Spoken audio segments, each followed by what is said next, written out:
This is a true story that my mother told me a long time ago, and is one she would like to forget. My mom and a couple of my aunts decided to take a well-deserved, or so they say, holiday, and arranged to stay in a supposedly beautiful cottage. But when they arrived, they knew something was wrong. It was as if the house was the very definition of gloom. The old building towered in front of them, giving off a sense of darkness despite the warm, sunny summer day. No one spoke, all stunned. My mom led the way inside, the beginning of a day of terror.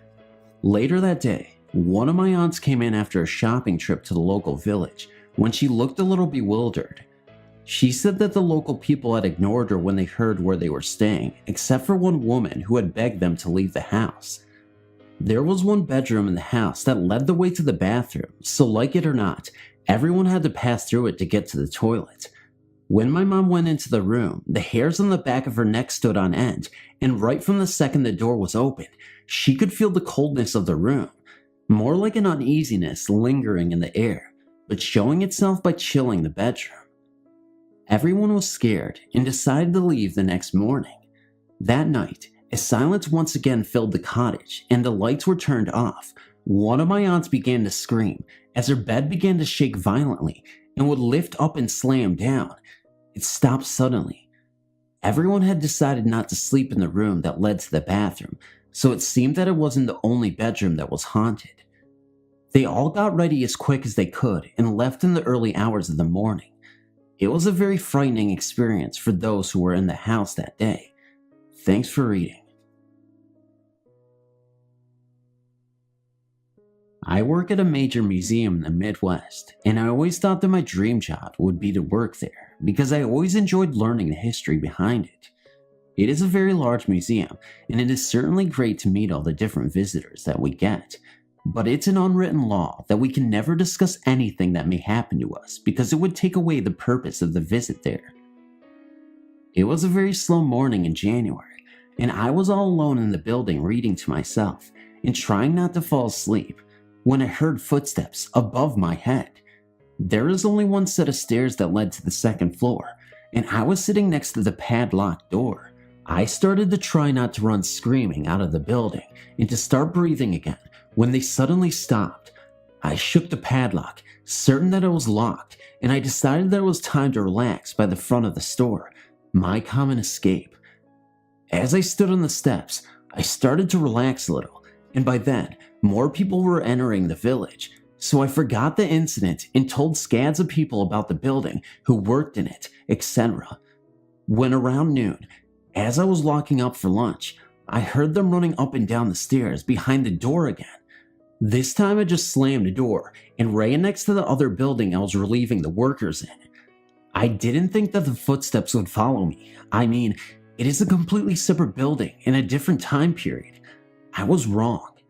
I told the ladies in the other building that they had an hour break, and then I described what had happened to me. They spent the next 20 minutes trying to coax anything that may have haunted the building to appear so they could see it themselves. Well, nothing happened. I was extremely freaked out, and then they went to lunch. As expected, nothing happened for another few minutes, and just as the adrenaline in my body was settled down to normal, I heard them again. All I could think was, they're here. So now, I was sitting across from another set of stairs that again led to the second floor of the house, but these stairs had a velvet rope across them because of fire codes, so no one could go upstairs. So, I'm staring at these inaccessible stairs, watching the window curtains sway. There's no heat in any of these buildings, so it couldn't have been a register or a door. They were all closed. I felt as if I were going to have a heart attack and die. I started to feel faint from fear when a family came in and asked me to show them the house. I did, and they quickly left, but I did have enough presence of mind to notice that when they were in the house, the curtains stopped swaying and the footsteps stopped. I also had asked if anyone in the groups had had a child escape and run upstairs. Every group said no, but I just couldn't believe what was going on. Needless to say, I spent a majority of my time that day on the porch of the home, waiting anxiously for the other employees to come back so I could leave. I don't work in that division of the museum anymore, but I did work those buildings several more times, and the footsteps never happened again. I wonder why they decided to on that particular day. This story did not happen to me. It happened to my mother. I did check with her and verify the details, so it is accurate. Unfortunately, I must be a little vague about the details of time, place, and names in order to honor a promise made by my parents at the time these events occurred. When I was an infant, my parents lived in the same mid-sized, Midwestern town they had both been born in. They had a circle of friends they had known collectively and respectively for years. Part of that group was my dad's best high school friend, whom I will call Bill. My dad and Bill were very close, and to this day, my dad gets a little quiet when his name comes up. Bill was unmarried and had been dating a woman, let's call her Lillian, who was not very popular with his friends or family. She was considered sorta crazy, neurotic, given to fits of rage and wild behavior. Bill and Lillian were pretty much in the outs as a couple, but were at that ending stage of their relationship where they still got together occasionally, usually resulting in a fight. One night, Bill and Lillian went out and ended up having an argument. She was driving the car they were in, and due to her anger, she was driving way too fast and had an accident. While she was relatively unharmed, Bill was thrown from the car and killed. Here's the part about the promise made by my parents. Bill had some medical tests done a day or so before he died. The lab results didn't come back until after his death, and they revealed that Bill had kidney cancer. It was unlikely he would have had a long or healthy life. His parents made everyone promise they would never reveal this to Lillian, however, because they never wanted her to feel guiltiness about causing the accident that killed their son. They considered her crazy enough that she might decide she'd done him and everyone else a favor and absolve herself of any responsibility. And now, here comes the ghost part.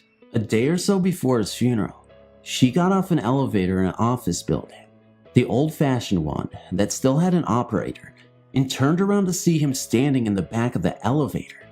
He just stared, without expression, she said, and then the doors closed. My mom said she was sorta shocked, but still went about her business. A couple of weeks later, she saw him in a car next to hers at a red light. She said she looked over and he was sitting in the back seat with several other occupants of that car who seemed to be entirely unaware of their extra passenger, and she could see right through him to the other people in the seat. But the most touching and personal episode occurred early one morning, about a month after Bill's death. My father had already left for work, and the baby, me, had been fed and had gone back to sleep. My mom was taking advantage of the quiet time to read in bed. Suddenly, she looked up, and Bill was standing in the door of her bedroom, and again, she could see through him. There was no mistaking who it was, though. My mom sort of started and said, "Bill," in a kind of wondering way. He reached out his hand to her and said, although not out loud, she just heard his voice in her head, "I'll miss you. I'll miss you all." Then he kind of gave a wistful, rueful smile and sort of shrugged and disappeared. Not gradually, nor did he walk away, just 1 minute there and 1 minute not. She walked over to where he had been and stood there, and while it was not cold or warmer, she said it felt different. She was not in the slightest bit frightened, just sad about the way things had turned out. This was the last sighting she had of Bill. We hope he knows how much my father cared for him. My name is Daniel, and I am 15 years old. I was born and raised in Maryland, but we moved to Kentucky 2 years ago. This story is about when my mom and I went to visit my 20-year-old sister in Baltimore. She had a roommate, and 4 kids lived there. My sister's daughter, her roommate's 2 daughters, and my other sister. We arrived late at night, around 9 p.m., and on the way, everyone was trying to convince me and my mom that the house was haunted. Well, I believe in the paranormal, but it takes a lot to frighten me. Well, that night, we were all playing around and I fell asleep on the couch downstairs, while everyone else was upstairs. My sister and their roommates were late birds. They never went to sleep till 3 a.m. While I was sleeping, something woke me up by tugging on my sheets. I thought it was my sister playing a joke on me, but when I woke up, no one was there. This didn't really bother me, so I went back to sleep. In the morning, my sister's 11-year-old roommate woke me up because she was going to school. I asked her why they tried to wake me up last night, and she insisted they didn't. The day passed by very fast, and it was around 7 p.m. when they decided to tell us the story of what had been happening. As it turned out, a guy across the street told them the house had been a butcher's place, but the butcher was a very mean person, and everyone believed he killed people. Nobody knew his name, they just called him the Man. They told me my 2-year-old niece was the first to see the man one day while Sandy, my sister, was cleaning up. My niece had just told someone to leave her alone, and my sister turned around to see who she was talking to, but no one was even near her. Still, my niece kept saying go away and leave me alone to the wind. Another incident happened when my niece told her mommy that the man had hit her. This might have not seemed real, but when my niece showed my sister her back, my sister found teeth and hand marks on her. This freaked my sister out, but that's not the end of the story. We were all sitting at a table playing cards while my sister was cleaning. All of a sudden she yelled, "Ouch, you little bastard," because something hit her and she thought I threw it. At this point, I was playing cards with my mom and the others. Still, I was skeptical until the next night when I was forced to believe. I was alone and my family went out. I didn't feel like going, which was a big mistake that I've regretted ever since.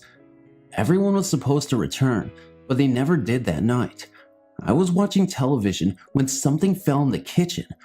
I thought the cat had broken something, so I went in to see what happened, but found nothing broken. But I did see someone run upstairs, thinking someone stayed behind. I followed them, or it. I got to the top of the stairway, but once again, no one was there. I tried to turn on the light, but it didn't work. I decided to walk a little further down the hallway, and then something grabbed me, and I heard a horrible raging scream that sounded like it came from a man. I was really frightened and turned completely white.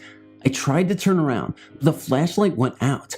I tapped it in my hands, but it was still broken. I tried to run, but something grabbed a hold of me. It turned me over and started hitting me and clawing at me. Something or someone was attacking me. I covered up my face, but it hurt and I couldn't break free. It had me. Then it pulled me further down the hallway.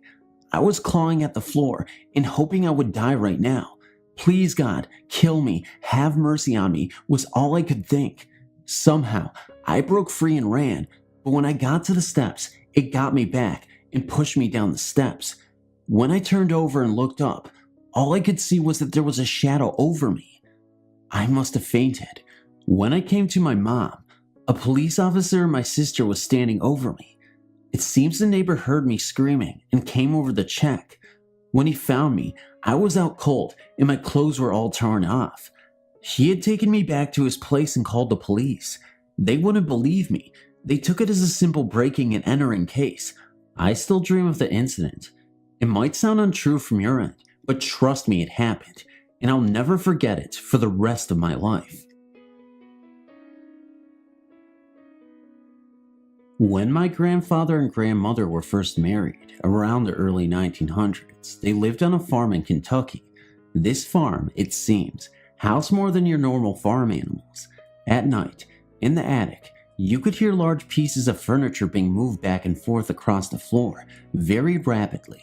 Needless to say, they wouldn't bother checking it out until daylight, but when they did, nothing at all was in the attic. It was completely empty. Out back of the house, there was a wood pile where all the wood for the heating and cooking was split and stacked. Very late at night, you could hear someone or something out there chopping wood. The morning's investigation turned up my grandfather's axe in the same exact spot he had left it the day before, and not a single stack of wood out of place. One night, my grandfather felt especially brave. This courage brought on by some homemade moonshine, so when he heard the commotion at the woodpile, he started on the porch and yelled out, "Chop, you SOB, chop!" Well, apparently, the thing heard him, and it began to chop faster and faster to the point where it was chopping at an inhuman rate of speed.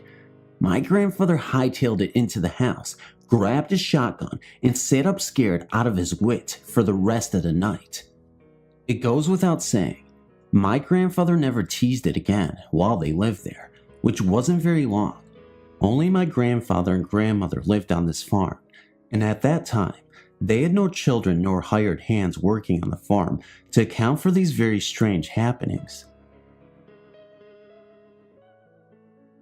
This story still bothers me every day, so I'm going to get to the scary part first.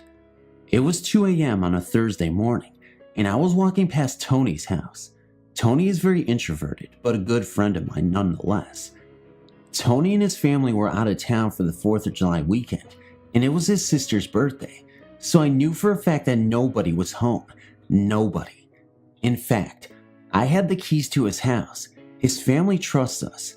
So I was walking back from the night shift at work when I passed by his house.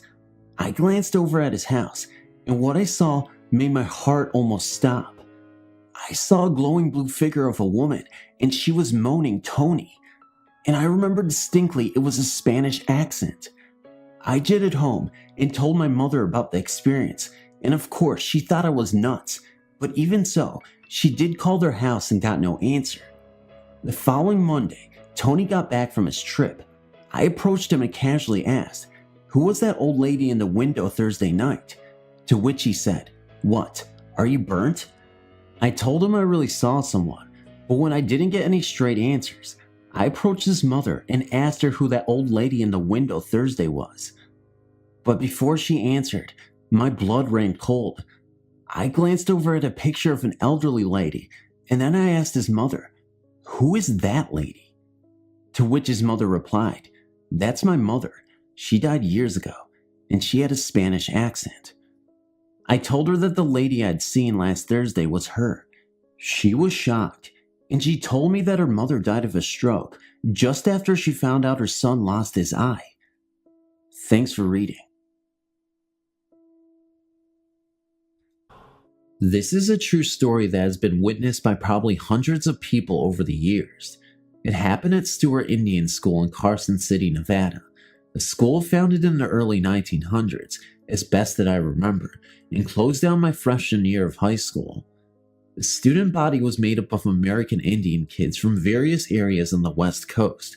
The land where the campus was situated is really large, and on this huge area of land is the main school building, also large in 2 stories, a gym, a post office, medical and dental clinic, and many little outlying structures which were the various men's and women's dorms.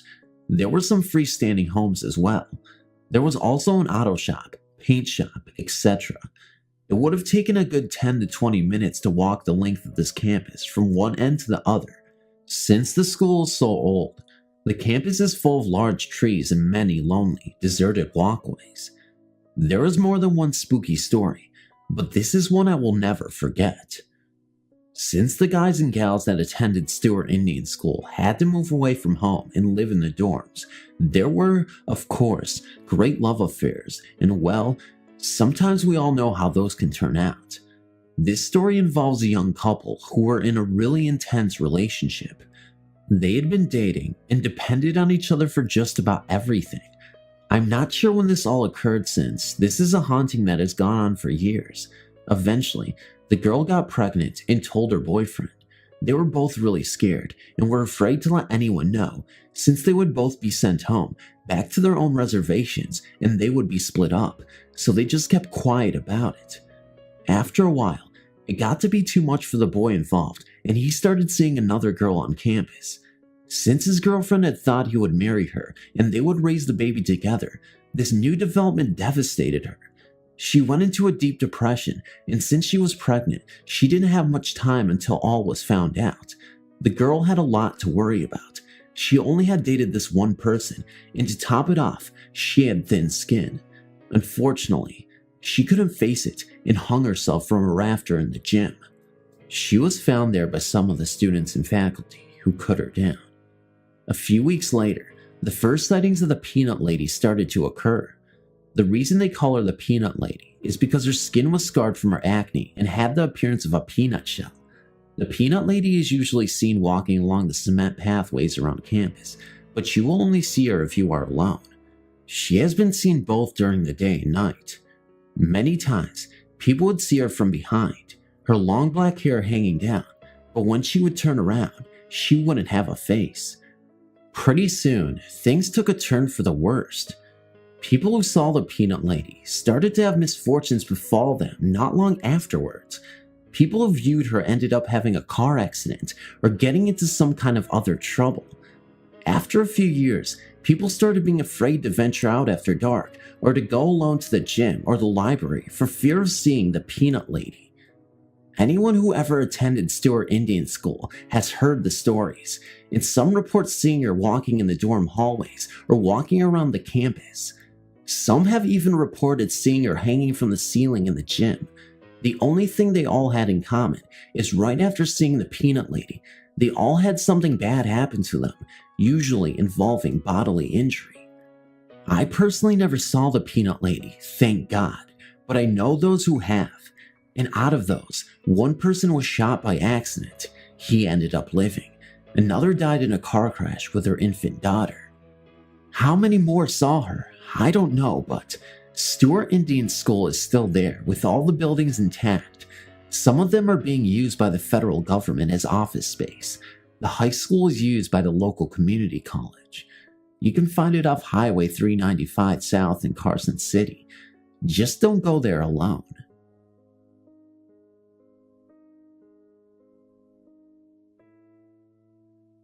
There is a door that separates this world from the next.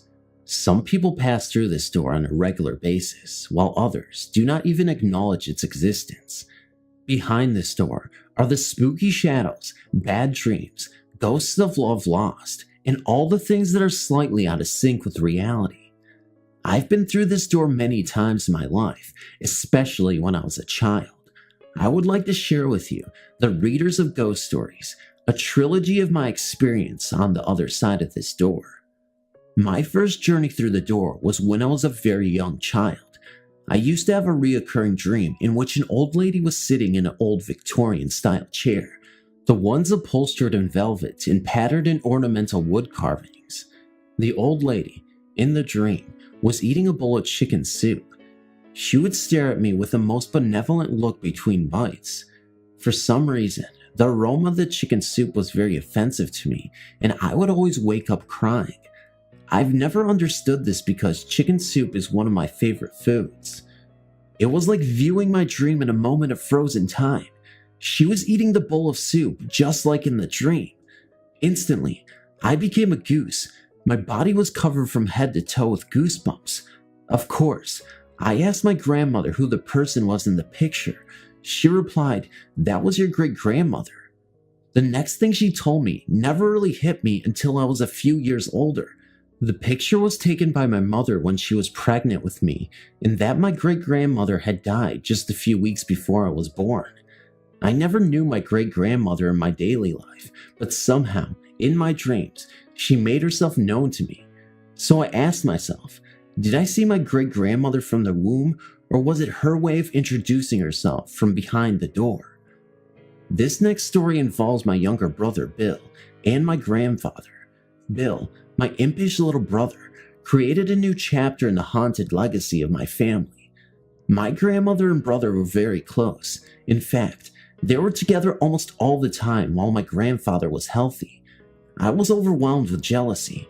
I could never be a part of their little games and gatherings. My brother could sense my anguish and would taunt and tease me by saying things like, "Papa doesn't like you and he loves me." Oh, how I wanted to beat the shit out of that guy. Fortunately for him, I never did. Then one day, my mother had to take Bill to the doctor, and I was alone with my grandfather. I was very angry at him and wouldn't talk to him. I guess I wanted him to reach out to me, or maybe I was just being the child that I was. Anyway, he finally won me over. He sat me on his knee and gave me a good talking to. He said, "Sonny, I know you think that I don't love you, but there's something I must tell you. I'm very sick, and I'm not going to be around much longer. I want you to know that I love all of my grandchildren the same. The reason I spend so much time with Billy is because he's the baby of the family, and I want him to know and understand who his grandfather was and is." He really didn't have much more to say because, even though I was only 11, I felt like I could sit on the edge of a dime and swing my feet. A few months later, my grandfather passed away. My brother had a hard time accepting my grandfather's death, but as with all healthy children, he finally did. After the family had adjusted to the loss, there was all this talk about a gold watch. Nobody could find my grandfather's gold watch. I was given the 3rd degree, my mother was questioned, and one of my aunts was accused of taking his watch for a keepsake. The only one not questioned was Bill. Then one day, my grandmother was cleaning our room. She picked up a pair of Bill's trousers, and out came the watch. She immediately questioned him about it. All my brother would say was that Papa gave him the watch last week. My grandmother just about beat him to death, but he never would change his story, even until this day. My grandmother was about to have a nervous breakdown because she could not believe Bill. That is, my grandfather had been dead for well over a month. So, how did he get it? It was locked up in their little metal box they had kept important papers and stuff in. Did my grandfather briefly walk through that door to give his little favorite grandson his most prized possession? Not sure. This last story involves my brother and grandfather. Not long after the watch incident, something else happened that truly made me a believer in ghosts. We all were getting ready to eat supper one night, and my brother Bill was playing near the dining room door. I was watching him, not really caring one way or the other of what he was doing. Suddenly, I saw his face literally glow with delight. He opened the door, and the cold January air rushed into the room. My grandmother yelled, "William, close that door now." "I can't, Grandma. Papa is coming up the porch, and I have to let him in." My heart jumped to my throat. I was scared to even look towards the door. Billy was having a tantrum because my mother and grandmother was holding him down. He fought with the valiancy of a Spartan. "I want my papa, I want my papa," he cried. "I have to let him in, please let him in." As long as I live, I will never forget that incident. I don't know if it was Bill's loud screaming or the fact that he really did see my grandfather that scared me the most. We all grew up and had our times, but I still wonder, did my dead grandfather open the door just one more time? Because that was the last time we had ever heard from him. Thanks for reading.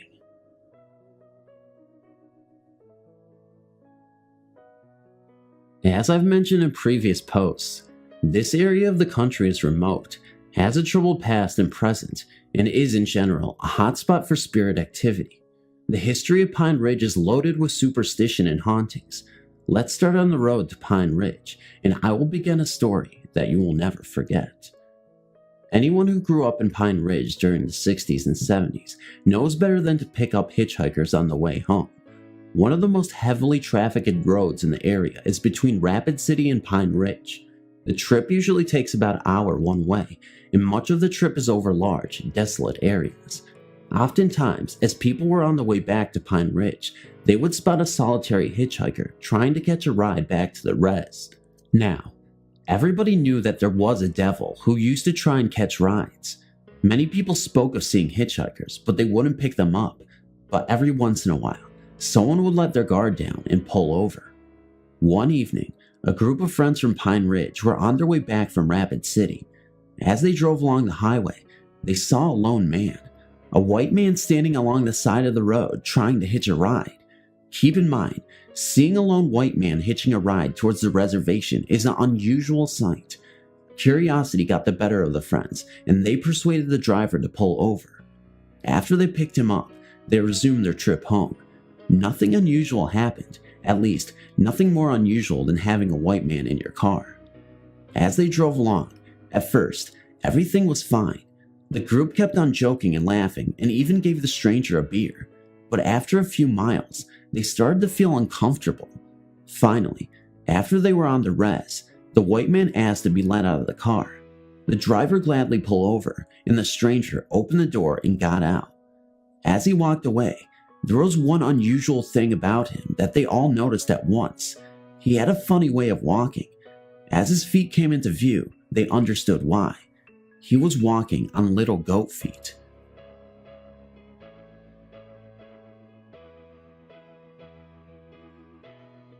This story occurs in a movie theater in Savannah, Georgia, where myself and Patricia worked.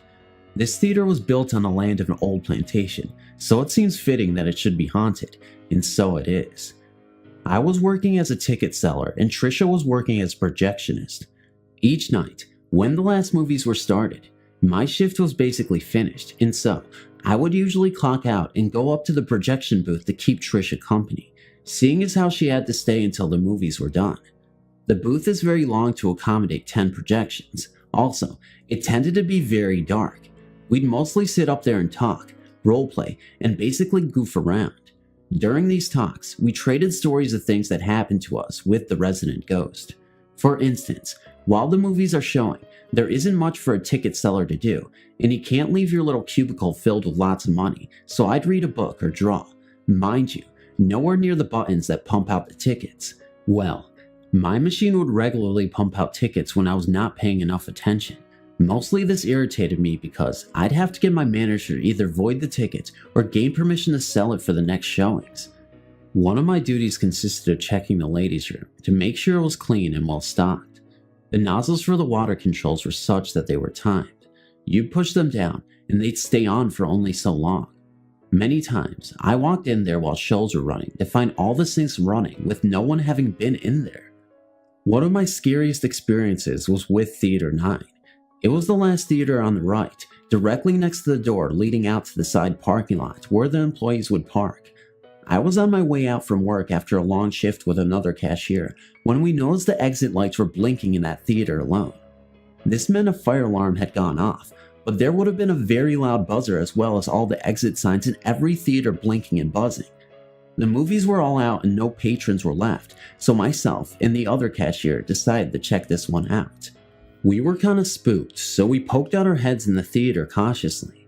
The temperature in that theater only had dropped to the point we could see our breath, and the lights to the exit signs were silently blinking away at us. We panicked and ran out, saying to each other that the place could burn if it wanted to. Our manager had to check the security systems the next day, and there was no reason the signs could have done what they did. After that, I never cleaned Theater 9 alone, even though that was the theater that yielded the most lost money for some reason. Trisha told me her own story from the projection booth. At the far end of the booth is a door leading to a fire escape. It cannot be opened from the outside, and there is only one access to the booth. One of our favorite games when we're bored was to sneak upstairs while the projectionist was threading games and scare the bejesus out of her. Trish caught onto this game after many a time of leaping out of her skin, so would pay extra close attention while doing her job. One day while threading movies, she heard the door to the fire escape close, and assuming it was our assistant manager, quickly ran to the door to catch him in the act, as he had 3 flights of metal stairs to run down. When she opened the door with a triumphant grin, no one was anywhere to be seen. Needless to say, she called down to the office, which is in the center of the building, nowhere near the fire escape, and he was in there counting my money drawer for the day where we had been for the past 15 minutes. After that, Trisha took a short break. So those are my movie theater stories. I have some stories from when I worked at a professional dinner theater that I may submit to you at a later date.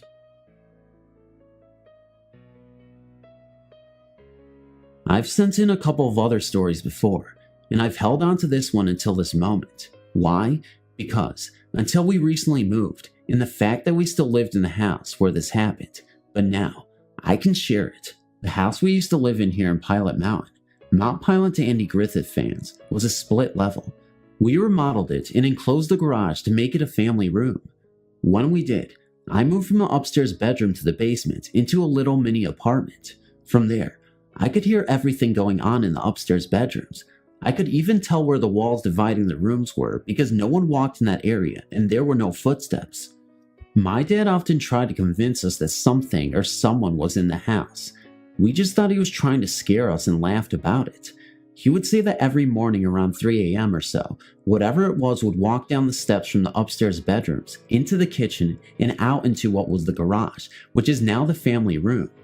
He knew this because his favorite sleeping spot was in a recliner that was located in the family room, and he would witness it every morning around 3 a.m. So, I called it the 3 a.m. ghost, laughingly. But, one night, I witnessed it firsthand. It wasn't anywhere near 3 a.m. though. It was about 11 p.m. My dad had a job that forced him to work screwy hours, sometimes late at night, and this was one of them. My mom, my little sister, who was just a baby at the time, and myself were in the family room watching TV. My eyes got so heavy, so I decided to call it a night. I said goodnight to everybody and went to bed. I had no more than crawled under the covers when I heard footsteps pacing upstairs. I assumed it to be Mom putting my sister to bed, but the pacing footsteps continued. Then, I noticed something. The footsteps were coming from right where the wall was. Whatever it was passing from one bedroom to the next by going through the wall.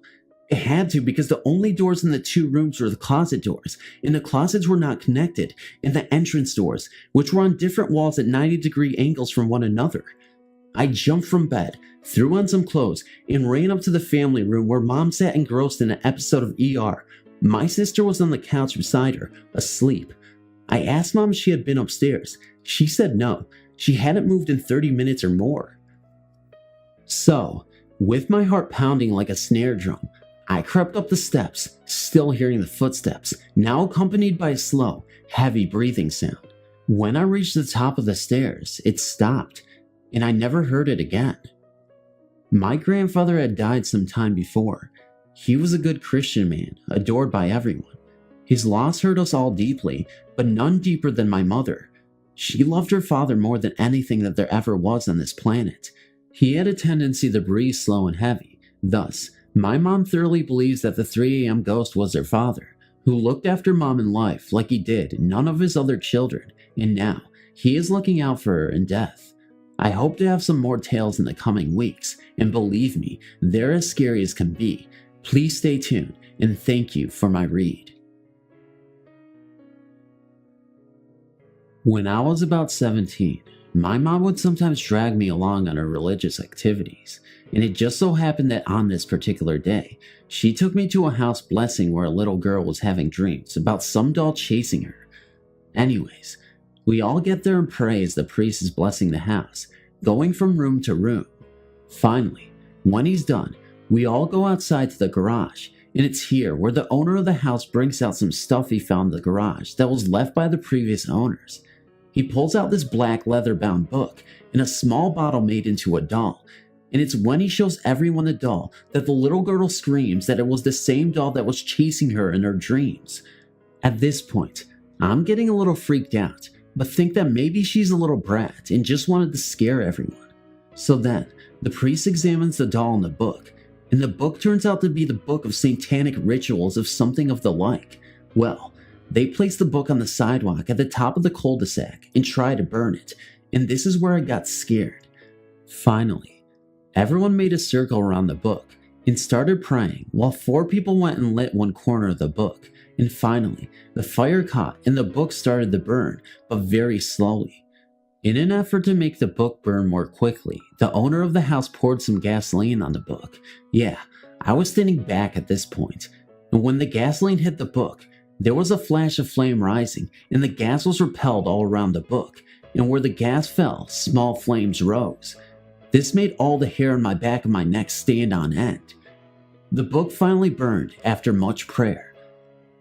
As I was reading your website, I was recalling my own happenings. None were ever harmful to me, but I do sleep with the light on most of the time. I believe I have a following, whether it be the same ghost, or if I have some attraction for them. It started when I was about 4 years old. I have this imaginary friend. I named him Jingles. From what I am told, I do not recall any part of Jingles, other than what I was told by my family. I made my friend Jingles so believable that everyone in my family actually started to believe there really was someone named Jingles. I would talk to him, play with him, and of course, if anything was broken or stolen, Jingles did it. If I was good and got a treat, Jingles had to get one too. Jingles remained my friend until I reached 1st grade and moved to a new home. While in the kitchen with my sisters and mother, a man's voice from the woods called my name. I was about 8 years old then. We all froze with our mouths, dropped to the floor, and our hearts racing. All 4 of us could not have imagined that someone called my name. I was young, so my mother made a joke about it and said it was forgotten. Throughout my childhood, strange things happened in this house. Images were seen out of the corner of mine and my family's eyes, but we would just chalk it up to our imaginations. Certain toys would flip in the air, stuff like that. I was scared for the moment, but never afraid to be in the house. Over the years, we have found what I believe to be cow skulls in the backyard. 2 are found, but no one on the street has any cows. We don't know where they came from. The house that I lived in as a child eventually became my home. My sister lived in an in-law apartment below me. She would always ask me what I was doing up there, because she would always, even when I wasn't home, hear jumping and walking around. What makes this so strange is that once I moved out of the house, the noises stopped. After moving out of my parents' house and into my own house about 9 months ago, there seems to be extra guests. I hear voices, but can't make out what they are saying. I often hear a muzzled radio sound. I hear running water. The house is always making huge noises. However, around 4 a.m. to 5 a.m., the noises stop and the house is dead silent. Often, a cold breeze would find me, even when there is no wind. I can't explain the feeling that I'm not alone. My children, 9 years old and 8 years old, keep saying they want to move because they think the house is haunted. I don't think moving is going to solve that problem. A little background on the house I now own. It is 30 years old and a waterfront property. I found out that the owner of the home died of cancer, not in the house, but has died. There have been 11 deaths around the lake, and they have all died of the same cancer. Am I being followed? If you have any input as to these happenings, I would invite your insight. Thanks for your time.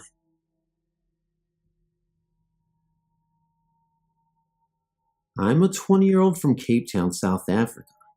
As yet, I've not seen anyone from my country send in any of their paranormal experiences. I have to say that I find that quite strange regarding all the haunted places we have around here. I'm not quite sure what my experience was, but I can assure you that at that time, it was absolutely terrifying.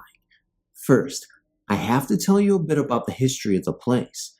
From what I've heard, the mountain passes were built by Italian prisoners of war, POWs, during the Second World War, and a lot of them died building those passes. There are hundreds of stories of people seeing phantom soldiers, workmen, and the additional hiker. I'm sure some of them could have real workmen, because the roads are still being built onto.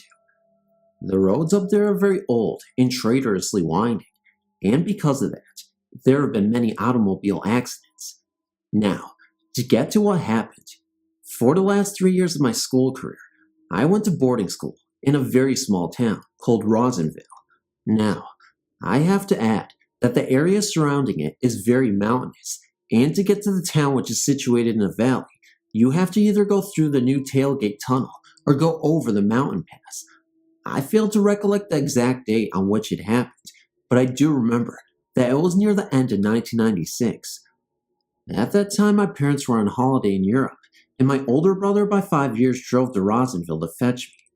I had a SRC function on that evening, and he attended it with me. Around 10 p.m. that evening, we were both getting a bit tired and decided to rather get going for the 1.5 hour drive home. There are quite a few legends about the old mountain pass, and that evening, I made a joke and asked my brother if he wanted to go check out the ghosts at the old tunnel. He gave me one of his scary evil laughs that he does whenever we talk about ghosts, and took the turnoff that leads up to the mountain. On our way up, I must confess that I was a bit nervous, but then again, I get nervous whenever someone even hints at anything remotely scary. Everything went fine, and as we went through the tunnel, my brother pressed the car hooter 3 times, as everyone does. I don't really know why you have to do it, but it's sort of a tradition amongst the people to that area. After about 5 to 10 minutes, he kept on glancing in his rearview mirror, and then he would nod or smile. I thought this was very strange, and asked him what he was doing. He looked at me with a totally straight face, and said that we have a young woman in the back seat, and he was just chatting to her. Of course, I immediately turned around and saw absolutely nothing. I looked at him and told him to stop scaring me, and that it was not funny. He held by his story and said he's not trying to scare me, but that is truly a girl in the car, and he asked me if I could not see her. Now, I'm the youngest of 3 children and the only girl, and have always had a wonderful relationship with my brothers. I would have known if he was lying. Me, scared quite stiff and not even able to breathe properly, just sat there praying that it or she would not appear to me.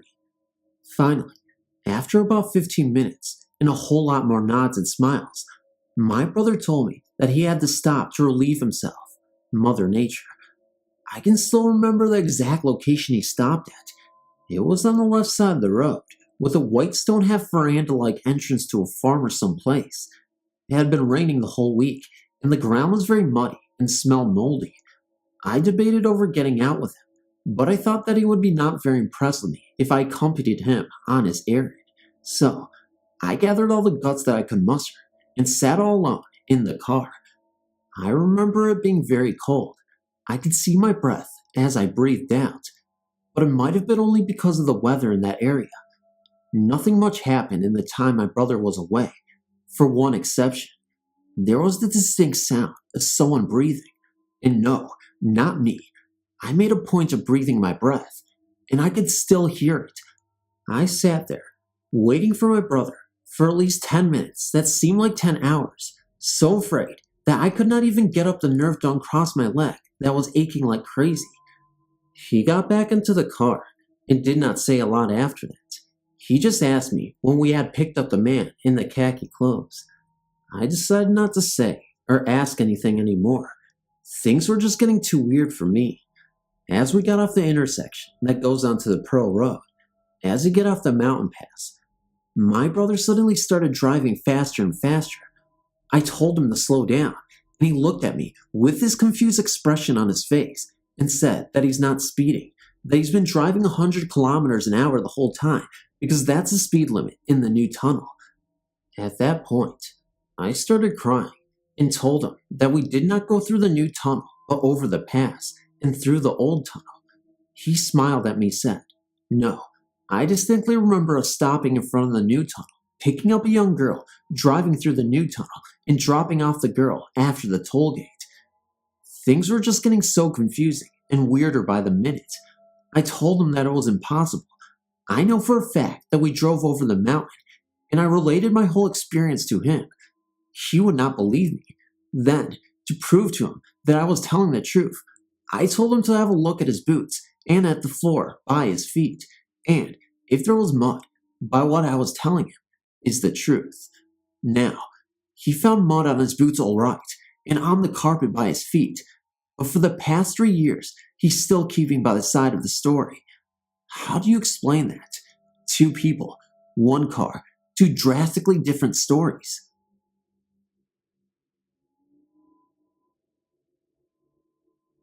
In the past few months, I had 2 experiences with ghosts. This past New Year's Eve, my grandfather died after a short illness. My family stayed over my grandparents' house the night before he died, and I slept in the upstairs bedroom. I couldn't really sleep for too long, and at one point, as I lay in bed, with my eyes slightly open, I began to see some sort of figure near my bed. I began to see what looked like a face and ran out of the room into the hallway. As I walked down the hallway, I was pushed by a burst of energy 2 times and walked at a greater speed than myself meant to. I can't really describe it, just that whatever it was actually passed through me 2 times. The second shelf left me in front of my grandfather's bedroom. I couldn't understand why, since my grandfather had been moved to the downstairs living room and no one was supposed to be in the room.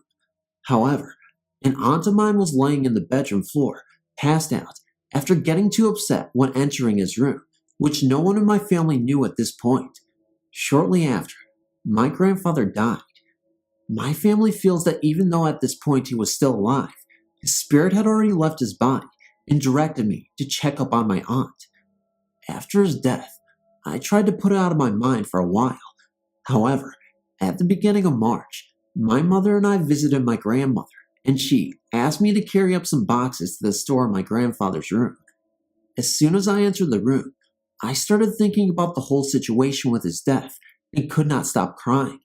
It was the first time that had really sunk in that he was gone and that I'll never see him again. 3 days later, I went back to college, and about 1:30 a.m., after my roommate had gone to sleep, I, with my headphones, began listening to a CD of mine. I began thinking about my grandfather again, and soon, the doorknob to the dorm room began to shake, and I could hear someone fumbling around with it for a while. The windows were open, but there was no wind coming through. I went up to the door, figuring that was someone on the floor stopping by. Then, the doorknob slowly turned, and the door opened, and nobody was there, but I could feel a presence. I believe that this was my grandfather letting me know that although he has passed on, he is still watching over us. Over 30 years ago, I was a signalman in a quiet country box on a now-closed Waverly route. I operated a level zing over a back road some 3/4 of a mile from the main road. On a November Saturday back shift, around 18 hours, because it was rather warm, I sat with some of the windows open. I'd left my gates blocking the roadway waiting for a train leaving Carlisle 6 miles away. Not many cars use the zing at weekends, so I was surprised to hear a sound from outside and down the road. I went to the window and looked out.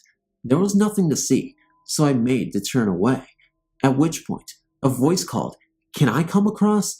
Looking back out, I could see a person standing beside the wicket gates. I called back yes, and made to unlock the small gates. I returned to the window, and a girl had crossed the track and was standing at the fence below me. She was dressed in light colored, I guessed that tan, closed her hair, was fair, but her face was hidden in the shadow cast by the box eaves. We talked. She told me she had come out of a bus and was heading for a certain house where she was staying. As we began to talk, snow began to fall. I asked her to come up to the fire. She refused, as she refused to step closer to the fence. A bell rang behind me. I turned away and turned back, and she was gone. The road ran away straight for a good half-mile. I hurried downstairs, kneeling on the road. I could look along the tarmac, shiny and wet, reflecting lights of a marshalling road on the horizon. The road was empty. The following week, early shift, I made a point of stopping the people who lived at the house mentioned. No one had been visiting.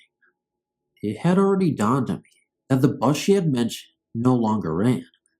I hope you find this of interest. Let me say that I worked at that box for some time after and loved every minute. Signal boxes are curious places, some odd by their locations, but all old and well used.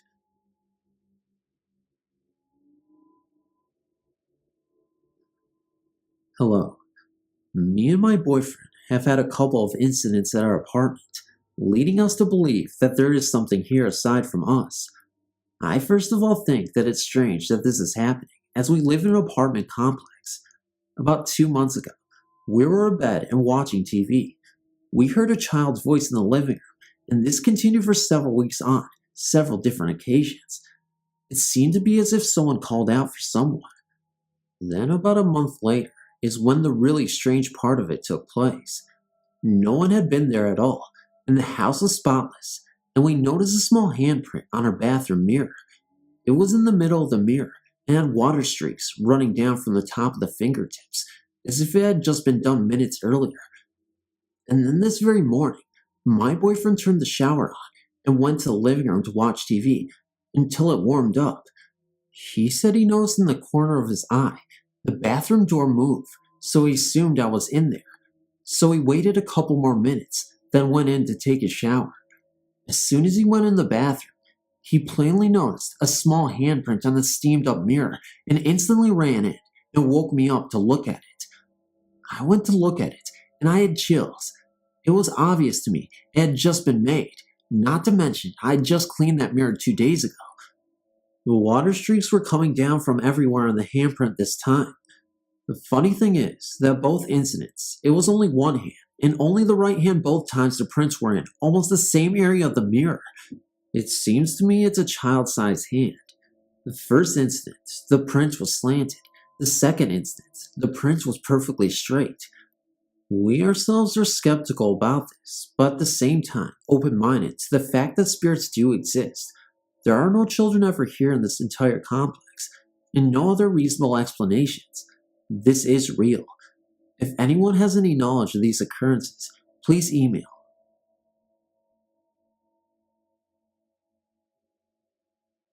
This may seem pretty benign compared to some of the stories I read on the prenatal haunting storyboard, but here's my story. I accidentally became pregnant in February 1999. I didn't discover I was pregnant until I was about 8 to 9 weeks along. My husband and I had not yet planned on having children, but we were so happy about the baby. When I was about 6 months pregnant, I had a dream, the likes of which I've never had, and have never had again. It was so real and vivid, I didn't even have to write it down. I can remember every detail to this day. My son was born in October 1999, so it wasn't really all that long ago. I dreamed I was sitting in front of my yard of my sister-in-law's new home. I'd not yet been to or ever seen a photo of my sister-in-law's new home, but upon visiting for the first time, after the dream, it was exactly as it appeared in my dream, even down to the potted plant she keeps on the porch. In my dream, I was sitting in a folded green lawn chair and was watching my 2 nieces play in front yard with jump ropes. I was holding a baby boy, and he was wrapped in light blue blankets. I had a section of the blanket over his face to shield him from the sunlight. I recall that he began making cooing noises, so I brought him off my shoulder and lay him in my lap. I uncovered his face and revealed the exact face that my real-life son has today. I saw my son's face before he was ever born, right down to the bright blue eyes. My husband has brown eyes, and I have blue eyes. It was assumed our son would have brown eyes. They tend to be dominant. However, he had bright blue eyes in my dream, and he has bright blue eyes in real life. My son cooed and babbled to me in my dream, and I remember saying to him in my dream, "I'm so glad you came to me. You're the best thing that's ever happened to me." I said that exact same phrase the day he was born and had the strangest feeling of deja vu. I realized it was exactly what I'd said in my dream. Do you think this is a form of haunting? I saw exactly what my son would look like as a baby before he was born. Of course, seeing how it's a dream, and I'm not the only one who saw it, that could be debatable. But I was incredibly shocked when I saw him in real life for the first time, right after he was born, because it was exactly as he appeared in my dream, almost 3 months before his birth. A few years ago, about 1995, I went to a Christian summer camp in Big Bear. It was called Camp Cedar Crest. The girls in my church youth group were staying in the cabin, all the way in the back half of the camp, right on the boundaries. I'd heard the rumors that the cabin was haunted, but I figured that the people telling me these rumors were just trying to scare me. But after staying in the cabin the first night, I'd begun to believe the rumors, because brushes that belonged to some of the girls would somehow fly across the room as if they had been thrown, but no one threw them. Also, the beds at night would shake vigorously, and I was unable to explain this to myself and come up with a rational explanation. No one else wanted to believe that the cabin was haunted. Then, when we left, I swore I would never set foot in the cabin again, but I wanted to know if it was haunted. So, 2 years later, I went again with my church, and a few of the girls and I went back to the place where the cabin should have been, to see if it was boarded up or something, to show us that it was dangerous or haunted or something. But the cabin was torn down. There were 2 men working on the cabin, with yellow police tape surrounding the cabin and the hill it sat on. The cabin was already half gone, and we watched as the men worked, and when we tried to ask them what they were doing, one of the men got off of his ladder and walked to the back of the cabin and vanished. When I turned to look at the people that were with me, their mouths hung open in fright, and when I turned back, the other man had vanished. We then went running, screaming into the church, and tried to tell one of the counselors, but no one believed us. To this day, we still don't know what we saw, and no one is willing to believe that they were ghosts. My name is Amber. I'm 15 years old, and I've never returned to that camp except for once. I have never returned to the site where I witnessed those men who mysteriously disappeared. I've told this story many times, but no one believes me. They all believe that my friends and I made it up to get attention. However, I know what I saw, and I've played it back many times in my mind, and every time I come to the same conclusion: the cabin was haunted, and the ghost didn't want the place to be torn down.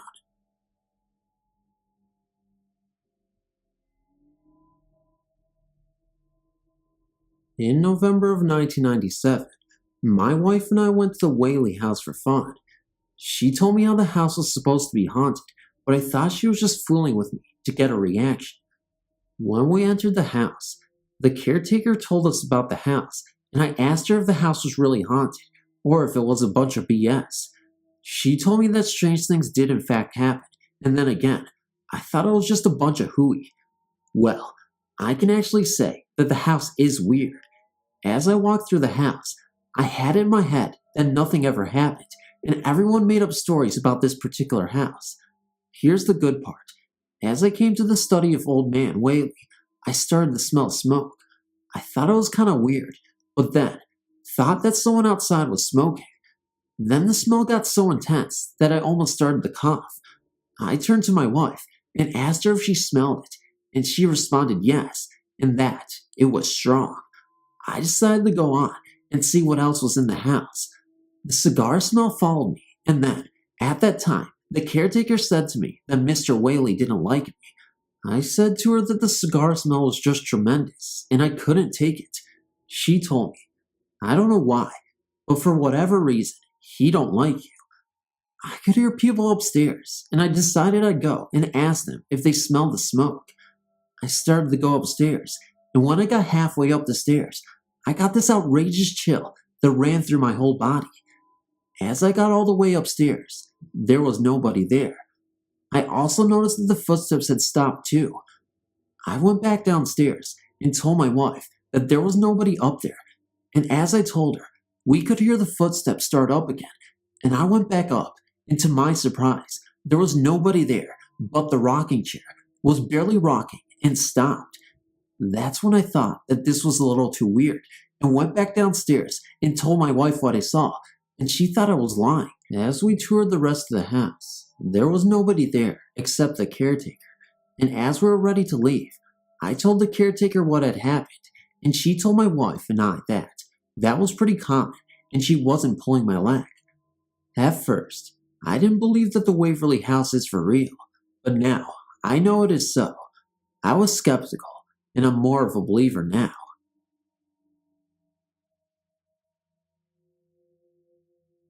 Frequently, on our way to Pennsylvania from Florida, we stay in the Wayside Inn in Middleton, Virginia. Always a pleasant stay until our last visit. We stopped impromptu without reservations, and they were filled, except for room 14, which they hesitate to rent because it is supposed to be the haunted room. When they tell guests, few will stay in it. My husband and I are not die-hard ghost believers, and we said we would try to stay in room 14 as we love staying at the inn. All went well until about 2:30 a.m. I was reading in the sitting area, unable to sleep, when I heard pounding, very rhythm-like pounding, loud, lasting about 15 minutes before I heard someone downstairs in the lobby hollering and banging also. It sounded like someone was pounding a nail on the wall, which was odd at this hour, with the inn full of guests sleeping. The pounding stopped for about a half an hour, and I dozed off. The pounding started, waking me. I got up and heard more hollering and banging downstairs. Then the pounding stopped. It happened on and off, at longer intervals throughout the night. I couldn't imagine why all this noise would be allowed to go on at this hour, and almost called the desk to find out if the night clerk was all right. But it was late, and I hated to ring the phone. The noise stopped. I slept fitfully, waking on and off to thumping downstairs. In the morning, the clerk asked me if we had anything unusual to report about our stay in room 14. I said no, not really, only that the pounding I heard was strange at that hour of the night, and that someone was hollering downstairs. She said the hollering and pounding downstairs was her banging on the door to tell the ghost in the cellar to stop chopping with his cleaver on the chopping block. She said he is a ghost at the inn who used to cook meat or etc. That this happens frequently. When he is noisy, she has to bang on the cellar door and tell him to quiet down, that he is waking the guests. Usually this quiets him, that some nights he's noisier than others. Also, a waitress told me about one of the girls seeing a lady in a lavender gown walking through the dining room. The clerk told me a guest who was using room 14 went to her car and on the way back in, locked up in her window and saw a woman in a lavender gown looking out. The guest left. Guests in room 14 were reported to see a soldier in a uniform and a lady in lavender embracing in the window when guests were in the room. We need to stay there frequently on our way back and forth from Florida to Pennsylvania. After our experience in room 14, I'm not anxious to return.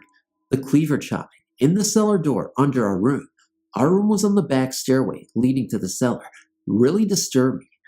I did not like the experience, although the other stays in other rooms were perfectly normal and very enjoyable.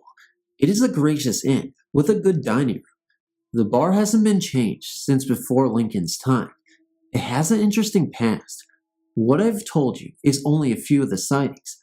My information came from people who work at the Wayside Inn and from my own experience. El Dorado Canyon on the Colorado River, just above Hoover Dam. This was once the site of an early 20th century mining town. Legend has it that many miners keep their dogs at their claims for protection and also as a reliable food source in extreme times of need. These dogs were often then not brutally reared, so as to not tolerate even the slightest trespass by a stranger. When the mines finally ran dry and miners moved on to other workable areas, many of these dogs were either shot on sight, simply left behind, still chained as they were, and for the lucky ones, released to fend for themselves. For many years since, people have come out of this canyon with tales of sightings and in a very few of instances, terrifying accounts of actually being attacked or chased by these alleged ghost dogs while exploring various different mining or town sites in the area. Curious as to the validity of such tales, my brother and I made the decision to do a little exploring of our own. On the first few excursions, we found nothing, as was expected.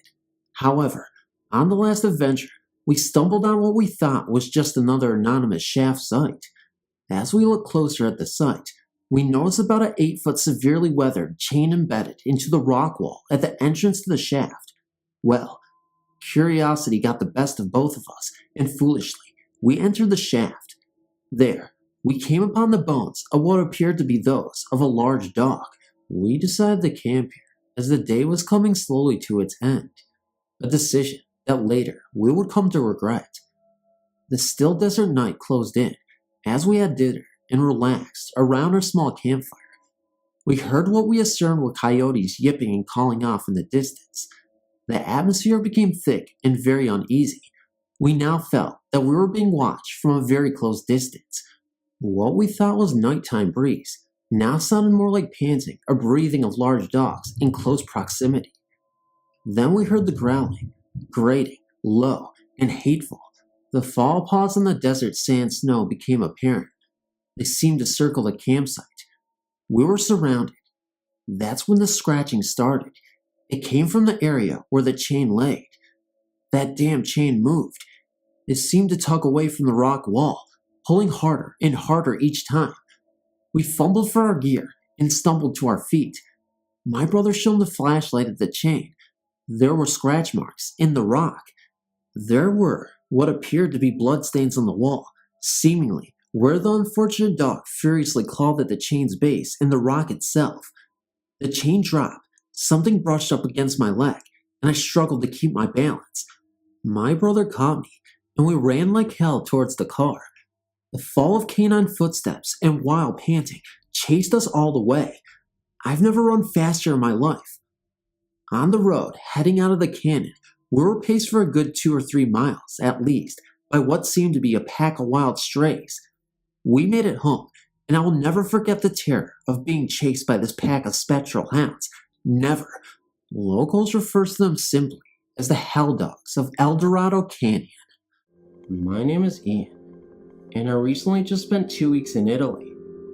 I live in LA, and was told of the many must-see locations in the area of Tuscany, but the one that most appealed to me was the Torture Museum in the famous city of San Gimignano. On the 9th and last day in Tuscany, before I took my long drive home to Rome, we decided to stop in San Gimignano. My father told me to leave me in the Torture Museum, aka the Criminal Museum, while he went off with my sisters. The Criminal Museum was originally a torture chamber, built during the time of the Spanish and Italian Inquisition. I bought my ticket at around 5:30 p.m. and proceeded to the bottom part of the torture chamber. As I entered the deepest part of the chamber, I got really scared. I was all alone, except for a German man and his children. The chamber was quite odd, and in some places, it was really cold, and I would go back to that same place, and it would not be cold anymore. Light gusts of wind would come out of nowhere, and there were no windows, doors, and it was underground. I began proceeding through the chamber, until I was stopped by a ghostly figure, standing right behind an Iron Maiden. It was a shade of white that I'd never seen before. I could barely make it out, but there were depressions where the mouth, eyes, and nose were. I stood frozen for what felt like 10 minutes. It then darted straight across the room, in the direction of the opposite wall. I could even hear its feet going across the floor. I ran like a bat out of hell, and nearly cleared 20 stairs, but fell and slid down the 10 other. I later spoke to the man in the reception room. He asked me where I saw it, and I said in the chamber. He told me that there are hundreds of ghosts in there, and many seem to be insane. I will never forget what happened to me in Italy, and I hope others will enjoy my story.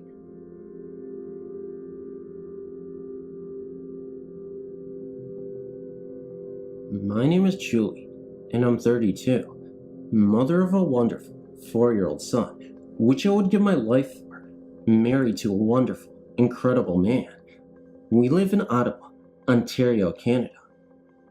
When I was about 8, I believe, I had my first terrifying experience with the dead. My great-grandma had passed away a few days earlier, although I can't really recall the event all that well. One night, a few days after her death, I woke up in the middle of the night, needing to go to the bathroom. The bathroom was just in front of my bedroom, separated by a long hallway that went basically across the part of the first and only floor. Beside my bedroom was my parents' bedroom. My bedroom to the bathroom was only like 3 feet to walk across the hallway. As I walked towards the bathroom, for some reason, I looked into my parents' bedroom.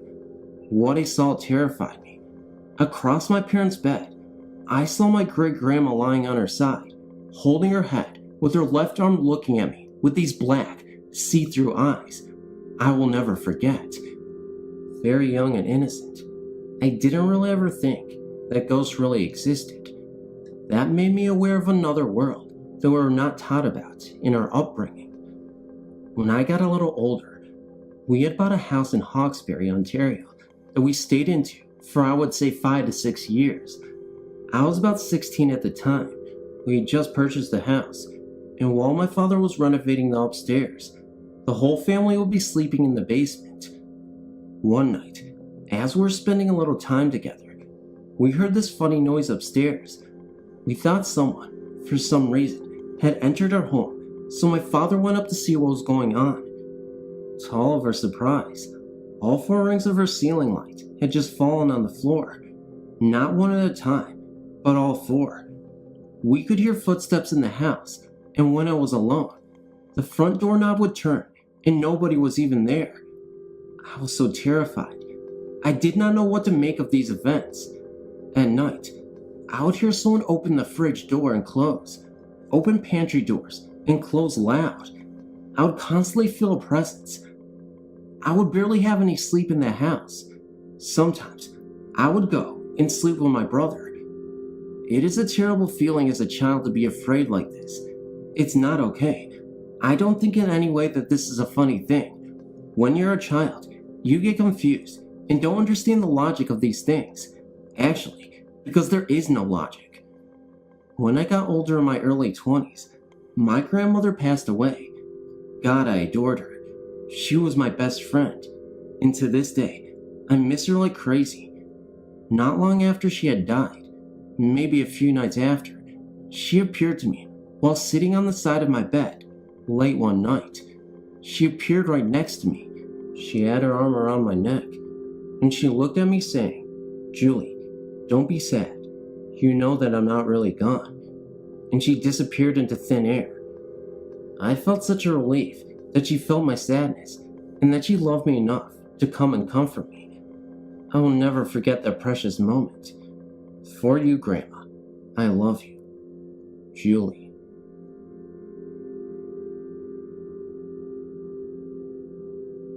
To start my story, my father and I pretty much had a decent relationship most of my life.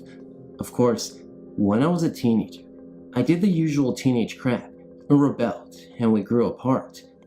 I had moved out and ended up with an abusive boyfriend. I ended up moving back home, and Dad and I renewed our relationship. Those 9 months before my dad's death were great. We actually got a chance to really talk, and I think my dad knew his time was short. He kept telling me that I would find the right guy eventually, and I would make a good mom someday. On February 11th, 1997, Dad passed away after a long illness that we would discover later was periodontitis. Things didn't start happening right away. It started after I met the man who would be my husband later, and I became pregnant with our son. About 4 months into my pregnancy, we started noticing little things around the house, mostly having to do with noises and objects that belonged to my father. After my son was born, and he was about a month old, my husband and I were watching television in the living room, and the baby was asleep. My mother's room, we were staying with her, due to after Dad died, she couldn't pay the bills on her own, was right off the living room. She had went to bed, and after about a half hour, she said she had seen a white orb about the size of a softball traveling between the bedroom door and her vanity mirror. No light source constant. Her room was pitch black because she kept tinfoil and trash bags over her windows to keep the light out. Then, when we were getting things ready for the wedding, it seemed like all hell broke loose. Objects being thrown, kitchen drawers opening and shutting by themselves, strange noises. You name it, we had it. Then, the wedding day came. I wasn't nervous, because I knew Dad was there. I wore his turquoise ring I gave him for a Father's Day present, for something blue. Everyone at the wedding and the reception said they could feel him. Even some of the pictures taken at the reception were questionable. A couple have what appears to have a mist in them. My son is in most of those photographs. Then we didn't really have anything happen for a while, until my son started getting old enough to talk. Then in the evening, when only me and my son were at home, watching TV most times, he would get all excited, as if someone had just come home. He would run up to the baby gate, wave, and yell hi, and I would go up to the gate and look down the hall to see no one there, and I would ask him, "Who are you talking to?" And he'll look up at me and smile and say, "Grandpa, Mama." He never met my father. My son was born on 2/1/00, and Dad died on 2/11/97. After he did this for a couple of weeks, I invested in an EMF detector. After running a few test runs to get readings from the hallway on basic electrical outlets and whatnot, I waited for my son to say hi to Dad again. Sure enough, about a week later, it happened again.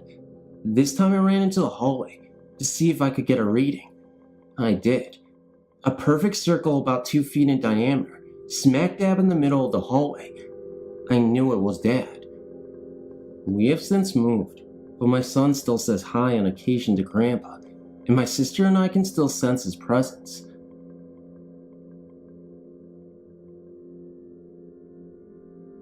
I'm 19 now, and most of my experiences have happened recently.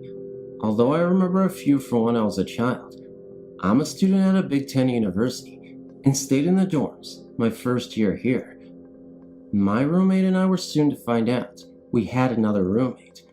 One night, I was dreaming that I was lying in a bed across from another bed, and a girl was pacing in between. Well, my dream soon faded to reality when I noticed myself blinking. We had lofts, so the floor that was in my dream was now gone, but the girl was still pacing, about 5 feet in the air. I don't know what came over me, and I didn't mean to say anything, but I blurted out, "What are you looking for?" The girl stopped and looked at me. Her eyes were just dark holes, and then faded away. I wasn't scared of her. I just went back to sleep. During other nights, I would be startled awake, what sounded like heavy books being thrown to the floor, and in the morning, nothing would be out of place. Things would go missing, only to end up in the middle of the floor, days later. My first touching experience took place there also. I was taking a nap on the futon with my boyfriend when I felt what I thought was my boyfriend's scruffy chin rub on my forehead. It woke me, but I didn't open my eyes. It happened again, and so I thought he was trying to get my attention. I looked up, expecting to see his face, and there was nothing there. He was about 2 feet away from me, with his back towards me, fast asleep. My roommate, however, had the creepiest experience. She rarely had any, but hers, I think, didn't happen to me. She came in the room from the shower, down the hall, and went to her mirror. When she noticed she had a drop of blood on the tip of her nose, she wiped it off onto her finger, expecting to see a pop zit or something, but her nose was clear. She showed me the blood on her finger and told me what happened, so we checked her arms and legs, everywhere, to see if she had cut herself shaving. We checked her towel, robe, slippers, everything, and there was no blood anywhere else. We still do not know where it came from. Last night was my most recent experience, which made me want to read about stories online. It was at my parents' home, which we all think is haunted by some man. I was ready to fall asleep when I was startled awake by a loud pop in front of my face. Minutes later, I heard dripping water. That ghost mostly bothers my brother, whose bedroom is in the basement, where most of the activity takes place.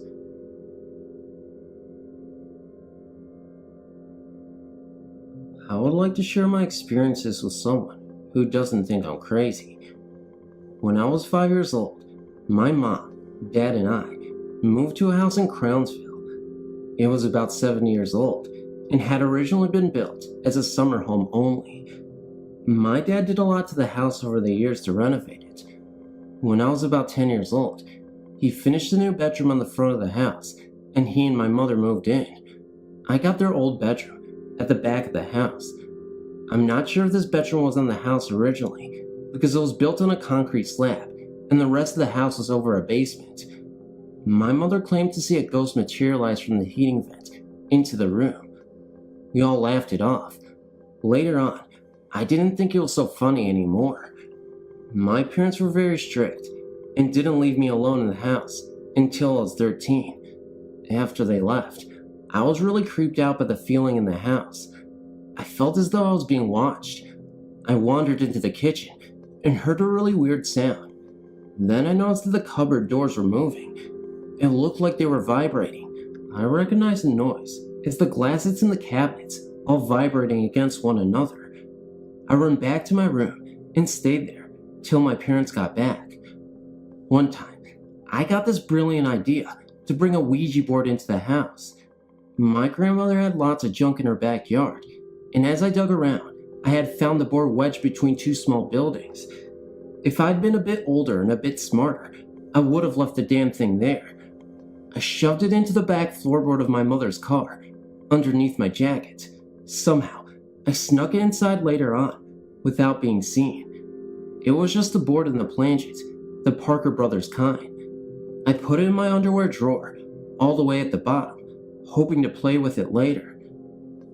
I had failed school that year, so I had to go to summer school. I knew I would have to get up early, so I went to bed early.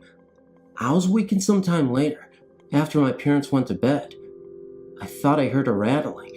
I listened for several minutes, heard nothing, and went back to sleep. I woke up again, a little while later. Again, I thought I heard rattling, and this time, I thought it had come from my dresser. I was slightly freaked out, but I heard nothing after a few intense minutes of listening, so I rolled over and went back to sleep. I woke up a third time. This time, I was angry. I still heard it when I woke all the way up, so I hurried and turned my light on. I saw the dresser drawer move for a few seconds, then it stopped. There was no more sleep for me to be had that night. The light stayed on, and I stayed sitting up in my bed till dawn. Then I got into the dresser, snapped the board in pieces, and threw it out my back window. The last thing that happened while I lived in the house occurred when my best friend stayed the night. We were supposed to be sleeping in my bed, but being kids, we were up talking. We both shut up at once and looked out my bedroom door. It was the kind of house where all the doors line up. I could look out of my door and see clear to my parents' bedroom door. In between were my old room, the kitchen, and the living room. We both saw glowing orbs floating around in the living room. There were about 5 of them, and they were way brighter than any of the lamps we had. She and I stared in awe for a few minutes, and then they faded away. She and I are still friends, but we never have talked about the glowing balls floating around my living room. Thanks for listening. I have been able to explain what happened the night of the Ouija board rattlings. For all I know, it could be the workings of an overactive imagination, but it sure seemed to be real to me. The terror of that night never has faded.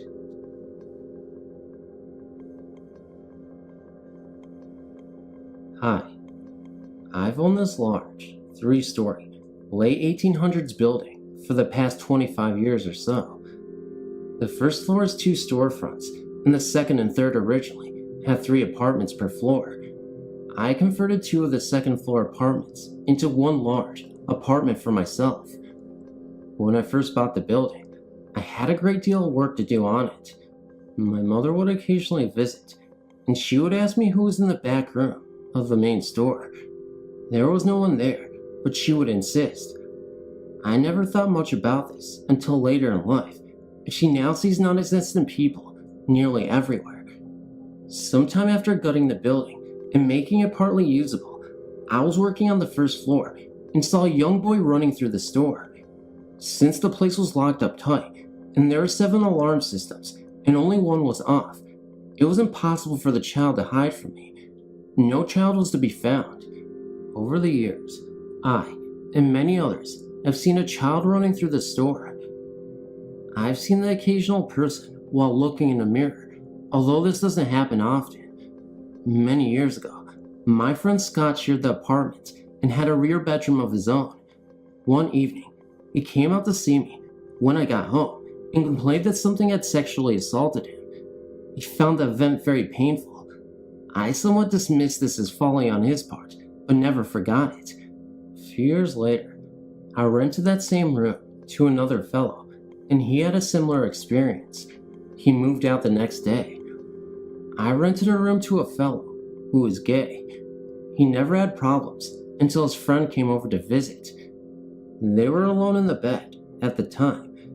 They were in the bedroom when the bed lifted a few inches off the floor and fell down. Then the bed moved a couple of feet from its location. Finally, the tenant had a set of barbells sitting on the floor. They were tossed up in the air several times, hitting the floor with a bang. After this happened, I began to read up on getting rid of spirits in the building.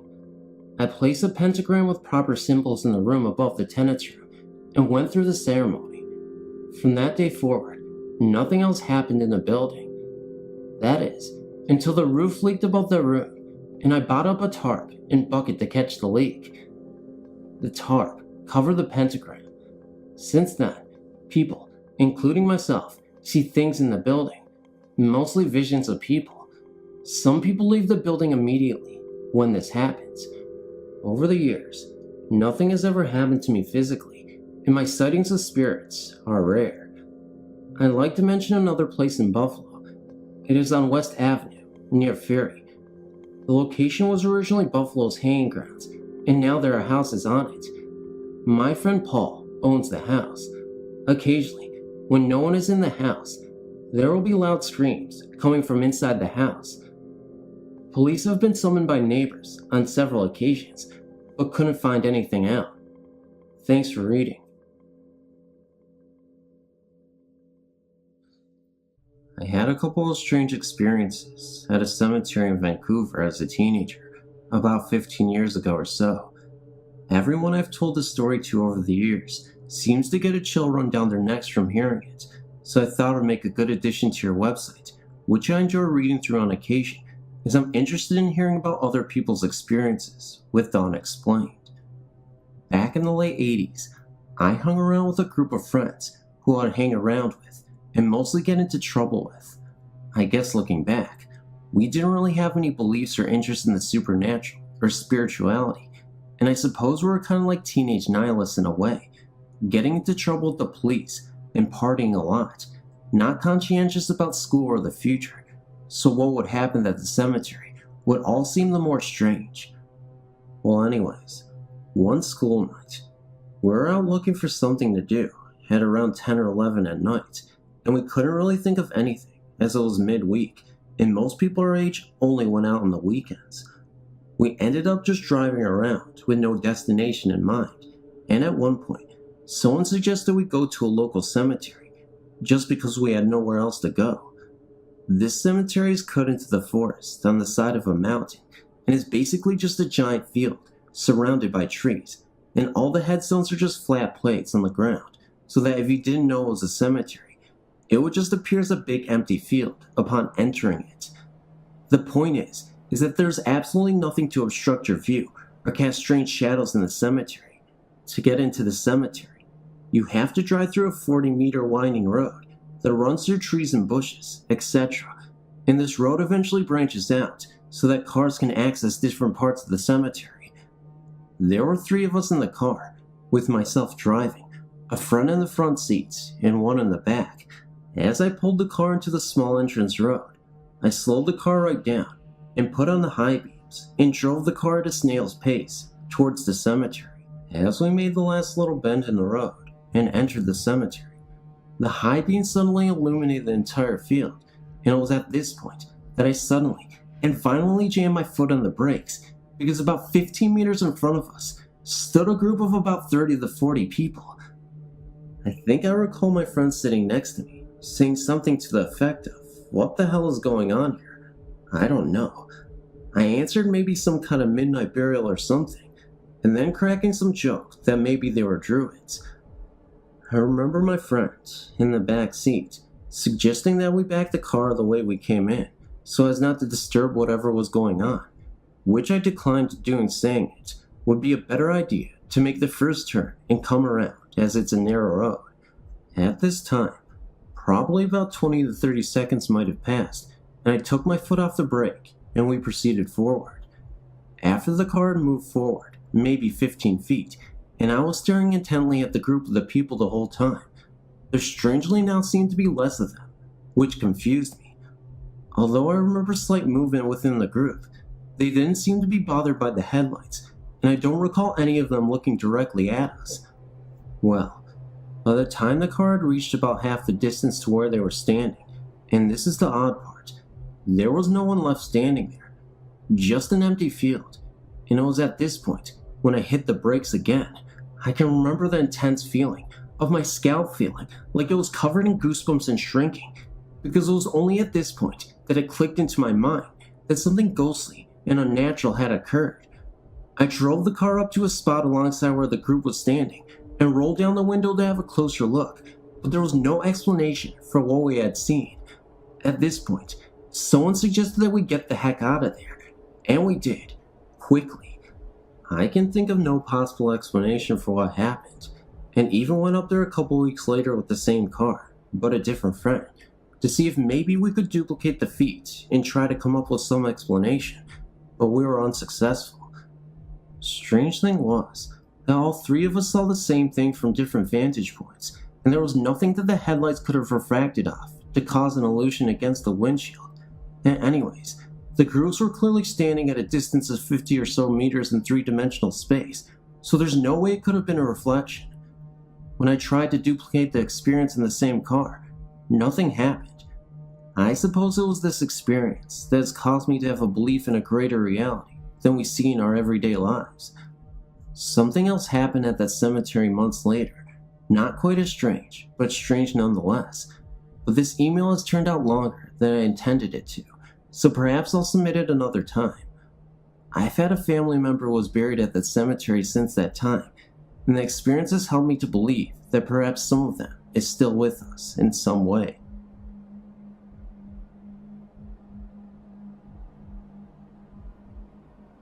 I would like to share the experience we've had, my husband and I, with the ghost of a dead boy.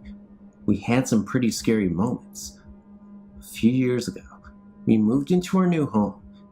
An old lady had lived there for years and had passed away 2 years before shortly after she moved into an old people's home. The house had been left empty since she moved out. We were the first ones to move in. It was the beginning of springtime, so it was a little cold inside. As we turned on the central heating system, we heard a noise as if a kettle was whistling. We thought it was just a little dry, as it had not been used in the last 2 years. This was just the beginning. When you entered our house, you would see a hallway surrounded by the living room, bathroom, bedrooms, and closet with the central heating system inside. As time passed away, we did not take any notice of the heating system making noise. I must say, I felt kinda awkward when I passed the particular closet. Next thing happened was on our clock. The pendulum would stop at different times. I would give it a swing, and it would keep going for days. It happened many times, and looking back on it, our cats were always looking at things we weren't able to see, especially into the direction of the clock. Then our candles. We used to burn them every night, at 2 places in our living room. We never had any problems with drafts, but suddenly, we noticed our candles were burning unsteadily.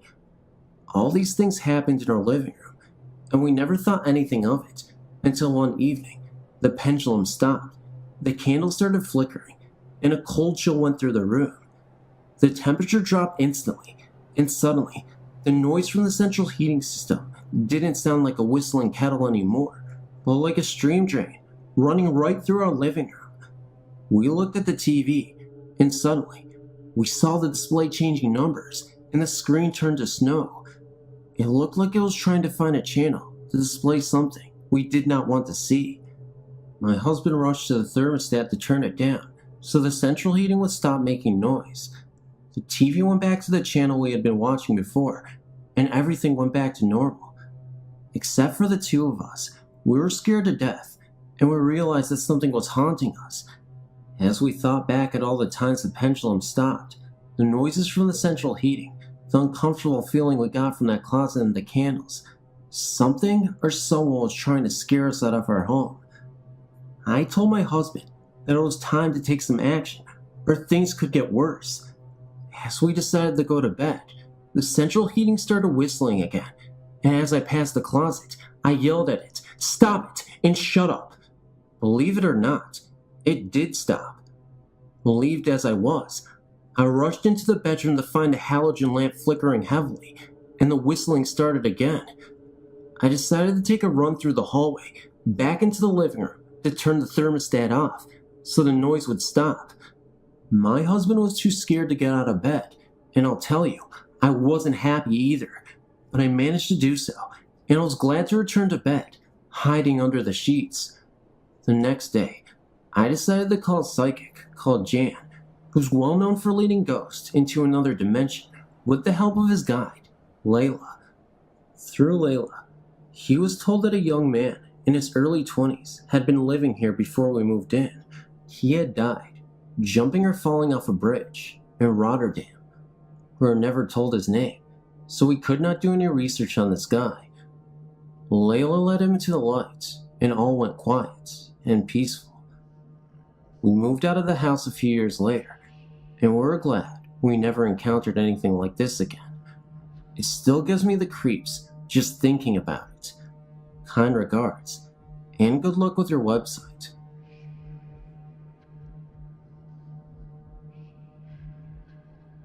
I'm not sure if you'll understand my English, since it's been a while since I studied it, so if you have any questions, let me know. It happened when I was in my early teens.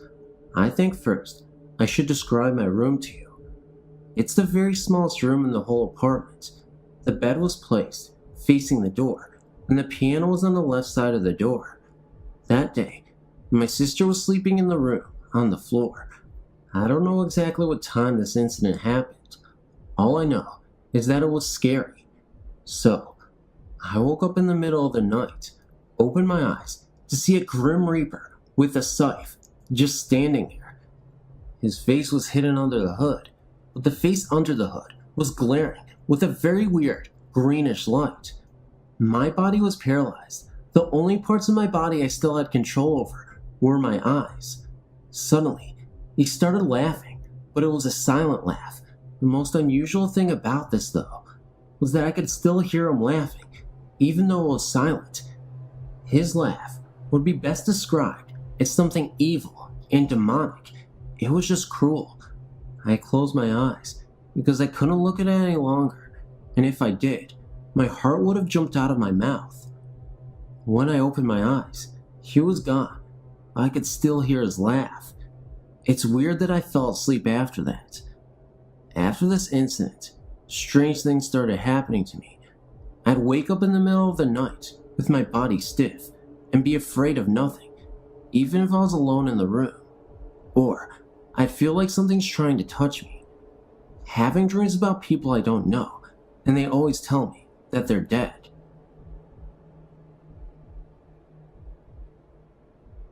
This happened some 7 years ago, in 1996. The office building where I worked then used to be a hotel. I was told there were 2 ghosts in the building.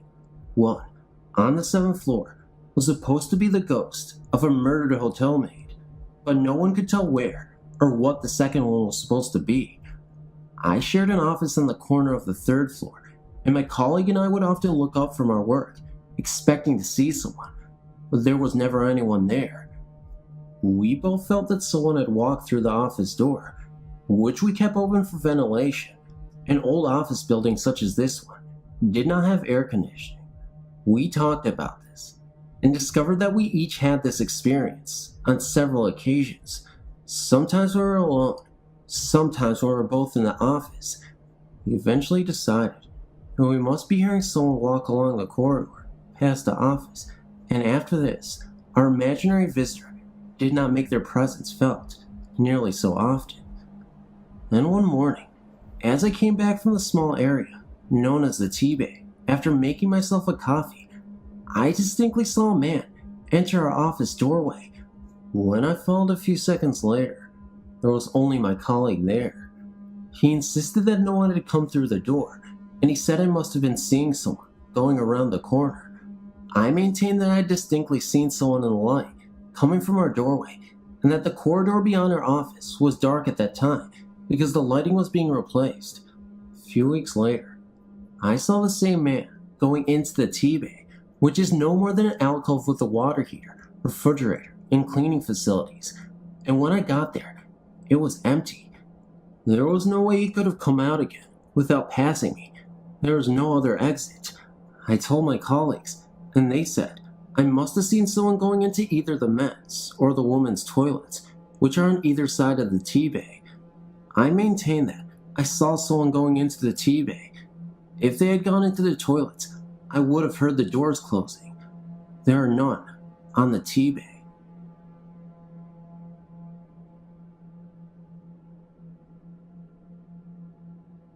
Hello there.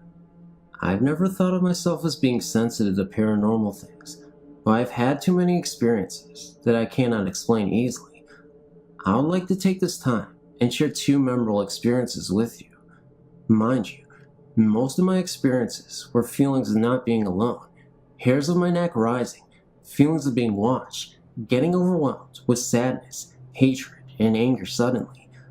I'm going to start off with my brush with the Martin House, listed in the Haunted Places Index under Panama City, Florida, at the age of 8 years. In 1978, it was owned by the paper mill company that was located across the street from the house. The Martin House sat on a huge amount of land and was surrounded by trees with moss hanging from them. There was a waterway running past the right of the house, looking at the front porch. The paper mill would rent this house out to various groups for parties. At the time, my father was in the Air Force, and his maintenance group rented out the house several times. I kind of felt safe on the lower floor and around the house grounds. I always made sure that my sister, 7 years old, and I stayed with a group of people at all times. For the most part, kids were running all over the lower section of the house, and we had plenty of places to explore. We were told from the beginning not to go upstairs because it was not safe. A group of us, me included, decided to explore the upstairs area after we ate some food. I led the way up after the first 5 steps and stopped. I was looking at the top of the stairs and had the feeling of being watched by someone very bad. I let the boy behind me go first. We all started up the stairs and I stopped again, feeling very uneasy. Couldn't seem to catch my breath. I was pushed out of the way by the other kids who went up the stairs.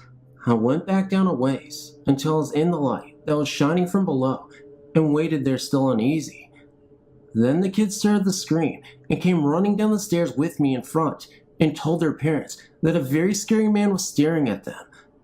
Our parents went up to look around and could not find anyone. We all got punished. Each time we went to find that house, I was always looking up at one set of windows, overlooking the waterway.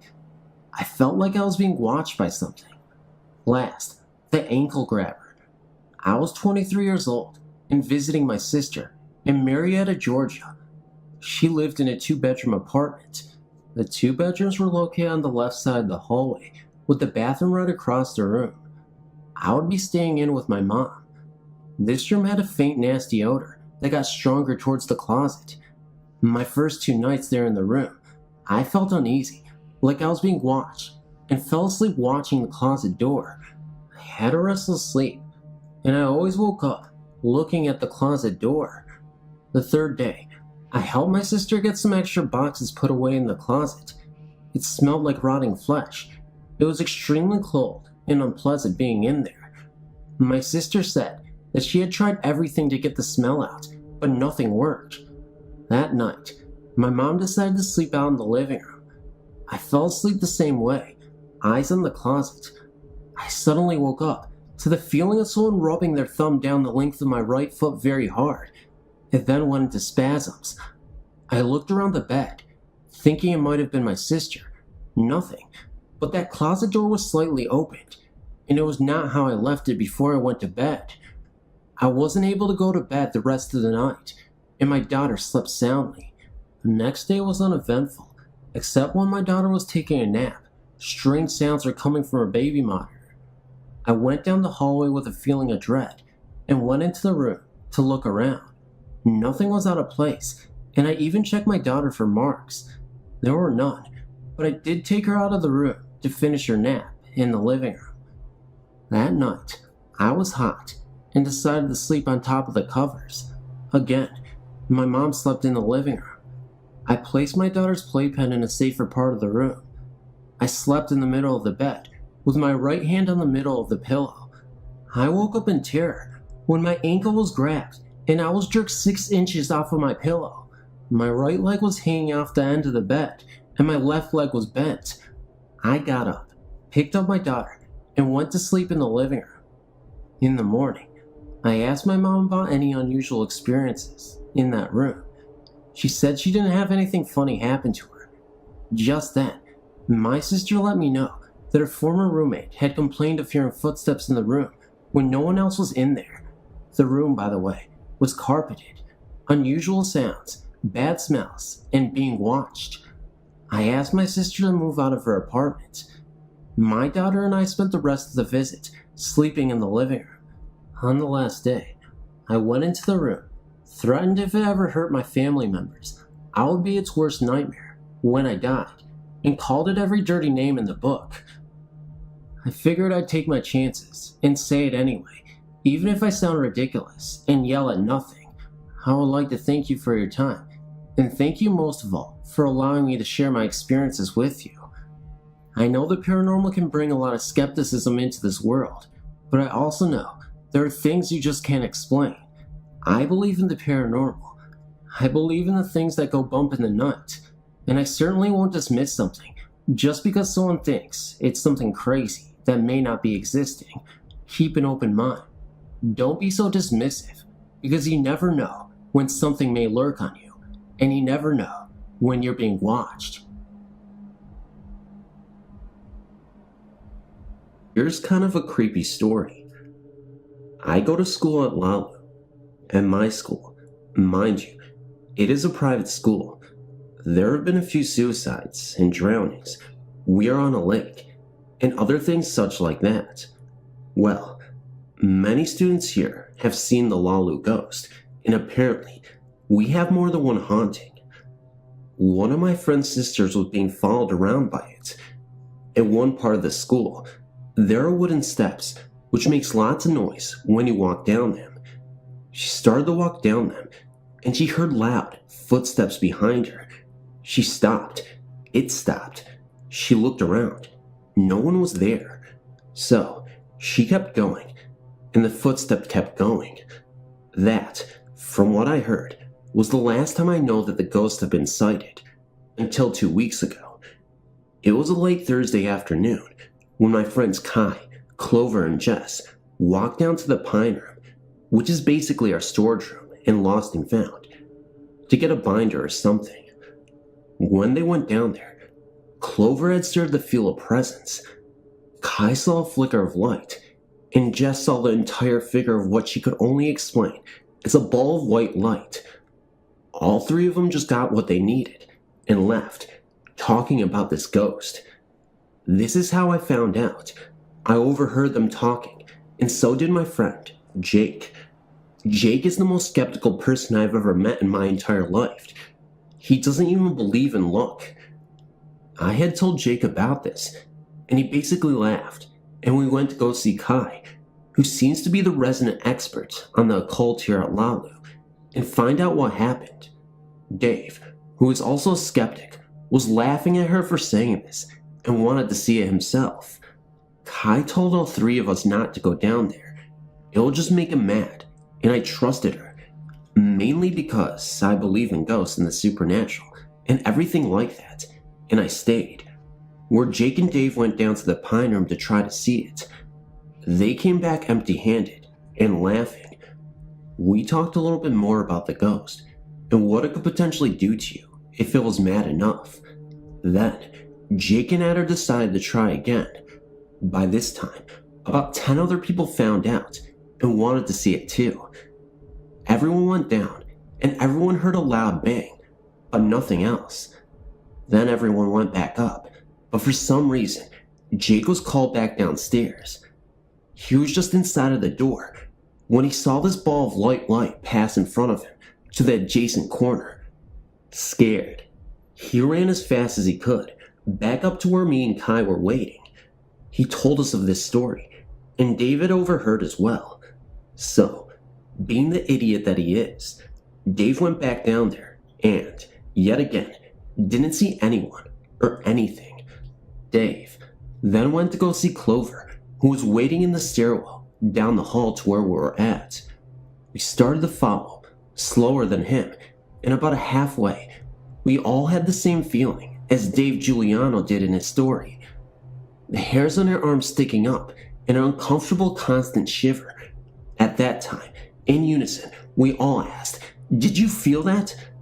Then, the creepiest thing happened to me. A feeling of soft, very, very soft hands, almost like wind, only solid, ran across my arm. And later, I found out that every time that Jake had walked by that spot and that feeling happened, his legs started cramping up. We went to the stairwell and we talked with the two.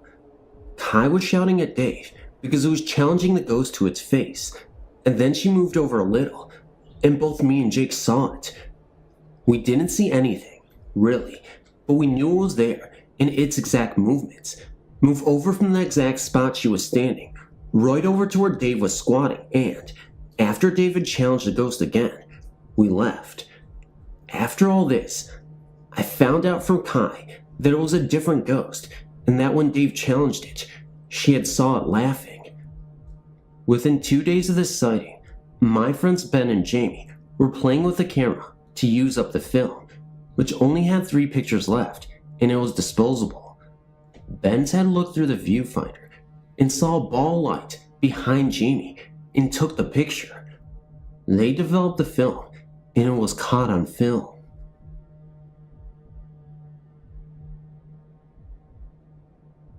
Hi, I'm from Ireland, and I haven't seen many stories from here. Well, My experience started in 1997. I was 15 when we moved to the house. We moved to a little village in Wexford. Our new house is over 150 years old, but has been done up and looks modern. Anyway, about 2 weeks after moving into our new house, I was trying to go to sleep one night when I heard someone calling the name Martin. I shared a room with my younger sister at the time, and she was fast asleep. I was wide awake, and whoever was calling the name called it about 5 or 6 times. The next day, when I woke up, I went down to my parents and asked who lived in the house before us. They told me don't be stupid, and that I know. Then, I asked who lived in the house before the people we bought the house off of, and I was told a man's name, called Jimmy Martin, and his wife. At first I thought this was a coincidence, and I never said what happened the night before. I soon started to feel someone was watching me all the time, especially in the sitting room. It is hard to explain, but even though I could not see anything, I could tell you there was an old lady standing in front of the sitting room door, and this is where she always stands. I was afraid to go to sleep some nights, as one night, when I was laying in my bed, something kept hitting me on the back of my head, as if to try and wake me up. Well, I was wide awake, but I was too scared to look, as I was afraid of what I could see. Another night, I was just dozing off, when someone decided to sit on the edge of my bed. This frightened the life out of me. I had kept all these experiences to myself, as I thought if I told anyone, they would think I was mad. I had an ensuite in my room, and one night, the toilet handle started going up and down by itself. Everything was getting to me, so after 3 years of keeping it all to myself, I started telling some of my friends what was happening to me. They thought it was scary, and asked me what my parents thought. They couldn't understand why I wouldn't tell them, but I just said they would think I'm mad. Anyway, more stuff started happening, but nothing serious. I went out for a few drinks with my mom and one of their friends, and when the night was over, we all came back to my house and had a cup of tea and a chat. They got into the subjects of spirits and started talking about past experiences they had. I thought this would be a good opportunity for me to tell them about mine. I started with my sentence with, "You're going to think I'm mad, but," and then I started to cry. I told them everything that was happening to me, and to my surprise, they had their own experiences. My dad was sitting in the sitting room one night, reading the newspaper, when a woman started whispering his name and started running her fingers down through his hair. My mom has heard them walk around upstairs, and she could hear them call her name sometimes, and when she was in bed one night, it was like someone was blowing cold air into her ear. My brother woke me up one night because there was an argument going on in his room, and to his surprise, there was 5 spirits in his room, bickering at each other. His room is across from mine. My mom and dad were annoyed with me because I never told them what was happening to me. We have 2 bedrooms upstairs and 2 downstairs. Me and my sister used to share a room upstairs, but she has now moved out, and my brother, who has also slept upstairs, has moved out now, so I'm up there by myself, and some nights, I can feel there's someone there, and it would take me half the night to go to sleep, as I would be terrified, lying in my bed. I'm 21, and the eldest of 4 children. Now that my brother and one of my sisters have moved out, my little sister, 13, looks up to me and likes to do stuff together. She's often asked me about my experiences, which are still happening today, but I won't tell her too much, as it would frighten her. To end my story, I will tell you about a reading we held in our house. A man came to our house who can see spirits, and he gave about 10 of us our readings. I was first to get mine done, and as I sat down, the kitchen door opened. As I got up to shut it, the man told me to wait a minute. He then told me that he isn't now, and that I should shut the door. This sent a shiver down my spine. He told my mother how I can sense spirits, and how a bad spirit entered the room with me. He said that he got rid of him, but there is a spirit that follows me around, but it's a good spirit, and this is the one that I can sense around me all the time. He said that there are a few spirits in my house, but they're good. Well, except the bad one he got rid of.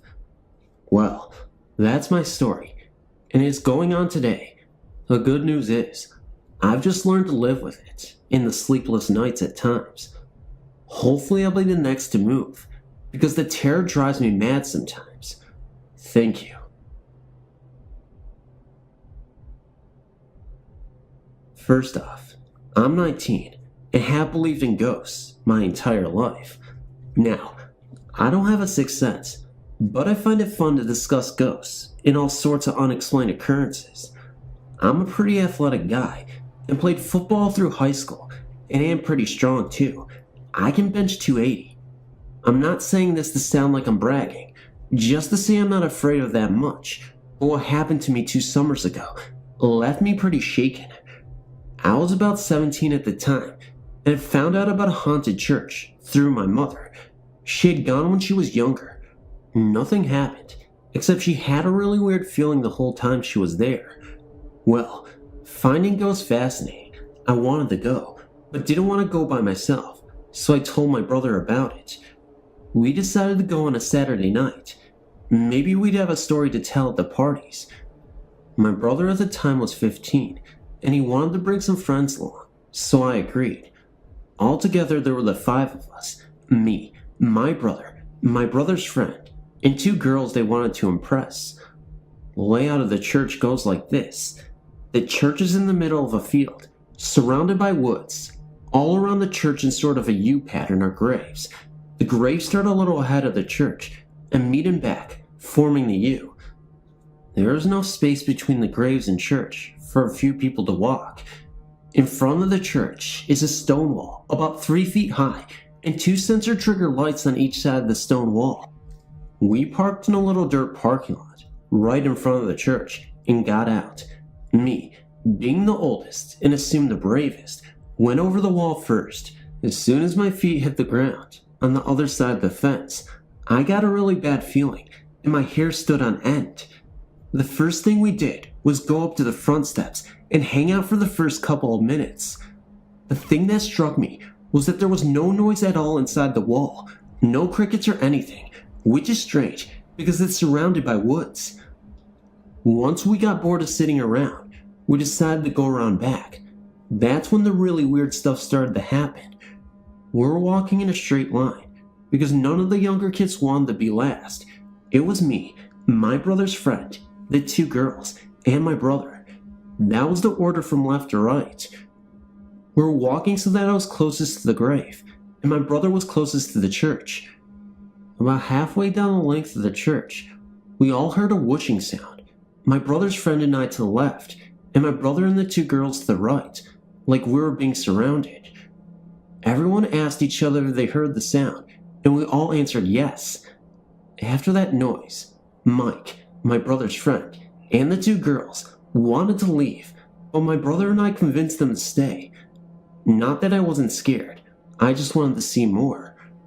I forgot to mention that me and my brother both had flashlights, which gets important. As we made our way to the back of the church, we all heard a loud hum, kind of like electric wires, but no one were around. This sound kept getting louder. Also, this went on through the whole entire time we were there, and probably would have scared us enough, if not for what happened next. At about the same time, I heard a noise. I saw a black ink blot, like shape move from a grave to behind a bush. I tried to follow it with a flashlight, but it was too fast. However, Mike saw it move from that same bush to behind another tree. From that point, we would hear sounds and directions all around us, and when my flashlight or my brother's was aimed at the spot we heard the sound, we would just get a glimpse of a shape going back the way the light came to, too fast for us to follow it. Now, there had to be more than one of whatever they were, because as me and Mike were going through this on one side, my brother and the 2 girls were doing the same on the other side. All of a sudden, I heard my brother and the 2 girls scream. My brother is a pretty tough kid himself, and I never heard him scream like that in my entire life. Never mind the girls. When I turned to see what was wrong, the 3 were sprinting out of there at a very fast pace. When I heard them scream, I almost panicked, but got my nerves under control. Mike, however, took off like a world-class sprinter, leaving me by myself. Not wanting to be the only one there, I backpedaled as fast as I could so I could see whatever it was, if it was coming after us. At this point, the humming was almost deafening, and that's when I got the impression that whatever was making the sound was coming closer at every very fast pace. At that same moment, my flashlight went dead, and then I did panic. I turned and ran faster than ever before in my life. When I reached the stone wall, I saw everyone else in the car waiting for me. I just jumped the stone wall. As soon as my feet landed, the flashlight went back on. The humming stopped, and I heard, guess what? Crickets chirping. Also, all the feelings of fear I had disappeared, and everything was calm. I got in the car and asked what my brother and the girls had seen. They said it was the body of a little girl floating inside the second-story window. At that time, the sensor lights went on, meaning something was coming towards the gate. Remembering the humming sound, I took off as fast as possible. There have been other stories about how people have seen the little girl or heard her playing the flute, but none to the extent of ours. After this happened, I did a little research, and this is what I found. In the 70s, a man raped and murdered 5 young women and buried them in the back of the graveyard behind the church. I don't know where the little girl comes into the picture, but that is what everyone sees. Later, when I asked my brother why a little girl scared them so much, he said the face looked mad, like it wanted us out, and he just got a bad feeling when he saw it. And this is the only ghostly experience, and hopefully the only bad one I'll ever have, and this story is 100% true.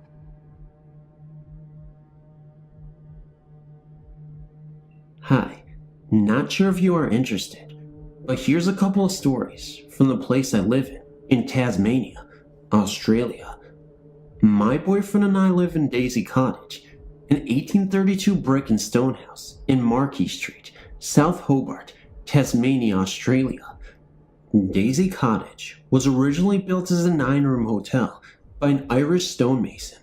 He built an almost identical house right next door for himself, which has been empty the entire time we have lived in Daisy Cottage. Legend has it that he witnessed the stabbing murder of the local policeman and testified against the killer in court. The killer was sentenced to lashings, followed by hanging death, and apparently it is he who haunts the house. Strange things have happened, but only one of us is in the house. The first thing happened to Chris, my boyfriend. He arrived home from work one day and checked the mailbox for an important letter that he was expecting. He took it out of the mailbox, opened the front door, and headed upstairs to the bedroom to get changed. On the way, he started to open the letter. Once upstairs, he realized it was raining, so he put the partially open letter on the bed and went downstairs and out into the back courtyard to take the washing off the clothesline. Once he got back inside, he went back to open and read the letter, and it was not there. After about 30 minutes of searching, he called me out of frustration. I arrived home and helped him look for the letter, turning the house upside down. Eventually I said, "Are you sure you took it out of the letterbox? Maybe you should check." Sure enough, there it was, sitting in the letterbox, partially opened. Second strange thing happened 2 days ago. I was alone in the house, doing some painting. It was getting dark, so I turned on the hall, bathroom, dining room, and kitchen lights, and had not ventured upstairs at all. I finished, cleaned up, and started turning off all the lights, getting ready to leave, as we currently aren't staying there during the renovations. I got to the front door and realized that there were lights still on in the house. Every single light upstairs had been turned on. As I left, I noticed that there was a light on in the upstairs of the empty house, next door. The one thing that really got me though, as I was looking towards that house, I noticed some kind of print, like a handprint there. When I say handprint, I mean a floating hand.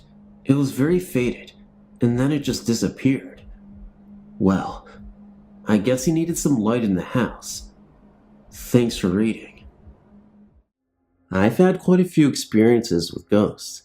In each place I've worked, I've seen a ghost, and my house is haunted by a small boy, my great-granddad, and a monk, although it has been fairly quiet recently.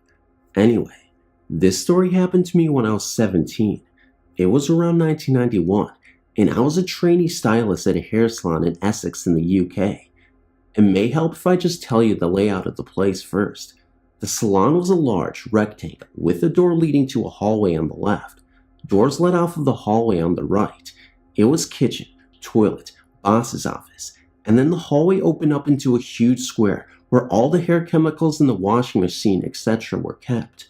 Everything in the salon was normal, and the haunting started quite suddenly. I used to feel as if I was being watched by a man from the hall doorway. I didn't like to be alone in the kitchen, and I was petrified to go to the toilet alone. It felt as someone was waiting outside for me. The feeling of fear used to intensify right by my boss's office door, and I found that not only did I start to run past that door, but several other girls who worked there also did. One day, I was alone in the back room, mixing up a hair color, and I was humming to myself, scared, when all of a sudden, a huge can of hairspray came shooting through the doorway and just missed me. I ran out of the doorway to see who had threw the product, but everyone was busy. When I checked the make of the spray, it was one we never used. The feeling went on for about 2 weeks, and I noticed that if I looked down the hallway, I could see a man in black, biking leathers, and a crash helmet standing by my boss's door. He was standing facing me and blocking the hallway. He was kind of see-through but not misty, but if you looked straight at him, you couldn't see him. One day, I decided I had to find out if anyone else could see him, so I hesitantly asked one of the other girls if she's seen anything odd lately. She remarked only the man in the hallway. I asked where, and she said exactly where I'd seen him, and by both of us talking, we realized that we were both describing the same man perfectly. By then, another girl came over, and she'd overhear and said that she'd seen him too. It turns out that we'd seen him and felt petrified by his presence, but we all felt that the other would laugh or think of us stupid if we said anything. One day, we were at work, and my boss was standing at the front of the salon when an old woman came in. She told him she was a medium, and my boss jumped. When asked why he jumped, my boss said that it felt as someone was standing right next to him. The medium replied that indeed someone was standing right next to him, and that was his best friend. This particular friend got killed one night whilst on his motorbike. Apparently, the friend knew that my boss was going to be in trouble and was here to help and comfort him. She told us that our fearful feelings were because the man died so suddenly and unexpectedly, and he was projecting his feelings and we were picking them up. Literally the next day, we no longer felt the man's presence. It was as if he was glad that his friend knew he was around, and he just disappeared as quickly as he arrived. By the way, the ghost was right about my boss being in trouble. About 6 months later, he was taken to court for sexual harassment and indecent exposure. Maybe he should have paid heed to his friend's warning. Sorry this is such a long story, and it isn't particularly scary, but I was covered in goosebumps all the time I was typing, so at least it scared me.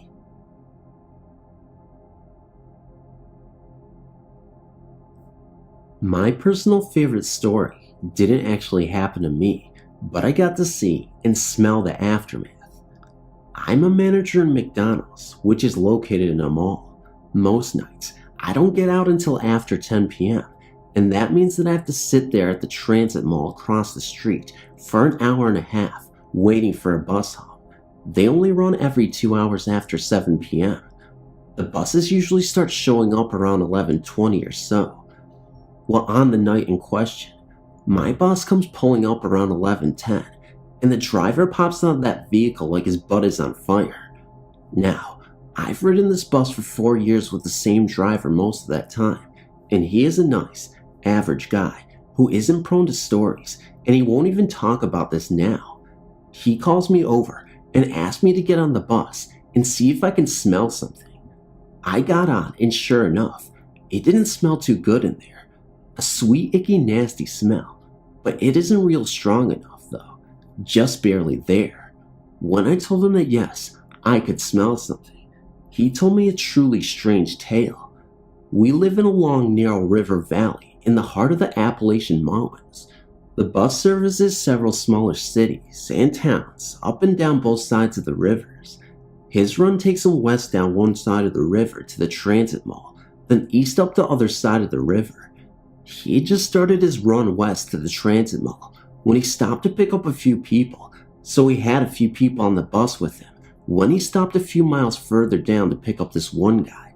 As he put it, drivers pick up a sense for people after a few years, something that tells them that this might be a problem. This guy was perfectly normal, but he set off the driver's internal bells for some reason, so the driver was keeping an eye on him. They got another few miles down the road when the people in the back of the bus started complaining of a smell and opening the windows. It wasn't long before all the passengers and the driver all had windows open because the smell was quite strong and, as I said, quite nasty. He even got out of his seat at one stop and looked for something that might account for it, but couldn't find any place where the smell was stronger and might indicate a source. Eventually, he hit the outskirts of the city, and all his passengers, including the one he got a bad feeling about, had gotten off. Again, he looked through the bus, trying to find that smell, and couldn't find anything.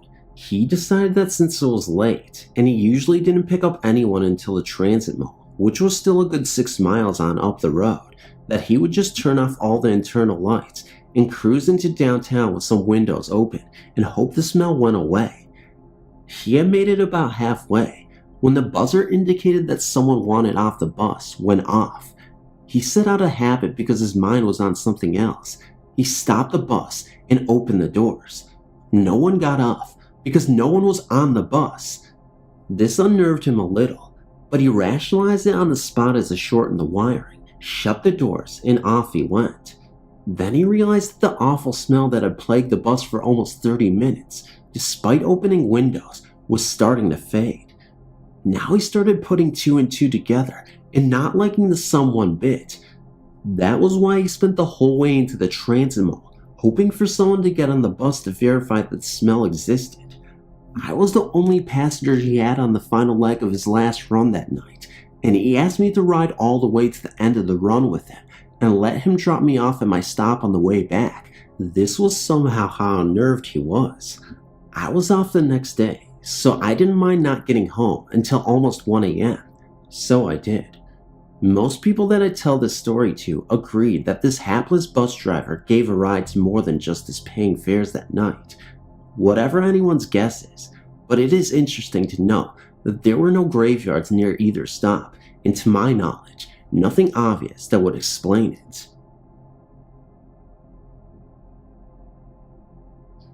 Hi there. There are many people that know me that also know my story, but they are mainly close friends and also people who can attest to what I'm writing. My tale begins when I was a young girl, around 2 or 3 years of age, and I was nearing the time when I was almost ready to move from my cot, a big one, which was why I was still in it at that age, to a proper single bed. I don't remember this, but my mother told me a few years ago when the ghost topic came up that she would often pass by my room to hers and hear me talking. Normal that a toddler would be talking at that age, right? Nope. Apparently, this was not the usual toddler babble. This was fully coherent, intelligent conversation. I would be sitting up in bed, clutching a teddy bear my grandmother had bought me, and talking to something that was sitting across from the cot at the other side of the room. My guess was this presence I was chatting with was sitting on my toy box, which was made to look like a little seat. My mother claims it frightened her at first, but I seemed happy and unhurt, and so she let it be. She never told me what I was talking about during those times though, only that this was almost as if I was an adult talking to another. That presence was one I came to recognize as I grew up as a friendly spirit, one I actually said hello to as I entered my room on occasion. The feeling I would get after that was always one of pleasantness and peace. I suppose that was the beginning of my ghostly experiences. I must explain about the house I grew up in. It was built well before World War I, in a new suburb of Melbourne, Australia. My room was actually the main room, and would have been the lounge or the sitting room when it was first used. It was the most ornate and had its own fireplace. Across the long hallway that ran from the living room to the front door was my parents' room and my little sister's room. Down the hall, we ended up coming into the lounge room and the dining room. That was the most original of the house. The kitchen, bathroom, and sunroom were all later extensions added in the 50s. Back to my tale.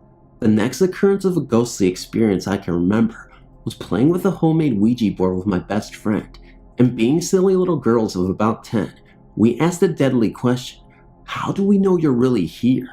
Well, as it turns out, music from the now bricked-in fireplace started playing. It was a single saxophone playing soft, relaxing tunes. Although the sound wasn't in itself scary, the fact that it was actually playing after we asked scared us both out of our minds. The sound actually continued for a few days before it eventually faded out. When I was older, I'd researched the deeds to the house and asked around. Apparently, there was a musician who passed away in that room of the house in 1923. The next event I remember clearly happened when I was about 12. I'd yet another friend sleep over for a night. Around 2 a.m., I woke up with a start to find a figure standing in my doorway. Instantly, it hit me that this was indeed a bad presence, and I started sweating. The presence was tall and menacing in its appearance, though. I couldn't see any distinguishing features. The one thing I do remember as clear as day was that he had a very bright, glowing red aura about him. That's what scared me the most. He was leaning against the left side of the door frame, casually, as if he were waiting for me to get out of the bed to get a closer look. Of course, there was no way I was going to do that, so I lay there watching him, watching me, until gradually he began to fade. He actually backed away from the door as he vanished. Anyway, once the figure had vanished, I leaned over my bookshelf that was at the end of my bed and asked my friend if she was awake. All she said was, "Did you see him?" We both burst into tears, and she crawled into my bed. We both fell asleep huddled up, too afraid to go to my parents' room. We have never been able to talk about that night. That was also when the trouble with my younger sister's room began. From that time, whenever I'd walk into my sister's room, I would get chills and just feel as someone was watching everything I was doing. There were several occasions when I even see shadows moving across the walls or objects moving out of the corner of my eye. I could never spend more than 5 minutes in that room by myself, and I could never go in there at night, not by myself anyway. At first, I thought my sister wasn't affected by the presence, but I was soon to be proven wrong.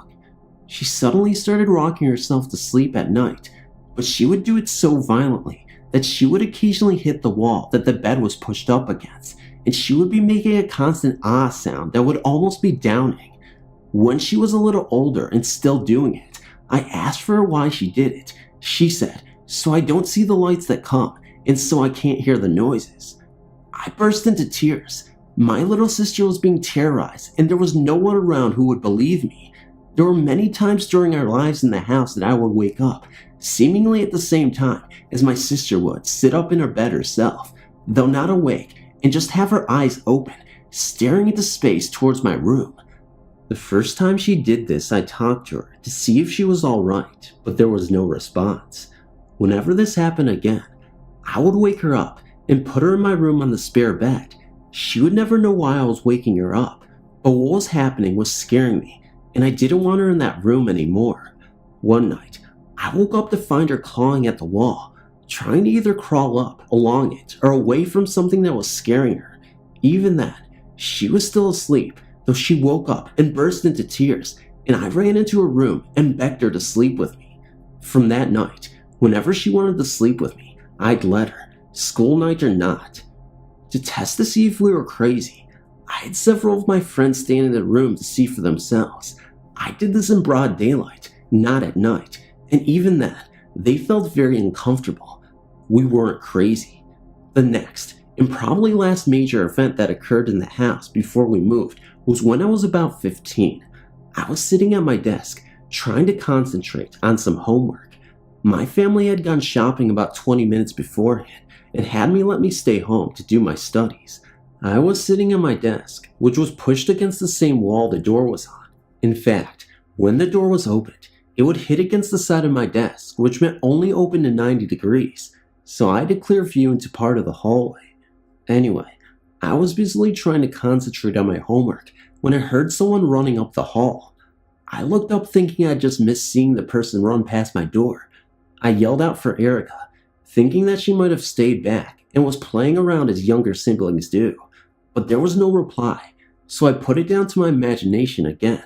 But the noise happened over and over again. I got rather nervous, but went to investigate, finding nothing. I gave up eventually and headed out to the kitchen to do the dishes, as is my normal chore. As I was washing up, I distinctly heard the sound of someone walking the length of the kitchen, the sound of bare feet on limo, just that soft padding sound, but it still made me uncomfortable. I looked over my shoulder and saw nothing, so I just continued with the dishes. The moment after I'd turned around, I felt someone blow a stream of cool air across the back of my neck. I spun around, sending water everywhere, and stared at nothing. To my dismay, there was nothing in the room.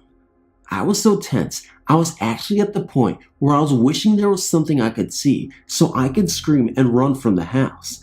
As it was, I calmly walked outside and sat in the backyard playing with the dog until my family returned home. There were no more major occurrences of anything happening after that, except for the fact that something was still getting at my sister. That stopped as soon as we moved, though it did take a long while before my sister could finally relax in her bed, in her new room, and fall asleep naturally. So far, there's only been 2 different occurrences in the new house, which happened in late 1997. They both happened on the same night. My friend from university was over at my place, and we were studying late into the night, working on a combined essay. It was around 2 a.m., and my friend was sleeping on the couch in the next room while I was typing my part of the essay. Suddenly, she rushed in and said that she woke up and there was a white figure leaning over her and looking at her. She could only make out the shape of the face and determined it was male. He then vanished after a few minutes, and that's when she ran out to the kitchen.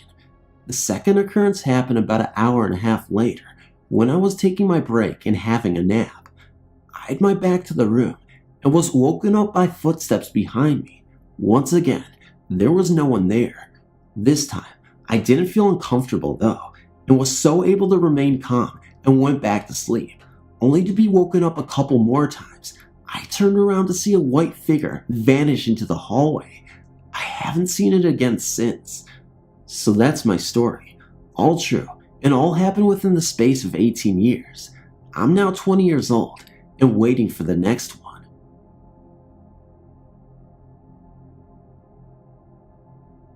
My mother and I moved to Colorado when I was 15. We had all our stuff sent ahead of us, so we had no furniture to use for a few weeks while I finished the last of school, and my mother made all the final arrangements.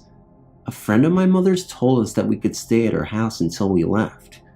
Now, I was not too happy with this notion, because for as long as I can remember, this house had given me the willies just because it is one of those Victorian jobs with all kind of windows, but a long dark hallway with not a single one. Better still, her mother had recently died, and strange stuff had started happening in the house. A few months earlier, while we were all eating at the kitchen table, a light that was hanging on the wall over the table had just switched itself off. I was sitting right under it when it did it, and I quite audibly heard that switch, and when I reached up to turn it back on, it was so cold. This light had been on for several hours, and should have been hot. Well, I should have learned about the spirit thing for lights right there, but things just got better. The morning after we descended on Jane's house, I got up at 5 a.m. so I could take a bath and wash my hair before I had to catch a bus at about 6:45. I was the only one up at that nasty hour. Now, Jane's bathroom is huge and had this old-fashioned claw-footed tub in it. There is an overhead light with a switch by the door, a lighted panel all the way around the mirror with a switch next to the mirror, and as a nightlight, Jane kept a set of those cheesy Christmas candle lights set on the back of the toilet with a switch and the cord. Now, every one of these light sources is at least 3 to 5 feet from each other. So I'm in the tub, minding my own business, when I find myself in total darkness, and I do mean total. Jane's house is out from anything on about 7 acres that she owns. Best yet, I heard that light switch flip off.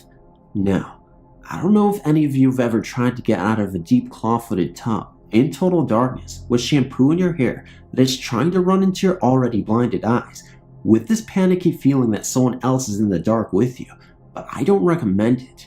Once I had the overhead back on, I turned all the lights on, including the cheesy Christmas candle lights. A few mornings later, the same thing happened, only this time I had all the lights on. After about the count of 10 or so, while I am trying to absorb into my brain that it happened again, the light around the mirror goes out. I'm serious, people. I could hear those switches being flipped. Well, tell you what, I got my butt out of that tub and had the overhead back on before the cheesy Christmas candle went out. And yes sir, it did go out. This became a morning ritual at this house. Not every morning, but at least 4 times a week. Another thing that happened to me during those 2 weeks was the cabinet door under the sink. The way our kitchen was set up, to get to the fridge or the back door, you had to walk right past that sink, and she had those old-fashioned metal cabinets. Well, the door would swing open with enough force to put a bruise on my shins, and I mean a deep muscle bruise here. That only happened maybe 3 times thankfully, but that was enough to have me almost climbing over the kitchen table to avoid that sink. These things only happened to me. Here's one that we would all see. There's this old-fashioned lamp on Jane's TV. It doesn't give off much light, but enough so that you can see where you're going. This lamp would flicker, and before anyone says anything about wiring or short, no. Jane had the lamp checked and the wiring to the house checked because she started worrying about a fire. This of course after we had already moved to Colorado, and it would do it when everyone is sitting down, so no one was moving around to jar the lamp. Jane had got remarried a few years later and moved out of the house. She still owns it, but her tenants haven't said anything to her about lights or anything, and now the lamp acts just fine. It might also help to know that about 6 months prior to all this, Jane's mother died. She was over 90 and had bad dementia when she died, but she still remembered Jane and would beg her every time Jane visited her at the nursing home to let her go home. 2 days after she died, Jane was cleaning out her mother's room, and not being in the greatest health herself, she got tired and decided to lay down on the bed and take a nap. In her dream, she said that she could see the door to that bedroom as if she was lying on the bed. Well, in walks her mother, about 20 years younger with 2 suitcases. She looks right at Jane and says, "I'm finally home, and now I am staying." That was when Jane woke up.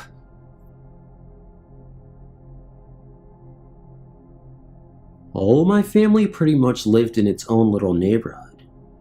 This neighborhood had the weirdest things happen to it for most of my family, and had some really strange beliefs and so on.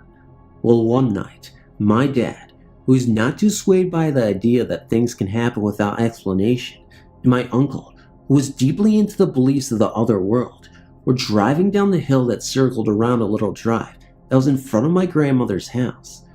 What they saw will always be some sort of mystery because my dad came back so white-faced that to this day, I can't wipe that image out of my head.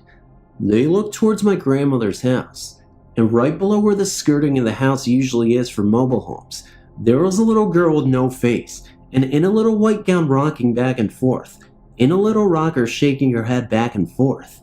Again, they said that she had no face, but they couldn't turn away from her, for she was drawing them closer and closer, until finally, my dad just decided to get out of there as fast as he could, for whatever reason.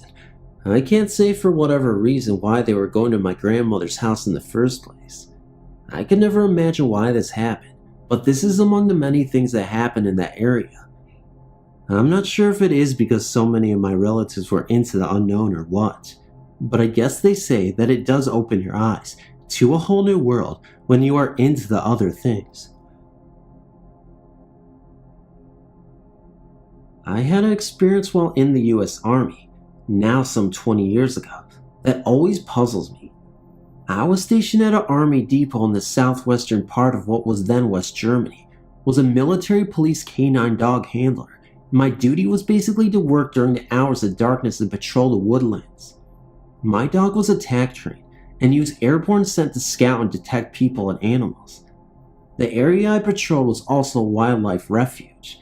As to the experience, I was on patrol, walking my dog, when out of the blue, my dog laid down and started to whimper and whine and started to crawl backwards, still in the laid down position. I myself hit the dirt, listened, and looked around in the blackness of night. I neither heard a sound nor saw any movement. I guess that this activity continued for at least 3 to 4 minutes. Then my dog stood up and continued being himself. I spent 26 months at this depot with that dog, and it never happened again. I've scouted deer, wild boar, foxes, rabbits, hedgehogs, weasels, and people with this dog, knew his alerts for all, so I feel strongly what scared him was not natural. I did not feel any presence at that time. I called my sergeant and reported alert, and the squad thoroughly searched the area with no further alerts. I've since then read in a novel about ghost stories of a soldier in World War II that had the same experience. I was told that the area, as most of Europe, was dotted with many battlefields. In fact, there were huge concrete pillboxes that were destroyed throughout my patrol area. Anyway, my friends and wife listened to my story, and I think they don't really believe it. Just thought you might shed some light on this experience that puzzles me to this day. Thank you for the time. I will try and make what is a long story short, but events like this must be lived to really understand, and even then, understanding is not really the correct phrase because there is never real understanding, just acceptance. I was 19, and my new wife was 17. We were struggling financially, to put mildly. This was in 1975. We heard of a house for rent for $35, a month on the gravel road, not too far from the small town in Arkansas where we were from. It was a wreck, old, unpainted, falling down. But at that price, what the heck? We were young, and to be honest, partiers. As long as we had a place to crash and have our friends over, well, it would do. The first we heard of the place being haunted was when an old man came around selling wood. We had a wood stove. He told us not to buy as much as no one ever stayed long, as people say the place is haunted, and I know for a fact a murder happened here years ago. Perhaps that set us up to start manufacturing a ghost, as some would say, but to tell the truth, we never gave it a thought. Every night was a party. Most of my friends still lived at home, and so our place became the hangout. But slowly, things got strange. It really started when I started talking about taking a job in Texas and our moving. It was as if something didn't want us to leave. This was something we were surprised later upon reflection, as if the life we had brought into the place was somehow welcome. Anyway, to strive for brevity, there was a room that we never used. It was always cold and eerie. Some of this is going to sound textbook ghost story here, but these are the events. This was a very small shack of a house, and we needed the room, but you just couldn't be in there long. This wasn't just us. Everyone said the same thing. We went to Texas to interview for the job. Upon our return, we found a strange sight. Everything from the refrigerator was in the center of the kitchen floor in a mound. Things were missing from around the house. We actually found the missing items in impossible places at later times. And the really strange thing was that all the doors and windows were still locked. My grandmother had been keeping an eye on things and had called us in Texas to tell us from looking in the window. It looked as if it was broken into, but she couldn't get in to see because somehow they must have locked up when they left. This was the beginning of it actually. The place began to be unlivable. No noises, feelings of not being alone, depression, feelings of suicide, and finally, the event that caused us to move out immediately. My wife had tried to stay there alone a night before this event, as I was away, but she could not. We had gone to bed, but had left the stereo on in an adjoining room. The stereo was a straight shot from our bed, nothing except a doorway without a door between us and it. My wife got up and went to switch it off. As she was returning, in clear sight of me in the bed, she screamed and dived into the bed. "Someone's in the house," was our words. I grabbed the pistol and went looking. Of course, nothing. But from her far shoulder to her buttocks was 4 scratch marks, like a hand had raked down her back. We moved out the next day. We just knew not to be there another night. The place is still there. We go there from time to time. It is in such a shape that no one lives there now. We have heard that others have had experiences in that old place, but this I can say, in all seriousness, those events so long forever ago shaped the way we see things, and we are always ready to give these types of stories an open-minded response, because we lived it. The following story involves a house that is literally across the street from my best friend David. By the way, David's house is haunted. You can hear the story in Hell Freezer's channel. This story takes place in my city and neighborhood of Silver Spring, Maryland. Anyway, one day, David and I were building a patio for his backyard. I decided to take a break and headed out front. I sat on his rocking bench and lit my cigarette. That's when I noticed a disturbance coming from that house. As I stood up to take a closer look, I noticed an old Korean woman muttering hysterically in her foreign language while waving around something that was smoking. While she paced back and forth, she was trying to be comforted by 2 family members. I was immediately intrigued by whatever she was holding, but also wanted to see if I could help. I slowly approached the situation. As I got closer, I see the woman with tears in her eyes, holding what is mostly known as a sage smudge stick. A sage smudge stick has many purposes, and one is cleansing a space inhabited by evil spirits. I asked the other woman, her daughter, what was going on. She told me that this was her mother's home and that she couldn't stand the ghost in her house anymore. My mom thinks this place is haunted by an evil spirit. I asked if I can help with anything, but she declines. I wanted to keep asking questions, but this wasn't any of my business. David's neighbor knew a lot about our neighborhood, told me why the house was haunted too. He said that in 1989, a young man who lived there killed his parents and then himself. I found an old article on this story. It stated that a 27-year-old man, armed with a shotgun and a rifle, fatally shot his parents in their bed in their Wheaton home before killing himself. Back to me. His parents didn't live in that house, but he did. His sister was the one to find her dead brother. The police officer asked her whether her brother was mentally disturbed. She nodded yes. I suppose a troubled man can also be a troubled ghost. When I was 17 years old, a group of friends and I decided to check out a haunted place in our state of Maryland. It is known as Crybaby Bridge. As a side note, in the early 70s, my mom actually went to this same exact bridge when she was 17 too. It's pretty cool stuff, to be honest.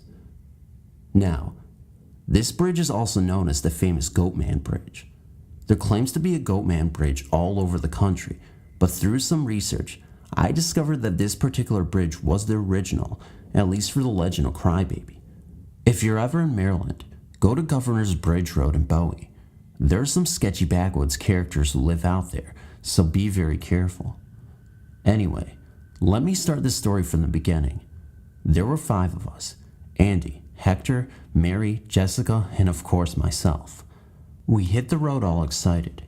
Andy was blasting his new subwoofers he installed in his Cadillac, so we were in good spirits. Our GPS was directing us pretty well in the beginning, but once we hit that area of Bowie, it literally stopped and our phones were all disconnected. Jessica was filled with fear and grabbed my shoulder tight. I assured her and Mary, who was also scared, that this is how it is in the boonies. We were getting so close to the bridge, but didn't know which dirt road to take. It started getting dark. That's when we randomly came upon a trailer park spot. It wasn't really a trailer park community, but just 3 isolated shacks that were literally miles and miles away from civilization. I mean, fuck. You see that kind of shit in the movies and know that this would be a good time to leave, but we were so close to the bridge that we couldn't just turn around. Hector decided that we should ask for directions. When they saw our car stop on this dirt road next to their home, this woman and man got up from their rocking bench and walked slowly over to our window. The woman, who was maybe in her 70s, she was missing her 2 front teeth and was holding a Budweiser. and the man, who was maybe in his 30s, was a husky fellow with the most cliche backwoods outfit on. He had it all down to a T, with the dirty overalls, missing teeth, Confederate flag tattoo, shotgun by his side, and a lit marble Lucy hanging from his lip. They were very friendly, almost too friendly. They had already known why we're here. Apparently, a lot of people venture out to this bridge all the time. I asked if the rumors were true. The man with his slight southern twang said they used to hang goats from nooses back there. I asked about the Crybaby Bridge. He said he didn't believe in that one, but the woman did. She told me her version of its origin. Keep in mind that there are once again many variations of this legend's origin. The origin I was told was that legend states that in the early 20th century, a young woman was impregnated, but not married. In order to avoid judgment by family and peers, she drowned her baby in the river. Days later, with all of her guilt, she was trying to find her baby, which of course would have been impossible, so she too jumped off the bridge to her death. Time for the fun part. The urban legend rules were to first cut the car lights, get out, stand right in front of the bridge and shout, "I have your baby." What's supposed to happen is first you'll hear the faint sound of a baby crying. As soon as you head back to the car and get in, the woman will appear with a soft but crying voice, repeating, "Where is my baby?" She then will erupt in anger and chase you down, only to disappear. So here we are.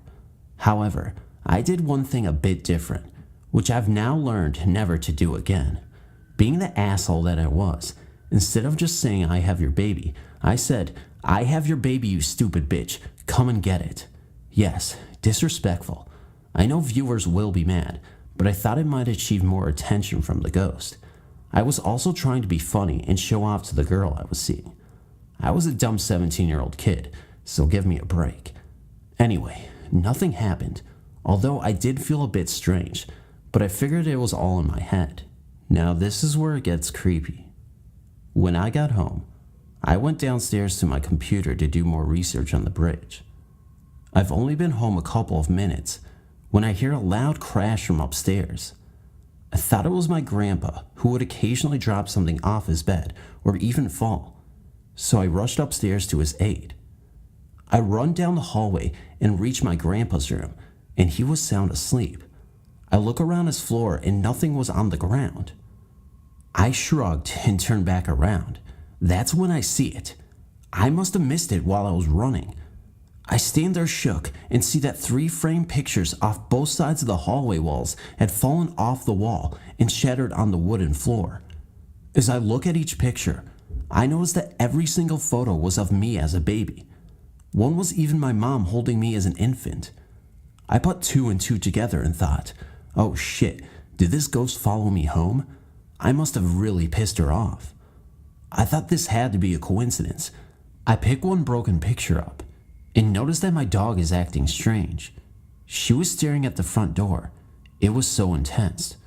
I was calling her, offered treats, and even tried to move her, but she wouldn't budge. This bugged me out because she always, and I mean always, loyally listened to me. I do believe animals can see things we can't, and my dog was aware of some sort of presence. I was starting to get really nervous, but kept my composure and remember my dad telling me a story about a ghost experience of his. I'll make it quick. My dad said when he bought his first apartment, it was extremely cheap, almost too cheap because the last 2 tenants claimed it was haunted and wanted out. Apparently, a woman was stabbed to death in the apartment 8 months earlier, and now she's haunting it. My old man could give 2 shits about it. It was cheap, and he didn't believe in that stuff. His outlook changed the very first night he moved in. He said every night, around 11 p.m., he would hear what sounded like footsteps starting from his hallway and ending at his bed. He's a mechanical dude, so he thought it had to be time machinery within the walls. However, after a week, it clearly sounded like footsteps. So one night, when he heard that last step at the foot of his bed, he announces, "Look, I'm sorry, but I live here now. I don't mind that you're here either, but please stop making noises because it's scaring me." And just like that, it stopped. So I decided to do the same. While holding the broken frame, I apologized out loud that I'm sorry for saying those things. I don't have your baby, and I won't ever do it again. My dog then clawed the door. I opened it and closed it. She was back to normal, and I didn't have a sense of dread anymore. After that experience, I did research and found that if ghosts are angry enough, they can attach themselves to you. Then again, this all could have been a coincidence, but what I learned is that you don't disrespect the paranormal.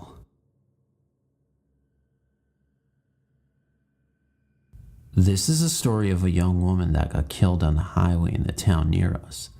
Some people say a gang of men attacked and murdered her when she got stuck on the highway late at night, and some say she was killed by a moving vehicle on the same highway when she got struck there at night.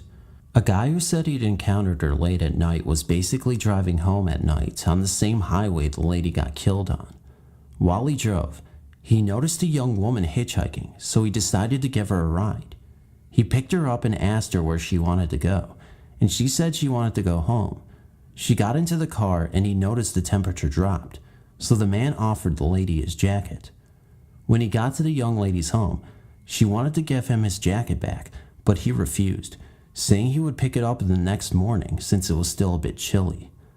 The next morning, the man went back to the house of the young woman, and he found an elderly woman at the house, and so he asked if he could fetch his jacket from the young woman, whose name was Sheila, which he later discovered.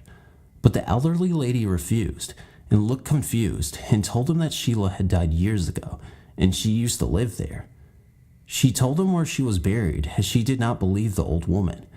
He then got into the car and drove to the graveyard where Sheila was buried, and lo and behold, he found his jacket draped over the headstone of Sheila.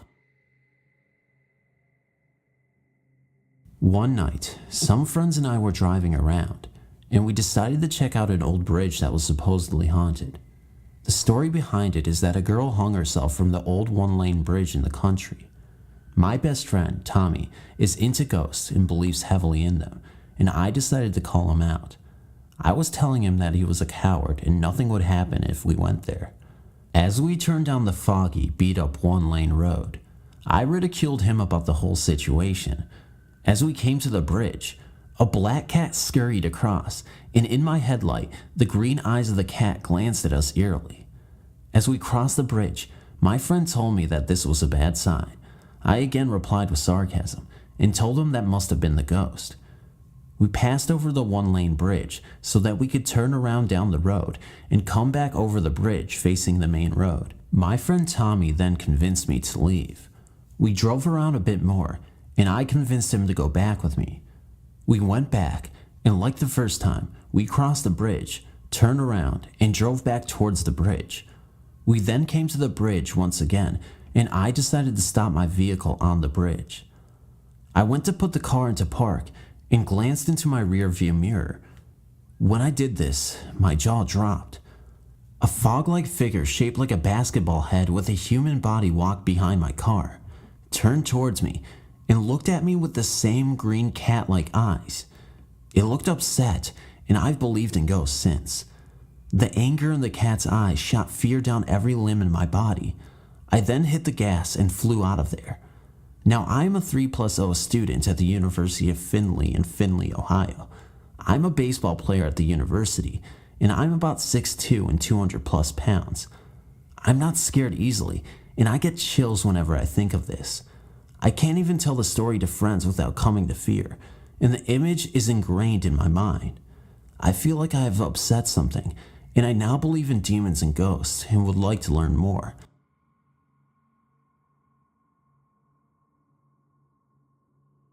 On January 8th, I was hanging out at a local shopping complex with a couple of friends of mine. My friend, Mary, turns to me and begins telling me a story of a bridge just over the North Carolina and South Carolina state line called Catswoman Bridge. She was telling me that a number of years ago, a woman was driving home one night, and just before she was about to cross the bridge, a cat ran out in front of her.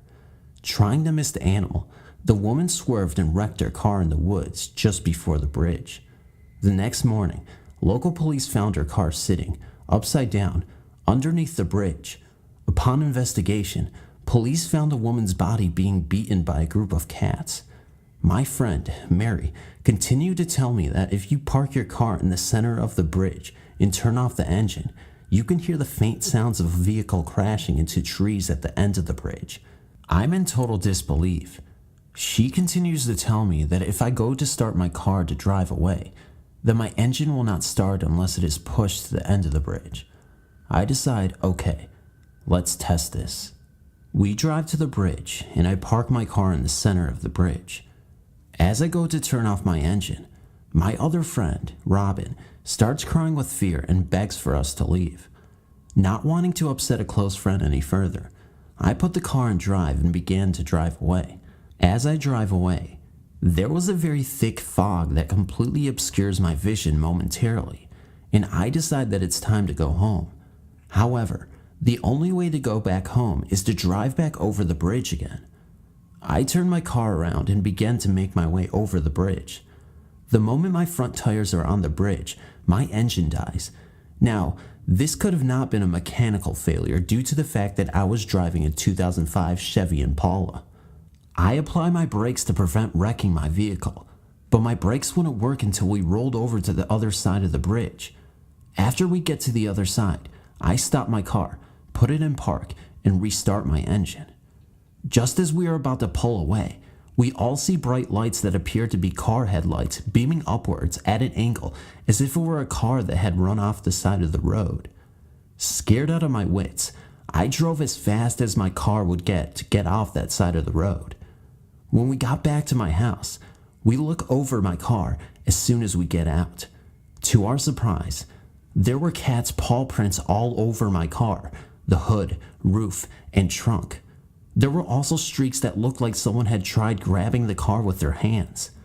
There were also complete handprints on my back window. None of these prints were there prior to us going to the bridge. I sent my car through a car wash almost an hour or so before we went to the bridge. I tried doing a search on the bridge and I found nothing. At first I was skeptical about the validity of the bridge, but after this, I will never drive over that bridge again. Thanks for reading.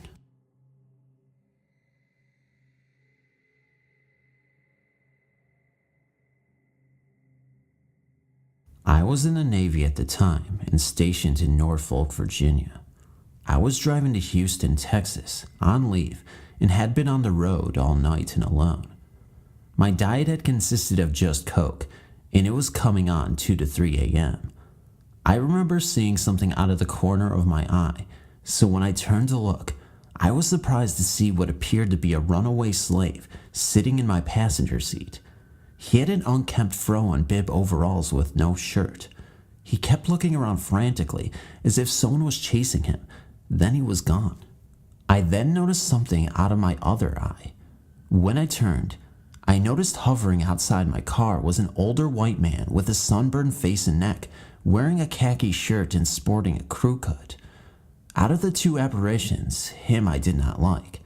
Now things started getting interesting as he proceeded to yell or chant something at me through the window as I was traveling about 70 miles an hour.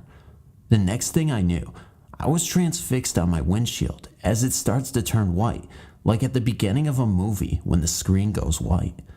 Oblivious to everything, the slave man starts yelling at me to look out. I snap to and am literally inches from plowing into the car in front of me. Then everyone was gone. A few minutes later, the white man shows up again, and everything starts over and ends the same way. Finally, the third time it happens, I couldn't snap out of it as quickly. I felt the car shaking and bopping about as the white man chanted and the slave man yelled at me to look out. When I did snap out of it, I was in the median between the two roads headed for a bridge. Of course, there was no bridge for people on the median, so I slammed on my brakes, took the keys out of the ignition, covered my head with my jacket, and prayed. I fell asleep for a couple of hours, and when I woke up, I drove home without incident. That was trip 1 of 2. Ever since I was a little girl, I've seen things or felt things. I haven't decided if I follow the feelings and spirits, or if they follow me. When I was 7, I lived in a huge farmhouse. I was awakened one night by a cold feeling on my cheek, almost like someone was placing their hand and just brushing it against my cheek.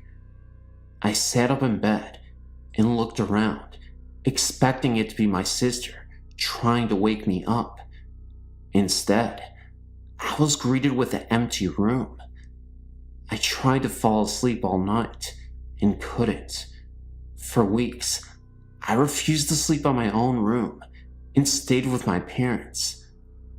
About a month later, I was back to sleeping in my room and was awakened again, but this time by the closing of the side door downstairs. I thought it was my father coming home late, so I walked into the hallway. What greeted me on the stairs still scares the daylights out of me today. When I got to the stairs, a lady that I had never seen before was walking up the stairs, or so I thought. But when I looked closer, I realized that the woman was floating up the stairs. She wore a dark brown skirt and a white blouse covered by a jacket. The white blouse had been stained in red in a few places. When I squinted my eyes to try and get a better look at the blurred image, I saw that the woman's face was battered and covered in blood. I was frozen in my tracks and unable to move. I just stood there. She didn't appear for too long until she ultimately faded away, but I'm convinced that the presence was a former owner of the farmhouse I used to live in.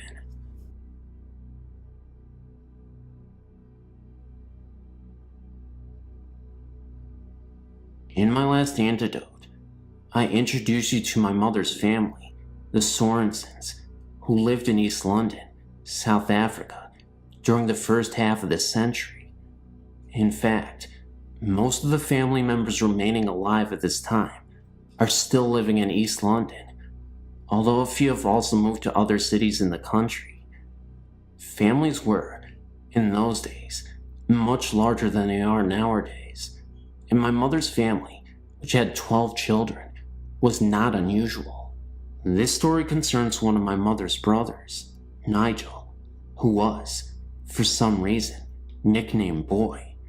I've always known this story for as long as I can remember, but 2 weeks ago, I formally interviewed my mother. Before I start the story proper, let me give you just a little background on my family. My maternal grandmother's name was Mina, but I was, however, never fortunate enough to meet her, as she died some years before I was born.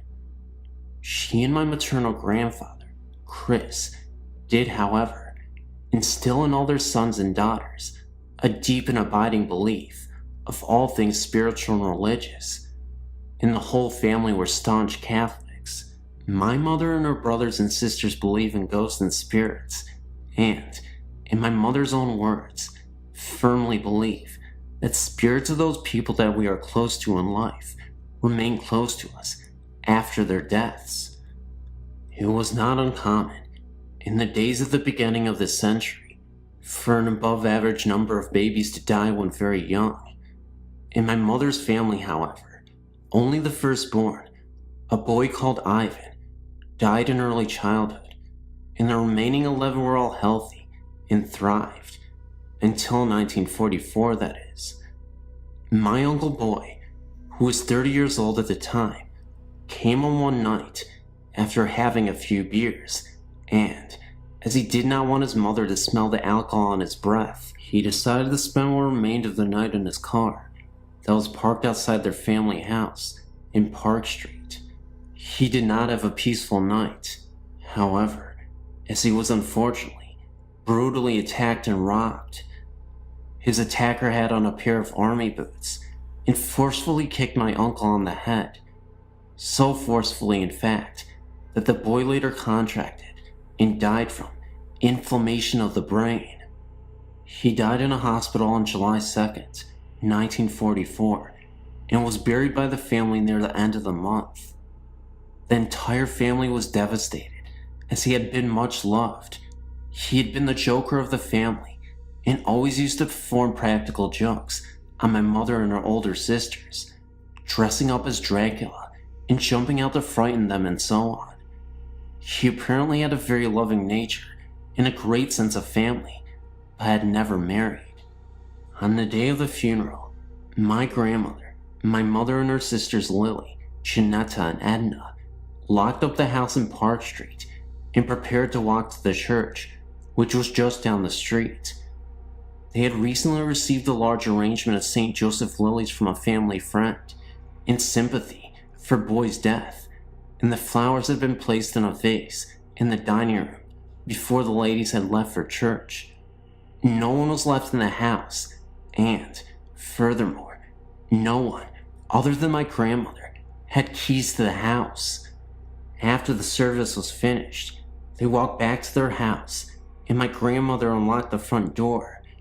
The dogs were very excited to see them, most probably wanting company after having been left alone for so long. My mother, being the youngest, rushed past the others and into the dining room.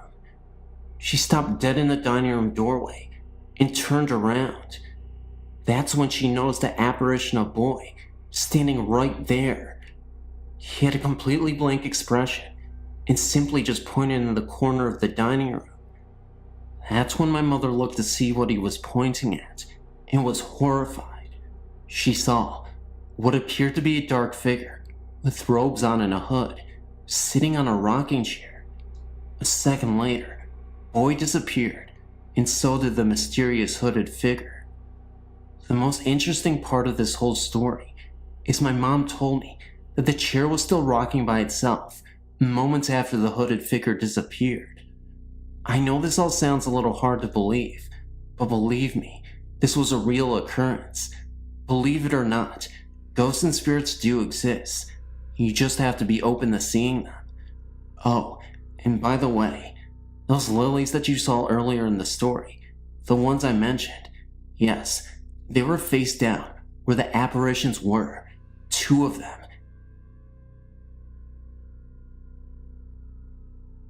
I worked in a movie theater that used to be a theater before, but not movie, but stage.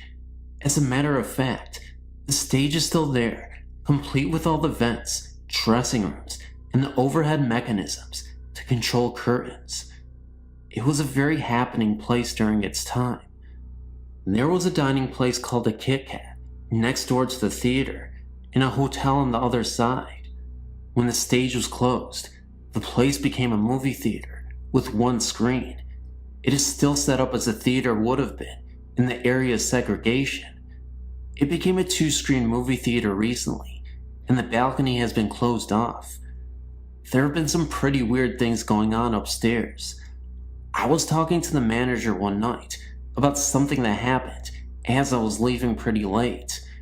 It sounded like something upstairs in the old lobby fell. Something big. I went up with a friend to check it out, but nothing could have fallen.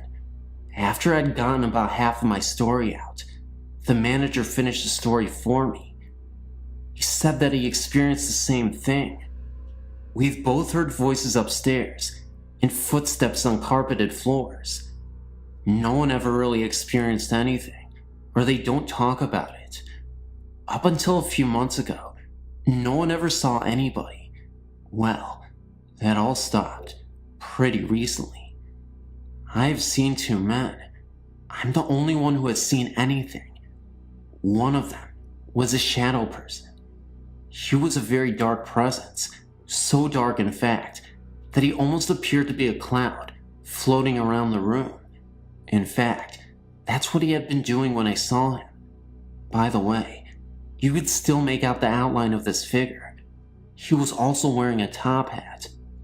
The presence that I saw was upstairs in the balcony.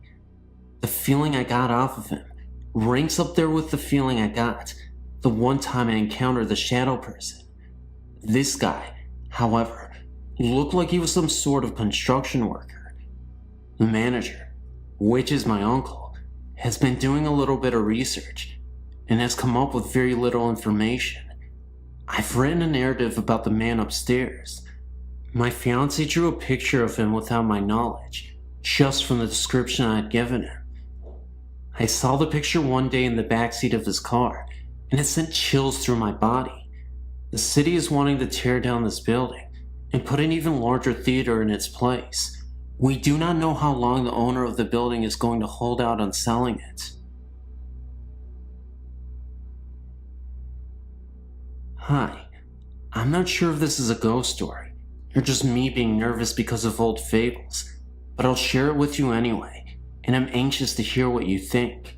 First of all, I'm from South Louisiana, where ghosts, voodoo, and haunted antebellum homes are a way of life, or at least a big part of the history down there. About 3 miles from my parents' home, where I grew up, there's an old plantation house, which I believe was built in the 1800s. I know that I'm going to skip around because I feel like I have to explain everything, but please bear with me. While I was growing up, I always felt scared to be outside or even alone in my parents' house, but I don't think the house itself was haunted, but maybe the area, because it was so close to this old house.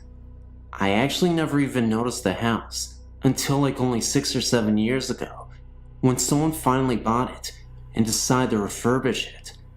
The house was once known as the Stephanie Plantation, then as the Halfin House, and I believe that there was also one more name for it, but I can't think of it right now. The new owner put a lot of effort into doing research into the history of the house and how it looked. You know, pretty much to find out anything and everything about it. First of all, he was a friend of my father, so we got to see the house through many stages of its rebirth. The new owner took before and after photos of the house. The before photos really scared me. There were, I believe, 5 faces or bodies of ghosts in the pictures, but they were very clear. One looked like a man, maybe with a beard and very proper demeanor. Another was a lady in the ball gown. That was what the silhouette looked like, and possibly a crown. Another looked like a small child looking out of the window, and another just a blur. One looked like a man screaming, and it seemed to have chains on his wrists. I don't know what exactly to say about these pictures, but I know what I saw, and I know how the house felt, and I believe them. I've always felt a type of sixth sense, if you want to call it that. My dreams often come true. ESP is a frequent thing for me, and I always get these feelings. I'm not trying to say I'm psychic, because I'm not sure exactly what this is, but I have come to try to use them more and more. Anyway, the house was very cold, even though it was the dead of summer, probably 100 degrees and humid. You know, the typical South. Anyway, it had this very eerie and unwelcoming and not very peaceful feeling to it. And as weird as it may seem, I kept getting like these glimpses or flashbacks that were very dark, but they were of this house. The new owner had tons of stories of hauntings by him and previous visitors, or just stories that were documented. I talked to this friend of my mother-in-law who is really into this stuff, and she seems to think that for some reason I have a connection with this house, that it isn't just me being a channel. I don't know what to think. I don't really want to know. Every time I visited this house, I would get the creeps, and always in the same places. There was a small closet-looking space at the top, 3rd floor, which was recorded to have been used as an infirmary in the war. I was standing near it, thinking. I was getting a funny feeling about it, and didn't notice my brother behind me. As a joke, he picked me up and pushed me inside of it, and I'll never forget the black flash, if that makes sense, that came to me. I'm not sure if I actually saw it, or just remembered it, but it was one of the single most frightening events to date. It was like I could hear, just for that brief second, screaming and cries, and see so many people in that small space. I don't know, I guess I can't really explain it. Anyway, the room that was supposed to be the infirmary still has bloodstains on the floor, even though the original boards have been removed and replaced. I truly think something more happened up there. So then all of a sudden, this guy and his wife up and sold the house to my father's cousin, Curtis.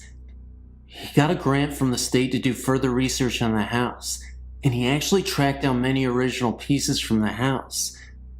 In the meantime of all of this, I get engaged, and one day I woke up and something told me that I should have my wedding pictures taken in the old Halfin house. So I called him up and asked if that would be okay. He was reluctant because he really didn't want any more pictures taken and of the house, but finally agreed. So I went back because I was so totally drawn to this house. Since Curtis has been restoring this house, there's a much more peaceful air in it, really. And anyway, as I was walking around, I prepared myself to be more open to anything. I walked in the ballroom and got this very clear vision of this lady with a beautiful gown and crown on, maybe the lady in the picture. And even though I already had my wedding dress picked out, I immediately went home and asked my mother to make the dress exactly as I told her, and she did, though she found it was very hard to understand me sometimes. Anyway, the dress turned out beautiful and exactly as I had envisioned it, and of course, I topped it off with a small crown. I went and took the pictures, and when I walked out of the room, dressed that way, I felt the most wonderful, peaceful, and almost happy vibe rush in and out of me. It was like just me looking that way brought peace to the house. The pictures went well, but there are a couple questionable ones which I want to send to you to examine when I received them back from my mother. They were taken on a dead tree, but where we believe someone, or more than one, was hung to death.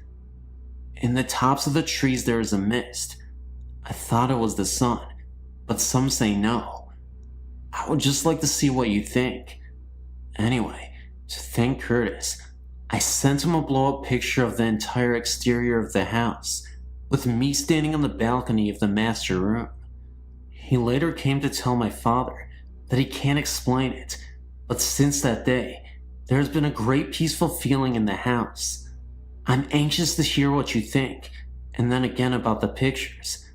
I hope I have not wasted too much of your time. Thank you.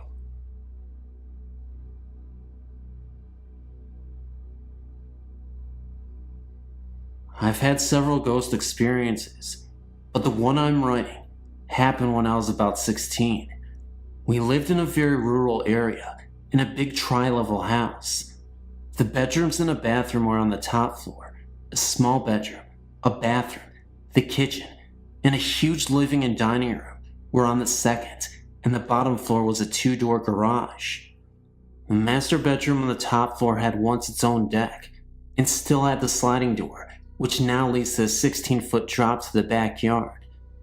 It is important to know this, because we often would hear someone knocking on that door, even when we had the blinds open, and could see there wasn't anyone there.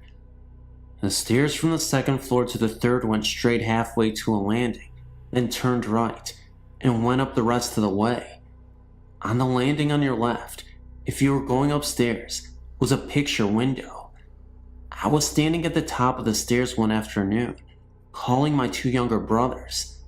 The youngest, Lee, came to the bottom of the stairs and asked what I wanted.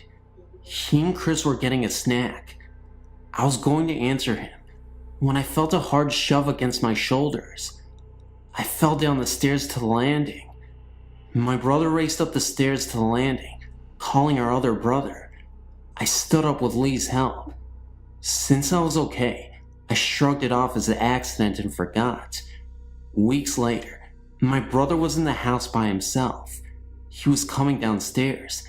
I could see him through the window, and he tumbled down the stairs to the landing.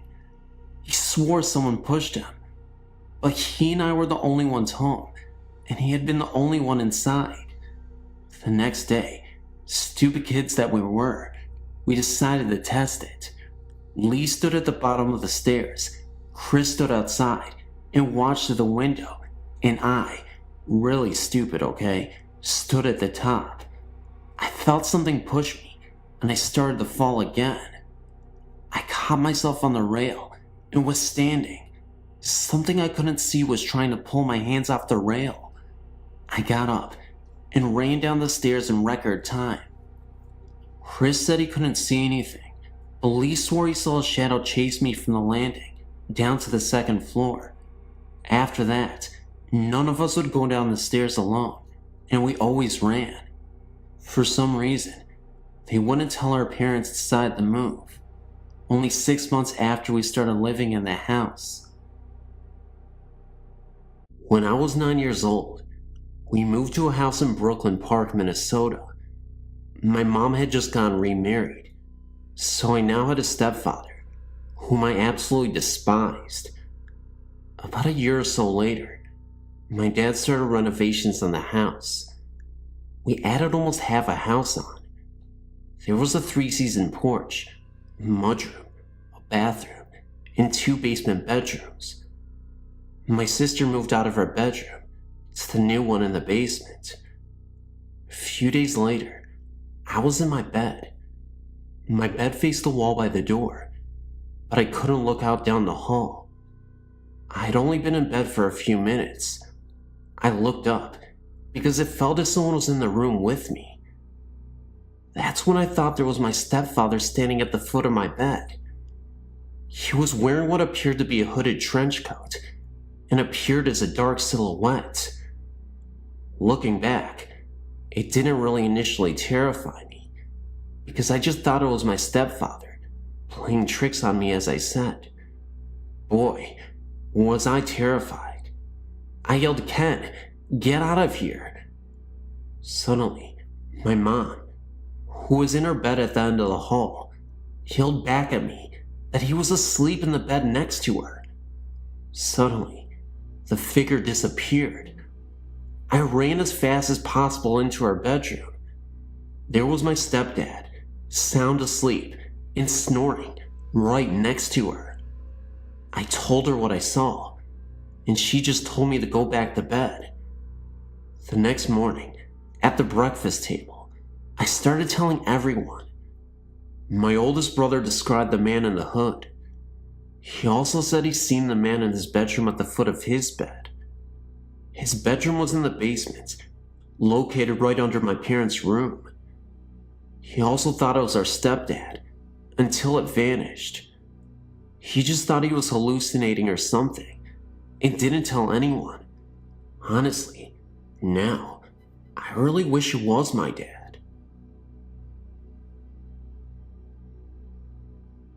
Hi, I'm a 21-year-old student in Chicago, Illinois. I'd like to tell you my story, and if possible, ask for your professional opinion about a few things. I've experienced spiritual and ghostly activity for about 11 years now. I used to be frightened by these experiences, but now I'm quite intrigued. However, one incident stands out in my mind and still bothers me to this day. This is the story that I would like to tell you about. About 5 years ago, I lived in an apartment on the second floor. It was an unusually warm summer's night, so I decided to sleep on the couch, with the sliding door open to let in the breeze. I woke at about 2:30 a.m. to a horrid stench and a strange coolness. Confused, I looked around the living room. I looked then, and directly in front of myself, and I was lying on my right side, with my right arm tucked under my head as a pillow. And I saw a figure.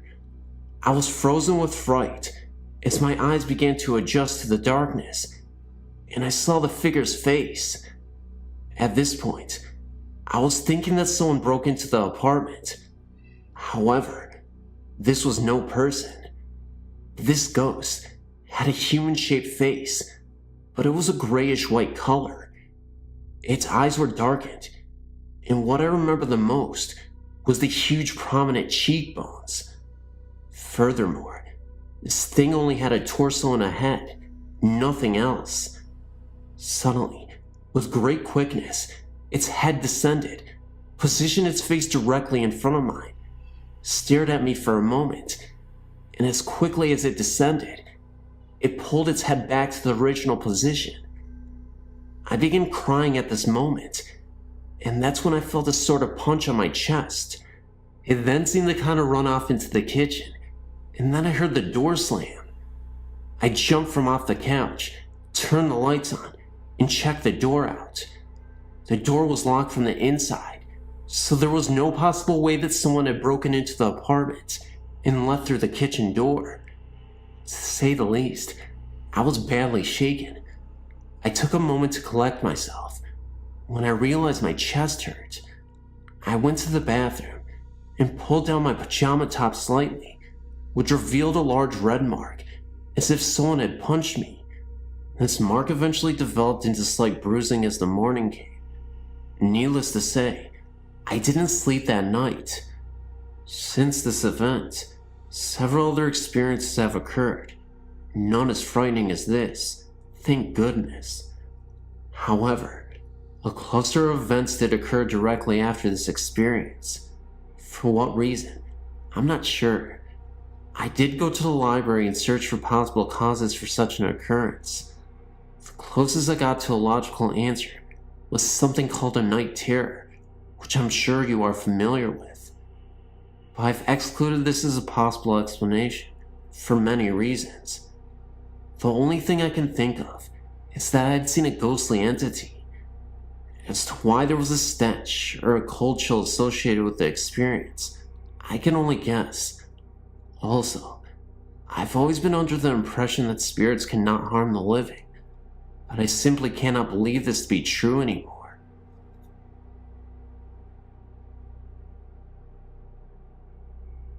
And this is an experience that I had when I was younger. It's a little short, but it remains my creepiest ghost story I've ever had. I had to have been 8 or 9 years old when it happened, and yes, it sounds a little corny, but it was truly an unforgettable and authentic experience. It happened to be dark and dreary on this night. It had been raining really hard, and I had no choice but to walk through the rain. The rain just kept pouring down, and all I could think about was how miserable I was from the rain, and just wanted to get to my friend's house faster. I think it was around 10 p.m., and I was walking through the neighborhood park to my friend's house on the other side, when all of a sudden, I saw my dead grandmother appear from out of nowhere.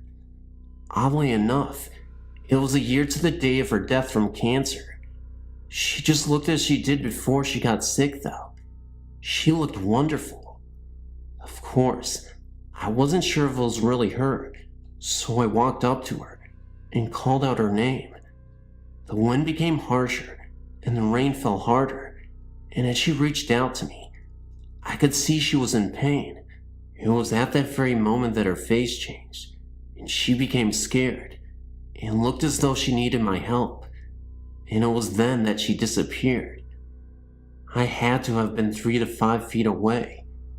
Needless to say, I ran as fast as I could to my friend's house, and didn't say another word that very night.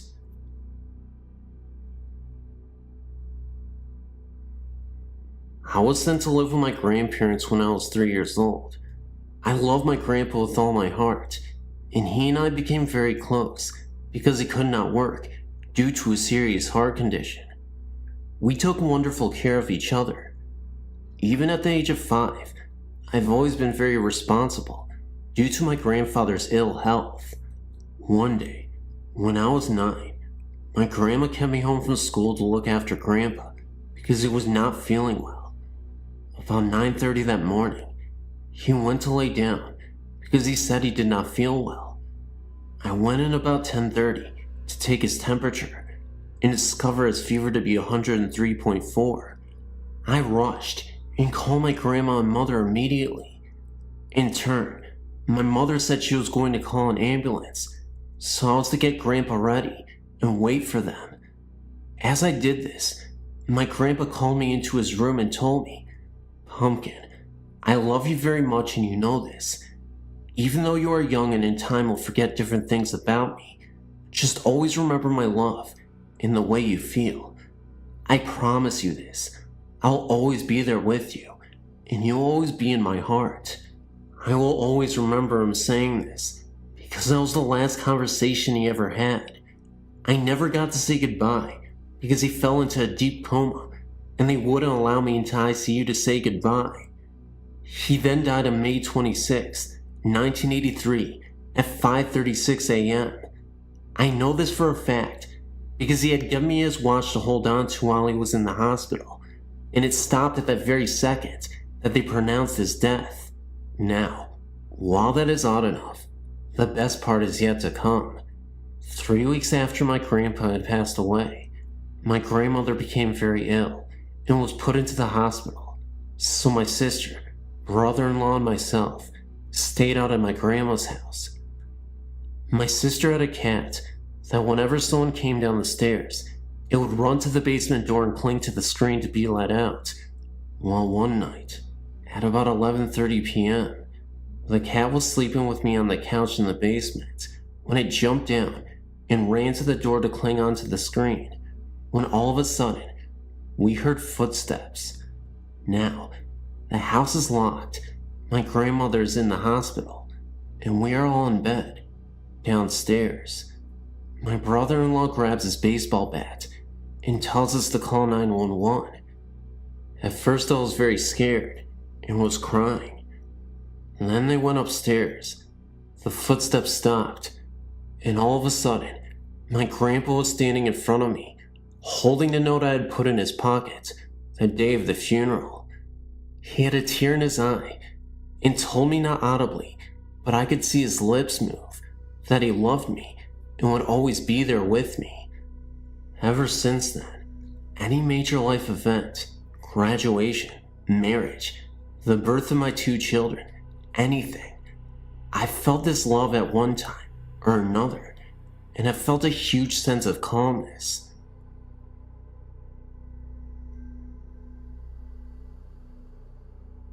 I guess this would be a second account of a previously encountered ghost story. I had the same thing happen to me as in the story below on Denton Road, Ypsilanti, Denton Road Bridge. The story goes that a group of kids were playing chicken near Denton Road Bridge, and one of them proved to be Chicken. His car swerved off the road when they reached the bridge, and they crashed into the river below. Many people claim to see a light come out of the river and chase their vehicle to the end of the road if they stop at the center of the bridge at night. I'm a racer and have a very fast, very built up 1969 Dodge. One stopped on this bridge simply because we were lost, and a pair of headlights came up the embankment and behind me and started coming up on me very fast. I thought some drunken redneck was out four-wheeling and was going to rear-end me. The car was in gear and running, so I simply stepped on the gas, and the headlights behind me pulled up within a few feet of my rear bumper. I floored it, and the light stayed right on my bumper. Couldn't see a thing behind me because the brights were on the car following me, and they were far brighter than any car I'd ever seen. I had the speedometer buried past 120 miles per hour, and they were 2 feet off of my bumper. I remember the red glare of the brake lights lighting up the road behind me some, and the moon was very bright that night, so I could see the way to the bridge practically, and there was not a car on the road. I was a little stunned, and almost lost the car at the turn. We went back to make sure that no one behind us had got into the ditch. Well, there was nothing. And then I got freaked. Made it back to Windsor in record time.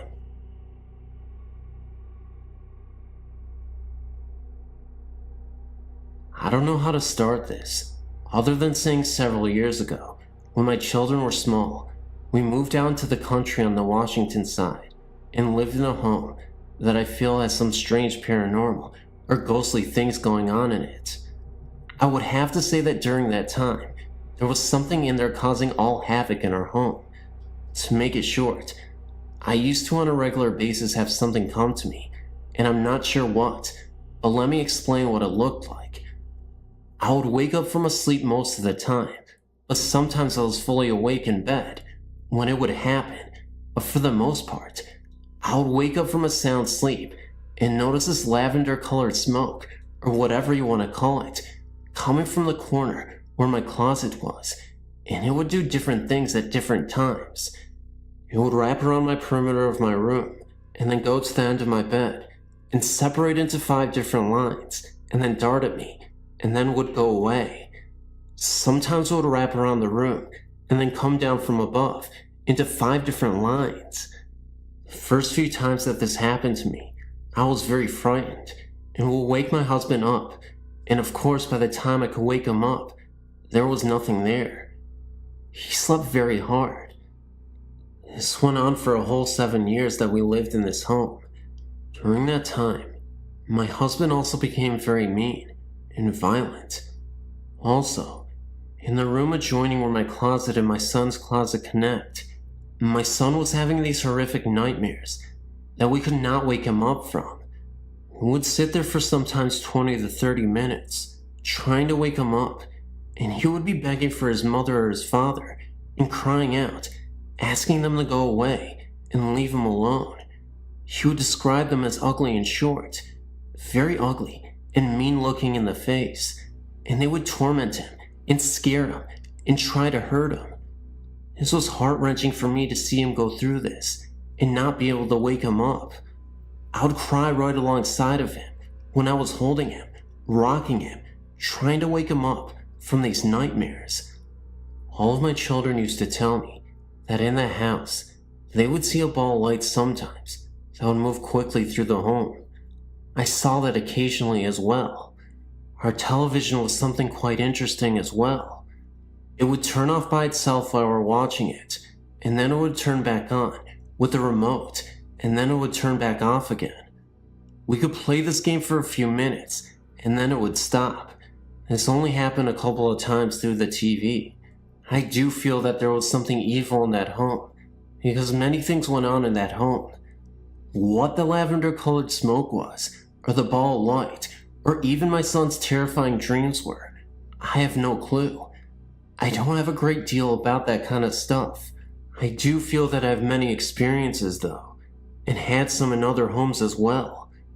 Who knows, maybe they follow me, but the home in Washington was not a good ghost, if that is what it was. Our family went through some of our hardest times in that home. Can you tell me what the lavender smoke was, or what the ball of light was? I would be very interested in knowing. You could respond to me. Thanks so much.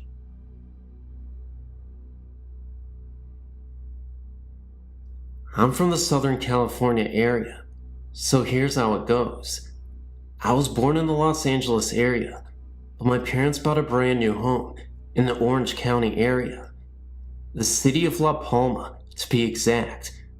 The house was located on some ranch of some sort, because our backyard faced a very large open but fenced field, with some cattle roaming around in it. Mind you, these are tract homes, as we know it today, and at the time, it seemed like we were living in the boondocks. I mean, looking back at it now, it was a rather very lonely area, but it all had these new tract homes. You know, one supermarket, one library, one hospital, fire station, and police station. You get the idea. What the funny thing was, we were only 4 blocks west of Knott's Berry Farm. That is, if you stand at the main entrance, as you get closer to the park. Anyway, the house was well built, new carpet, plumbing, the whole works with upgrades. But on some occasions, I was very scared downstairs in the family room. I was even scared in my own bedroom. I mean, my room looked like a toy room display, so there was no reason for me to get scared, just out of the blue. I mean, I was playing in my room, and it seemed as if evil walked in the room. I got this incredible feeling of hate towards me, as if I shouldn't have been there. It's happened to me several times in the house, and at 7 years of age, I didn't know anything about the supernatural or paranormal activity. Another occasion was during a Saturday afternoon. My mother and I were upstairs, and suddenly, we heard this slamming and crashing noise, and as we came down the stairs, we saw in the living room my mom's favorite painting smashed on the floor. It looked as if someone broke it in anger. I mean, the frame was just trashed, and the small pictures around the one that got smashed were perfectly hanging straight. The ghost made itself seen again in the late afternoon. This time, My mom was doing some house cleaning, and as she turned to one side, she looked up towards the stairs, and she saw a man wearing a white cream-colored suit in pristine condition, except he didn't have a head. No Hollywood genre or anything like that. I saw the same thing myself. This time, I saw him at night, at the end of the hallway. This was very real, and very scary. Another time, as I would sleep at night, the beds were occasionally kicked very hard. Also in the master bedroom, the sliding glass mirror doors were slamming back and forth, and the dresser drawers were also slamming in and out as well. All these things would happen separately from each other on different occasions. The main boulevard is La Palma Avenue, and the street of the house is Comstock Circle. We lived there from 1970 to 1975, my parents and I. And that is the most scary and terrifying ghost story I have. Thanks for listening. I had recently sent a story about my grandfather visiting me about a week after his death. Well, that was one of the more comforting things that has happened to me. The next story I'm about to submit actually happened as a dream, but to this day, I feel a very strong connection with it. It all happened about 6 years ago. A 10-year-old girl mysteriously vanished from a sleepover at her friend's house. I never met this girl, and although we only shared the same first name, I had several odd dreams about her after her disappearance. One day, about 1 week after the child turned up missing, I woke up early one morning to go to work. It wasn't like any day though. I woke up feeling very sad and upset. I didn't have any idea why I was feeling like this, but something just wasn't right. So, I continued to get ready for work. When I got there, I still had this bizarre feeling that something big was about to unfold. About an hour into my long workday, I forgot about the feeling and went on with my day. A woman I work with came into work about an hour later and then asked me, "Did you hear they found the missing girl?" All of a sudden this feeling came back. I said yes. They found her in a dumpster wearing her blue nightgown. She replied, "Then did you hear?" I then started to cry uncontrollably and said no. She, the young girl, came to me in my dreams and showed me where she was and told me that I no longer had to play with her because it was time to move on and now she could rest in peace. The woman just looked at me in disbelief and really didn't know what to say, and neither did I. I then realized this poor young soul felt compelled to have someone to be with her. Why she chose me, I will never know. Again, we did share the same first name, but other than that, I cannot explain what happened. Most people I tell this story to have a tendency of just looking at me with an odd expression on their face, but I too believe that it was all just more than a dream. I've never seen any ghosts or had any sort of experiences with the supernatural, but my friend, Amber, has. She was friends with this guy named Seth, whose mother was my high school coach. She was telling me about this house Seth's parents bought in Monticello, Florida, about 45 minutes away from where we live. It was a real old house with lots of land around it. This house was a weekend house for Seth's family. One day, Amber was invited to spend the weekend with them. She told me that on the way up there, they tried to warn her not to get scared because there were ghosts there. She thought they were pulling her leg and was laughing and playing along.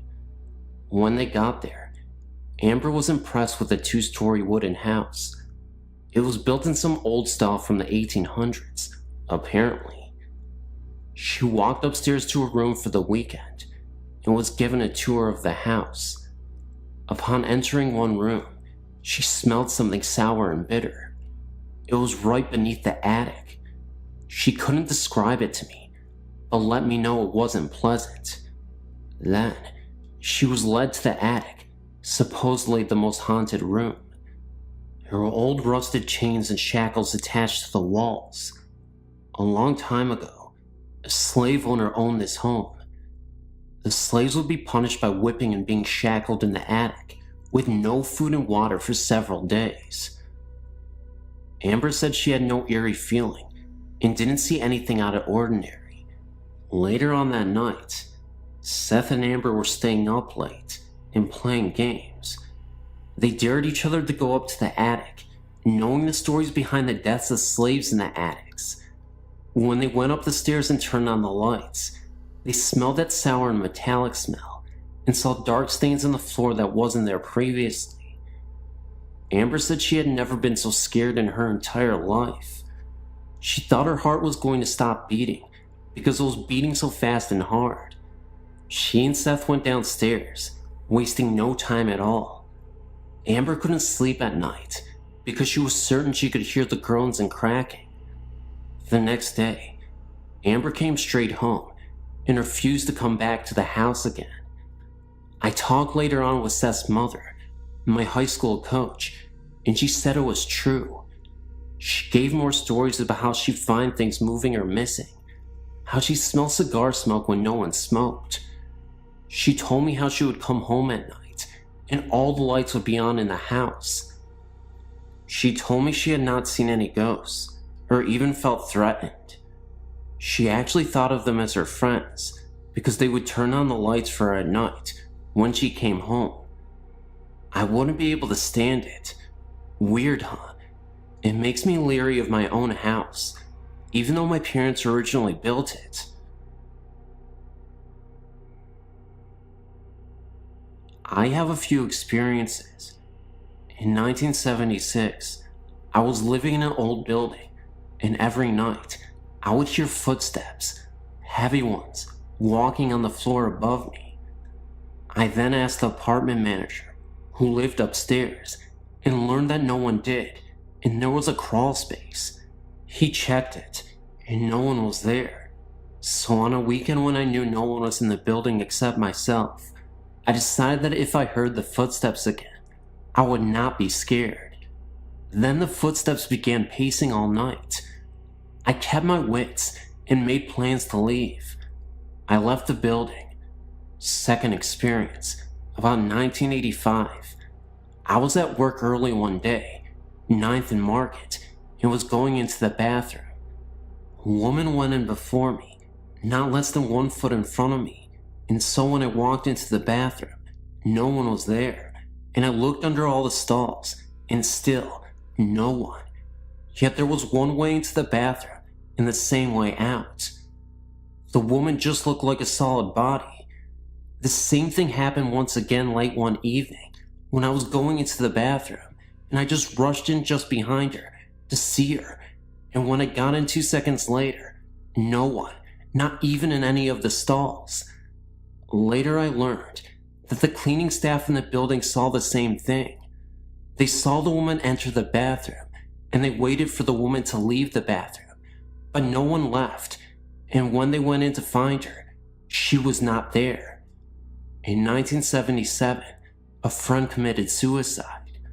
All that weekend that she had died, I was depressed and could not shake the feeling.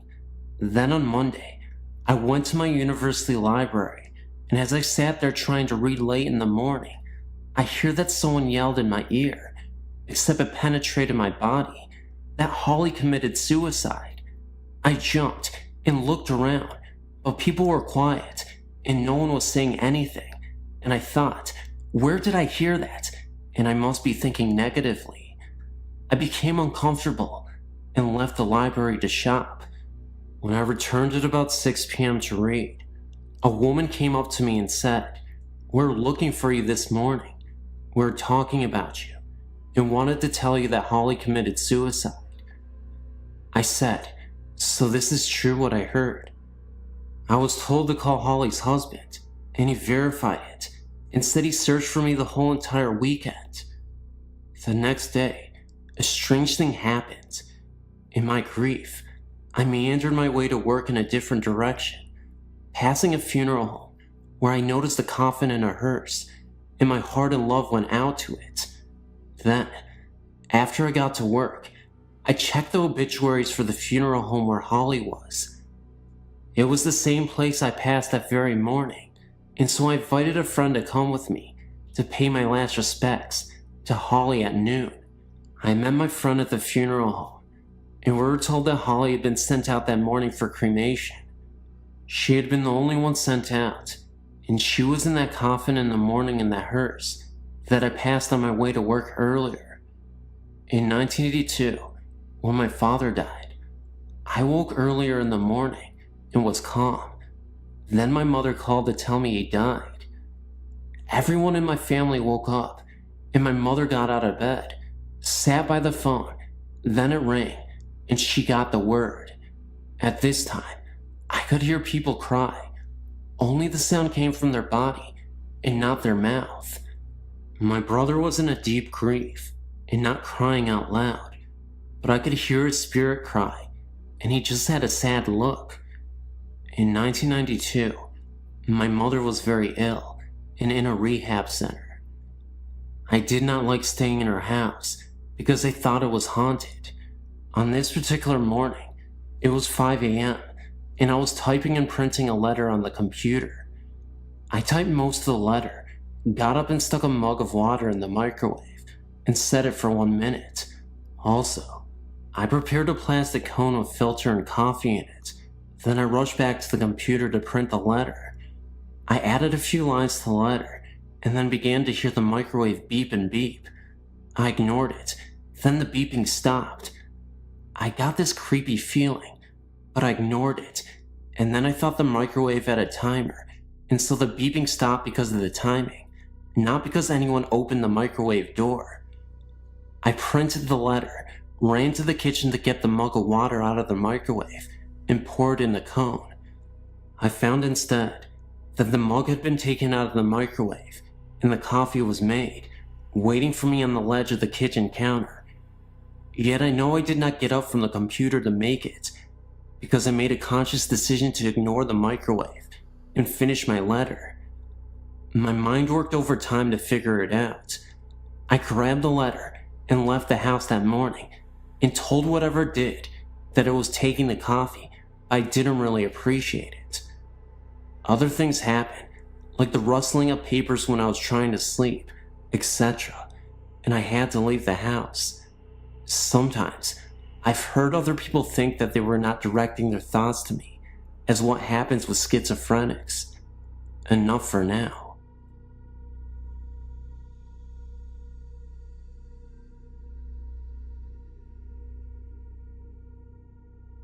This isn't my story, or even the story of the person who told me, but I thought I'd share it anyway. This was told to me by the music teacher at my high school. The college he attended, which I won't mention the name, is up north. I'm not sure when it was built, but the main building of the college was a Catholic monastery. There have always been stories around the college that a monk went crazy and killed himself in the monastery.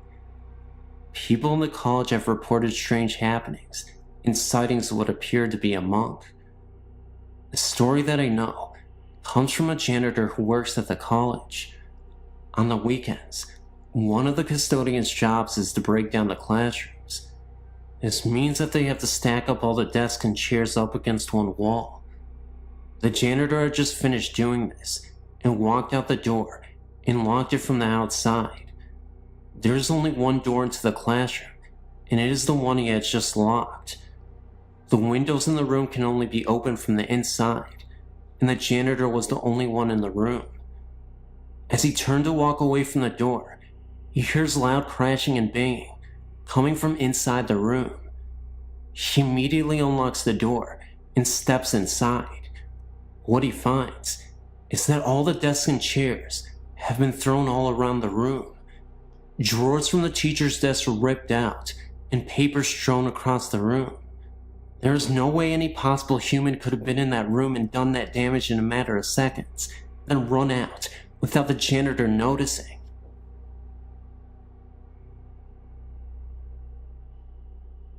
As I was reading your website, I was recalling my own happenings. None were ever harmful to me, but I do sleep with the light on most of the time. I believe I have a following, whether it be the same ghost or if I have some attraction for them. It started when I was about 4 years old. I had this imaginary friend. I named him Jingles. From what I am told, I do not recall any part of Jingles other than what I was told by my family. I made my friend Jingles so believable that everyone in my family actually started to believe there really was someone named Jingles. I would talk to him, play with him, and of course, if anything was broken or stolen, Jingles did it. If I was good and got a treat, Jingles had to get one too. Jingles remained my friend until I reached first grade and moved to a new home. While in the kitchen with my sisters and mother, a man's voice from the woods called my name. I was about 8 years old then. We all froze with our mouths dropped to the floor and our hearts racing. All 4 of us could not have imagined that someone called our name. I was young, so my mother made a joke about it, and it was forgotten. Throughout my childhood, strange things happened in this house. Images were seen out of the corner of my eye and my family's eyes, but we would just chalk it up to our imaginations. Certain toys would flip in the air, stuff like that. I was scared for the moment, but never afraid to be in the house. Over the years, we have found what I believe to be cow skulls in the backyard. 2 were found, but no one in the street has any cows. We don't know where they came from. This house that I lived in as a child eventually became my home. My sister lived in the in-law apartment below me.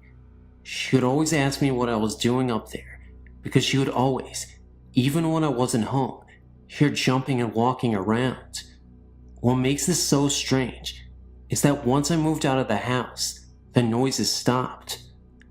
After moving out of my parents' house and into my own home about 9 months ago, there seems to be extra guests. I hear voices, but can't make out what they are saying. I often hear a muffled radio sound. I hear running water. The house is always making house noises, but around 4 to 5 a.m., the noises stop and the house is dead silent. Often a cool breeze would find me, even when there is no wind. I can't explain the feeling that I'm not alone. My children, 9 years old and 8 years old, keep saying that they want to move because they think the house is haunted.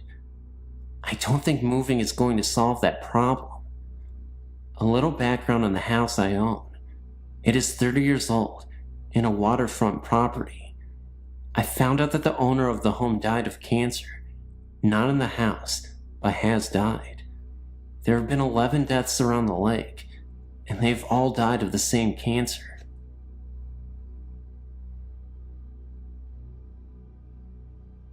When I was 9, my grandfather died in the dining room of his house. It was not unexpected. He had been very ill and was bedridden. Shortly after his death, we moved in with my grandmother due to the fact that she was also ill. She was a very unhappy and hateful person. She blamed all life's injustices on my late grandfather and hated him for dying. After we had moved in with her, we realized how serious her illness was and took her to the doctor. She had Alzheimer's. As her illness progressed, my parents could no longer take care of her, so they placed her in a nursing home. Big mistake. She transferred all of her anger from my late grandfather onto my father. During the last stages of her illness, she would repeatedly tell us that she did not want to be buried near my grandfather, that she had spent all of her living years with him, and she did not want to spend eternity next to him. Well, as fate would have it, my grandmother passed away. Funds were tight, and we not only had to bury with my grandfather, but her casket was placed on top of his. We had no other choice, because all of the extra money we had for her funeral was used to care for her in the home. Anyway, on with the story. After my grandmother's death, strange things began to happen. During dinner, the back door would just fly open, or at night, the sheet would be tucked around my body while I slept. We always made jokes that say that grandfather was home, or he was looking in on us. Then, things took a turn for the worse. One night, my father awoke to the sensation of his legs being pressed into the waterbed mattress. Once he was fully awake, he realized he could not move, and whatever was pressing him into the mattress was continuing up his body. He glanced over to get my mother's attention, but could not speak. This entity was now cutting off his breathing. Finally, he thought, "Mom, I am sorry. I had nowhere else to put you." And then it all stopped, as fast as it started. The next morning at breakfast was when Dad told us about his experience. The next night I had a similar experience, but chalked it up to dreaming. I figured that I heard my dad telling us about his experience, and that I was just dreaming based on that. Now, let's jump ahead 9 years. I'm married, and have just given birth to my first son. It was morning time, and my husband already left for work. I thought I would just take a short nap and rest, while that baby was not fussing. So I dozed off to that place between sleep and wakefulness, where you're not fully totally asleep, but resting. The next thing that happens is something that I'll never forget. I began to feel my body being pressed down into my waterbed mattress. I could not open my eyes, but I knew I was awake. I could hear the television and my son cooing. I could not move, and then I began to hear this voice, a horrible, evil voice that not even a word can describe, saying, "You know I love you." This went on for what seemed like an eternity, but was only probably about 2 minutes. Then, in my mind, I thought, "Dear God, what is my baby seeing?" And just as quickly as it started, it stopped. I've not had many experiences since then, and that was just 2 years ago. My question is, was it my angry grandmother or something else? If anyone has any suggestions, please email me. I'm on your website because my boyfriend runs a theater in downtown New York City and has otherworldly occupants. The building has been around since 1897 and was a school until 1978, where a fire killed a little girl. Now, it's an arts community with theaters and artists that occupy the studios and occupy the whole of the building. My boyfriend and a couple other people who run the theater have seen and heard things. I myself have felt the cold associated with presence in a particular room. All my hair stood up on end, and in my gut, I felt we needed to leave the room. These are 2 particular events which solidify my suspicions. I got a call from my boyfriend one night to tell me he was coming home early. In the background, I heard male laughter, like someone was playing a joke on him and really enjoying it. I thought nothing of it. He works with a couple guys down at the theater. When he came home, he told me he had been dumping the evening's garbage. The dumpster is at the bottom of the stairs on the north side of the school. As he was going down the stairs, he saw a figure cut across the room at the bottom of the stairs. He called out, thinking it was the building's handyman. No answer. He reached the bottom of the stairs and deposited the garbage bag and headed back up the stairs to get the other bag of garbage. At that moment is when he heard what sounded like someone dragging the bag he had just deposited. He stopped, turned and called out. The noise stopped. He dismissed it and brought the other bag down. He headed back up, and the same thing happened. This time he did not go back down, but instead called to tell me he was on his way uptown. Later that night, in bed, he told me what had happened. I asked him who was with him when he called me, and he said he was alone, All my hair stood on end. "Who was that laughing then?"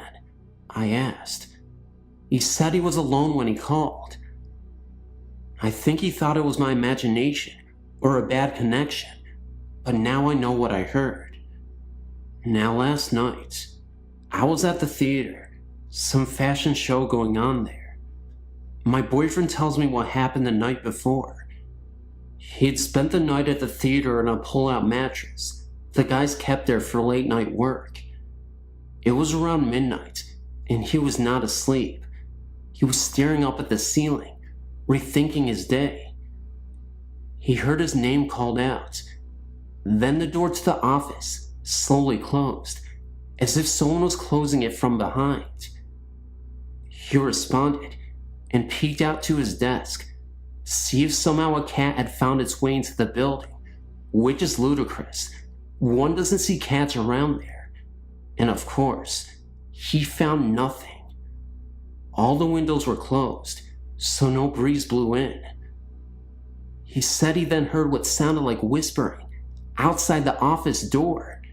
Lots of whispering, stage whisper, of gibberish with some strong hissing sounds, almost like a snake. He called out again and banged on the door. He went back into the adjoining office and went towards the door. He then felt a cold coming in from under the door. He placed his hand in the crack at the bottom of the door and felt no breeze. Then, a scratching sound, fast repetitions, like a dog scratching to get in, started. This was too much for him. He packed up and calmly walked out. He said he was a little afraid to walk back once he left the theater office, afraid of what he might see. I think being a theater, and many actors who love the space, left parts of them when they died. The founder died of leukemia, and loved and lived for this theater company. The little girl who died in the fire also stands my hair on end. Last night, I also found out the other guy who hears and sees things, that he hears that same playful laughter in the theater, just like I heard on the phone that night. Also seen figures sitting at the bar, footsteps heard. And that's my story. Thank you.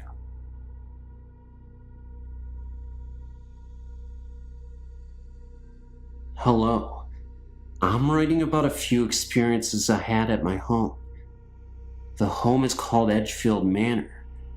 First, I want you to know that this may sound like the classic haunting in a big old mansion. Well, believe me, what lives in this house is no Casper. I moved in the fall of '86. The estate is huge, gardens and rooms upon rooms. It was originally going to be condemned. Well, anyway, here's a couple of my experiences. One day, I was in one of the parlors. I got up to turn the light on, and as soon as I did that and turned around, I saw a whitish figure glide across the other hallway. Another thing there is poltergeist activity. Explain this to me. The home has a ballroom. I went inside like usual. The grand piano was in the same place as it has been when I moved in. I walked out for 5 minutes and then came back inside. The grand piano was moved across the floor, pushed to the other side of the room. No indication of any noise. It was just moved. There are many others, and I have pictures. If you want more stories or pictures, just email me. I know this is kind of short, but it's always terrifying.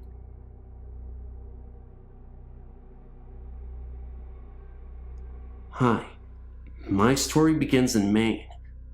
Our family owns a cottage in Castine. We go there every year. We're going next week, actually. The house belonged to my great-grandfather.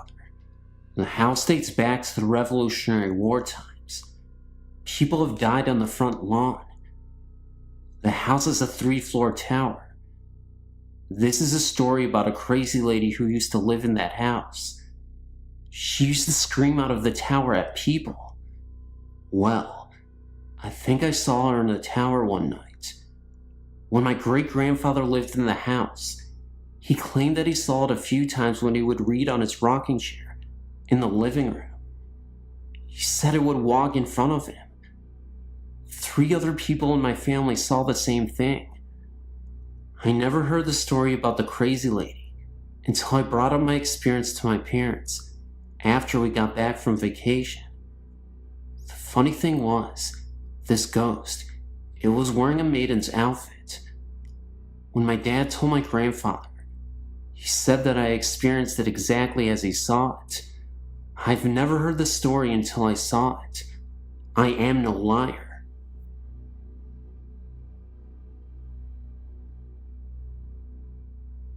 I was really never told to believe in ghosts, if they were real or not. This started when I moved to Missouri with my family in 1995. The first home we rented when we arrived, something was very uneasy about it. I not only felt it, but my eldest son did also. One evening, when the 3 sons were in bed and my husband was working late, I was up watching TV late. When I decided to go to bed, I left a low light on in my bedroom. As I was walking down the hallway, past my son's room, there was a blur. I thought it was because my eyes were tired, and there was a mirror on the back wall of the hallway.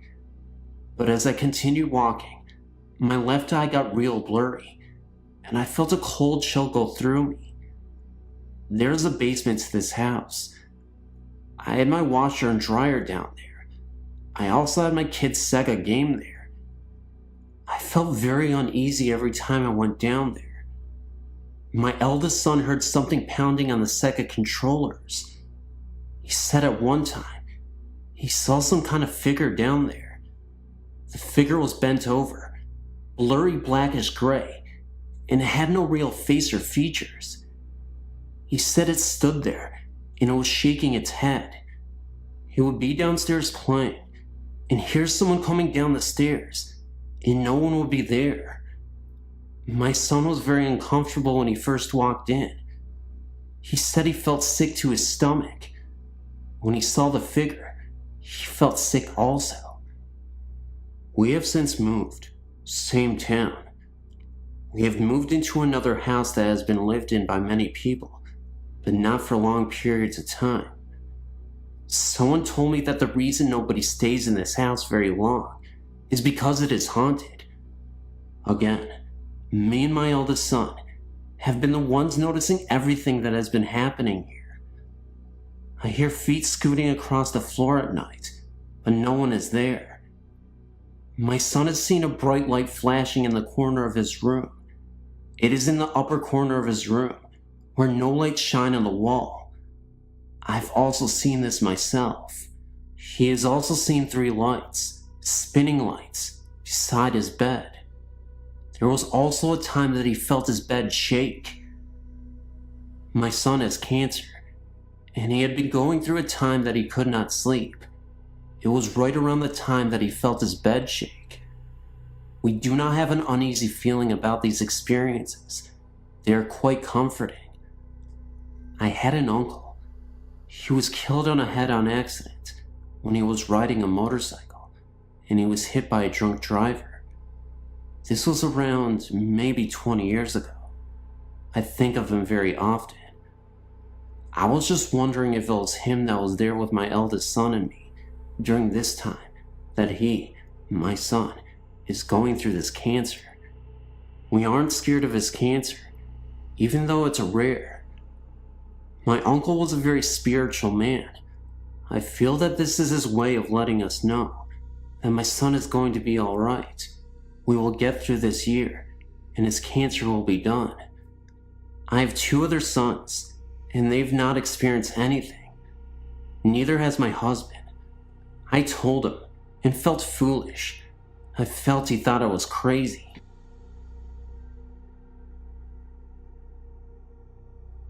To start my story, I've had these experiences for a good part of my life. It started long before I was born, in a house that has been in my family for almost a century. My oldest brother Mike, he was around 3 when he saw the presence of my great-grandmother in a corner in the attic during a visit to see our grandmother. This house is an old 2-family home with a basement and an old apartment attic that had been dismantled in the 50s. My family moved into the house in the late 80s. Since the house has been in my family for almost 100 years, the house has seen many losses and a lot has occurred inside the home. The attic had a very high spooky factor to it, I guess you would say. The house had a very spooky feeling to it all over. A lot of 2-family houses built in the 1900s in the New England area, I've been told had a door that led into the living room. The door was for coffins to be wheeled into the living room so the wakes could be done in the home. Knowing this always freaked me out. The doorway had been covered decades before my family moved in, but the eerie outline was still there on the living room wall. Now that I give you a feel of my old home, I'll explain my happenings. I lived in the house for 10 years. I have 3 older brothers. My oldest brother, Mike, heard and saw a lot happen in the house. He didn't always tell the rest of us, for I guess reasons of his own. I started having things happen 7 years after we moved in. When I was younger, I thought they were just nightmares. June of '96 for my birthday, I received a dog. August of that summer, my parents were staying in our summer home, and my brothers and I were home. My oldest brother Mike and I were lying on my mother's bed when all of a sudden, my dog went wild. She went from a dog that never barked or growled into an attack dog. She started barking and growling at the wall, and when we pushed her towards the wall, she cried and whimpered and shifted herself back towards us. I, being brave, stood in front of the wall and tried to beckon her towards me.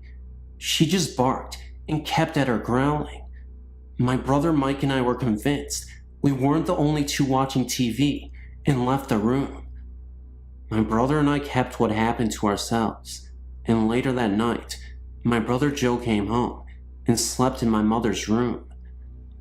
I slept in the living room, and my brother Tom was watching TV in the room with me. At 4 a.m., Joe and I heard my mother's sliding bedroom door open and shut 3 or 4 times. The dog started going nuts again, and Tom jumped up and ran to see what was going on. Joe sat straight up in bed, terrified by what he had seen. That night, the 3 of us slept in the living room. Mike and Joe and I have heard voices of 2 men talking to one another. I've heard the doors open and shut, and when I went to see who it was, no one was there.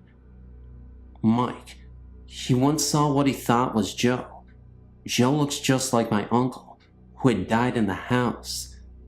Mike said hello to the figure and went to his room. When he came out of the room to talk to what he thought was Joe, the figure was gone. And when he finally saw Joe again, Joe told him that he was just getting home from work and hadn't been home since that morning. Mike had slept on a bottom bunk of a bunk bed he had in his room. Joe used to sleep on top, while long since then, slept on the couch in the living room. Mike swears he could hear someone shifting on the top bunk, even when none of us were sleeping on top. Mike would hear 2 men conversating on the top bunk, but he could never understand what they were saying. These are just a few of the experiences we've had. My mother, father, Tom, and I, we all moved out of the house in '97. Joe and Mike still live there. They still experience things happening at the house. I lived with them from November '98 till July '99, and I had no experiences.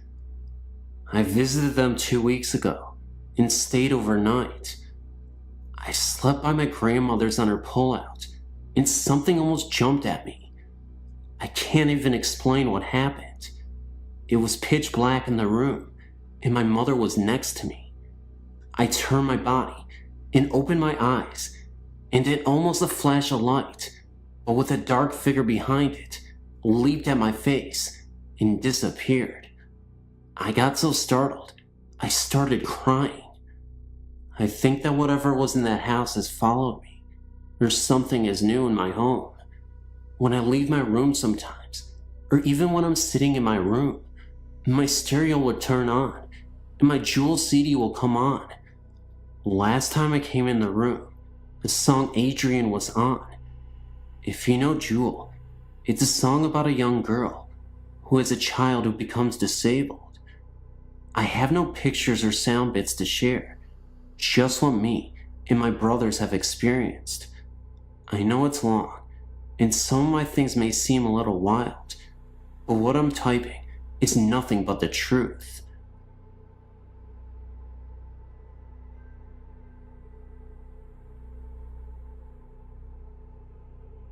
I don't really know where to begin with my story. I told very few people about it, for the fear they might think I'm crazy. I'm glad to have found a place where I can talk about it freely. I'm 26 now, and have not experienced anything like this since I was a small child, but it changed my life forever. When I was around the age of 3, I was still sleeping with my mom and dad.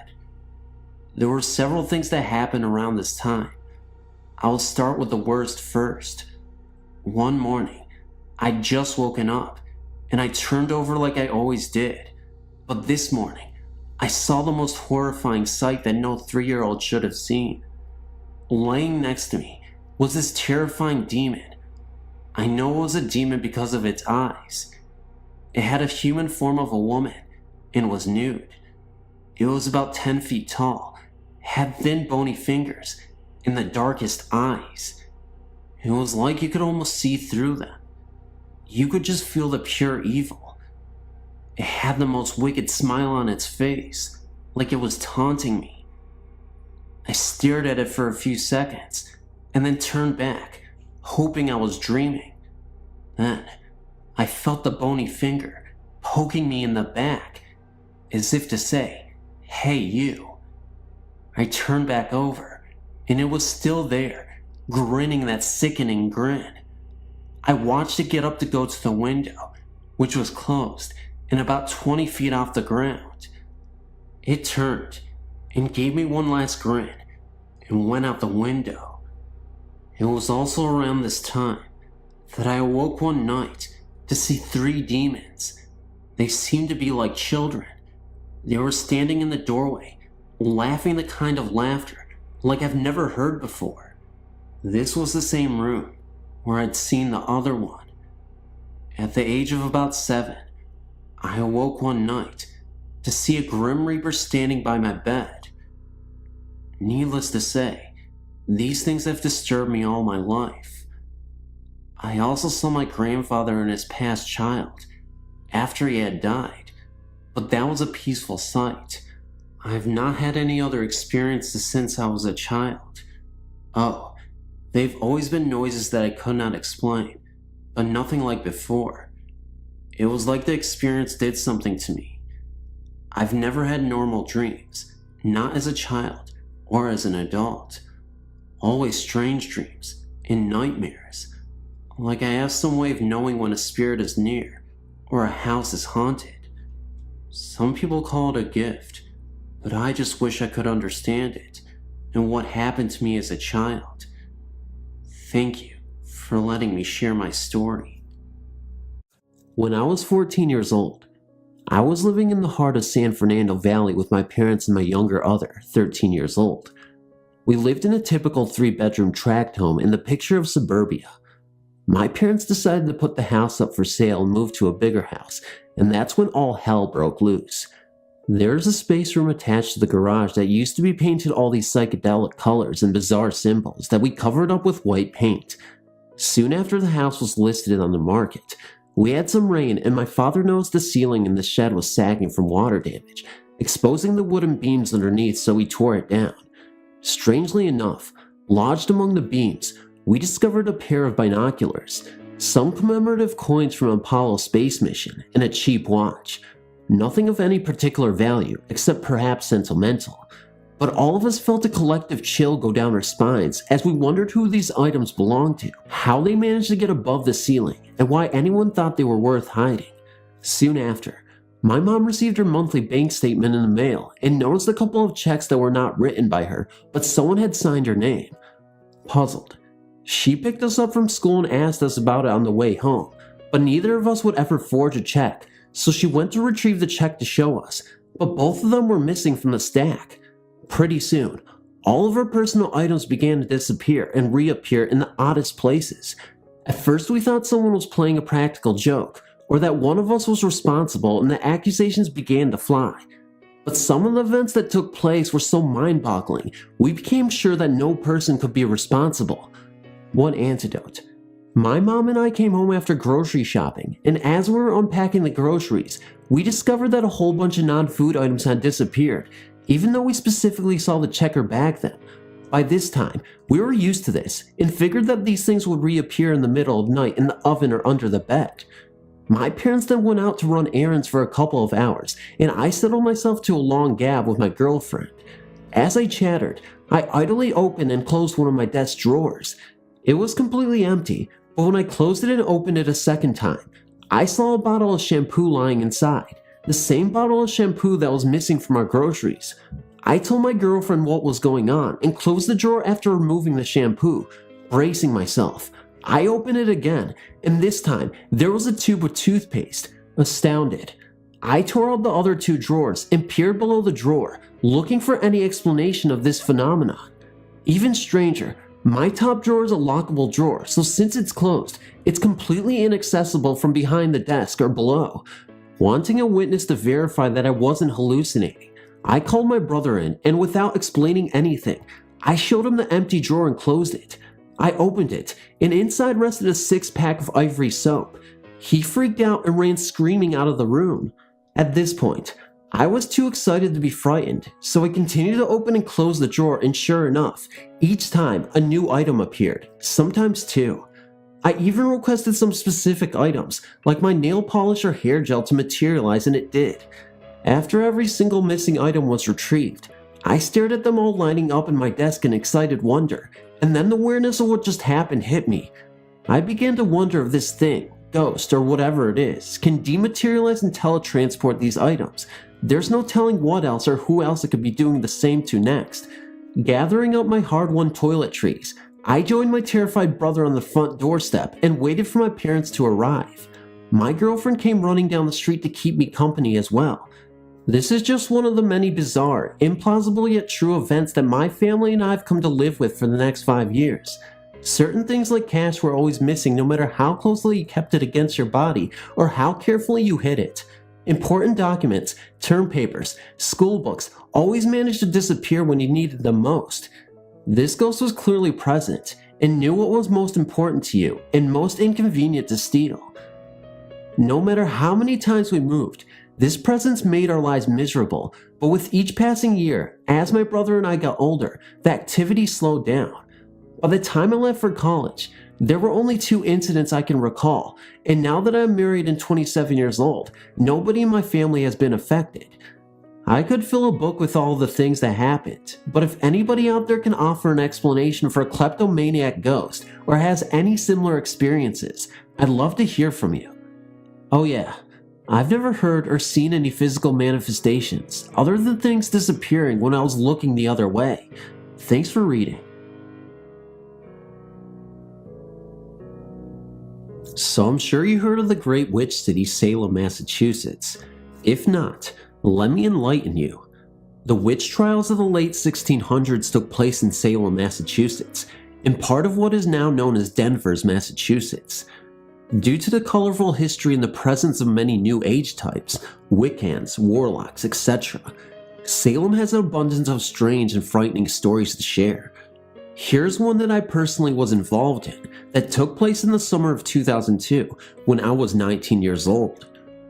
One of the oldest cemeteries in Massachusetts and Salem's first cemetery, Old Burial Hill, is a tourist hub during the early fall months, but during late summer, it is empty except for passerbys and local kids, like ourselves. My best friend, her brother, their cousin and I had spent the day riding our bikes around, shoplifting, smoking cigarettes, and generally being a nuisance to the Bay State. We decided to cop a few 40 ounce and called it evening in the back of the graveyard. We had enough booze to give us a nice silly feeling, but not enough to cause visual hallucinations. There was no Navy rum involved in that evening, and none of us smoked pot. That was hippie crap. Dusk turned to dark, and we were cracking jokes, wrestling, and planning where to get more beer, when suddenly, the mood changed. Chris, my best friend's brother, began to tell us about a ghost that supposedly haunted the graveyard, and how his friend's sister, cousin, or someone like that had seen it last April. We were all spooked but didn't show it. Instead, we called his reliable source a wuss. Chris got annoyed and stormed off to take a leak. Me and Bianca and her cousin sat in silence, listening to Chris shuffle around. Suddenly, Chris came bolting from the corner of the graveyard. He jumped practically on top of us and sputtered out what was wrong. Jesus Christ, there's a dude, a frickin' dude. Yeah, so?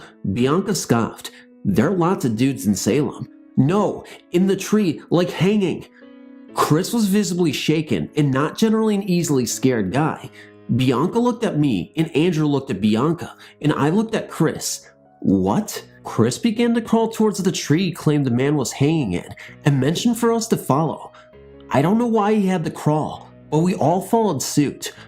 From where we sat, the tree was not really visible because a building was directly behind it, Roosevelt's Pub and Grill. Chris led us to the spot he had gone to relieve himself, and from this angle, the tree was silhouetted against the purplish sky above the harbor. It took me a second to register what I was seeing. There was something on the largest bottom branch swinging. The tree was huge and very old, and by itself scary, but now, sure enough, a figure swung very slightly. I didn't think it was a ghost, and turned to Bianca, who at this point, like her cousin, was frozen terrified with a free hand covering her mouth. Should we call the police? I hissed. Chris answered for her. We don't need the damn police for this man. And something told me he was right. And something told me we should definitely leave. None of us spoke, but we all booked it at once, ran to the iron gate, and went straight to Chris's and Bianca's house, dropping off the shocked and very silent Andrew at his house down the street. We didn't really talk about it for the rest of the night. Instead, we played Uno and crashed in front of the TV. The next day, we went back for our bikes and belongings we had ditched in fear the night before. Andrew's half 40 ounce was gone, and so was Bianca's bike. Gotta love the locals. The paper said nothing of a body. The graveyard was not the site of the witch hangings, and from what I have found out from asking around town, there's never been a reported suicide or hanging in that graveyard. The only known hanging site was Gallows Hill, where the innocent were hung during the trials. Gallows Hill is another whole story for another time, but until then, come visit the quaint and creepy town of Salem, Massachusetts, for history and some spooks later. My wife used to work for Oxford Suites in Hayden Island, just off of I-5. She had a complimentary stay as a new employee, so she thought it would be nice to let our son spend the night with Grandma, and we would have a nice night together alone. About 6 a.m., I was sleeping on my left side facing the alarm clock, and had a ringing sensation in my right ear that slowly turned into the whispered words, "Die, die, die." I couldn't move, and it was all I could do to even open my eyes. Finally, I was able to shake off this strange or bound feeling, and it stopped instantly. The experience only lasted a few seconds, but it was totally unnerving. I've had other experiences like this. I just learned from this website that it is called Old Hack. I never even knew anyone else who has experienced this. I was 22 years old at the time in 1997. I'm now almost 31. Thank you. Back in the summer of 1994, my family and 2 other families attended a dance competition in Santa Cruz, California. We rented a suite at a local hotel. The suite had one huge upstairs bedroom with a big jacuzzi tub. The downstairs had a living room and a kitchen. It had a large red iron stairway that led up to the bedroom. Together, with the other families, we had 6 children with us. 5 of the children were age 8 and 9, and my daughter was the youngest, age 4. From the minute I walked upstairs, a weird feeling came over me, a feeling of uneasiness. The children claimed the large bedroom upstairs as theirs, and they played up there the whole night. For many hours I stayed in the upstairs room with the children. I felt uncomfortable leaving my 4-year-old daughter up there because of this uneasy feeling I had, a feeling I could not explain. My husbands and friends told me I was being foolish and talked me into coming down and joining them. Several hours went by, and the children all had fallen asleep. There were 3 of us adults left awake, and we sat on the living room floor talking. We then heard footsteps coming down the stairs. They were extremely loud, and there was no doubt that one of the children had woken up and was coming downstairs. All 3 of us turned to see who it was. In the middle of the staircase stood a small girl, the same exact size as my daughter. I called to her by my daughter's name and asked her if she was okay, or if something was wrong. I then asked her if she had a bad dream. She didn't answer me as I said her name again, my daughter's name, and she disappeared. My friend and I both looked at each other in disbelief. We both saw the same thing. The 3rd adult heard the footsteps, but didn't pay attention after that. My friend and I both discovered her exactly the same way. A small girl with long curly hair, wearing an old-fashioned white nightgown. She was turned to the side where you could only see her profile, but you could see the sadness on her face. She was white or transparent in color. The time I was talking to her, I did not even realize that she was a ghost. She seemed so real, but as soon as she disappeared, I could not understand how I did not know she was a ghost while I was talking to her, because being white and transparent, she obviously did not look like a real person. It was a very scary, overwhelming feeling. I quickly woke up my husband and had him check the children. They were all sound asleep. I crawled deep into my sleeping bag, scared to death, and eventually fell asleep. The next day, I contacted the hotel to see if anyone had ever reported a ghost. The worker said he was new and didn't know anything, but he said that Santa Cruz is believed to have many ghosts. I've always been hesitant when telling this story because nobody truly believes me except my friend who also saw it. Most people just kind of laugh or respond with or wow. I've always believed in spirits, but never believed you could actually see them. Well, I'm a true believer now and will never forget this experience. I started doing paranormal investigating about 2.5 years ago and have had tremendous success thus far. I've always been interested in all paranormal avenues, but I never thought I'd be doing this one day. My 7th cemetery outing turned out to be one that I'll never forget. I went out to Forest Home Cemetery in my city of Fitfield, Wisconsin. It goes back to around 1850-ish and is centered in a wooded area, which makes it kind of intimidating to venture into at night. But being the persistent risk taker, I went anyway. I ended up bringing a good friend of mine along, just in case. We started out exploring the front of the cemetery and kind of copped a feel for our surroundings, making sure we were aware of the obstacles in our way, gravestones. After that, we headed out towards the middle of the cemetery, armed with only a camera and a flashlight. Though nothing happened yet, we were pretty nervous anyway. So we went over the entire cemetery taking pictures and hoping to see something strange. We didn't see anything strange that night, but something did happen that scared the hell out of us anyway. I was ready to call it quits for the night, but there was one more area we hadn't quite covered. Now, in this particular cemetery, I don't like going in the very back, not even during the daytime. It just gives me a strange, unwelcome feeling. But that night, for some reason, I thought it would be worth it. In retrospect, I wasn't sorry I did. Back to my friend that I brought with me. He asked if we should leave, and I said I thought we should check out the back of the cemetery before we go, and he agreed. So you can understand what we experienced, I'll try and describe what the back looks like. The cemetery itself is pretty big for a small town. There's probably around 1,000 people buried there, and it's set in the woods, as I mentioned before. In the very back there's a road, and on the other side of the road is a huge field. At about 100 to 150 feet into the field starts the tree line. So you would have the field to your left, and the road, and the cemetery to your right, with the last row of stones right next to it, the road. As we made our way onto the road and walked down, maybe about 5 to 10 feet, all of a sudden, and I still can't fully explain it, there was a very loud growl that seemed to reverberate all around us. I must have jumped at least 3 feet into the air because I literally landed on my friend and just about knocked the flashlight out of his hand. Chris, my friend, had a total shock on his face as he studied the flashlight beam towards where the sound came from, and there was not a single thing, animal, or person to be seen, just eerie silence. We were stunned and dumbfounded. I managed to stammer out what the hell was that. Chris said he had no idea, but thought we better leave. We both wasted no time in leaving, but upon leaving, both of us were experiencing a tight feeling in our chests, and we both had trouble breathing. It was like being in a bear hug or something, very strange. Also, just before we left, after we had gotten back to the car, we took a tiny rest and gathered our thoughts. Chris had lit a cigarette, which technically is a no-no while ghost hunting, but we could really care less at that point. He took about 3 or 4 puffs of it and then threw it on the gravel road. For whatever reason, we both watched the cigarette fall to the ground, and as it hit, it started spinning and then abruptly stopped. Then, as if flipping off a light switch, the orange burning tip died out. We left that night with a lot to think about, and since then, I've gotten numerous pictures and EVPs from that cemetery and others as well.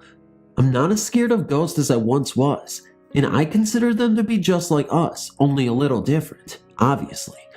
I can't wait until summer gets here, and I can go back to doing what I love, hunting ghosts. Okay, this is kind of a long story. It happened when I was on vacation from Chicago, visiting my cousins in California. My cousins have a huge backyard and have a basketball court in it. They also have a tree house that is complete with electricity, TV, and a PlayStation. So me and one of my cousins named Danny were playing basketball. It was late, and it was beginning to get dark outside. But while we were playing, Danny's brother, Mike, was in the treehouse playing PlayStation. After we balled it up for a while, we heard Mike screaming at us through the treehouse window saying, "Damn it guys, stop shaking the fort." We simply looked at him in confusion because we were at least 30 yards away from him and didn't even touch the legs of the fort. We just continued our game until it became too dark to see. We noticed that Mike had left the fort, so we went in to play some video games. We played a game until we started to feel some shaking. We yelled at whoever was pushing it to stop. It instantly stopped and we continued. About 5 minutes later, it began shaking again. I went out with a flashlight and looked under and around, but saw nothing. I looked to the direction of the house, which was far because their backyard is so big, and saw that Mike and the rest of the family were in the living room. Kinda freaked, I climbed back up the ladder into the fort. We started playing a board game when we saw that the fort's security light went on, which meant that something was near. We briefly froze, staring at each other and both noticing the fear in each other's eyes. Danny went and peeked through the window but saw nothing, even with the help of the security light. I told him that it was probably some animal. He responded by telling me that the light only detects larger things, such as people. I told him to stop worrying, and we got back to our game. After a while, we got bored and decided to go back to his house. Danny got up and tried to open the door. It didn't even budge. "The stupid thing is jammed again," he said, as he pulled out a belt from behind the door. He must have had this problem before because he had a method of solving the problem. He wrapped the belt around the doorknob and began to pull as hard as he could. He looked so confused and frustrated and told me that it should be opening easily. I helped pull it, but still, it didn't even budge. It was as if someone was holding it from the outside. Sounds crazy, right? But it was then that we heard steps, as if someone was walking around the little porch of the fort. We both looked at each other and nearly broke down with fear. The first thing Danny did was pull out some powerful BB guns he had hidden under his bed. He then opened up a table for us to hide under. We were freaking out. Then I summoned the courage to peek out the window, and when I did, I saw nothing, but the steps continued, this time up and down the ladder of the fort. I nearly screamed. But being the optimistic and fun-loving guy that I am, I took advantage of the situation to scare Danny and joke around. I kept peeking out the window and screaming as if I saw nothing, just to freak Danny out. But then, he retaliated. He grabbed the string hanging down from the window curtains and tugged them as hard as he could, causing the curtains to go up, shooting up and exposing the whole window. We both sat under the table in fear, thinking of what to do. After a few minutes, the security light went on again. We sat in silence, watching the light that reflected through the window and onto the wall of the fort. That's when we heard footsteps coming up the ladder again. We drew our guns, thinking they could do something, and continued watching the light. A few seconds later, for a brief moment, a shadow passed through the light, sending a terrifying chill through our spines. We looked at each other blankly for seconds until I spoke, telling Danny that we have to get out of here. I slowly reached out from under the table and grabbed the string to close the curtains. Once I did, we got up and cleaned everything up so we could be ready to run like hell out the door. But the door still wouldn't open. I knew for sure that something was preventing us from opening it. I then got annoyed and my anger took over my fear. I began pounding on the door, screaming cuss words and saying, "Let us out." After my tantrum of screaming and swearing, the door simply slid open with a single pull. We ran out, shut the door, jumped down, and ran like madmen towards the house. It was later that night that my uncle, Danny's father, told us that the fort was built upon an ancient Indian burial ground. I knew whatever happened that night was for real. So that morning, once it was light out, we managed to force ourselves back into the fort. We began discussing whatever went on that night, and our paranoia caused us to keep looking out the little holes in the curtains. But when I looked, I saw nothing. I can't really explain what it was. It looked like a dark figure, or an orb, but it had the physical structure of a person, arms, legs, and hand. It was crouched down behind a skinny tree.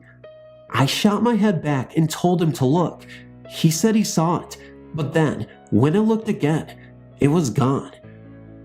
Whatever happened that night caused me to believe in supernatural spirits, and I will never forget it. Thanks for reading. This was around the summer of 1990. My best friend lived about 4 blocks away from where I lived, and I usually walked or rode my bike to his house when we hung out. We were pretty young and pretty wild, and we'd seen our fair share of weird stuff growing up. Long days and late nights of exploring the neighborhood and seeing what kind of trouble we could get into. Growing up in the city, there were some rough neighborhoods around, and I had a very specific route of back streets I took home each night. Still, I knew to always be on my guard and aware of my surroundings, just in case. One night, as I was walking home from my friend's house, I encountered something I could never have prepared for. It was well after midnight, probably closer to 2 a.m., when I was casually strolling down the middle of the street on my way home. There weren't really any cars on the road at that time, so I walked right down the center line of the street. As I said, even though it was quiet and I knew the neighborhood, I always kept my eyes and ears open for signs of trouble. Rival groups of kids who might want to claim the area as turf were always a concern. As I made my way down the road, I began to get the feeling that I wasn't alone. I resisted the urge to stop or even look around, choosing instead to keep walking at an even pace and listen for the sound of someone following me. Footsteps, clothes rustling, or breathing would give it away. I heard nothing, but I couldn't shake that feeling of being followed. I became more and more sure that someone was behind me, and my adrenaline started to build. I still resisted the urge to turn around and look back. If someone was following me looking for trouble, there was a good chance they would rush at me, and they would have the advantage. This was not my first rodeo, so I kept walking, but began bracing myself for a confrontation. Nothing happened. I turned a corner onto a new street and took a chance to quickly look over my shoulder. I was hoping to just see another random person out for a stroll, except there was no one behind me. Maybe they had gone into a house. I kept walking. Moments later, I felt it again. The hair on the back of my neck stood up, and my arms broke out in goosebumps. Someone was following me. I was absolutely sure of it, only now they were clearly trying to stay hidden. Every instinct I had, this was going to be a confrontation, and I braced myself for it. My fight or flight instincts were screaming as I continued walking, trying to appear calm. I felt it getting closer, and now I thought I could hear movement in the distance behind me. Finally, I decided it was time to turn to confront my follower. I balled up my fist and quickly turned around, ready to act. Again, there was no one there. My eyes searched for signs of movement among the curbside trees and among the handful of cars parked along the street. Nothing moved around the cones of light being cast by the street lamps. Still, I knew someone or something was out there. I stood there for what seemed like forever, determined to wait out the hiding stalker. I couldn't believe they were staying hidden for so long without peeking out to see if I was still there. I thought to myself, what the hell is going on here? After another minute of watching and waiting, I began to wonder if I imagined the whole thing. I was about to turn around and keep walking towards home. Then suddenly, about 50 feet away, I caught the shape of someone running out from behind a car and darting behind a tree. Again, my adrenaline surged, and I was caught between wanting to run for it and being frozen with panic. I kept my eyes fixed on the tree that the shadow ran to, waiting for him to make another move. Nothing happened. The tight knot of apprehension in my stomach began to melt and was replaced with anger. Who the heck was this guy screwing around with me in the middle of the night?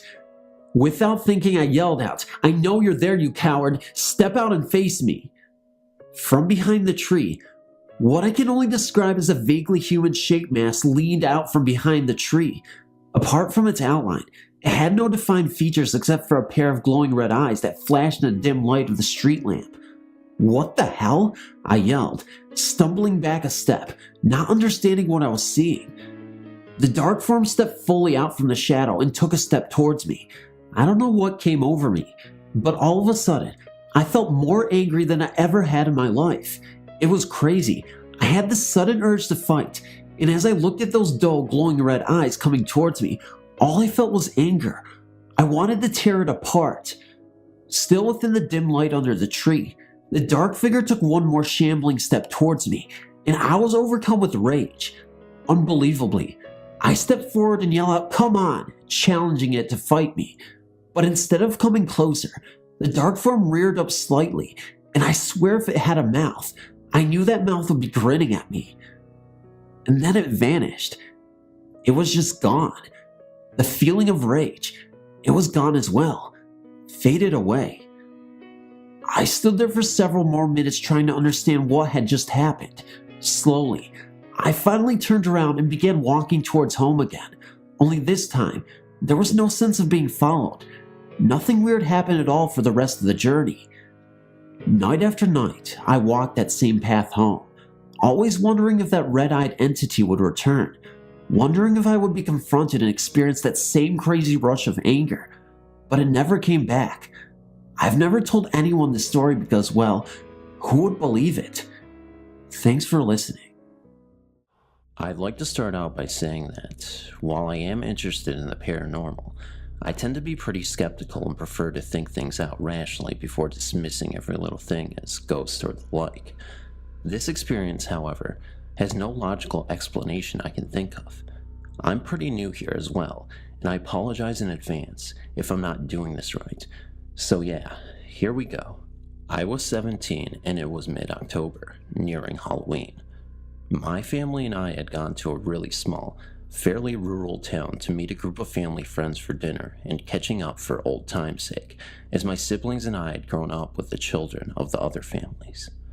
After dinner, the parents stayed at the bar drinking, and those of us that weren't of legal drinking age were starting to get a little bored. That's when one of my friends brought up the cemetery. Apparently, there's a cemetery in this town that's said to be haunted. I think some ghost hunter, paranormal type show did an episode about it or something, but the legends are said to have been around since before that. The story goes that a group of teenage boys wandered into the graveyard one Halloween night with the intention of causing trouble and maybe stirring up some spooky ghost action in celebration of Halloween. After digging around for a while with no unexplained phenomena, they decided to sit on top of this mausoleum, which is basically just a big tomb built up around a coffin instead of actually burying it in the ground. They were about to call it quits and head home when all of a sudden, Unseen hands seemed to push one of the boys off the top of the tomb and onto the ground. All the boys are obviously scared shitless and hightail it out of there. All of them describe feeling an eerie, ominous energy following them around for weeks after the incident. There have also been numerous reports of orbs, headstones inexplicably moving or disappearing, ghostly apparitions, inscriptions being changed, flashes of lights, strange noises, the whole works. We arrived at the cemetery well after dark, and one of my girlfriends, we'll call her Emma, and I were the only two brave enough to go in. We hopped out of the car, careful to be as inconspicuous as we could since we didn't want the police showing up and ruining our ghost hunting experience, and headed towards the entrance. It was chilly and a bit windy, as autumn in Wisconsin tends to be. We gripped each other's hands and started down the gravel path. As soon as we passed the fence that surrounded the plot of land, everything seemed to get very still and quiet. We couldn't even hear the wind anymore, which was strange as it had definitely been breezy as we got out of the car. It was so silent that even whispering and our steps in the gravel seemed, pun absolutely intended, loud enough to wake the dead. Though there were no lights in or near the cemetery, there was enough moonlight filtering through the clouds to allow us to see pretty well. We soon realized we had no idea where the fabled haunted mausoleum was, but we kept walking anyway. We made a random left turn and, lo and behold, there it was, about 30 yards in front of us. Pretty good luck, right? As we approached, I began to feel almost an electric sort of energy in my fingers and hands, but I wrote this off as just nerves or something due to breaking the law. We reached the tomb, and this thing is huge. It was twice my height and at least made of weathered gray stone with moss scrolling sparsely on it. We stare for a moment and Emma whispers, "You should touch it." Being the badass ghost hunter I am, I obliged. There's nothing really remarkable about the cool roughness of the stone, so I decided to take it a step further and hop up to sit on the lip of the curved top of the thing. Again, nothing happens, so I jokingly shout, "If there's anyone here, any spirits or anything, come on out." After listening in silence for a second, I think, fuck it, and make my way to the very top where that kid is rumored to have been pushed off by ghostly hands. I have Emma snap a photo or two before climbing back down. Slightly disappointed by the lack of spooky encounters, we agree to head out and are about to do just that when we see a pair of headlights slowly creeping down the road that borders one side of the graveyard. We immediately assumed someone noticed us and called the cops, so we crouched down behind some bushes with the mausoleum directly to our left to hide. Both of us are completely silent except our breathing as we watch the vehicle slowly make its way down the street. I'm watching its taillights turn the corner when I hear a low, creepy, menacing laugh coming from my back right. It sounded so strange, like it was a few feet away but also right in my ear. I'm freaked out, and I'm about to chalk it up to some kind of adrenaline-induced hallucination when Emma, who is standing to my left, whispers, "Hey, did you hear that?" My blood ran cold as I slowly nod a silent yes I did.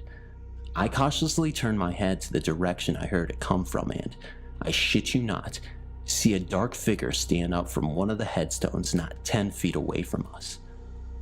I scream bloody murder and somehow end up on the ground as the next thing I know, Emma is pulling at my arm shouting, "We have to run, we have to get out of here. Come on, we have to go." I let her pull me to my feet and led me blindly by the hand. We're full out sprinting, tripping over gravestones and plants and who knows what else in the dark, and we can't even find the exit in our panic. We finally reach a gap in the fence, and I can feel tears streaming down my face as I run for my life down the middle of the road, not even paying attention to the oncoming headlights until I nearly run into them. Luckily, it was the car containing the rest of our friends, and we rip the door open and throw ourselves inside screaming, "Go, go, please just drive," before we even bothered to sit in an actual seat or shut the door. I can't remember who was driving, but I think our panic and terror shook them enough that they did what was asked of them and sped away back to the bar. They kept asking us what happened and if we were okay, but we couldn't calm down enough to answer until we were back inside the bar and sat down. Still shaking and out of breath, we recounted our story to all of them, drunk parents included. I think a lot of them were pretty skeptical, and honestly, I would have been too if I hadn't experienced it myself. In the weeks that followed, I felt that same eerie energy the boys in the legend described hanging over my head. Personally, I attribute it more to paranoia after being scared out of my mind by something I couldn't actually see than some kind of curse, but it made me uneasy nonetheless. It's been a few years since this happened, and I still cannot think of a single logical explanation for what happened that night. While I have no idea how credible anyone else's reported experience with this place are, I know we were without a doubt the only people in that graveyard, or even on the streets for that matter, and we would have heard someone trying to sneak up on us. This sound of that laugh was so unnatural too. I can't get it out of my head, even now. I've never even been more scared than what I was that night. And I know now that people mean when they talk about not being able to fully believe in the paranormal until you've experienced it firsthand. Anyway, just thought I'd share this experience with you guys, as it was my first and most memorable ghost experience.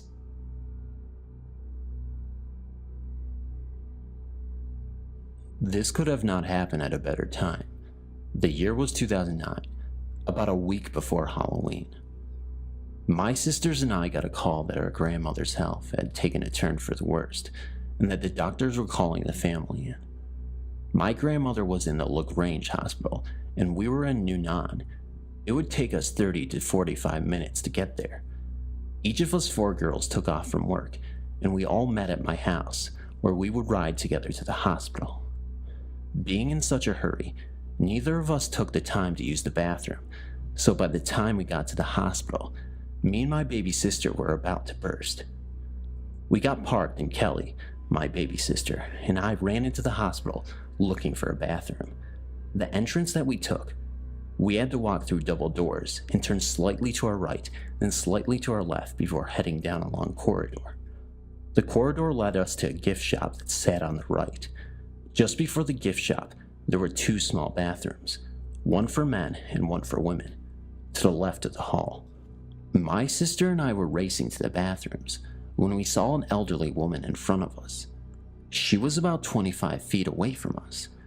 She was stooped over a tad and wore an old, outdated black coat and an old black hat with a flower attached to the side of the hat.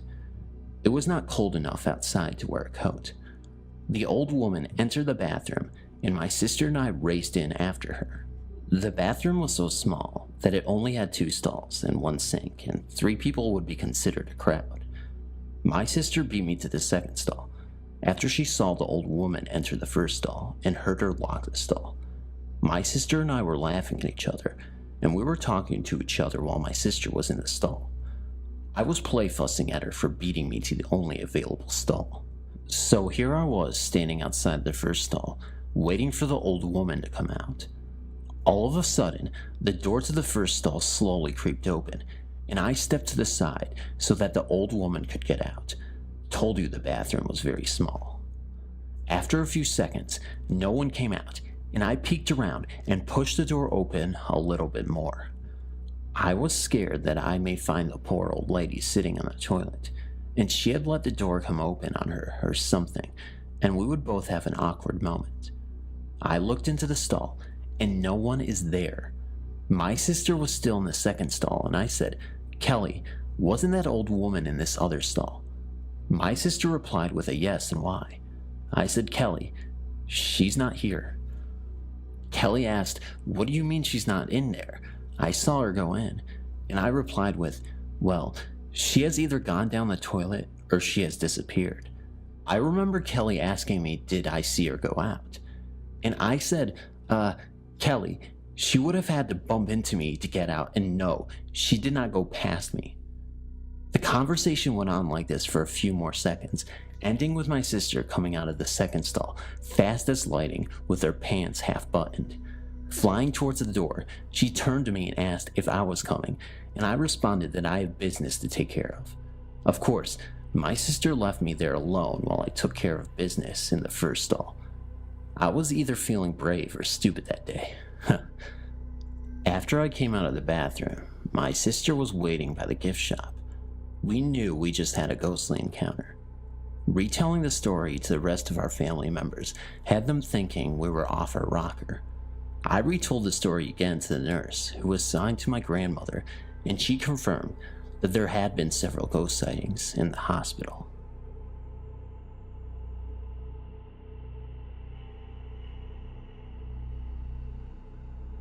One day, I had an appointment at Clark at noon. I finished the meeting with my client early, and being near Orchard Road, I went shopping. By the evening, I got ready to go back to the flat. The same flat which is in my story, an invisible housemate. I was filled with dread due to the previous experiences there, and as I boarded the train for NS from Orchard Station, my friend Louise called me on my cell phone.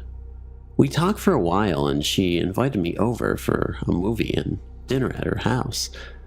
As we were longtime childhood friends, I was delighted to spend some time with her, and with that, I changed the train.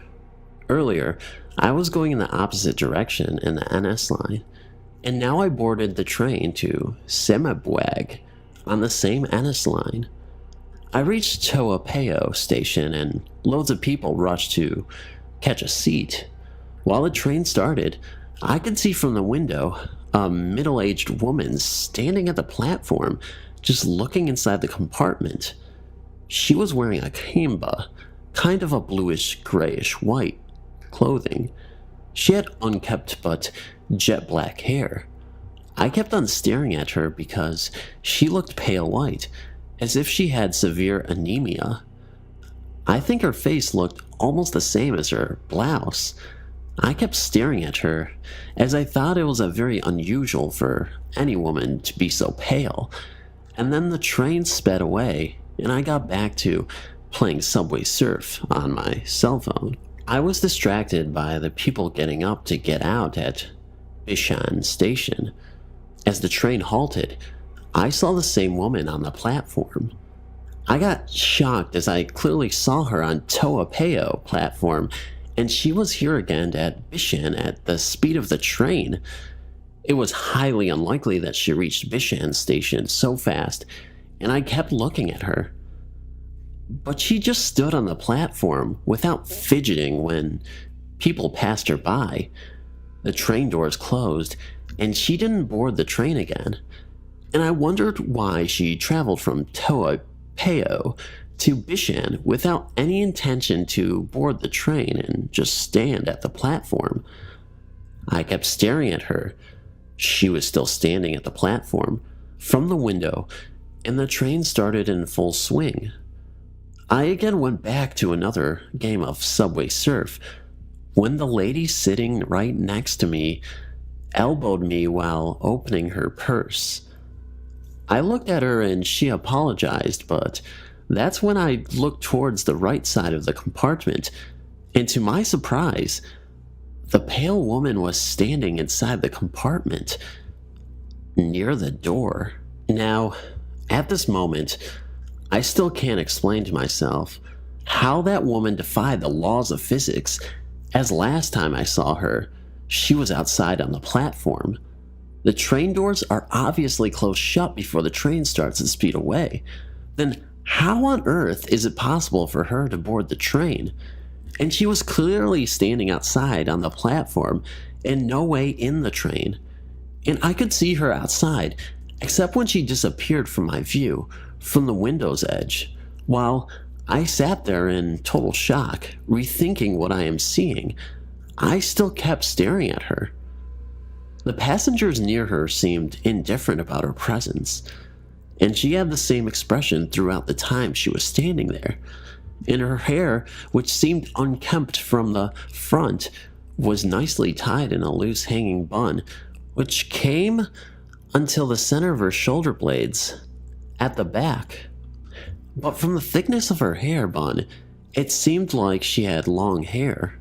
Except for when she caught me staring at her, she moved her head to left to look at me. Her movement seemed as if someone was turning a puppet's head on its neck. At that time, when our eyes interlocked, I felt the dread that I have never ever felt in my entire existence. Her eyes' color were the lightest shades of gray. It was like the meanest of all the eyes I had ever come in contact with. I was filled with the emotions of grief, or something on the lines of envy. I lowered my eyes and fixed it on my cell phone and tried to refocus my mind. But I kept looking at her dress's bottom, and then another electric shock ran through my body. I couldn't even see her feet. Normally, someone who's wearing a kabaya, you can see their feet. But it seemed she didn't have any feet at all. And then the train halted at Ongmo Kyo Station. I managed to look up to find out whether the incoming passengers can see her or not. And as I looked up, she already left. She was gone. It looked like a nanosecond for her to disappear, even before the train doors had opened. At that moment, realizing that it's impossible to get out without the train doors opening, and that she vanished in the moment, I rolled my eyes up to look at her.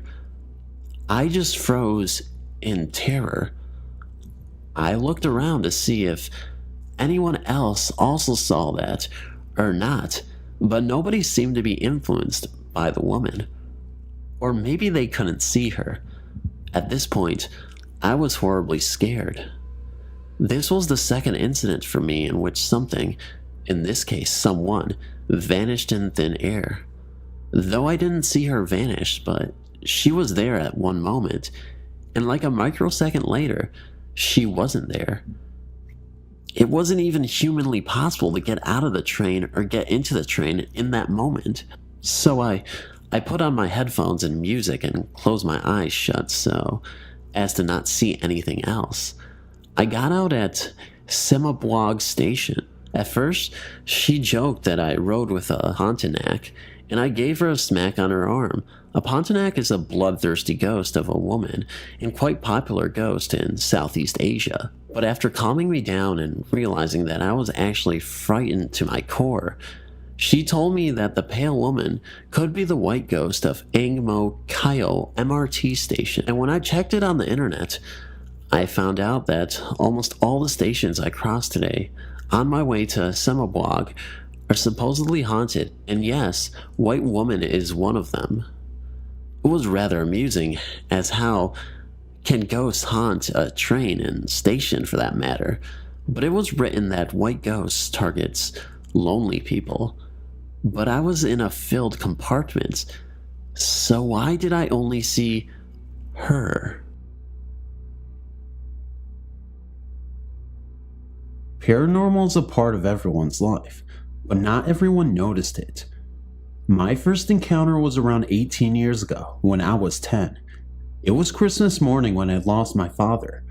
It was a devastating loss for all of us. Since then, I don't want to celebrate Christmas. Anyway, let's get to the point. The day after the funeral, I was sitting in my room. I was bummed. I didn't want to accept the truth. And then it happened. I heard my father's voice, calling my name not once, not twice, but 3 times. I couldn't believe my ears, and I raced out of my room into the kitchen. My eyes were starting to water because I didn't see him. I started to cry and headed back into my room. Then I realized that it was very bright winter's day. I mean, it was freaking December 26th, and then I saw him. My dad was standing before me, smiling, surrounded by that light. I stared at him for what seemed to be hours. Then suddenly, light started to flicker, and I heard him talking directly to me. He said to me, "I'm sorry. Be good. I have to go now. Goodbye." And then he disappeared with the light. That was the last memory I had of him. The next experience was 4 years ago, when I was in my neighbor's house. My neighbor, let's call her Z, lived with her father, let's call him A, who by the way was a creepy guy. However, Z was gifted. She could see the future through cards. I was stunned when she told me things known only by me. I went there oftentimes, but every time I took even the slightest look to A, my head started to hurt like hell. When I shared that to Z, she told me that I was sensitive. Every time, when I get a headache, I was in a way cleansing the negative energy. I shook it off because that couldn't be true. After the seance, you know the cards. She told me that I have a big hole in my heart, a hole full of pain and sorrow. She started to cry and told me that soon, very soon, I will lose someone very close to me, and I needed to be strong at that moment. After that, I stopped going there, and a week later, she died, leaving behind her awful father.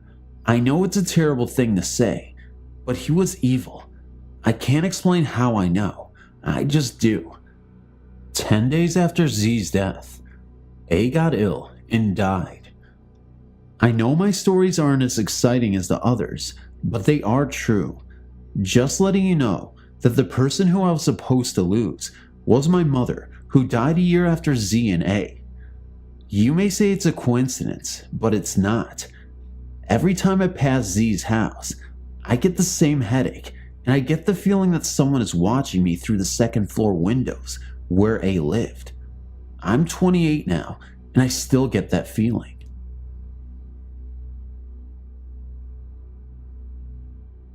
About 20 years ago, when we lived in Navy housing on Oahu, Hawaii, my daughter and I experienced something that still haunts me. Honestly, I'm not sure what it was, and that I'm not sure if it was a ghost. At the time, we, my husband, our 2 daughters and I were living in Navy housing. I never believed in ghosts or the supernatural, and we didn't entertain such stories or thoughts in our home. It was a summer sunny day. My husband was at work, my oldest daughter was out surfing with her friend, and my youngest was at home with me. We had just finished lunch and decided to watch some TV. The TV room was just off the living room, dining room, and filled with windows and 2 doors, one to the kitchen and one to the backyard. There was a wall composed of 2 large sliding doors that separated the living and dining room from the TV room. Against that makeshift sliding door wall was a love seat that my daughter was sitting on. I was sitting on a chair opposite the love seat. The TV was to the side of us, on a low bookcase below a bank of windows. While sitting there watching TV, something shimmery, a staticky, sparkly, flashing sort of mass passed between us and the TV. It had entered from the living room into the TV room and then moved across the room and out the back door. Within seconds of seeing it, we turned to look at each other. She then jumped into my lap, and we sat hugging each other tightly for a bit before either of us could speak. I knew by her actions and the panic on her face, she had seen what I had. With fear in her voice, she asked me, "What was that?" I had no idea what it was, but I tried to reason it away. Staying as calm as I could, I told her it was probably the sun reflecting off a car passing the house. With a trembling, soft voice, almost a whisper, she replied, "But all the blinds are down." Not wanting to give in to the panic, I told her that the shades don't fit the window so tightly that light can't find its way in between window frame and shade. I then changed the subject to picking up my oldest daughter and going for shaved ice, a Hawaiian snow cone, but better. Other than telling family and friends for the next few weeks, we didn't and haven't talked about it since. We put it behind us. Fast forward 2 years later, my husband, reassigned back to Rhode Island, had moved back to the mainland to open our old home and get it ready while the girls and I were still in Hawaii. The girls still had a few months of school to finish, so he went ahead without us. The last few days on the island, I spent alone, cleaning our base housing. All our household belongings had been moved out the day before, and we were on our way back to Rhode Island. While I cleaned the house, readying it for inspection, my girls enjoyed their last few days with friends on the beach. I had cleaned the kitchen and laundry the day before and was now cleaning the bedrooms, bathrooms, and on into the living room and dining room. The whole house was floored with floor covering, which I had to sweep and mop spotless. I was mopping the living room and dining room area. The only thought in my mind was how warm it was now that the air conditioner was gone. Then, out of nowhere, appeared that same shimmering, sparkling, wild flashing mass. It crossed the room right in front of me. Being all alone and startled by what I was seeing, I packed up and left. I still hadn't mopped the TV room, nor finished the living or dining room. I didn't care. I was out of there. I grabbed my cleaning supplies, my purse, and locked the door. I left the mop and bucket with the curbside trash and got in the car and didn't look back. I have never ever seen anything like this before or after Hawaii. I've also since become more open-minded to ghosts. Once back in Rhode Island, I started watching the many supernatural and ghost hunting shows that had since started appearing on TV, and although I am open-minded now, I haven't seen any real proof. I say that because I'm still not sure what I saw in Hawaii. I still feel like there might have been a logical explanation. I'm still waiting to come across someone, somewhere, who has experienced the same thing. Someone who can tell me what it was that my daughter and I saw.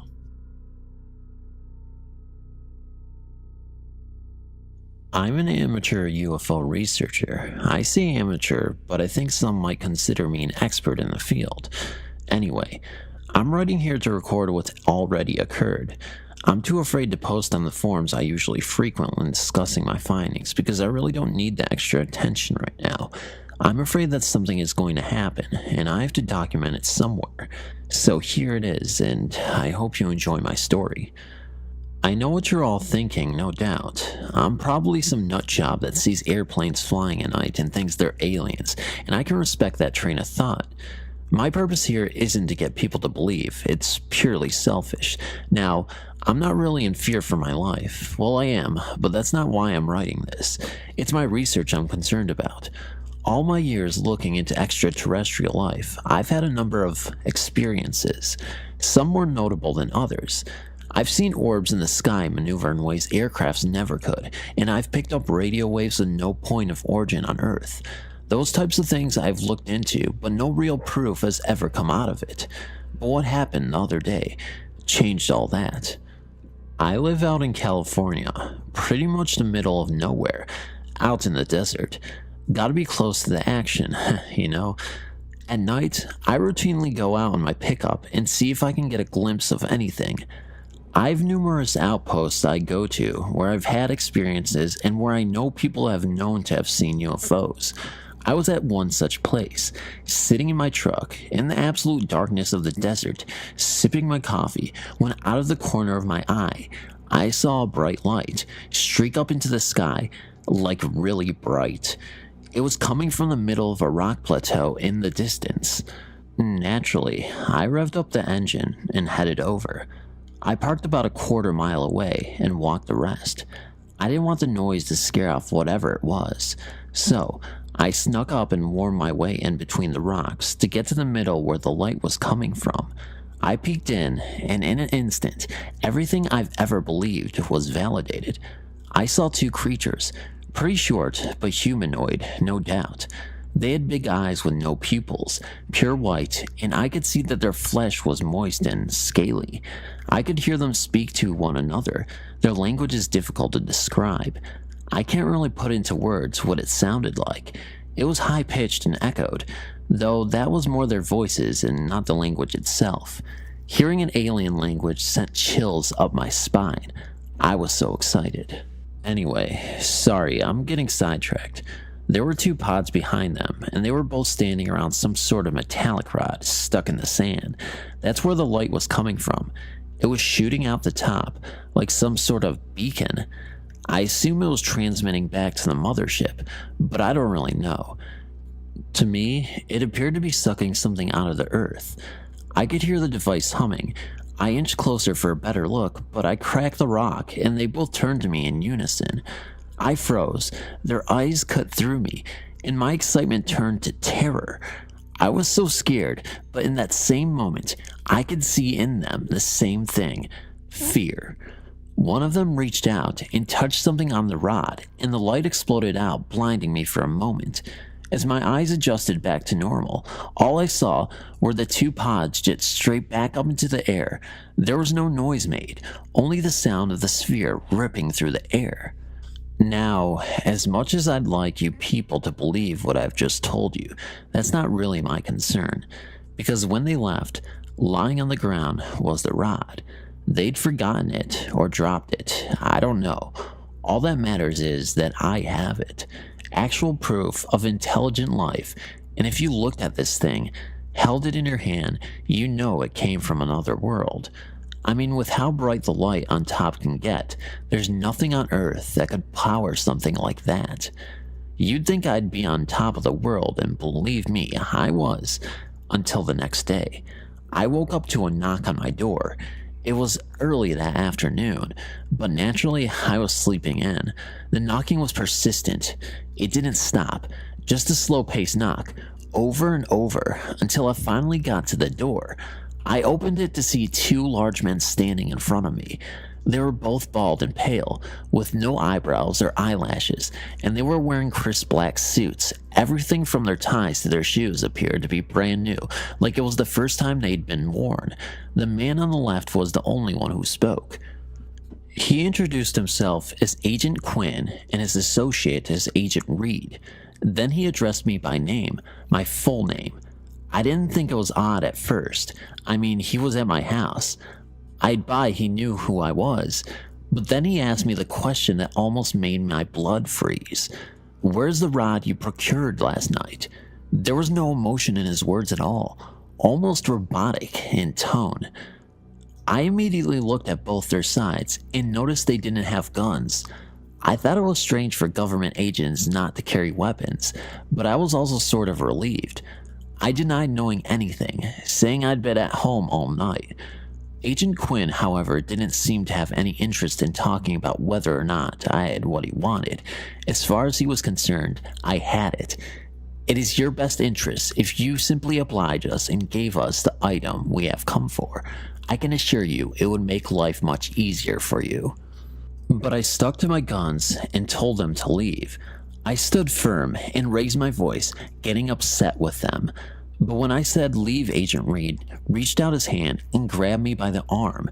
Now, I'm not a strong man. I don't work out or anything like that, but the strength in his grip was inhuman. I've no doubt about that. He held me in place while Agent Quinn got in my face, our noses almost touching. I was staring in his eyes, and I could see how lifeless they were, like what made him human had been stripped away. It is unfortunate that you have chosen to lie to us, he said. My sincerest hope is that you will reconsider, and soon. Agent Reed then released me, and the two of them walked back to a black van that was parked out on the street. That was the other day. I'm freaking out. How could they know that I have it? How do they know about it in the first place? I've heard the stories, stuff similar to this, and I'm afraid of what's going to happen to me because I'm not going to compromise myself and give them what they want. I was smart enough the night before to hide the rod, but I'm hesitant to say where. But I do want to. I want someone other than me to know where it is, but I have no family or friends, so I've turned here. I'm not really looking for advice as to what to do, but I'm not adverse to it either. I only want to have what is happening to me be out there. I can't let them cover this up too. As long as they don't find these posts, I'll keep posting about what's happening. I need it documented. Alright, things have gotten pretty crazy. I'm not much of a drinker, but I've since took up the habit. I'm 2 drinks in as I write this. I appreciate the comments and advice I've been getting, but I don't really have any intention of handing the rod over. I've dedicated years and years to investigating UFOs and extraterrestrial life, so to finally have something and just hand it over just isn't an option for me. I left a good job paying and another life to come out here to chase my passion, and that's what I intend to do. After posting the other night, I waited a few hours until a little past midnight and decided to head back out to the rock plateau where I originally encountered the life forms. It had been a few days, and I wanted to get a second look at the site, but after the agents came to my door, my mind had been in a different place. But I refused to let fear change the way I live my life. I went out and crept out, got into my pickup, and headed towards the desert. I half expected to be followed, so I couldn't help but glancing back to my rearview mirrors the whole time. But it seemed I was alright. I got out into the desert, no problem, but as I got closer to the rock plateau, I could see it was illuminated. Not by some extraterrestrial technology, but like the lights you see when they're doing construction late at night on the highway. The entire thing was encased in what looked like a white quarantine tent. I parked quite a distance away and got out my pair of binoculars to take a closer look. The tent seemed to be surrounded by black vans, the same that I'd seen the agents leave in. There were men similar to the agents all around, no hair and in the same fine suits. I have no idea what they were doing, but I got extremely nervous as I watched them. Some were going in and out of the tent, while others stood motionless, as if they were on guard like statues. There was no way they could see me from the distance I was, so I decided that even though it wouldn't be that clear, given my range, I thought I'd record what was going on. I got my phone out and zoomed in as far as I could. It wasn't good enough to see what exactly they were doing, but I could see one thing that didn't show up in my binoculars. The eyes of every single person there were glowing, like some sort of bluish white, but I could see it very clearly through the screen. It sort of disturbed me, but I didn't really know what it meant. Some of you have commented that you have thought that the agents were themselves aliens, and I didn't really think that until seeing that. Though I do also believe they work for the government, there's no way they would be able to churn out an operation like that without people having questions and them having the right answers. I have in the past heard some of the crazier UFO researchers make claims that our government has been working with extraterrestrials for as long back as the 50s, but I never put too much validity into those claims. Seeing this, however, made me question everything. Anyway, sorry, I got sidetracked again. I recorded them for about a half hour for no real reason other than I thought something more interesting might happen at any moment. You couldn't tell what they were doing at all, so it was a half hour of guys with glowing eyes walking around and standing. I would have just kept filming, but all of a sudden, I could see that two of the eyes had turned and were staring out into the distance towards me. I didn't think much of it, just that he had moved, but then slowly I noticed the same stationary eyes turned towards my direction. It wasn't long until, on my camera, it was a wall of eyes staring. I immediately jumped in my truck and peeled out of there. As I rushed home, I kept assuring myself it was nothing. There was no way they could have seen me. It was pitch black out there, and I was so far away. I assured myself something else had to have caught their attention. I got home and rushed inside. I just stared out the window for about a good hour, expecting a black van to show up or something along those lines, but nothing. I breathed a sigh of relief and opened up my laptop to transfer the footage from my phone. I hooked it all up and opened the file, and much to my dismay, the video was fuzzy. And not like a normal fuzzy video. This was like the black and white fuzz you'd see when the VHS tape stopped running, something I'd never see on digital video. To say I was pissed is an understatement. It had recorded so smooth, it makes no sense that it was corrupted like that. I was shaking. I was so angry, so I decided to get a drink to calm my nerves, and I just kept drinking till I woke up the next morning, or I guess afternoon on my couch with a splitting headache and a bad taste in my mouth. I looked out the window, and sitting in front of my house was a black van. All the windows were tinted. I couldn't see anything. I was pretty scared, I'm not gonna lie to you, but I had things I had to take care of, and to do that I had to leave my house. I mustered up the courage and walked outside, or I suppose ran is more accurate. I wanted to get into my truck as quick as possible, but the moment I stepped outside, the van drove off. I was relieved, but I knew there had to be more to it. But I didn't have time to worry about it. I had things I needed to do.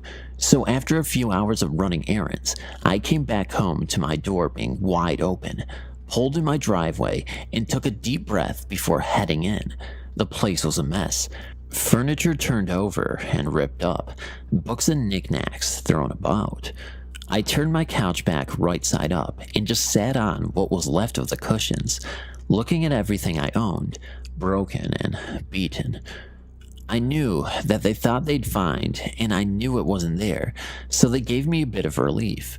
Then as I sat there, I remembered the rest of my research.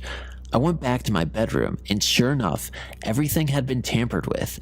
Cords had been yanked out of my computer, boxes of documents emptied out all over the floor. But as I looked at everything, I noticed nothing was missing. It was all there. They hadn't taken anything. I did notice, however, there was an envelope amongst the mess. I didn't have anything that I kept in an envelope, so I knew whatever it was, it must have been them who left it. I opened it up, and inside was just a single piece of paper, typed up. It said, "It has come to our attention that you are not only continuing to hinder our investigation by keeping what we desire from us, but that it appears that you have begun an investigation of your own. What you saw the other night was not for your eyes. To continue on this path you appear to be on would be unwise." Now I'm just sitting here, 3 drinks deep in what used to be a nice and tidy house, typing this, wondering what to do. I'm at a loss. I don't know how far they'll go. Right now, I think they're just trying to scare me into doing what they want. And since I know I'm not going to, I'm nervous as to what's coming next. I work night audit at this semi-swanky hotel next to the airport. One night, I get a call from a lady in 204. She says there was arguing, loud banging, and crying coming out of 206. Check the computer. No one has checked into that room due to maintenance issues. What the fuck? Called my supervisors to see what to do. She tells me to call on site security and follow them up with a key. I decide to be the bigger man and go up anyways. As we get off the elevator, we can hear the crying. It's loud. My heart starts racing as we near the door, so I hand the key to the security guard. The next 5 minutes seem to happen in slow motion. He opens the door and immediately flicks on the light.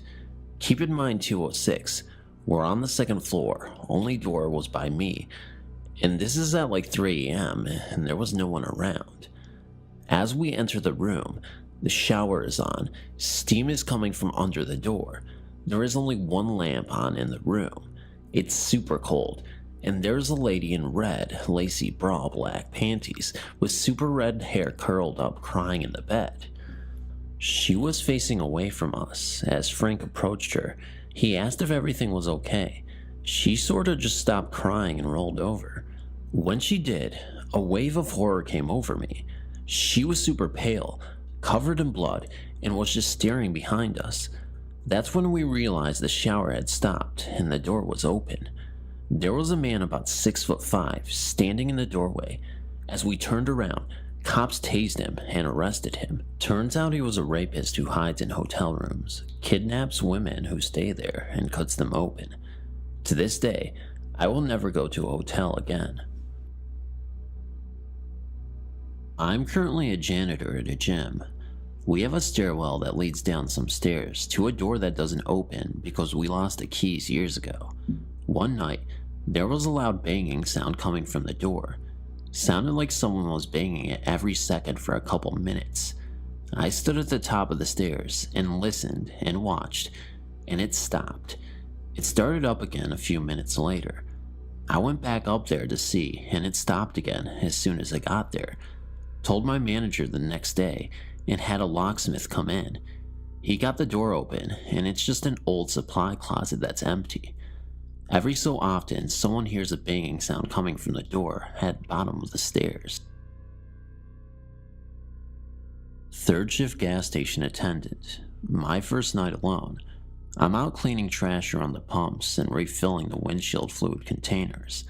Cop pulls in, drives by really slow, staring at the store, doesn't see me standing near pumps, parks, and walks into the store really fast.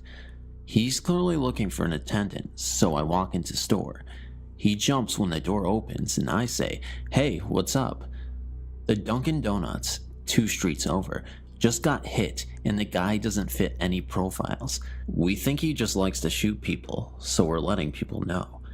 He gets in his car and drives off. Was sitting at a desk in front of a good-sized window, reading a binder. Sort of had that feeling like someone was watching me, so I looked up and there was a face pressed to the glass. No idea how long he was there before I looked up. Ran out to the foyer where there was a glass door on the porch that should be locked. It wasn't. He started shaking the door trying to get in. Ran to the next room and he just followed me around the house while I was on the phone with the cops. Watching me through the windows, they didn't catch him. That night, he came back the next night. They caught him. Creepy as fuck. Surprise. Sometimes patients come in for other problems and don't mention that they sleepwalk. There have been a few occasions where I've been sitting in my office, watching vitals and writing reports, when I turn around to get something and a patient has sleepwalked into my office and is standing right behind me. At 2 a.m. in the dead quiet, that gives one quite a shock. Right out of college, I got a job as a nanny for 2 elementary school-aged girls. For their anniversary, the parents went on a week-long cruise, and I stayed home with the kids. The first few nights, the 8-year-old would come into my room multiple times a night and wake me up.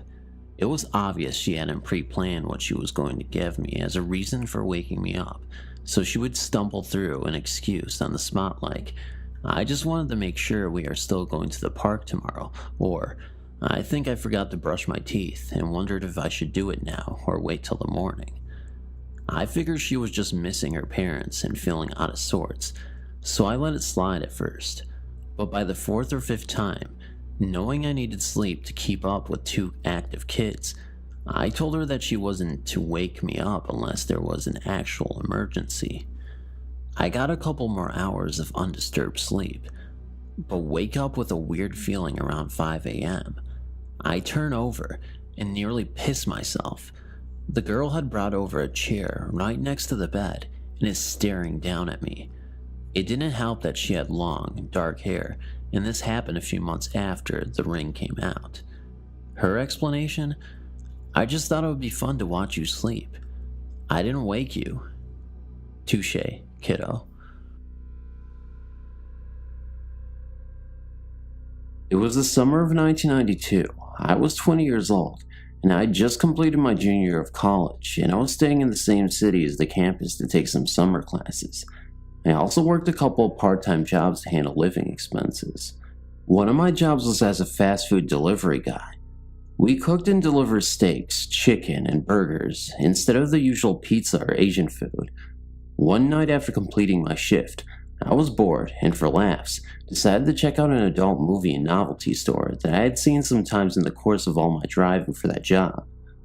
I parked amongst several other cars and got out of my car to go into the store. I saw a middle-aged man with a pasty appearance, with greasy dark hair and receding hairline in the car parked closest to the store.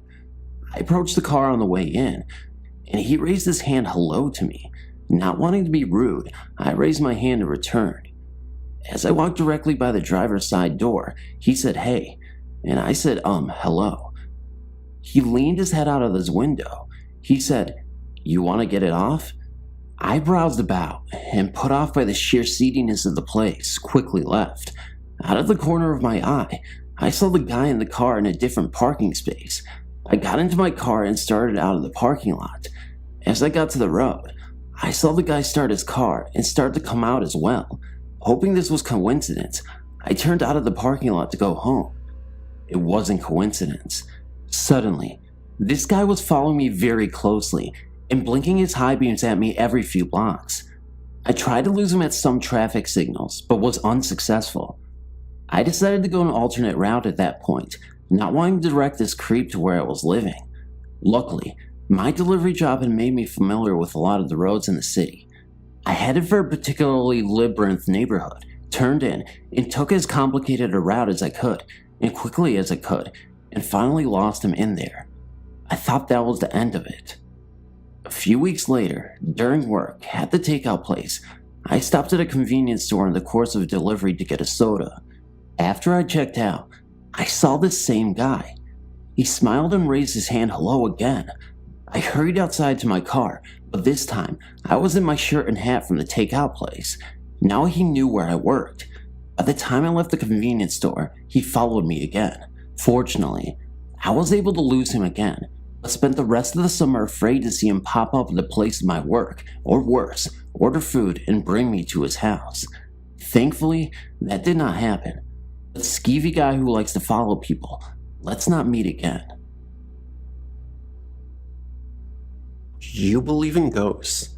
If so, then boy, do I have a real ghost story for you. Being so involved with the paranormal from an early age on, you tend to open yourself up to experiences that you've never previously had before. I'm of the belief that if you commit to actively hunting spirits, they will start to manifest and make themselves known to you. However, if you close yourself off to this realm, the chances of finding yourself in a paranormal situation are slim. A lack of commitment will result in most spirits ignoring you. Just think about it for a second. If you have absolutely no desire to see paranormal activity, why would a ghost waste their time trying to communicate with you? It would be just like talking to a wall. Just like the saying goes, seeing is believing, or in this case, investing is believing. This story I'm about to share with you, though just a story, is undeniable proof that ghosts are living among us in the human world. These experiences occurred late in September of 2005, and at the time, I was 15.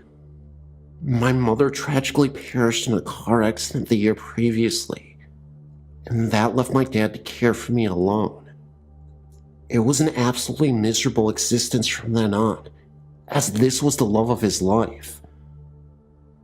My dad ended up being so depressed that I would often find him crying alone in his room at my house every single day for the next month and a half. I personally have never seen my dad suffer so much, and although I was also hurting, I was more concerned with my dad's well-being. It was then that I would start praying for Mom to return and give us a sign to at least help comfort my dad and let him know that she was okay. However, all that praying didn't seem to help. All of the nights begging God to send her back down to us for a message almost seemed futile. I remember doing spirit sessions alone to frantically contact my mom, using a Ouija board, a spirit box, anything I could get my hands on to help. I never got any signs, and the house stood silent, as quiet as it's ever been, except for the faint sounds of my dad crying most nights. It made me start to doubt and think that ghosts and God were imaginary. I lost my faith in nearly everything. I remember angrily saying to myself that God and ghosts don't exist. My dad is hurting so much. I wanted to connect with the afterlife so bad, and yet nothing is coming through. Show me something. I remember saying that in utter and complete frustration. Still nothing. But all that was soon about to change. I remember one late night, I could once again hear my dad sobbing in his room after a hard day's work. He came back later that day, around 10 p.m. He was lying on the bed, and to comfort my dad, I went to sleep with him in his room. We had a bed across from my dad's that I would sleep in. I reassured Dad that everything would be okay, even saying, "Dad, I can't lose you too. Please, You have a daughter to raise. Mom wouldn't let you go on like this.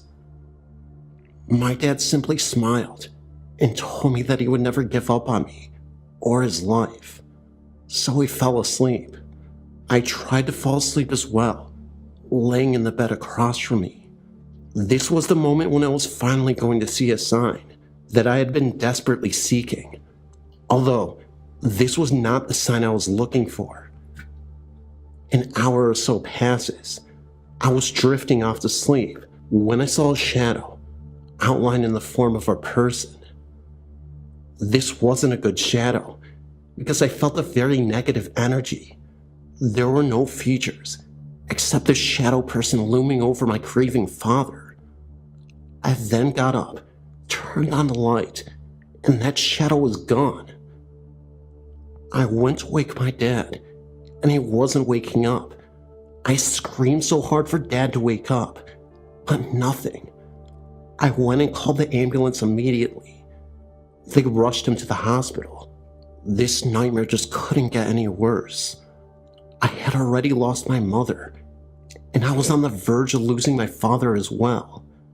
So I waited, and I waited in the hospital. My aunt and uncle swung by to give me the most gigantic hug I've ever felt in my life. We were all waiting on the word for the status of my dad. As the doctor walks out, he has a very somber and stern look on his face.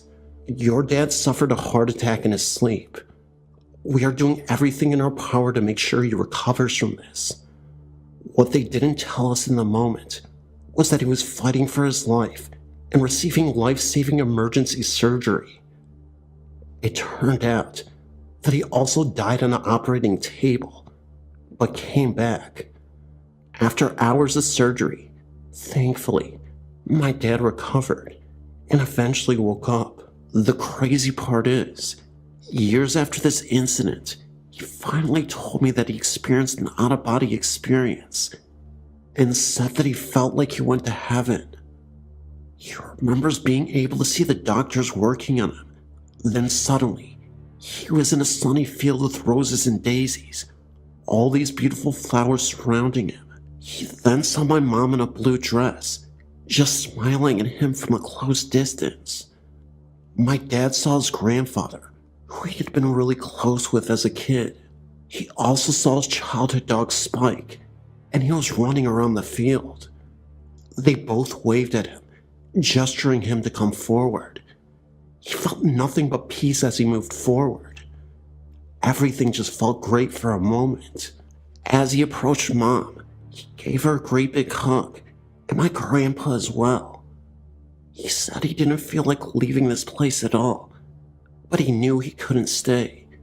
Grandpa said with a great big grin on his face, "We will see you later." Then suddenly, he woke up back in his body in intense pain.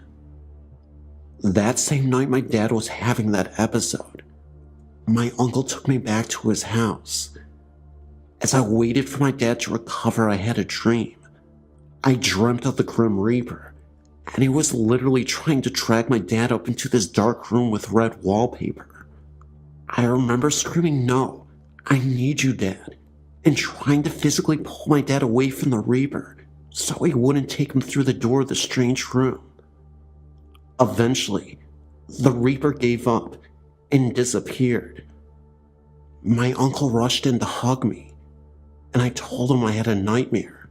Years later, when my dad told me about what happened to him, I told him my nightmare as well. My theory is that the whole incident, the black shadow, the heart attack, the out-of-body experience, and my nightmare, they were all connected. Something dark and sinister was trying to take my dad away from me, and I feel like my dad's grandpa and my mom were somehow stopping this from happening. My uncle believed that my dad was just so worn out and hurt by the loss of my mother that it caused him to have a heart attack because of a broken heart. He does admit, though, that what my dad told us in the nightmare were very eerie, too coincidental to be one. The fact that I was praying for a sign, then challenged something from beyond, and then demanded one, made me feel like I really angered some sort of evil entities. I also believe that in those dark moments, good and evil were fighting for my dad to stay alive. My theory is that these dark forces are trying to take him away from me. I also know that because we're surrounded by so much darkness after we lost Mom, these dark spirits were taking advantage of us in the worst possible way, and I think they were feeding off of us. This whole time that I was hoping for a sign, it was there all along, and I should have realized this. Maybe we were consumed by a dark energy that whole time, and we needed a priest to bless this house. Eventually, that's what we ended up doing, and all felt pleasant and better. My dad slowly started feeling like himself, and the rest was history. I know this sounds insane, but I swear that all this happened, and it is 100% true. Thank you for my long story. Update. Fast forward 10 years. To my surprise, I recently found out that my old house, which was built in the early 1900s, was built on old Indian burial ground.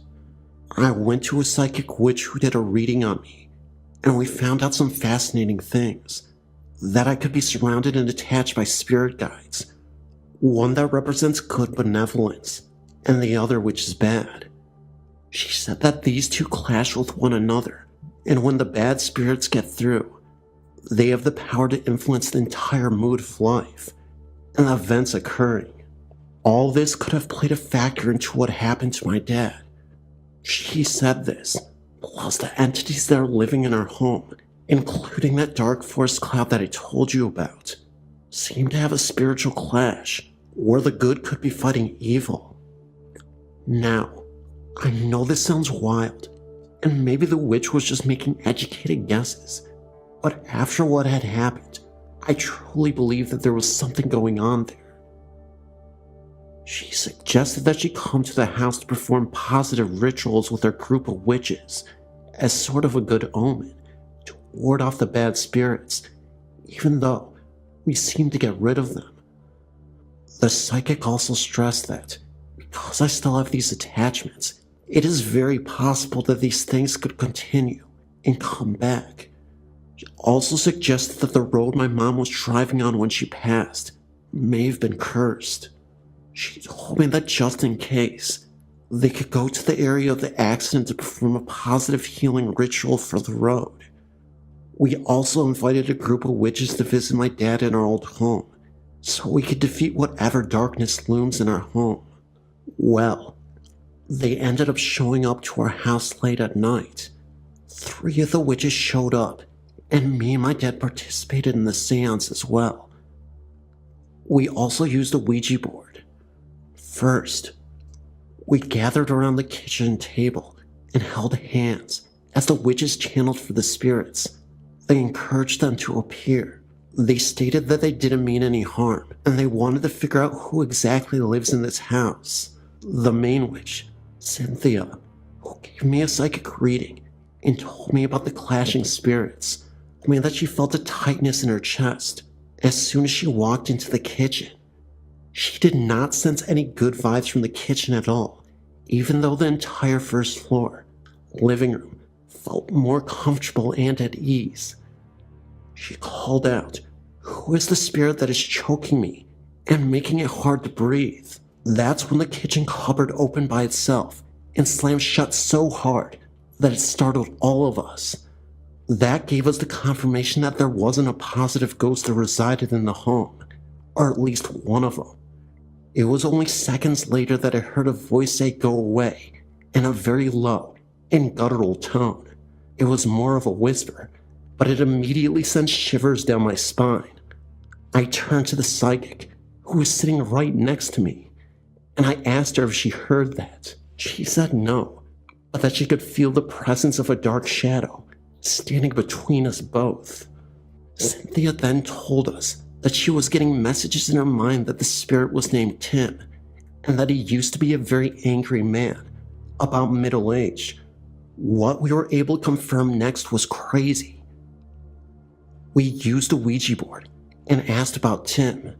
and the Ouija board both confirmed that it was exactly him. Cynthia was right. She then said that Tim was a very lonely man after his entire family died in a house fire. We later found out that the house we lived in had been rebuilt shortly after. We asked the Ouija board to confirm, and to our surprise, the Ouija board spelled out yes. We then asked about Mom, if she was still okay, and if she passed on. We never actually got any answers from the Ouija board, nor did Cynthia. However, a few days after the whole incident, and I'm not sure if this was just a coincidence or not, but I ended up getting a random text from some unknown number. The text literally showed up with a YouTube link to the song Found Out About You, a song by Gin Blossoms. That was my mom's favorite song. The song is also about grieving for the loss of a loved one, so it really seemed to be a direct message that tied into me and my family and what we experienced. Anyway, incredibly lengthy story, but I couldn't leave any details out. Thank you so much for reading. Today, me and my dad are doing great. Stay safe, everyone.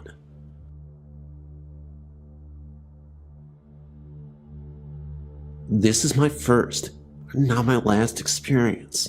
I'm a slight skeptic and a psychology major, so I believe in scientific explanations first and foremost when it comes to aliens and ghosts, before classifying it as a ghost story. I've always been overly curious about my family's lineage and who's related to who in my grandparents' tiny town, founded by my grandfathers and grandfather.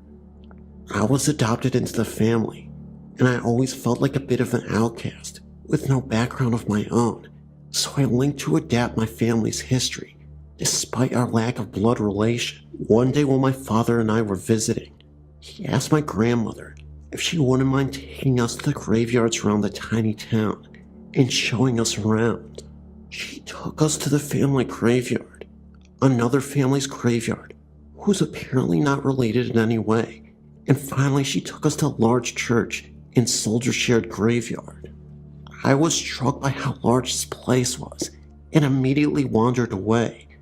It was about 99 degrees that day, with very little wind and high humidity. What happened next could have easily been caused by the heat, but as a half-skeptic, I'm not sure.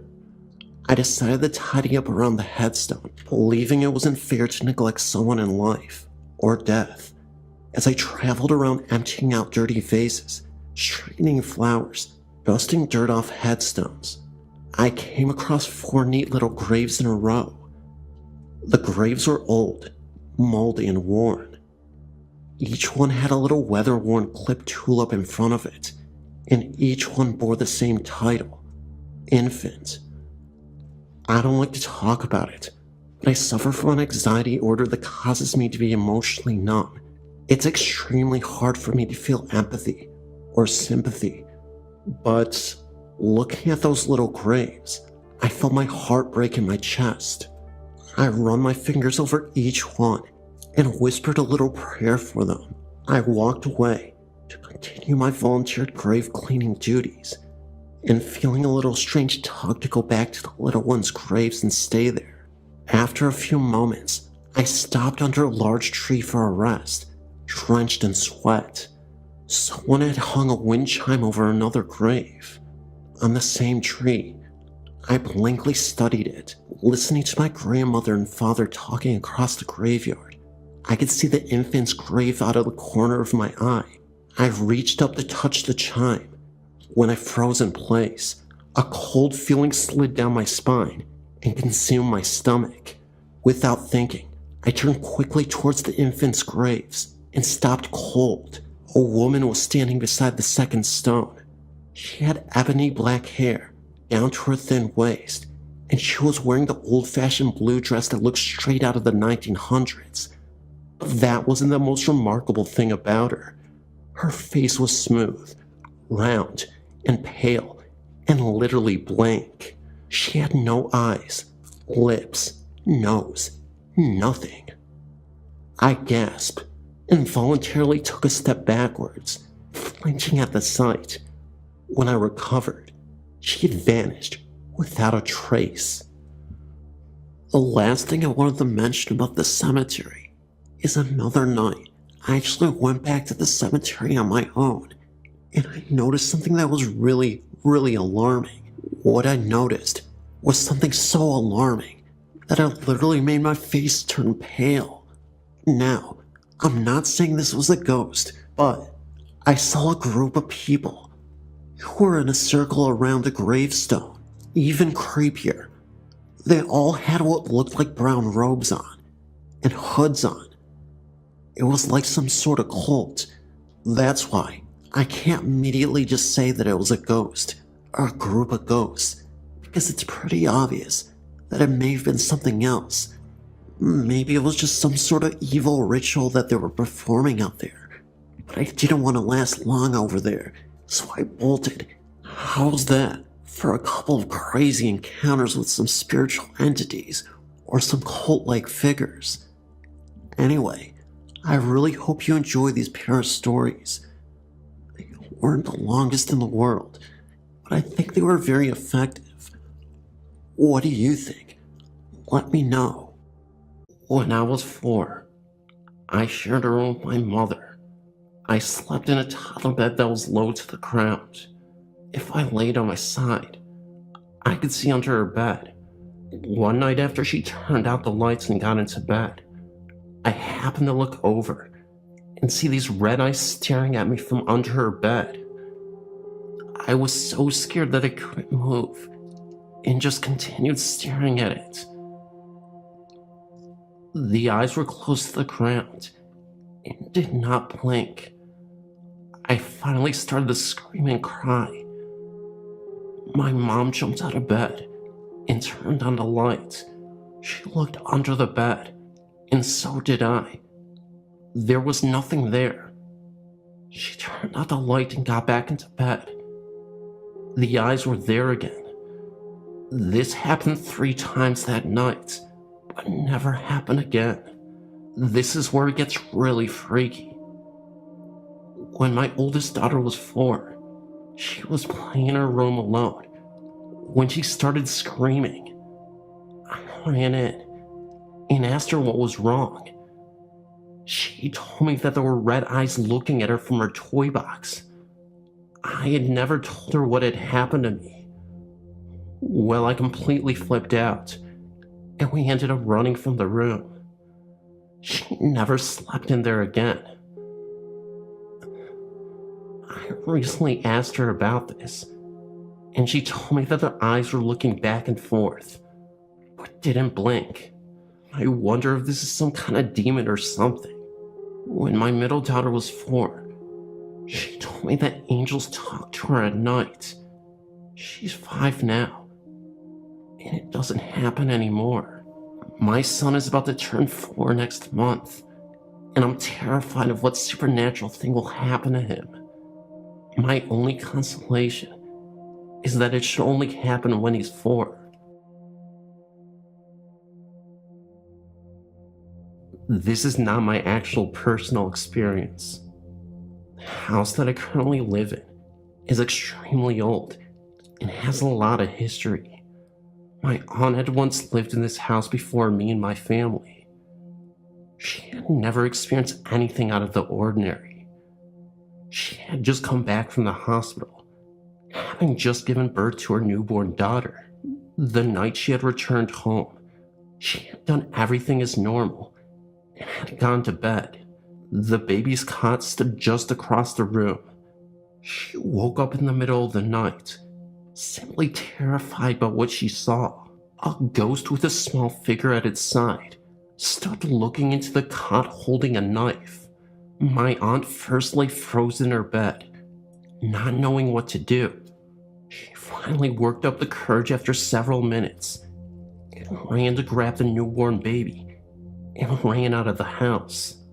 The room in which this occurred is now my room, and I can honestly say I've never seen an apparition, but I've heard many things during the night. such as when I once heard the banging footsteps of someone climbing the stairs.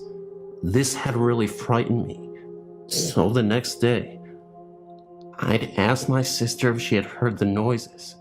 She replied yes. The weird noises continue up until this day, but we are now used to this, so we never really get scared, as we had done years ago. But just several weeks ago, my sister lay in her room watching TV, and all of a sudden, a black figure emerged in the corner of the room. The figure vanished, and we have never heard or seen anything unusual since.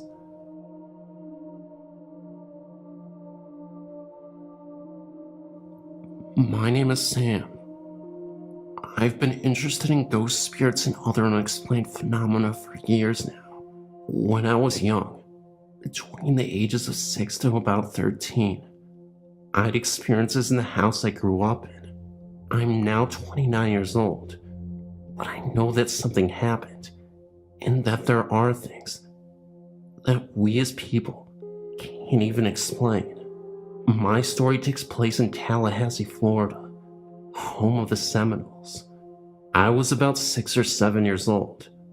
I always heard footsteps walking down the hall of my house, and sometimes it sounded like the floor was just simply creaking, like old wood, I guess.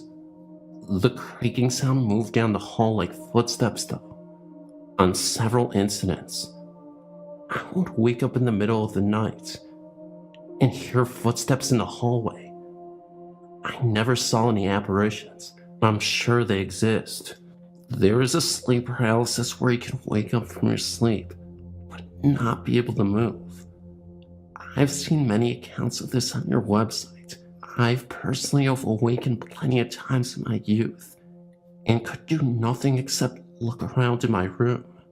I've never felt as if someone was holding me down, but I'm 100% positive I was wide awake, and I couldn't move. On one occasion, a Saturday morning, I woke to the sun shining through my window. I wasn't scared, mainly because it was daytime, about 10 a.m. in the morning, but I was frozen solid. I tried my hardest to move my legs, my arms, and just talk, but I couldn't do anything. In the past, I would just lay there, and in time, the paralyzing feeling went away. This morning, I decided to lie in bed and just wait. What seemed like minutes was only seconds when I heard whispering just above and behind my head.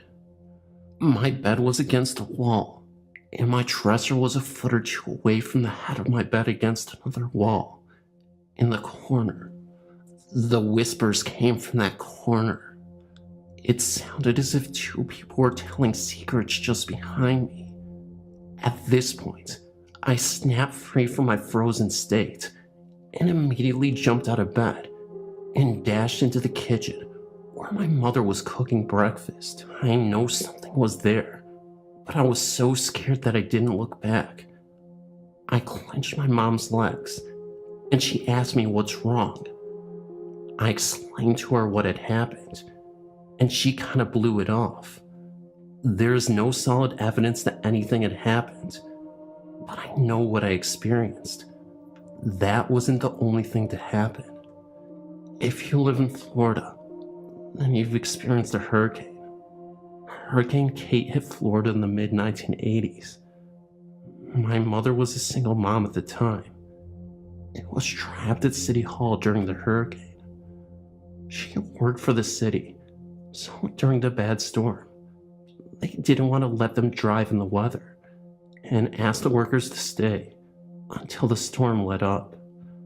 My brother is about 5 years older than me, so my mom called and asked him to watch out for us until she could get home.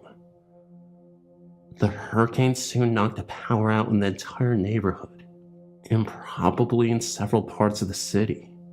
She called again and asked my brother and I to sit in the hall, where there were no windows or doors, until the storm stopped. I, being the younger of the two brothers, felt comfortable with my brother and soon dozed off to sleep. When I fell asleep, my brother said he began to hear footsteps walking up and down the hall. Sometimes the footsteps walked right past us. He also said, no matter how hard he tried to wake me, I wouldn't wake up. So we had to endure the steps and freaky sounds alone.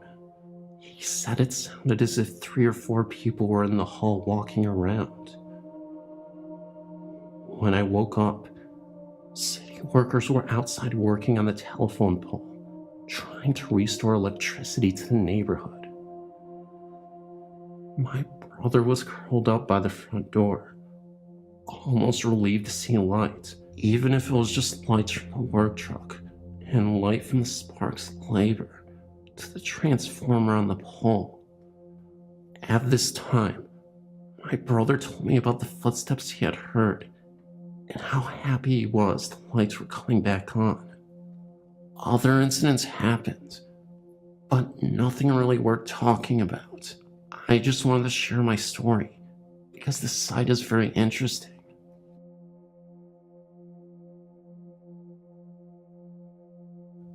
I have 2 experiences that I know are so unusual that I thought I might share. It's a little short, but I know that these were some freaky ghost occurrences, and I simply can't not tell it.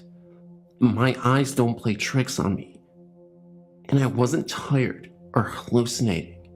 In fact, this first story, especially my friend's experience, was also very real and happened at school.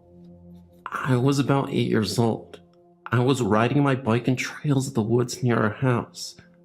I'd been riding for so long that I lost track of time, and being an 8-year-old kid, of course it was the time of my life. I ended up getting lost in the woods and the trail for quite some time. It had to be a couple hours, and it started to get dark. So as the sun was setting, I tried to make my way back the way I entered. As I was going through the woods, I ended up going through a cornfield, and from a distance, what I saw couldn't be ignored. I saw a short figure of a man just standing in between the cornfield bushes. It almost looked like a leprechaun. Obviously, I know leprechauns aren't real, but it was the best way I could describe this ghost. It was a scraggly looking thing, and stood 3 to 4 feet tall. It disappeared after a few minutes, and was gone. I am the only person who ever saw this thing. There was never any mention of a ghost near these cornfields. For a while, I didn't even want to say anything, for the fear of looking crazy. Plus, at 8 years old, who will take what I saw seriously? Today there are houses where I saw it, so the cornfield doesn't even exist anymore. Another weird thing that happened to my friends at school. Between the Christian middle school and high schools in town, there are some woods here. I never saw this, but some of my friends at the time did. One time, they looked into the brush and saw a pale-faced man in a hoodie or a robe of some sort. I'm guessing that it was some sort of ghost monk or something. They looked lost, but he didn't move at all. He was just squatting in some brush. When I was told about it, it made me realize that my experience might have been tied to this one, and that I wasn't as crazy as I thought. What happened was just odd. It's possible that the guy in the robe just could have been a creepy dude spying on the school.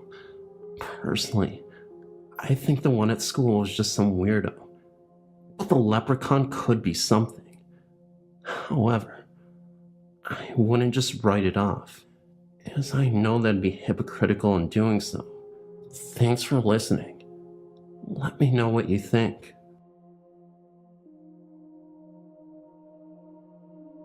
A couple of months ago, I was living in a house with my friends that had a history of strange sightings and stories. I personally had never seen anything there, but had somewhere else. That was about to change. I was standing in the kitchen with one of my friends, and we were the only two people in the house at this time. The kitchen door was slightly open, and all of a sudden, I heard what sounded like a gentle whisper in my ear.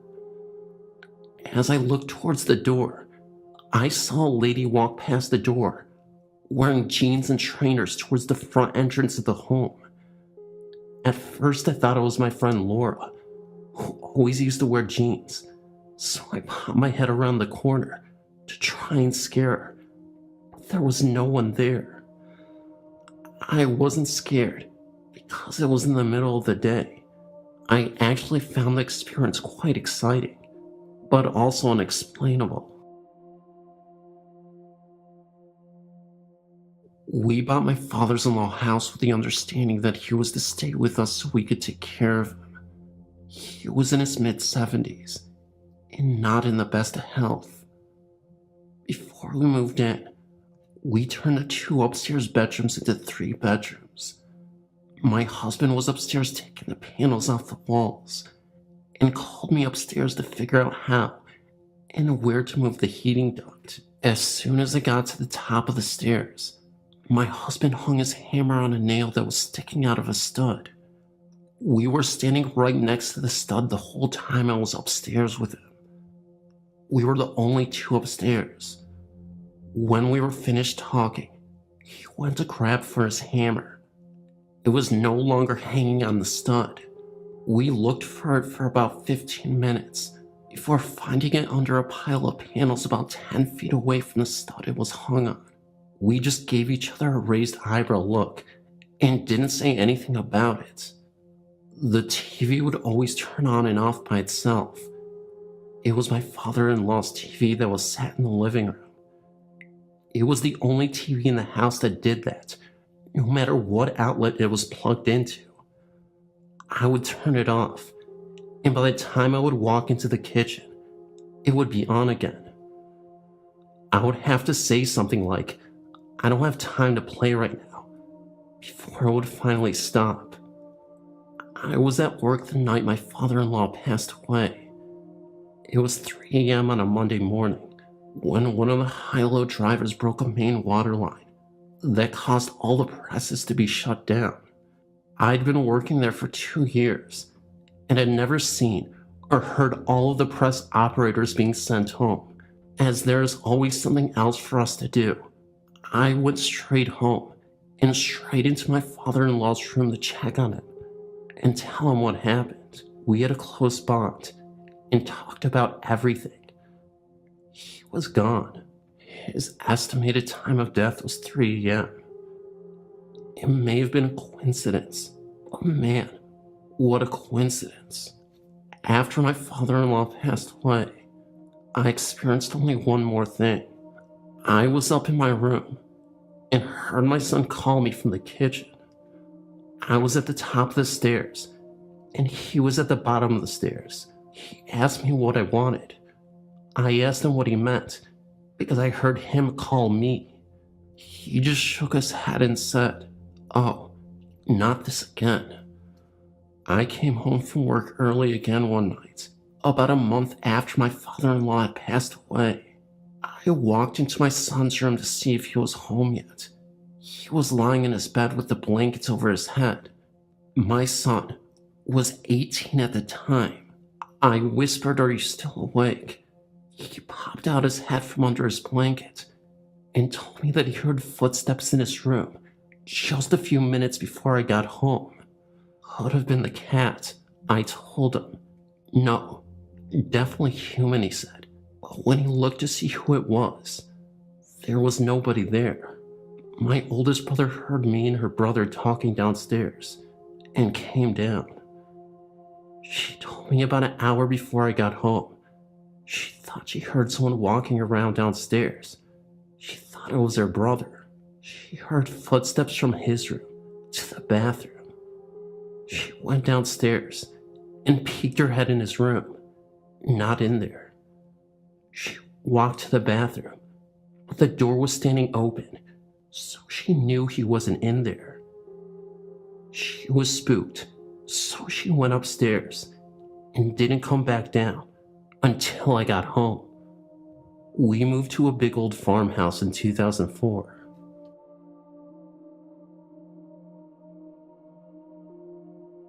In my former residence where myself, my husband, and my teenage son lived, there were lots of paranormal happenings. All three of us experienced strange things, but the one that was the most bizarre happened while I was asleep in my bed. My husband had gone away on business for a few days, so I was alone this particular night. My son was asleep in his room down the hall.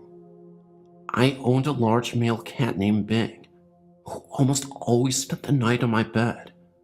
I also had a hamster that was kept in a cage in my son's bedroom. The cage door was broken, so we tied it up with baggy ties. She had escaped once or twice, so I had planned on buying a new cage the next day. As I lay sleeping in my bed, I could remember hearing someone yelling in my ear, "Wake up," several times. I then found myself standing in the hallway, and to my disbelief, my cat had the hamster cornered and was about to pounce. I screamed for my son, and he came to the rescue before anything could happen. Someone had made sure that I would wake up in time. That's for sure. I know I heard those words "wake up" repeated several times. I was not terribly afraid at the time because I figured that this entity had to be friendly. Before I moved into the house on Willoughby Lane, I never had given the slightest thought to paranormal activities, and had always dismissed it with a wave of the hand and an offhand comment of how such things are scientifically impossible. However, all that changed a few years ago when myself and my newly acquired husband decided to buy an old farmhouse in upstate New York. The real estate agent, while giving us a tour of the home, had in fact related some disturbing information to us. She told us about 20 years ago, a young woman who had lived there with her 2 sons and her father, who apparently was an alcoholic, as well as an abusive parent, had gone missing. Her remains had never been found. There had been almost certain proof that her father had murdered her, and was shortly thereafter tried and sentenced to 10 years in prison, where he had almost died. I thought nothing of this, except for the fact that one day I might be gardening and dig up a little bit more than dirt. However, this did not stop us from buying the home, which was gorgeous, with green shutters, a post and beam barn which was in good repair, and a drive that was lined in grand old maple trees. But my friend, who was indeed a strong believer in the supernatural, strongly advised us that there might be what she called restless spirits residing in the home. Again, me being convinced there was no such thing did not take her warning seriously. After a long day of moving all of our possessions into a newly bought home, I'd fallen asleep in what was soon to be the living room.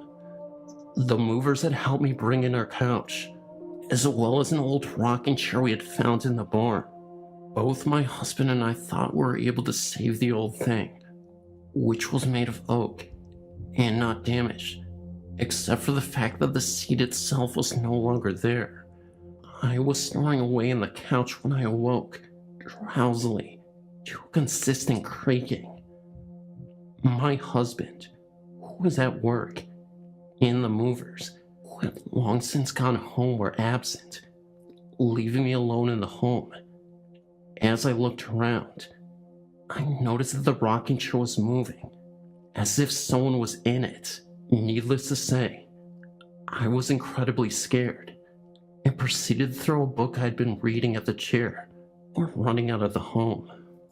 As the weeks passed, more and more of these types of things would happen, all ending with me rather frightened.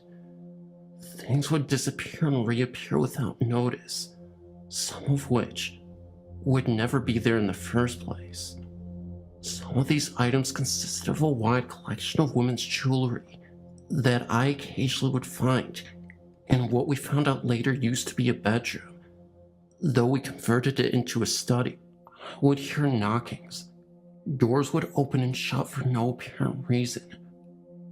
We would occasionally hear the faint creaking of the rocking chair, even though I had insisted it be placed back in the barn. Occasionally, I would hear hushed voices and see flashes of what appeared to be figures out of the corner of my eye. This behavior increased as time passed, till I was starting to get used to it. I even admit to talking with the spirit whenever I was alone in the home. I would always be rewarded with an abrupt cease in all abnormal activity. On the evening of the housewarming party me and my husband were holding, one of my friends came to me in a state of anxiety. They said that they had been in the basement when they saw a woman standing there, staring at them, then turning and vanishing. Myself and a few others hurried down to the basement, where we looked all over, trying to find the woman. What we did find was a hidden cupboard with what was later confirmed to be the remains of Sue Hoover, the woman who disappeared nearly 20 years ago. After this finding, the noises and sightings immediately stopped, and we have yet to hear the slightly disturbing creak of the old rocking chair, which we eventually moved back into the home and repaired. However, I will never forget my experiences that year, and never again doubt the existence of spirits in the physical world again.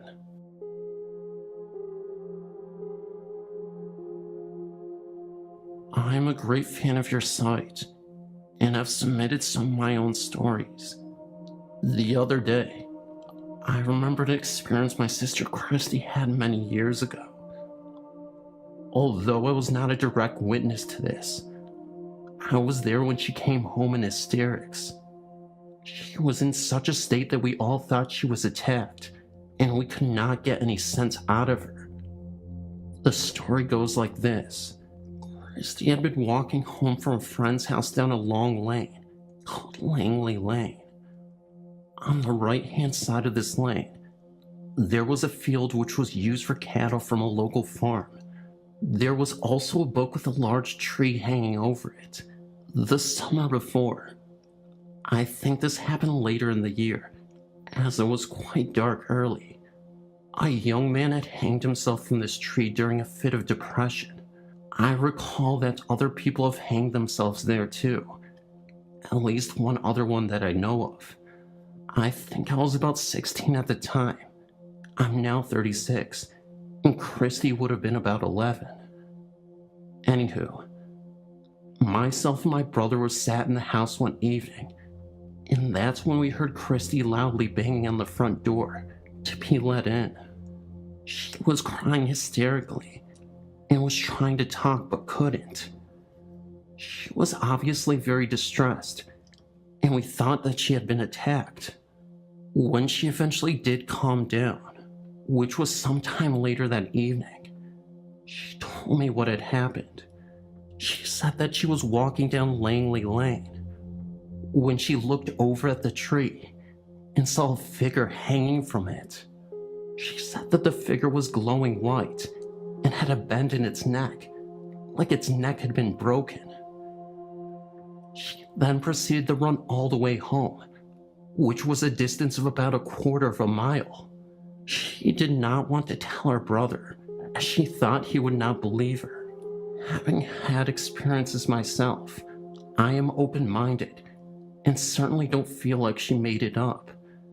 She has always stood by her story. I was looking at your haunted places in Houston, Texas. I grew up there. I came across the Jefferson Davis Hospital, and it reminded me of something. Once after a good night of hanging out, a group of friends and I decided to go and check it out. When we got there, I immediately felt unwanted. My skin crawled with fear. I kept telling everyone that we were not welcome there. We were only equipped with several lighters, so the shadows were unbelievable. We kept hearing people talk, thinking it was someone else in the hospital. Someone would call out, but nobody would answer. I kept feeling something touch my back, thinking it was my boyfriend. I turned around, but he was a couple of feet away from me. The entire time I was there, I kept telling him that we needed to leave. My friends got annoyed with me, so we decided to leave. As we were leaving the building, I was holding my boyfriend's hand, and something shoved me.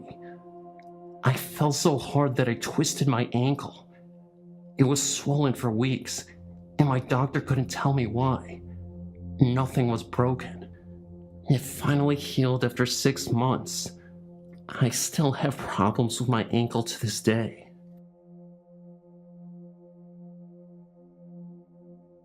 I have an experience that I would like to submit to the website. I've attached it below. After my encounter one late night in August with my sister, I found out that we'd always been around ghosts. My family has moved 5 times, and in every place, there had been at least one ghost there with us. When I lived in Texas, I moved from Houston to San Antonio. In that move, a ghost that we'd had for a year followed us to our new apartment. After living there for about a year, we discovered a new ghost. This one would hold the bathroom doors closed and knock over items we had on display. The event that completely changed my view of the paranormal happened in August of 2001. It was the early hours of the morning, about 4 a.m., and for some reason, I couldn't sleep. My older sister was on her computer, and she found a bunch of old music files she had downloaded for her history of rock class. Then she came across a Britney Spears parody song, downloaded from a radio station's website. The song itself was actually an E-clip, about 30 to 40 seconds long. We played it, and for some reason the file was corrupt. The words were garbled, playing in a slow, deep, incomprehensible voice. I had chills listening to it play, and when I looked at the counter, it had been playing for over a minute. My sister finally turned it off. She was just as spooked as I was. We moved on, laughing about the look on each other's face. Then about 5 minutes later, we heard 3 soft, solid pounds in the back wall in the far back of the apartment. Neither one of us said a word. We just listened, trying to explain away in our minds. We lived on the 2nd floor and shared only one wall, and that was not it. Another couple seconds passed by, and the banging jumped to the one long wall we shared, still towards the back of the apartment, but getting closer. We couldn't help but to stare at each other. After that one, we finally decided to ask others if she'd heard that. Of course we heard the same thing, and not a minute later, the banging jumped to the room next to us, on the same wall. 3 solid bangs escalating in amplitude. My heart was racing, waiting for the next set, afraid of where it would jump next. A couple of minutes passed, and just as it began to calm down, and blame the banging on the maintenance worker that we shared the wall with, the banging suddenly jumped forward to the wall behind the computer. I looked above me to see the ceiling light shaking. Moments later, the banging shot across the room to the balcony. It sounded as if the entire wall was pounded on with one giant fist. 3 echoing pounds later, everything stopped. I checked the sliding doors, and they were locked, thankfully. We both ran into my mother's room, and somehow she was still sleeping. She hadn't heard a thing. That was something I never understood. My baby brother was in the same room with her, door closed, and he heard a soft rumble, and my mother heard nothing. After that experience, I've always been a little on edge. I always think about what would have happened if I had left the sliding doors unlocked that night, and what the thing was trying to get in. One thing I know for sure is that my ghost from Houston left that night, and the one already there seemed to get more active. Everyone started to hear their name being called, even when no one was around. Luckily, no one ever attempted to communicate with whatever it was. As a matter of fact, we rarely began to answer unless we saw the person who was calling us. 2 years later, after I finished high school, we moved to Iowa when I was accepted to college, and so far, we have not had any strange paranormal occurrences.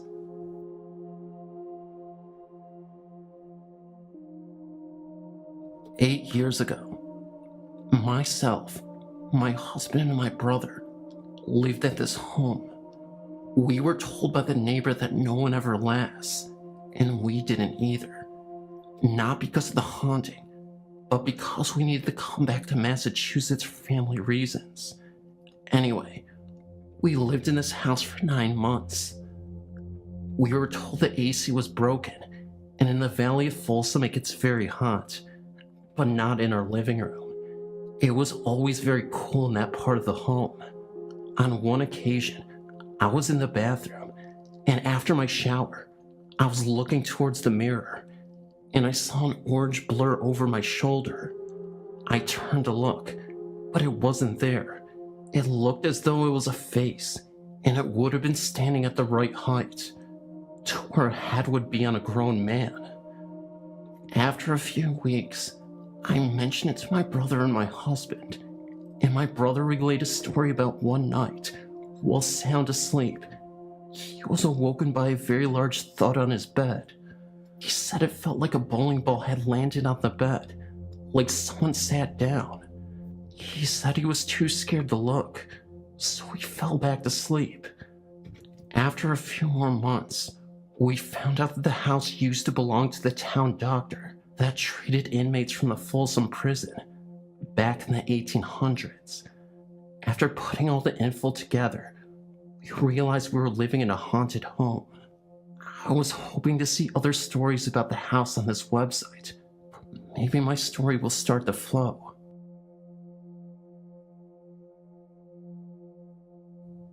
When I was 11, my father died from a heart attack in our home. Because of the trauma on my little sister, she witnessed people trying to resuscitate him. Our mother decided to move. We ended up moving just a little bit further down the road, into an older house that had been built in the early 70s. The owner of the house also died in the house many years before. It was a 2-story house, and the bottom level was made of cinder block. I'm guessing because of this, it was the reason that it was always cold downstairs. Luck or unluck would have it that the bottom level would be mine and my sister's rooms. It always was a creepy feeling downstairs. It always felt like you were being watched, but I always just chalked it up to an overactive imagination. Me and my sister both felt uncomfortable in the downstairs area. It consisted of our 2 rooms, a laundry room, and a cellar. One morning, when I was 14, I was standing in front of my dresser and putting on my makeup. Then, I heard a voice come up to my right ear and whisper my name. The fact that on my right side was a wall really freaked me out. I ran upstairs and asked my mom had she called for me. She told me that she had not. I hated sleeping in that room from that time on, and always tried to sleep with the light on, even though it drove my mom nuts. My sister had a similar experience. I was staying at my friend's house one night, and my sister went upstairs to make sure the door leading outside was closed. She said that as she went to place her foot on the bottom step, She said something came up to her and whispered my name. She said that she also experienced things being thrown in the dark when there was no one to throw them, such as a sock. My mom lives there by herself now, and as far as I know, she has never had anything odd happen to her. But whenever I visit, she knows that I will not sleep in the lower bedrooms. I still feel odd in the lower level, but not as bad as I used to. If anyone has any thoughts or suggestions on this, I would love to hear it. Feel free to email me. Hi, I'm 40 years old, and this story is very true. When my brother, sister, and I were young, about 7, 8, or 9, maybe even younger, we used to see what we would call the brown man. He was brown from head to toe. We came to the conclusion he was a shadow spirit, but with a literal brown look, not tucking skin, but visibly brown. His hat, his face, his clothes, and his shoes were all brown, different shades, but all brown. We would see him periodically and take off running when we did, but our parents never would see him. We'd walk from the kitchen and turn the corner, and he'd just be standing there. Sometimes we'd hear the toilet set drop, just little things. After we grew up, my sister was about 25 when she had her first child. She had a girl. My sister's daughter used to what we thought talk to herself when she was about 2 or 3 years old, and my sister decided it was time to ask her who she was talking to, and her daughter told her, Mr. Burgess. This went on for some time. She would play, have tea parties, and sing with him just about every time she was in my parents' home. Well, one day, my niece asked my sister why Mr. Burgess wore brown all the time. Needless to say, that really shook us up because we thought we saw the brown man. We would tease each other and say, the brown man's behind you, and get a real kick out of it. I've since had 3 children, and my sister another daughter, but they've never come in contact or ever seen the brown man. We live in a haunted house. It is really not bad once you get used to it. In fact, at times, when there's no activity, you can actually get a little lonesome for them. We moved here in 1982. It wasn't long after we settled into our new house that we bumped into the former owner at the local church. She asked us if we had seen the ghost. We didn't know what she was talking about. She said it sometimes appears in the front bedroom, our daughter's room, as a shadowy figure of a woman in a rocking chair. Our daughter overheard us talking about it and she said, "Oh, that must be the lady who sits in the chair at my desk at night. She doesn't bother me, just sits there kind of watching after me." We had noticed some strange things in the house, but put them off to natural causes such as the reoccurring footsteps in the hardwood floors after we went to bed, the strange way the television would turn on and off by itself, other electric appliances doing funny things, and objects disappearing then turning up somewhere else. But we dismissed the idea of it being ghosts until one late night. My wife woke up thirsty in the middle of the night, so she went to the kitchen to get a drink. When she got to the living room, she saw someone in the shadows in the middle of the room. Thinking one of the kids had gotten out of bed, she hollered, "Get your butt back in bed." The figure streaked off and disappeared. It didn't go around the sofa, it went through the sofa. It didn't walk, it glided. It was the figure of a woman with long black hair. The kids were sound asleep in their beds. My wife came back to bed without her water. My first experience with her was about 10 p.m. one night. I was walking home from next door, and as I approached the driveway, I saw a figure of a woman walking in the drive. She was cutting across the edge of the lawn on the north side of my shop about 20 feet away. The light on the north side of the shop was on, illuminating her faintly. I could make out no details of her, only a dark figure of a slender woman walking briskly towards our house from the west. As I got in range of the motion detector light on the east side of my workshop, it came on. The figure vanished. This phantom female I saw matched the description of the dark woman other family members have seen in our house. But the dark woman is not the only spirit in our home. We have discovered there are others. Some are shy and reclusive. Some are a little mischievous and playful. They like to play with stuff, just to let you know they are there, I think. They hide things. You put something down and a minute later it is gone. You search all over and then find it right back where you laid it in the first place. They turn things on and off. TVs, radios, just about anything, even water faucets. One morning, my son went into the kitchen to get a drink of water. Dad, come here. I went into the kitchen to see what was wrong. What's this all about? My son asked. He was standing back from the sink, pointing to the faucet which was running full blast. My wife was standing beside him. The knob is turned off, but it's still running, he said. We stood and watched it for a minute. Figuring a faulty valve, I started to walk towards the sink to try to turn it off by myself, and suddenly, it just stopped. Turned off all by itself. I looked it over, turned it on, and then turned it back off again. It worked fine. I checked the valves the next day, and everything was functioning properly and has worked fine since. TVs are a real favorite. I was waking up from a nap one evening when I heard the television on in the living room.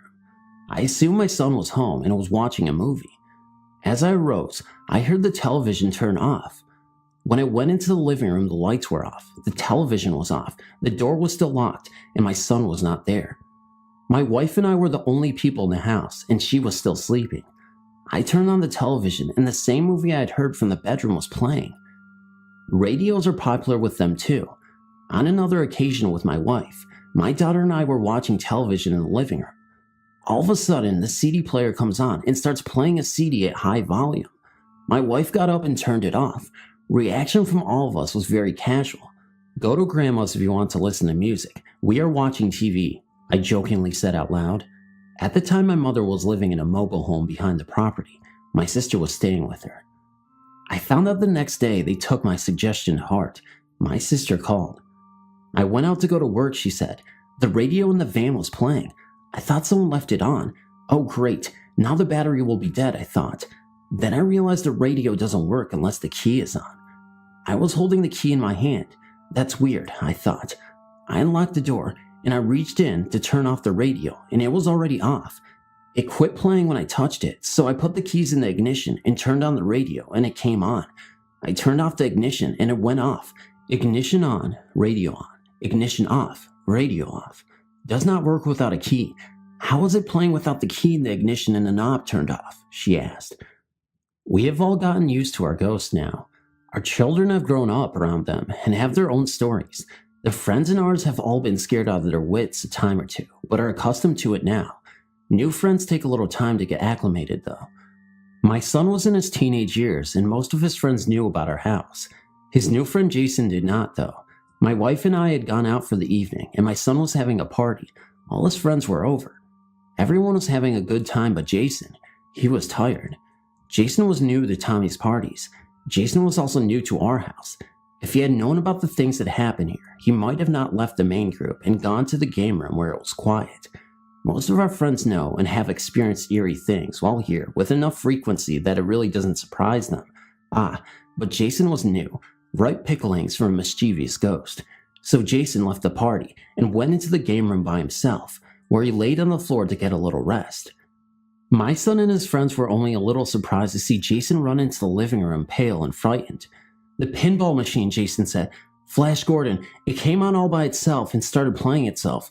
There's nobody in there, and it just came on and started playing.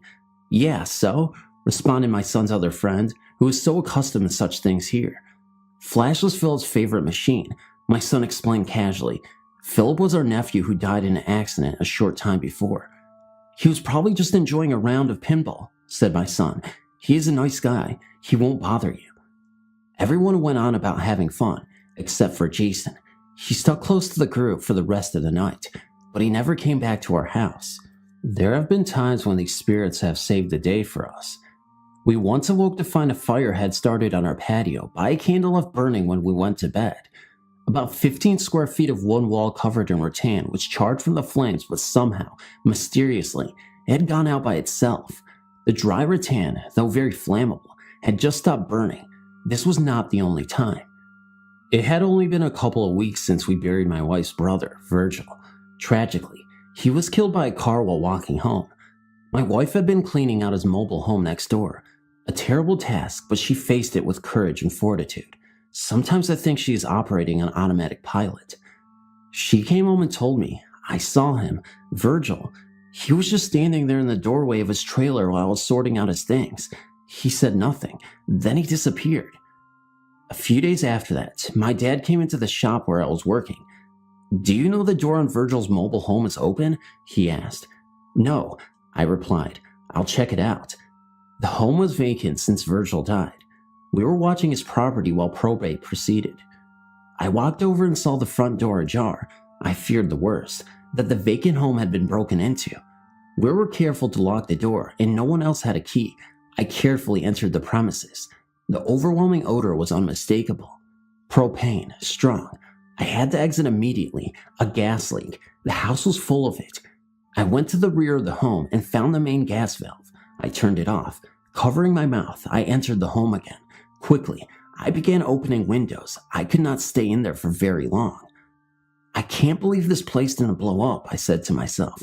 It's a good thing the front door was open, but how did the front door get open anyway? Sometimes they go with us, sort of a spirit field trip, I suppose. In 1998, my wife and I took on extra jobs. I was managing and bartending at a local hotel bar, and my wife was the cocktail waitress. I guess they got lonesome for us. No one at home to pester and all, maybe just bored. So they started going to work with us. We were at the lounge. It started out small, TV on, TV off, glasses doing funny stuff, that sort of thing. We had closed for the night. It was clean up time. I was walking to the kitchen when I heard a noise from the juice box. The pages of cards, which show the selections, were flipping on their own. Page after page flipped, all in one direction, then it would switch and go back the other direction. This was just the start. They seemed to prefer after hours at the bar. We were cleaning up one night when we decided the small table and chairs would look better if I moved them farther away from the pool table. I moved them over near the dance floor. I proceeded to clean the rest of the bar. When I turned around, the table and chairs we moved are back in their original positions by the pool table. The next night we decided to mess with them. After closing, we rearranged the entire setup in the bar, tables, chairs, everything. Then we went to my office, got our stuff together to go home, and walked out to find everything back where it was originally. What had taken us a couple of hours to do, they had accomplished in a few minutes. We have lived here in the magic spot about 25 years now. I have notebooks full of activity, notes about ghostly occurrences, sightings, etc. We've never tried photography, but being an artist, I've done paintings of some of the entities we have here. We also experience really odd weather patterns, most often in the winter. Radios and televisions, actually just about any electronic device, is likely to act up when used here, and we have learned more about the history of this area. A local Native American medicine man once told me this place gives them the willies. Teenagers refer to this place and the surrounding area as the magic spot and have many stories about it. Over the years, we have actually had a good relationship with our ghosts. Though at times mischievous, for the most part, they just go about their own business and we do the same.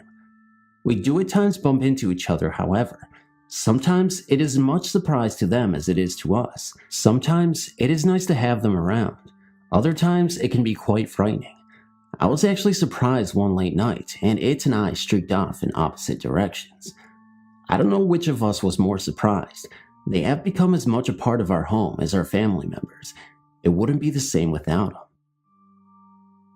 As the youngest of 5 children, all boys, and the son of the 7th daughter, of the 7th daughter, of the 7th daughter, supernatural followers will know that means a white witch. I've seen many strange things. I and my brothers grew up in what would be described as a haunted house. At a very young age, I loved to play in my parents' bedroom, which overlooked the landing, first 2 steps, and small landing at the top of the stairs. On an almost daily basis, I saw shadows walking along the landing. They were not ordinary shadows. These were floating. They were not cast on the wall, but were in midair, but I could see through them. As I got older, they seemed to happen less frequently. I still see these shadows occasionally, out of the corner of my eye. In the early 80s, my brothers discovered the Ouija board method of entertainment, which heralded some very interesting results. On one such session on the Ouija board, the spirit known to us as Paraga put us in touch with a chap called Ray with a message for my father. I can't remember the surname that we were given, but we passed the message on to my father, who accused us of conspiring with my mother to try to persuade him that Ouija board works. Of course, this was simply not the case.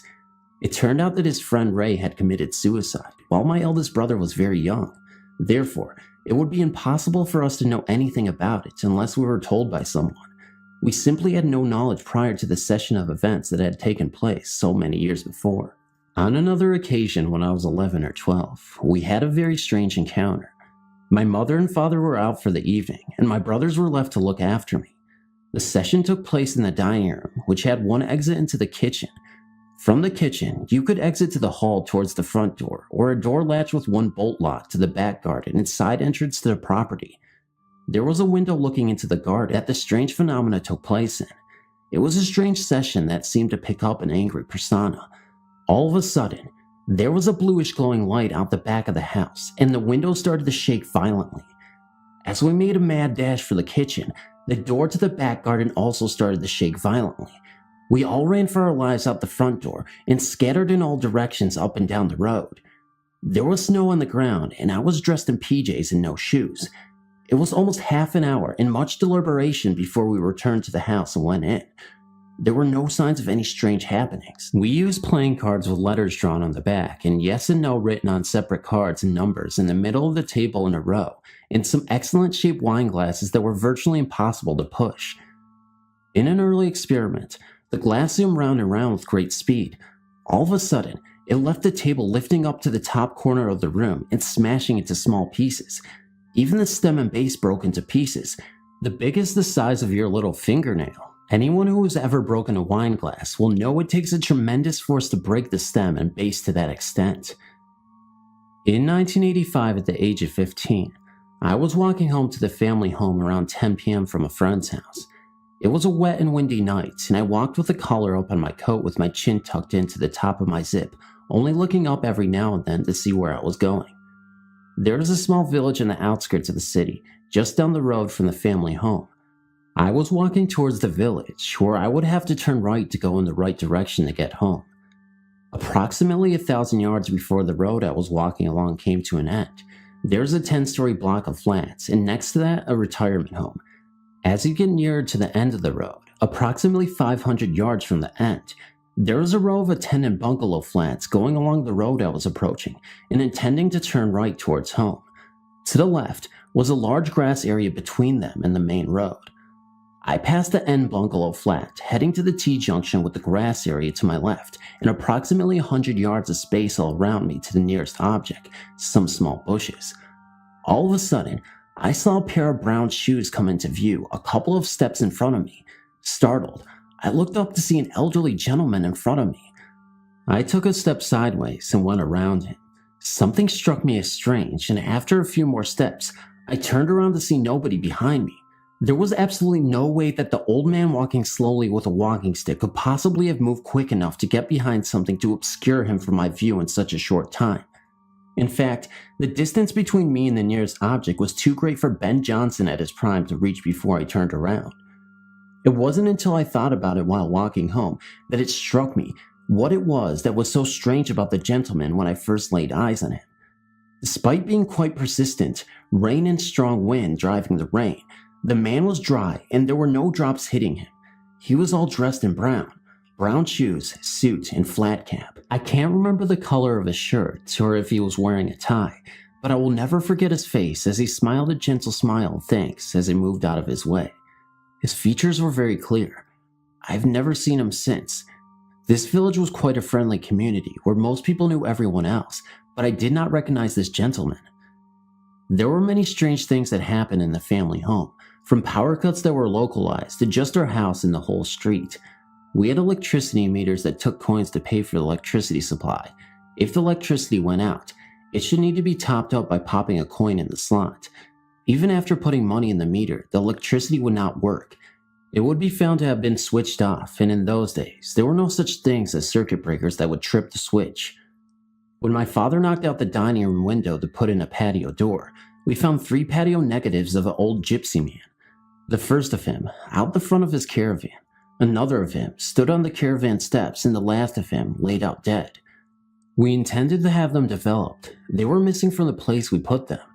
We assumed they fell down behind the kitchen cabinet where they were left. When the kitchen was remodeled, there was no signs of them, and other things we assumed had fallen down behind the cabinets. On many occasions, I've told certain people to answer the phone because it was for them, and it was. The problem was the phone had not actually rung until after I had told them, but within a few seconds. I can't explain it, but it still happens. It was in October of 2004, around 3:30 in the morning. I was slowly waking and was in the state where I could hear the TV, but wasn't quite awake. I remember having this eerie, scared feeling, and in my sleep started singing Jesus Loves Me, the old childhood Sunday school song. Anyways, I remember feeling a presence on my legs, real heavy, and I felt something was watching me. I snapped awake and moved, and the thing made a swooshing noise, and my cat even looked up in the air where this went over my head and out the door.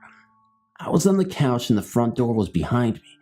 My cat was acting funny even before this, and at times I would come home and feel a nervous, scared feeling like someone was in the house. That's when I saw it. It was the silhouette of the Hat Man. I looked petrified, and I couldn't just shake the feeling.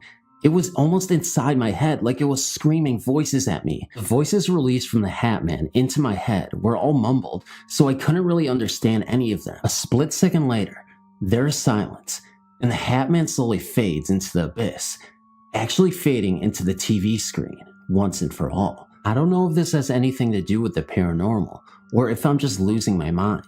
Was it sleep paralysis? Was the Hat Man real? Or was it just all in my imagination? I have no idea, but I'm kind of hoping and praying to God and Jesus that this doesn't even exist, and that I'm all hallucinating this just to make myself feel better. As I previously stated, my cat has even noticed weird things that have occurred in this house, and I'm just not sure what to trust anymore. Are my senses going crazy? Am I just in touch with the paranormal? Am I opening up another portal to the paranormal dimension in which beings and spirits, including the Hat Man, come to greet me with demonic images and voices in my head? I don't know, but I'm just hoping that I will never find out the true answer to this mystery. Thank you so much for reading. I know it's short, but thank you. In my life, my family and I had numerous paranormal incidents. There were always heavy footsteps, sounding like a person in boots upstairs in the attic. Sometimes I heard them coming down the stairs or on the front porch at night, but oftentimes I had trouble keeping them. They said the TV kept going off and on. One said she saw a man in the attic through the window. My boys were afraid to sleep in their room alone sometimes because they saw people in the backyard. There were 2 very strange occurrences that happened in the winter of 1991. I was married at the time to a man who was abusive to my children and myself when he drank. One night, I smelled something burning in the bedroom, and the bed was smoldering. I woke up my husband, and he pulled the mattress off the bed. There was a burning area right in the bottom of the top mattress. He had not been smoking in bed, and wouldn't have been there anyway. Another night, I took the kids to get ice cream. When I got back, the doors were all deadbolted and windows locked to where I couldn't get in. I looked through a crack in a curtain and saw my husband lying unconscious on the floor, and the heavy dining room table was turned over. The phone was dangling from the wall. I pried open a window and climbed in. I called for an ambulance and called the police. My husband was taken to the hospital, and the police detective was totally baffled. Later, my husband said that he was talking on the phone to his mother when he was hit hard from behind and knocked out. His mother called to check in on what had happened, saying they had been talking, she heard noises, and he was no longer there. I felt like maybe we had a ghost that was protective towards us, but angry with my husband for his actions. I usually felt safe in the house, but on occasions, I was very frightened. After my husband and I divorced, I felt the need to move. While checking out the history of the house later, I found that it was originally owned by a doctor who kept his ill patients in his home with him. This was in the early 1900s, around 1907. After he left, there was a terrible train wreck just outside of town where some Mexican immigrants and a couple of local workers were killed in a train collision. Their bodies were badly burnt and thrown into a massive grave, which turned out to be in the back acre of our yard. I feel certain that we had multiple spirits, though before this time, I never believed in ghosts.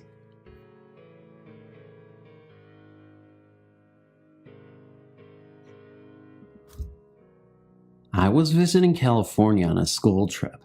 My friends and I were hanging out in the hotel's hot tub. We were playing Truth or Dare. I was dared to leave the hot tub and dive into the cold pool, then run back to the hot tub. I got out and went to the edge of the pool. Looking at the clear water, I dove in. Next thing I knew, I was face to face with a dead body. He was face down at the bottom of the pool. It was like it was slow motion. He turned to me with his eyes closed. He slowly opened his eyes and stared into my eyes. He was missing his left eye. I was scared. I breathed in to scream and breathed in water. I pushed through the dead man on accident, and in my struggle to get to the top, I was thrashing around quite a bit. A friend came and helped me out. Panting, I said I didn't feel like playing anymore. Me and my two friends went back to our hotel room. One friend was taking a shower, and my other friend was watching TV. We noticed our phone blinking. We checked the messages. We had 362 messages. We were only out for an hour. We had no way to trace the calls. No one even knew our hotel phone number. We listened to the first few messages. They seemed like they were all blank. Finally, we heard something. One word, hell. This freaked me out. I haven't told about the man at the bottom of the pool. I tried to downplay the message. Later that night, we went to sleep. I don't recall any of this next part, but my friend said that at 3 a.m. I got up, turned on the curling iron, and turned on the faucet. I then hit my head really hard on the headboard of the bed and went back to sleep. I woke up that morning with nothing but an eerie feeling, which was soon forgotten since the next day we went to Disneyland. A week later, we drove home. The thought of this man still terrified me. I just pushed it to the back of my mind and continued on. I did not believe he wanted to harm or scare me, though. Weeks went by. I remember doing chores around the house. I was putting laundry away in my mother's room. Her dresser has a huge mirror. After placing the clothes in the drawer, I looked up into the mirror. Standing behind me in the back of the room was this man. I could see him very clearly. He was young, long blondish hair. His skin was grayed and almost green, waterlogged, and a little wet looking. His good eye was brown, and where his other eye should have been was just a hole. It seemed to go on forever. It was almost hypnotizing. I noticed this all in an instant, because when I turned around, this young man turned and walked away. I sensed that his name was William. I didn't see William for a very long time, although I felt him following me. Our house began to change. Radios would turn on when they weren't even plugged in. A music box would start to play randomly. Shelves would fall off the wall. Everyone noticed it. Everyone was afraid.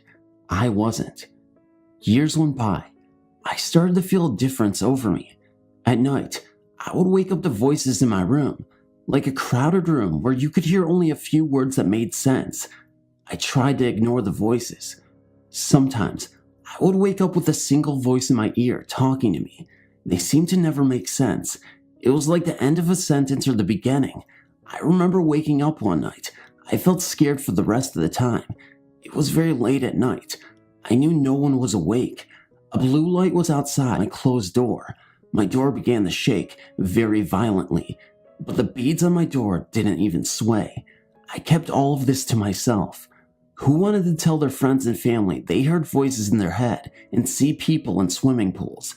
I don't think so. Later that year, I moved out and started going to college. My family said that since I left, the strange happenings seemed to have moved out when I did.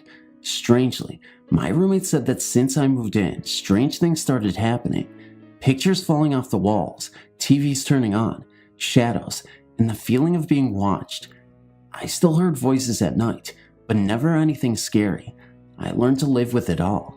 Now, in 2009, I'm married. I still hear voices at night, but they're making more sense now.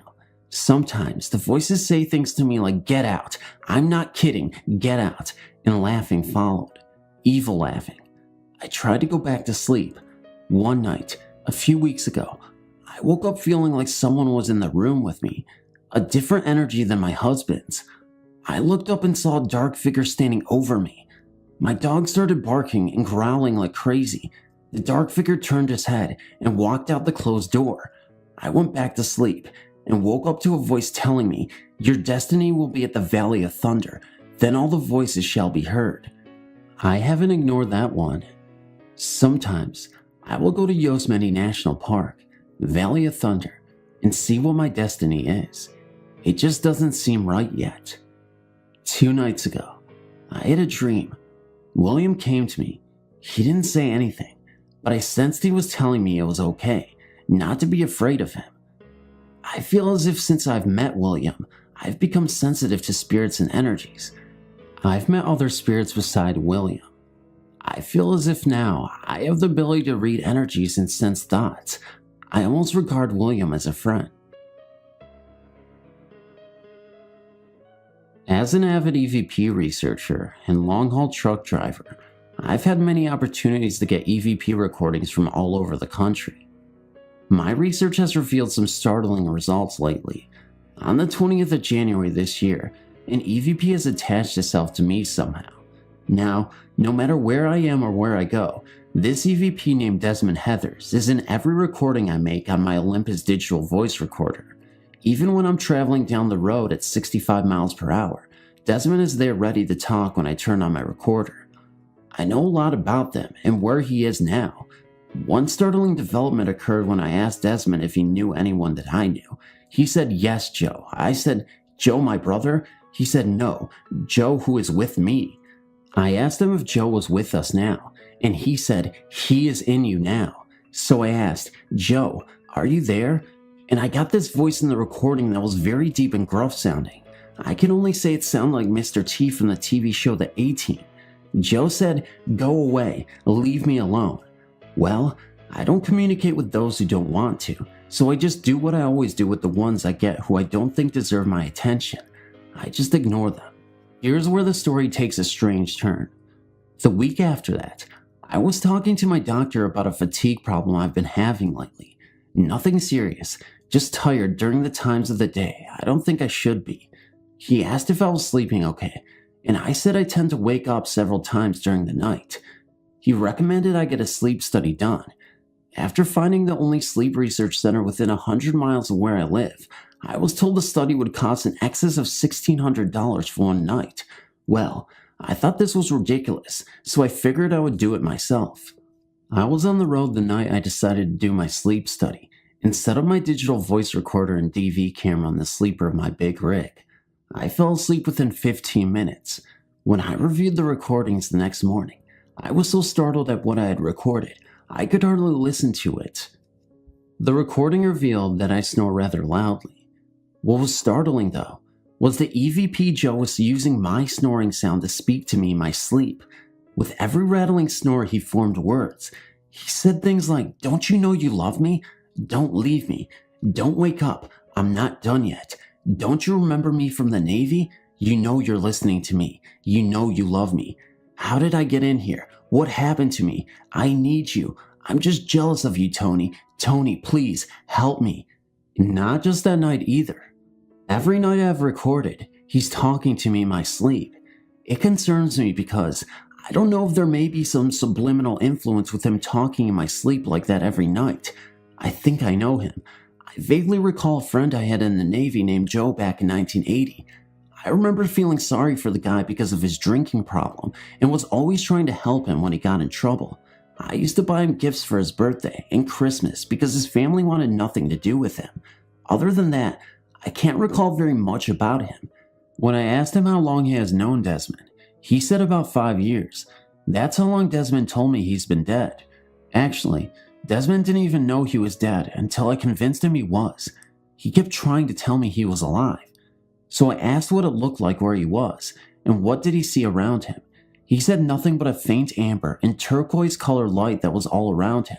He desperately wants out of there. He says he can see me sometimes. One day, when I was sitting at my office desk at home, I asked him if he could see me, and he said he could. So I reached in my pocket and pulled out a $20 bill and asked if he could see what I had in my hand. He said $1. Thinking it was just a lucky guess on his part, I dropped the bill and picked up a Bic lighter. I then asked again, "What am I holding in my hand right now?" And he said, "A light." I reached in my desk for it and had my hand closed around it so I couldn't even see it. How did he know? Many times Desmond will ask if I can see him. I've never been able to do so, so I got out my digital camera and asked if he would let me take pictures of him. He said, "I will try." I told him where to be in my living room at home while I snapped a few dozen pictures. Nothing showed up on review, so I asked if he would mind trying something else. I explained what white noise was to him, and he was already familiar with it. He helped me to adjust the levels and spectrums of white noise to be able to hear him better. I explained that I could generate a different type of noise that is not audible, but that I might be able to see him with. So I set up my DV camera to form a video feedback loop with my Sony Trinton 32-inch TV, manually adjusting the focus in such a way that the feedback picture was focused on the pixels on the screen, as it oscillated slightly due to some technical reason I can't explain now. After talking with Desmond during the setup and adjustment period, I told him where I thought he could best try to show himself. Desmond appeared to me only once for about 2 seconds in the video. He had very plain symmetrical features and was shown from the waist up. He seemed to be in his mid-30s with dark sunken eyes. He was wearing a bowler hat and a 1940s type jacket with wide rounded lapels with an open shirt that had no collar. Further research with Desmond shows he can see me and some things around me when his energy level is high. For example, I can give him instructions on how to travel somewhere. One time I showed him a map on my Microsoft Streets and Tips and showed him the same roads and satellite photos taken from Google Earth. With this information, I am able to ask him to get a specific place and get information I desire. One time I sent him to the Powerball lottery drawing headquarters located at Urbandale Drive in Urbandale, Iowa, to see if he could see the Powerball numbers being drawn 6 hours before the draw. I have reason to believe he is not bound by time as we know it, and thought he could travel through different threads of time and different timelines. Well, I asked him to go and do this one for me, after about an hour of instruction on what to look for and how to get there. Then, when I asked if he was ready, he said, "I'll try. Then, I'll be right back." He returned in approximately 30 minutes and gave me some numbers. I was all excited and purchased our ticket. Later the next day I went to check the ticket and realized I had sent him on the wrong day. I explained to Desmond how sorry I was for the mistake and how much time and energy we wasted. I asked him what the numbers were he gave me because he was there 24 hours too early to see the actual drawing and realized he must have witnessed one of the practice draws they do to check out the machines. Lately, I've been having some other problems. I injured my back seriously at work and have not had the desire to record anymore due to my pain and medication. I've been recovering well and expect my research to continue. My new job doesn't offer me as much travel and time to do the things I'd like. I just hope when I start recording again, Desmond and Joe will let some other people talk to me.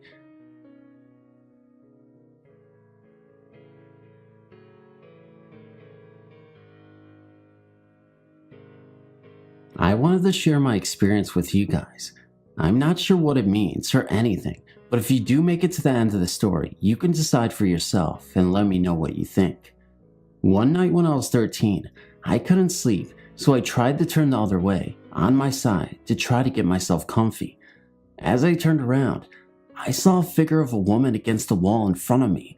She was kind of a black figure, and she seemed to have a hunchback and a hump on her back from the way she was standing. This, of course, freaked me out, especially since I was only 13 at the time. I lay in shock and not knowing what to do, and after like 2 seconds, I put my head under the covers and called for my mom. She came in, and I was really afraid to tell her in case she thought I was crazy, so I just told her that I had a really bad dream. I was definitely not asleep.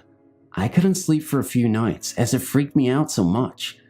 This kind of went away after a few weeks, and I was gradually able to sleep again. However, a few weeks after this had happened, I was getting pains in my back and I went to the doctors to get scans and things. I then found out I had sclerosis, curvature of the spine. I eventually started getting a slight hump in my back because of this. It has been 10 years since I saw this woman, but I can never get it out of my mind. I've since told my mom about this and she seemed freaked out about it as well. I'm not sure what this means, or if it was a ghost or spirit trying to tell me something.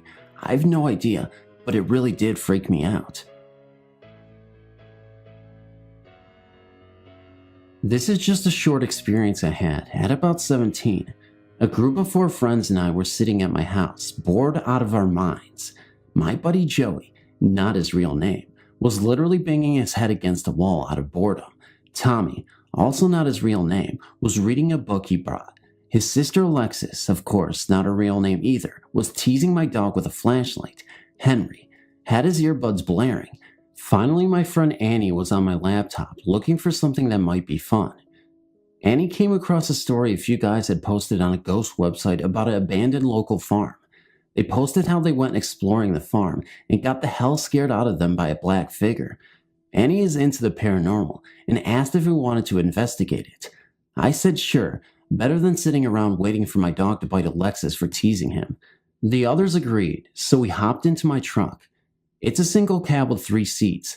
The girls rode in the cab with me, while Henry, Joey, and Tommy rode in the truck bed. I didn't believe in ghosts. If someone told me they saw a ghost, I would have to say stop watching Scooby-Doo and return to reality. Annie told me how to get there with the directions the guys posted on the ghost site. When we arrived, we all hopped out and walked up to the gate. We hopped the gate and started talking about where to go. We agreed to split up. Tommy and Joey were with Alexis. They went to the old barn, while Annie was with Henry and I. We went into the 2-story farmhouse. I looked in the upstairs window. All the glass looked like it had been smashed out of the windows. The house looked wrecked. It looked like whoever lived there had been a hoarder. While Henry and I were exploring, we heard what sounded like footsteps upstairs. We were intrigued, so we took off upstairs. When we got to the 2nd floor, it was empty. While walking down the stairs, I felt like someone had been pushing me. I was mad. My right shoulder was cut thanks to the old wooden steps I had twisted my ankle on. I asked Annie and Henry, "What the hell are you guys trying to do? Are you trying to kill me?" Annie said she and Henry were in the bedroom to the right, looking through some of the old junk when they heard me scream, and they came running. Henry held me up, and we were about to leave when we heard something slam hard in the kitchen. We went in and saw a toolbox we had seen on the table on the floor with various tools around it. Henry said no way in hell that toolbox had a damn padlock on it. We all looked around the lock. It was on the table now, besides where the toolbox used to be. Henry tried to get in the toolbox earlier, but the lock prevented him. We heard footsteps upstairs again. Annie said screw this and ran outside along Henry while I hobbled out. The jerks left me behind. When we were out of the house, we saw Alexis, Tommy, and Joey. They were panting out of breath and looked terrified. We asked what happened. Alexis said that they saw a black figure with red eyes and it charged at them. We all heard a loud snarl like a big dog, and we took off towards my truck on the way there and said, "Look."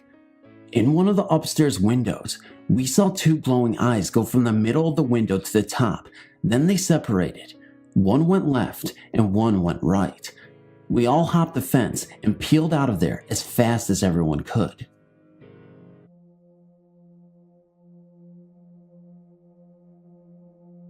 I am not currently experiencing any hauntings, but I do have a tale of a spiritual encounter. I will begin by prefecting story with the events leading up to the event. My grandfather passed away in hospice care in July 2000. I spent his last night on earth with him, holding his hand and reading the Bible to him, which was his favorite literature. He was an artist and a carpenter, and spent his last remaining years up in his home carving beautiful artwork out of wood. He loved his simple life and carved because he wanted to, never once selling his museum quality work. He would only give it away to anyone who truly appreciated it. At 88, he was about 80% deaf and completely blind in one eye, and nearly blind in the other. After a stroke 6 months earlier, his health declined quickly, and he simply gave up on life. As he lay in the bed, I sang to him, although he probably could not hear me or even knew that I was there, and he was in a coma-like state with his eyes open.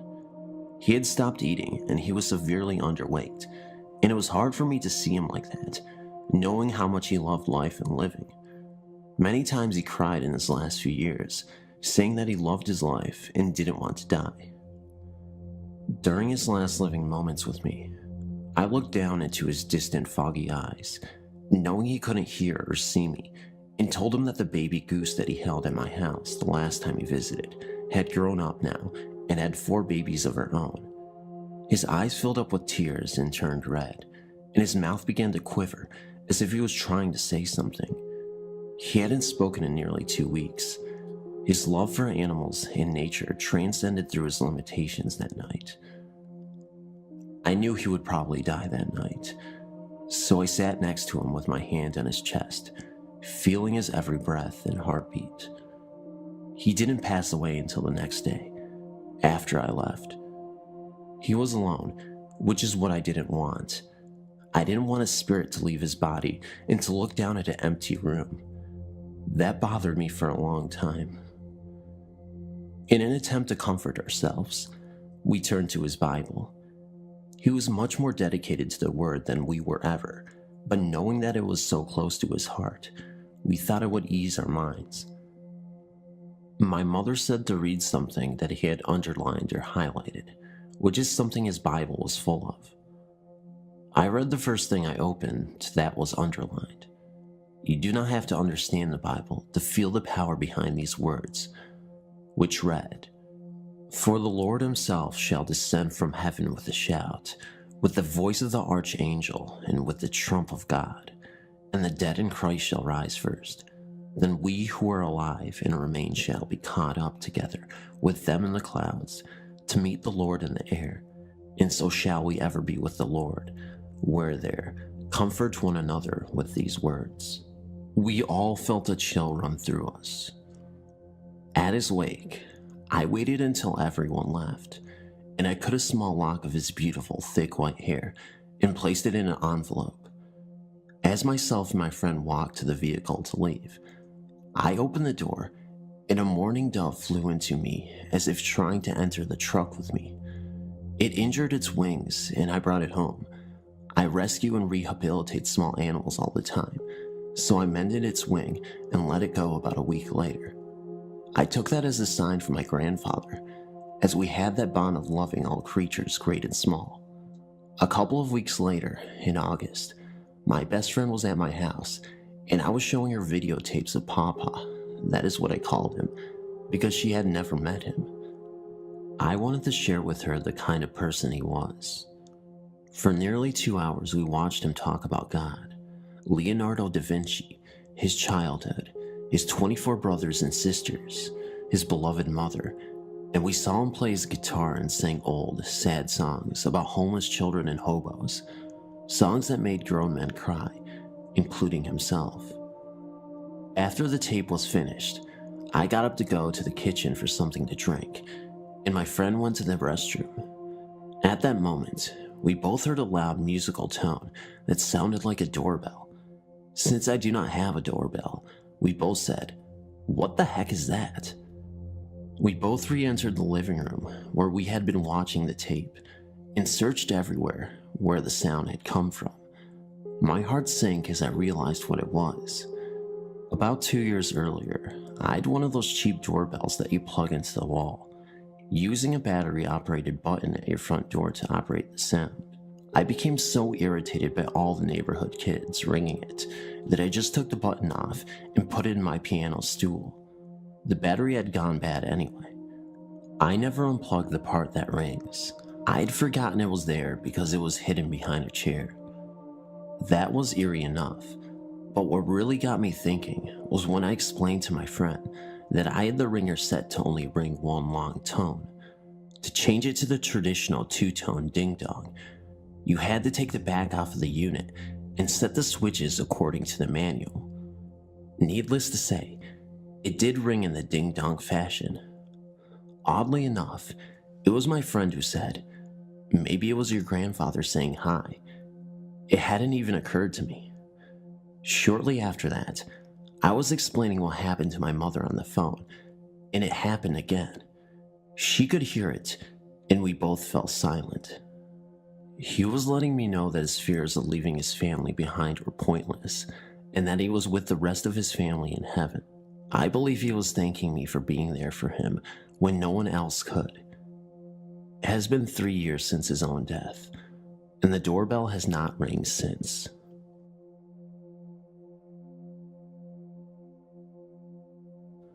Hey, my name is Maddie. Today, me and my best friend Summer had a strange encounter with a malevolent spirit. Let me explain what happened. A few months ago, me and one of my other friends, Alicia, met an 8-year-old spirit named Reese through a Ouija board. She seemed like a very sweet and innocent girl. She told us at her own will, and I repeat her own will, how she met her death. She apparently got beaten to death by her abusive father. Then a few weeks went by, and I introduced Reese to my now best friend Summer. They got along very well. It didn't seem like she had any sorts of problem with her or anyone she met. The next day we were playing when we got a call from my friend Amy.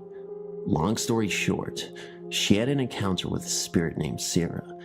She claimed that Sarah was a very stubborn spirit. It took her hours just to get her to say goodbye.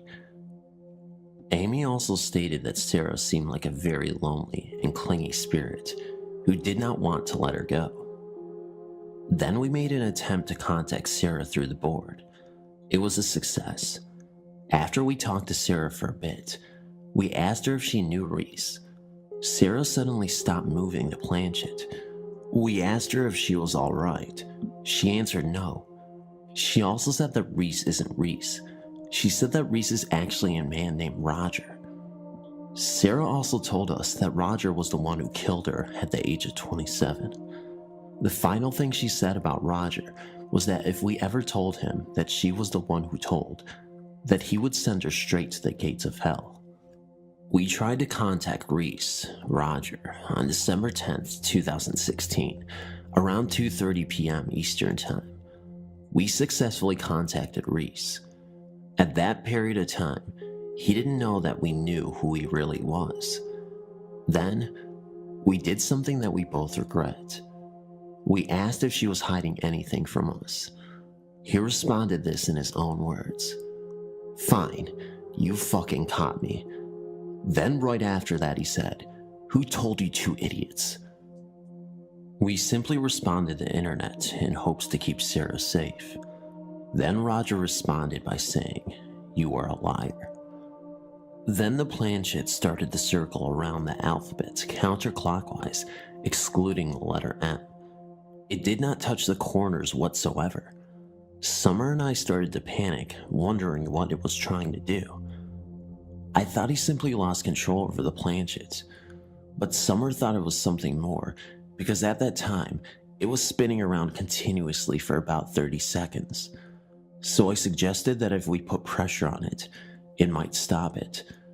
It just kept going even with pressure, but just slower.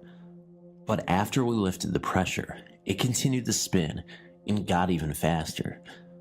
After a while, it just randomly landed on Dubai. Maybe it just got tired or got sick of us panicking. I really need to know your thoughts on this, and if this occurrence was really legitimately something evil, because I don't know what to explain it for. Thank you for reading.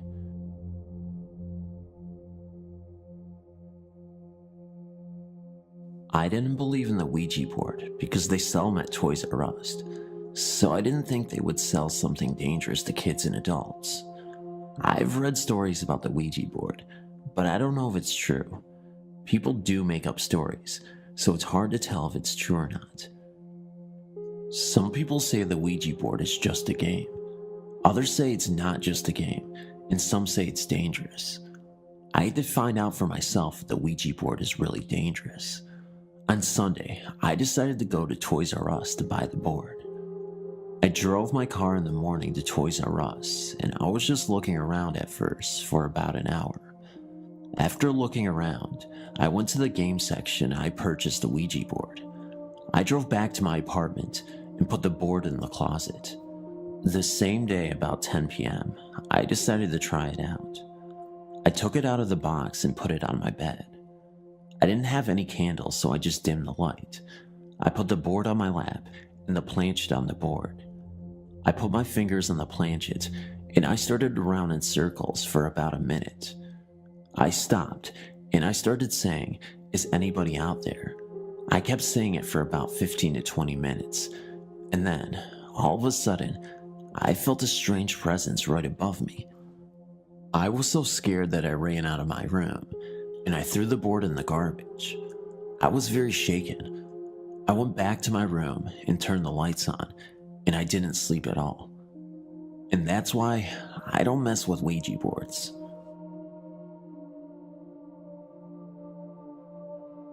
I have had several experiences, but I will tell you two of my most frightening. A friend and I had started playing with the Ouija board, and it ended up turning our lives upside down for the span of around 2 years. One night, my friend Judy, her husband Luke, Loma, and myself were watching a movie called Witchboard right in the middle of a winter storm. All footprints had been covered at this time, and the streets were empty. About halfway through the movie, the front door blew open, and we heard running footsteps come into the house, up the stairs, down the hall, and into the bedroom where Judy's 2-year-old lay sleeping. We were all just sitting there frozen in shock and fright when we heard a loud slam, which turned out to be the bedroom door, and the poor little boy started screaming, "Monster, monster." Luke took off up the stairs, only to find a very upset little boy, and nothing or no one else. As things started to calm down, Judy and I went to shut the front door, and there were still no footprints in the snow. The only snow that had come into the house was blowing from the wind. It was around March now, and one day, as I laid down for a nap, I felt the bed start to shake under me. I was uncertain if I had really felt what I thought I had, so I was not frightened, but I got up anyway. That was only the beginning. Not long after that, it became a constant thing every time I tried to lay in my bed. The shaking started to get more violent, and it also felt as if someone was punching up at the mattress from beneath. I complained several times, and no one believed me. It was now to the point where I was afraid to go to bed. I began sleeping at my friend Loma's house because her bed didn't shake. After staying at her house for 2 weeks, my mom said it was time to come home, and I did agree, but not until she promised to spend the first night sleeping in bed with me. That night, we had only been in bed for about 10 minutes before the bed started its usual shaking. It was very minor at first, so my mom started to make excuses for why it was happening. By the time 5 minutes had passed, it was now undeniable, and I could tell my mother was getting scared, but was trying to stay calm for my sake. The last straw for my mother was when the punching started. It was harder than I had ever felt before. We laid there for a moment while my mother mustered up the courage to peek under the bed. Of course, she didn't find anything, and we promptly left the room and set ourselves up in the living room for the remainder of the night. My bed continued to shake and punch for some time thereafter, but it eventually quit. However, once in a while it will start, to this day, and I just get up or ignore it, and it stops.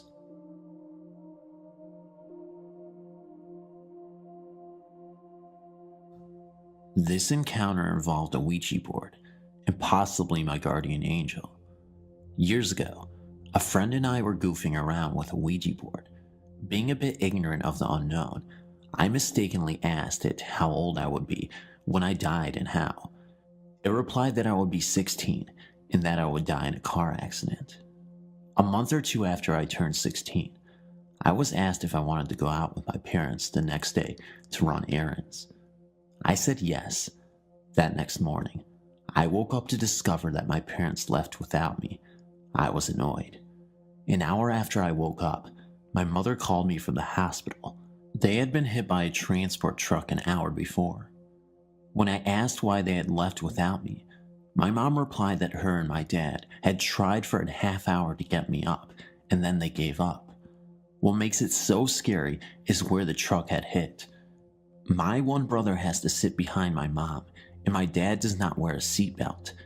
Had I been in that car, I would have been sitting behind my dad with the seatbelt on. The transport truck hit the car on the driver's side. almost imploding on the driver's and left backseat side. That's where I would have been sitting. Guardian angel? I think so.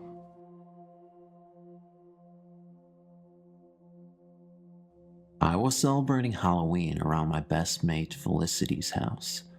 We usually have a laugh and a joke, but neither of us had played with a Ouija board before, so we gathered about 7 friends from the neighborhood.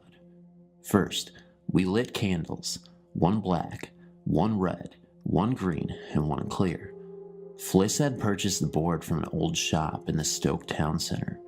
We sat down in her dining room and placed the board right in the middle of the dining room table. We all placed our fingers on the gold planchet. I was the reader, so I asked the questions. At first, we did not get any response, so we all giggled and made fun of the silly people who got themselves worked up about these silly boards. About 5 seconds after we stopped giggling, we heard a massive bang on the floor. I thought it was one of the boys playing a trick, so I suggested that we all sit legs crossed on the chairs. I made sure we were all cross-legged, and I said, "If it was a ghost that made the bang on the floor, can you please do it again?" And it did. I spoke again. We will now try to communicate using the board. So we started to use the board again, and I again asked if anybody was present who wanted to communicate with us. The planchet moved to yes. I asked for a name, and it replied, "I am unclean." Fliss's uncle had passed on, so I inquired if we were talking with her uncle Ian. The response was no. Again, the planchet moved to the following letters, "I am unclean." We had made contact with an apparent demon. We decided to say sorry for disturbing, and we thanked the spirit for its presence. However, it did not go. The spirit of demon flung Fliss back into the wall. Then it came for me. I had a vision of hell itself at that moment, and I remain grateful to this day that it did not hurt me. In telling the story, let me assure the reader that it was passed to me by my grandmother, Eileen. Eileen is in failing health, but her memory is untouched, and her ability to spin a tale is uncanny. This particular story is about her father, Joe, his first wife, in a house that will never be forgotten. My grandmother is a devout Christian, but she believes these tales of the unexplained to be completely true. Judge for yourself. In the late 1800s to early 1900s, it was common practice in the coal fields of Kentucky and West Virginia for a miner to spend the majority of the week at the mines while leaving his wife at home alone. This is exactly what Joe, my great-grandfather, did during his first marriage. After a hasty marriage, Joe bought a small, quaint home for himself and his new wife, Sue. Sue quickly alerted her husband to a potential problem. The house was directly across the road from the local cemetery. Joe, being a firm disbeliever in such superstitious nonsense like ghosts and spooks, had a good laugh when Sue begged him not to make her stay alone in a house so close to a graveyard and told her to get used to it. When Monday morning arrived, he left her alone and laughed as she sobbed on the porch. That night, after completing her tours, she settled down in the bed for a good night's rest and doused the lamps. As soon as she had climbed into bed, a strange noise became apparent outside. As she pulled the covers up around her head, she could hear something like barrels rolling or horses galloping around the house. She tried to sleep and eventually, as the sunrise drove the mysterious sounds away, found some comforting slumber. Every night, the noises started getting louder and louder, seeming to get closer to the house, and, on Friday night, Sue heard 3 knocks on the door. In a terrified fit, she screamed, "Leave me alone," and suddenly, the noises faded. The next morning brought Joe's return, and the first thing Sue did was beg him to let her leave the house, telling him of the haunted noises. He laughed unsympathetically and told her to get over this stupidity. In desperation, she bitterly screamed, "Joe, I hope to God it gets you." Joe wasn't the least bit frightened and told her that it was Cheryl's local men playing tricks on her. Later that night, Sue slept well in Joe's arms, but some subtle suspicion began to eat at the unbeliever. As he drifted into a shallow sleep, he was startled at a loud crack coming from the fireplace that startled him, and as he sat upright in the bed, He saw the apparition of an elderly woman staring at him from the rocking chair at the foot of the bed. My grandmother says that Joe knew exactly who the woman was, but he took the knowledge of her identity to his grave because simply, she had been dead for 6 months before they moved into the house. Joe shuddered with fear and her bony, cold hand stretched to clutch his ankles as she latched onto his foot and began pulling him towards her and the footboard of the bed. Joe fainted with fright as he felt his foot slide down to the foot of the bed in the dead hand of the spirit. The next morning, Sue roused her pale husband and sat up in the bed as he opened his eyes and screamed with terror. The footbed of the bed was broken and the rocking chair had been toppled during the night. Joe immediately promised his frightened wife that not another night would be passed in this restless house, simply telling her, "Sue, whatever it was, it got me." Thank you for reading my grandmother's story. I hope you found it entertaining because, well, I thought it was pretty frightening. See you later. I have told this story to people who are not there to witness the actual event, and some look at me as if I am just telling a story to get a good laugh, but I find nothing funny about it. Everything I'm about to relate is true, and I guess in some bizarre way, I feel that by retelling this story to anyone who is willing to listen to it will bring me some comfort. On July 6, 1990, a high school friend shot himself in the head with a rifle in a nearby local baseball dugout. The act shocked and saddened everyone, especially his parents, of course, who did not want to believe their only son would take his own life. The days that followed his death were happening, for me, as if in a dream. Fearing this act would spark some sort of chain reaction, school's counselors were sent in to help the students grieve and discuss their feelings of loss. Days went by, and there seemed to be a cloud of despair and confusion hanging over our entire high school class. If he had lived, my friend would have graduated from high school with the rest of us that same year. When he died, he was 2 months away from his 18th birthday. About a week after his suicide, I was visiting my best friend at the time, we'll call her Anne, in her home.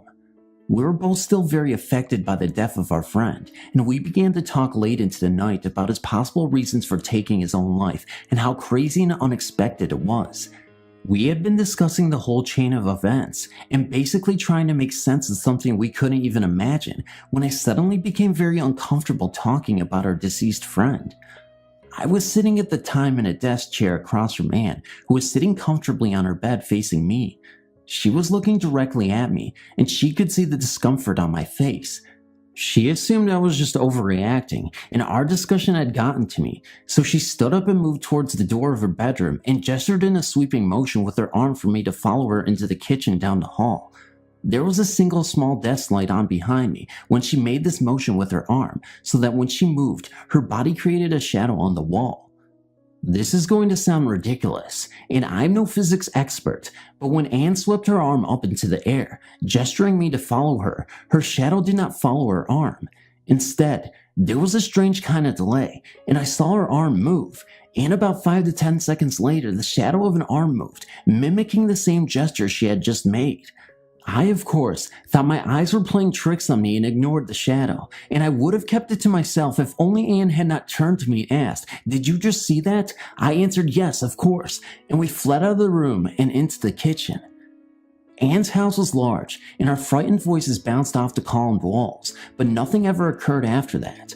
My friend Anne and I no longer speak, and I am sure that if she knew I was relaying this story to strangers, she would think I was crazy, but I remember the death of her high school friend as if it were yesterday, and I can't help wishing that the shadow we saw was indeed a sign from our friend, but I will never be too sure. I write this story in his memory, and in the hope that he is in a place where his problems have been all taken away. Thanks for reading.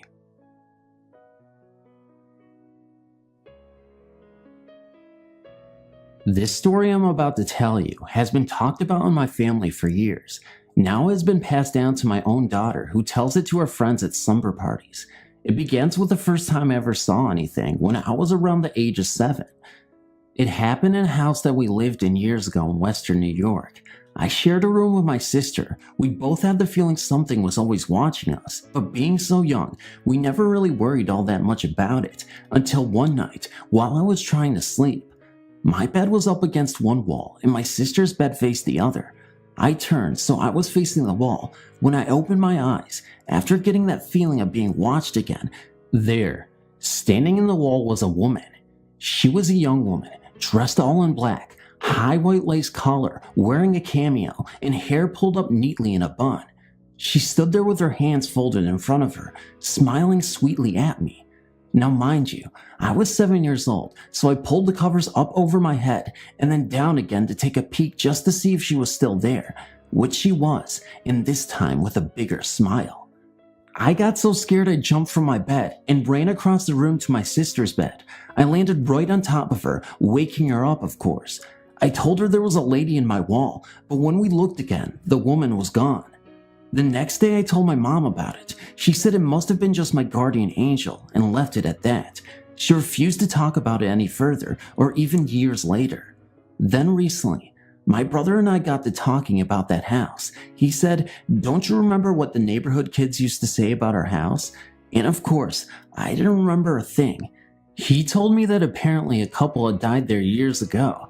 Then he asked me if I remembered the time that he and I were in the backyard and we saw the old man in the attic window.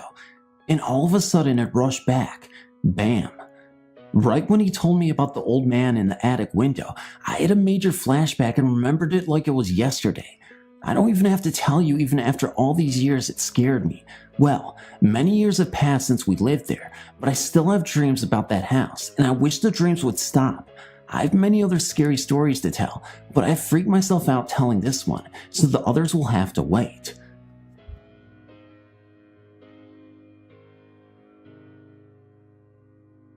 This incident happened about 2 years ago. I was 17 at the time, working at a restaurant motel in Old Saybrook, Connecticut called The Castle. The scariest thing about this place, besides the low pay, was the old story of what happened to one of its original owners. From almost my first day working there, I was told that one of the members of the family who built the house had killed himself on the grounds. The story was that one night, the son had discovered that his fiancée was cheating on him with one of his close friends. Deep in depression, the son climbed to the tallest tower of the castle, tied a rope to some type of pole on the roof, and hanged himself. The next morning, as the parents were leaving the home, they saw him hanging. They immediately sold the mansion, and it has been a hotel ever since. Many employees said that they had heard and seen things, yet I, as most people believe at first, didn't believe the stories. That is, until one night, I was working a late shift with a friend of mine named Katie. We were cleaning up the dining room after closing when we heard the kitchen door slam shut. I had popped them open, but as the wind off Long Island Sound is pretty strong, I figured they had been blown shut. Katie yelled at me to get over there and look at the kitchen. When I arrived, I saw a weird green light pouring through the round window of the door and flooding out the crack at the bottom. Still unconvinced of any supernatural going on, I tried to open the door, but it was not happening. I thought someone was in there, and I knew if the place got trashed, I would get fired, so I reared back and tried to put my shoulder through the door. At the time, I was about 6'2", 200 pounds, played football and lifted a lot of weights. The door should have popped right open, but not this time. Katie and I peered into the window, and there, plain as day, was a man dressed in antique clothes with a noose around his neck looking right back at us. He walked by and the green light left us. We instantly figured, forget the boss, it's quitting time. We ran outside and could barely light our cigarettes. Our hands were shaking so badly. From then on, I was a believer, and I knew I would never, ever doubt ghosts ever again.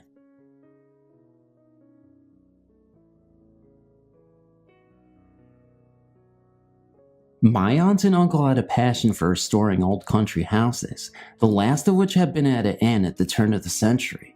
The house sits on 50 acres at the top of a hill, next to a historic old church with an equally historic old graveyard.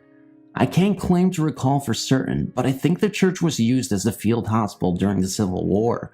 My uncle would tell us the stories about the months after they moved into the house. Their bedroom was on the second of 3 floors, near the large, almost spiral staircase that emptied into the foyer to 2 sitting areas. Late in the evening, while they were in bed, my aunt and uncle would hear what sounded like a distant crowd of people in conversation. Living in quiet country houses most of their lives made them fairly light sleepers. The local volunteer fire department changed that over time. I'll get to that. My uncle would get up to check out the noise and find nothing, but since it was an old house with a boiler, and that it was more or less near town, there were many possible rational explanations for the noise. Still, over the course of a few months, the noises grew louder and louder until it sounded like a party was being thrown in their own house, and my aunt and uncle weren't invited. This had grown so gradually that my uncle was much more annoyed than fearful. One night, he went to the stairs and shouted for them to shut up so we can get some sleep. That seemed to scale back the noise enough to satisfy him, although it didn't go away completely. The next weekend, he took a walk for the first time through the local graveyard and noticed many of the stones were overturned and some of the plots were neglected. He righted the headstones and cleaned up some of the plots that weekend and never again heard the noises in the house. My uncle passed away in that house 1 year ago this October. Subsequently, I spent a great deal more time there last winter than I had before taking care of a few things for my aunt. I slept on the top floor across from the game room. Many nights an air raid siren would go off, summoning the local volunteer firefighters to the station house. I never did get used to sleeping through that. Then one night, the siren wailed at about 2 a.m., and I was having a hard time going back to sleep. I was wide awake when I heard something. It lasted only an instant and seemed to me to be a crowd in the distance that had just been told the punchline to a very funny joke. Whatever it was, it reminded me of one of my uncle's stories. As an epilogue, I should mention that my aunt is trying to sell the house. So far, the most likely buyer is the local funeral home.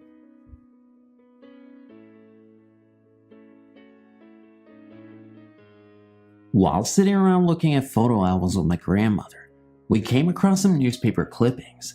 The clippings were from a newspaper in Indiana. They were about an old brick house being torn down. Since we live in Mississippi, I found it strange that my grandmother would have these clippings, so I questioned her about them. She then told me one of the eeriest stories I have ever heard. In 1946, my grandmother lived in Mobile, Indiana, with her husband and their child. They lived in an old brick house that was built before the Civil War and stood on the outskirts of town.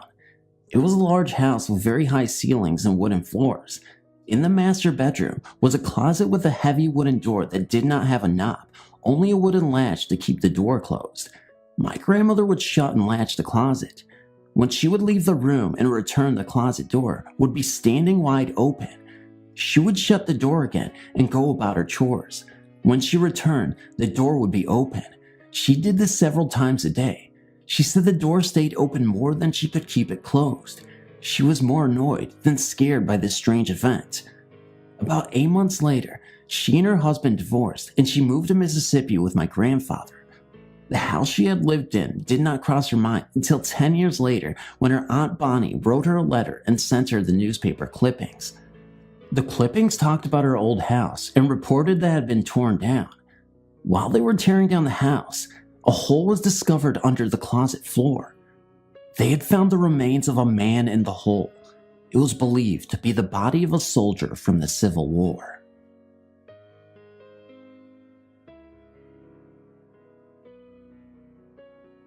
After lurking around here for ages reading everyone else's story, I finally got up the nerve to post one of my own. My story isn't as dramatic or interesting as some of the other stories posted here, but I feel confident enough to post it because 3 other people have had experience in this particular house, so here it goes. This happened a few months ago while I was visiting a friend's house one evening. I'll refer to my friend as G. A mutual friend of ours, J, was also present. This was my first and only visit to the house, and no one else was home at the time apart from the 3 of us. The house in question is an old wood villa, which would be, at a guess, 80 to 100 years old. It's a rather large one-level structure with 2 long and connected hallways, one that leads from the front door to the back of the house and another that spans across the back of the house. Together, the hallways form the shape of a T. While eating dinner in the kitchen, dining room area located in the back portion of the house, something drew my attention to the right, so I glanced down to the top section of the hallway. As I watched, a dark shadow moved across very quickly from right to left, as though it just moved up the other long hall, through the center of the house, then straight ahead crossing the top hallway. I didn't say anything at the time, although I was curious about what I had seen. I have to say that while I definitely believe in ghosts, I didn't want to get too excited about something which could have a very logical explanation for. After dinner, G invited us on a tour of the house, and while exploring the rooms off the back hallway, I carefully checked to see if there were any windows that could have let car headlights in to cause the shadow I'd seen, but I couldn't find anything to explain it. Sometime later, G left the lounge to make coffee and, while she was out of the room, I whispered to J that I had seen a shadow cross the back hall. She surprised me by telling me that she too had seen a ghost moving from right to left in the same exact place, only she's seen it twice before in broad daylight. We were intrigued and quite excited about this, but didn't say anything to G as we didn't want to frighten her. Interestingly enough, G approached Jay recently to ask her opinion about ghosts because a young woman who also lives in the house claimed to see a shadow move up the hallway. She was concerned because she too would be spending several weeks alone there, and understandably, she was frightened. G explained that while she hadn't seen anything herself, there was one occasion when she was walking up the hallway and she felt like she accidentally pushed someone out of the way, even though she couldn't see anyone there. I've been in various places before where I've been able to sense unseen presences. I've had one experience where I used to get a feeling of overwhelming fear every time I went into one particular room in a house my parents owned. With the shadow that Jay and I saw, we didn't feel any strong feelings or emotions connected with it. At this moment in time, I haven't heard any more events in that house.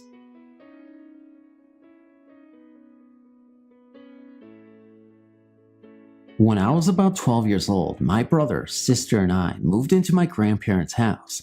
Ever since we could remember, we heard stories about the house being haunted. Nothing too big, but strange things happened a lot. Rumor had it that there used to be a horse track room stable where my grandparents built their house, and a little boy had been trampled in there. We have never actually checked into this story, but it is what we heard. At least it is what we were told. Anyway, all of us grandkids were petrified of going upstairs. It was always so cold up there and just freaky, but that was where all the bedrooms were, so when we moved in, we had no choice. Actually, I had no choice. My little brother and sister had beds set up downstairs and I slept upstairs. When I was about 4, I had taken up smoking cigarettes, but no one knew about it. I used to turn off my bedroom light and smoke cigarettes. I turned off my light just in case my grandparents happened to come up the stairs. They always turned on the hall light to help their way up the stairs. This way, I would know how to put out my cigarette and spray air freshener. One night, I was upstairs alone smoking when I heard someone coming up the stairs. It was late and everyone had been in bed. The hallway light never came on, but all the same time, I butted out my cigarette and waited, but no one ever came up. This happened quite a few times, and I just got used to it. This house is about 50 or 60 years old. The doors are the old latch type and made of nothing but wood. They are solid. To close the door, you have to lift the hook and latch it onto the other part of the door. To open the door, you have to lift the handle and pull the door open. On my bedroom door, I also had an eye hook lock to keep my room locked and my little brother out. I would be laying in bed at night watching TV and my bedroom door would just pop open, but it would never open all the way because of the lock on my door. I never thought anything of it. I just thought it was a breeze until my brother and I started sharing stories about what was happening in that room in the house. I've since moved out and my brother moved into my old room. We have all grown up and started sleeping upstairs, and we have gotten over our fears pretty much. There were 4 bedrooms upstairs and they were set up weird. The house was square, 2 bedrooms on each side of the house with a staircase up the middle. To get to the 2 rooms, you have to walk through the main 2 ones. When my little sister finally decided to move upstairs, she moved into the room behind mine. She swears to hearing a little boy crying in her room at night. Recently I bought a Ouija board and have been using it at my new house. One night my cousin, brother, sister, and boyfriend were using it when my cousin and I started talking about how we used to use the board when we were younger at my grandparents' house. My cousin remembers talking to a little boy who died at this location, and she remembers the little boy telling us his vision of the story of what happened to him. He told us his name was Brandon, and his father beat him in the tack room, and that unlike the story being passed around, he hadn't been trampled at all. Which story is true, I don't know, and I guess we'll never know. My little brother is the only one of us left living with my grandparents, and he is now living in my old bedroom. He has heard the footsteps coming up the stairs when he was doing something he wasn't supposed to be doing. He has heard whimpering, and he has talked to this little boy. Not literally talking, but questions will pop into his head that he already knows the answers to, like, what year is it? And he will answer out loud.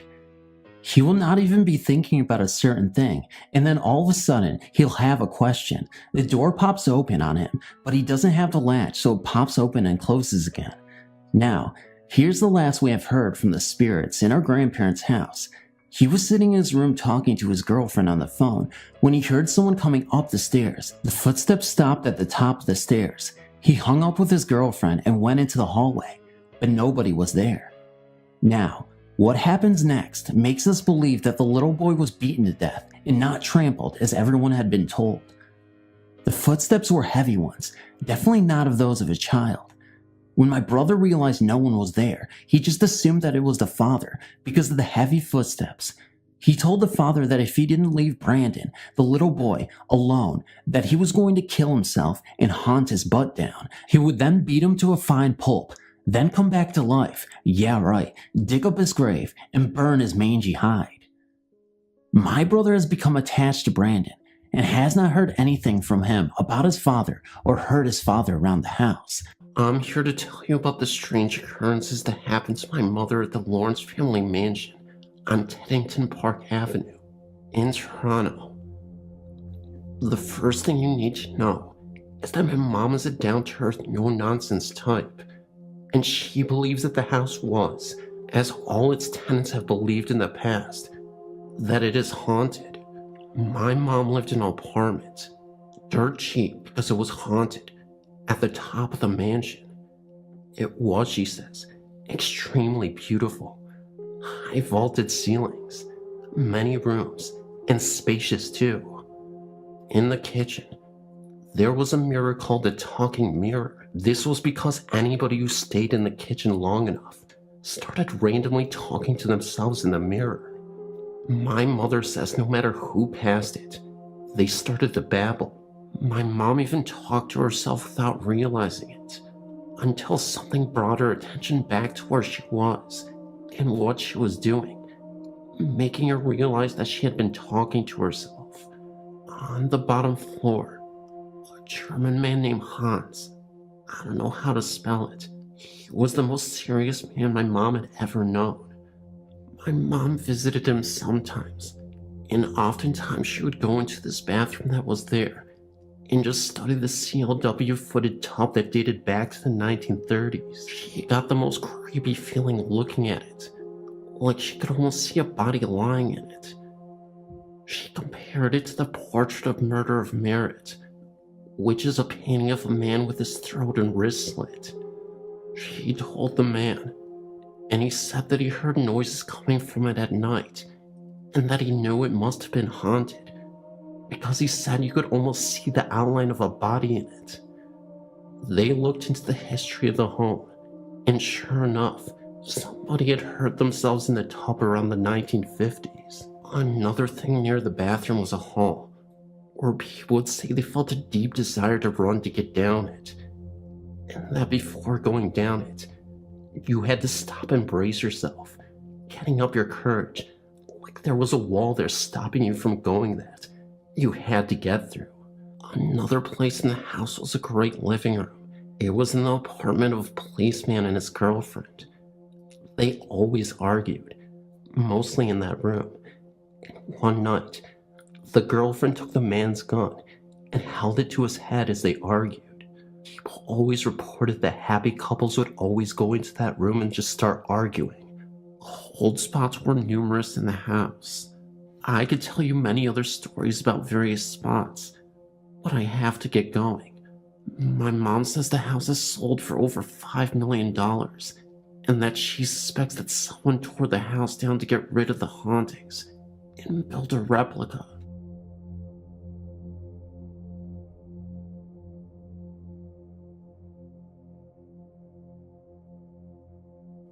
My name is Lindsay.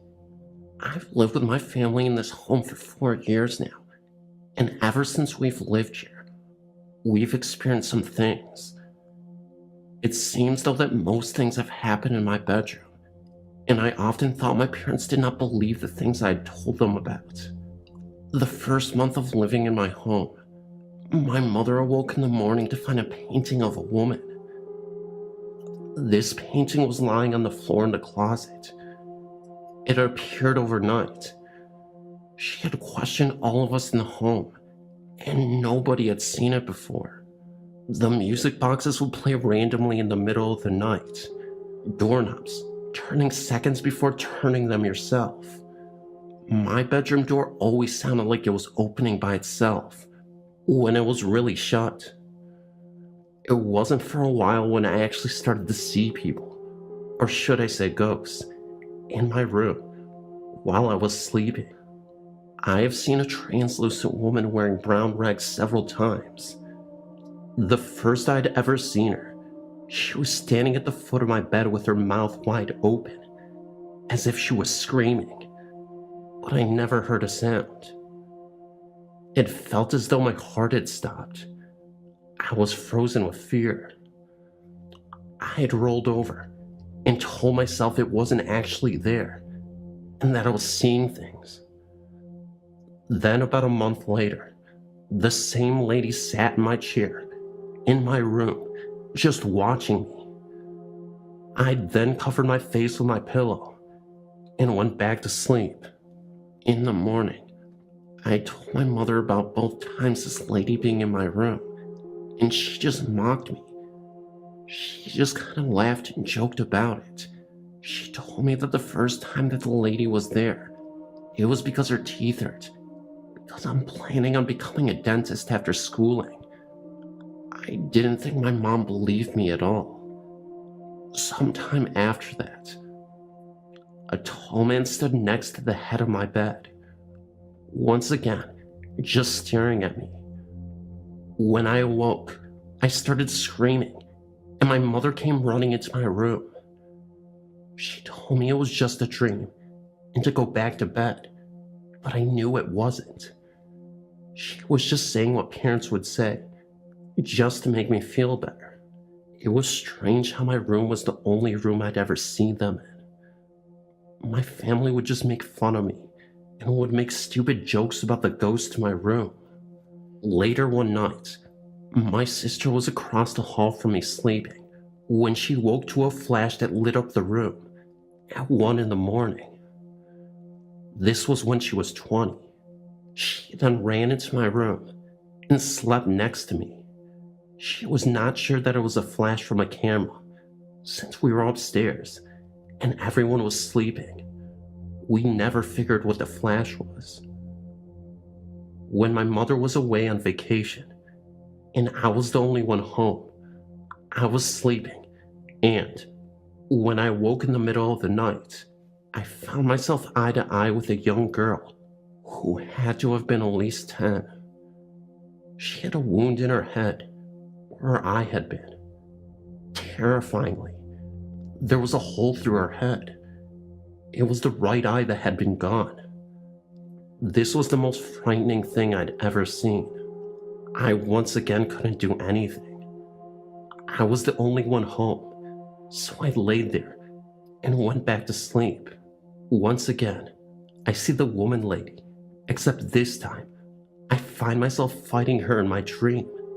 The weird thing was, a mobile that was hanging above me on my ceiling had fallen and hit me in the stomach while I was sleeping.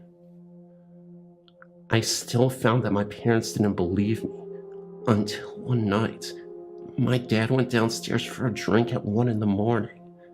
That's when he heard some girl humming a song.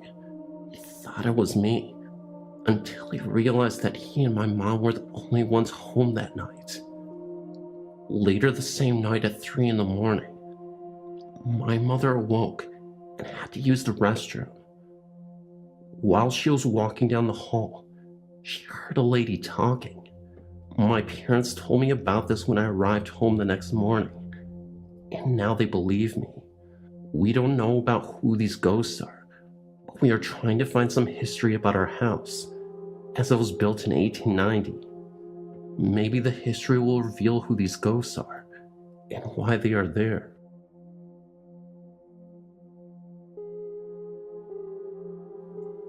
I grew up in a typical Maryberry-ish small southern town in southeast Tennessee. Our home was less than 80 feet from the Norfolk Southern Railroad line. The tracks were on a rise in the hill, and from the second-story window of our home, you would be parallel with the tracks. The town I grew up in was once a coal mining camp, and then grew to be a coal mining town. Point of fact, the town's name came from the original proprietor of the first train depot. It was called Daisy, after his only daughter. From my house, the original train depot was situated just about a mile north, and the area of the train tracks in between was often referred to as Black Track because there were several curves in the railway, and coal was often spilled in these curves, leaving the soil covered in the black, chalky coal residue.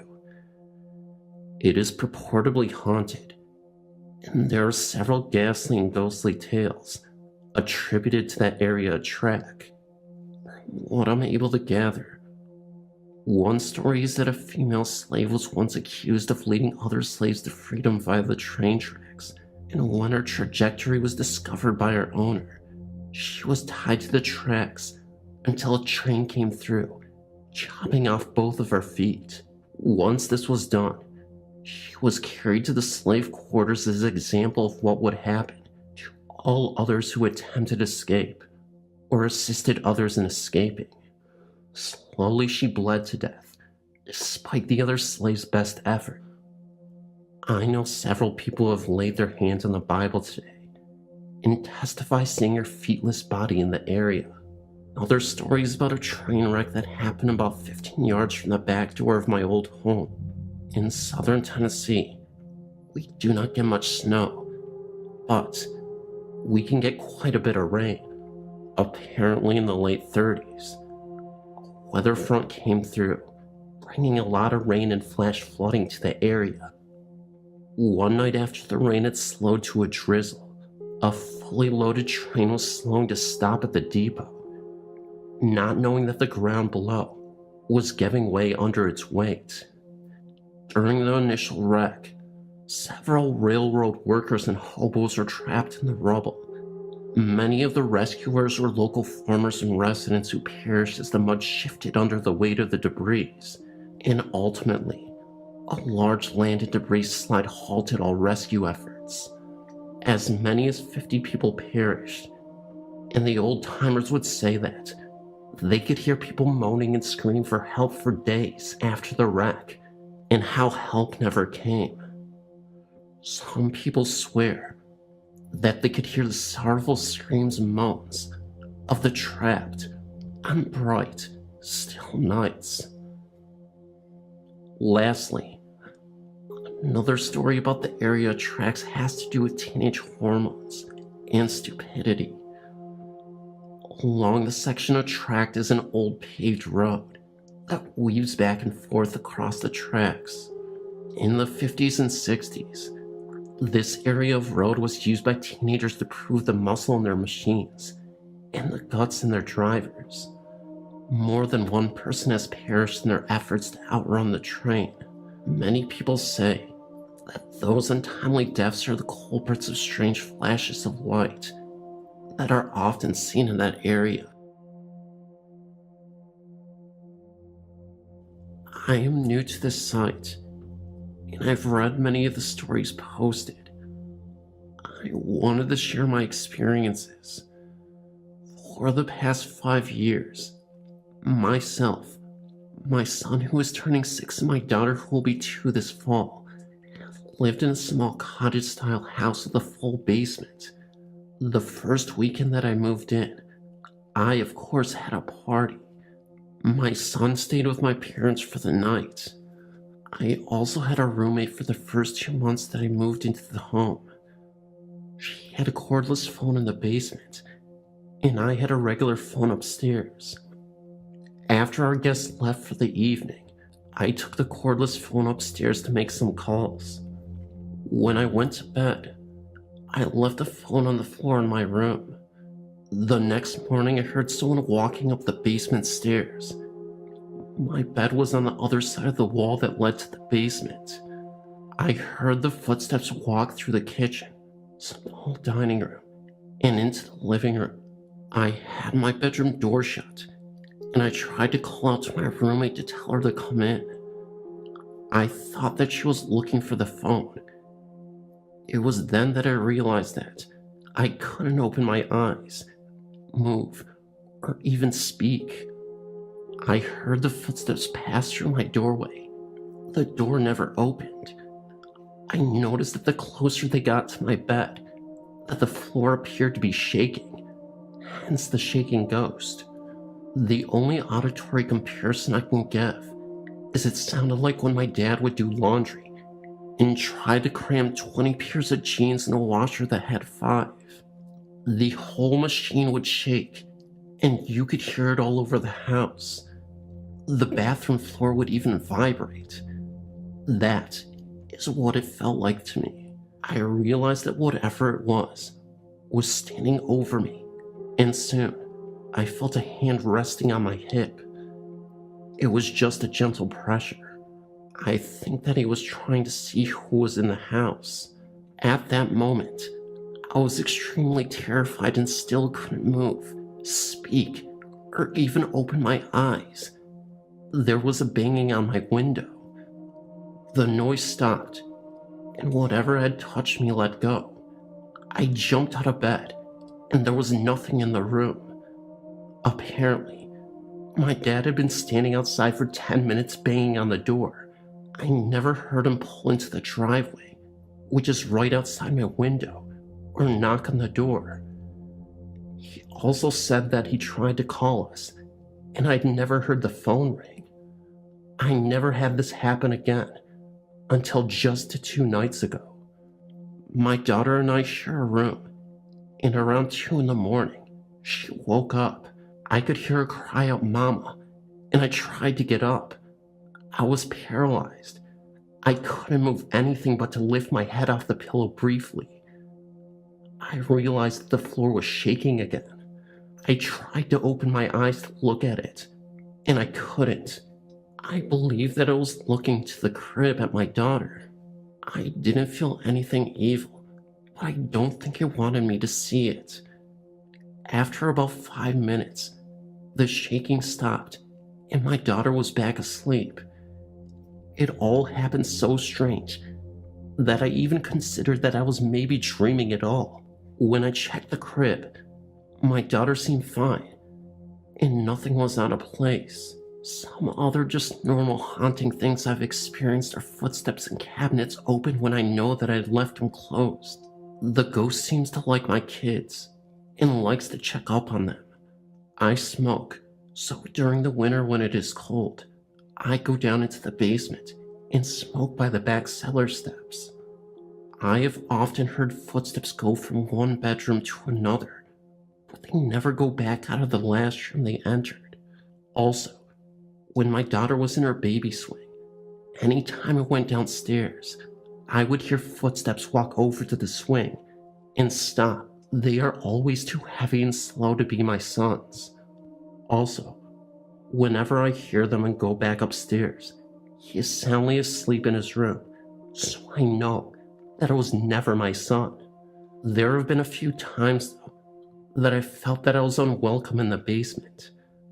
I feel like I'm being watched in there, and that something doesn't like me to be there. I have also felt that feeling walking past my kitchen at night. It's like something is standing there watching me, and this thing seems very cold. I've never been harmed or felt completely threatened by anything. My son has complained of being scared, but if he has seen or heard anything, he doesn't tell me. I just wanted to share my story. We are moving in a month, so it'll be interesting to see if the people that end up renting my house have any experiences too.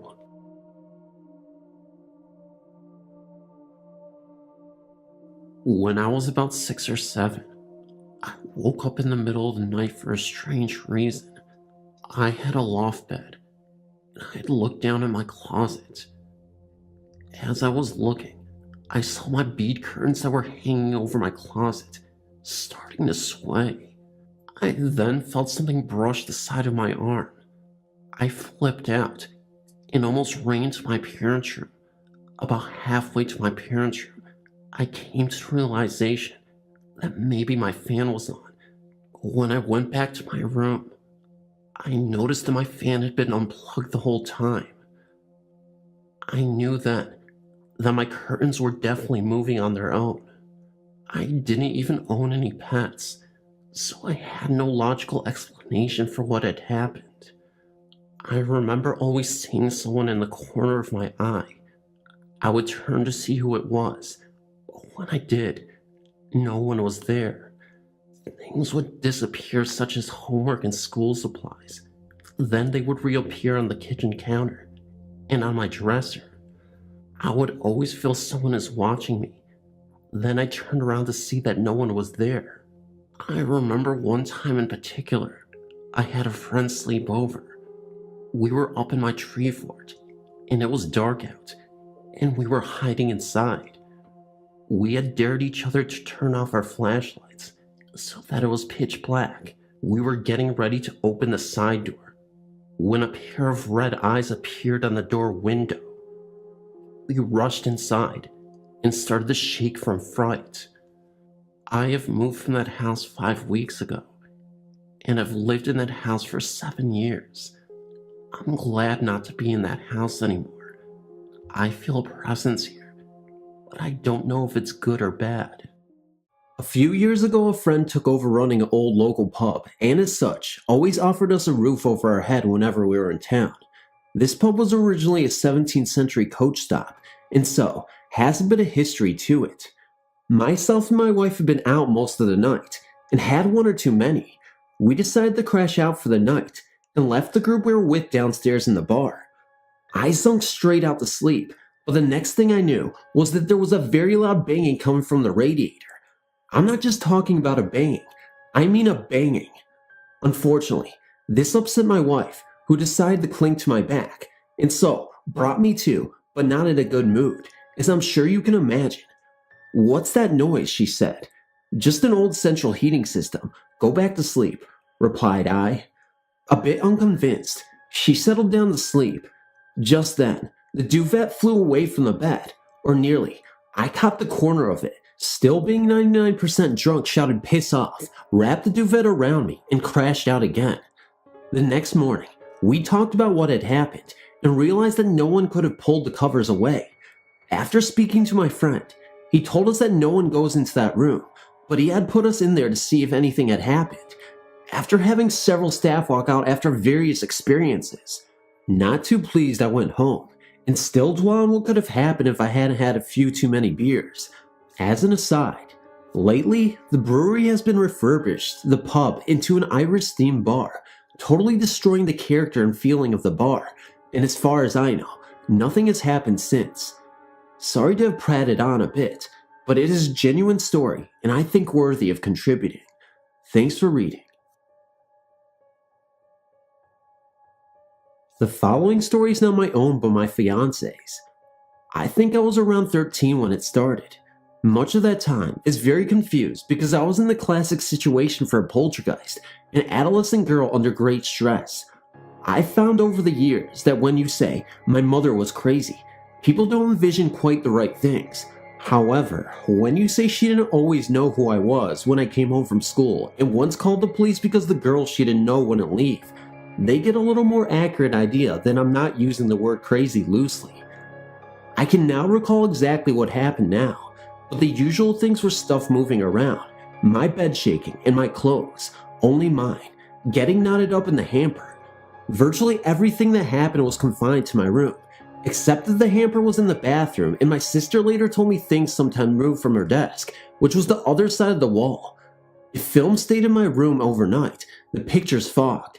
No interesting patterns, just murk. I woke up once to a lot of crunching and tearing.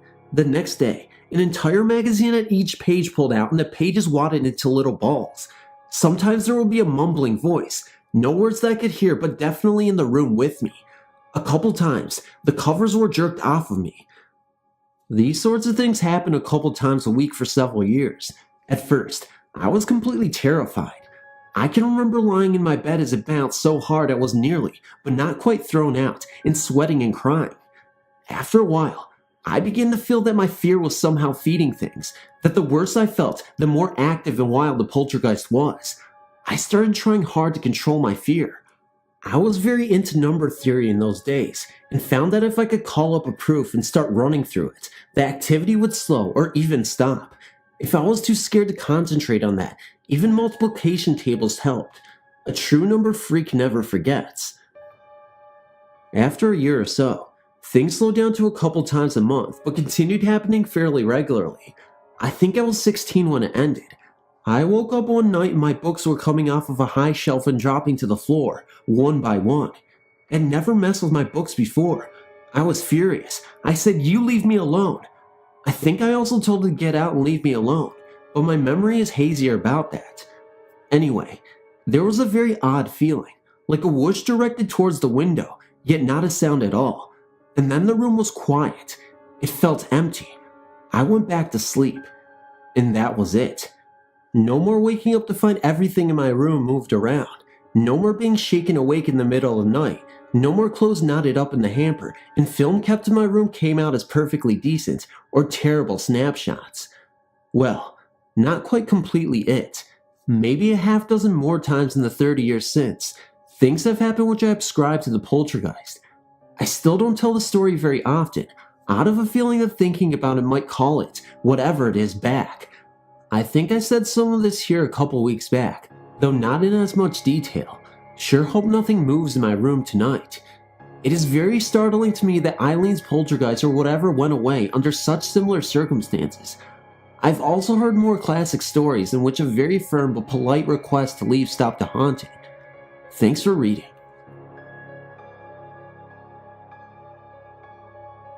The following story is true. There were two of us who actually witnessed the first of 4 events that occurred within a 2-year period. Needless to say, we were both astounded. My friend's name is Roman, and this is what happened. I'm a computer lab teacher and had at the time of the incident an assistant named Roman. At about 10 a.m. in the morning, we had 2 off periods and were catching up on reports and just chatting. We were both side by side each other working on a computer. Having worked in agricultural research during my college years, I was a little knowledge in plant life, tree trimming, research, and all of that. While we were working, the topic of graphiting citrus trees came up. I don't recall why exactly, but Roman was curious about the subject and questioned me to the point where I even decided to draw a picture of the procedure for him. Now, mind you, I never have or never will claim that my classroom was haunted, but what happened next still baffles me to this day. As I explained the procedure, Roman abandoned our work temporarily and concentrated on the drawing before us. Just in front of my drawing was an empty soda can which I had drunk earlier. Without warning, the can lifted gently off the table in a smooth, slow, steady rise until it reached a little above eye level. The can froze for about 2 seconds and just dropped with a clang as it hit the table.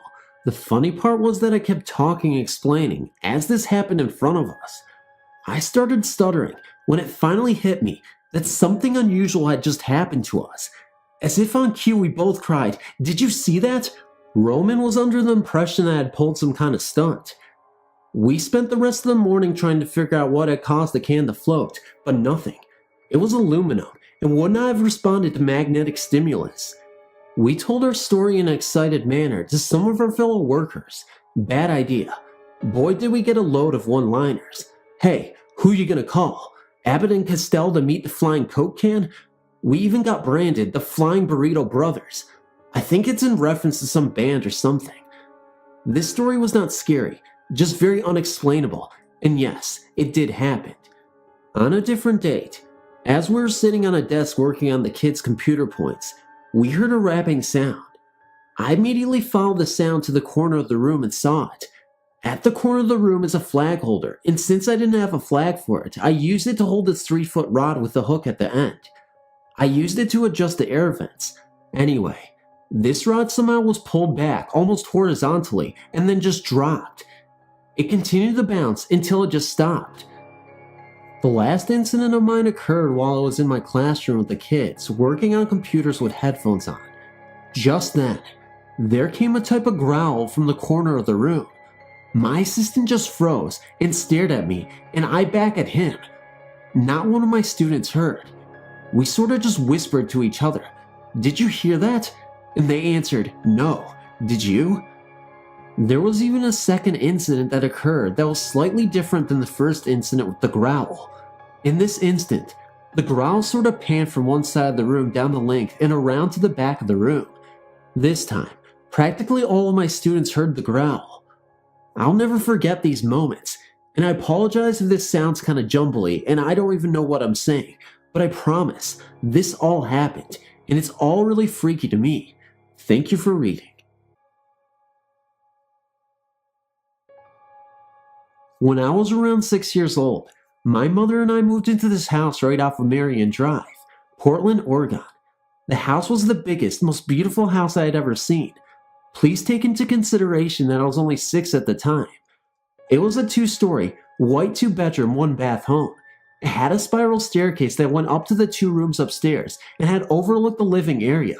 I don't quite recall when it all started, and my mother does not remember either, but we do remember all the things that took place in the year that we stayed there. Now, everything that I'm telling you, I don't have in any order, except for the final occurrence. One night, my mom and I were in the living room watching TV when we heard this very loud scratching on the side of the house, very persistent and very annoying, but we ignored it, and my mom dismissed it as a tree branch. The very next day, I recall my mom mowing the lawn and stopping. She turned and looked at me and said, "There's no tree here." Another instance was even more alarming. When we moved into the house, there was a window that we had tried to open but couldn't, and mind you, we tried everything in the end, though we knew that there was no way it could have been opened. It had been painted and nailed shut. So I was watching TV one night, and my mom was somewhere, and we heard a loud kind of pounding and a whoosh. We looked around until we had discovered that somehow that the window was open. I had awful dreams there too, so much so that I only stayed in my room one night and the rest I stayed with my mom. Our dog Rebel would never come home. He would always stay at the neighbors, and even we tried to lock him in while we were gone. He would always be outside when we returned. The worst thing that ever happened that I can remember, and this is what finally convinced my mom to move, is when she sent me to her room to get undergarments.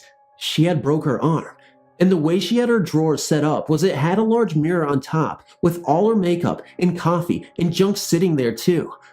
I opened her top drawer and closed it just like I always had, and the next thing I know, my mom screams and pushes me onto the bed as the mirror jumps out almost if it were trying to get to me. When we got up to look at the mess, we noticed that nothing had moved out of place on top of the dresser. Not her coffee or makeup or anything had budged.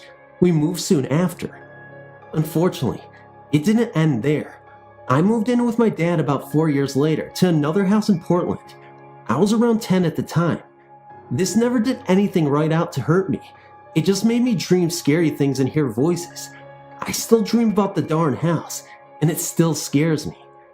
Now I live in a house that has a spirit. I'm not sure though. The only real things that happen is lights going on and off, pictures falling off the wall, and funny thing is, you can't keep a pair of slippers in that house for anything. We have went through about 10 pairs, and they just keep disappearing. Figure that one out. It always helps me to talk about this, and I hope that it will help others to know that they are not the only ones. I swore I was. Thanks for reading.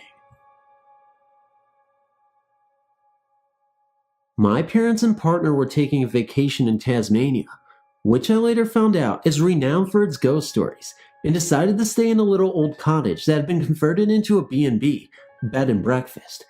At first glance, the cottage looked perfect. 2 bedrooms, kitchen, living area, lounge, and bathroom with jacuzzi. A home away from home. We settled in, and I took a tour of the cottage. It all seemed okay, until I walked into the children's bedroom, which had 2 single beds and a walkthrough to an extension. I felt uncomfortable walking into the room, but dismissed my feelings as being silly. When I walked into the extension, what would have been a perfect little play area for children, I remember thinking what a good idea, but what I felt was overwhelmingly creepy. My hair stood on end, and I had to get out of there. I wanted to have a jacuzzi and relax before dinner. However, the most uninviting brown muddy water came out of the taps. I thought, it appears this jacuzzi doesn't get much use. I'll let it run for a while till the pipes clear. The pipes didn't clear. In fact, they got worse. By that stage, there were leaves and dead insects coming out. It was disgusting. I got the clear sense that I was not welcome there, so I turned the taps off and decided not to have a jacuzzi. That night, we all went out for dinner before returning to our cold stone cottage. We decided to go straight to bed and warm ourselves under the covers. My partner and I stayed in the children's bedroom. I took the single bed furthest away from the eerie extension. I remember climbing into the crisp, cool sheets and curling into a ball before falling asleep. In the middle of the night, I woke up feeling hot. Boiling hot. I was sweating, my skin was burning, and I was overcome with the overbearing intense heat. I was delirious and tried to locate the source of the heat. It was like touching an oven door with ineffective gloves on. Why is the bed so hot, I thought, and turned on the bedside lamp to investigate. Under the bed, there was a cord leading to the control switch for an electric blanket. It was on 3, the highest setting. That's weird. Who turned the electric blanket on? I asked myself. I became terrified and woke up my partner. Did you turn on my electric blanket? I asked him. No, I didn't even know these beds had electric blankets, he replied. Neither did I whispered. Something's turned on. I'm scared. Can I sleep with you? He nodded. We shared a single bed, and I was able to fall asleep again. In the morning, I asked my mother or father if they played a practical joke by turning on my electric blanket in the middle of the night. They said no. We immediately packed our bags and left the cottage. I had informed the owner about the dirty water in the jacuzzi incident. He suggested that I was lying by saying that it was impossible for the jacuzzi to have bad water. He explained that the bathroom was a recent development, only 18 months old, and had been installed with new pipes. He also said that the water source was the same throughout the cottage, and that if dirty water came out of the tap, it would come out of all, which was not the case. Needless to say, that cottage is no longer operating as a B&B. Thanks for reading.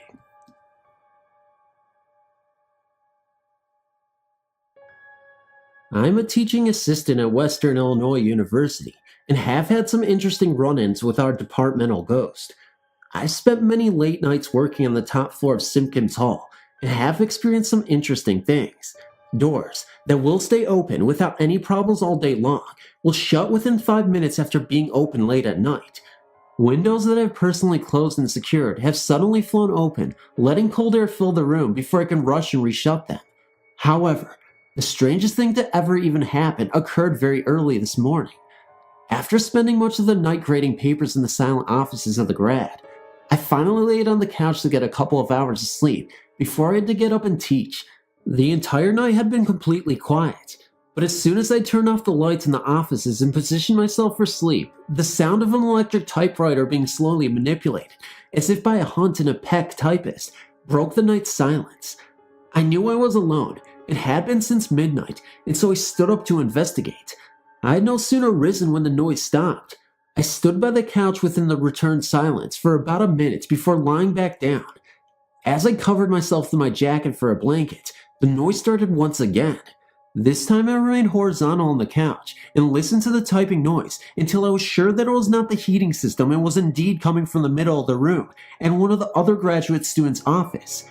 Once again I arose, but this time I went to the circuit box and turned on the lights to investigate whether or not our prankster graduate assistant Dan Bender was fooling around. I went to the office from which the typing noise had originated, but there was no one there. After being satisfied that Dan was nowhere in the room, I turned off the lights and went back to the couch.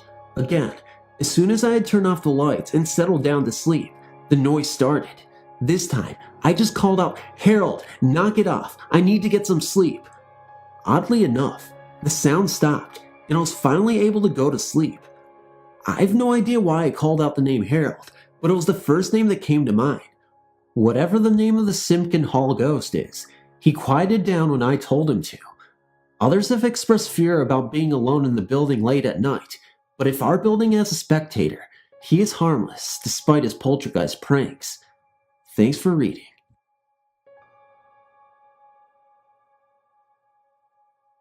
This is a tale that happened to my friend Joe. There's a playhouse in our area that was once an old barn, but was made into a playhouse by a group of amateur actors. I've heard many stories about being haunted, and once when I was there, I had the chilly feeling that I was being watched and thought I saw a man in one of the windows watching me. That is not the story I'm going to relate. One night, my friend Joe and one of his friends went up there late at night. They wanted to see some of the stuff that was inside, so they broke into the playhouse through a door in the back. I won't go into the legality of this action or the extent of my friend's morals, but I digress. While they were rummaging around through the stuff in the basement, they would not steal from the place, but breaking and entering was okay. Go figure. When they heard the sound of something being dragged across the floor upstairs, they were curious about the sound, so they went upstairs to investigate. When they got upstairs, they saw a trunk had been moved across the floor. They could tell because of a trail it made in the dust around it. They moved it back to make it look like it was a move, so no one would suspect their break-in. They went back downstairs to look around some more, and once again heard the sound of something being dragged across the floor upstairs. They went back upstairs and found the trunk had once again been moved. There were no footprints around it except the ones they made earlier. They moved it back once again and headed downstairs.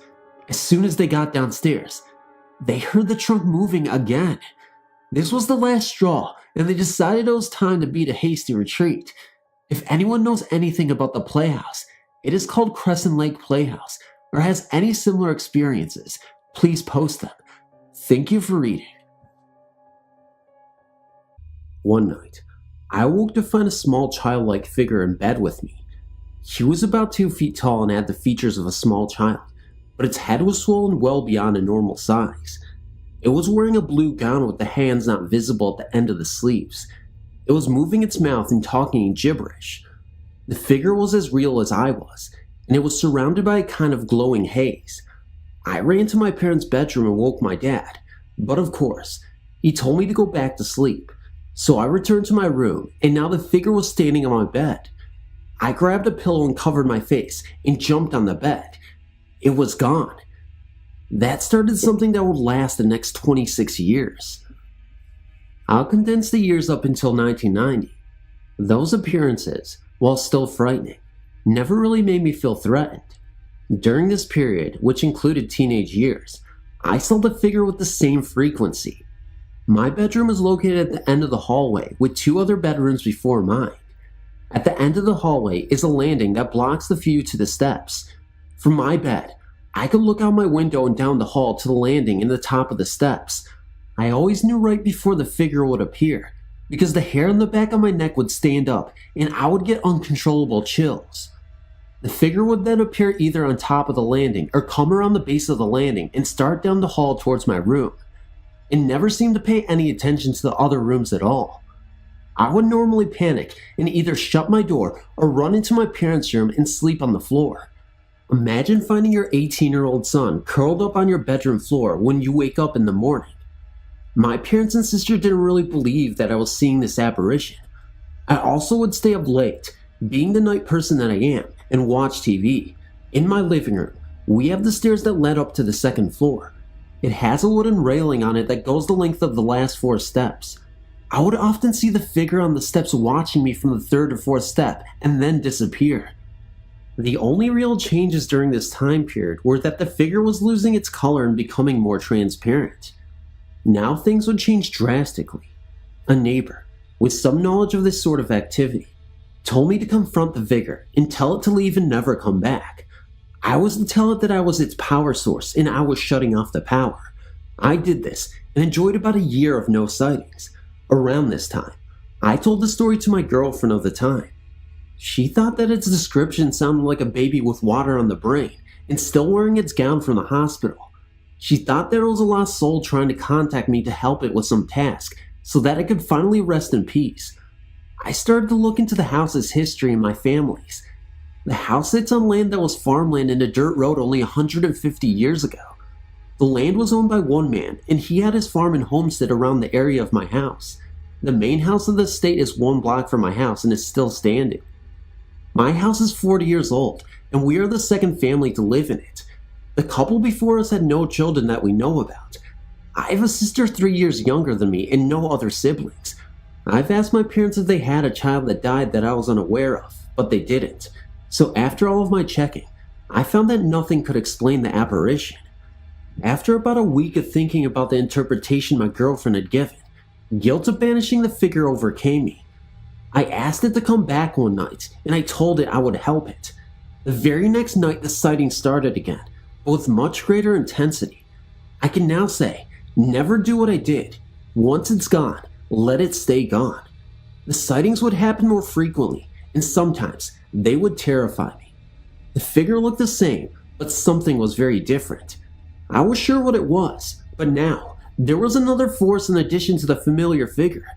I began to see small black colored creatures which I can only describe as imps.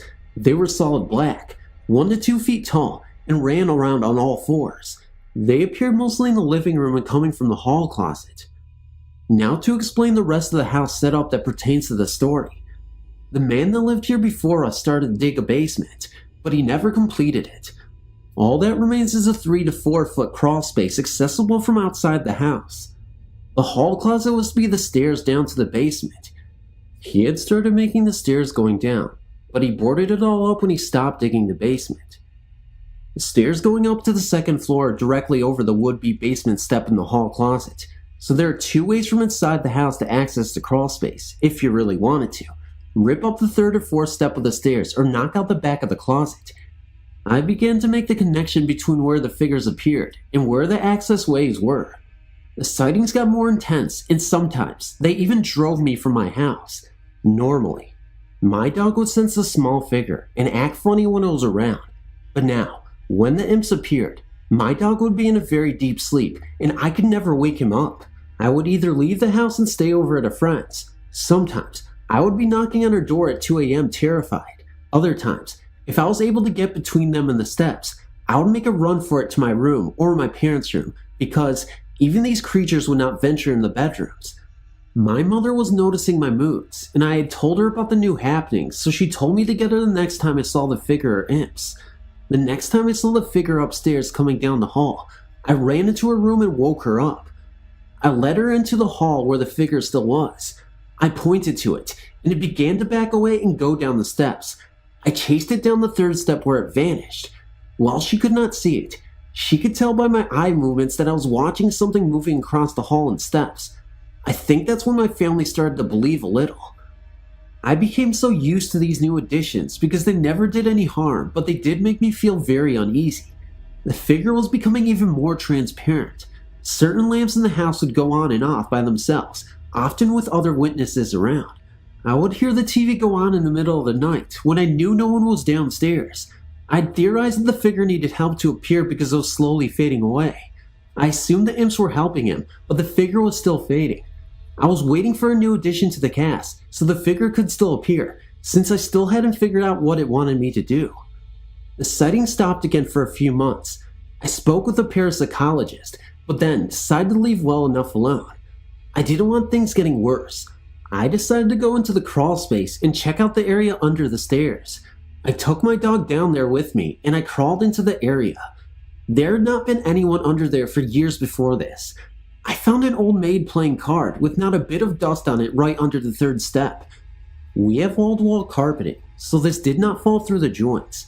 I hadn't seen that deck of cards for over 20 years, but here was one. It had one corner that looked like it had been dipped in acid, but the rest was in good shape. I took it and put it in a pocket Bible and put it in my car. The sighting started again, only very small. I would call my girlfriend on the cordless phone and tell her it's happening again and then walk upstairs while still on the phone with her. The next time was the worst of all.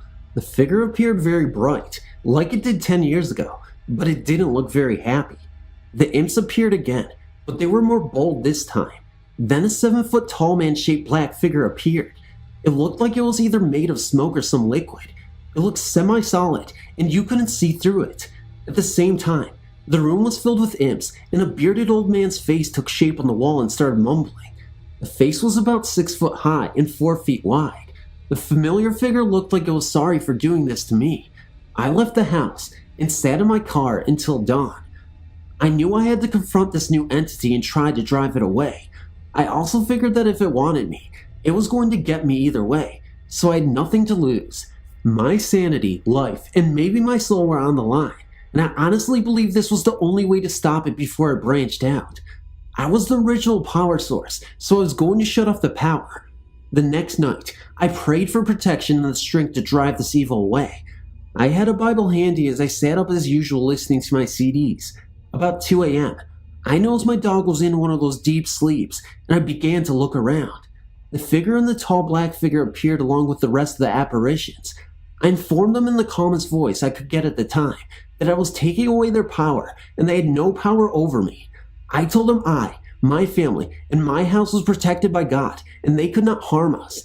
I walked right past the tall figure and the imps moved out of the way. I walked right up the steps and never looked back. That was about 2 years ago, and I've not seen them ever since. We placed the Bible on the stairs and a cross in the closet to block off their entrances. I still feel there is a presence there that tries to let me let it in.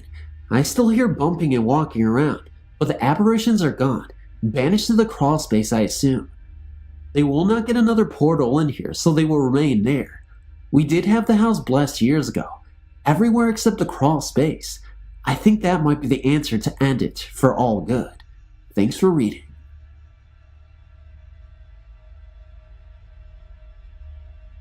After my senior prom, my buddies and I dropped off our old small-town Tennessee dates and headed to another friend's house to unwind. The prom had been tough on all of us.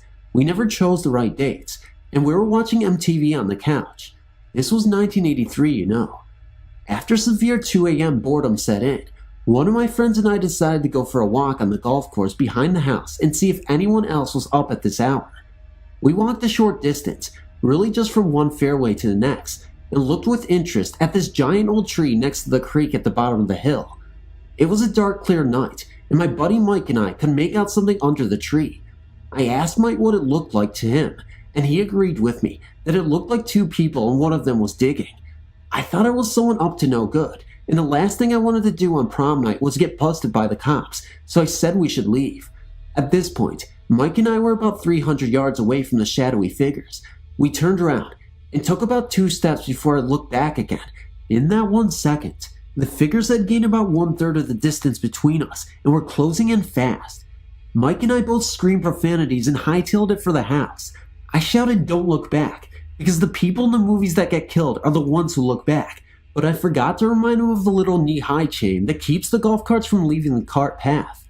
As he sprawled out on the dump grass, I jumped blindly, hoping I would miss the near-invisible chain. I made it and helped him up without looking back, and we made it safely inside. Imagine if you were our third friend.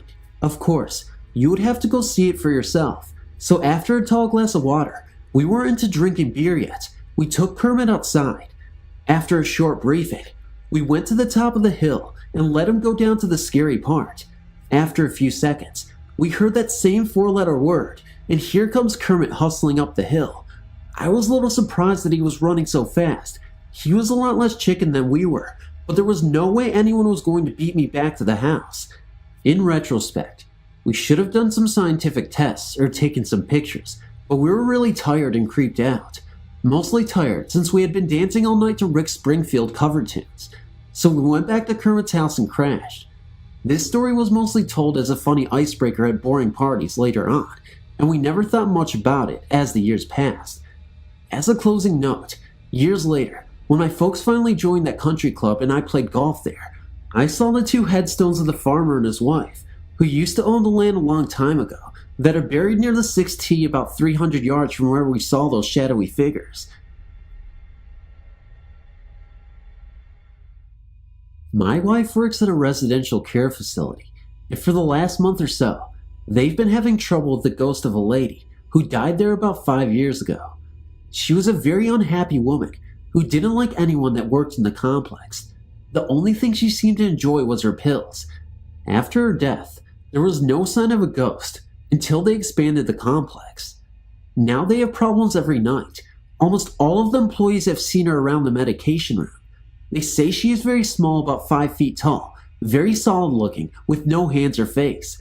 They've also seen her walk through a solid oak door. Some nights they say she just goes back and forth between the new section and the original building. What is most alarming though is that lately she is becoming violent. Most of the experiences are mild, pinching, pushing, and such. However, it has taken a serious turn. One of the girls on Wednesday, January 17th, 1996, had a very large fire extinguisher thrown at her and was held captive in the elevator going up and down between floors for several minutes. On the following Thursday, one day, the girls reported that a large commercial refrigerator was rocking back and forth, like someone was trying to turn it over. The owner of the facility has also seen her and is planning on bringing in a psychic to tell her to move on. Thanks for reading.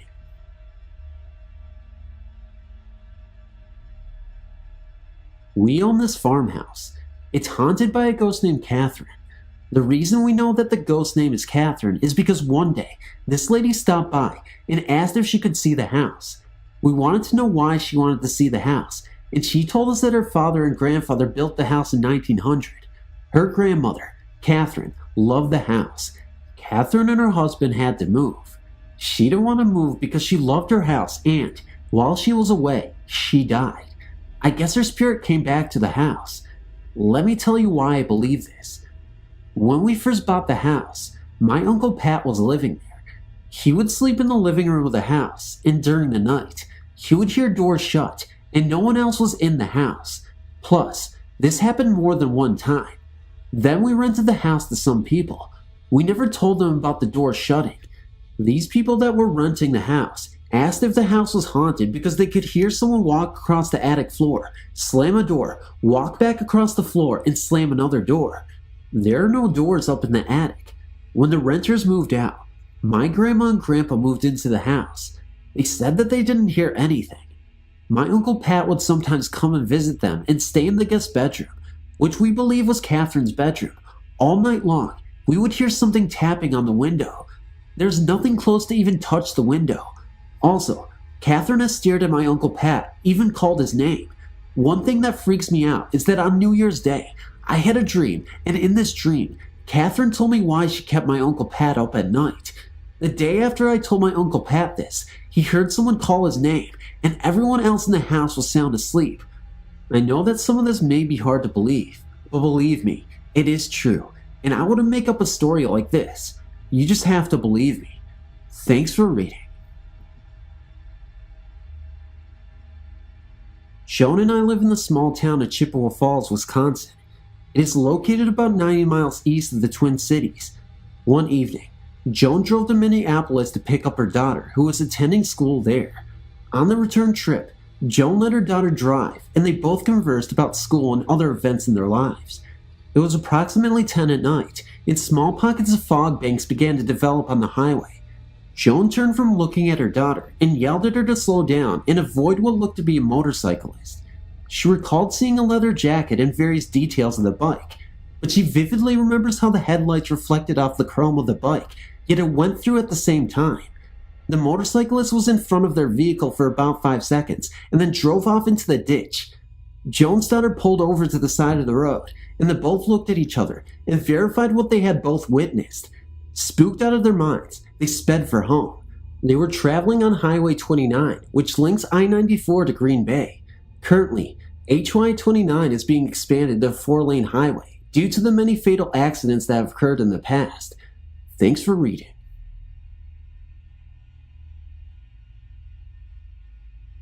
When I was a very young child, my parents rented an old German house.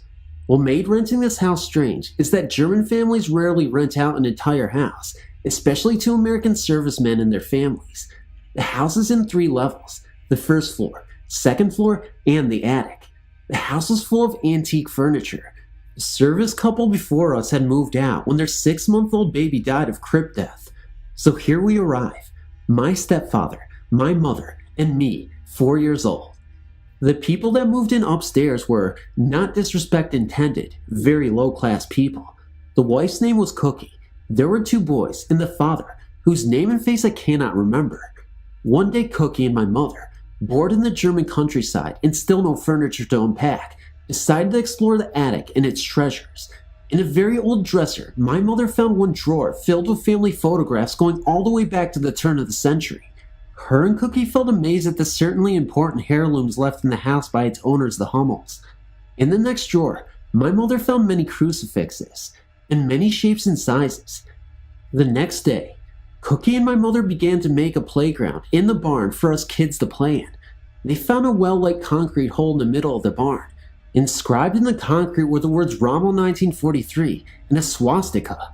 What made this strange and even more scary was that in the courtyard was inscribed that the house belonged originally to the Schmidt family. My mother never allowed us to play in that concrete well. Soon after we all moved in, my mother and stepfather began hearing loud noises from upstairs, as if the furniture were being moved around. My mother thought that Cookie and her husband were trying to entertain us. With the noises, the crucifix began appearing all over the house. You would open a drawer, and there it would be. You open a closet door, and one would be hanging there. When my mother and Cookie were going to put them back, all the crucifixes would be moved to a different drawer. My memory and only memory of this time is when Cookie's sons tried to scare me by taking me up in the attic and throwing dead mice on me. I heard them screaming as if someone were beating them. When they ran down the stairs, I just had to see what scared them so. I saw a little girl sitting on one of the ancient cedar chests. She was very thin with little hair and very large brown eyes, giggling. Ever since, she was my imaginary friend. But the winds of change came. Cookie's husband was arrested for molesting me in the attic, an event that I can no longer recall. The accusations were very ugly, and I'm glad that I do not remember. But the German police would not let them be tried by American system and arrested him under German law. Cookie and her sons were moved out that day in a fear-for-life move, for she was the one that turned him in. My parents and myself were being moved 2 days later in fear-for-life move as well. It was those 2 days when my mother knew that Cookie wasn't the one moving the furniture in the attic and wasn't telling ghost stories to amuse us, but telling the truth. It all happened so fast that our furniture had arrived, yes, but we never opened a box. When we finally got to our new home and opened the last moving box, at the very bottom of the box was one of the most beautiful of the crosses, except for the out-of-place death shed. My stepfather took it and threw it away in the field 2 hours of a drive away. What about the Hummels? They were such nice people, my mother said. She didn't want to ask the antiques and family heirlooms. She figured there was a family member that they did not want to mention. What about the crosses? My mother found out that the crosses were strange, but the death shed was the sign of the SS. My mother also found out that there was a fairly unknown concentration camp nearby. Is it possible the house was commanded by an SS officer from a Jewish family? What about the children? Of the 4 children living in the house in the 3 months one died, 1 was raped, and 2 were subject to the harsh discipline of a father that seemed to change in that house. What about the giggling girl? She stayed with me, I remember, until I received a fractured skull from a wild horse. On the way to the hospital, I remember she said she had to leave me. I cried more from her saying goodbye than I did the 240 stitches I received, but if the horse had kicked me an inch lower, it would have broken my neck. An inch higher, I would have been blind for life. Was she my good luck charm? Was she a daughter in the Schmidt family long dead? Who knows? Thanks for reading. When I was 15, my friend Terry, who was a couple years older than me, spent the night. There's no way either of our parents would allow us to have our own Ouija board in our possession, so we decided to make our own with poster boards and scissors. I myself really didn't believe in the Ouija, and what many claimed it could do. I just always assumed that someone was always pushing it to say whatever they wanted it to say.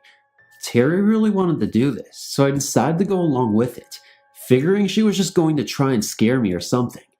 We talked with the spirit that just so happened to call herself Terry also.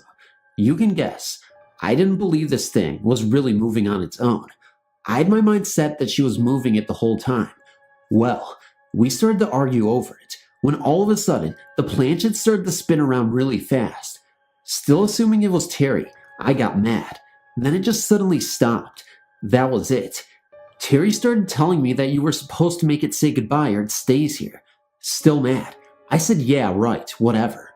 We started talking about other stuff, and in the washroom, which is on the other side of the kitchen, we started hearing a lot of noise. Now there were 3 doors to that room. One went outside, one connected to the kitchen, and other connected to my sister's room. My sister was an RN and was working the night shift, so no one was in her room. We knew that no one could have gone through the kitchen. because they would have gone right past us and we would have seen them. The outside door was locked and bolted from the inside, so that excluded anyone coming in from outside. Both of us just stood there as the sound got louder and louder. My dad had a bunch of empty boxes stacked up in the front of the outside door. To me, it sounded like two people were throwing these boxes back and forth all over the room. Of course, we were scared, but I didn't associate it with anything having to do with a ghost, etc. I was thinking that someone had gotten in from the outside, somehow. I don't know why, but I grabbed up a butcher knife and told Terry to go and get Brian, my brother. He and my parents were asleep. All this time, you could still hear these boxes being tossed around everywhere. Terry and Brian came up to me at the door, and you could tell by the look on Brian's face, he was hearing the commotion too. He took the knife from me and jerked the door open. Everything at that moment went dead silent. The boxes had been moved because they were laying everywhere, but no signs of anyone in the room. Needless to say, we were all pretty freaked out. I didn't dare tell him what we'd been up to earlier playing with the Ouija board. To this day, I can find any explanation as to why we heard what we did or how the boxes got moved. Thanks for reading.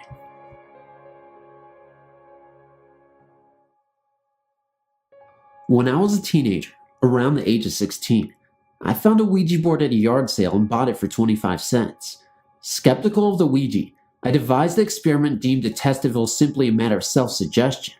I was going to ask what pet would die next and think to myself fish.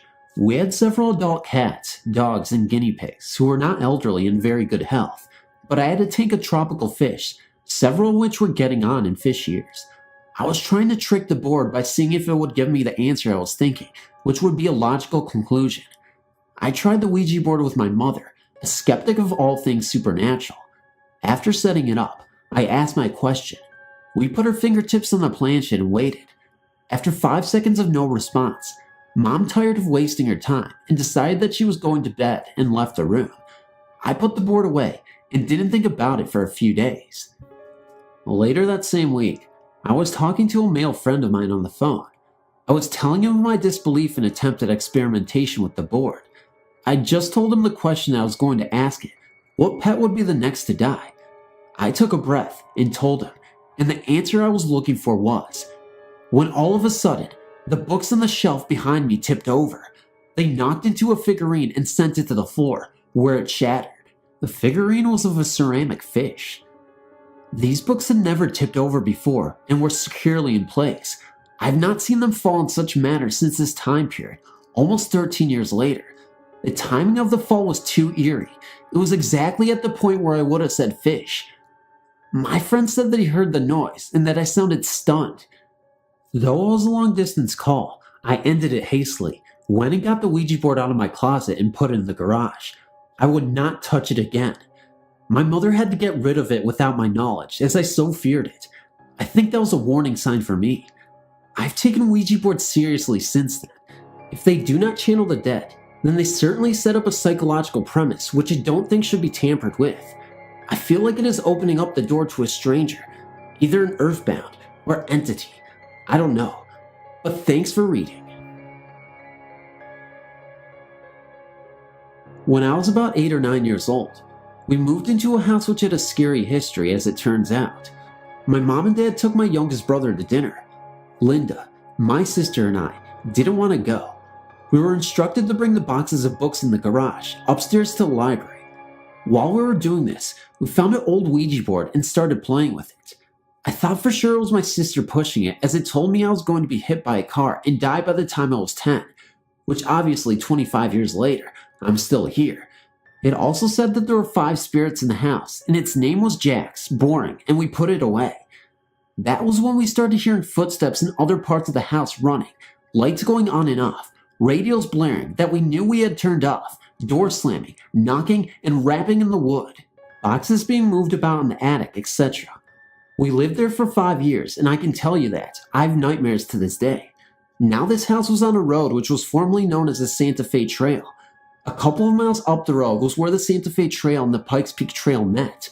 There were Indian encampments, settlements, and a bad stagecoach accident and fire all in the general vicinity.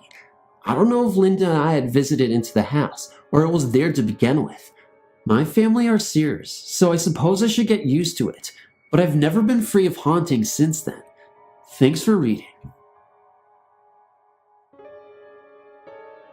I went to a friend's house to stay for the weekend. My friend and I always love ghost stories, magic, psychics, and anything else mysterious.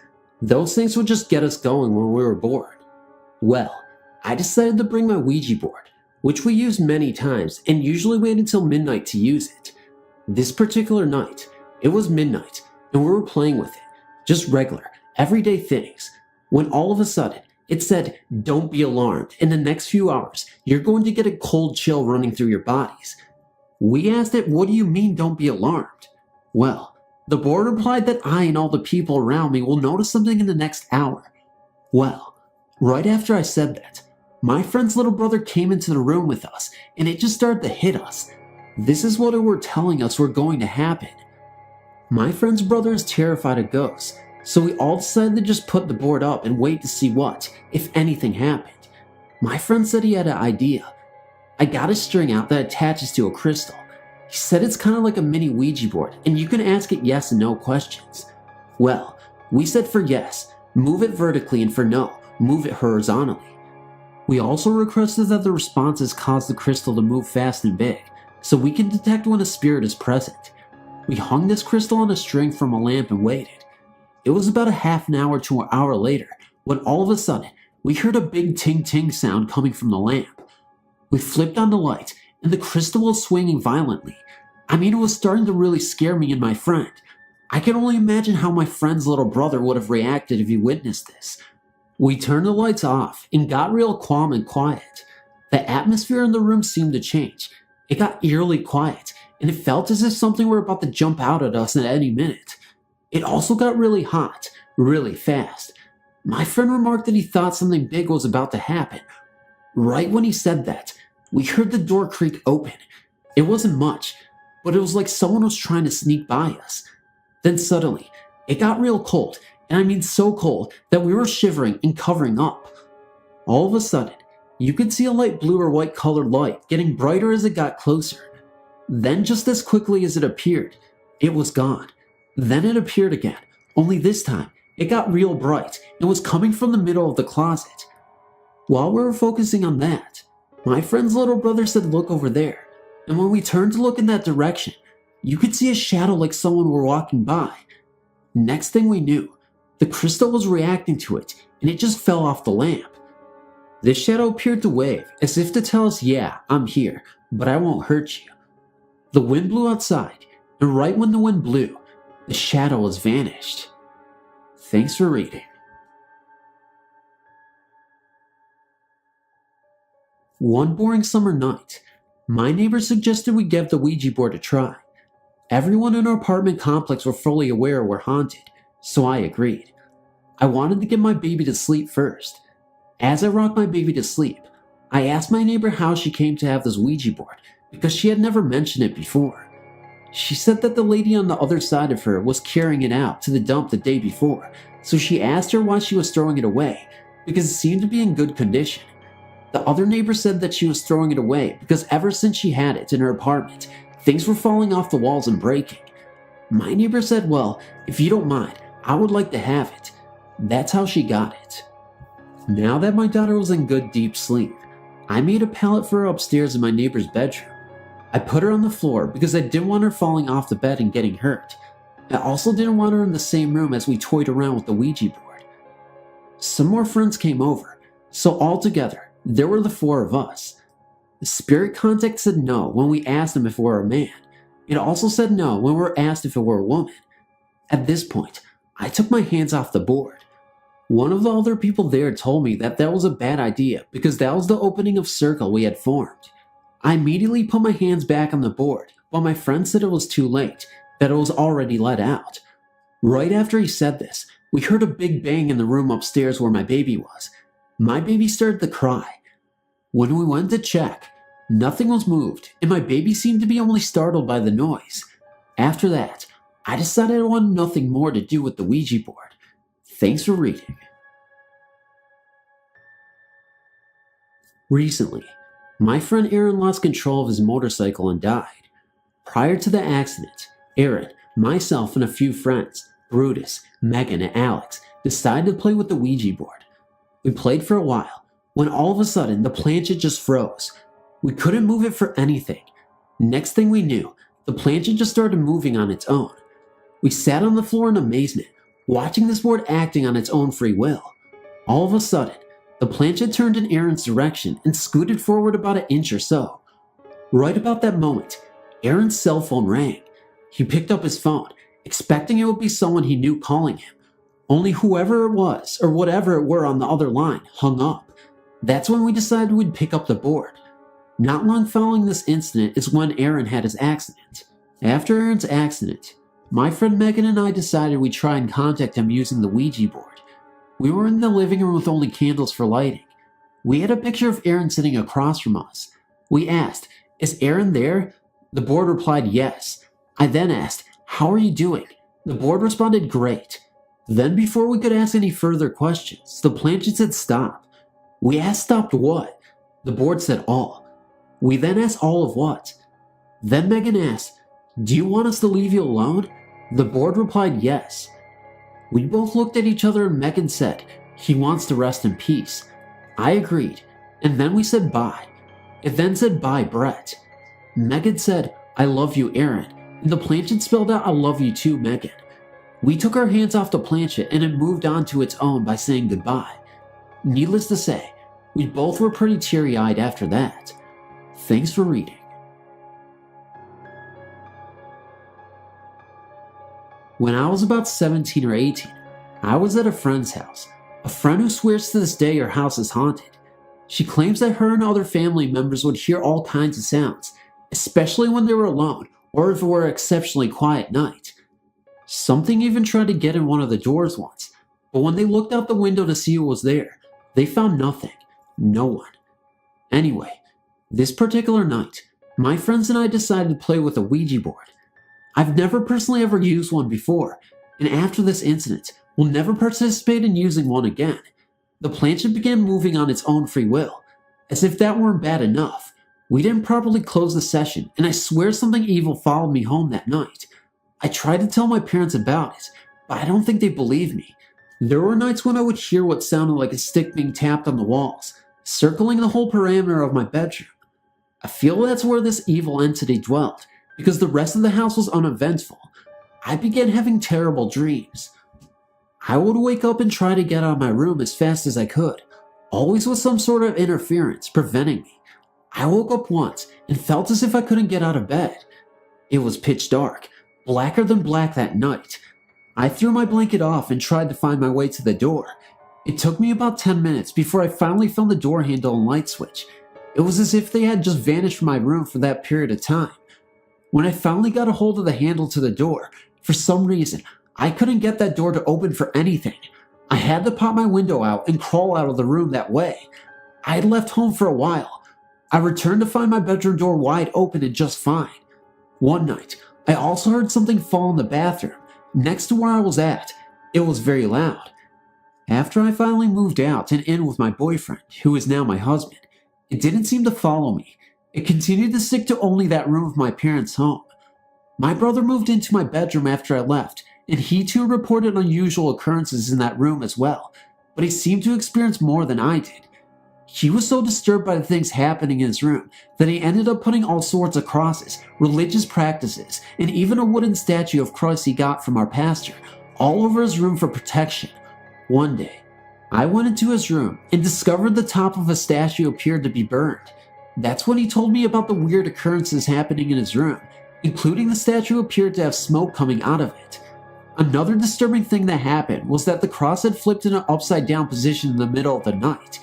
He also claimed he felt as if he were being choked at different times. The same sounds I heard when I stayed in this room, he heard as well. Eventually, a family bought the place for my parents.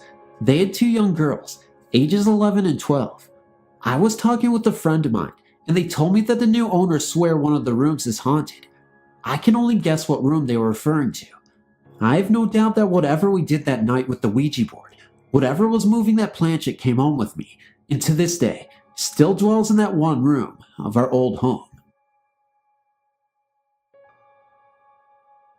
2 summers ago, I started working at a camp, a haunted camp. No one has ever shared these stories outside of the camp, and fear might scare campers away. During staff week, I heard talk of ghosts and spirits at the camp, but being a skeptic, I just blew them off. The more I listened, the more real it became. Senior staff members, even the camp director, told stories that chilled me to the bone. On the 4th night of staff week, I was invited to use the Ouija board in the chapel. I'd used one as a child, but assumed it was always just people moving it around. This time was different. You can tell if the Ouija pointer, planchette, is working, because it floats. If someone is moving it, the pointer will scrape, but it was floating and making no noise. When we asked who it was, it gave 3 initials. We asked what it did before it died, and it said logging. We took this as logging. The camp used to be used for logging, and a lumberjack was not likely to know how to spell correctly. We asked a few more uninteresting questions that I cannot recall, because I was preoccupied with the rustling I heard nearby. It was the unmistakable sound of footsteps. After about 3 minutes of hearing footsteps that sounded like they were walking around the chapel and gradually getting louder. Oh yeah, the chapel is outside, and it just has a roof and foundation. It is not an enclosed building. We took the message to heed and beat foot out of there. This is my own personal account of a Ouija board experience, but according to another staff member's mother who decided to join me one night, she was shaken back and forth by a spirit and the Ouija board flipped itself over. The last incident of my 2nd summer was in the chapel again. We were playing with the Ouija board again, but this time, we didn't get such a nice spirit. It said nasty things to us, like kill you and die. It said go or die, so we decided to take the first option and we left. As we were walking away, I looked back and saw a face in the window of the small room connected to the chapel. It was glowing silver.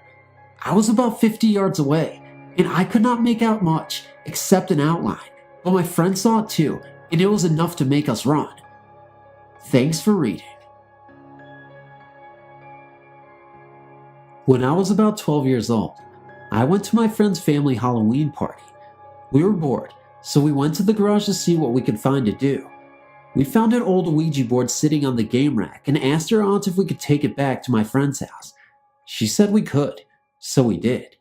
When we got there, we went to her room and shut all the lights off, except a little lamp.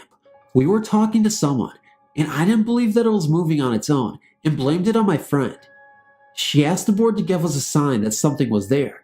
About 2 minutes later, her dresser and bed started shaking really hard. It scared us so bad, we put it away. We went to bed an hour later and put the board under her bed neatly. When we woke up, it wasn't there any longer. We haven't seen the board since. When I was 17, I moved into a 2-bedroom unit. Me and my mates made a Ouija board and used it. I feel like it must have opened a gateway for a bad entity. When I moved in the house, it made no noises, but after that, you could feel a bad presence. Wherever this entity would go, the walls and ceiling around it would creak. At night, I would be lying in bed, and I could hear it creaking in the lounge room, and then start to move into my bedroom. I would then feel pressure in my bed, and a feeling as though something was pushing me down on the bed. It would also turn on things like the fan over the stove and the heater, which was gas. You could physically see the dial move. Also, my mood started to change while I was there. It got to the point where I was too scared to sleep there, so I stayed up at my mom's a lot. She got sick of it, so she took her psychic circle there. My mom has been talking to a spirit called Wayne for years. She talked to the spirit, and it said it didn't want to leave, but with the assistance of the spirit named Wayne, he made it leave. When I returned home, I could feel the entity had gone. About 40 years back, I became interested in tracing my family's ancestors. This is how I discovered the Tilly Bend settlement. Situated in the Appalachian Mountains, it really is a beautiful place. The Toccoa River flows down from the high mountains, winding its way into the Blue Ridge Lake. Tilly Bend settlement is nestled back in these same mountains. One must cross the Toccoa River and travel down a 1-lane dirt road that takes you deep into the forest. As you drive along, one begins to notice windows rolled down, how quiet the deep woods become. This was my first impression of this area 40 years ago. This place has been lost in time because it looks like the same now as then, with the exception of the renovation at Tillybent Church. I've been here many times over the last 40 years.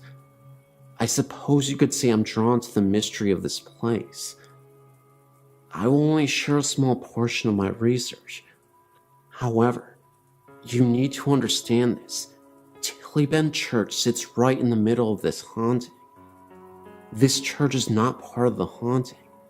This church is the house of God, and services are held here on a regular basis and demands the respect as being the house of God.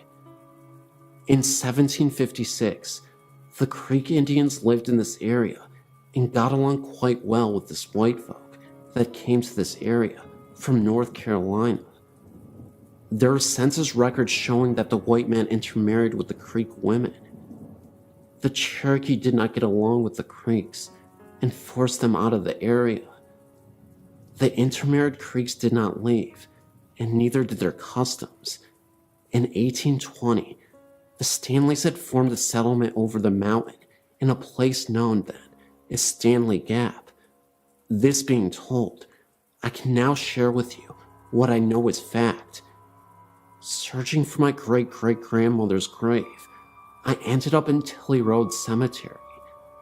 At this time, the church only had services on decoration once a year. The church building was very old, but still in fair condition for its age. There were no glass windows, only wooden shutters, and that was common in the days before air conditioning. The doors to this church is what I remember most about this old country church. There was in both of the old doors what appeared to be like someone had shot the doors with a rifle of some sort. My first impression was that someone had done this out of pure meanness. I then proceeded to walk around the side of the church and walked up and peered through one of the cracks between the shutters. Of course, with the shutters closed and there being no windows, the inside was dark. I could, however, make out the old homemade church pews and the pulpit. I also noticed a high ceiling with the rafters showing. Yes, I thought this church is old, and the welcome sign out in front of the church stated the church was established in 1858. After I looked the old church over, I then headed up the hill to the cemetery. I noticed there were a lot of field stones marking the graves, which is not unusual for very old graveyards. Right in the center is a very old and large oak tree, the only tree that is in the graveyard. I started looking around at the grave markers for my great-great-grandmother's grave. Well, to my surprise, her grave was also in the center of the graveyard, and her grave was the only one under the oak tree. The name on her marker is Elizabeth, so I'm looking around at this graveyard, thinking it looked as if no one wanted to be buried anywhere near her grave.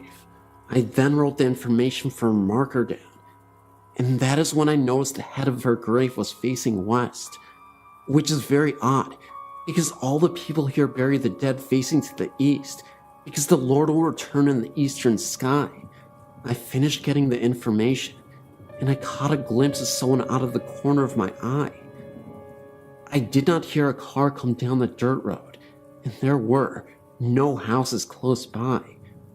I turned very quick to see who it was, and there was no one. I laughed at myself thinking, yeah, I'm jumping at my own shadow. You see, I don't believe in ghosts, but I did believe in mean people. As I started back down the hill, I noticed another grave. It was called Mary. The birthday was the same as Elizabeth. They both died on October 26th. Elizabeth died 1905. Mary died 1906. I thought, boy, somebody messed up on the dates. I reached my car at the foot of the hill, and as I got in, I looked back up towards the cemetery, and at the tree, I saw what appeared to be a woman. Her dress was long and black. She had on a hat that I can only describe as a granny bonnet. I thought, you have got to be kidding. Then it looked as if she stepped back behind the tree. I was curious, so I went about halfway back up the hill and shouted hello. Of course, no answer, so I walked all the way back to the tree, and there was no one there. I hurried back to the car and left. A couple of weeks later, my grandfather asked me if I had went to his great-grandmother's grave. I told him I had, and asked why our grave was facing to the west. My grandfather said, well, she was a witch. I laughed, and I said, really, Grandpa? Why is her grave turned around? He went on to tell me this. She was Creek, and also a witch doctor for the Creek Indians. The whole settlement was afraid of her. Now she had a daughter to marry, a Tilly, and another daughter to marry, a Stanley. There had been a family feud between the Tillys and the Stanleys, so the two sisters became enemies because of their husband. The feud escalated, and on Sunday morning, the Stanleys went to Tilly Church and started shooting through the doors of the church, killing the preacher, he was a Tilly, and several others in the church, including the one sister who married a Tilly. Now, the Tillys didn't let this go, and one night, they went to Stanley Gap and killed some of the men while they were asleep. Now the sister that married a Stanley, her husband was killed that night. A few months later, she died having a baby. Elizabeth Bradley vowed revenge on both the Tillys and the Stanleys for the death of her two daughters. After that, every baby born to the Tillys and Stanleys died at birth. I said, come to think of it, there was a lot of little baby graves, rows of them. My grandpa said, well, after a year of this, the Tillys went to Elizabeth Bradley's house and got her. She was then taken to the center of Tilly graveyard and hung from the old tree. They cut her down and buried her right where she fell. Right before they hung her, she told them she would come back. Now, after a few months, the little baby started dying, all at birth. People in the Tilly settlement started claiming the witch had come back and had taken up residence in a very old and mean woman, Elizabeth Bradley's sister-in-law Mary. So on the anniversary of Elizabeth Bradley's hanging, the men went and got Mary Tilly Bradley. They hung her from the same tree. They would not bury her facing west because she was, after all, not at fault because the witch came back through her and she was a Tilly. I said, Grandpa, that didn't really happen. He said, you saw the graves, and I'm telling you it did happen, and the older folks here will tell you that it's true. He said, and I'll tell you something else that's true. I saw one of them witches one time, when I was a small boy. My grandpa went on to say that when he was about 9 years old, he went to decoration at Tilly, and he described the same very woman that I had seen. This happened 40 years ago, and my grandpa has been long gone for many years now. I've seen a tintype, old picture of Elizabeth Bradley, and I've also seen Elizabeth Bradley at Tillybent. I've kept a record, and I've seen her 8 times in the last 40 years. There has been 2 occasions that I heard a little baby crying as I walk up the hill. Of course, it quits when I get to the tree. Strange how one would think you could only see a ghost at night. I've only seen her in the daytime. Of course, I don't go there at night, and I never will.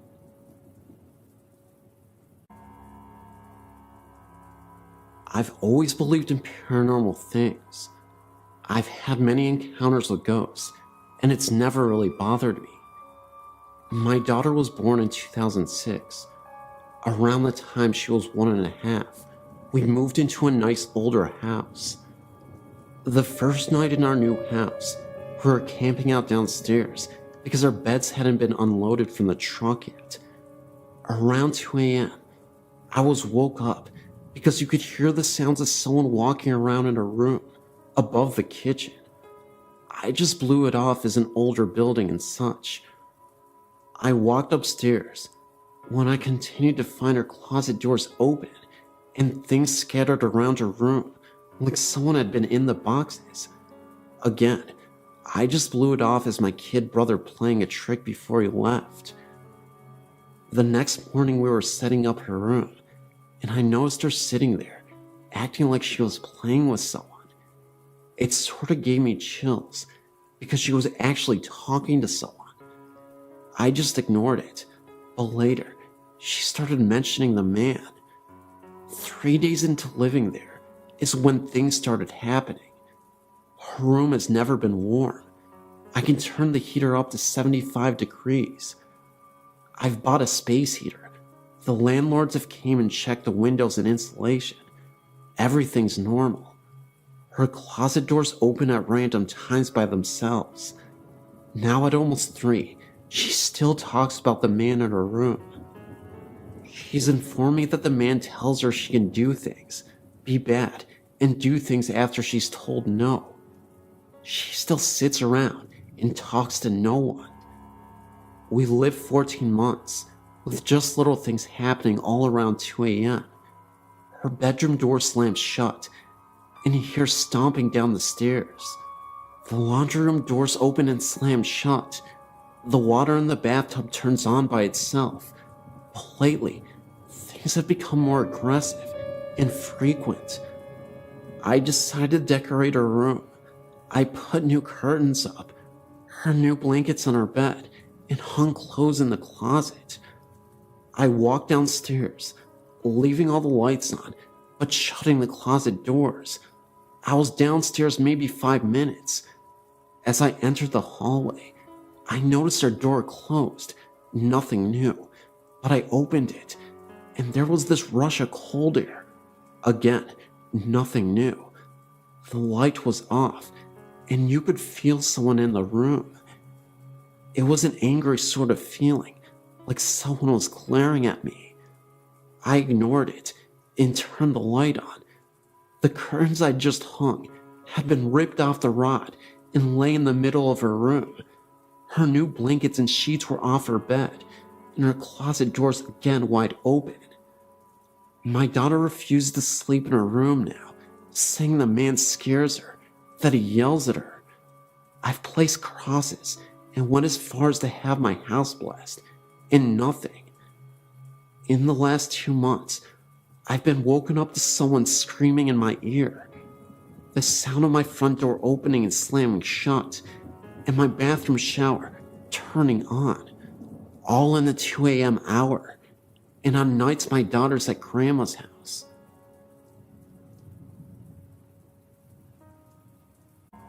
There are some stories that my family and friends have passed on, and I think you might find them quite interesting. I'm a great fan of your website. I've some stories that I've heard from family. Here's one that my grandpa encountered. His father had recently died in 1993, and the night of his funeral, he was awoke by something. He didn't know what it was. He was just awoken by whatever it was. He looked over, and his father was standing there, saying, "I'm okay. Please do not worry." My grandpa got a drink of water, and his father left. He went right through the door. Then, I have one from family friends. This was when friends Steve and Rita had moved into a new house. They had seen several apparitions that they have not really explained, but really just blobs. Then, here comes the scary part. Here are 2 stories that I've also inquired from the same person. Rita and her husband and 2 friends were in the family room in the middle of the day, talking, and all 4 of them saw a shadow jump from the balcony, slide across the family room, and go under the couch. Steps have also creaked, and toilets have flushed for no apparent reason. This was also a new house, with no history of violence on the property. Now for the second story. A couple of nights later, Rita was sleeping and woke up to feeling like someone was sitting on top of her, trying to choke her. Steve woke up to Rita's screams and flipped the lights on. She told him there was a man with a plaid shirt in the room, trying to choke her. No one was in the room. She got up out of bed and went to the dresser, looked in the mirror, and he was behind her. A lumberjack-looking man in a plaid shirt, standing right behind her. This also might sound kind of weird, but my mother, Bernadette, lived in a new neighborhood when she was little. Outside of the development was a field with a very small house, almost a shed. Whenever my mom took a walk with her grandma, a little girl would come running out of the house and shed and talk with them. She was always dressed old-fashioned with a dress on. She resembled a little girl like Shirley Temple. She said her name was Judy. My mom saw her several times. Her grandma also did too. Years later, when she mentioned Judy to her mother said that nobody had ever lived in that house. It was used for storage, a shed, and said my mother was making it up, and that it was a story. We have never figured out if it was a ghost or not. My great-grandmother remembered her too. As a side note, I've passed this particular field many times, and have seen the shed, but have not had any strange things happen to me when passing the area. Like my grandmother has said, no one has ever lived in that shed, so I don't know.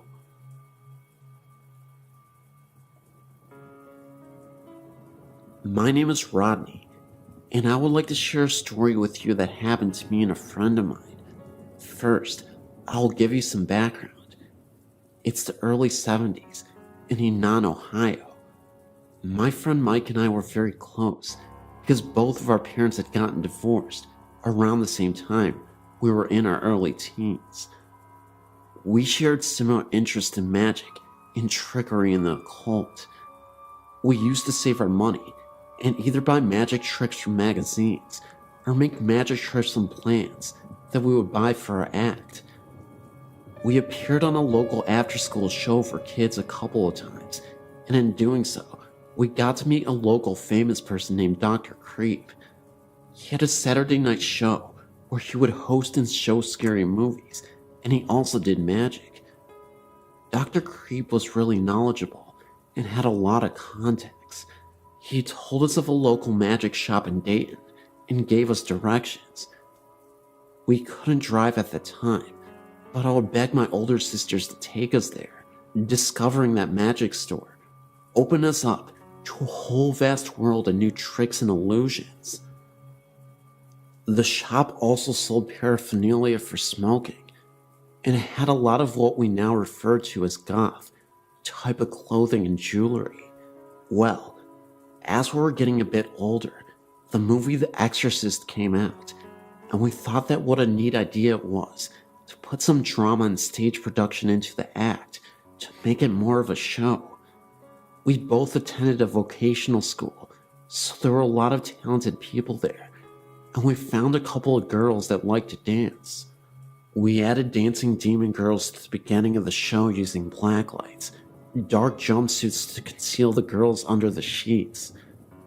The music was Mike's Oldfield's Hearst Ridge. I think that was the title. The stage was very barren when the show started. Only a small table with dimly lit candle, and the dancing girls could be seen. The dancing girls' dance ended with them meeting in front of the table, and big flash exploded, and as the lights slowly illuminated, they would reveal a transformation in the whole look of the stage. There was now a 10 by 12 painted dragon silk tapestry hanging beyond the table, and 2 silk banners of Beelzebub artistically lit with eerie lighting, and I would be standing where the dancing girls had disappeared in my cape. Most of our tricks and illusions were dark in nature. My friend Mike moved to Houston a year before we graduated high school. He got a job at the Galleria Mall in the fun shop. After I graduated, I moved to Houston and stayed with Mike at his mother's house. I also got a job at the fun shop. Eventually, we pretty much ran the place, and again, we found a lot of new outlets for magic and the occult. Eventually, we moved into an apartment together as roommates. Our interest in the occult grew, but only out of curiosity, and it gave us an air of mystery to other people. As we made more friends, and our reputations as being a little different spread, we decided to really mess with people. Mike's bedroom had a huge closet, and being young, he didn't have a lot to put in there. We decided to dress it up and make it look like a devil worship, after with the banners we had, and with the skull-shaped candles and the magic tricks. Our plans were when our friends would come over, we would show them that, and they would freak out. The very night we did this at about 12, I awoke to a pounding on a wall between Mike's room and my room. I sat up and yelled, "What are you doing over there?" The pounding continued unrelentingly. I got out of bed and went over to the wall and yelled, "Knock it off, I'm trying to sleep." The knocking got louder and didn't show any signs of stopping, so I went over to Mike's bedroom door and knocked and said, "Mike, stop it." The pounding continued, so I opened the door to see Mike sitting up in his bed, looking at the closet. My eyes went across the room towards the closet, and as my vision passed his dresser, I saw the door slowly closing. I asked Mike what he was doing banging on my wall. He said it wasn't coming from the wall between our rooms. It was coming from the closet. I continued looking onto the closet. As I saw the door, it was breathing and jostling, as if someone was trying to get out. Then it stopped suddenly. We were scared witless. We gathered up enough courage to both walk over, and we pulled open the door with ease. The closet was freezing. We looked around and saw no one or anything. The apartment we lived in was brand new. No one lived next door. Our neighbor downstairs was gone for the weekend. We asked the people behind us the next day why they were banging on the walls, and they said that they hadn't, and that they didn't hear anything the night before.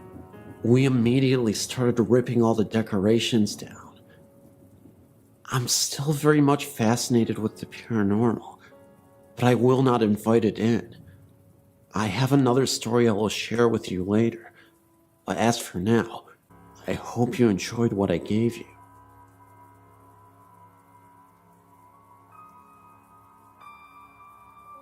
My parents own a lake house in northern Indiana, and we used to have a neighbor named Mr. Campbell.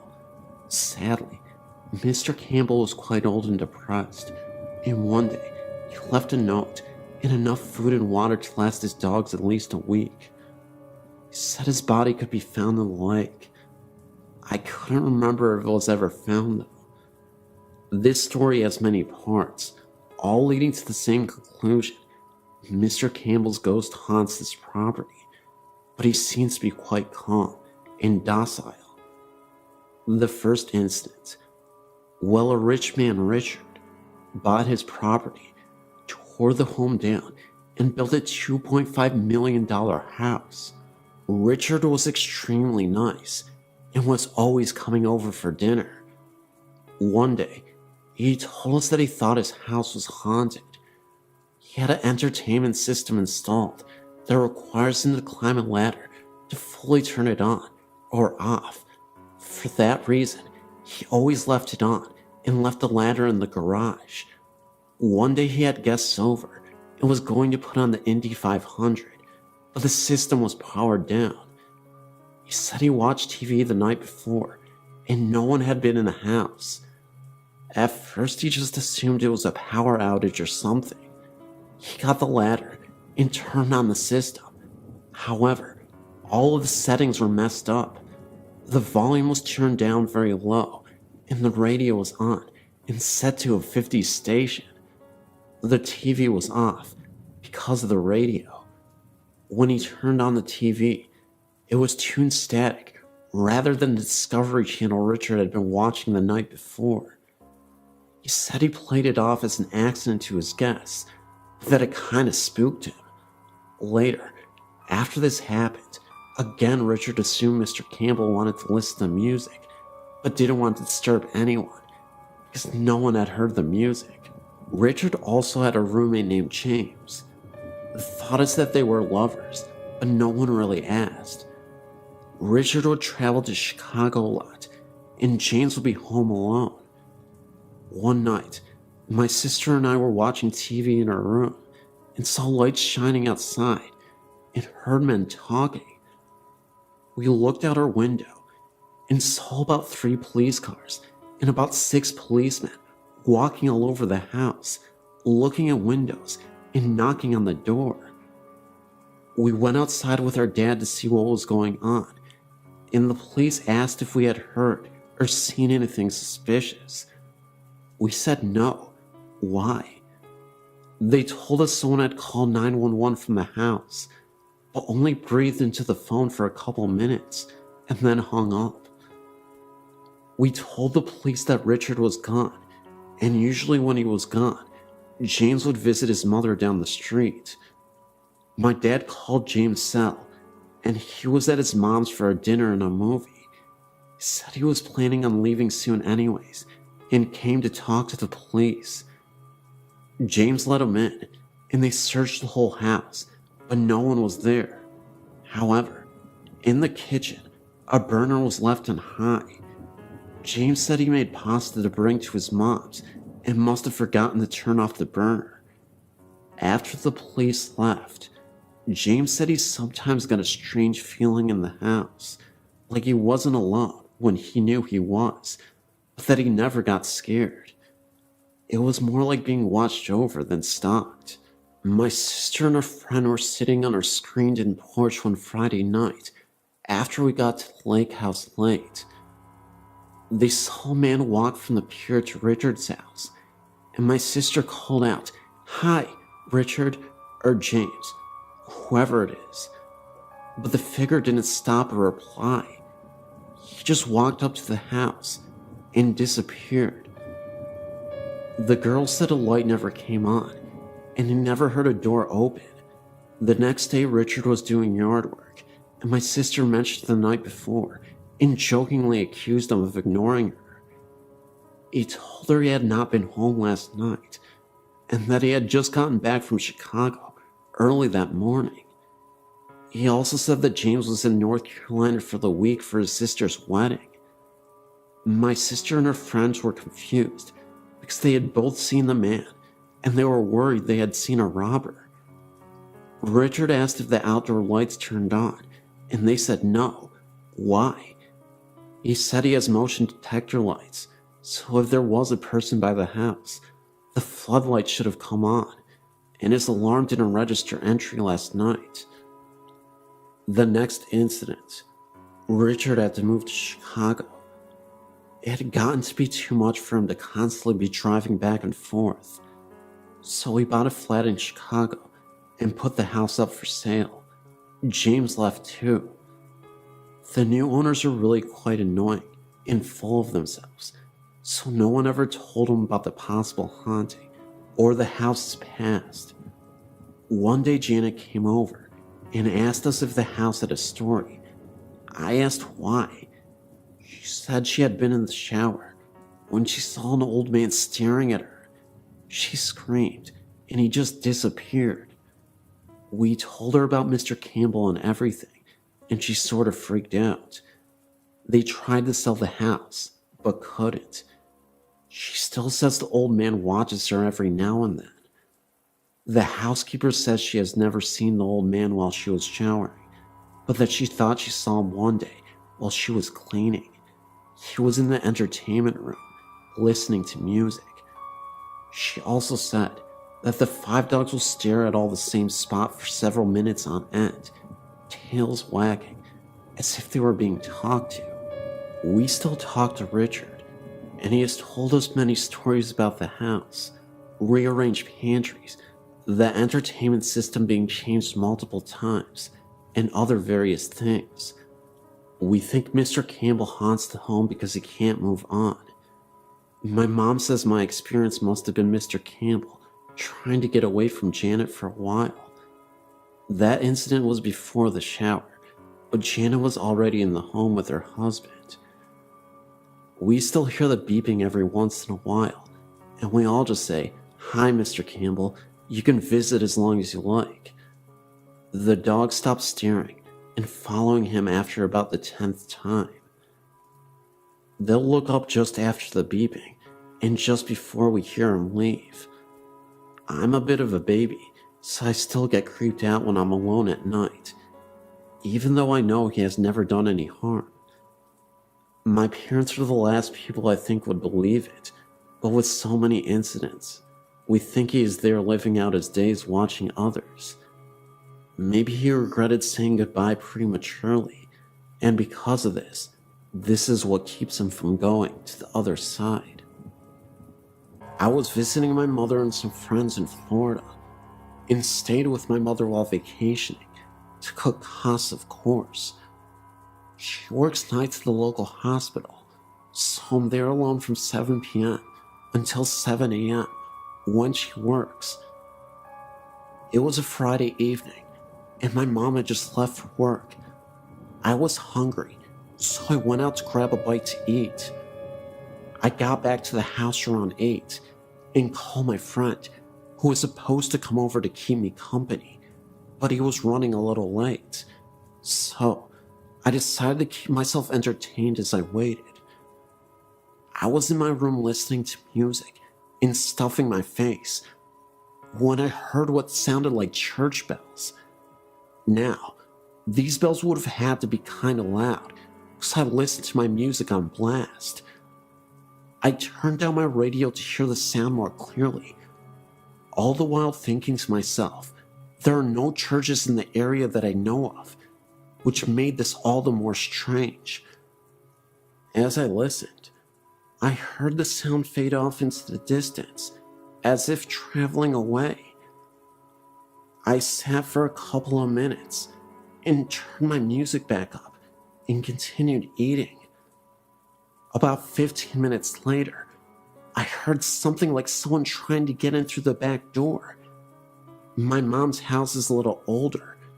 I'd say about 40 to 50 years old. For someone to pry open the back door would not be a difficult task. So naturally, I ran to the back door to see what was going on. Once there, I saw that no one was there, but the glass in the door near the knob was fogged up like cold water would do in a glass cup. Thinking that was a little strange, I grabbed the handle to open the door, and I let the scream bloody murder. The handle on that door was sub-zero cold, and it really caught me by surprise, just from how incredibly cold it was. I stepped out into the porch, turned on the light, looked around a bit for anything suspicious, and when I saw nothing, I reluctantly went back inside. Concerned, I kept my music to a minimum, just in case anything else happened, as assuredly it did. About an hour later, I got a call from my friend. Now this is strange. He lives about 5 minutes from my house driving, and about 20 minutes walking. Apparently, he came over to the house and rang the doorbell, heard my music playing, and figured that when I didn't answer, I was in the bathroom or something.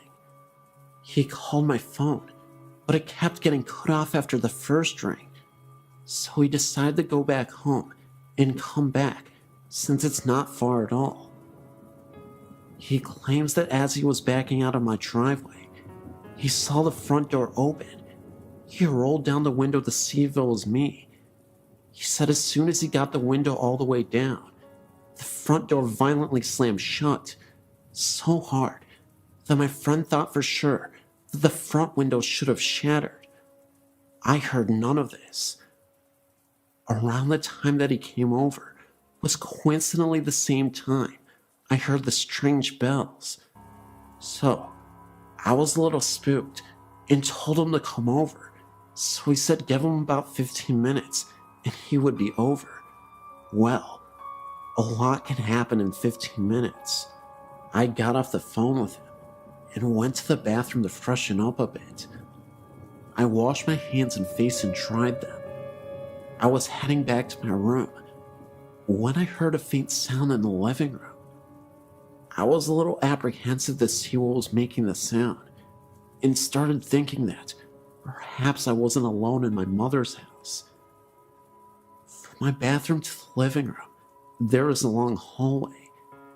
As I walked the hallway, I sensed a presence, and it felt like a large presence, however that feels. Upon entering the living room, I looked up and saw what looked like a clergyman. I could see him clear as anything. My reaction wasn't what one would expect. Looking back on the incident, it seems unusual to me as well. I began to cry, almost uncontrollably, and I still have no reason as to why. That's when I heard a knock at my door. My friend had arrived, and as I stood there, I saw the apparition seem to fade to nothing as he continued to knock and rang the doorbell. I opened the door to my friend, who seemed a little shaken himself.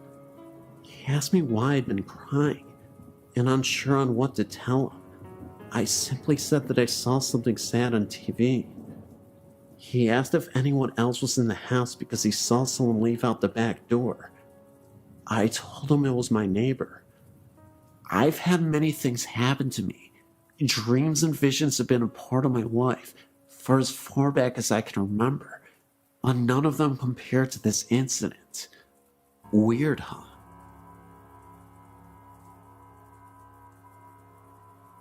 I was only about 3 years old when I first started seeing things in my old house.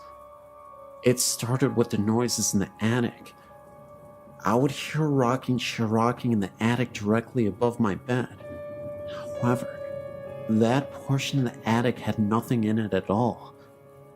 The floor wouldn't even have supported the weight. My old house was a 1950s home. The basement still had an old coal room. However, the coal chute was sealed shut to prevent breaking in.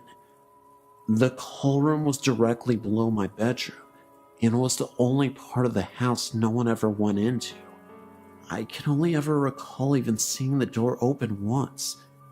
It was an empty, depressing kind of room. In addition to the noises above, I would sometimes hear footsteps in that old room below me, or footsteps on the basement stairs. The first time I ever saw anything was, as I said, when I was around 3 years old. I woke up from my sleep in the middle of the night to see a young girl standing by my bed.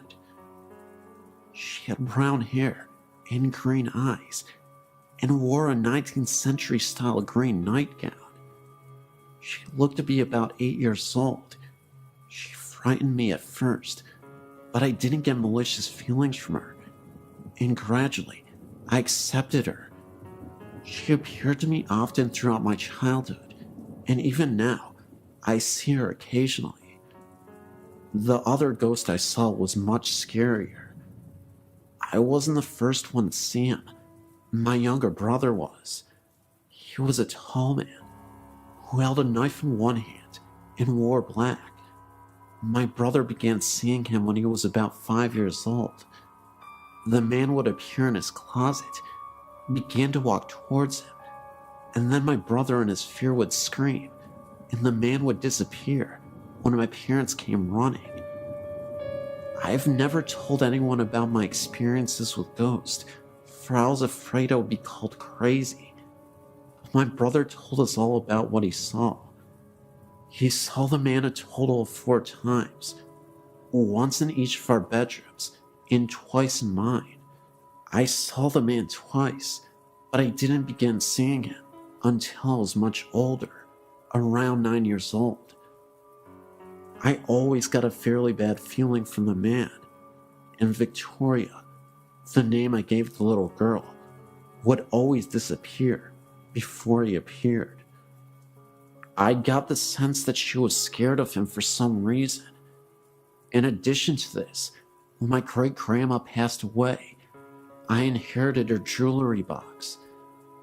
The first night I had it, I'd left it sitting open on my bedroom floor. When I went to bed, I was around 6 years old. I was lying awake in bed when suddenly the movie in my VCR fell out of the VCR and onto the floor. A few minutes later, my TV turned on. There was no one else in the room at the time. As I got up to turn it off, it turned itself off. A few nights later, I'd once again been playing with the jewelry in the jewelry box. I awoke to find my basketball bouncing itself repeatedly against my dresser, sideways. There was no one else in my room at the time, and I kept it up for over a minute. After that, I became frightened and stowed the box away in the back of my closet. To this day, I will not open it, even though I'm now 16. The scariest thing of all happened when I was 11. I awoke in the middle of the night, unable to move the lower half of my legs. Terrified, I sat up to see a strange black shadow sitting on my feet. It was blurry. That may have been partly because my glasses were sitting on my bedside table. At first I thought it was my black cat, but quickly realized that it was much too big. It was transparent. It was about half the size of a small child. But the thing itself isn't what scared me. It's the feeling that I got from it. I felt terrified, like I've never felt before in my life, as if the strange shadow was pure evil. I struggled to move my legs, and then ran into my parents' room and woke them up. It's the only time I've ever told them of my paranormal happenings. My dad came into my room and turned my light on, but of course, the thing was gone. He insisted I was dreaming and tried to get me to go back to sleep, but I slept on their floor for a week straight after that. I've since moved into a new house. My grandma died here, and we moved in afterwards. Because she left it and everything else of hers to us, I don't have as many experiences here. But there is one that really stands out in my mind. I awoke in the middle of the night, and I could feel someone laying against my back, their knees curled under mine, and their arm around me. I freaked out and literally jumped onto my floorboard and flicked my light on, but nothing was there. My mom was woke up from the commotion, and I told her about it. She told me it was my grandma who was keeping me safe as I slept. And then a few days later, we drove to the cemetery where my grandma is buried. We took my grandma's dog with us. Once we got to my grandma's grave, the dog went crazy. She began to bark and whine and paw at the windows frantically. We thought it must have been a squirrel or something, but there were no animals in sight, not even a bird. My mom thinks that the dog saw something we couldn't, and I have to say I agree.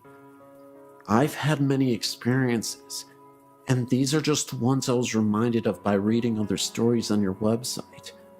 I wrote a lot. I tried to narrow it down a bit. I've tried seances and things with my very good friend who has similar experiences to mine, and we've been successful at this. It really shocks me sometimes, because we'll both get an image in our head or see something, and we can finish each other's sentences. That's how precisely we see things. I definitely believe in the paranormal, and I hope to show other people the truth.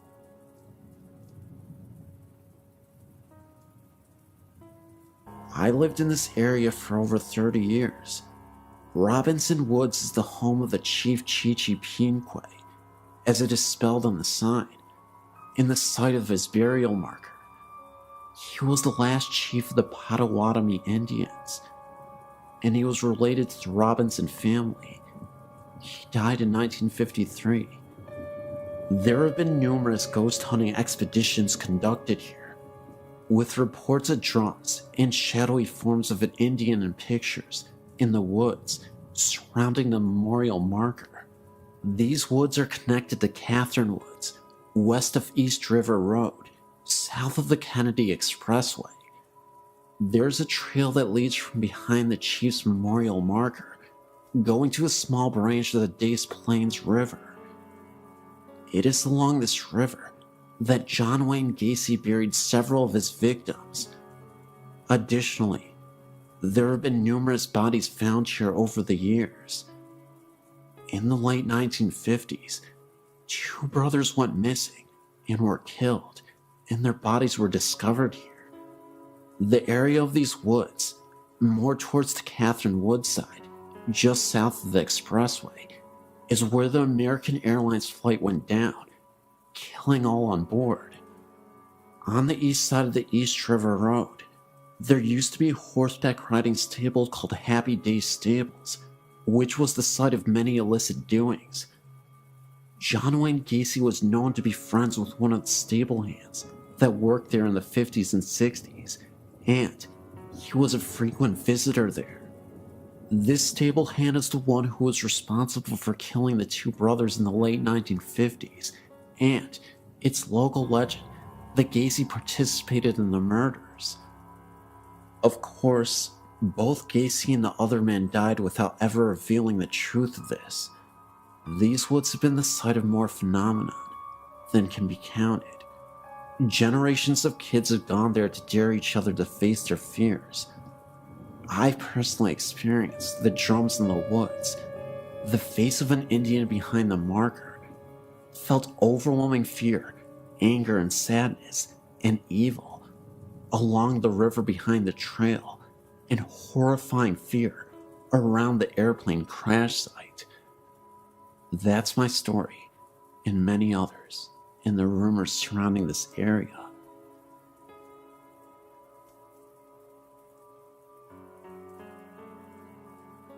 When I was around 7 or 8 years old, I lived in Norwalk, California, with my mom and my soon-to-be stepfather in a 2-bedroom apartment.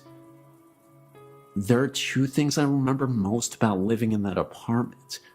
One was the beautiful Princess Canopy bed I slept in, and the other was the floating woman's head I would see coming into my bedroom from the hallway. I have and will never forget that image. It looked like an older woman with long, coarse gray messed up hair with some kind of hat. The first thing I think of when I remember her face was she looked like a witch. Pointy nose, moles on her face.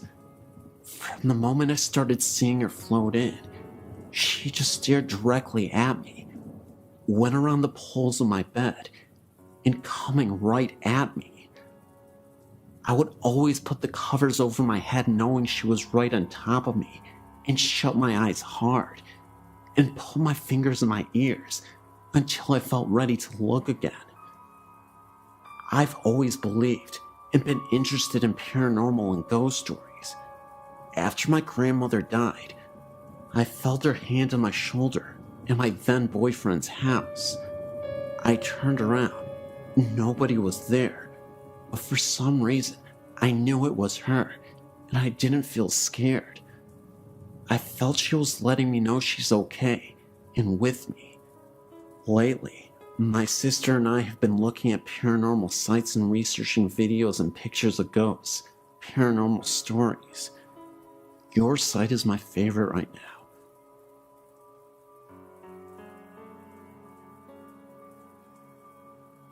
A few years back, I was at the White Horse Bar in Maloa and was doing a gig.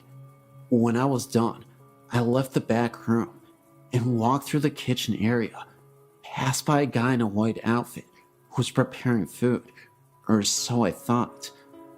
I put my stuff out of my vehicle, came back in, and was going to get a bite to eat. I asked for a menu, and a barmaid gave me one. I ordered food, and the barmaid headed back to make me my food. After a while, she came back with my food. Her and I talked, and we started dating shortly after that.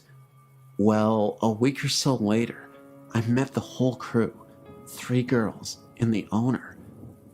I asked where the chef was, and the owner told me they're right here. I laughed and said, "What about the guy?" They all gave me a funny look and said there is no guy. I had explained the guy I'd seen a week back that appeared to be a cook dressed in white clothing that's similar to a chef and was facing the kitchen stove that I walked by. They all gave me a weird look, and from there, the owner talked about seeing shadows going across the back room area late at night, and no one was there. He told me the owner prior said a ghostly head was said to appear down from above the bar one time in the past. There was a time that I had to change the light bulb, and it had to be replaced. The old one was loose and burned out. I tightened the new one in place and tightened down the fixture, and we were sitting down my girl at the time, and the owner and another of the bar ladies and I joked, the ghost will probably be here to flicker the lights, and the light will burn out. The crazy thing is, a couple seconds after that, the light flickered and went out. The owner got another light bulb, and I took the fixture enclosure off to find the bulb loose, but still good. One of the barmaids researched the property and told us the place a long time ago, back in the past, was a feed store, and that a guy in his teens got crushed to death from fallen feed sacks. I was born in Singapore in 1951 to British and Australian parents. We lived in various cities in Malaysia during the 1950s, 60s, and 70s. In 1957, we arrived in Kuala Lumpur, where we stayed until mid-1975. We moved into a company-owned house at Freeman Road, Kuala Lumpur, Malaysia. The history of the house is as follows.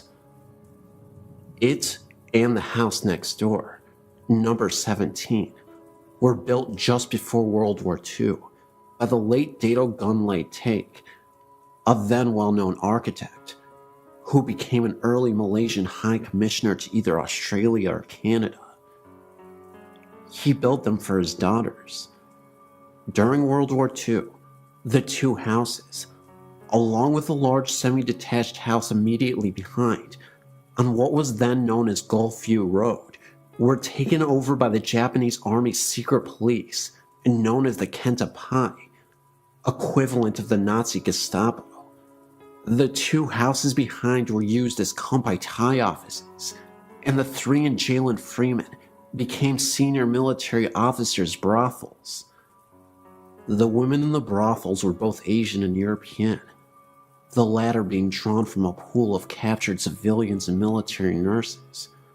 Comfort women was the term used by the Japanese. Male military POWs were used as gardeners and cooks, etc.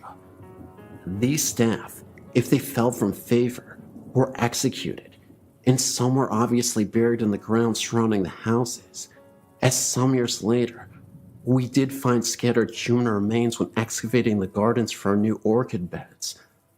On the advice of our doctor, who identified them as human in origin, we quietly reburied the remains. He said that if word got out as to what we had found, we would never get any Malay or Chinese domestic staff to work for us. After the war, the houses were returned to their owners who, knowing what the Japanese had used them for, promptly put them up for sale. They were all bought by large companies at bargain prices, who used them to house senior expatriate staff. Gunlay Take was no different, and in 1947, sold his 2 houses to the company my father worked for. The 2 company houses were 3-bedroom houses of 2 stories, double brick construction. There was also a long narrow room, forming a roof over the carport at the front door. This room was to play a significant role in what we were to experience over the following 10 years. In our house, this room was turned into a large walk-in linen press and storage area. To enter it, one would take one step down. When we moved into the house in early 1957, the first thing my mother noticed was that this room was extremely cold, as if it was air-conditioned.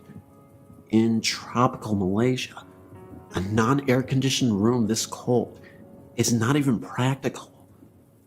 Our dogs would never go into this room, and when passing the entrance to that room, always hurried past with tails between their legs.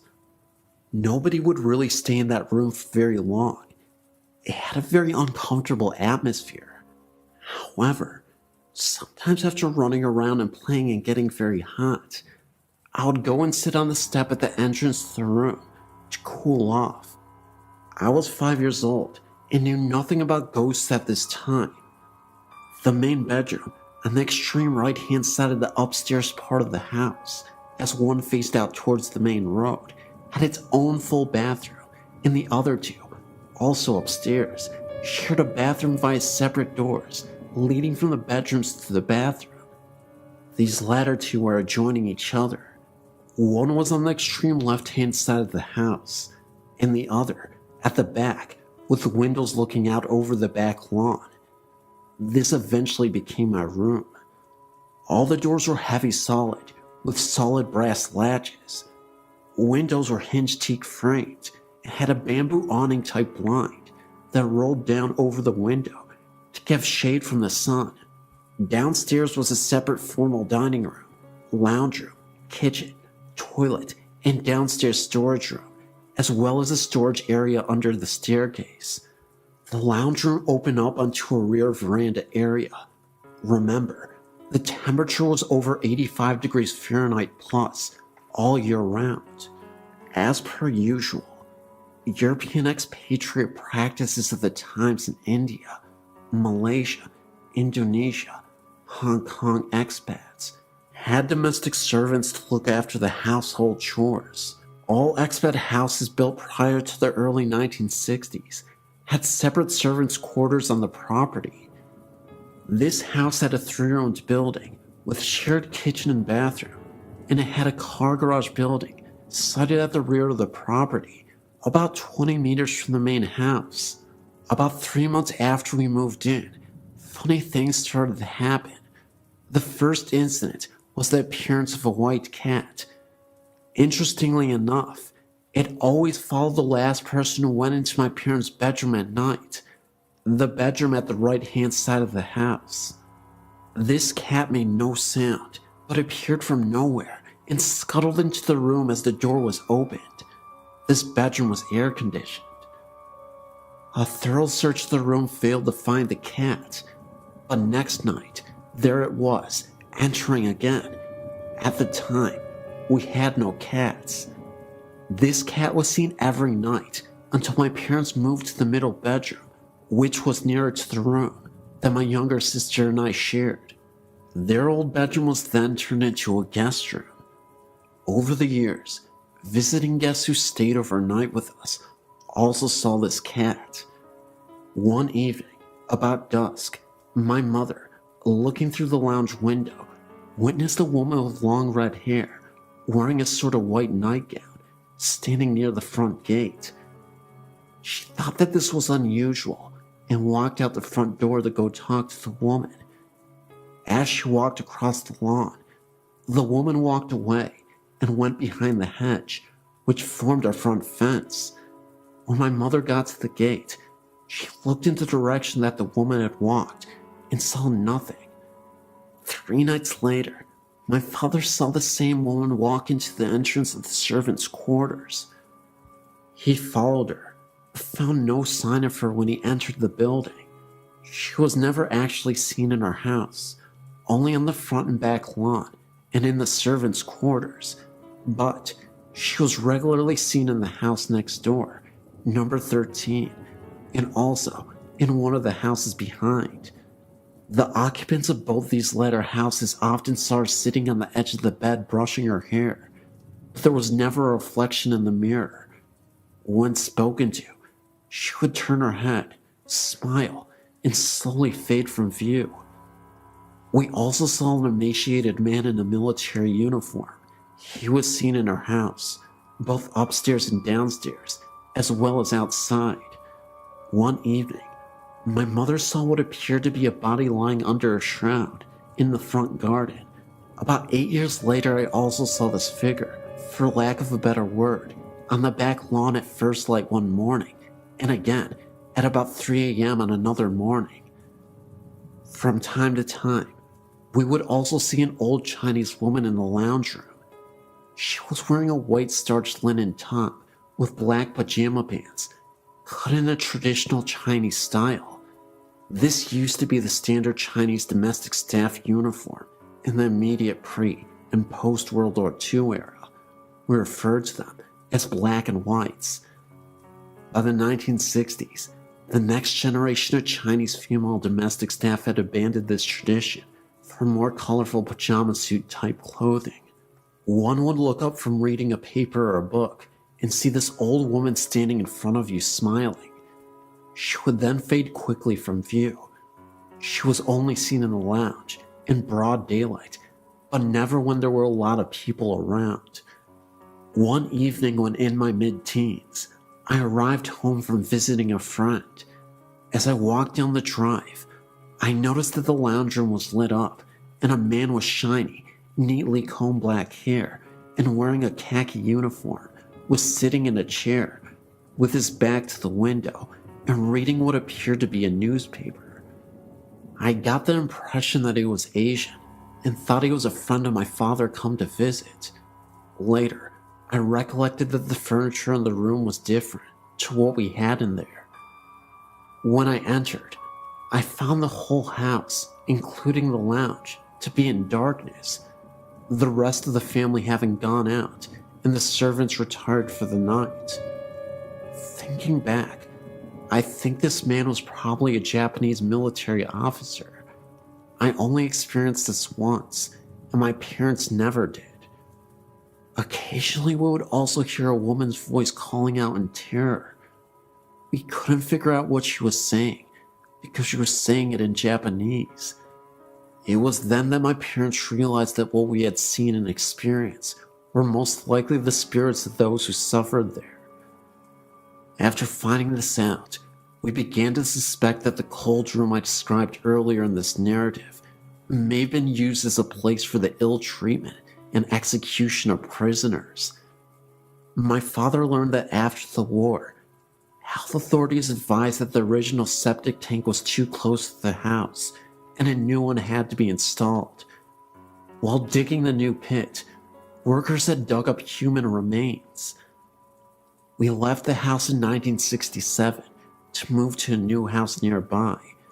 The next occupant, also working for the same company, also experienced funny things, but didn't actually see anything strange.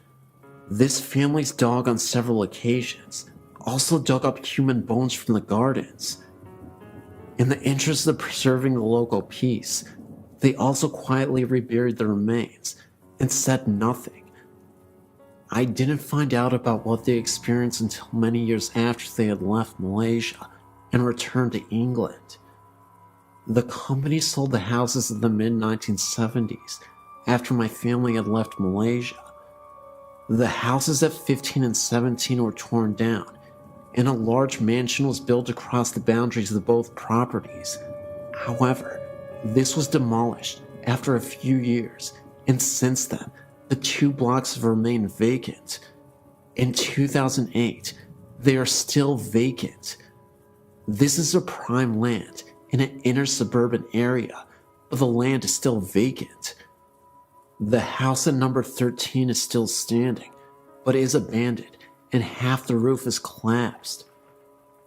We wonder just what was found when the site was excavated for the new building. Also, the reason why the new mansion was also demolished and the blocks left vacant. Maybe the souls of those poor victims still occupy the site and are not at rest and reappeared in the new building.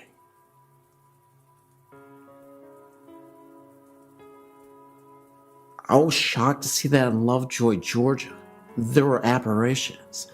I too had an experience, but didn't think much about it, especially after everybody looked at us. My mother-in-law also saw it, as if we were crazy. We used to live in a new apartment complex. One day, I was sitting on the counter eating lunch, and my mother-in-law was in the living room. As she came towards me to get to the kitchen, we both saw a man going towards the room at the end of the hall. Our first instinct was that one had broken into the apartment. We did get a chill, but at the same time, we didn't seem it was a big deal. We just figured it was the fact that we had gotten scared. I grabbed the phone, and we walked towards the hallway. When we looked, we saw nobody. We thought they had gone into the bathroom or the laundry room. When we saw nobody, we looked in the closet of the room, but again, didn't see anybody. After we came to our senses, we realized that nobody could have entered, because we would have heard the door and the alarm would have went off anyway. Two guys that slept in that room told us afterwards that they would have trouble sleeping for a long time. On occasion, they would hear the water running, but they thought it was the other one. After sharing these experiences, we have come to the conclusion that this was in fact paranormal. We called the leasing office and asked them if anything had happened in that apartment, or if they knew of anything of this nature in that area. They obviously thought we were crazy and replied that they didn't know anything. Now that I have found this, I feel relieved that now, thanks to this, my family believes us. I'm of course referring to your site. Thank you for letting me share my story.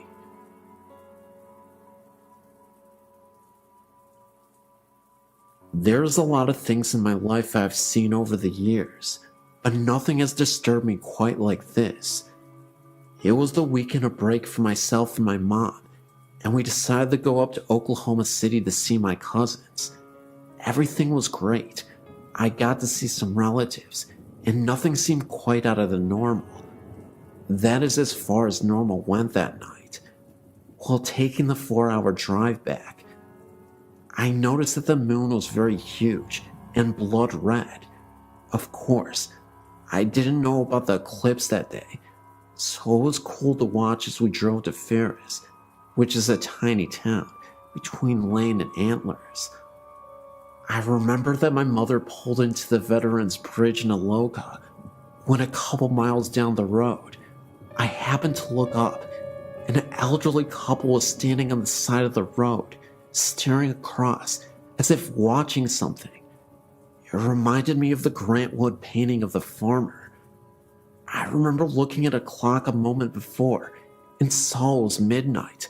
The moon was still out and still red.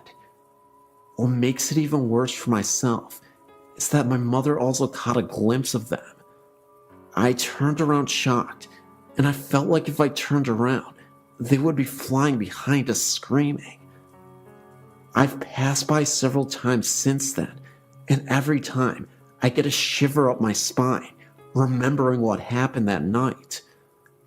I still get teased a bit about it, even to this day, even though my mom was pretty spooked out herself. My dog and I have been traveling the mountains of upstate New York and Pennsylvania for 17 years. So when he left me last February 2007, I brought him to his favorite spot. There was still snow on the ground, and tracking through the woods at this time was very difficult. I tried to break ground with the pick that I carried, but the ground would not permit me. I found a nice spot and laid him under some brush beneath some trees. I told Dylan I would be back. 3 weeks passed before I was able to get back to him.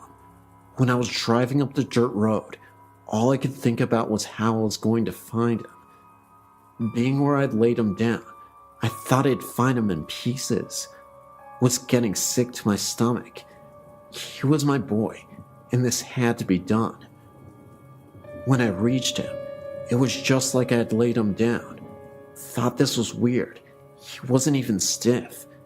It was like he was waiting for me to come back. It was nice being with him, even though he had passed. The rest of the afternoon, off and on, I dug his grave, going very deep so the wild animals couldn't dig him up. I took off my coat and wrapped it around him and laid him in the grave. Dusk was setting in, and all of a sudden, I heard children moving all around me, laughing and giggling. I knew this wasn't natural for children to be where we were, for the closest house was at least 10 miles away. I still dismissed this in my mind, as the circle we were using around me kept getting smaller. I would stop every now and then and listen, but I would hear no breaking branches, which should have been happening. Thank God I already had a cross I made, for night was now upon me. When I was tracking up the mountain towards my car, these spirits were in a horseshoe behind me. Every now and then, I would turn around to keep them behind me, but this still didn't stop the giggling. Never heard this type of laughter before.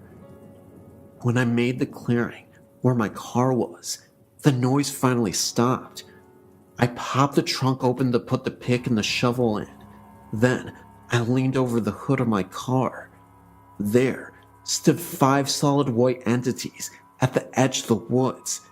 They were not children. For the past 11 months, I've been visiting his graves to make sure his resting place is kept up and comfortable. Once, I saw a dark figure that drifted across the opening. Another time, this figure was floating 7 yards from me. I even heard bullfrogs croaking. I'm an educated man. I'm not crazy. Can't talk to anyone about this without people thinking I'm weird or mentally disturbed. Either way, this was a tale that I thought you'd enjoy. It's 100% real. I swear my life on it. I know I may only have my word, but it's the best I can do. I've worked at St. Francis Hospital in Peoria, Illinois for over 20 years. I've seen some of the nun ghosts on the 7th floor, where the laboratory was when I worked there. The morgue was also on that floor. I was working 3rd shift one night. At times, we took the back elevator, the service elevator, to the floors to draw labs when needed. As I was walking down the hall to the elevator, I saw a nun getting onto the elevator. I yelled out to her, "Please hold the elevator, sister." The door started closing. Thinking she did not hear me, I hit the down button as it closed. The door opened, but there was no one on the elevator. There was nowhere else she could have gone, for it was a dead-end hallway. To take the stairs, she would have had to walk past me. This was a strange night, and it took place many years ago.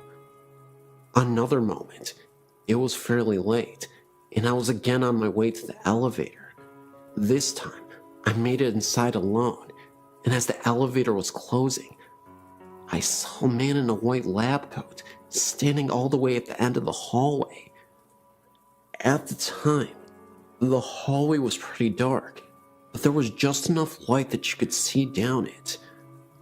I knew for a fact that there was absolutely no one else on the floor at the time.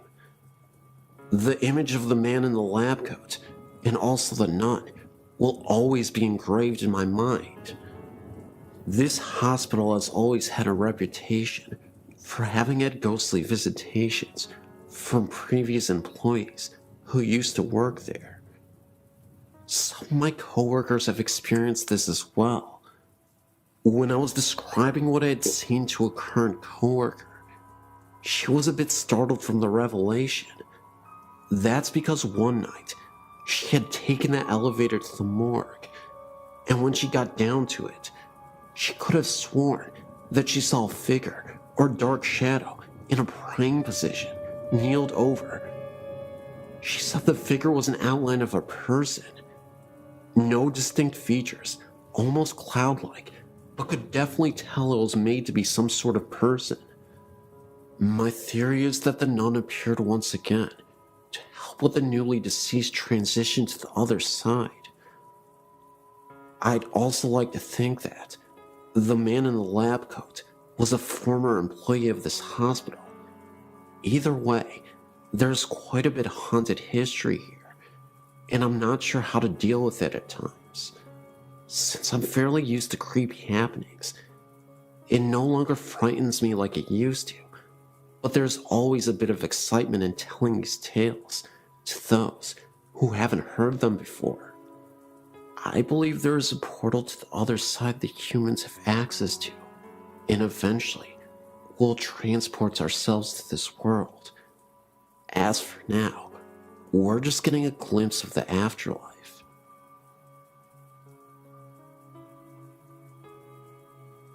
This is an authentic story, and it happened to me. I've already posted this on allaboutghosts.com, but I've not heard anything about this place other than my story. Maybe someone out there has had a similar experience, or even paranormal things happen at this place. What made me want to add my story here is when I read the story about Tacoma, Point Defiance Park, 5 Mile Drive. This story grabbed me and was almost disturbing to me because it is so closely related to mine about a little girl. However, this was no ordinary looking girl. She was looking real, of course, except she had no eyes and was smiling, and then all of a sudden she disappeared. I was searching here to see if there was anything from my spot at Eagle Falls. When I went to this favorite swimming hole of mine on the Socoa River. This is a very beautiful swimming hole, almost lagoon-like, where the river flows, with falls into a pool of deep colorful water, and under the water, on the side of the walls, there are huge giant flat rocks that drop off down where you cannot see the bottom. The rocks above have been carved into the star-like settings that have become flat, and then go down into where the river wall is. Across the river, which is only about 50 feet or so, there are rocks where people can climb to. There is a rope swing tied to a tree on this side also. It's a popular spot for people to swim in the summer. I really like this place for swimming and floating on my raft with flippers, so I can move faster to swim up the currents of the falls better and ride the river down. This brings me to my story. I was headed towards the place where I was going to do just that, and noticed there were two people to the right of me, a man and a woman, one sitting next to the rope swing, and the other climbing up the rocks. And to the left of me, there was this little girl, about 6 or 7 years old, and standing about 3 feet away from me, on the edge of the rock by the water with her head turned slightly, and just smiling at me. I am swimming still almost to passing her, and notice she's still smiling, so I smiled. I waved to her and said hi. She still smiles at me, but says nothing back. I looked at her again, this time into her eyes. We locked eyes for a second, and that is when I noticed her eyes were very dark, to the point where I couldn't see her eye color.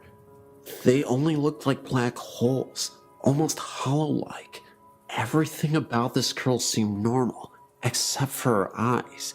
She had a cute little swimsuit that was lime green, with little white flowers on it, and a little ruffle around the waist.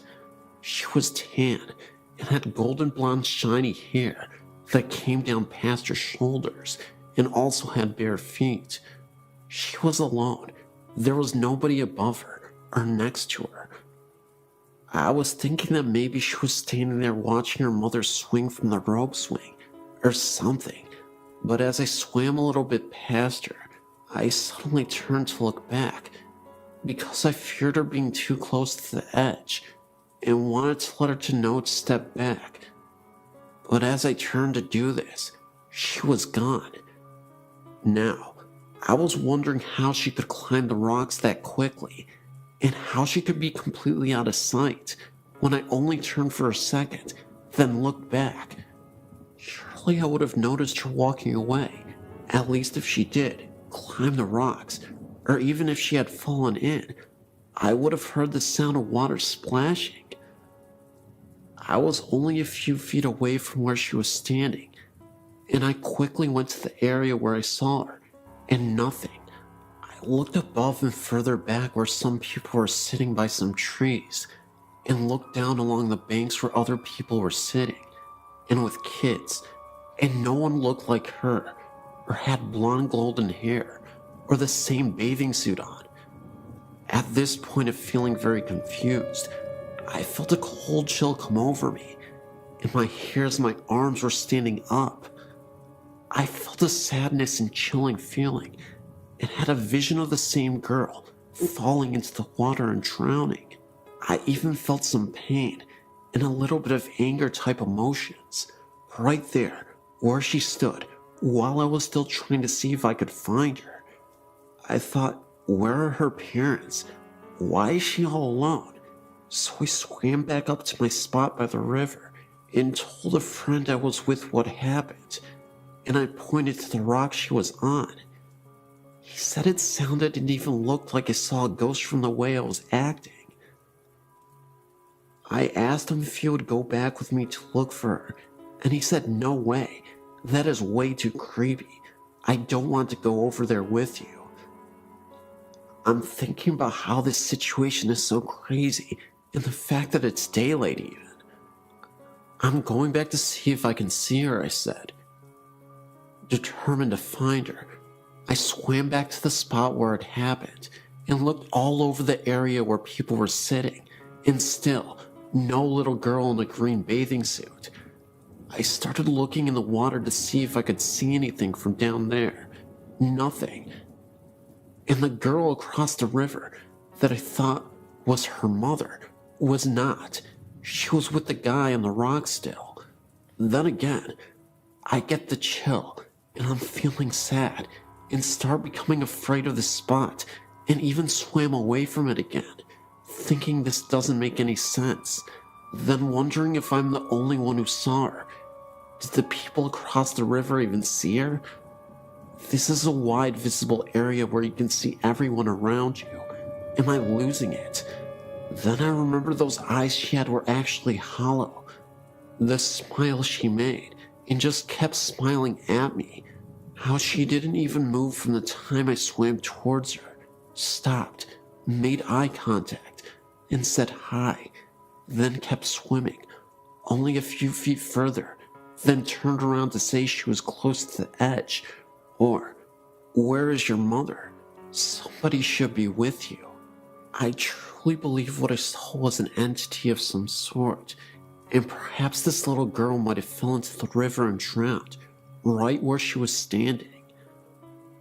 I've heard some stories from here of people dying at the spot by swinging from the rope swings and jumping from the high cliffs, which happened right across from where she was. I also believe I wouldn't be so disturbed by this if it all seemed normal, but it didn't, and for some reason, she didn't seem to fit in. I wrote to ease my mind, and maybe to just get it out somehow. If anything at all, I will probably never know why she picked me to see her, but I will never forget what she looked like, or how she stared at me and smiled for so long. Maybe she was looking out for some people swimming in the river. Who knows? Well, this is the end of my story.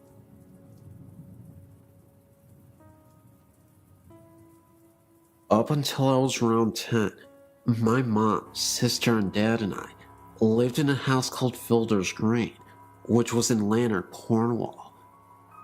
The house must have been around 50 years old, and was originally 2 cottages joined together, meaning it was fairly big. To begin, the only things that would happen would be the odd cold spot, and often I felt like I was being watched. Another time, My mom went to use the downstairs bathroom, leaving my dad in the kitchen, when she heard a man cough loudly outside the door. Thinking it was my dad using the study, she shouted something, only to hear no reply. She left the bathroom. There was no one outside or even in the study. When she went back to the kitchen, my dad was at the same place. She asked him if he had followed her to the bathroom, which incidentally wasn't near the kitchen, and he said he hadn't moved. There was no one else at the house at the time, apart from me and my sister, and we were in bed. Another thing that happened was when my mom, my dad, and my dad's friend were sat in the kitchen late one night, when they suddenly heard an almighty crash from my bedroom upstairs. My mom said it sounded like a full-grown adult being thrown to the floor. Thinking maybe my wardrobe had toppled over or I'd fallen out of bed, they ran upstairs and found me fast asleep with nothing out of place. Later on, they even got someone to check the chimney in my room to see if a stone had fallen down it, but they found nothing. To this day, we don't know what the crash was, or indeed who made it. The most unexplained incident, however, was the sound of a singing lady. My mom and dad were asleep in bed, and they were woken by a tuneless humming outside their bedroom door. There was no way it would have been me or my sister, as we were only young, and it was quite clearly the sound of a woman. The sound came along the corridor from my room and gradually disappeared downstairs. Another time, my mom, sister, and I were inside my mom and dad's bedroom, helping my mom fold up some laundry. My dad was outside mowing the lawn, and we could see him from the room. After we had finished, we went to open the bedroom door, which was shut. We couldn't get out. The door had no lock on it and wasn't jammed. There was no draft in the room, as it was an airless summer's day. It felt like someone was standing outside, holding onto the handle to prevent us from leaving. My mom, who was obviously stronger than me and my sister, tried the door too, but there was no lock. In the end, we had to shout outside to my dad to come and let us out. He opened the door easily, and there was no sign of it ever being stuck. We left that house when my parents separated, and I found out from someone that knew the current inhabitants that they too were experiencing strange things, such as their child's toys being turned and turned off during that night.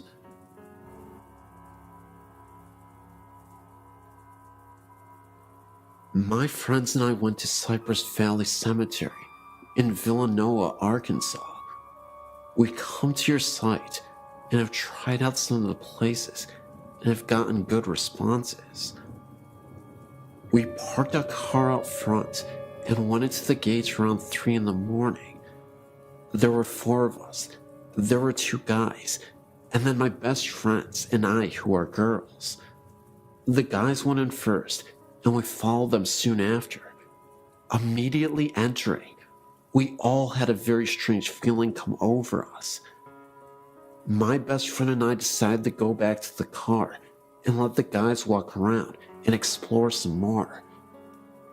We were alone in the car for nearly 20 minutes with the windows rolled down because we were smoking when we started hearing screams from the distance. They sounded like they were coming from a woman. We saw no one else there. Then a few minutes later, my best friend saw the outline of 2 men walking on one end of the cemetery. She assumed it was our guys, so she called their cells, which when they answered, the lights from the phone showed us that they were on the complete opposite end. There is no way that they could have made it over there that quick. When we finally decided to leave, they got in the car and we sat for a minute. We had the windows rolled down, but it was about 68 degrees outside, so it wasn't cold at all. We all felt as if the air conditioning was blasting on us, but there was no source of air. It was very strange. Strange things kept happening to us later the next day. We go ghost hunting almost every weekend, and have been to many places, and this one was by far the scariest place. It just felt very uneasy, very dark. Just thought I'd let you know.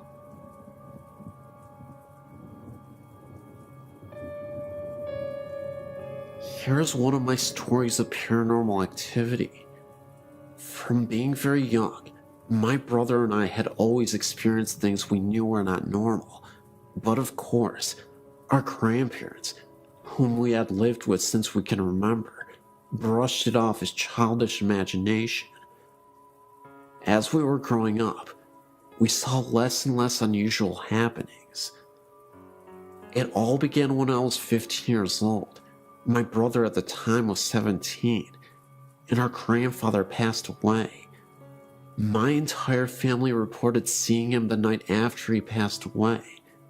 Now, my family has its skeptics and its believers, and every one of them reported seeing him laughing and looking much younger and healthier than they'd ever remembered. He smiled at them all and said goodbye. Now, my brother and I had not seen this apparition, so we brushed it off as their subconscious projecting an image they all wanted to see. Of course we were believers, but we thought if anyone would have seen him, it would have been us, for we had been there for him when nobody else had ever been. Well, our thoughts came to reality one night, around 5 months after his passing, and this supposed collective haunting. My brother and I were up in his room playing on the PC. My grandmother was out, and my little sister in bed. Now my grandfather, or Daddy, as was his nickname, always enjoyed his music, and always had it on extremely loud. We were laughing at something on the internet when John Lennon, Imagine, began playing very loudly downstairs. Well, at first, we thought it was a cruel joke by our neighbors. This particular song had been his first choice for his cremation, and so I, being the braver of us, stormed downstairs to find it was indeed coming from the office room that was my grandfather's. I walked into his old room to find it was freezing, and there were no windows or doors open, and the CD player was not on, and the music was still going. Then, there was a knock on the back door. Usually our neighbors used our back door, and the music stopped. My brother was now downstairs with me, and we thought it must have been our neighbors there to complain, and the noise, so he unblocked and opened the door. Opposite the door was an outside toilet, and as my brother opened the door, he froze. His face paled, and I could tell there was something wrong.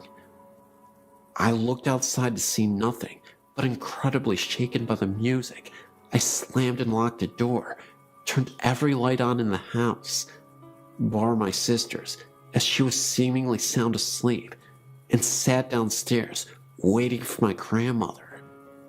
To this day, my brother will not tell me what he saw outside, but I doubt it was the friendly spirit of my grandfather coming to say goodbye.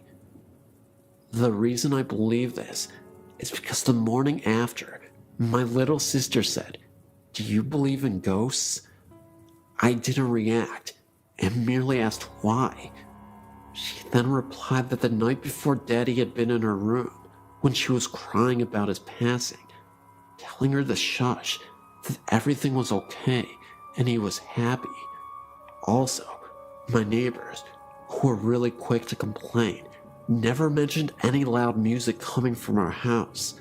So I really want to know why only us heard this music, and more importantly, who had been outside when my brother had opened the door. There is a 2-story house right in the center of town that I lived in 1958 or 1959. It is known as the Old Van Delsum House. Both my cousin and I experienced odd things in that house. There were many times that we would hear footsteps, such as a man wearing boots walking from the upstairs front bedroom towards the back bedroom to the left of the stairs. My cousin also said that she saw an old apparition in the backyard. I went to see the psychic Carol Pete this week and showed her a picture of the house. She said she felt it was a soldier from the Civil War era. Also, she said that many horrible things happened on the property. No one ever died in the house, so it is connected with the land it sits on. We stayed there only about 2 or 3 months and moved to another location in the same town. I also found out that I am a psychic medium, have had many unexplained things happen through the years. This soldier is not threatening. He does not know he is dead. Wish the house was mine so I could try to help him. All this has been burned in my memory for nearly 50 years. Hi, my name is David. I'm a French student, and I wanted to share some eerie things that happened to me and to some of my friends with you readers. My grandfather died last year. He was a total atheist and believed that supernatural was just some bullcrap, and that people who got interested in it were pitiful fools. What's more, he was a convinced internationalist communist and often led some speeches against God and the church. I was the contrary of my grandfather, a conservative Christian loving God and fatherland, so the situation often led to arguments between my grandfather and me, as we were obviously on a different wavelength, but it didn't matter. He was my grandfather. I was his grandson. He loved me, and I loved him as well, and we would often laugh together. Well, as a Christian believer, I believe and still believe in hell, and I feared that my grandfather would go there after his death because of his resolute anti-God feelings. So I said a lot of rosaries so that God would put him on the right way. One day, as I went back from the university, I got a phone call from my mother. She told me that my grandfather had been sent to the hospital in order to cure a little pain in a knee. But when the doctors started to inspect his general state of health, they found out that my grandfather had a generalized cancer, and that is why he felt so tired. I got so upset hearing that I rushed to the church and put a candle to the Holy Virgin so that she would get the forgiveness to my godless, communist grandfather. I went to visit my grandfather in the hospital, where he was sadly ending his life, and I could notice no changes in his mind and moral, and his Calvary in the hospital bed lasted for months. Here's the moment when my story becomes interesting. In my prayers, I would always ask the Holy Virgin to save him and let me know by a sign that she had taken him to the right place, near the God and far from hell. It was an ordinary night. I was reading in my bed with my bedlight and listening to the outside noises as usual, and I closed my eyes to sleep afterwards. Oh God, I can never forget what I lived this night. It was about 5 a.m. because it happened just a moment before I woke up. I had a very powerful dream, and it looked so real that it is still sculpted in my memory. I dreamt about a giant curtain of red velvet with a portrait of my grandfather hanging on it. I looked at this picture, and my eyes looked leftwards and saw that the curtains were open like on a theater. Behind these velvet curtains, I could see the sky filled with orange clouds, lit like on a wonderful sunset, or dawn, I don't know. And suddenly, I saw a boy kneeling in the darkness in front of the scene, and I recognized myself. I can't figure out why, but I know that the boy in this dream kneeling was me in person. A short moment after, a young woman went out from behind the curtain from the lit side. She had a blue dress and a blue veil. Both were blue, one dark, the other clear. She looked like Raphael's Holy Virgin in the painting. I remember her peaceful face that made me feel peaceful and tranquil. The lady sat in front of the kneeling boy, me, and started talking to him. I would see the lady's lips moving, but no sounds coming from her mouth. But I distinctly remember her beautiful eyebrows. After talking, she showed me something behind her. It was a ladder, a beautiful multicolored ladder that went in the orange clouds.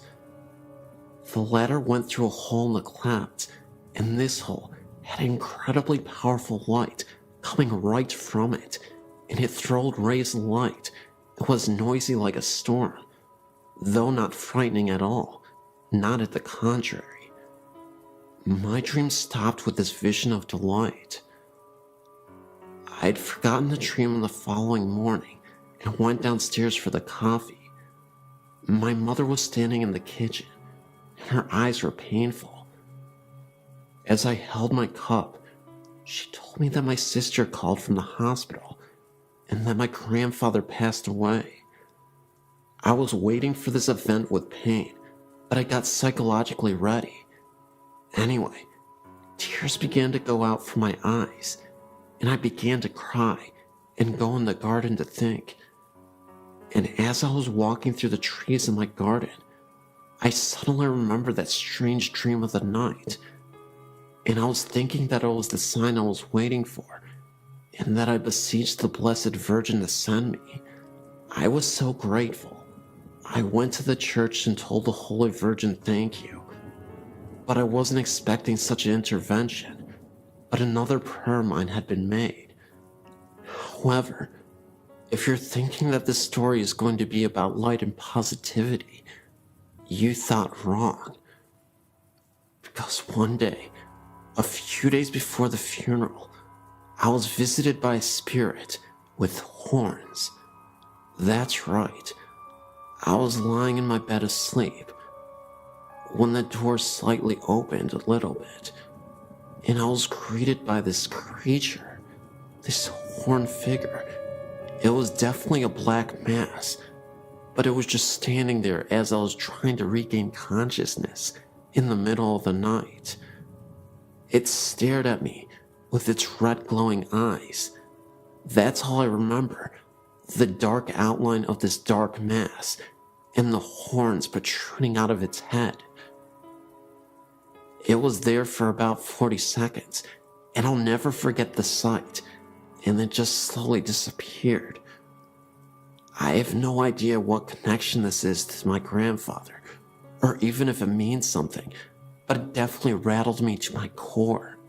I started to get a lot less sleep, and on days that I would get sleep, I would have these terrible nightmares of the same horned figure. In one of those dreams, the horned figure would be seen off into the distance, with again those glowing red eyes, and there would be candles scattered about, with the only source of light coming from the candles. They were all lined up row by row and in a line that eventually led to this horned figure. I remember waking up instantly after that dream and crying profusely.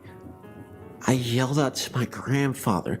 I said, "Please save me from these nightmares. I'm sick of these nightmares." Fast forward a few days after the funeral, and the most spectacular thing happened, though it was a little unsettling, not even going to lie.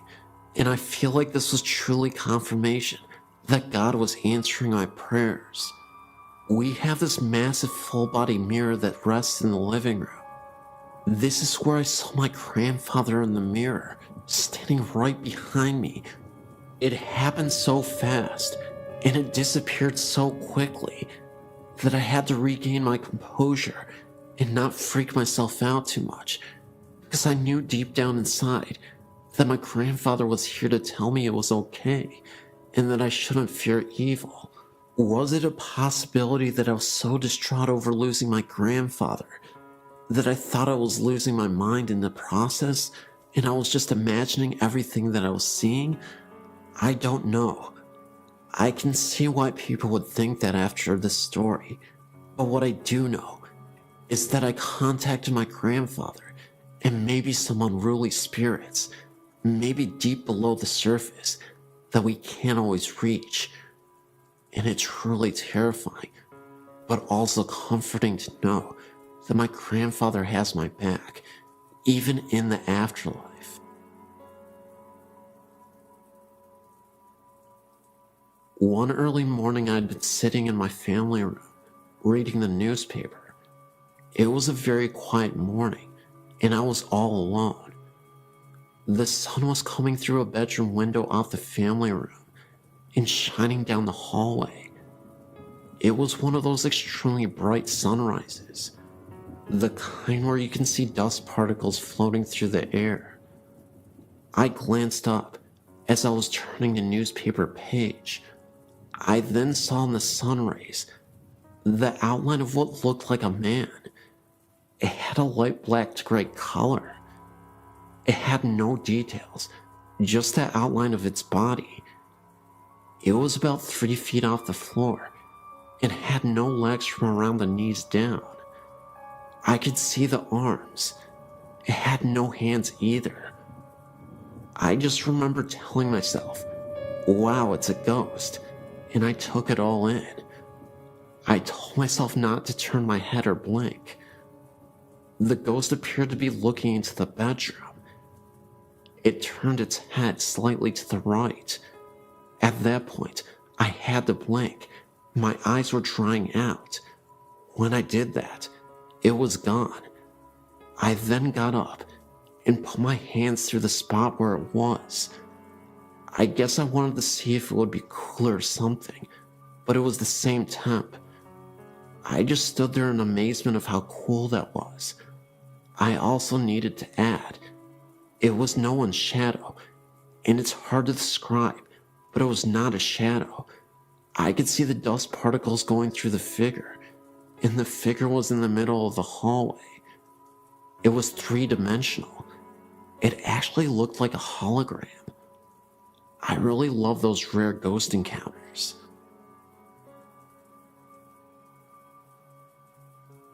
My parents bought a house in Newborn, North Carolina in 1970.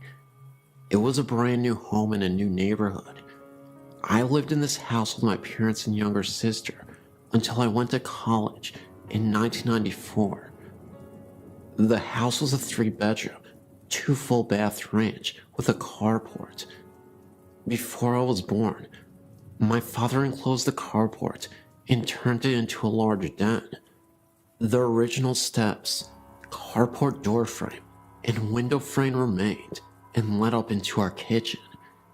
It was an interesting layout because you could look through the open window frame from the kitchen and see into the sunken den, or vice versa. The bedrooms were on a long hallway at the back of the house. The hallway could be reached by 2 doorways, the kitchen and living room, actually one big circle. The first bedroom in the hall faced the street. The bathroom was next, another bedroom, and then my parents' bedroom at the end of the hall.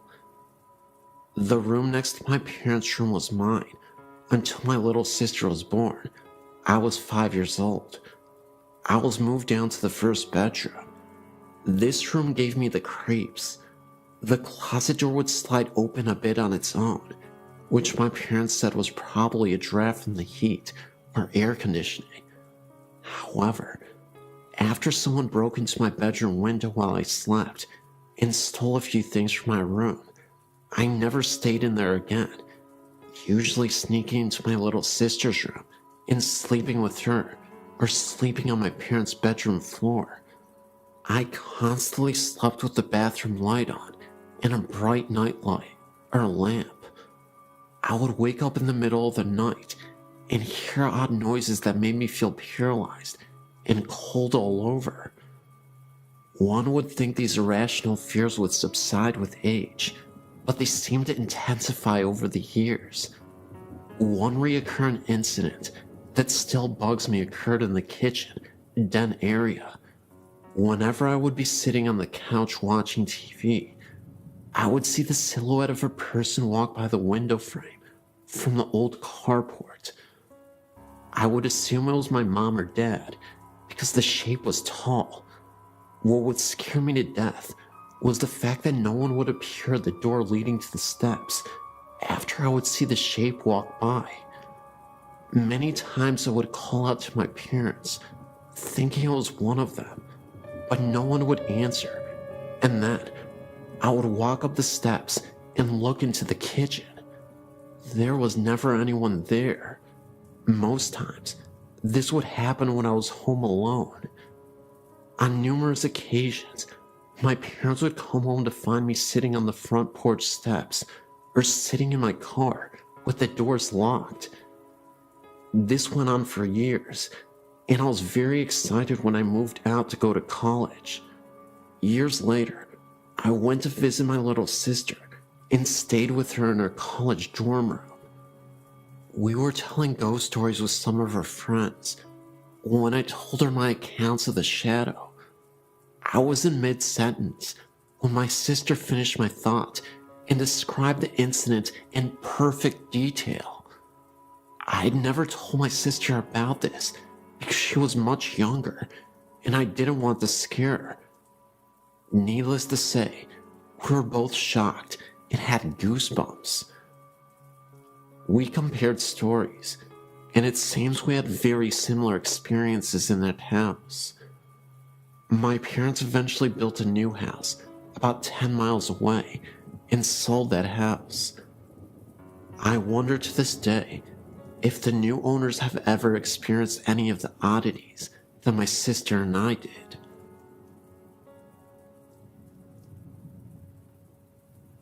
I'm 28 years old now. The paranormal has always interested me, but only recently have I started to research it. I've come to believe now that some things I've experienced as a child were probably more than nightmares. I believe my encounters were that of the paranormal, edited with a touch of child's imagination. Contrary to what you might believe, I think my touch of a child's imagination is what scared me the most. I decided to share with you those experiences that could be considered nightmares for your entertainment, but also those that I truly believe are paranormal. At the age of 5 to 7, I can't recall for sure. One night, I was lying in my bed, asleep. I felt something moving at the bottom of my bed, and the next thing you know, I felt like I was being dragged out of my bed. My covers had tightly wrapped themselves around my legs, so tight that I couldn't move them.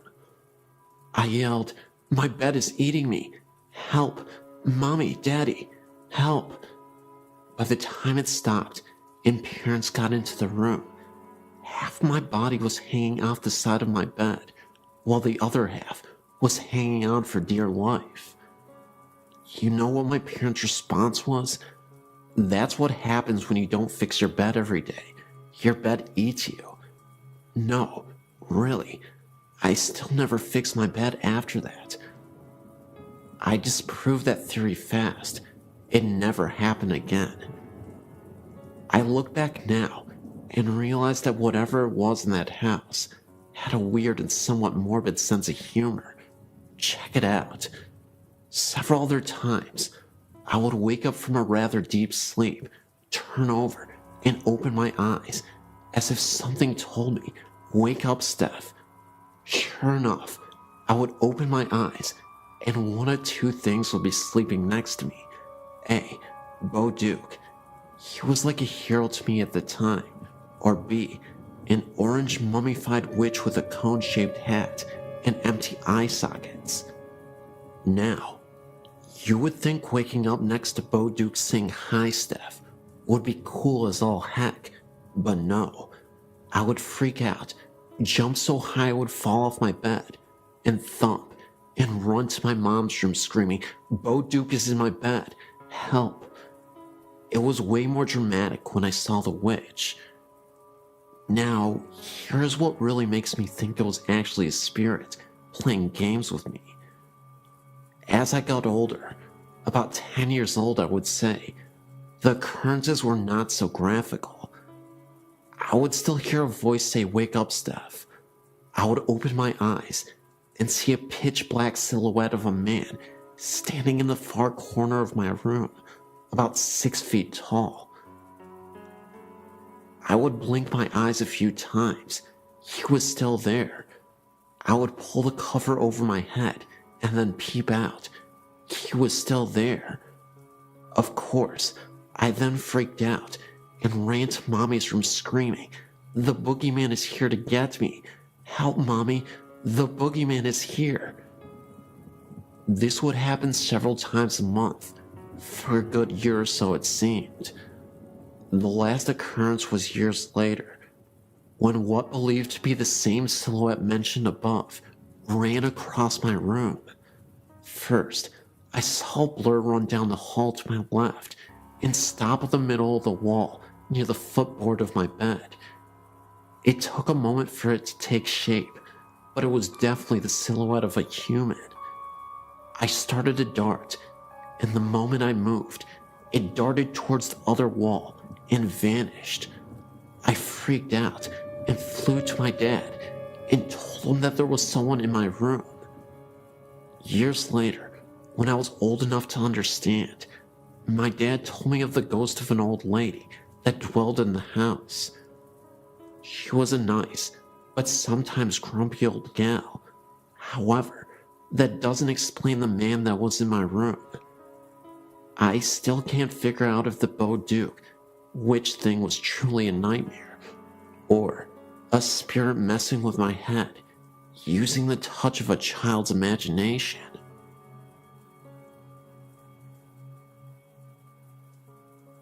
I've been to Gibbs Bridge twice, and we have seen something every time.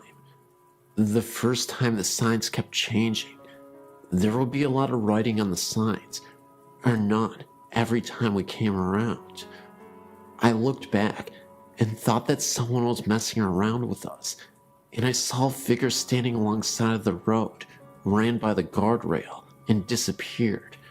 Then, I kept seeing something black out of the corner of my eye. My cousin was with me, and she started to scream, and me and her both heard moaning over her screaming. Then, it was me and my sister and her friend. The signs again kept changing, but only a few, not at all like last time. We took pictures and got orbs. Then, we saw a figure again by the sign and disappeared. We went all the way down the street and turned around and saw a big bright light. I told my sister it was probably a car, so flash your lights to let them know that you're coming. She did that, and the light was gone. It kind of looked like a motorcycle light with handlebars. I know the whole story about it. Then, we turned around again and saw it again. It was not the street light at all, because we turned around going back to the bridge about 10 to 15 times. It only showed up about 3 times. The weirdest part of that night was we left, and my sister's phone was in the center console. Nobody was touching it. Somebody that we know called us and wondered why we called. Nobody did it. It was in the center console the whole time. My sister looked down and saw her phone hanging up, and they said we left a message. It was all 3 of us talking, and it was muffled.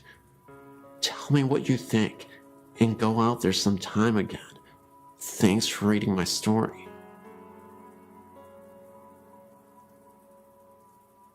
Back in the early 90s, a wealthy family who lived in Corona owned 2 homes. One large home they owned was on the south side of Corona, overlooking the 15 freeway. The other home, used later as an office, was the old in-town district on Corona's famous Grand Avenue. As the story goes, before the husband and wife met and got married, the husband lived in the large house on Grand Avenue. The house once been a funeral parlor, and almost nightly, the husband would hear talking and other noise coming from the room next to him. He would check the room, only to find it silent and nothing out of place. After he met his wife, they purchased a large house on the south side and turned the Grand Avenue mansion into an office. One of the children of the family went to my school, and he claimed that their family had experienced all kinds of strange phenomena in the old mansion. One instance, a soda can was completely knocked off of a nightstand right next to a bed that he was sleeping on, and constantly they would hear footsteps upstairs. And the mother once said she was in the bathroom and the door suddenly flew open. All of the windows were closed, eliminating any chance of a drift.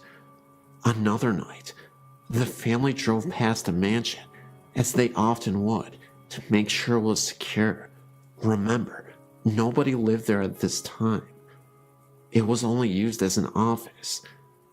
As they drove past the house, they noticed every single light in the house was turned on.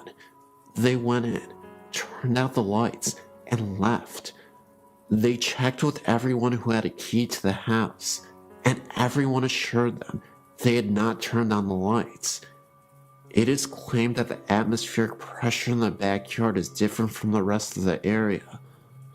These stories were all interesting to me, but I still had some skepticism until one year, the family was going to go on vacation to visit relatives in Texas, and they asked my mother and me if we would watch the mansion for them while they were gone. Keep in mind, neither my mother nor I knew anything about the house, including the strange phenomena. So Monday morning, we got to the house and settled in. My mother, a school teacher at the time, was grading some homework assignments, and I, only about 5 at the time, was fast asleep on the couch. My mother got thirsty, so she stacked the homework assignments in a pile, went to the kitchen for some water, came back, only to find the papers strewn all over the table and on the floor. I was still fast asleep, and there were no open windows. Later on that day, she was in the kitchen again, and she heard me crying in the other room. She ran in to see what was wrong, but again, I was fast asleep. I did not appear to be restless, as if crying in my sleep. Later on that week, we both occasionally would hear footsteps walking around upstairs. It is a very old house, as you can see from the attached photo, so naturally, the floors are very creaky. These were definitely solid footsteps. We constantly went upstairs after hearing the steps, only to find the place empty. After the family returned from their vacation, my mother had mentioned to them the phenomena we experienced. They laughed and explained to us that it happens all of the time. They described the entity as a friendly ghost who likes to play pranks on people, hence the bathroom door flying open.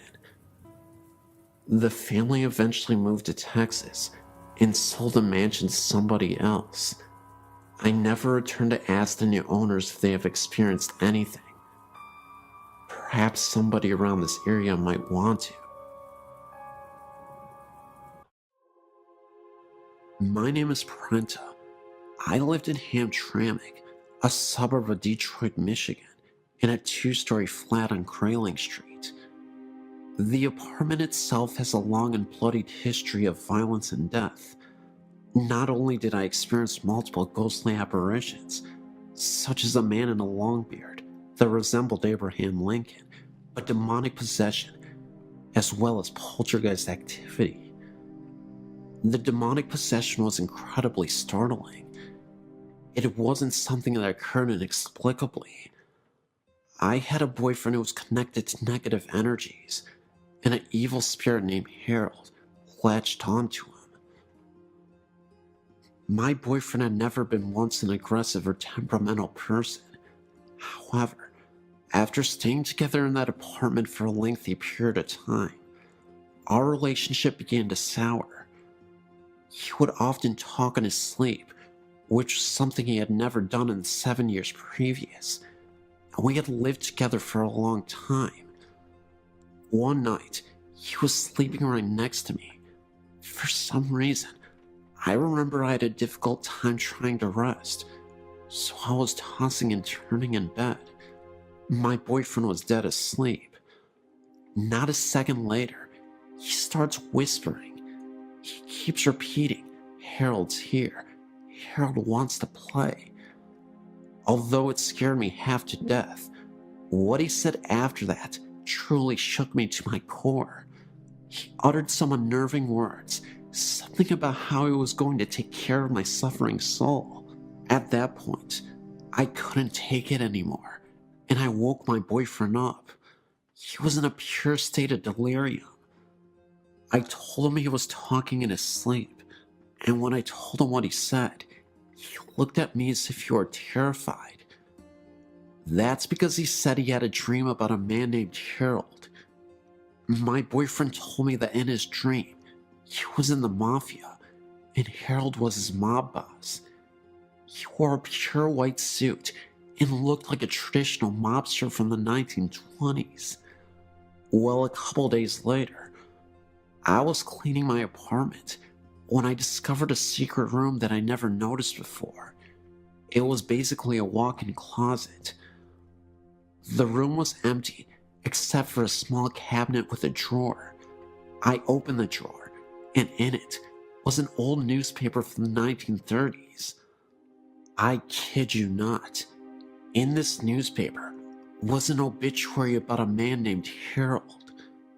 The obituary didn't say he was part of the mafia, but he was a World War I veteran. I believe that Harold used to live in this apartment. My boyfriend told me that Harold appeared once while he was in the shower, and I was away at work. I often worked the night shift at a hospital, so I'm often away at night. He heard a crash coming from the kitchen that startled him. When he went to investigate, the dishes that were on the countertop somehow fell to the floor. He then returned to the bathroom to brush his teeth, when he saw the face of a young man staring back at him in the mirror for a second, right behind him. It was so quick, but long enough to notice. He then had an idea to photograph the bathroom, a picture directly facing the mirror, and then the bathroom itself while standing from the doorframe. What he saw was incredible. It was an orb, clear as day, appearing right in the mirror. Either way, I was convinced that later on, my boyfriend was possessed by Harold. He became a shell of his former, laid-back and friendly self. He transformed into a vicious, aggressive, and easily agitated person. We eventually had to have a priest come over to bless the apartment and to perform a prayer on my boyfriend to release the spirit who could be inside of him. After we moved out of the house, the feeling of intense rage and negative energy seemed to subside almost entirely. He stopped talking in his sleep. He was more easygoing, and he started to become the man I fell in love with years ago. Still, there was one experience that I had while in that apartment that I'll never forget as long as I live. It was the evening, and I was starting to settle down on my first night off from the hospital in days. I walked to my bedroom to change. In the bedroom, there is this huge mirror that I often use. As I was walking through the bedroom, I was looking at myself in the mirror. That's when I saw a woman dressed all in black with a scarf. It must have been some kind of babushka woman. I instantly closed my eyes out of pure fright, and as I opened them back up again, I returned to look back at the mirror, only to see that this woman had disappeared. I only saw myself. All of these events are 100% true. I know sometimes when people tell these types of stories, they are often met with a high degree of skepticism. I should mention, though, that I have high integrity, and I think it is foolish to tell pointless lies just for attention or to have a good story. The possession, Harold, the poltergeist activity, and the babushka woman were all signs that something awful wouldn't leave that apartment. At this point, I'm just thankful that I don't have to experience that ever again, and that my boyfriend isn't being used as a vehicle for paranormal entities. I would say this is a story of a haunted house, but it isn't. Until about 10 years ago, it was just a haunted house in my book. I met my husband over 30 years ago. He told me about a house that he used to live in that had some very strange things happening in it. It was local, but he never wanted to go anywhere near it. He said that it was very old and had been built by a young person who had some of the wood and granite that made the fireplace sent from Ireland. Anyway, the story is that when he married his wife, she came with her mother, a real shrew. She harped at him and distressed his wife to the point where he went mad and killed them both, then ran screaming that the demons of the house had made him do it. My husband's family moved into the house in the early 60s. During the years they lived there, they heard doors closing and footsteps on the stairs, as well as the smell of coffee and frying bacon in the middle of the night. His mother was quite a gardener, but could never get flowers to grow in the yard. He said the whole family was quite uncomfortable in the home and eventually moved.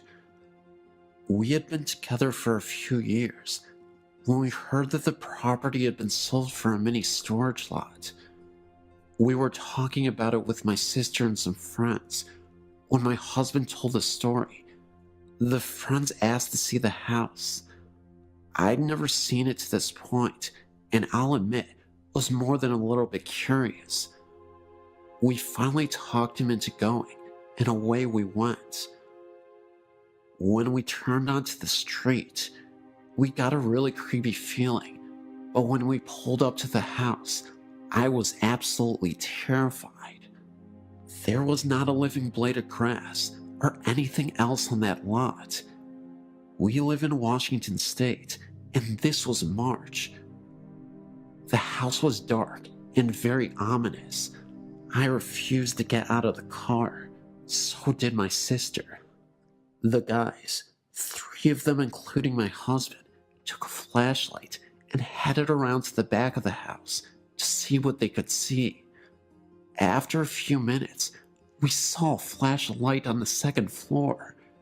A few minutes later, we saw the front door open, but nobody came out. After a few minutes more, they returned to the car. We commented on the fact that we had seen the light, and they told us that they had never turned it on. Then we asked them why they didn't come out the front door. They told us it was locked, and that they tried it before going around back. I was always skeptical about the stories connected with the house, but after they tore the house down, the mini storage was plagued by problems and eventually went out of business. The property sits abandoned and barren. Still nothing lives there, and it's still as creepy as it was years ago.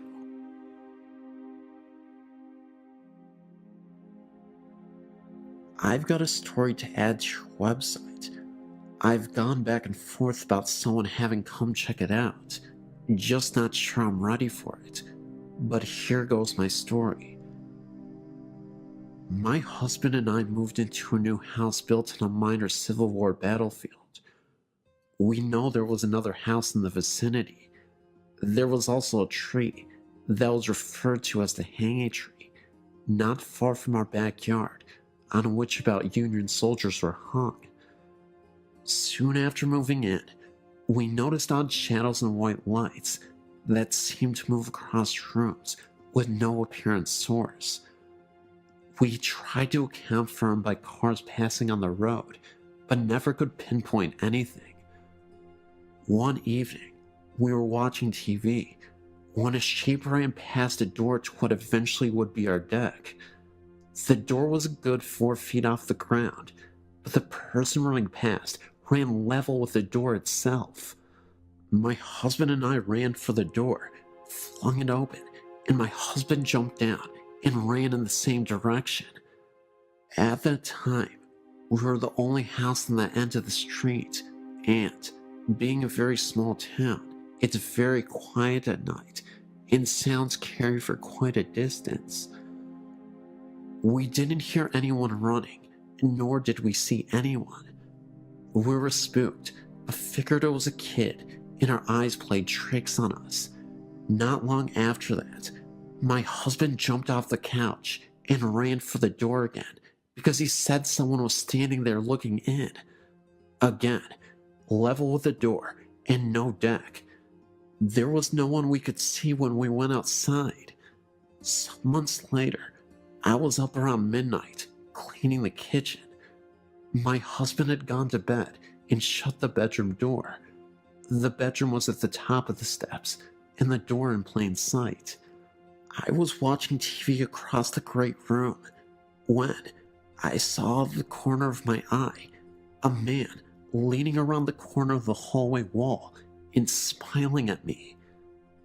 As I turned my head, I was ready to yell at my husband for sneaking up on me when I realized the man's hair was long and blondish, and my husband's is dark brown and short.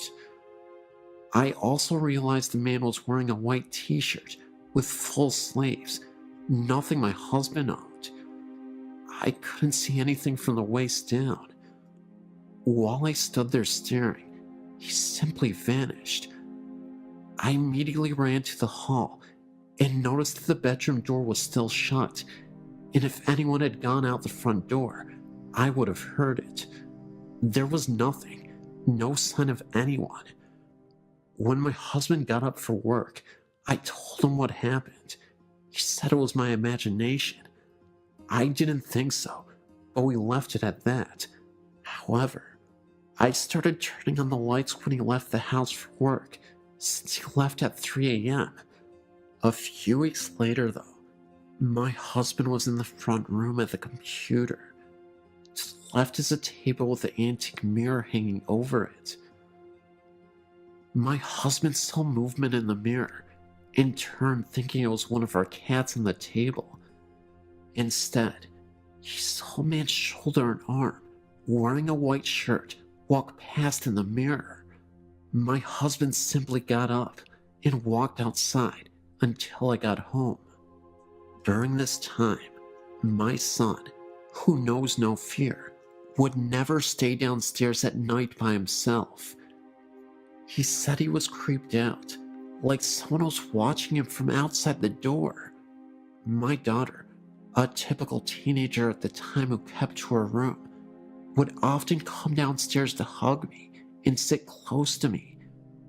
When I'd ask her if something was wrong, she told me that sometimes she felt someone was sitting on her bed, and that she saw things move out of the corner of her eye. The strange thing is that my husband and I never told the kids what we saw until they were 18 and 19. There was a time when activity seemed to stop after my husband, getting the idea from my friends, stood in the center of the house and asked whoever was there to not show themselves to him. He was left alone after that. However, recently, we've been experiencing marital problems, and my husband moved into another bedroom. I'm now hearing footsteps in my room, and I'm constantly woken up by what feels like someone sitting on my bed. I'll roll over, but there won't be anyone there. One night was unusually bad, and I had to get up earlier than normal the next day for a class. Around 10 p.m., I said out loud that I needed to sleep, and he wasn't letting me. If you wanted to bother someone, to please go harass my husband. Strangely enough, it got quiet, and I fell asleep, only to be woken at 11 p.m. by my husband, who was in the bathroom, frantically looking for someone to stop an area on his leg from hurting. He has psoriasis, but this particular time, he said it felt like someone was poking him with needles. The area was deep red and gave off heat. A very odd coincidence to say the least. We've also had things go missing: a tablecloth, a 15th century style costume, and various little things that turn up in different areas. We have yet to track down the tablecloth or the costume. I did tell the ghost not to hurt my husband.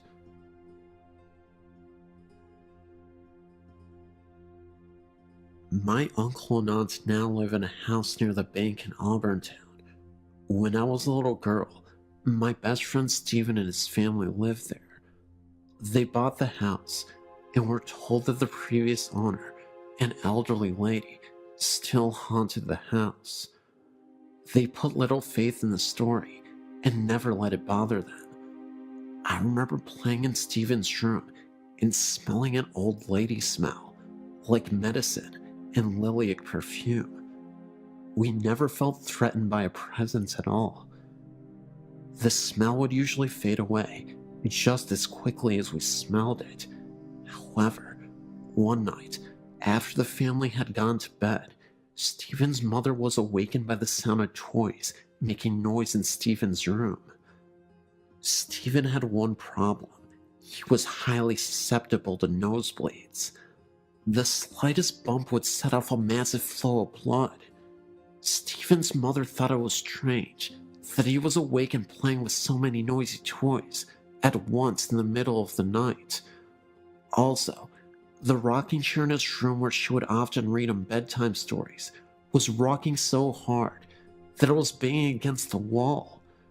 She ran down the hall to his room, and when she opened the door, the toys went silent. The rocking chair slowed down. She looked at Stephen in his bed and saw that his nose was bleeding very badly, and it was going down his throat. He might have drowned in his own blood if the very sweet lady's ghost had not raised such a racket that night.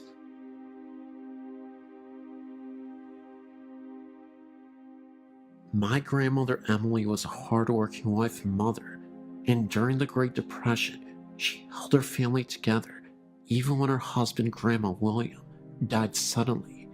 He left her widowed with several children to raise. She was a down-to-earth person and a practicing Catholic, so was not given to superstitions, but nevertheless had some encounters with the otherworldly. One time, for example, she was on her way to visit one of her brothers, an elevator repairman. On the way there, getting off the train, she had a sudden premonition of his death. She got a hold of herself and rushed to where she was supposed to meet him. It didn't take long for her to arrive at his workplace, an elevator station, where he had to do a repair job. She saw a noisy crowd assembled there, and she inquired what was happening. She was told that a repairman had been killed in an accident. It was her brother, the very one whom she had gone to meet, and about whom she recently had a deathly premonition about. I explained this as a prelude to her ghost story. Among her other siblings, she had a brother who was a decent man and a barber by profession. Unfortunately, they had a disagreement, which escalated into a parting of ways. He uncharitably held a grudge against her all the while. Time passed, and one night, while she was asleep and her husband were asleep in bed, she was suddenly awakened out of a sound sleep and noticed a person kneeling near the side of the bed. It was her estranged brother, garbed in his brother's smock and weeping bitterly. He was apparently suffering.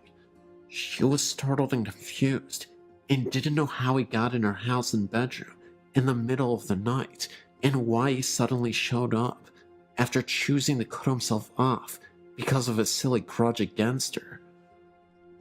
She began to speak to him and ask him what was wrong, but he interrupted his sobs to say, "I'm sorry, please forgive me." And with that, he completely vanished. She was amazed and woke up her husband, relaying to him what had just occurred. As they lay there discussing it, the telephone rang. Her husband answered, and it was for her. When she got on the phone, she was informed that sadly, there had been a death in the family that very night. It was her estranged brother, the barber.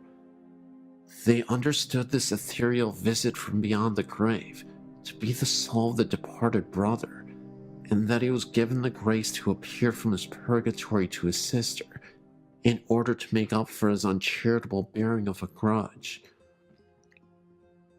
A requiem mass was offered for him, and they prayed for his soul. He never appeared again.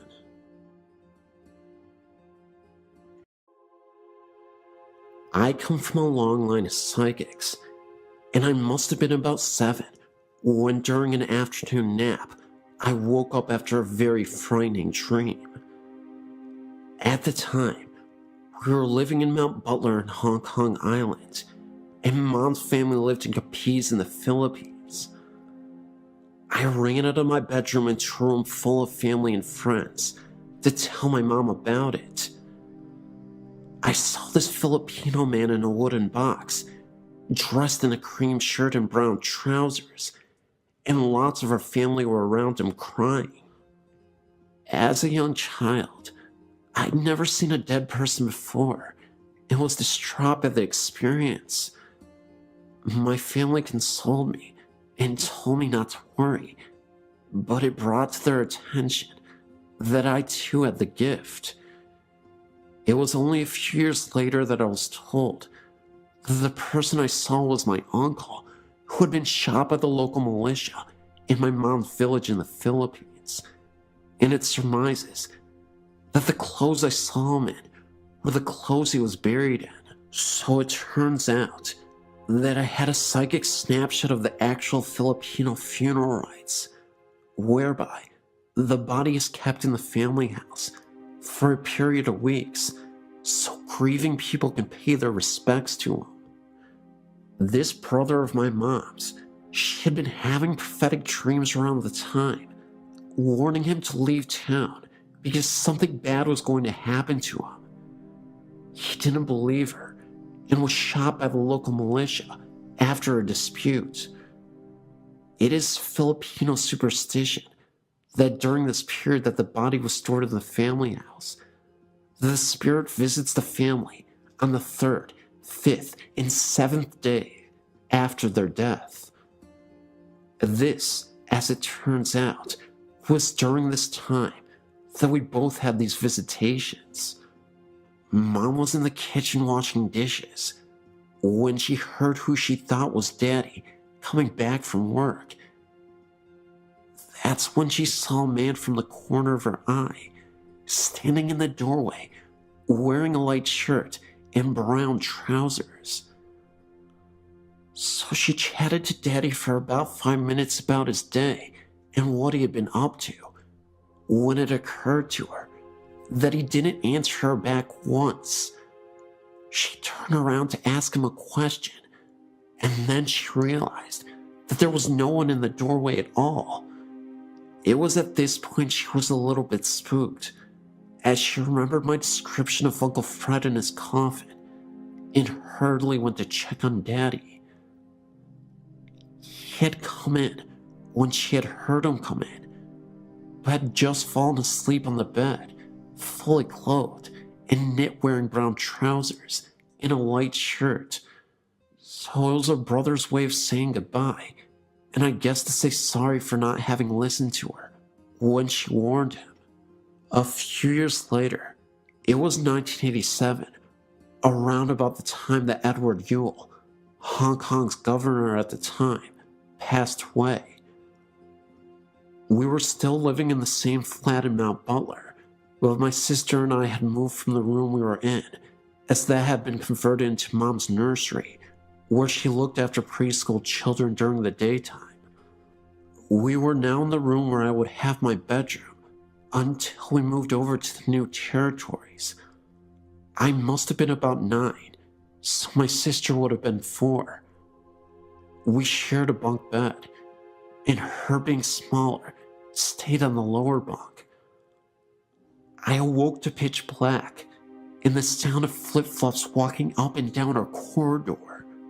I thought, this is strange, as it is custom to remove your shoes at the front door, and to wear slippers around the house. As I heard these flip-flops getting closer and closer to my door, sheer terror took over. I whispered to my sister, "Chris, can you hear that?"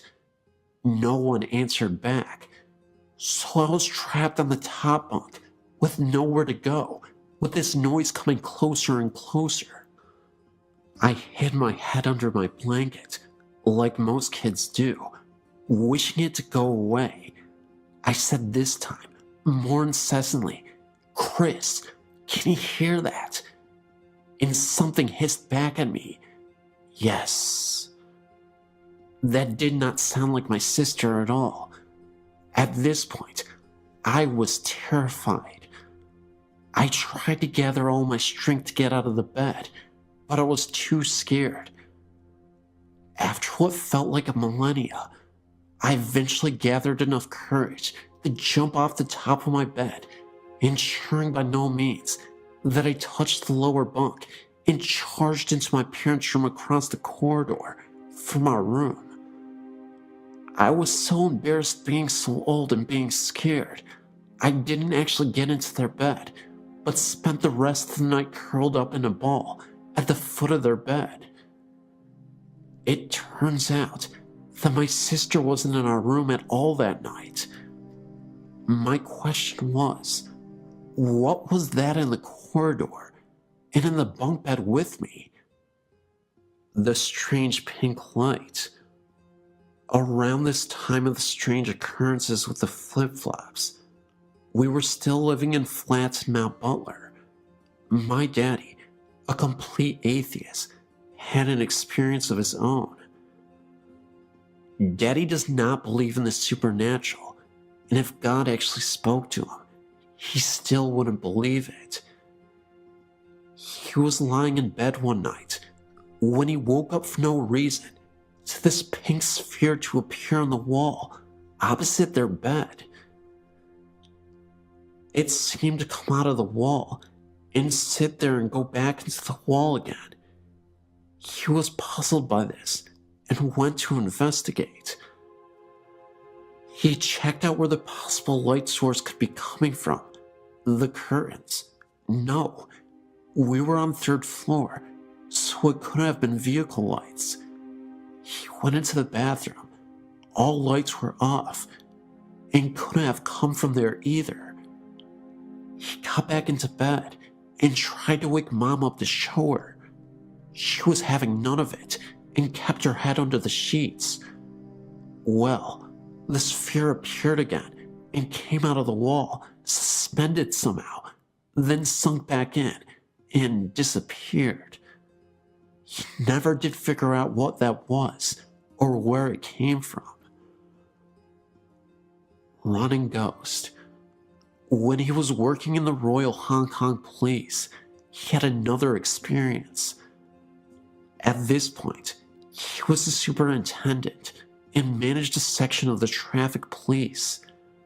They were doing their rounds when a speed camera on the road flashed for no reason. They went to investigate, and it flashed again with no cars in the near vicinity.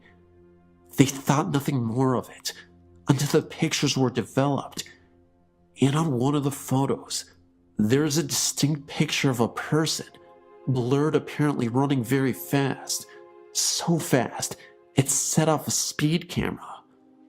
The ghost dog.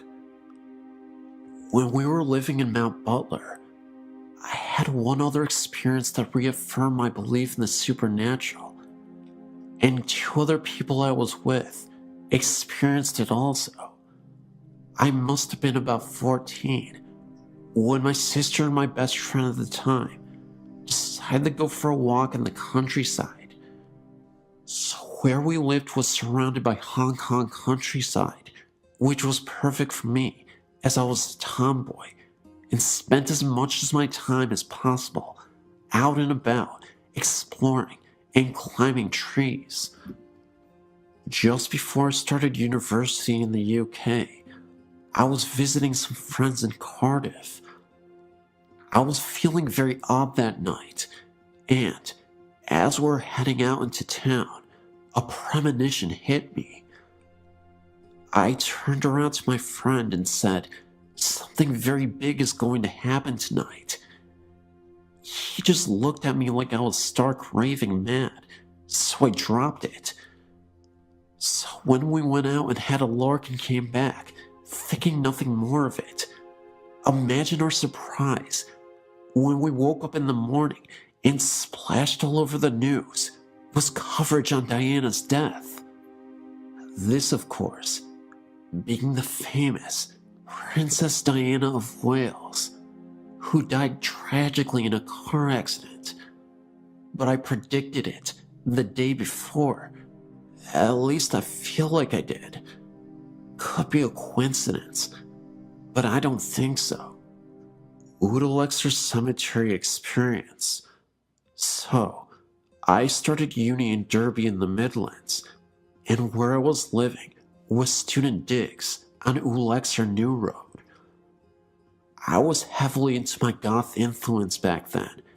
Not so much now, but I still love old cemeteries and dramatic clothing.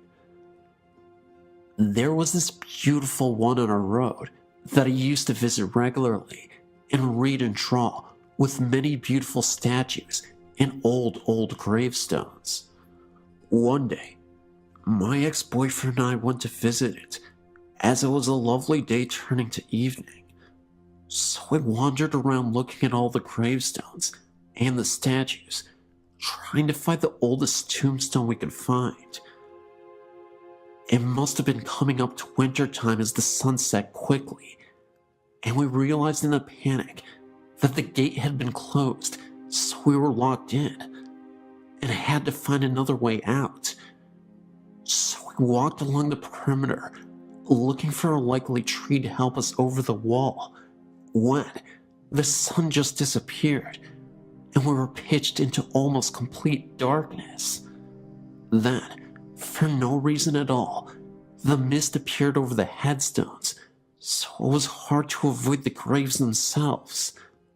So it suddenly looked just like a horror movie set, trying to avoid broken tombstones and holes in graves and that danged mist in the dark. By this point, I was pretty panicked, frantically trying to get out, with this feeling of overwhelming dread descending over me, and all cells in my body telling me to leave right now. We eventually scrambled over a wall into the student bar, and that feeling just lifted, just like that. It's only a few months ago that I was looking online about ghosts in Derby that I found out that very cemetery is haunted. Brilliant. My dreams. I thought that was the end of my experiences, but looking at the dreams section, I've remembered some more I want to share with you. I've always had very vivid dreams, some not necessarily all coming true, but all seem to have symbolic importance in the coming days, weeks, or even sometimes years. I more often than not have deja vu experiences, even if I haven't ever A, done this before, or B, seen places or people before, or C, really ever thought about these things when I am conscious. I haven't really wanted to tell people about them, as most people, I worry that most people think I'm quite mad. Haunted house. So this also happened just before I finished university in Derby, I think. It was just before my ex-boyfriend and I broke up. The importance of this dream is one that I've been able to break it down and understand it in its composite parts. So both of us were walking around this dark woods, and I was taking all that I had learned from watching horror movies into mind, and was very careful of not wandering off on my own. Made sure I had a weapon in hand in case anything happened. We eventually came to this clearing where this ominous house stood at the end of this garden. However, I needed the bathroom, and even though we knew it was a haunted house, I was not one of those people who would go to the loo in a haunted forest. So we walked in, and there were people there. Thankfully, none looking like psychopaths or zombies. Strangely enough, they were people we knew too. There was a feeling of dreaded sadness throughout the house though, and I refused to go anywhere by myself. We are directed to the bathroom, which was at the end of this corridor. He decided to sit and chat with people whilst I did my business. So, I started walking, but the corridor was like the one from the Poltergeist. It just kept getting further and further away, until I had to break into a run, desperately needing to go and leave this house as soon as possible. I eventually made it and threw the door open and did what I needed to do. Then I woke up and realized that I still needed to go, so I ran for the loo. Luckily, I had the foresight to write this dream down once I had gotten back to bed and knew that we were doomed. The haunted house was a reflection of our relationship, being hounded by our mutual bad doings, and that the end was near. It was just a matter of time, and so it was. Finally, before I finish another of my epic storytelling sessions, I have one more prophetic experience to share with you, but not one from my dreams. It has to do with my pet dog, Sophie. Her name was Sophie. She was lovely, with her white and black patch over her eye and black patch in her back. She was only 6 months older than me and had been with her family for 16 years. She was the loveliest, sweetest dog in the world, apart from having a penchant for biting socks, eating tissues and rubber bands, and attacking the Hoover. She was suffering from basically her insides giving in. She had serious kidney problems, and she couldn't walk very well because of arthritis in her back legs.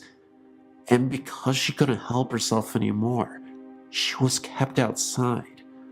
So one evening, when her parents were out, my sister and I were playing with her in the garden, and I had this weird feeling come over me.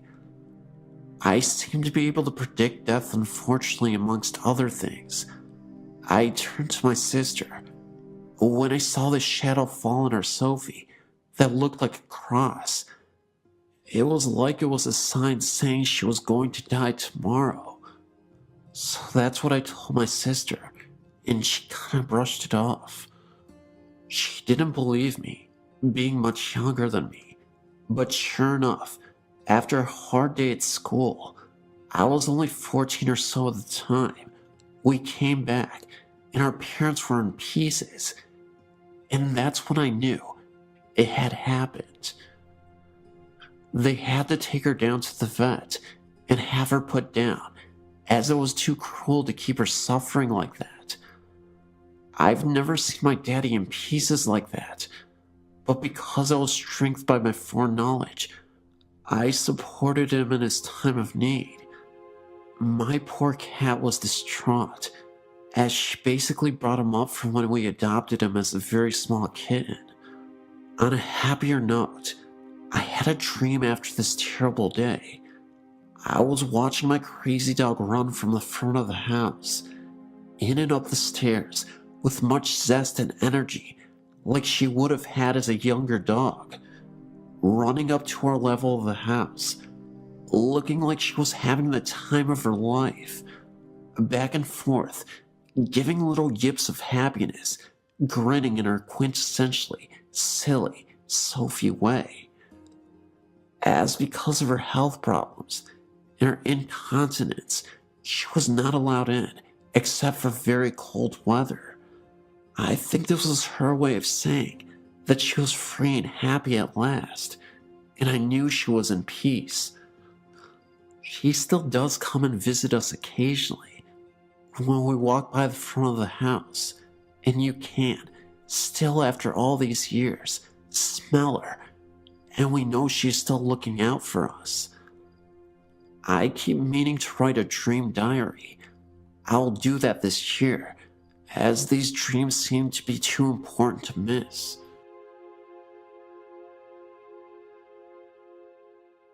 My husband and myself and my brother were all watching our mother's house while she was out of town on vacation. We had been there for a few days, and all happened to be on this particular evening and night. Well, we had finished dinner, and we were all just hanging out in the living room watching TV. My brother said he was just going to sleep on the couch, and my husband and I said goodnight and went to bed in my mother's bedroom, because that's where we had been sleeping. We kissed goodnight like usual, and turned off the bedside lamp. I myself just can't close my eyes and go right off to sleep, so I was just laying there, looking off into the darkness and trying to wind down. Suddenly, I noticed a very dark black mass right by the bedroom door. I blinked my eyes a few times, trying to make them adjust to the dark better, but realized they already had, because I could make out the mass that was so much darker than the dark. I began to feel afraid when I saw it moving. I laid there and watched it approach the bed over our bodies. It looked larger than it had by the door. I began to nudge my husband, but I decided to lay there a little bit longer to see if it continued to move or even get larger. I laid there and marveled at its darkness and its extremely dark color as opposed to the regular darkness. It was pitch black and just floated there above us. Unbelievably, I fell asleep. The next day at lunch, my brother said, "Hey, last night I saw the weirdest thing when I was trying to fall asleep. A large black mass was hovering above my head and scared me half to death." I stuck my hand in it, and it was freezing cold. Before I had a chance to speak, my husband said, "Me too. I thought I was seeing things." I spoke up, and I said I saw it as well and was frightened by it. They both said, "Wow, I wonder what it was." I had read somewhere that these could possibly be evil. Needless to say, we didn't spend the night there again.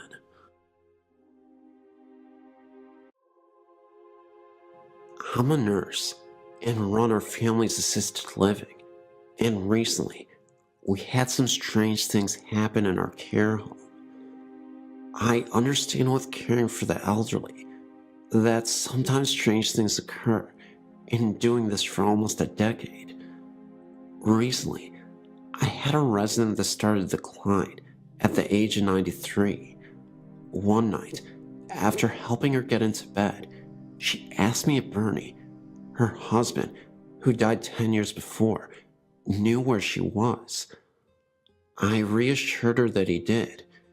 It caught me off guard, since her mind was intact and she was not forgetful. A week went by, and again, I assisted the woman into bed. She says to me, "I hear Bernie in the hallway. Can you tell him that I'm in here? I told her to call for him and he would come in. She refused and asked me to. So I went out to the empty hallway and said, Bernie, E is in here if you would like to visit with her. As a nurse, sometimes you do things out of the better judgment for yourself, as long as it helps your patient. Later that night, I heard the elderly lady talking to no one quietly. I've had some odd things happen in my personal life through the years since childhood, but that is another story. I was once told by an elder Japanese woman not to talk to the dead or invite them into my home. Another week goes by, and my resident took a drastic turn for the worst by refusing to eat or drinking fluids. After a week's stay in the hospital, she returned on comfort cares in hospice. The end was near, and we knew it. However, while she was in the hospital, I received a frantic call from one of her nursing assistants asking if I would please come back to work because she was really scared. When I got to work, all the lights in the house were on, and she was sitting on the couch with her back up against the wall. When I asked what was wrong, she told me wide-eyed and pale that she had seen a mist down at the end of the hallway and was hearing weird popping noises coming from the residence room that was in the hospital. After checking the entire house and silently saying the Lord's Prayer, the house felt calm. Eve spent her last days being pampered and showed care and compassion from staff and family. Many of the staff came in on our days off to sit with her, including myself. The last couple days of her life she was sedated for pain and hallucinations. When no one was in her room and she didn't know we were checking in on her, she was reaching up towards the ceiling and mumbling. The day before she died, we had XM music playing on our TV. A couple of the nursing assistants were performing for their evening cares when the TV changed to CNN for 30 seconds and turned back to the music by itself. The TV remote was on top of the TV. Since our favorite lady passed away, things have stopped for the most part.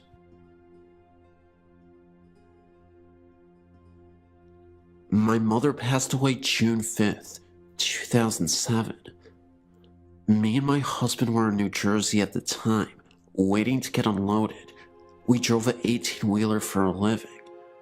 My sister had called me the day before and told me that my mom was in a coma and the home healthcare people said she only had about 24 hours to live and that I needed to come home.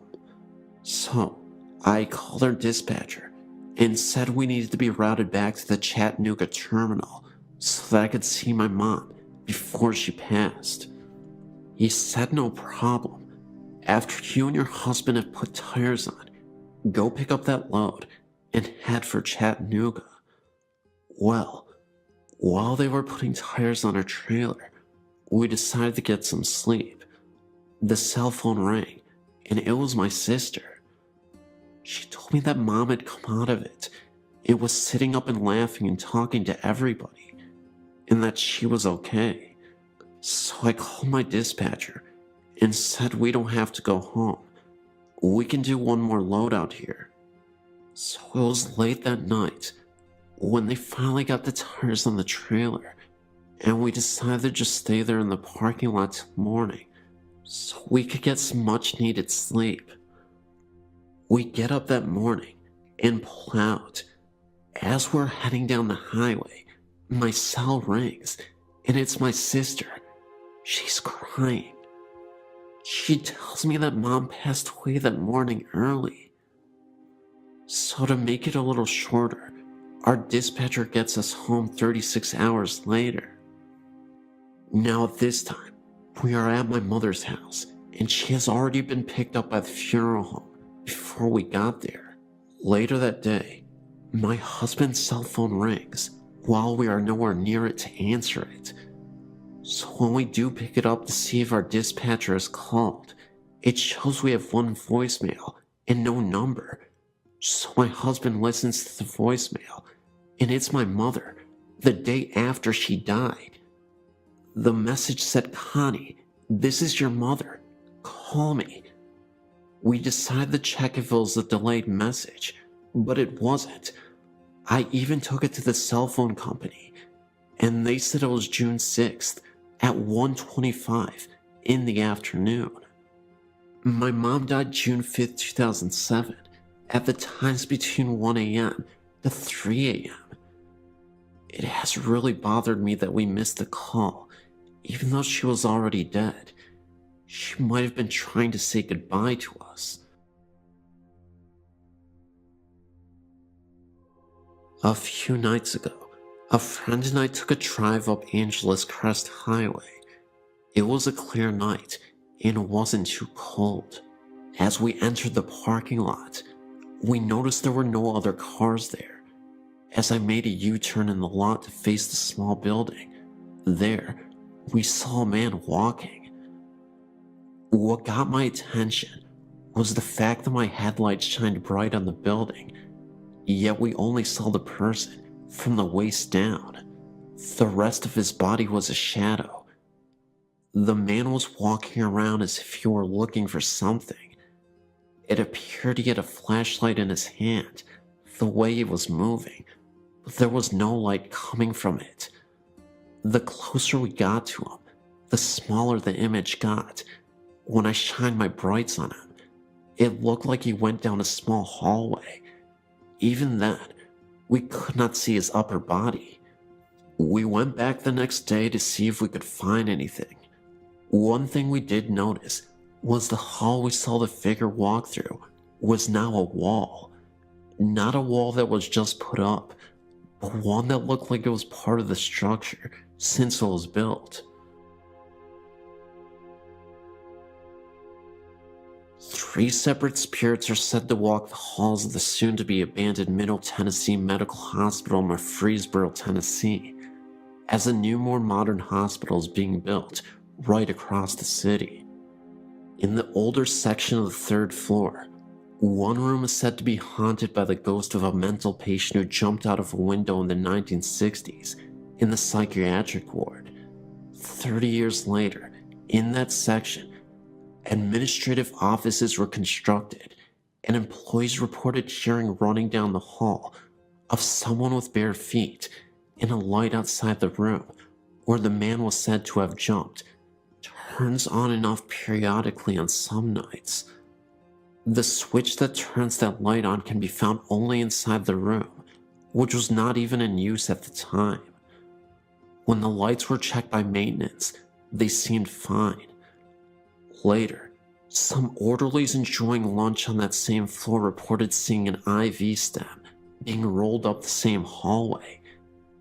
They left their food there and didn't return. In what was the pediatric area, the ghost of a red-haired girl in her early teens in a white hospital gown has been spotted at one point by a nurse who also had long dark red hair when the room was used for pharmaceutical storage. She claimed to see the spectral image of the girl staring at her through the glass observation window of the room. The nurse was also a redhead. Finally, the 3rd spirit has been chronicled by the hospital's own sad history and has been spotted in a newer section. A young nurse who had just started was leaving for the night to go out with friends. As she hurried down the stairwell, she dropped her purse over the guardrail, a lunge too far, and fell down the center of the stairwell, landing on her head. She died 3 days later due to massive brain trauma. Ironically, one of the hospital's employees who had the task of cleaning up the bloodstains was the son of the woman who had seen the red-haired girl's ghost, as her family worked in the hospital. It is sad that sometimes you can see the girl repeat her fatal fall.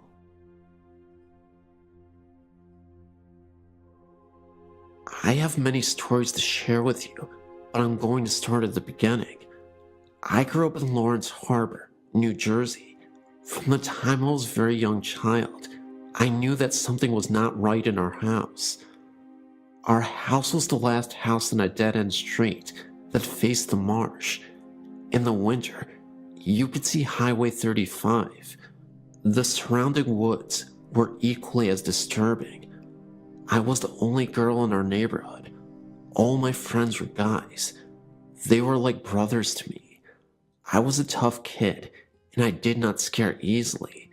However, being alone in our house and going to sleep at night frightened me to death. My father died when I was a baby, and it was just my mother, brother, and myself. There was quite a difference in age between my brother and I. For years, I kept my experiences to myself because I thought it was my imagination, and I also thought that if I told my mother and brother, that they would think I was crazy too. It took me a long time to realize that I wasn't crazy. It was not my imagination, and the hard part was that I was a gifted child whose family could not relate to me on that particular level. These are my experiences while I lived there. My mother and father bought the house in 1962, and I was born in 1963. We owned the house right up until 2005. To this day, the events are burned into my memory. From the time I was about 5 years old, there hardly was a time that the house was at peace. I would lay awake in bed at night and watch orbs dance across the walls and ceiling. Then, I could feel someone sit on the corner of my bed. It was not a faint feeling either. In retrospect, as an adult, you could actually see the corner of the bed being pressed down. My heart would pound in my chest so loudly that I couldn't hear anyone else, and I could feel every hair stand up on my entire body. I would pull the covers and pillows over me in such a way that only my eyes and nose would stick out, even in the summer with no air conditioning. Shadows were commonplace everywhere in the house. You could smell flowers in the middle of the winter as well. Then, just as I would start to fall asleep, I would be jolted awake because something pulled the covers of me so violently that they were on the floor at the foot of the bed. That would send me screaming out of my room to my mother. There wasn't a time that you didn't feel as though you were being watched, or that you didn't feel that something was following you from room to room. If you came home and put your car keys down, turn your back for 2 seconds, they were gone, and then after searching the entire house, they would suddenly reappear where you originally put them in the first place, and you were the only one home the entire time. When I was in high school, I would come home and shower because I played sports. I always locked the bathroom door. Every time I would pull the curtain back when I was finished, the door would be wide open. Once again, no one was home, and our interior doors had no keys. Until now, I've been very vague with you about my experiences, but now I will tell you in detail my most frightening experience. I was engaged to Mitch. We were just both out of high school. My mom was out, and so was my brother. Mitch and I decided to go to my house to watch TV and eat some pizza. From the time we entered the house, I could feel that something was really wrong, really out of sync. The air seemed electrically charged. It was as though us being there had interrupted some unseen gathering. I ignored it, even though I was goose flesh from head to toe. Even with all the lights on, my mother's house always seemed dark. Mitch was sitting in the room watching television, and I went into the kitchen to heat some frozen pizza. We were having a conversation as I did so. My back was to the living room as we were talking, and I was placing the pizza on the baking sheet. I heard what I thought was Mitch leave the living room and walk into the kitchen. I became aware that he was standing directly behind me as I was still talking. I turned around to ask him something, but to my shock, it was not Mitch standing there. I felt all the blood drain from my face. My knees went to jello, and I gasped and screamed at the same time. Standing face to face with me was a huge black solid apparition. I could make out a head and shoulders, but the rest became more see-through as I went towards the knees and feet area. It felt like slow motion. I think that when I turned around and screamed, I scared it as much as it scared me. As I stood there screaming, the black figure literally whooshed through the kitchen wall. Mitch ran into the kitchen. I was shaking and white as a ghost. It took me a while to collect myself. I shut the oven off and we left and went to the local pizza place where I told them what happened.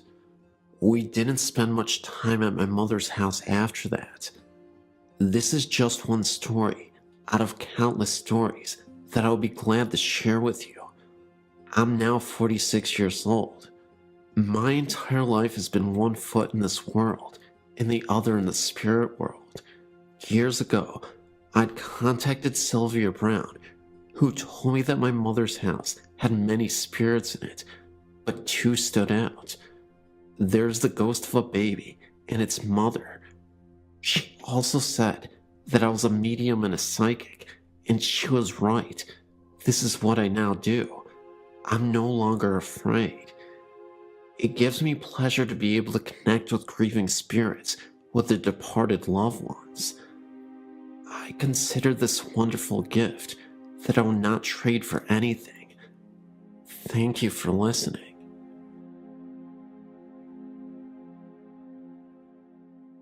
All of my life I had reoccurring experiences of the paranormal, starting at age 7, as far as I can remember, when my father died. I used to believe the experiences were dreams or imagination until recently. I was telling my fiancé of my experiences, voices, mists, noises, marks on my body, being touched, shirt tugged on, hair pulled, etc. His suggestion was that maybe I am a sensitive. So, I started thinking about this possibility and decided to explore it further. My fiancé and I previously tried going to paranormal meetings, which would go on ghost hunts. There was one in particular that appealed to me, and we signed up. The building the group was going to was in Newcastle, Pennsylvania, at an old building that was previously the Elka Club, built in 1914. This information was given to us by the leader of the hunt.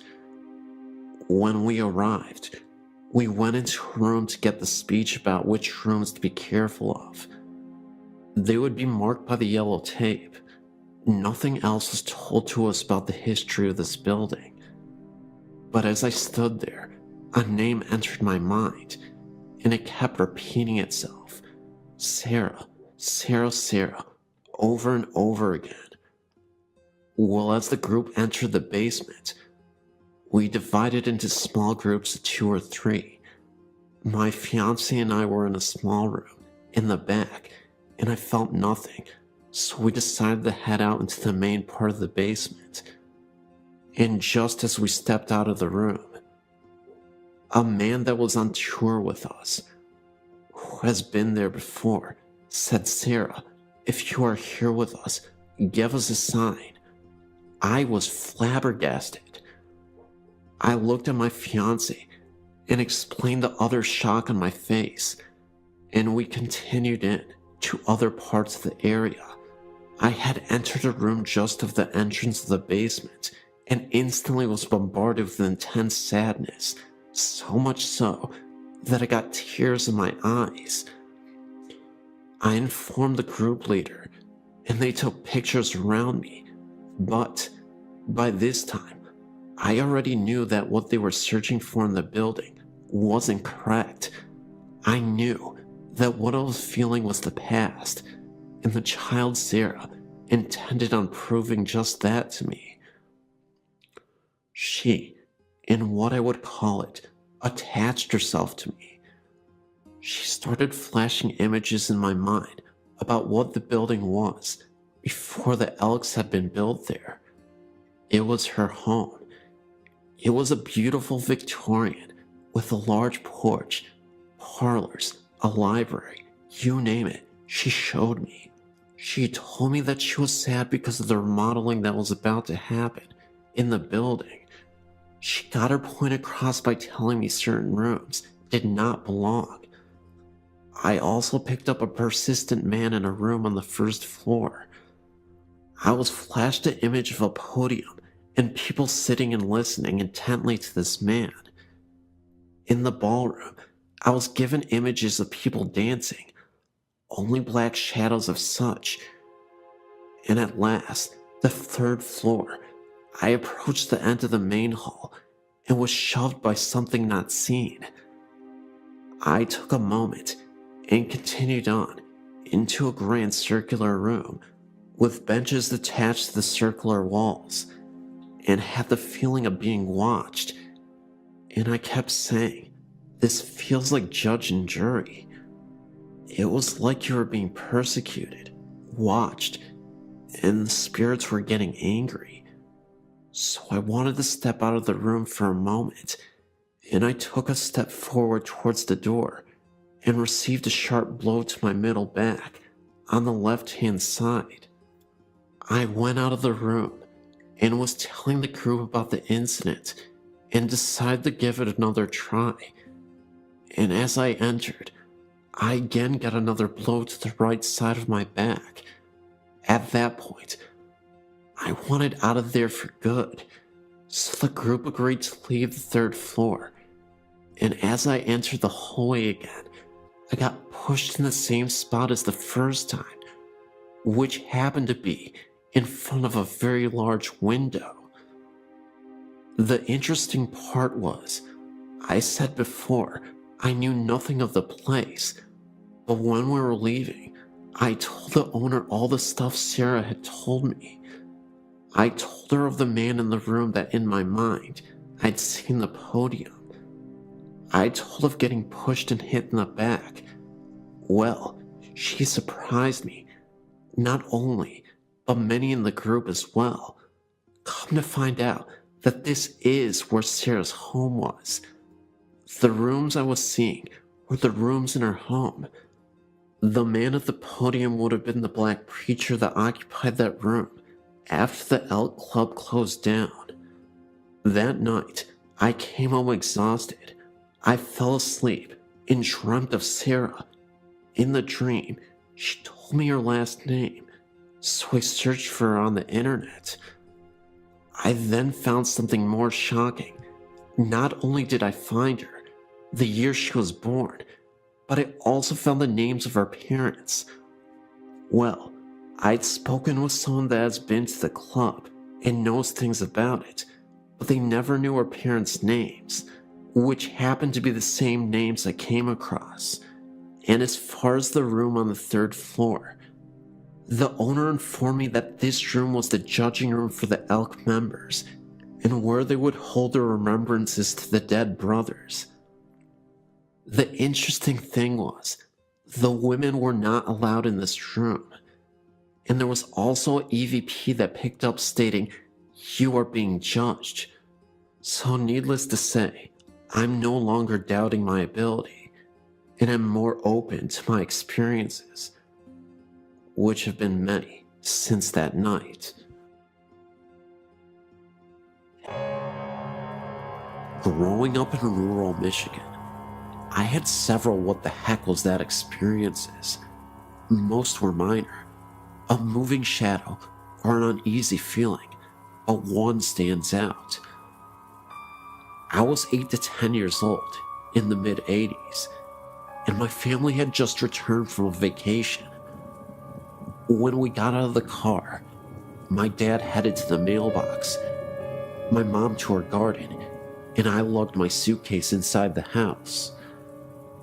All of the windows were shut, and I pulled the garage door closed behind me. Walking through the house, I passed a bay window, from which I could see my dad still on the road, and my mom picking some vegetables. The house was silent, except for my footsteps on the carpet. I walked into my room and put my suitcase down in the corner. I heard a male voice laughing behind me, maybe in the doorway 8 feet away. It was a hearty laugh, loud and clear. I spun around, and there wasn't anyone in the doorway. I ran back to the garage, through the door, and outside. My father was just grabbing his suitcase from the car, and my mother was pulling weeds. I wasn't scared when I heard the voice, but not having a tangible body to put it with did unnerve me a bit. Following the event, I was able to forget and had no issues in the rest of the house. It was only after I got older and interested in the paranormal did I realize that I must have had a run-in with something. About 2 years ago, I bought a 126-year-old, 8,000 square foot mansion in Missouri, just outside of Kansas City where I grew up. My mother had owned and lived in the house for the previous 15 years, slowly maintaining it. She had done a great job maintaining its mid-1800s character, slowly bringing the woodwork back to life, adding insulation, and replacing all of the plumbing and wiring. I mention this because I've heard that a disturbance in the environment can cause spectral activity to begin.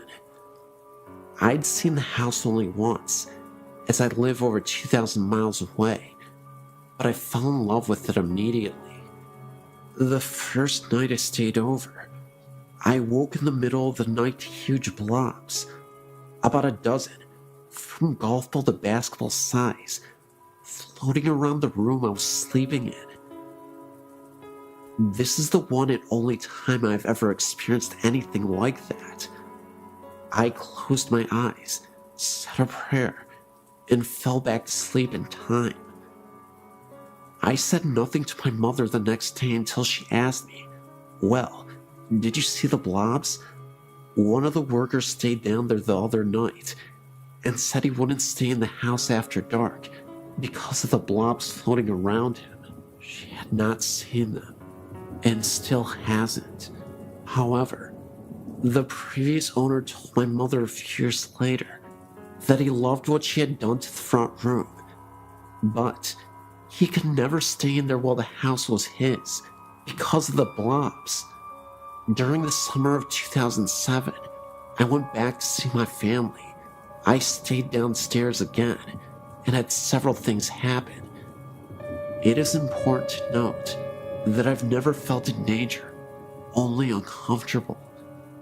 My mom and her boyfriend went upstairs to go to bed. I stayed downstairs in the first floor master suite. For the next 45 minutes, the heavy footsteps above my head were attributed to the two of them settling in for the night. Finally, I decided I would go up and find out what was going on. The entire upstairs was dark and still. They were both lying in bed.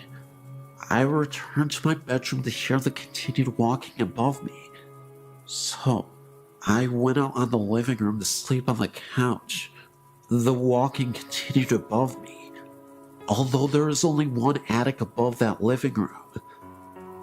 I could also hear a distant, quiet talk between a man and a woman, but I couldn't make out what they were saying, and it seemed to always be somewhere else from where I was. The next morning, I decided maybe I would have a chat with myself out loud, and if anyone else heard it, then maybe it would be for the better. I sat on the end of the bed It was now daylight, so I felt comfortable to be in the bedroom again, and said that I was the new owner and the son of the woman they probably knew very well by now. I really liked the house and hoped to continue my mother's good work, but for now, I lived elsewhere. I also mentioned something that I don't suggest, but in this situation, I felt comfortable in doing so. I told them that they seemed to have been there a long time, and so long as they agreed to stay out of the bathroom while I was in there, we could get along just fine together. The following night was as quiet as it could be. I think their interest in me was satisfied. This past summer, 2008, was my third visit back. Absolutely nothing happened. I was ready, and nothing. Hey, that's fine with me. But one side note, my mother sat down to look at an album she had kept for all these years she had been doing the refurbishing. She was showing me the huge change in the house, from walls being ripped out and then rebuilt, and so on. In well over half of the pictures, there were huge light anomalies. There were smears, blobs, and strange twists of the image.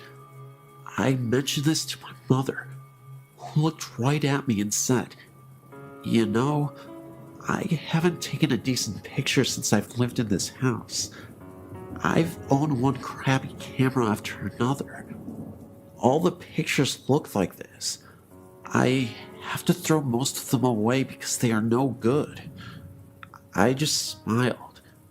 Right, Mom.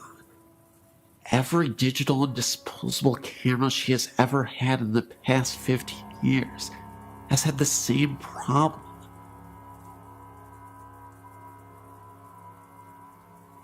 I grew up with a mom who is wicked, and she is very psychic. She has told me accurately if a lover and I will break up, when, if I'll meet someone new, and accurate descriptions of people I'll meet. My mother told my roommate that the child she was having would be a girl, and she was correct. My mom, to my amazement, is the real deal. On Halloween, our house is the most popular because the altar my mother sets up outside is very real. It's very fun, and I grew up with an easygoing view of the paranormal. I do tend to be very logical, and I believe in a paranormal experience if it does not seem like someone is BSing me. I keep my mind open. My mother does have headaches if she is around haunted houses. She has migraines that will make her sick for days after being in one. She's had this happen to her several times in her life, including once when I was a kid. A few years ago, when I was 23, I started having heart palpitations and tachycardia. At one point, my heart rate went up to 181. I spent night after night in the emergency room, and I was recommended to a cardiologist. I went through that for several months before finally someone realized it was a sedative that I took that helped me sleep. The doctors took me off the sleep medication, and I soon found out that I'd become dependent on sleep aids. At the same time, I had to get on a Greyhound bus for a 2-day trip to move back with my parents because of the health problems. If you've ever traveled on a Greyhound, you know it's really hard to sleep on it. I was sleep deprived. I was told that I was sleeping, but I didn't realize it. I wasn't sleeping through the night. I was exhausted. I was depressed, and I developed a phobia of the sound of a beating heart, heart medication commercials, etc. In short, my mental health was suffering. I had to make the choice to go into a psychiatric ward because it took a month to get an appointment with a psychiatrist. I didn't want to wait that long. The ward was in a regular city hospital. All the patients were quiet and were there to heal. Nobody was dangerous. There were patients with bipolar and other types of mental illness, and nobody was dangerous. There are different levels of hospitals. This was a ward for anybody going through emotional difficulties. I started to sleep the first 2 days I was there. I was not dangerous, but they did have to give me something to sleep. I was having dreams in which in my bathroom, patients had bathrooms in their rooms. I could hear a woman crying and throwing up all night. It was horrible and nightmarish. I could never see her because in the dream, I was laying in bed. How can I describe this? Even though I was asleep and dreaming, it felt like I was aware of everything going on. It never sounded quiet. It sounded like patients were throwing fits, and that someone would go by my room and rap on the wall with a walker, and that poor woman threw up and cried. She sounded miserable. The ward was actually always quiet. Nobody threw fits at night. My mom had taught me how to interpret dreams. I figured mine showed my anxieties. I'd been through hell. I wanted to sleep, and I never gave one thought to the idea that the place was haunted or had residual hauntings. I had greater concerns at the time. However, my mom came to pick me up, and she refused to enter the ward. I didn't think anything of that either. We were driving home, and she asked me how I had slept, and if I did at all. I told her about the nightmares, and how I was completely loud, and I was still very exhausted. My mother was shocked, and it showed on her face. She said, "Sarah, those were not just dreams. This psychiatric ward used to be a cancer ward." I was getting a migraine because there are patients who have not moved on. Wow, that shocked me. I never heard doctors mention that it had been a cancer ward.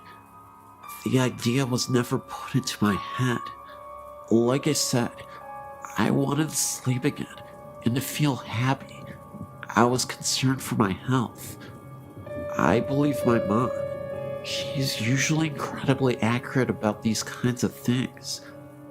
I honestly have gotten tired of finding out if me and a potential lover are not going to work out. She's that accurate. However, I could not tell you if that ward was the former cancer ward. I simply don't know because none of the doctors ever mentioned it. I was sleep deprived and going through hell at the time. My emotional state could have been reflected in my dreams. However, if I've learned anything about the paranormal, is that it can be a very small world. The hospital in question is in Iowa. It is a regular city hospital with an emergency room, surgery room, etc. It is not a psychiatric hospital only.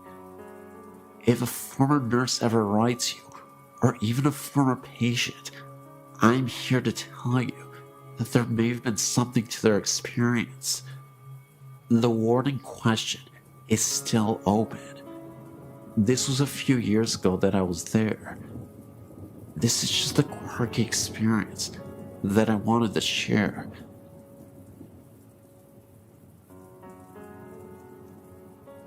My story has been going on for a couple of years now.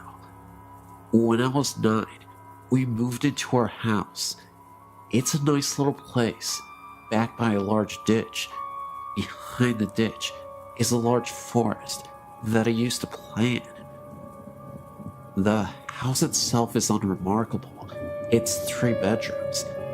The master bedroom is the first room you come to, when you open the front door, straight in.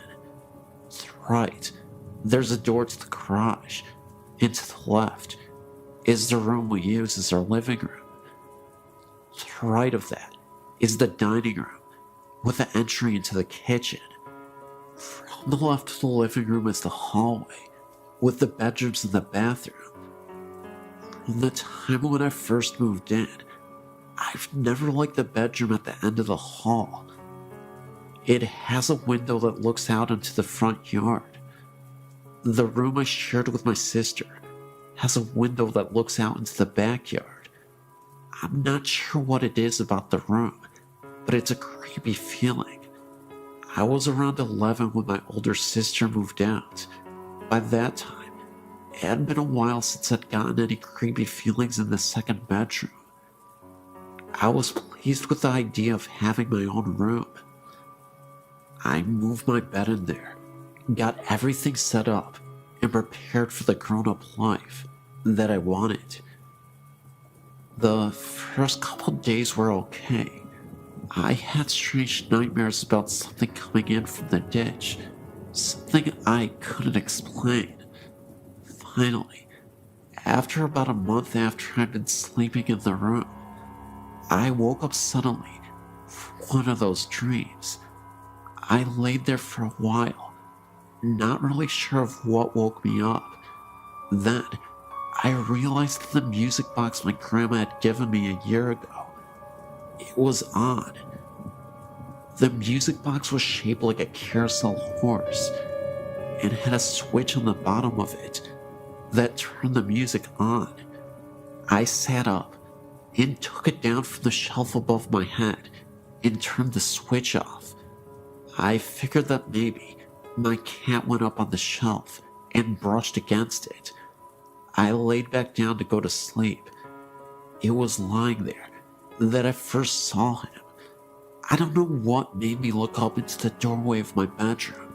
At the time, I slept with the door open, but I did, and standing there was a man, clear as day. For a moment, I was sure that someone must have broken into the house. With the light coming off the nightlight near the door, I saw that his mouth was moving quickly, and no sound was coming out. It was almost like he was screaming at me. He took a step forward and vanished. I slept in the living room that night. I finally got the nerve to sleep in my room again, after about a week of sleeping on the sofa. And that night, I had the same creepy nightmares, and woke up to find a child's shape sitting on the end of my bed, staring at me. It vanished when I turned the light on. I ended up spending the next year sleeping on the floor in my sister's room, because my mom wouldn't let me move my stuff in with her. I also couldn't change my room without getting the feeling of being watched. I would glance at the mirror, it's the type that sits on the dresser, and see a face staring at me, one that wasn't my own. My older sister finally moved back home, and I ended up back in the other bedroom with my sister. I thought that would make it go away, but I would sometimes see the man standing in the doorway late at night. He'd stand there staring at me, mouth moving, forming words I didn't understand. 3 years ago, some major changes happened. My oldest sister broke up with her husband, lost her house, and had to move in with my mom and dad, along with her 2 kids. My oldest sister had her boyfriend living in the house with her. The living arrangements were this: my 2 oldest sisters slept in one room, along with my youngest nephew, belonging to the first sister I talked about. My oldest sister's kids slept in the second bedroom with me, and my sister and her boyfriend had the living room. It was weird at first, but we all got used to it. The weird things had calmed down since I'd moved to the other bedroom, but it picked up again when my sister moved in. I was trying to get some sleep.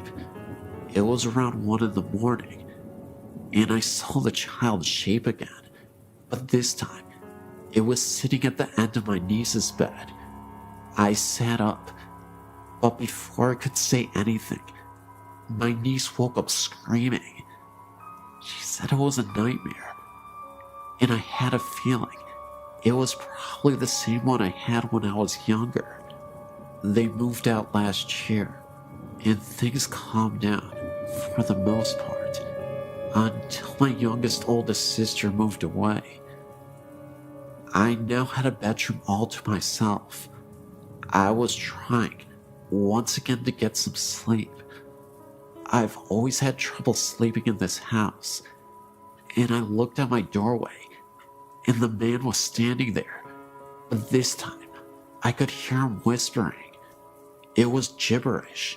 I turned over and pulled the pillow over my head, but the room got so cold, I ended up turning my TV on and closing my bedroom door.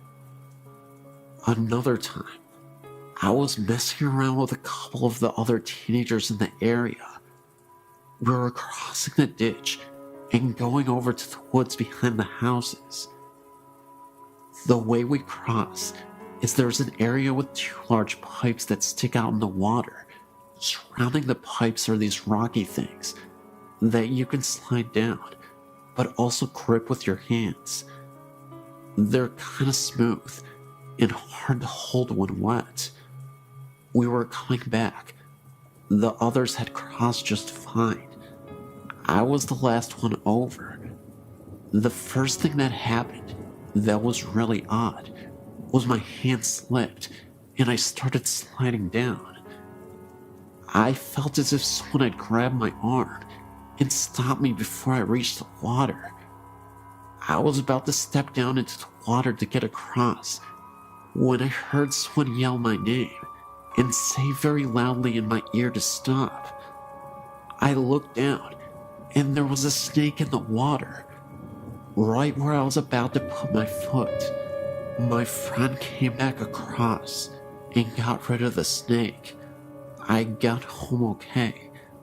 When I went to take a shower later that night, I looked at my arm, and I had a hard handprint bruise on my arm.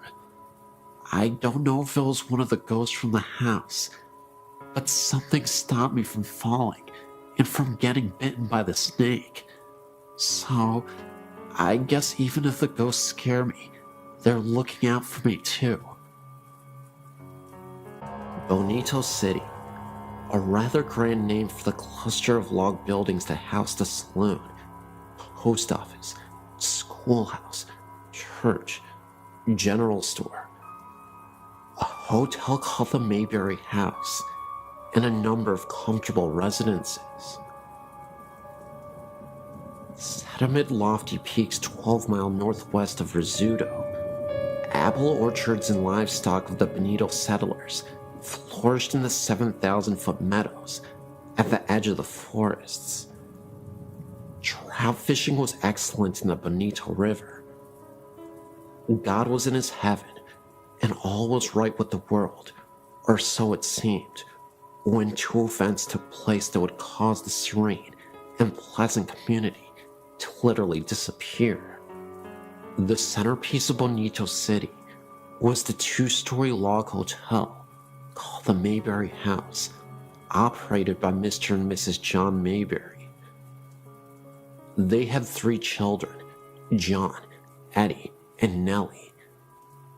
On the night of May 5th, 1885, the Mayberry House leaped into the record books with one of New Mexico's most bizarre crimes. Earlier that evening, a number of miners ate supper there and left.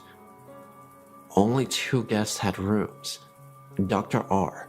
E. Flynn from Ohio, and a youth named Martin Nelson seemed to be pleasant and inoffensive roomers.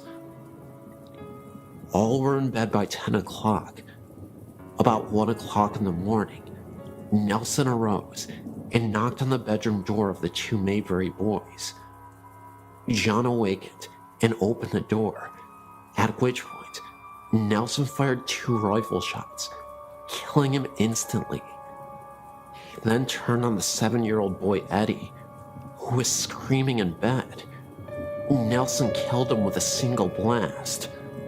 Dr. Flynn, hearing the shooting, rushed from his room and was shot through the head. John Mayberry, after hearing the screams, was making his way up the dark stairs from the first floor when a shot through the heart dropped him on the landing. Blood was everywhere.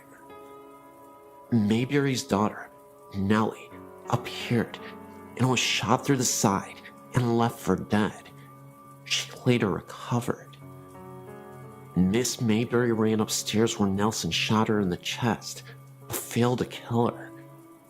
She stumbled downstairs with blood streaming all the way to her feet, leaving bloody footprints visible on the stairs, even years later. She fled to the nearest cabin for help, but Nelson followed, executed her, and threw her body into an irrigation ditch.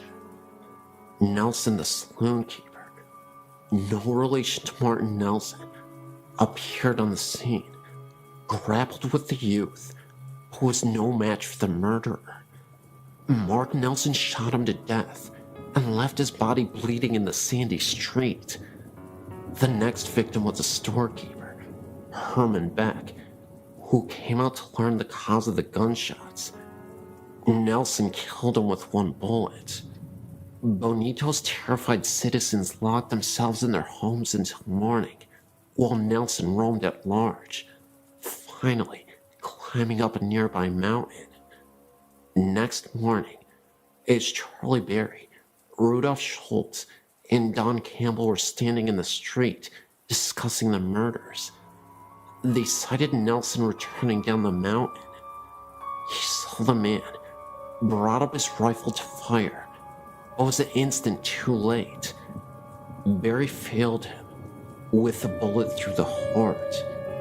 Nelson's last shot went harmlessly into the air as he fell.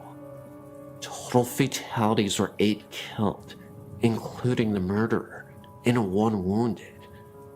It was years before the people of Bonito City recovered from the shock, and for 15 years, nobody set foot in the log hotel. Folks said it was haunted, told stories of shrieks and groans in the dead of night, of seeing lights flicker from room to room, or hearing muffled shots. Those who peeped through the dusty windows could see the bloody footprints left by Miss Mayberry's feet. The murderer was buried at Bonito, with his head pointed down.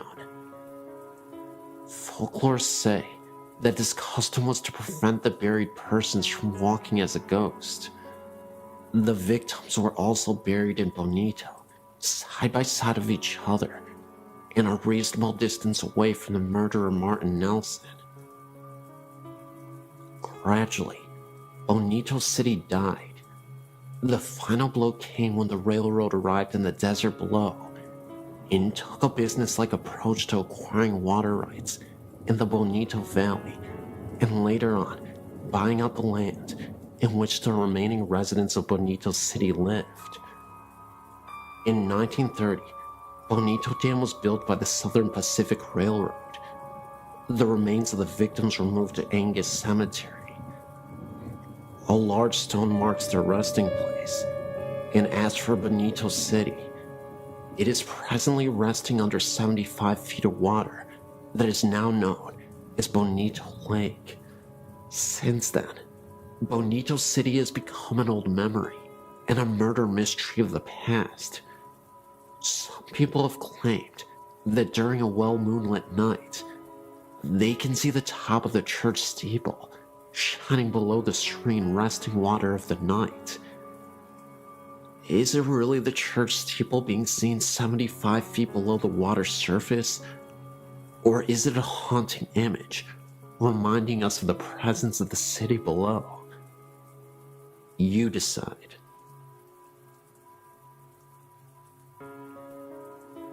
In early November 2006, I went over to visit my grandparents' house and my grandpa wasn't feeling well. He eventually went to visit the hospital. I thought he would just get out in a day or so, because he survived a heart attack before. For the first few days I wasn't worried at all. But after a week in the hospital, I was getting a little worried. About 2 weeks later, he passed away. I was absolutely devastated. Before his funeral, his brother and sister came down to visit. While they were sleeping in my grandparents' house, this is 2 days after he had died, my uncle was leaving.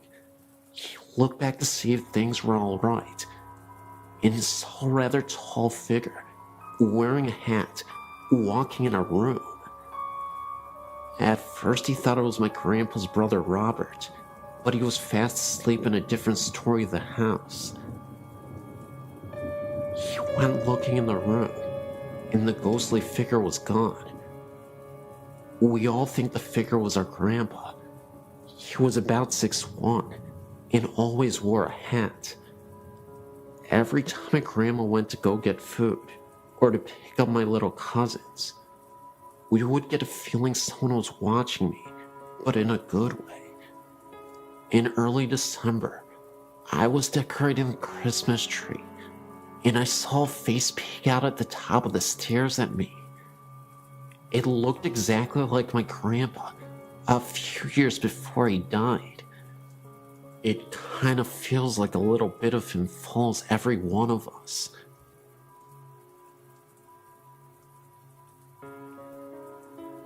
All of these accounts have happened in Lake Havasu, Arizona, each in a different house. My mother and I were driving around town, looking for a house to rent, when we found a large house in Bayou Drive.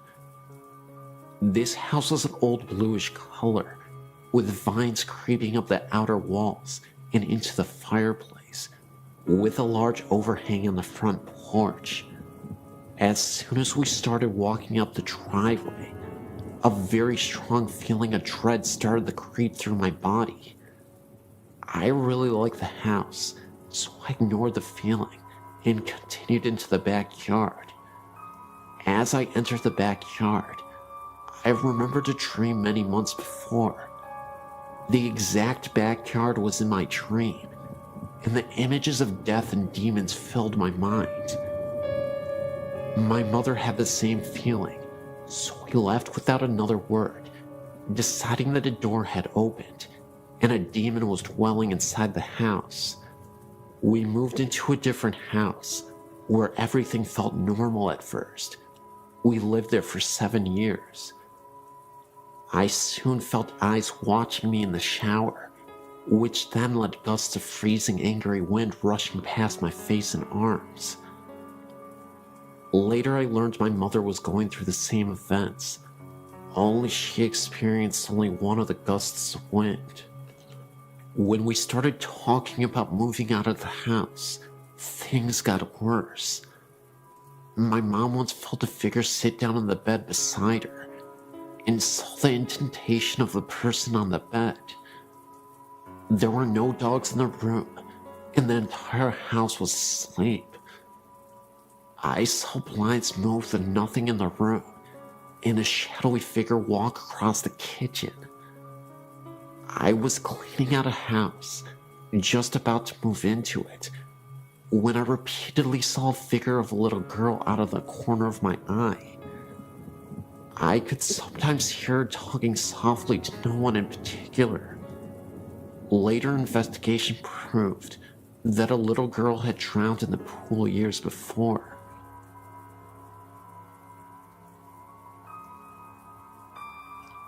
I've had a lot of things happen to me in my life, from seeing eyes in the corner of my room to being slapped by something I couldn't see, so I'm very open to anything and everything that someone would think was weird or crazy. My mom, however, is not, so for her to tell me about what happened to her, I know it's true. I'm 28 now, and this happened a few years before I was born. My mom was an FHA teacher for 15 years, so she went to FHA meetings a lot. One night she was at a get-together for school, and it was getting late, and as she was getting ready to go, one of her friend's cars wouldn't start, so my mom said she would take her home. As they were driving, her friend and her were talking, not even thinking about how far out in the middle of nowhere they were.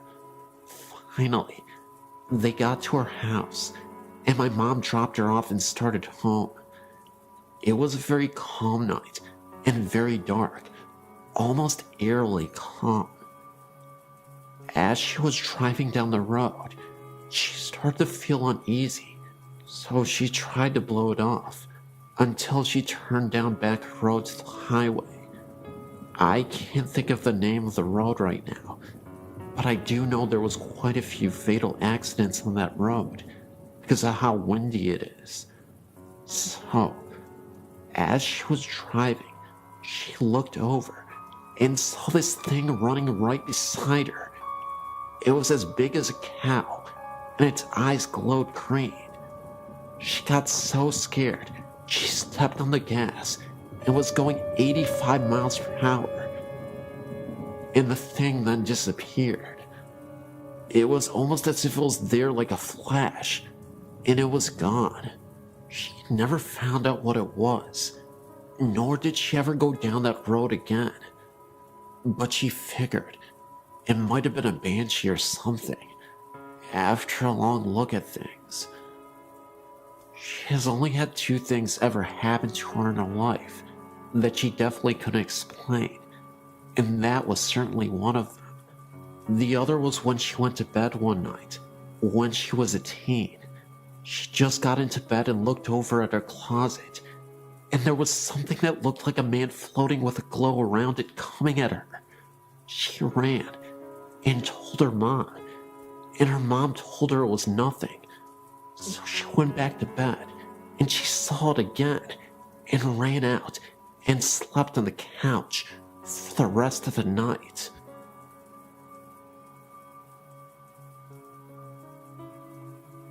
I'm a clairvoyant, and I'm used to not being alone. The last house I lived in had a number of distinctive entities, and will only share a couple of my experiences with you now. There was a young girl, probably around 4 or 5, who was very prevalent around the time my son was 3. One night, I had a contact dream. Usually my dreams are surreal and nonsense, but when I contact someone, they're usually set in whatever house I'm in, and are more out-of-body experiences. I walked to the end of my hall and looked through the dining room into the kitchen, and there was a small girl with waist-length dark brown, not black, wavy hair. She had a flowered white nightgown on, and she was pushing buttons on the microwave. When I asked her why she was here, she quickly, and I mean quickly, like Japanese horror across the room in a blink quickly, came up to me. I crouched down, but I couldn't see her face, and somehow I knew she had been badly injured. Think gunshot wounds to the eyes and cheek, so I didn't want to see her face. I explained to her that she needed to move on and go into the light where her family was waiting, and then I walked back to my room with her following behind me.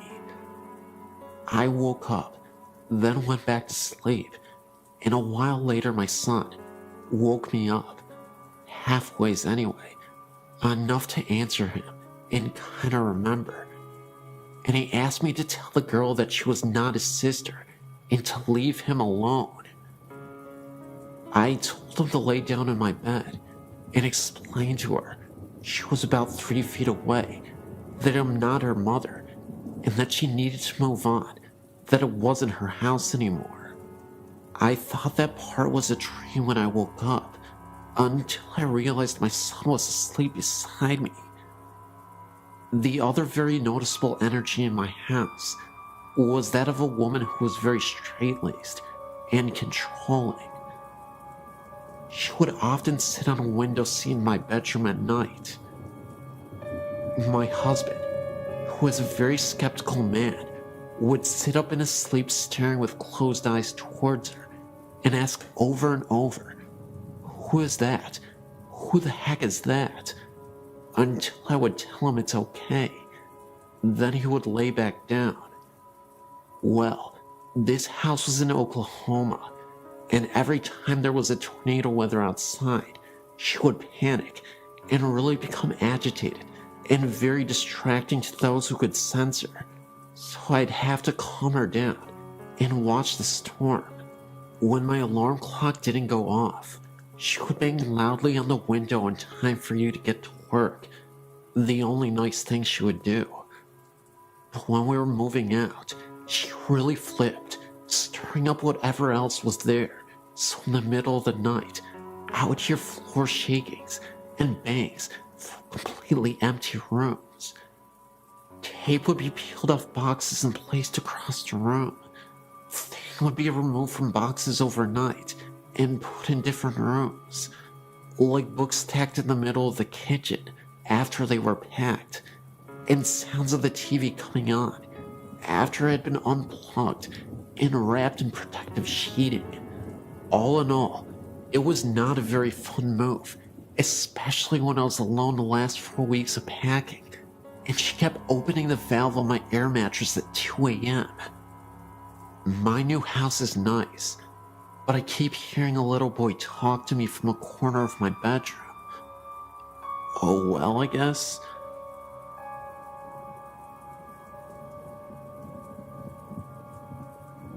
I'm 25 now, and have had strange experiences which, though I'm very analytical and skeptical, can't seem to find out how, or why, or what these things were.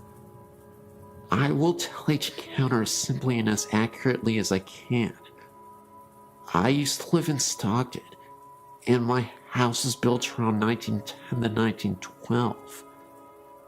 I was an only child, and my parents were very busy doing their own things. I may have had an overactive imagination, but I don't believe so, because what I saw was too clear and not vague and reinterpreted by my brain. The sliding redwood doors that separated our living room from the dining room began to shake before my eyes, as if it was locked and someone wanted in.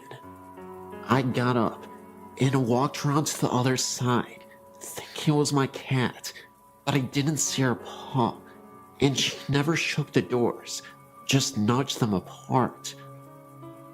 I walked around to the other side of the doors to the kitchen. All the lights were off, and I saw no one. I felt very scared suddenly, and went to bed, closing my door. Another time I was laying in bed, and my mother was on her hands and knees sniffing the floor. A bathroom connected our rooms, and I assumed she had begun sniffing in the bathroom. I asked her what she was doing, and she replied, "Your father and I smelled rotten blood." I can't remember what happened first, but I saw a clear apparition in my living room as I tied my shoes. A man dressed in black with a top hat and coattails, had a cane with a black long beard, walked briskly through the living room, and disappeared. I had a dream that I pulled the back out of the carpets in my parents' bedroom and saw blood stains. I don't know if she was moving them.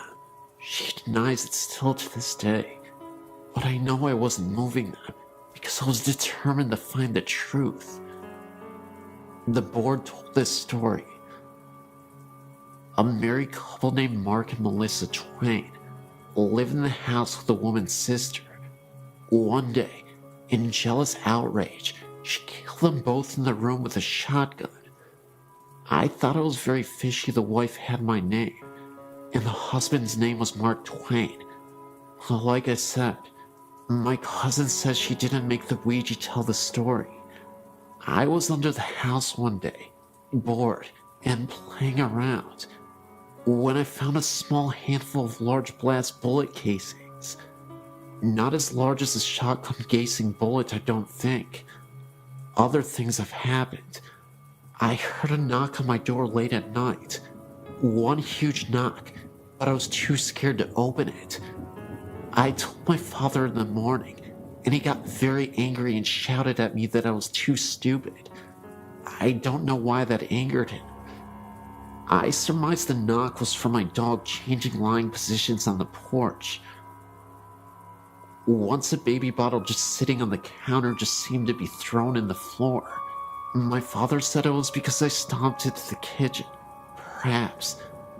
But the powerful way it fell, I doubted it.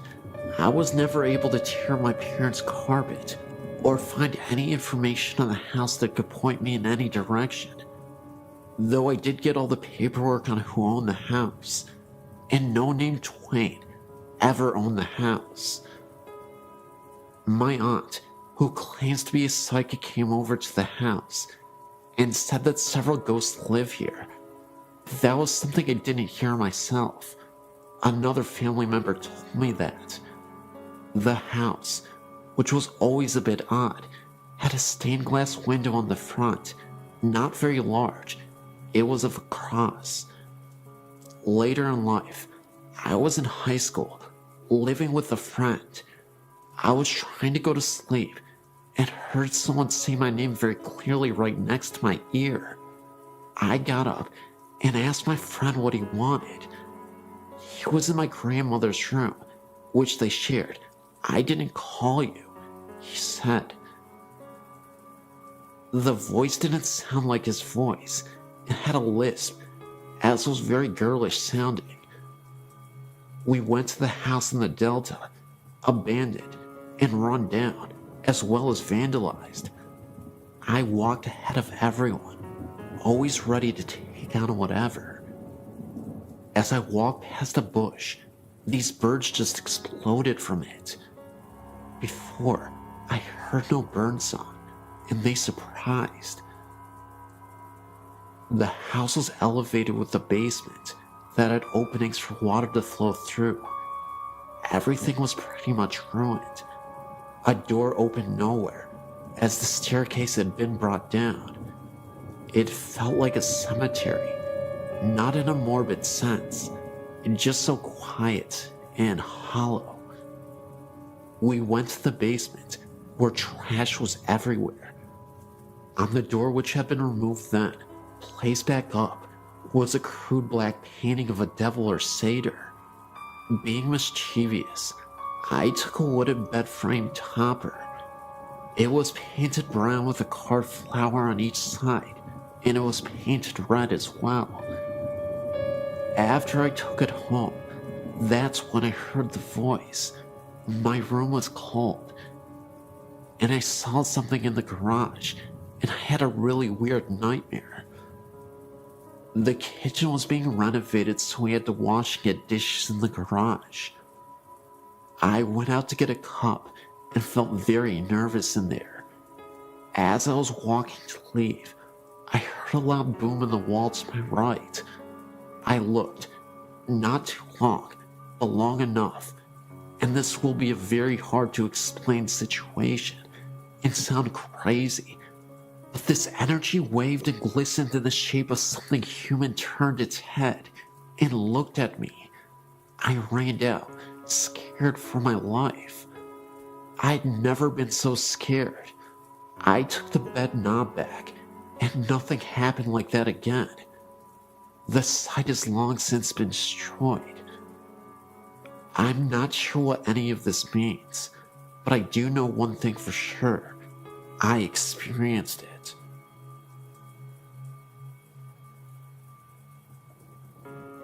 Both of these accounts took place within the same week of each other, happening to my brother and I when we were on vacation in London.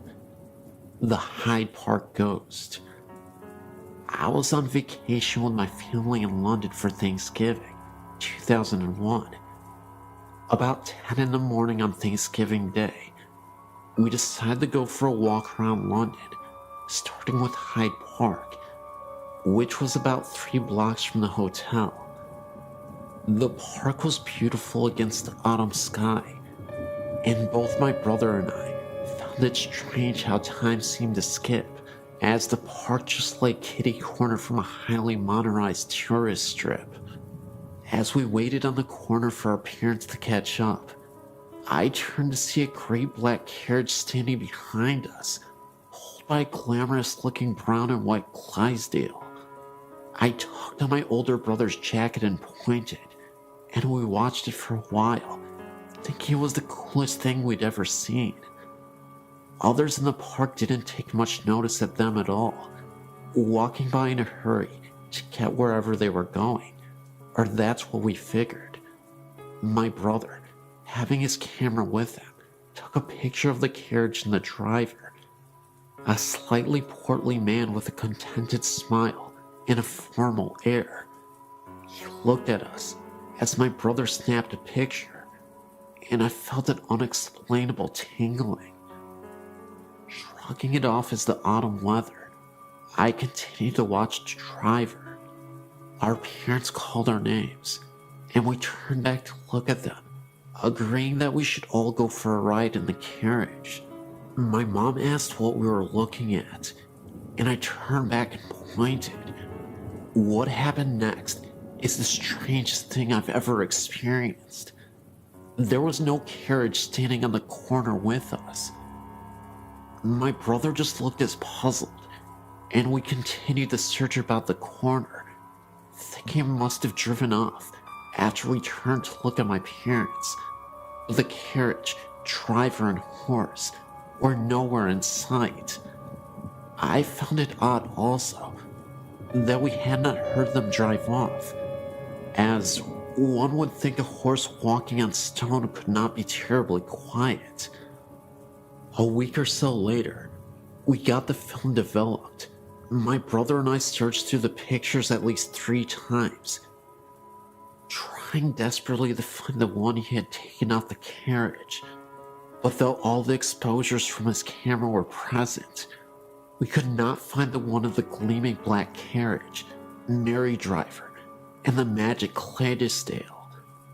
We did, however, find a startling shot of the corner it had been on, with a little glowing orb just right center. My brother and I prickled. The real start, however, did not come until about 2 days after that, when I was reading a book about the ghost of London I'd picked up at the Tower of London for some light reading. I felt the same familiar prickle as I read about a popular ghost in Hyde Park, that of a man driving a gleaming black carriage pulled by a huge brown and white Clydesdale. The shadow in the chapel. A few days after walking in Hyde Park, my brother and I were wandering quietly through Westminster Abbey, enjoying the sights. We walked into the chapel that was open and sat for a moment, waiting for our parents to catch up. While we were there, he said he smelled something burning. I sniffed the air, recognizing the strong smell of incense. We looked around, not seeing anyone else in the chapel. My brother poked his head out the door, and he looked around, informing me that no one was there, and no one was burning anything nearby. Thinking this was strange, but not terribly creepy, we hung around in the chapel a while longer, chatting quietly. Our conversation was broken, however, when we heard someone chanting from the front of the chapel. We jumped, thinking we were alone. I looked up towards the front, certain we had been alone. The chanting continued in a foreign language I didn't understand. My brother, a Latin student, said later the chanting was a prayer or something. We stood there, watching the front of the chapel, looking around for anyone who might be chanting. I nearly fell over when I saw someone flicker to my left, a figure wearing a dark robe and moving slowly. walked in front of us at the head of the chapel. I remember taking a sharp step backward and falling into my brother when, after a moment's reflection, the being looked up and straight ahead. We couldn't see its face as its profile was towards us, covered by the robe's hood. That didn't matter, however, as in an instant, the being was gone. There was no more chanting, no smell of incense, nothing but me being supported by my paled and terrified-looking brother. We didn't know what to think, neither of us thinking too much of ghosts before, but neither of us could really explain it. One minute, someone standing right in front of us, and the next minute, it was gone, completely and utterly gone. Not a trace of it.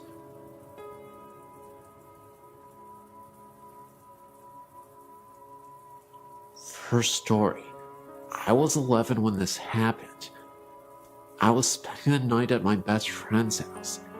It was a pretty Victorian house. It still had the original barn. It was in the back.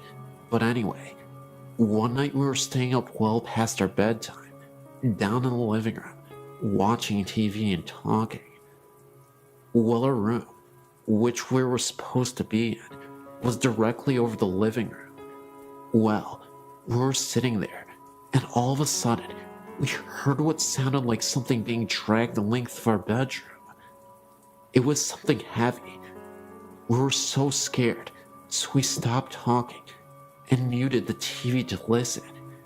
It sounded almost like a dead body. All you could hear was thump, thump, slide, thump. It was freaky. We checked on everyone, and everyone was asleep. In my second story, this is my fiance's story. He's in Germany right now. He would probably be mad at me for telling this, but I have to, because it scared me. Anyway, he's not the type of guy to get scared very easily. He doesn't believe in ghosts. We live in a town called Tacoma. It's south of Seattle. Anyway, a poor town of Tacoma is Lakewood. In this town is an old insane asylum that was torn down about, guessing, 30 years ago, and then rebuilt across the street. Go figure. It's called Western State. My fiance and a couple of his friends went to the hospital for the fun of it. The ruins are still there. They were down in the basement, which also happens to be the boiler room. They were walking down there and came around a corner and saw a bunch of bugs and such. They figured a bum was staying down there as they turned to leave. Dave is a pretty small guy, so he got pushed to the back. As he was about to leave himself out of the window, he felt someone tap him on his shoulder and heard someone whisper something to him. He figured it was the bum, so he turned around, but there was nothing there. He freaked out because it was a split second that he'd heard something and felt the tap. So he started screaming for his friends to come and get him. His friends had to pull him out of the window because he was freaking out the whole time. A third story. I was sleeping one time in my bedroom, and it was like 3 o'clock in the morning, and I suddenly woke up because I had the feeling that someone was in the room with me. I had my own room at the time, and it was pitch black in my room, but I looked in the corner where my door was, and I could just barely make out the outline of a man. He was just standing there and watching me. I couldn't breathe or think. I just stayed there for about 2 minutes, trying to figure out what to do. I finally got the balls to reach over and yank on the lamp. When I did, nothing was there. Fourth story. Me and my sister were at my grandma's visiting, and recently, my uncle had passed away in the house. He had gone missing for about 2 weeks, My grandma didn't think anything of it, because he did that sometimes. She went in his room looking for something, and there he was, lying on his bed, half decomposed. She said it took forever to get the smell out. On my grandma's TV was a plastic vase with a flake flower in it. The TV was off, and my grandma was at work, so me and my two sisters was sitting around and talking. I believe we were talking about my uncle, when all of a sudden, the vase went flying off the TV. When I say flew, I mean flew. It flew like 5 feet. We all stopped and decided to go to bed. This story. I was spending the night at my best friend's house. I was like 15 or something. My godmother had just told us to go to bed. We were just getting ready for bed when I hear my godmother yelling at me to get my butt in bed. I came out of my best friend's room and said we were. She then proceeded to tell me that she had seen me in the reflection in the window walk by from the stairs to the kitchen, but the room we were in was right next to where she was. Freaky. The 6th and final story. I was babysitting my nephew one night. I was sitting on, listening to music and relaxing, when I heard my sister laugh. Thinking that was weird, because I hadn't heard them come home, I got up to check. There was no one there. I know my sister's laugh. About 30 minutes later, I heard my sister cough. Again, I got up to check. Nothing. I don't know much about this house. I've only been here about 8 months. It's my brother-in-law's house. This house is kind of weird though. When all sounds have died down, you can hear clicking and sometimes even what kind of sounds like walking sounds. I sleep with my door open, so I'd hear if my sister had opened her door. But they're like soft walking sounds. Odd. Anyway, I have tons more stories. I'm a very strong believer in ghosts, so if you want to hear more stories, just email me and let me know. I was reading your site around Halloween and noticed Green Man, and instantly knew what the reference was. I had heard this story dozens of times by my dad who visited Raymond. Then, I realized the legend was not correct. The legend states that late at night, you could witness a ghost wandering around the tunnels and bridges around town. There have been numerous reports over the years of a man with a green face walking after hours. He is known as the Green Man. This is because when people have seen this figure, the apparition has a terrifying green face as he floats by the local tunnels and bridges of the area. The real version is extremely depressing, but the real version in the least. The horrible accident occurred in Evans City. Raymond, unsure of the last name, and his older brother were flying a kite near some electrical wires next to a tree. The kite got stuck, and Raymond followed his brother up the tree to retrieve it. When Raymond's brother grabbed the kite, both brothers got electrocuted. Raymond's brother was killed, and Raymond was severely burned. He was extremely disfigured, and it was extremely hard for him to walk because of the accident. The residents of Evans City collected nearly $30,000 for the boy for his care. His older sister and her boyfriend ran off with the money, leaving Raymond without the money he needed to get well. From then on, the townspeople took him under their wing and took care of him the best they could, but without the funds to do it. My dad's grandmother, who lived in Suiki, told my dad and his brothers and sisters the story of the Green Man when they went to visit her. Raymond, now an adult, walks down the road to and from the tunnel every night. The sun would hurt his eyes, since it only had a thin sheath of skin to cover them, so he did not go out in the daylight. He could barely walk, but did so every night regardless. People from all over came to bring him money, gum, and cigarettes, even while he was on his nightly walks to the tunnel and back home. The Green Man came from the color his skin looked when the headlights would hit him.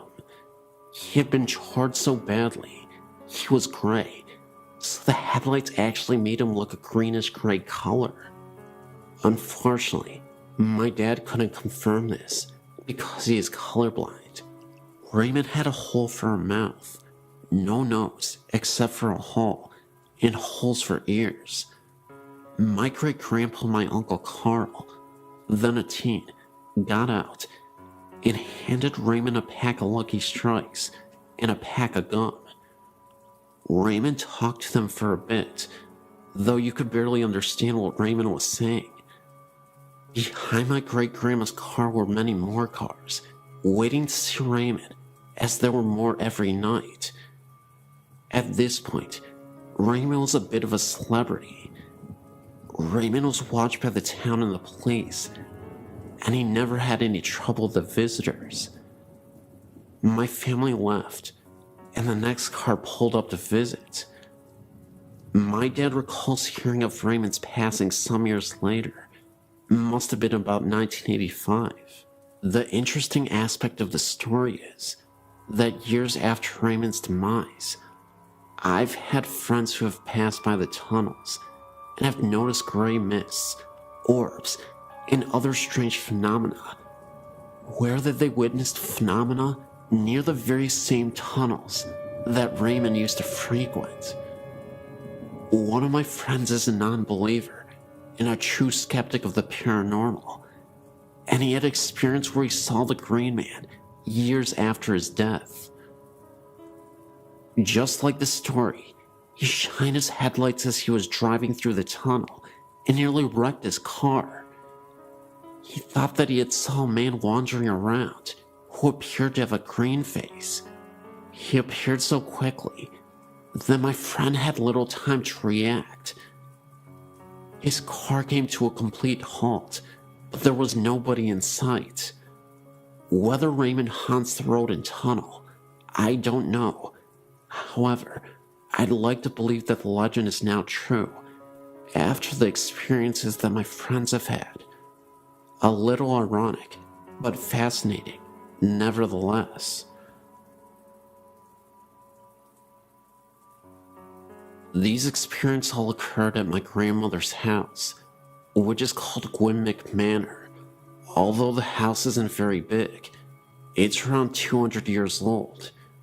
All my dad's family have lived there, and my grandmother now lives there alone.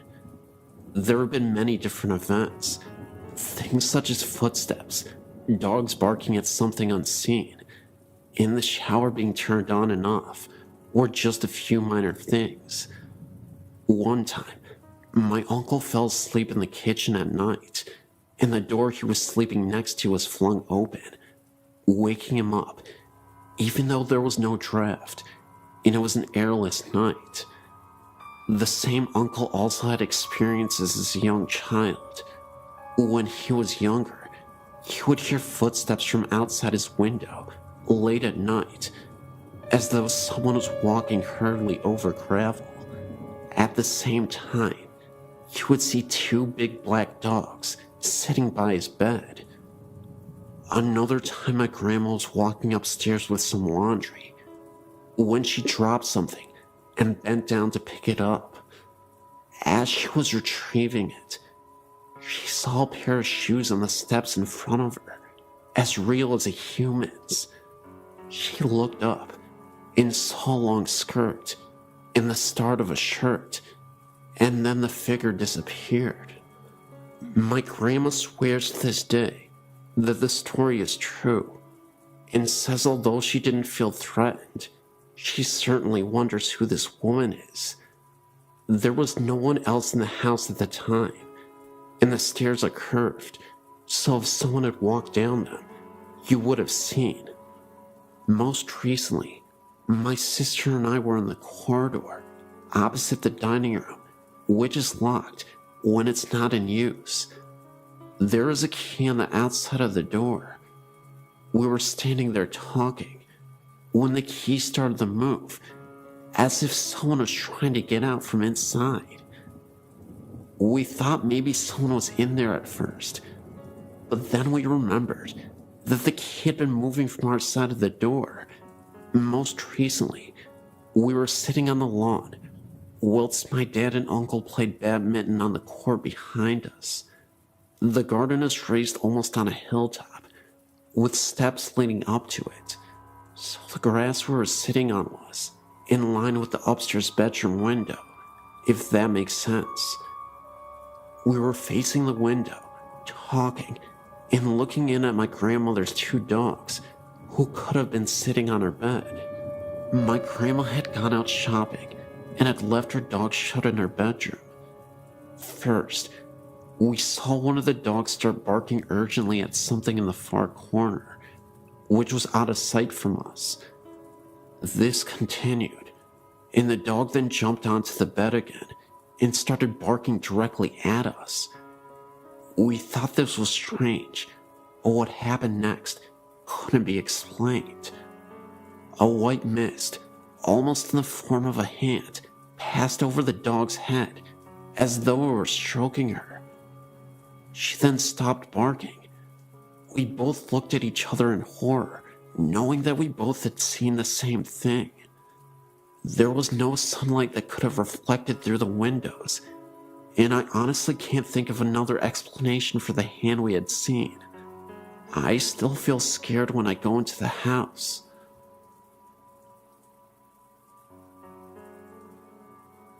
January 1999. I'd been working for an American company in Evesham in the UK. The company was based in a small industrial estate called Briar Close End East. On the edge of this estate is a small pub called the Oddfellow Arms. We all used to go to this pub now and then for a quick pint of a lunchtime. I personally used to have a pint, perhaps once or twice a week there. Anyway, as you go in on a fairly regular basis, you tend to get to know some of the locals. There was one couple in particular that the story is about. They were an old couple.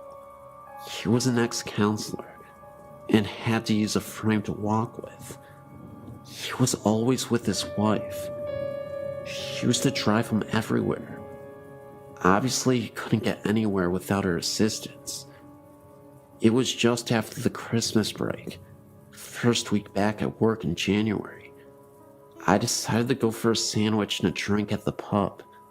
Funny thing was, I noticed that this chap was on his own, sat in the corner. He tipped his glass to me as usual, to acknowledge me. I thought no more about it. Later that day, I spoke to my warehouse manager.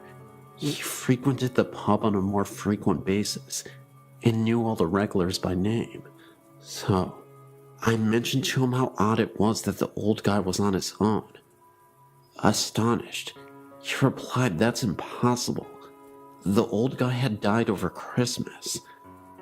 I have never forgotten this, and some people, including my wife, have told me I must be mistaken, but I know what I saw, and I know when I saw him. For all those people who know the Oddfellows Arms Evesham, perhaps some of you may remember this chap and his wife that frequented the pub, or maybe someone else had seen him too. I'm recently going to a neighboring school by this house, and have visited it frequently. I never get a safe feeling while in there, and recently, we found a mutilated animal, not like it was feasted on, but just torn apart, and left in front of the house, maybe for some sort of omen, or a warning. The body was ripped to shreds, and its skin on the hands were ripped off, just showing its appendages.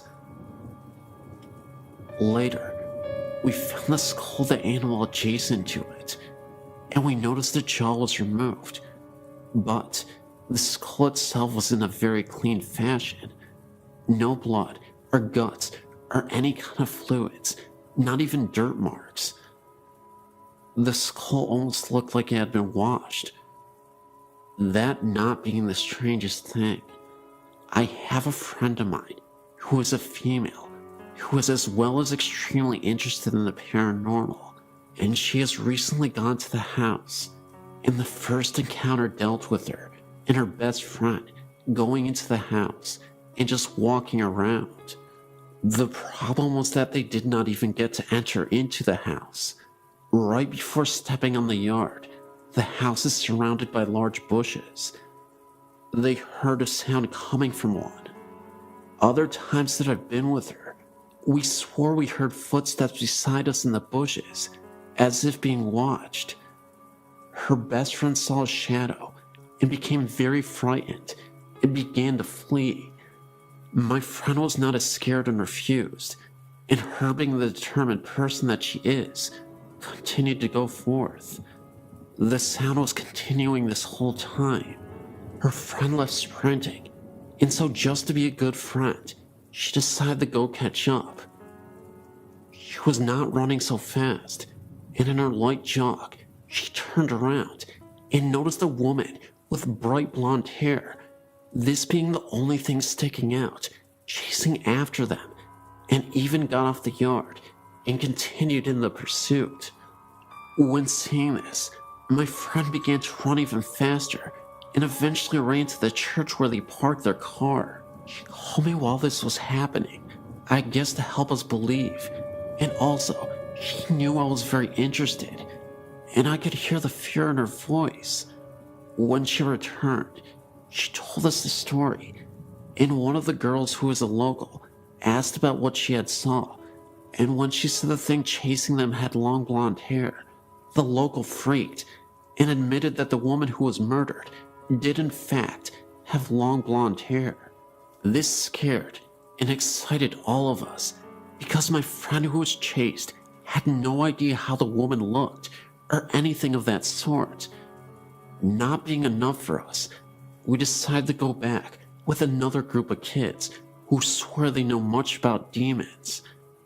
We weren't allowed to go on because the demon group refused to get on because they swore they could just feel the evil. Well, they went back, and we ended up going another day with other friends.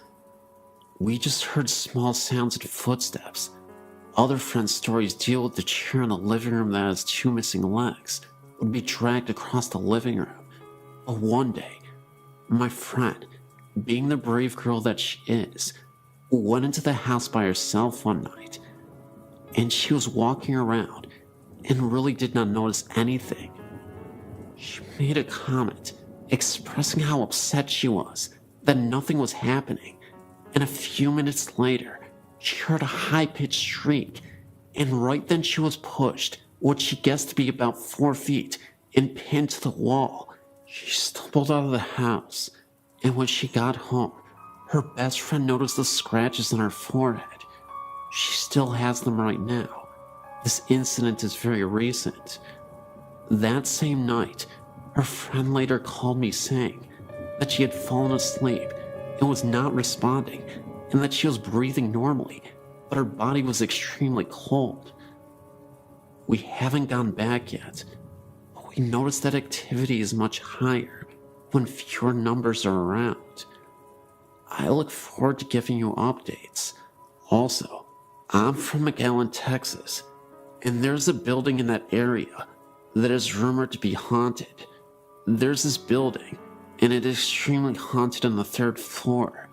I'll go ahead and check that out as well, and I'll give you an update as soon as possible.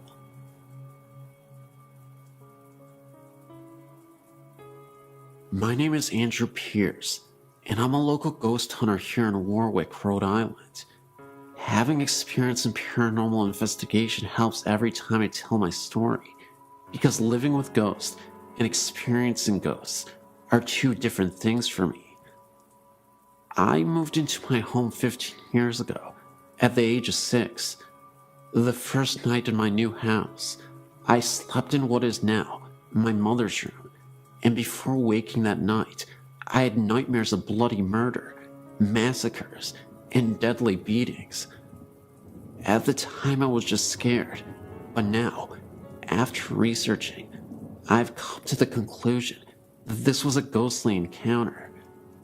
Between the ages of 7 and 10, I suffered 4 experiences in my dreams where strange people would walk around in my house.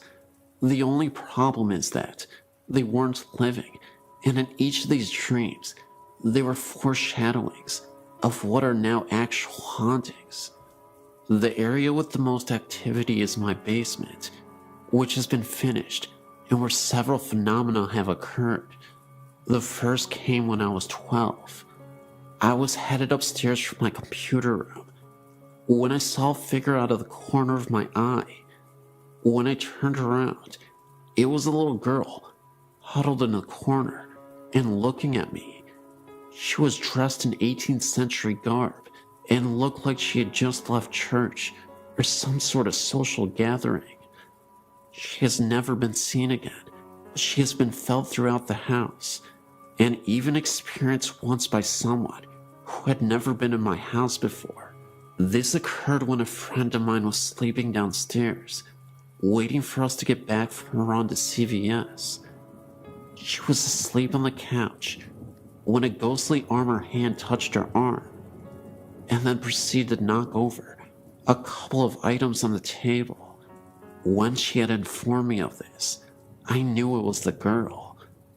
Another haunting would be in my mother's room, where, if you are alone upstairs and my dog is not around, a growling sound comes from her room.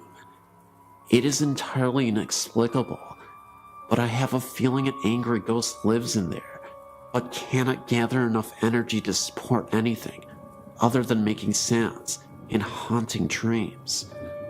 Shortly after my neighbor died, he built the house for his children and loved my family very much.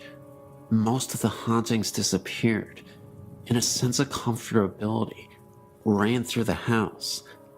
Everything was at normal temperature, and there was no more dreaded sense of being followed or even watched. This has comforted me greatly, but it only lasted for a short time.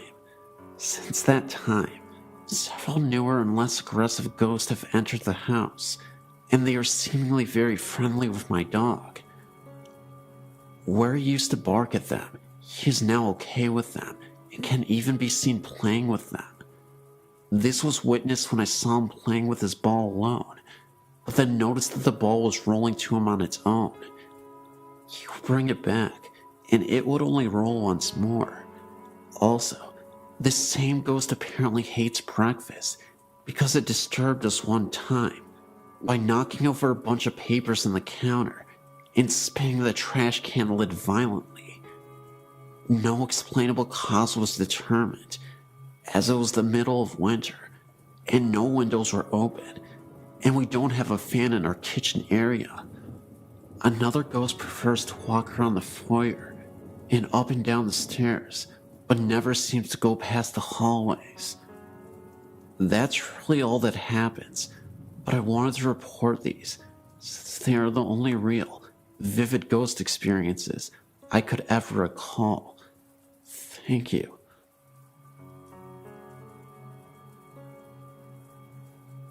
We bought a house in Yucca Valley in 1988, built during World War II, from what we were told, 2 bomb shelters. House added on to the years to come. Interesting old place, but nothing special other than the fact we thought we could turn it into our dream house. 2-story, white picket fence, etc. A couple weeks after moving in, my husband and I were in the kitchen, talking, when I thought I saw something. A fog, an image of a lady going through the dining room, not saying a word, thinking my husband would think I was nuts.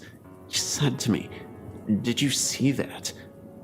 My husband and I choose to sleep in the downstairs bedroom, and the girls upstairs at that point.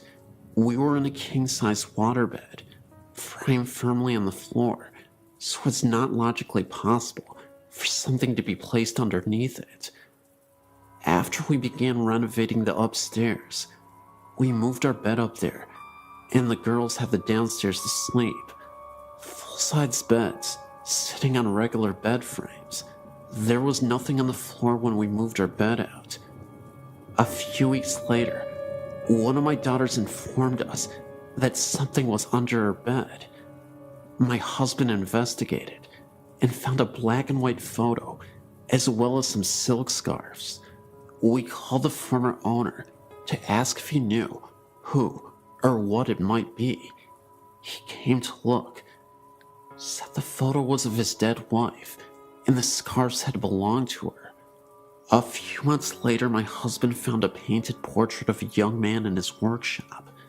Again, called the former owner. He said it was of his dead son. A year or so later, one of my daughters saw the same image, the fog, image of a lady. He or she never caused us any harm, except for the fact that money we hid in one place or another had disappeared. After living there a while, we met the neighbors. They informed us former owner's wife had died from cancer in the bedroom photo, and scarves were found. His son, portrait found, had offed himself at the Yucca Valley Inn. Ashes had been spread on the property, according to them, the neighbors, but these facts were not disclosed to us at the time that we bought the house. After living there some 19 to 20 years, we decided to move, not because of spirits, just now that the kids have grown up and moved out on their own and wanted to downsize.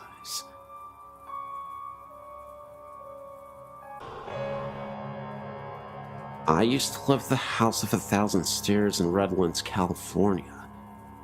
I lived there for about 10 years off and on with my godparents. They lived there full time. I came on the weekends and during the summer. This place is very active at night. My godsister and I would see the spirits of ghostly nuns walking down the stairs. They would stop to ring the bells in the bell towers and then evaporate into a mist. After a while, we removed the bell that connected to the stairs. There were other spirits as well. Some were pleasant, while other spirits we believed were demons. I think the scariest experience we had was one night, when I was sleeping in one of the rooms. I woke up to seeing multiple green lights floating aimlessly around me, before disappearing. They had to have been orbs. I remember there was a closet which was slightly open. When I looked at the closet, I noticed the head of a figure peeking out with red eyes. If you've seen the famous Amityville horror picture, that's how it looked to me, except with red eyes, of course. There are tunnels that run under the property, and rooms as well, all made out of dirt. Some of the rooms' doors have been covered over with dirt and rocks, so that you cannot get in. If you stay down there at night, you will see nuns going in and out of these rooms that have been covered over. I'm not sure what the nuns did in this house, but there are many restless spirits here. I also believe this place draws mentally unstable people to it. While we lived there, on multiple occasions, we had to call the police because people would break into the property, knocking at our door, telling us the spirits told them to come here. There are so many stories I could tell you, but it's a very unusual place after a while. My godsister and I would sleep in the game room next to our parents' room because we were too scared to stay in our room. That's about all I'm willing to share for now, but I hope you enjoyed these stories.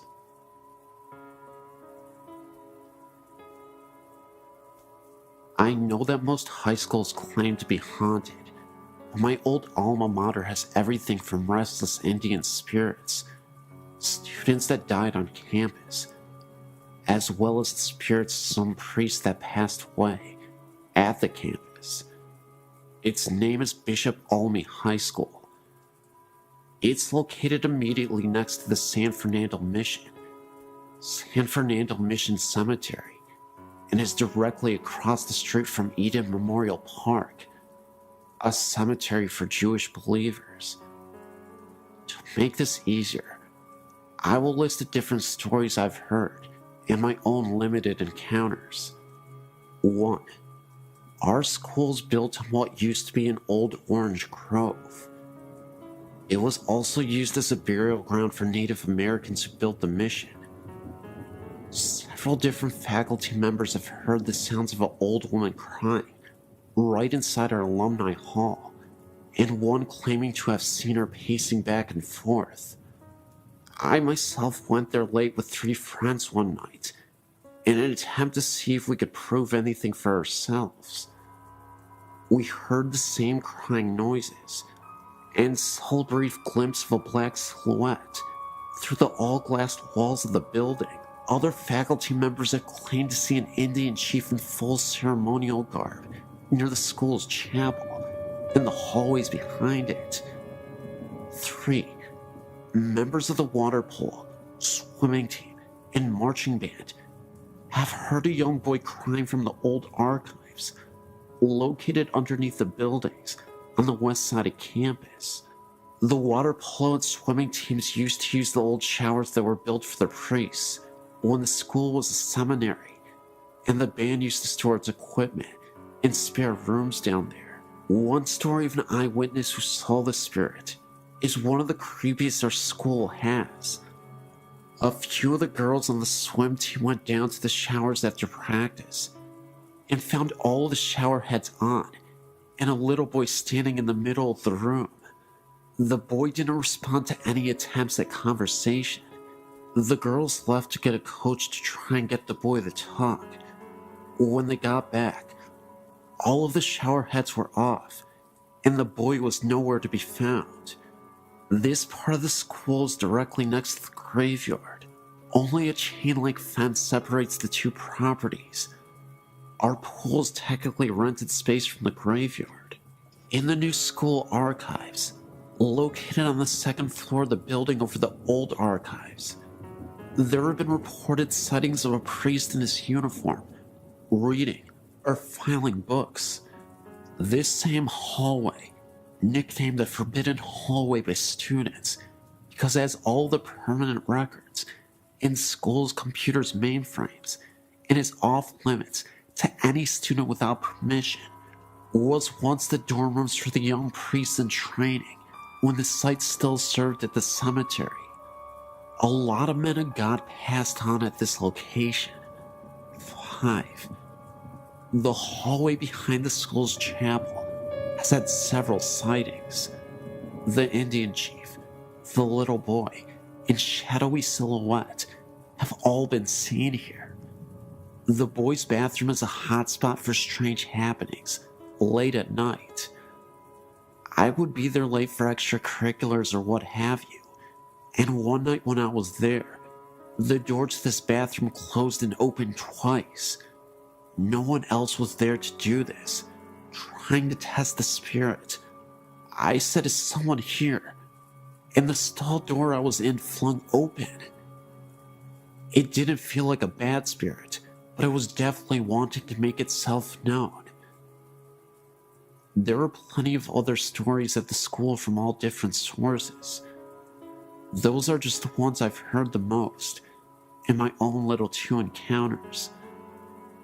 I really hope this haunting hotspot gets a slot on this website, because I don't think spirits are going anywhere. Yes, great website.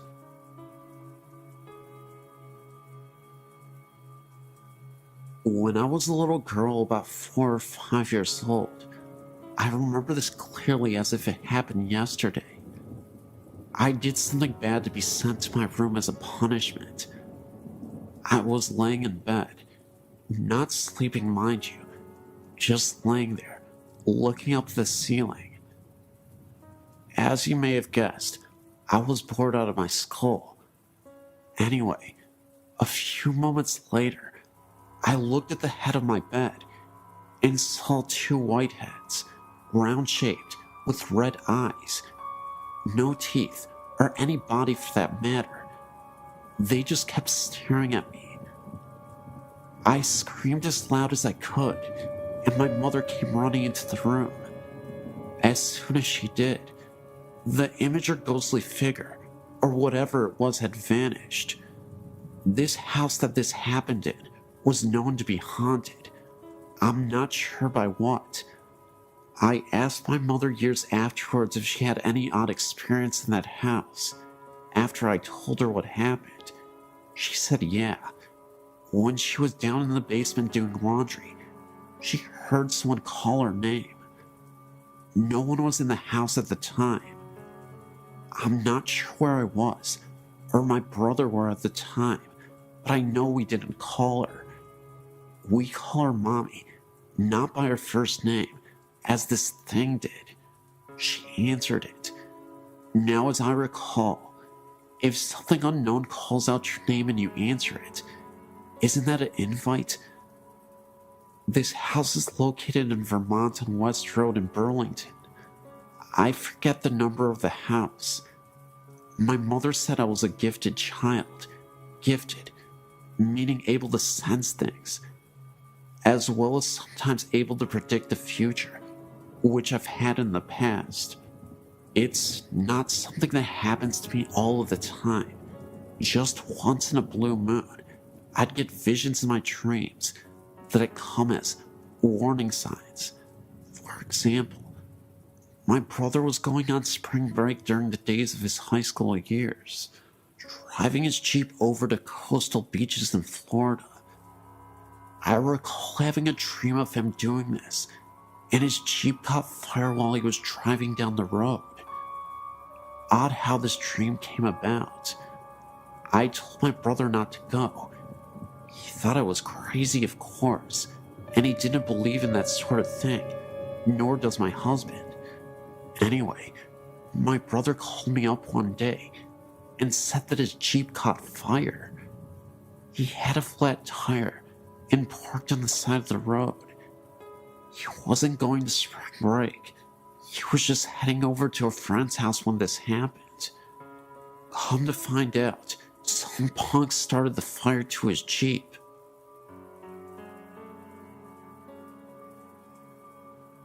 In 1977, my friend and I were driving on Old Pleasanton Road during the night. We were heading south when we came upon a woman wearing a black wedding dress. All she was doing was standing there, not moving an inch. We decided to pull over to see if she needed assistance, but didn't go too close, in case it could have been an ambush. No response from the woman. We didn't see that she had a vehicle anywhere around. It was beyond sketch, so we ended up not helping the woman out and continued to drive down the road. As we were driving down the road, we could have sworn we saw the lady through my rearview mirror. She was following us.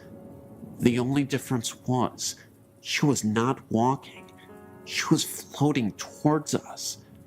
This was after we had driven a mile from where we originally saw her, and there was no way she could have caught up with us in time.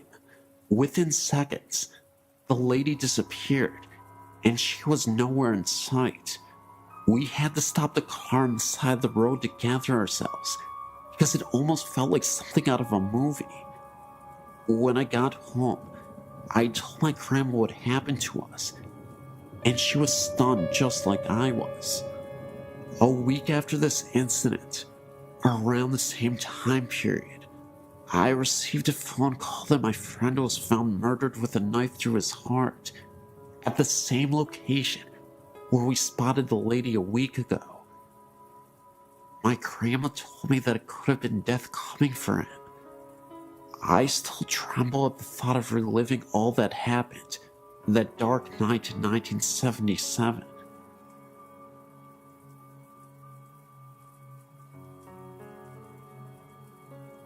Great Aunt Amy.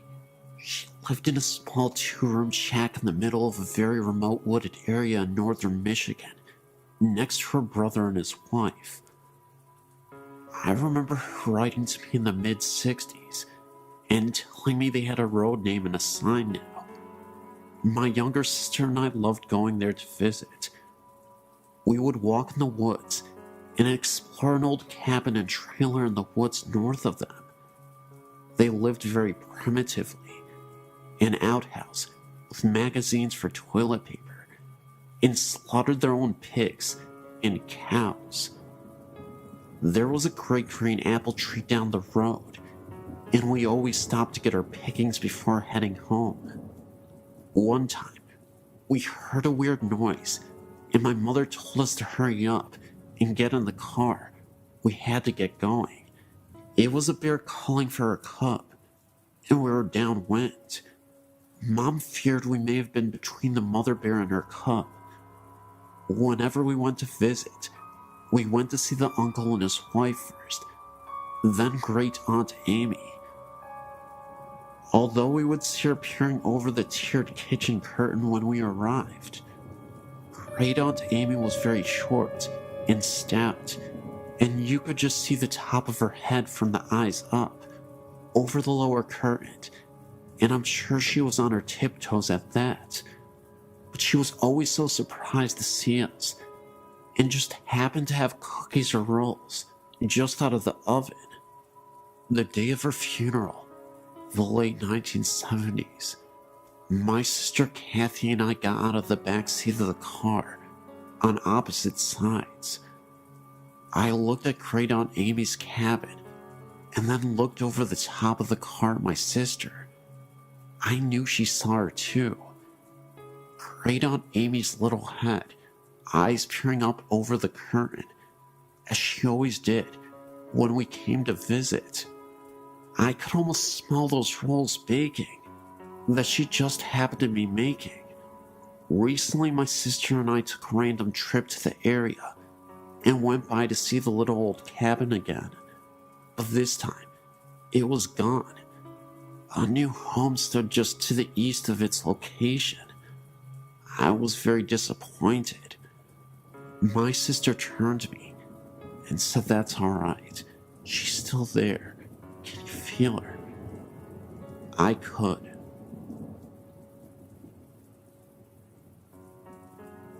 My father remarried 3 years ago, and when we moved into his wife's house, I began experiencing paranormal things.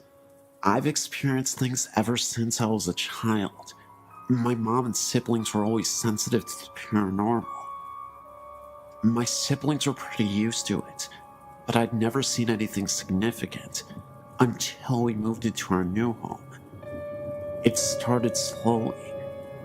I couldn't sleep well at night and had been hearing bangs. I dismissed it all at first as being in new surroundings, but it continued.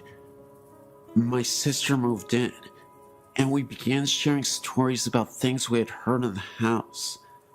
They were matching up pretty well. One night I was laying in bed, and I heard hand slams against my window and slide down it. I freaked out because my window had a screen on it. So I went into my sister's room to sleep with her and kept hearing banging from my room. There was no one in there. I slept in my sister's room a couple of times before I could sleep in my room again. I began seeing black masses for brief moments after a while, and my sister had one in her room that was about 8 feet tall and human-shaped. We began doing all that we knew, which was praying. After a few years of this, I got a little used to it, but couldn't wander the halls at night without being terrified. One night, I was playing on the computer and heard a very loud bang like a door slamming, so I went to my room. I shut my door and leaned against it and heard running up and down the hallway. Things like this began happening on a regular basis, and at the time, I felt like my sister was the only one I could talk to. Then one day, something on a different level happened. I was in bed at night, and I had a bunch of glass carousels on my dresser. I'm a firm believer in 3 a.m. being the witching hour, and at that time, all my carousels went off playing music, and a couple fell off the dresser. Once again, I played and slept with the lights on. I had one final major experience before I moved out. My dad's room stayed locked during the day, so when we heard scratching on the walls, it sounded like something was scratching the walls and the ceiling. I ran to the bedroom door and it stopped, but could see a shadow moving around under the door. The scratching then continued, so I went outside. I moved and don't experience things like that anymore, but sometimes hear noises in my apartment. I just ignore it because I know my family and I are skeptical to these kinds of things. Just keep my faith and know that I know it's human in my apartment. My dad's house, I'm not so sure.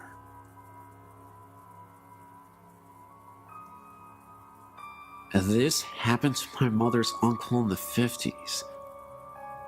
Her aunt and uncle were coming back to San Antonio, Texas, on Highway 87 when their car broke down during the night. Uncle Steve went walking during the midnight hour to get help before he told my aunt to lock all the doors. She did just that. About 3 a.m., 3 men in a car stopped to help her. They told her that they would help her, but she told them that her husband had gone to get help, and he might be coming back. So, the men told her that they will leave, and they were going to leave her some food in a brown paper bag, which they left on the hood of her car. Hours after she thought about the food in the bag, but she was too scared to get out of the car. Soon, a highway trooper arrived. She told him that her car broke, and her husband had gone and never returned. The trooper asked her if she had seen a few gentlemen in a 57 Chevy. She told him about the 3 men that stopped, and before he left, he asked her about the bag on the hood of the car. She told him that the men left her some food in case she would get hungry. The officer grabbed the bag and peeked in it, and out of the bag, her husband's head came out. She has not been the same ever since then. I live in a small town in Kansas. I've lived in several houses in this town, and in just about each house have had strange experiences. The first I can recall was in a small farmhouse in the country. My sister and I shared a room and had bunk beds. The head of the bed was the opposite of how most people would set a room up. The head of the bed was by the window, and the foot of the bed was flush to the wall. I was in the bottom bunk, and my sister in the top bunk. I recall waking up one night and looking out the window to the shed that was across from me. In the top window, the second floor, I noticed a black human figure, no discernible facial features. It had a pale yellow light glowing around it, just purely out of fear and not wanting to experience this alone. I asked my sister, who was supposedly asleep on the top bunk, if she was seeing what I was seeing, not expecting to hear her to really answer me, and she said yes. We still joke about our psychic connection. When I was in high school and living in a small town as I do, my friends and I would drive around the countryside, mostly because we heard that there was some scary haunted place outside of town, and we always liked to investigate. But one night, I was sitting in the front seat of my friend's car and noticed that there was a small boy running in the road ahead of us. It was rather late at night, at least sometime after midnight, a very strange hour for young boys to be running out in the country. I noticed that he had on a red and green striped shirt and brown pants. What was really creepy, though, was the way he just kept looking back at us, almost begging to be hit. I could only see this boy at the middle point of the curve in the road. Just as we were rounding the last corner, he would disappear. It would only last several seconds. I questioned whether or not I was losing my mind, or if I really saw it, because no one else did. Another story I have was when I bought the house I live in now, still the same town. I'd fallen asleep on the floor in my living room. My dog was sleeping next to me. I'm not even sure what exactly woke me up, but when I looked towards my bedroom, I could see a small girl in a white nightgown. She had blonde hair, and next to her was a white cat. I could see through them. They had a mist around them. And again, just as it registered what I was seeing, they vanished. A few months later, I was in my room, standing on the edge of my bed, which is right next to the bedroom door. I was reaching for the light fixture to change the light bulb, with my arms extended.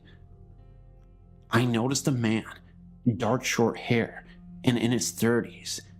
He had dark-rimmed glasses, and he walked past me through the living room, into my room. As soon as he got past my arm, so he would be standing right in front of me, he disappeared. I've also noticed small dark figures, a possible dog, like roaming around me when I was walking in my house at night.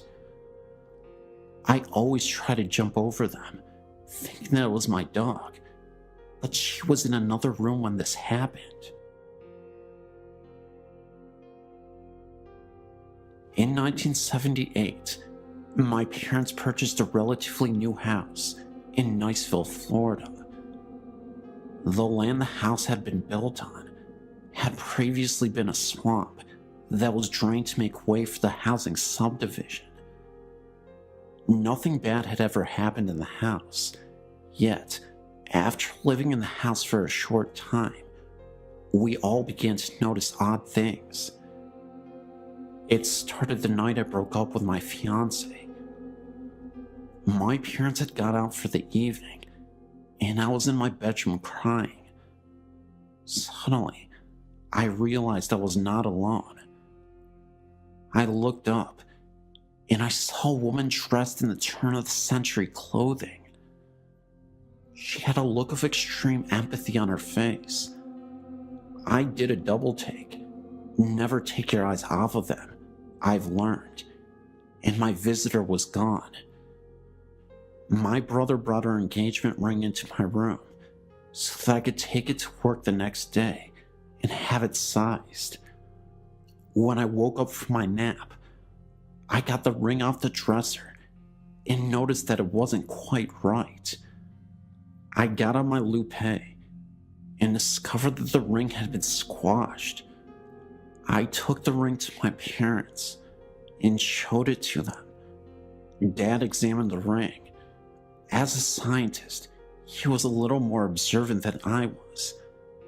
He pointed out that the ring appeared to have been squashed from the right, beside the head that held the diamond, as if it had been sitting on the rear shank of the ring, and an incredible force put on it that literally broke the head from the shank, without leaving a single scratch or gouge mark. That kind of spooked me, since I had been sleeping with the ring on the nightstand next to my head, and it had been fine prior to being placed by my bed. However, events would soon unfold that made us all realize that the house was indeed haunted by the lady, but She was a friendly ghost, provided you were nice to her family. After having moved to the house, my mom was in a terrible car accident, which almost killed her. She was in the hospital for over 6 weeks, and even after she got out, she was in and out of the hospital repeatedly. By this time, I was married and out of the house, but my middle sister's kids would stay over while my sister worked nights. My niece slept in my old room, which seemed to soon become the epicenter for activity, perhaps because of the pre-adolescent age. It started with her being awakened by the feeling that someone was sitting on the bed. She turned on the light and saw depression in the bed, as if someone were sitting there. As she watched, the depression slowly lifted out, as if the person sitting there had stood up. She was too frightened to sleep in the room after that, so her brother slept there for her. He was awakened every night by the sound of a dresser drawer being pulled out and rattled. At first he thought it was Granny, but then he turned the light on and there was no one there. The final straw for my sister's kids came when they were sleeping over one night. Mom had just been released from the hospital, yet again, and was sitting up in the den. Dad had gone to bed. Suddenly, Dad was awakened by the sound of the smoke alarms going off. He ran into the den and found Mom passed out. She had been in incredible pain since her accident and had begun stashing pills for a grand escape. That night, she had gotten so depressed that she ended up taking all the pills that she had been hoarding. There was no evidence of smoke in the house, not even Mom's usual cigarette smoke. By this time, the smoke alarms had stopped blaring their alarms, but Dad stood there, surveying the scene and thinking about how much pain Mom was in and how horrible her life had been since the accident, and even going as far as to whether it was even right for him to decide that Mom was not entitled to escape the horror her life had become. Then the smoke alarms went off again. Dad figured somebody was trying to tell him something, and he called 911. The next day after we had all been to the hospital to make sure that Mom was going to be okay, we all gathered at my parents' house. I asked Dad why he had called the paramedics. I felt like the doctors who had saved my mom's life after the accident had not taken into consideration the lack of quality of life she would have, and I felt like Mom was entitled to a reprieve from the constant torment she was in. Dad looked at me kind of funny and explained about the smoke detectors. Then he said that when he had gotten home later that night, he had torn each of the smoke detectors apart, and there was nothing wrong with any of them, nor was there any reason they should have gone off in the first place. Once Dad told us this, we all sat there with odd looks on our faces and started talking about the lady. By this time, I'd seen her twice. My older sister had seen her once, and my skeptical scientist dad even admitted to having seen her. We began comparing notes and found us finishing each other's stories and descriptions. We had all seen the same lady dressed in the same clothing, and none of us had mentioned it to the others for fear of being ridiculed. As time went by, the lady continued to watch over her family. After my dad's death in 1998, my then husband and I were in the den of the house after we had cleaned out the possessions and cleaned the house up. I'd left a book on the counter, and X went back to get it. Our marriage was on the rocks, and he was becoming increasingly abusive to me. Something that the lady didn't seem to care for. He had always laughed at our family ghost stories, up till the day. But when he went back in the house to get my book, he came out of the house shaking and white. He had felt a cold hand brush across his face. Then, when he didn't leave fast enough, he felt the same cold hand pushing him in the back, propelling him to the door. The lady was trying to tell him that she did not appreciate the way she was treating one of her kids, nor was he welcome in her home. After that, the lady began dropping by my house. I always knew she was around because the stove timer would go off for no reason and the dresser drawers would rattle. After I left the abusive hubby and moved to the Midwest, the lady would come by and visit me there from time to time, always setting off the timer on the stove, rattling drawers, playing tricks with the blinds, anything she could do to let me know she was keeping an eye out for me.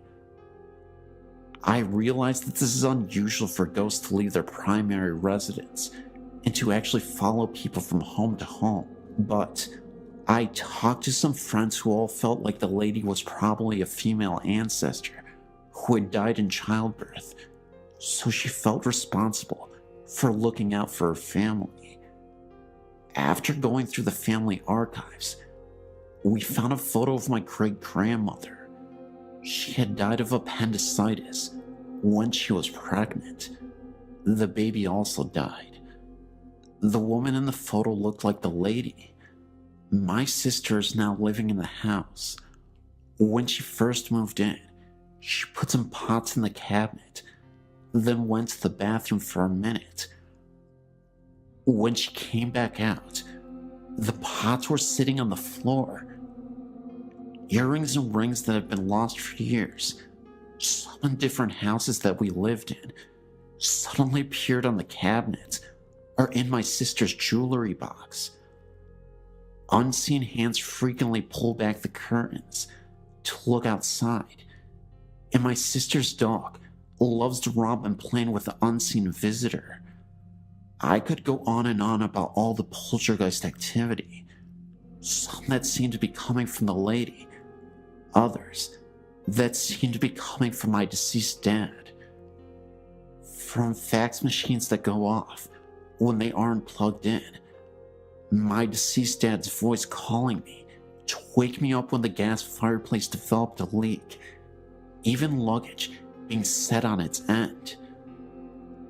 Weird stuff just follows my sister and I around. Just 2 nights ago, while laying in bed, I was awakened by the bed shaking. I sat up and looked around and found my husband sound asleep and the door securely closed against kitty visitors. I laid back down and snuggled up to my hubby, thinking that he just had a chronic jerk that shook the bed when it suddenly hit again. The whole bed kind of went womp, as if a 20-pound weight had been dropped on it. This time, I knew that there were no cats in the room, and since I'd been snuggled up to my hubby, I knew he had not jerked in his sleep. It's nice having your own guardian spirit to watch over you, but it can really interfere with your sleeping. I know that some people think that we're all nuts, or engaging in what shrinks call magical thinking, but every time I start to question my own sanity, I get another visit. It should be interesting when we move to my dad's hometown this spring. I imagine the visits will become a regular thing.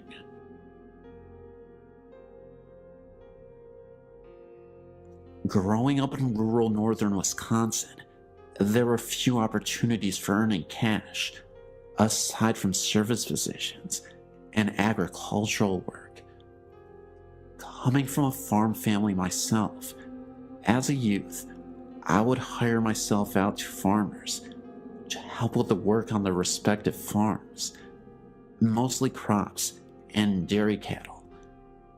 If you never have this experience, It may come as a surprise that these farms are usually isolated and could be quite unfriendly, creepy, and sometimes dangerous.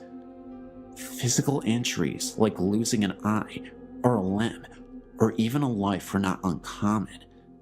This is the setting for my story. One January, I was a hired boy at a dairy farm owned by an elderly couple with whom I was acquainted with through our parish church. The farmer's house was heated by a wood furnace in the basement where I was lodged, and among my other jobs, I had to bring in the wood and tend the fire. One day, while carrying wood down the steps, I felt pushed, which caused me to slip and fall down the stairs, landing on the concrete floor, which knocked me out temporarily. I must have been out only a minute or two, as I awoke in pain and found the wood scattered all over. The farmer was very stern, and I feared how he would react to a mess and me not being busy with the work to which I had been assigned. When he did see me, he asked where I'd been and what I had been doing, and so I explained it to him. As I suspected, he was cross with me.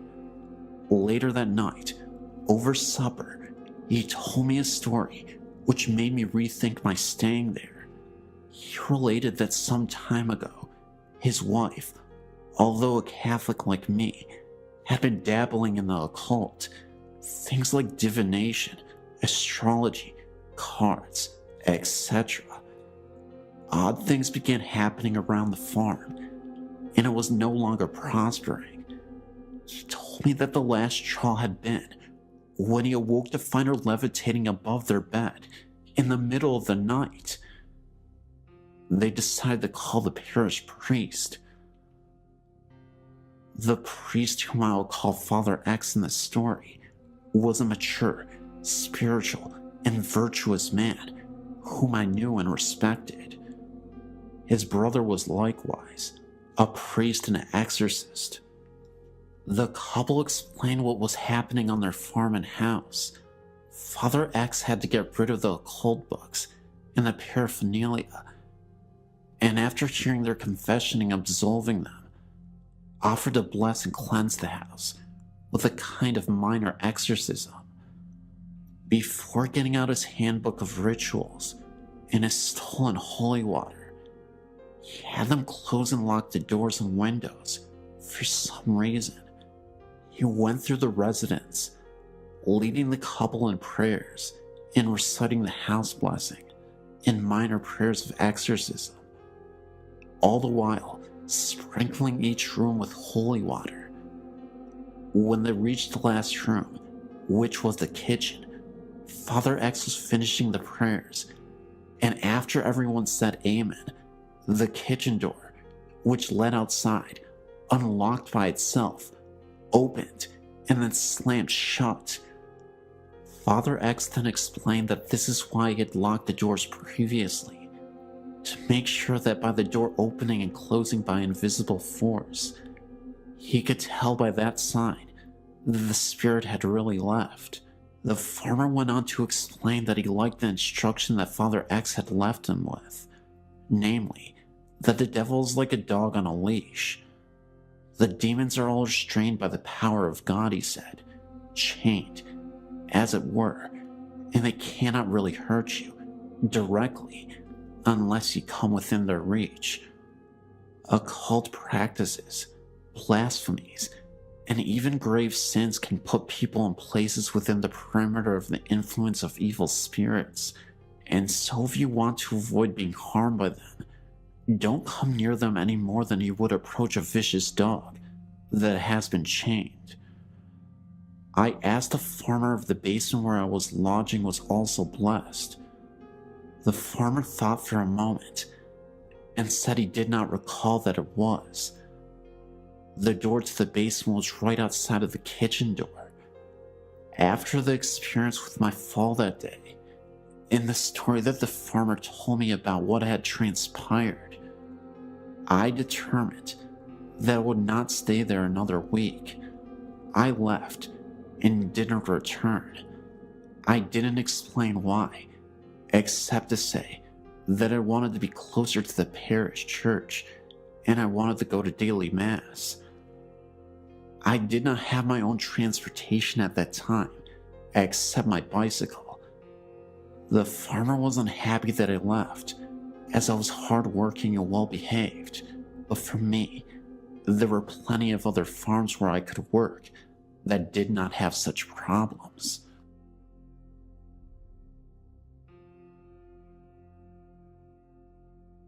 Throughout my life, I'd seen and experienced a few things that I can only describe as supernatural.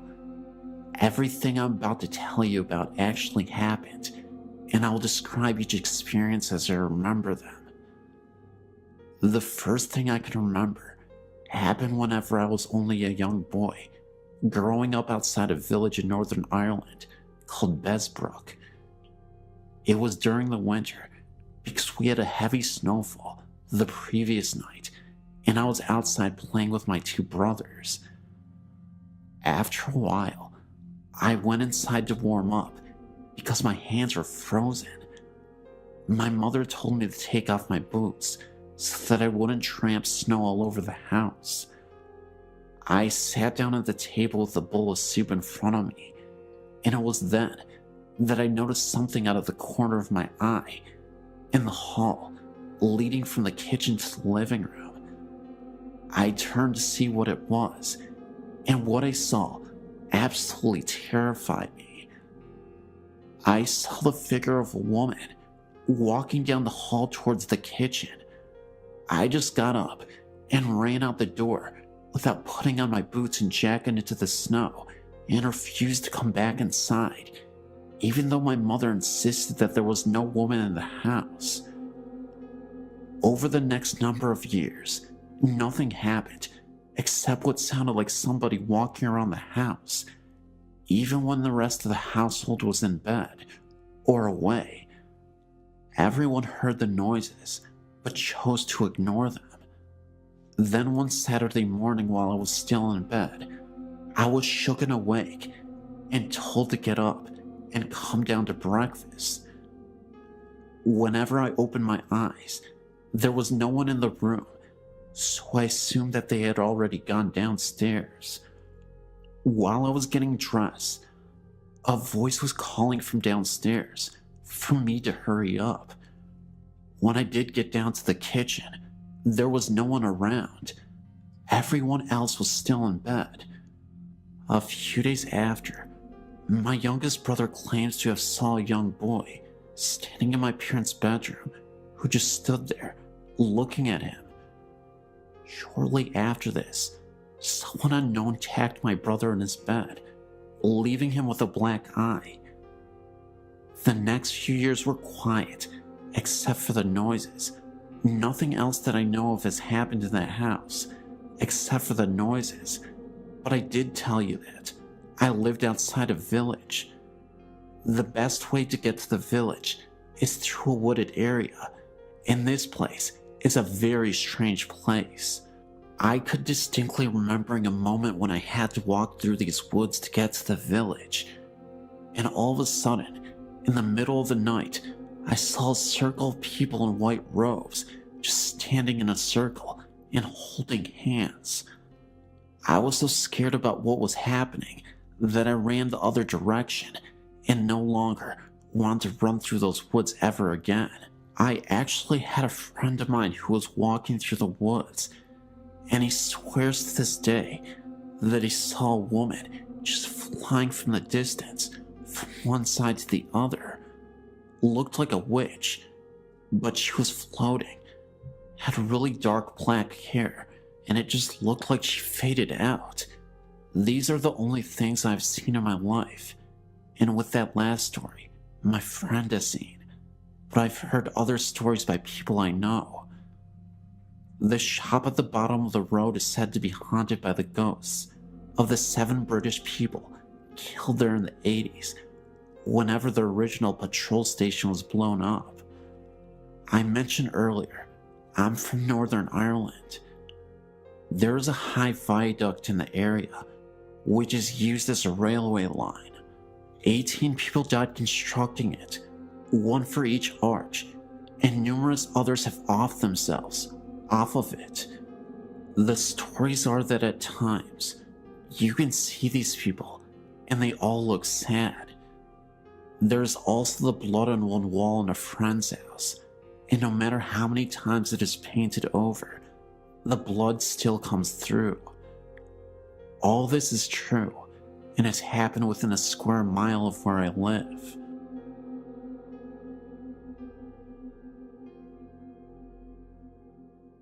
My friend from Arizona and I made our first trip to the Queen Mary together.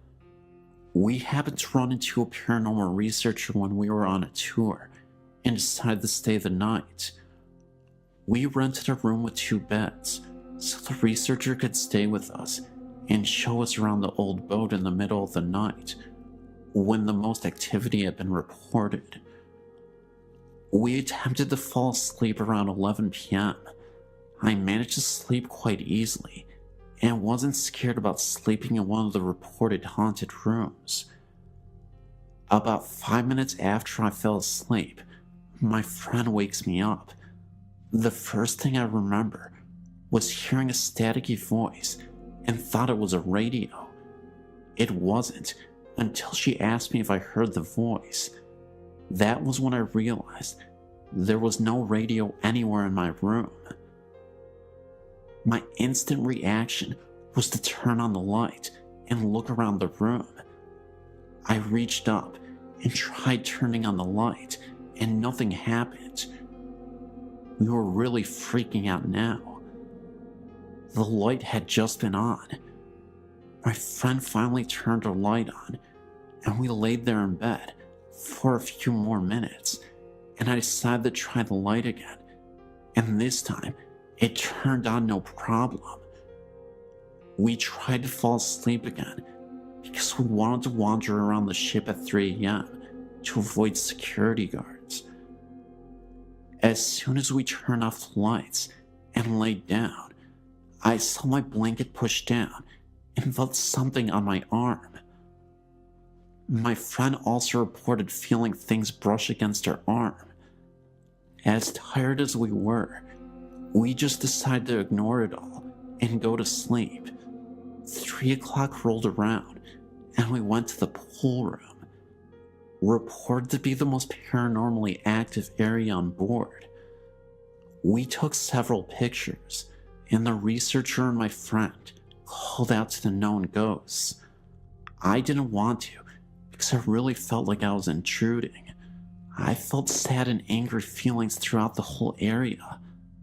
I was looking around when we all heard a man moaning. My friend and I booked it back up the stairs and stood against the wall. After a few minutes, we joined the researcher again, and he continued to call out to a little girl named Jackie. I wasn't paying attention at the time, but I heard my friend gasp, and I looked over, and she asked me if I heard that. I missed it. The researcher heard it too. It was the voice of the little girl. She was singing for them. I will never forget my experiences at the Queen Mary, and actually plan on going back soon. I came aboard not believing, and left a member of a paranormal research group. My girlfriend Liz and I haven't been together for very long, but we share a passion for ghosts and hauntings. On our second date, we went to a couple sites in our county that are supposed to be haunted. The scariest one has to be the Jericho Covered Bridge, located in either Falston or Jarrettsville, depending on who you ask. As Liz and I drove up to the bridge, a heavy fog rolled in, almost like the ones you see in the old movies, set in places like London. This was weird, because Liz and I have been driving around the county for the last 2 hours, and we had only encountered fog in this one place. Maryland was a neutral state during the Civil War, but racism ran deep here. The Jericho-covered bridge is a grim reminder of that.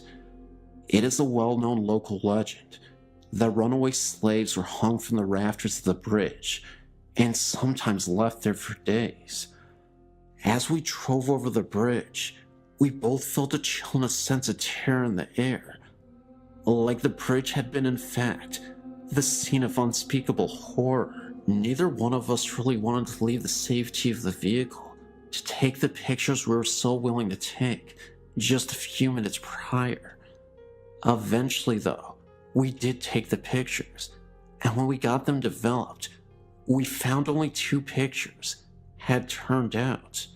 In the first one, you can see some kind of disturbance in the air towards the rafters, and in the second one, we can definitely see an orb in the area where just a minute before, the unidentified disturbance had manifested itself.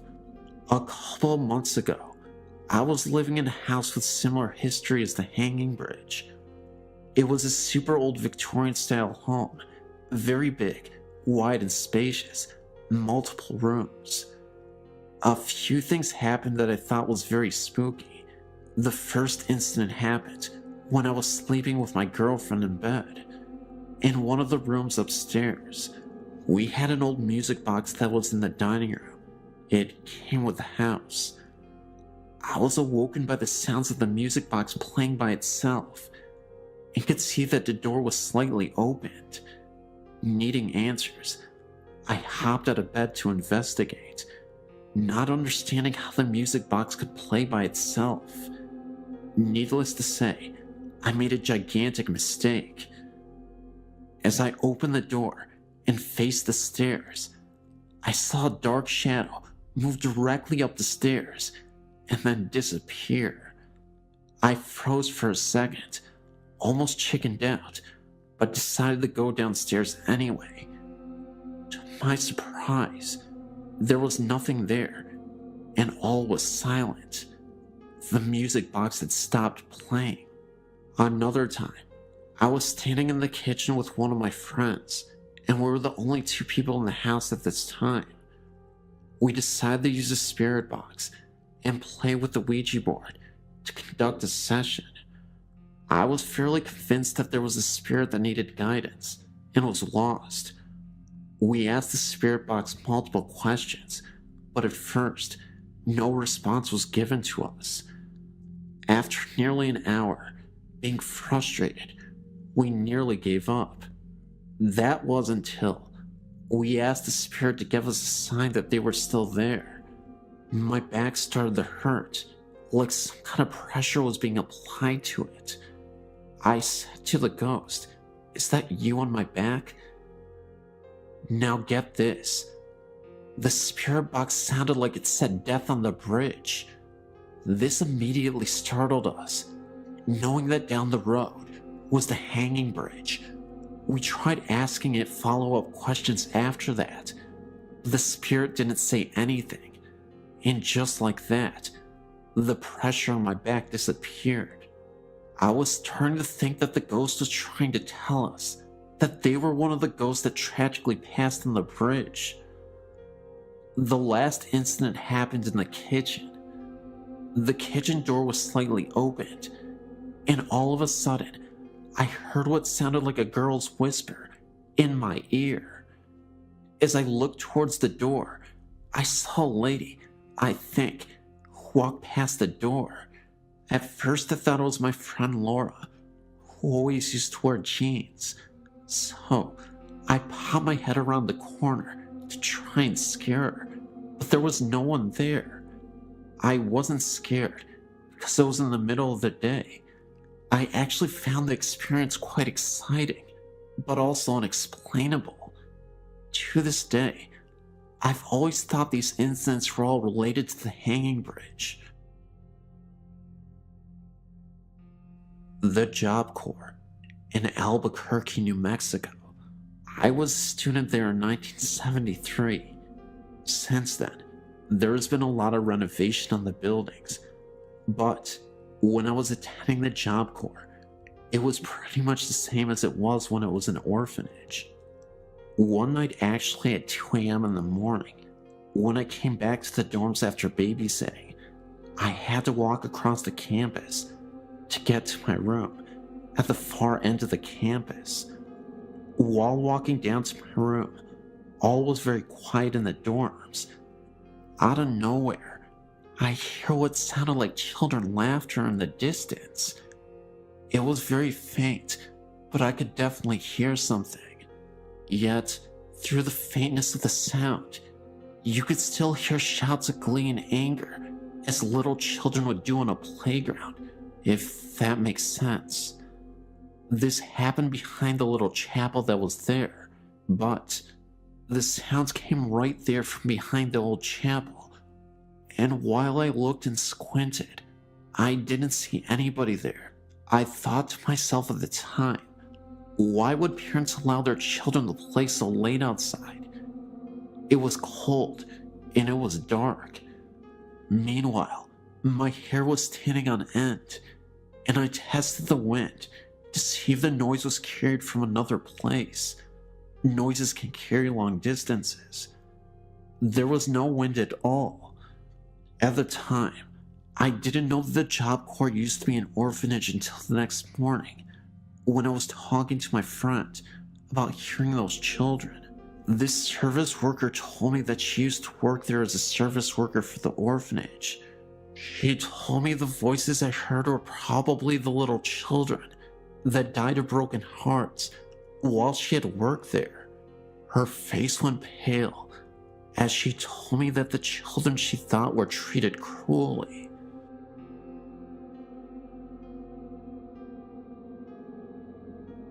There are two versions of this legend that I know. It's called the Devil's Footprint. The first is about a construction worker that was aggravated with a boulder that would not budge. The man stepped on the boulder and said, "I will give my soul to the devil, this boulder will move." By the next day, the boulder had moved, and there was an imprint of a human foot and a hoof print of the devil. The man was never seen again. The other version is about a farmer that was having a terrible harvest. He then said, "I will give my soul to the devil if I had a bountiful harvest." Indeed, the farmer's harvest was bountiful, and he made plenty of money. The farmer was quite pleased with himself, until the day the devil came to collect. The farmer refused to give the devil what he wanted, and a chase ensued. They ran all around the farmer's land, and the chase ended when they reached a cliff. I believe the footprints happened when they had their final fight at that cliff edge. I've heard many stories about the devil's footprint being haunted. My fiance told me about an occurrence that happened when he was there with his brothers when he was about 13. He said that his brother was contacted by a ghost, according to him, and his brother swears to this very day he was standing in front of the church doors, and being a rebellious young man that he was, he attempted to kick the doors open. At the moment his foot hit the door, it swung open and knocked him off the steps. Now, you may be thinking that there was probably someone on the other side of the door playing a prank, but keep this in mind, the doors open inward, not outward. I also know someone that was there very late at night, and she swears that she saw hooded men walking the edge of the woods. I myself had an experience of sorts. One night, a friend and I decided to go find the place. We drove and drove, and we couldn't find it. When my friend was so sure she had driven too far, she turned back. We figured we better wait until daylight to look for it, so we turned on the road that we thought would take us home. And what did we see? The old cemetery and that unmistakable white church. Of course, we freaked out. My friend swerved and barely escaped going off the road. By this time, we were both feeling a little unsettling feeling in our chests. Now, whether this was due to some unwelcome presence or fear, I'm not certain. I'm assuming the latter. However, needless to say, we didn't stop there that night.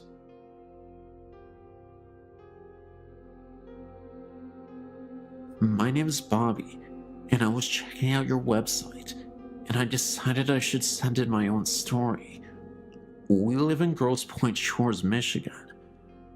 This event happened on Monday, August 15th, 2005. One day, my brother named Vince was on the computer at about 4 o'clock when he heard a scream. He ran upstairs to find me and my older brother named Sam. Vince asked what was wrong, and we asked him what he was talking about, and he said he heard a woman scream, and we said nobody screamed. We were also the only ones in the house. We got scared, but eventually thought that Vince was probably hearing things and forgot about it. But a week later, me and Sam saw this website and decided to check if something was haunting our house. We checked everywhere, but found nothing. But just as we were about to give up, Sam said to me that we never checked the attic. This was the first time that anyone was up there in the attic in a very long time. We got to the attic door and opened up the hatch, and a ladder came unfolded from the top of the door. We started climbing up the ladder and got to the attic, and it was all dark. I felt the wall right behind me and found a light switch. I flipped the switch and a dim light turned on. There was this old rocking chair rocking back and forth, the one that my grandmother used to have before she died. We totally forgot that we had gotten it and threw it up in the attic. Either way, we were freaked out. After about 2 seconds, we heard a scream so loud that it knocked me backward against Sam. We climbed as fast as we could down the ladder and shut the attic door. We were so scared that we didn't tell anyone except Vince about what happened. We checked the time, and it was exactly 4:06. We now know that Vince heard the scream from the attic a week earlier. All we know about the people that lived here before us is that they were the Andersons, and that they were an old couple that lived here and raised their kids here. I don't think it was my grandma's spirit, because she was always a gentle soul and wouldn't scare us like that. Anyway, after all the kids moved out and Miss Anderson died, a short while after that, he sold his house to us about 4 years ago. I believe Miss Anderson was the one who screamed. I guess she was mad that we stole her house from her.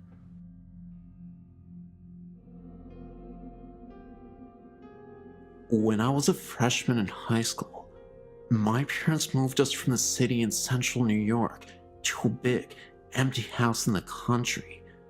Little did we know that the house is haunted.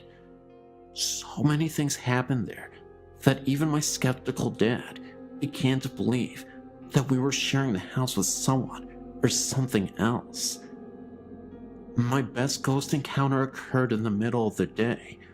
I walked into the bathroom and saw, from the corner of my eye, someone that I thought was my youngest sister. I said, "Hey, Lori," but she didn't answer me. Annoyed, I turned to find out what her problem was, only to realize that it wasn't her at the sink. An old woman with gray hair up in a bun, a pink flowered dress, and a white apron was drying her hands. She turned to look at me, and then she disappeared. We weren't often frightened of the ghosts, and missed them when things seemed to be quiet for too long. We would lament that they didn't like us anymore. One day, I was in the house, and I went into the shower. All of a sudden, there was a huge noise. I thought a plane hit the house, or at least there was a terrible car accident outside. I jumped out, grabbed my rope, and went to investigate. found nothing out of order at all, so I got back into the shower. Not 2 minutes later, I heard that huge noise again. I jumped out, shaking this time, and checked everywhere, but again, there was nothing to find. I decided to skip my shower. I had a ghostly nightmare about this house before even moving in. My family moved into the house, and from day one, things were creepy. People before had moved out in a hurry, and their family broke apart almost instantly in 4 months. They all spread to 4 different places. When we moved in, we all got terribly sick within the first month. My mom had a life-threatening experience. My sister ran away. All the pets in the house died mysteriously, with no known cause of death. My parents divorced. All of this happened in only 4 months. I walked into the house after school one day, and I heard my name being called. I knew no one was home because none of the cars were in the driveway. The voice calling my name sounded exactly like my mother, and I looked all around for her, even though I knew that she was presently in the hospital. Within the next few days, and a few more creepy paranormal events, all 4 of us left in just as much of a hurry as the one before us, leaving most of our personal belongings. We all split, each of us in a different car, to different places away from each other and away from the house. I will never go back to see it, nor would I wish the haunting of the house on anyone else.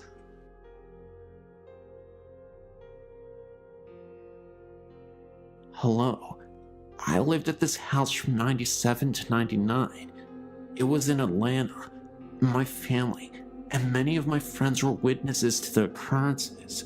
Voices, electronics malfunctioning, dark figures. It happened day and night, but mostly at night. It is an older white home near the river, and for a while, we had a rat problem.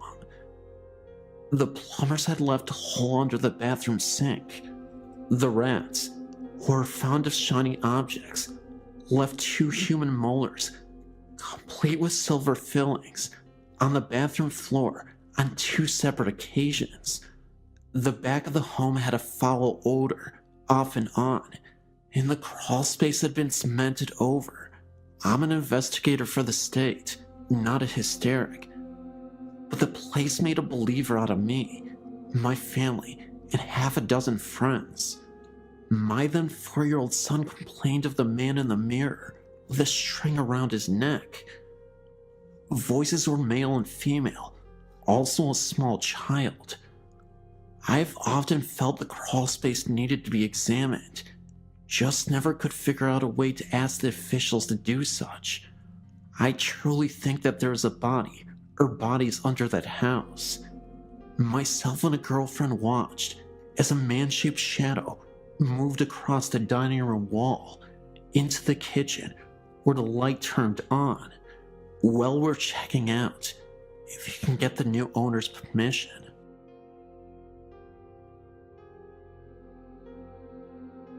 So when I was about 17, my family had just moved back to Canada from living in the USA. It was a bit sudden, and being a family of 6, it was a little bit of a scramble to find a place to house all of us before the snow hit. So, my mom and dad decided to live in an old house that my grandpa had on his property, just for the duration of the approaching winter ahead. The house was my great uncle's, and my grandpa skidded from my brother's property to his place. Now my grandpa has 2 quarter sections, and this house is tucked way back away from the main house, so the powers ran from the main house, and with it being so far away, there is no running water. This house is old, so to add to the running water, there also isn't heat, only a wood stove. Just to give you an idea of where we were living in. Me, being a 17-year-old, I often stayed in town and didn't stay there very often. I specifically remember the first time it happened. I was in my bed. I was the only one who would stay downstairs with the wood stove. Everyone wanted to sleep upstairs since it was warmer. So I was just starting to fall asleep, and I started to feel the room get really heavy. I remember the feeling of not being alone. The doorway didn't have a door on it. It only had a beaded curtain, and I could feel it standing there. I then remember having the feeling of total fear rush over me and froze into my core with it.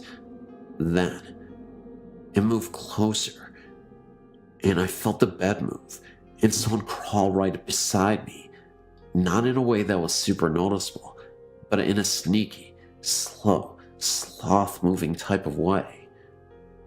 I specifically remember wanting to vomit with fear.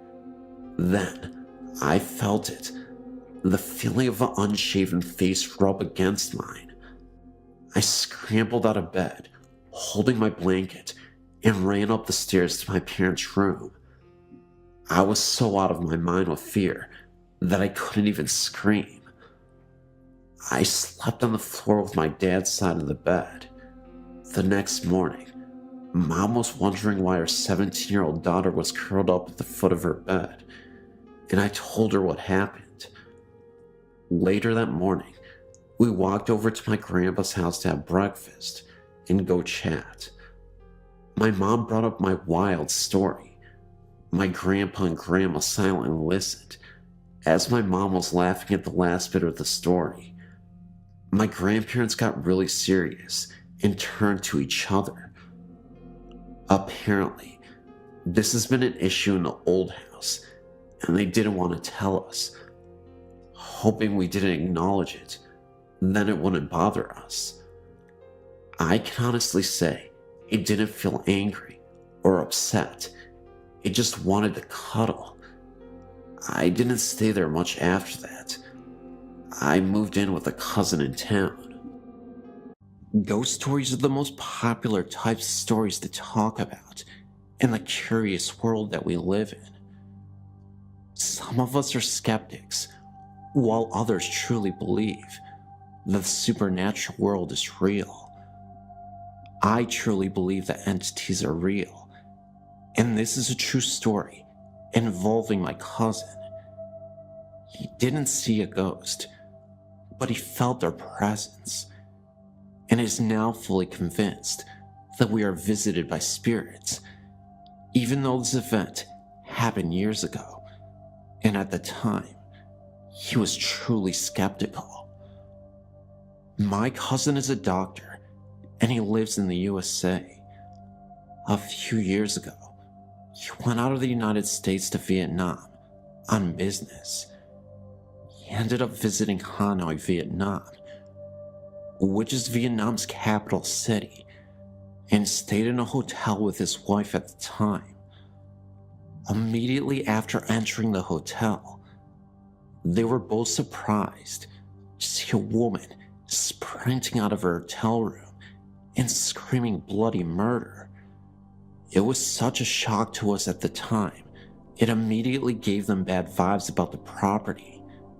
Nobody knew what happened to her, and for a while, she refused to speak to any of the staff about why she felt so horrified or what happened. She looked sickly and pale, as if she had just seen something grisly. She was breathing heavily and hyperventilating. My cousin, out of curiosity, came up to the front desk and asked what happened. The staff said they weren't sure exactly what had happened, but my cousin mentioned that he was a doctor, and if they needed assistance, he would be happy to help. After a few minutes had passed, she collected herself.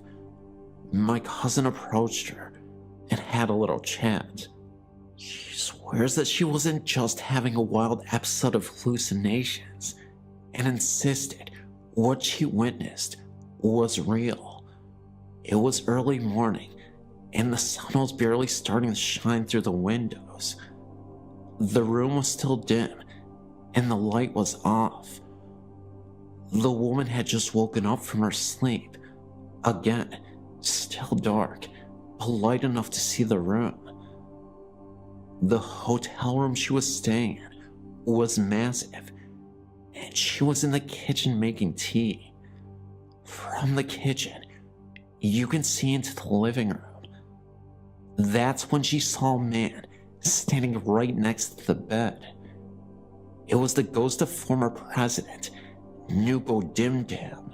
He was president of South Vietnam in the early 1960s, who passed away in a very terrible way. She also said that the night before, she saw a former Vietnam soldier staring at her from the window during the evening. My cousin, being a practical person, kinda dismissed it and advised her to just go home, take some medicine, and relax the rest of the night. Even after she had just calmed down a little, it was obvious she was still visibly shaken by this whole ordeal. My cousin and wife didn't take the room, but there was another couple that checked into the same room. When my cousin woke, he went down to the hotel lobby and noticed just outside the main entrance was an ambulance and a stretcher pulling two bodies into it. He asked the front desk attendant what happened. They said that the couple that checked in mysteriously passed away in their sleep, and nobody knew the cause. They suspected it was a heart attack. At this point, my cousin was starting to act a little apprehensive about staying the rest of the week there, but he continued to sleep at this hotel. His mind never let him believe that it was related to the last incident with the previous lady or tied to the paranormal. Until a couple nights later, all was silent. My cousin was a few doors down from the cursed room at the hotel. This is where it gets freaky. It was late at night, and my cousin was reading a Vietnamese book when the power started to go off and on. He looked out into the hallway to see if there was anything going on, and all seemed okay. He thought that maybe there was a problem with the electricity, so he called the front desk from his room. What he heard over the phone started to finally freak him out.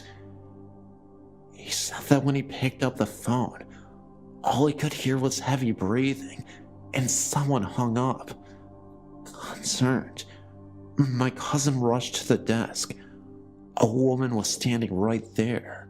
He asked her why she didn't say anything over the phone after he had called. The woman said that he didn't make a call. My cousin insisted that he did, that he heard heavy breathing, and that someone else was on the other line. But the woman refused to accept his story. He also said that the lights flickered, and the woman began to grow pale. She urged him to bless his room, because there is something evil, and it's disturbing the room. My cousin refused, saying that it was just a coincidence. Finally, a few minutes later, his wife screams. My cousin rushes to the room and asks her what happened. She tells him that she was walking out of her room when she heard voices talking, as if the chatter were coming from inside the hotel room where the couple had passed away. The doctor then demanded the staff open the room, but to their surprise, nobody was there. The staff even claimed that when they went into the room, the bathroom door was open, and a dark shadow moved out of the bathroom and then disappeared. My cousin still dismissed everything. He said that things were just chaotic because of the first lady that stayed in the room, and everyone was on edge because of the death of the couple in the same room. He admitted it still creeped him out, but chalked it up to merely a very scary coincidence.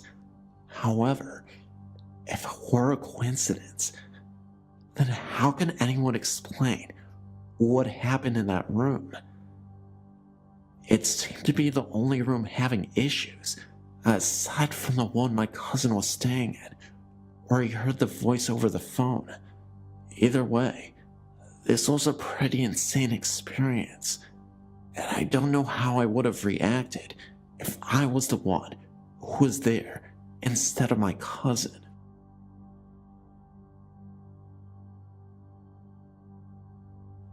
I don't remember the year that this happened, nor the age that I was. I still remember it though, as if it were yesterday. So, my aunt just got a new computer. She was never a technology ace or anything, so she had no idea how to get it started. When all else fails, call my mother. My mom was a whiz at computers, so my aunt asked her to come over and hook up the darn thing. My mother, being the lovely lady that she is, agreed to do it within the week. It was actually that weekend that she decided to do it. So, Mom decides she wants to go over my aunt's house, kinda late for some reason. I was very young and couldn't stay by myself, so she took me along, since calling a babysitter at the last minute would be very rude. We finally got there. I look up at the house, admiring its large size. I did think it looked pretty scary though. We struggled getting inside because my mom couldn't see the keys. As soon as we did get inside, I was frightened. All of the lights were off and nobody was there. Or so I thought. My mom wanted to get started with her work, since it was maybe 9 o'clock already. She told me to stay upstairs and watch TV while she was in the basement, hooking up the computer. After a while of whining and staying upstairs all alone in the large house, I totally agreed. My mother stayed with me for about 5 minutes, showing me how to work the TV. I begged and pleaded for her not to go, but it was her duty as a sister to fix the computer. She finally went downstairs, and I was left alone in the huge living room. I decided to turn on the cartoons, thinking it would cheer me up a little. I finally started to calm down, and even laughed at the silliness of the cartoons. Then, all of a sudden, I heard the loud noises in the kitchen. Apparently, my mom didn't hear it, and to me, she was God, so anything she said went. After she said nothing, I proceeded to ignore the noise, but then it happened again. I ignored it. It happened again. I ignored it again. It happened once more. By that time, I was so annoyed at the noise because it was disturbing my cartoons. I was so mad, I forgot my rule about my mom, and I jumped up from the couch, turned around, and almost yelled, "Shut up!" when I saw this mist in the kitchen. It seemed like it was in the shape of an elderly woman with a long white dress and long white hair. I was so shocked, I couldn't scream. So I ran as fast as my little legs could carry me, downstairs into the basement, and into my precious mother's arms. I didn't tell her what happened, as I was still in shock, awe, and amazement at the creature that had stood before me. I only explained about the noises. She said she was hearing little noises, not loud noises, around where she was. I stayed down there with her because she said I could, especially when she saw my little white face. As I was sitting on the couch, playing with numerous toys that were scattered about, I heard a soft bark. Then I heard a whimper, and then another soft bark. I knew it was coming from the room that held the water tank and such. I thought about the dog, Oreo. It must have been him. But then I remembered he died about a couple months before. My aunt and uncle at the time owned no animals, not even a bird, and it was way too late for someone to let their dog out. Besides, I don't think I would have hurt a dog, as I don't believe anyone in the community even owned one. What frightened me the most was that poor little Oreo, a dog that had been banished to live outside for no reason and was never fed, died on the ground right above where I had heard the noise. I told my mom about this. She said that she heard nothing. I told her to hurry up with the computer, which she did because she was hearing things too. We both ran up the steps and out the door. After we looked, we ran to the car and got in. I was scared because the car was not starting up. Then all of a sudden, it did. I was so happy to be out of there. My cousin had heard noises such as the one I had heard in the kitchen, except they were outside of the room. Also, my other cousin claims that he heard a noise in the oven, like something was in it. He opened the oven, and nothing was there, but he swears to this day he did hear something. Now, I mentioned in the title of this story that this was a traveling ghost. I say this because most, if not all, of that family's houses have had some sort of scariness to them. My cousin's current residence is just as haunted. Doors will open and close by themselves. One time, we were watching a movie. It was over, and I wanted to turn the lights on. When I turned them on, I heard a strange buzzing sound in the laundry room. It sounded like when the dryer is done drying clothes, only it was a steady, non-pausing sound. I walked over to the doors and started to put my ear up to make sure the sound was coming from that room. As I did so, all of the lights went off and the DVD player suddenly turned on, much louder than we had it on. But the thing was, the DVD player had been turned off the whole time. When everything came on, I jumped 5 feet into the air onto my poor cousin, where I proceeded to scratch her neck, holding on for dear life. I don't remember ever watching a movie down there ever again. Later, we asked his mom if she was doing laundry. She asked why, and we told her about the sound. She said she didn't even think about doing a load of laundry. To this day, I'm still scared to stay over my cousin's house.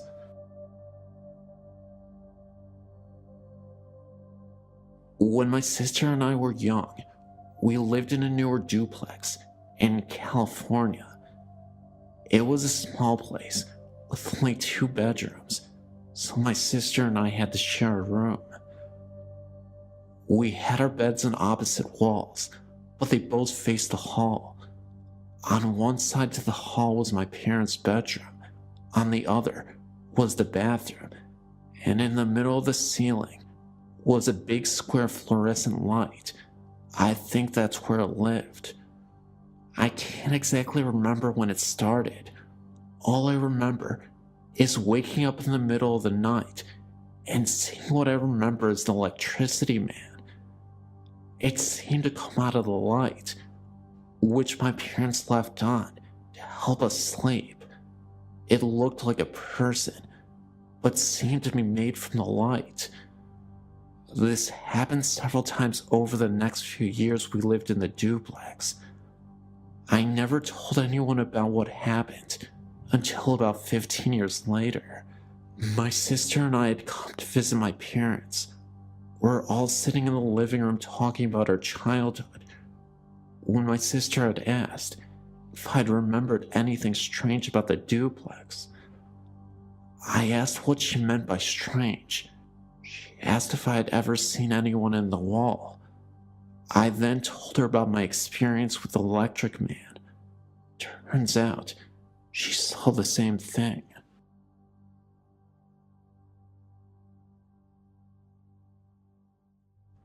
This is an old story, pushed out of my mind for years and years. It was 1964-65. I was 4 or 5 years old. Our family, because of my mother's recurrent mental illness, bounced around from apartment to apartment, from shelter to shelter, with or without one or both of our parents in tow. There were 4 of us. I do not recall if any of my siblings were with me when this happened. It might have been at a foster parent's house. I just don't know. I remember sitting on the side of a small cot in the waning light of a Chicago winter. There was an odd, really dark shadow on the wall to the left of me. It was the size of a small man, and I stared in disbelief, because it had a hat on and was in profile. The outline of the lips, the nose, the forehead was perfect. I was a pro at discerning what was real and what was not real even at that age, because of my mother's problem.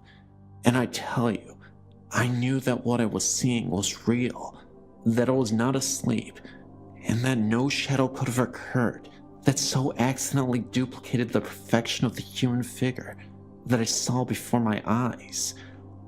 We stared at each other for a very long time, the figure never moving.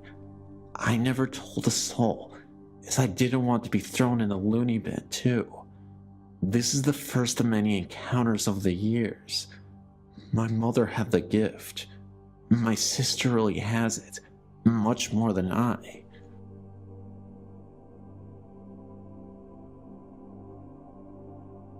About 18 years ago, I was in the Jacksonville cemetery with my husband and 3-year-old son. We were reading headstones. I believe it was in June or July. The sun was out, and there was not a cloud in the sky. As we were walking through the headstones, we saw a woman walk through the trees. Both my husband and I saw her. We thought there was something odd about her, but couldn't figure out what exactly though. We were walking towards her, and she was probably about 80 yards away. She was walking away from us and stepped behind a tree. Then, we didn't see her again. I said to my husband, "Where did that woman go?" He said, "She stepped behind the tree." We continued to walk towards the spot where we saw her. All of a sudden, rain poured down on our heads. We both looked up into the blue sky, and water continued to drench us. We ran back towards the car, and it was like the rain just disappeared. We got back to our car, and we were all soaking wet. The sky was still blue. We left right away.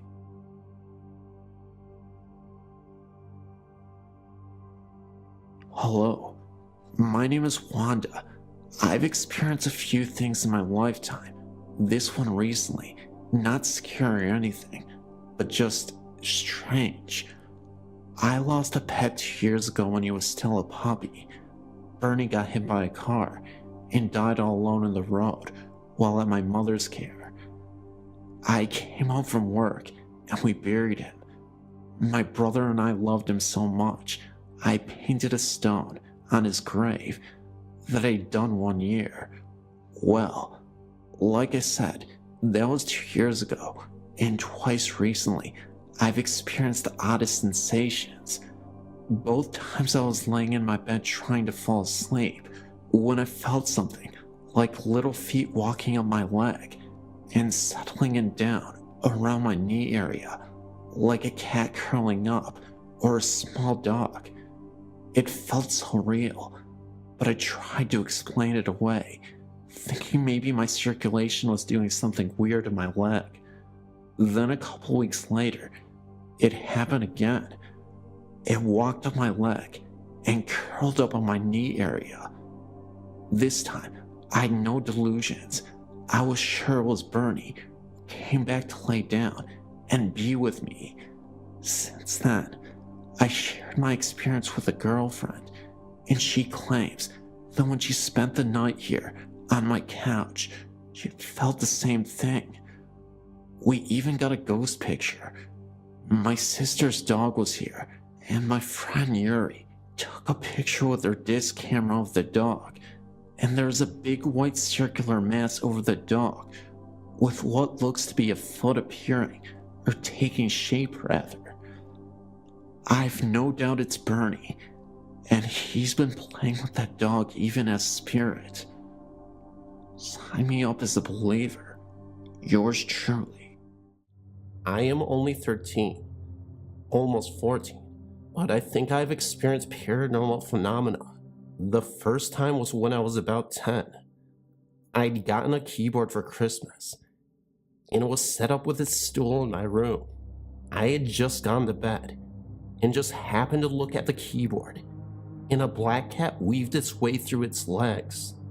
Naturally, I went screaming to my parents, and they reassured me it was nothing. Another time I awoke to a huge face floating in front of me. Now it may have just been my imagination, but I just don't think so. On another occasion I was in the shower, and someone made a noise, like they were trying to say scary in a drawn out voice. I am the only one in the house that believes it's haunted. Sometimes when my sister goes by to my room to get to the bathroom, she snaps at me before she enters the bathroom. Well, one time I swear I heard someone snap at me. But when I turned around, no one was there. I checked the bathroom, and my sister wasn't there. My parents were in the living room, and my sister in hers.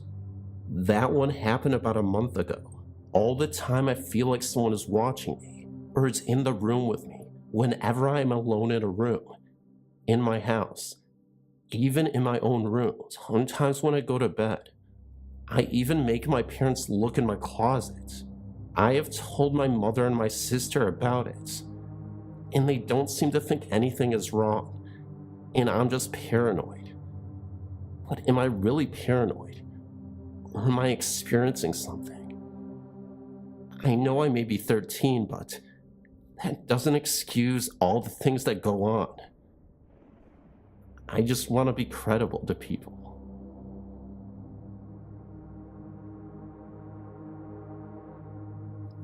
Our house was built in 1959. To my knowledge, nothing ever bad happened here. The first time we noted anything was in the mid-1970s. We moved here in 1970.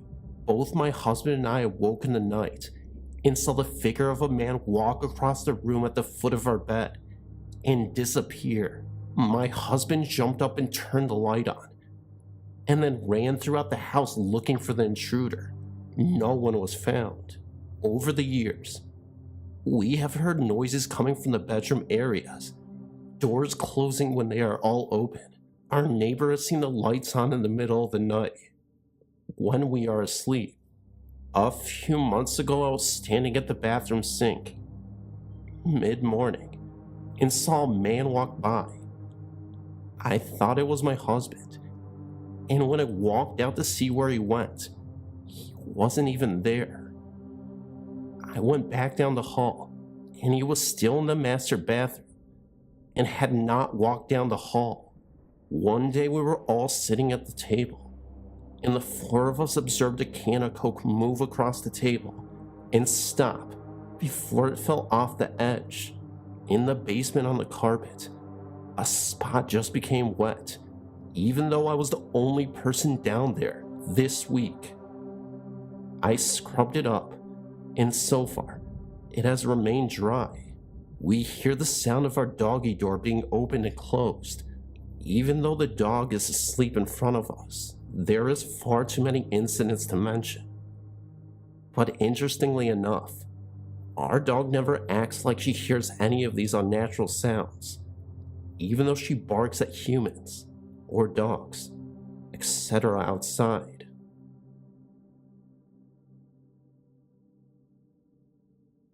I don't actually live with ghosts, but at my uncle's farm they have a cabin. It's going up for sale pretty soon. There is a ghost in the cabin. The funny thing is that they just built it, and no one has died in it or anything. My cousin said that the ghost is a girl that follows him everywhere. When my other cousin, my little brother, and I were watching a show in one of the rooms, then we heard footsteps walking across the floor upstairs. We tried to ignore it. Then in the middle of the movie screen went fuzzy. We all stared at the television shocked. Then my cousin screamed, and my brother and I screamed after her. We ran out of the cabin. We got to the house in 5 seconds. Apparently everyone heard us screaming, and we told them what happened, and they told us that the power probably flashed or something. But I still don't believe that. Please let me know what was going on here. Am I just freaking out, or did the whole entire family freak out?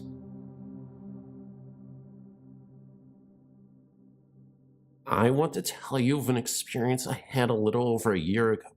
I was living in a house on Bassmaster Street in Youngstown, Ohio. I knew the house was haunted by a woman who was subdued by her husband some years before.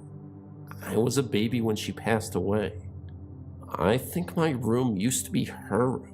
I never felt comfortable sleeping there, so I often slept on the couch in the living room. One night I woke up and felt like I could hardly breathe. I felt like there was a tremendous weight on me, and I couldn't move or speak except for open my eyes. I opened my eyes and saw a huge black hooded figure at the end of the couch, kinda leaning over like it was looking at me. Mind you, I couldn't see his eyes. Thank God. I instantly slammed my eyes shut and kept trying to scream, but I couldn't. Every time I opened my eyes, he was closer, till he was right over me. I took a deep breath in and started screaming. I woke my sons up. Needless to say, I got up and turned on every light in the house. I think it was death. I don't know why he came to me. Not long after my grandmother passed away, lived right next door to me. I have more stories about the apartment if you want to know. I also have a picture I believe is Teresa. That's who was haunting my house. Thank you for your time, and thank you for your website. I was staying at my auntie's home in Tasmania, where I learned very quickly the horrors of its past. Her home was built in the 1900s, when convicts first landed. Their home still has the remains of a moat, servants' headquarters, and the hospital, which it became. I went down with my grandparents. They had warned me of the presence in the home. My grandfather had seen a young girl in a long white nightgown, holding a candle, enter the spare room as she vanished before his eyes. The very first night we arrived, the fun began. I was sleeping in my cousin's room when I woke to something calling to me. As I opened my eyes, I saw 2 white fairies floating above me. As the light from the moon hit the room, they vanished. From that night on, as I slept, I could feel something touching my head. Around 4 days later, as we all slept, smoke filled the rooms. The strange thing was, our door was open, but nothing entered. The next morning, we awoke to find all of the display plates, which were kept in a locked cupboard, left lying on the floor in perfect order. 2 nights later, there was this huge storm, and as the dogs had puppies, They had got loose and were running in the yard. My auntie was awoken by a frozen touch on her cheek, and there was a man that stood over her and pointed out the window. Once she left the room, he vanished. A few days later, I got sick and was in the computer room with my cousin, as I wasn't allowed outside. As I stared at a doll, I swear it blinked at me. I got out of there so fast. Later on that day, I went to go to the toilet. With this house, there is one large, huge room which contains the laundry, bathroom, and the toilet. As I entered the room, the bathroom door wasn't quite shut, and I saw a man standing in there. I ran out of the room, and when my grandmother asked who was in the shower, as my cousins were in the room, my uncle and grandfather were out in the back in the shed. My grandma and auntie were in the lounge room. After a few days feeling well, I went back outside to play when I was confronted by the man in the shower. I later found out that his name was Shane, and he had once owned the home. He was found shot. Also, while playing outside hidden behind huge overgreen trees, was once appeared to be a gravesite. As I headed for the house, I saw the most gruesome sight of a man from the window under the house. Thankfully, after that day, I was heading home. They've since seen a little girl who skips around the house, and they heard the sounds of screams of pain in the rooms. I didn't hear anything like that. They did move out after that, though.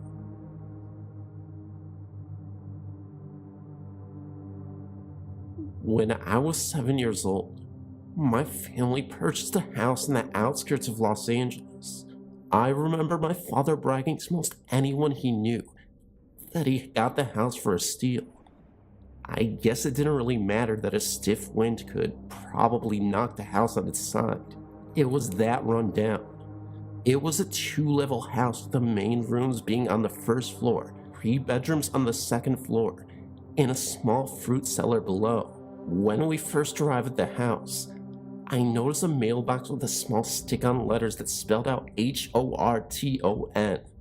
That was the first thing my father intended to change. He pulled down some stick-on letters out of his pocket and proceeded to spell out our last name. I promise you, my father tried everything from industrial strength glue to eventually nails. Our letters would just never stay up. At some point he must have just given up, and we left it as is. As my father was valiantly trying to get those darn letters to stick, my brother and I charged ahead into the house to do some exploring. There are 2 things that stick out in my head from that initial visit. I noticed in the upstairs of the bedrooms, a dartboard hanging on the wall, with a single dart placed in the bullseye. I don't know why, but for some reason, this really disturbed me. Maybe because the entire rest of the house was completely empty. I'm not really sure. And then secondly, I noticed that most of the doors had those old-fashioned skeleton keyholes. I was instantly reminded of the old fairy tales where the wife had tried everything, including peering into a keyhole, much like this one, to get a look into that forbidden room.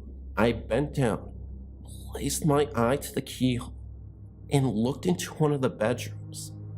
I think I was curious to know if you could easily see anything by looking into one of those things. And guess what? You can. I remember seeing something, tall and black, scurry across the floor. Something that almost resembled a large dog. My father probably surmised that it was probably some type of animal, or quite possibly a shadow. In any case, I was relieved to find out that this was to be my parents' room. Almost immediately, my father began renovating plans. The entire back end of the house was to be added onto, including a new kitchen and dining room on the main level, 2 new bedrooms on the upper level, and the basement extended below. As the workmen were digging up the ground in the backyard, they uncovered many strange things, including an antique thimble set, childhood toys, coins, an axe handle, photographs, and almost an entire deck of old-made playing cards. As my sister and I sat around thumbing through these new treasures, I happened to glance up just in time to see my eldest sister falling headfirst into the pit that was to be our new basement. To this day, my sister, who is now 40, swears she was pushed violently from behind. In any event, the result from the injury was a broken leg and a few cuts and bruises. We were all warned to be more careful around the construction site. A few days after this incident, I had a chunk of plaster thrown at my head. It could have been one of my sisters or my brother playing a trick, but they were all in their teens at the time, and I don't think they would find it funny to throw a piece of plaster at their little sister's head. Strange things were occurring inside the house as well. I constantly felt as though I was being watched, and was often plagued by feelings of absolute horror.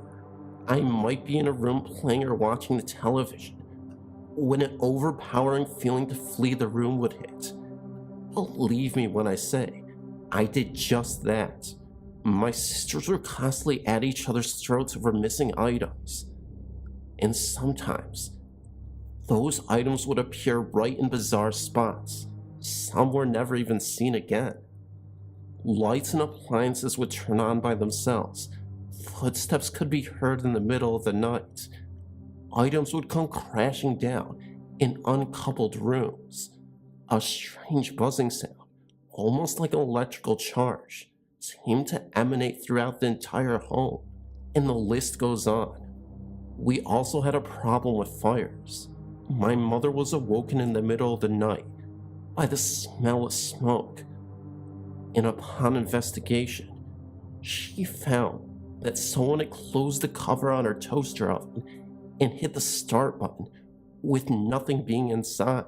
This is an old 70s style oven where you actually had to press a release button to turn the power off. Otherwise, it would have just kept on going. By the time my mother reached the scene, the entire toaster was up in flames, practically burned to a crisp. That was the first of 7 fires that occurred in that house. As a child, I detested peanut butter. Even the smell of it would send my stomach churning. My brother found it amusing to consume a sandwich and then hold me down and breathe on me. Ugh, gross. Anyhow, I was sitting in the living room watching the Saturday morning cartoon marathon when my brother walked in fresh from eating a PB&J sandwich. I knew what was coming, and I wasn't in the mood for his games. A constant pounding sound that had kept me awake for half the night, and I was cranky from the lack of sleep. We began to tussle, but were abruptly interrupted. From out of nowhere, an insole from a pair of shoes fell on the floor between us.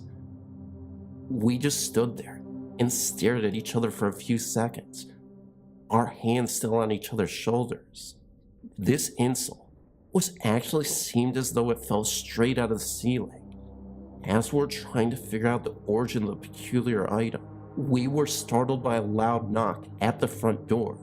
From our vantage point, we could both see the front door from where we were standing. There stood an old lady with whitish hair, wearing a black shawl. Something about her eyes struck me as odd. They were so dark, it almost appeared as though someone had stuck 2 large black buttons in her eyes. As my brother approached the door, she vanished almost instantaneously, like she had never been there at all. It's not as though she simply turned and walked away. She disappeared into thin air. 1 minute she was there, and the next she was gone. I would be lying if I said we opened the front door to take a look around. we did peer out the window, checking for any signs of where she may have went. We saw nothing on the front yard, nor the driveway. My brother was convinced that we had just seen a witch. When we returned to the living room, a mysterious insole from the shoe was also missing. It's also interesting to note that a fenced-in gate surrounded our entire property. For someone to gain access to the grounds, they would need to be electronically buzzed in. This still puzzles me to this day. My brother, being the inventive boy that he was, liked to build forts. They were mostly constructed of yardsticks and blankets, or whatever else he could get his hands on. When my mother saw us playing in there one day, she forbade it, as she feared I could suffocate myself. Even though I was 7 at the time, I was very small for my age. I reluctantly agreed and scampered off to play in my bedroom. I was playing with some dolls when a little boy walked in. Now, I don't know who or what this little boy was, but to me, he looked like a real person.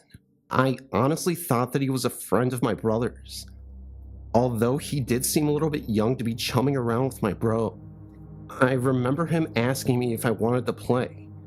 Being lonely and not having many friends, I quickly agreed and was happy to have a new playmate. He suggested playing in the fort. Now, I knew I wasn't supposed to do that, but I was just so happy to have a new friend that I agreed and made a mental note to be extra careful while inside the fort. Almost as soon as we were inside the fort, the little boy told me that he had to go, but that I should wait there for him to come back in a little while. I have no idea how long I waited, but sometime later, I heard my entire family frantically calling my name, obviously searching for me. To this day, I have no idea why I didn't answer. Maybe I was afraid of being caught. I don't know. The blanket that was served as the door was yanked up, and I saw my mother's anxious face peering inside. Eventually, I explained the entire story to my parents. Although they believe me, the identity of that boy remains unknown, and I never saw him ever again.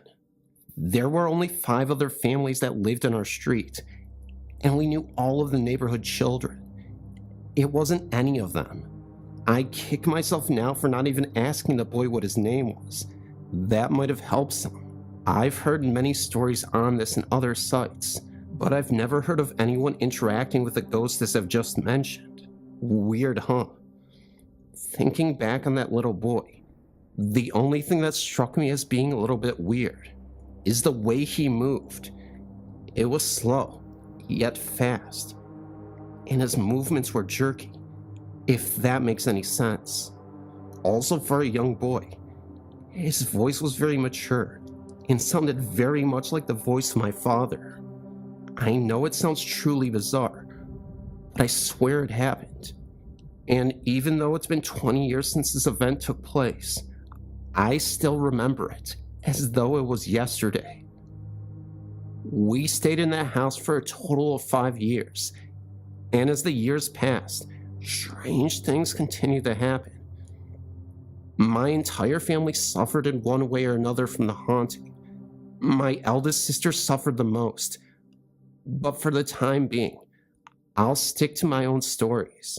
For Christmas one year, my aunt had given me a hideous green and orange stuffed clown whose nose would glow red and play a musical melody.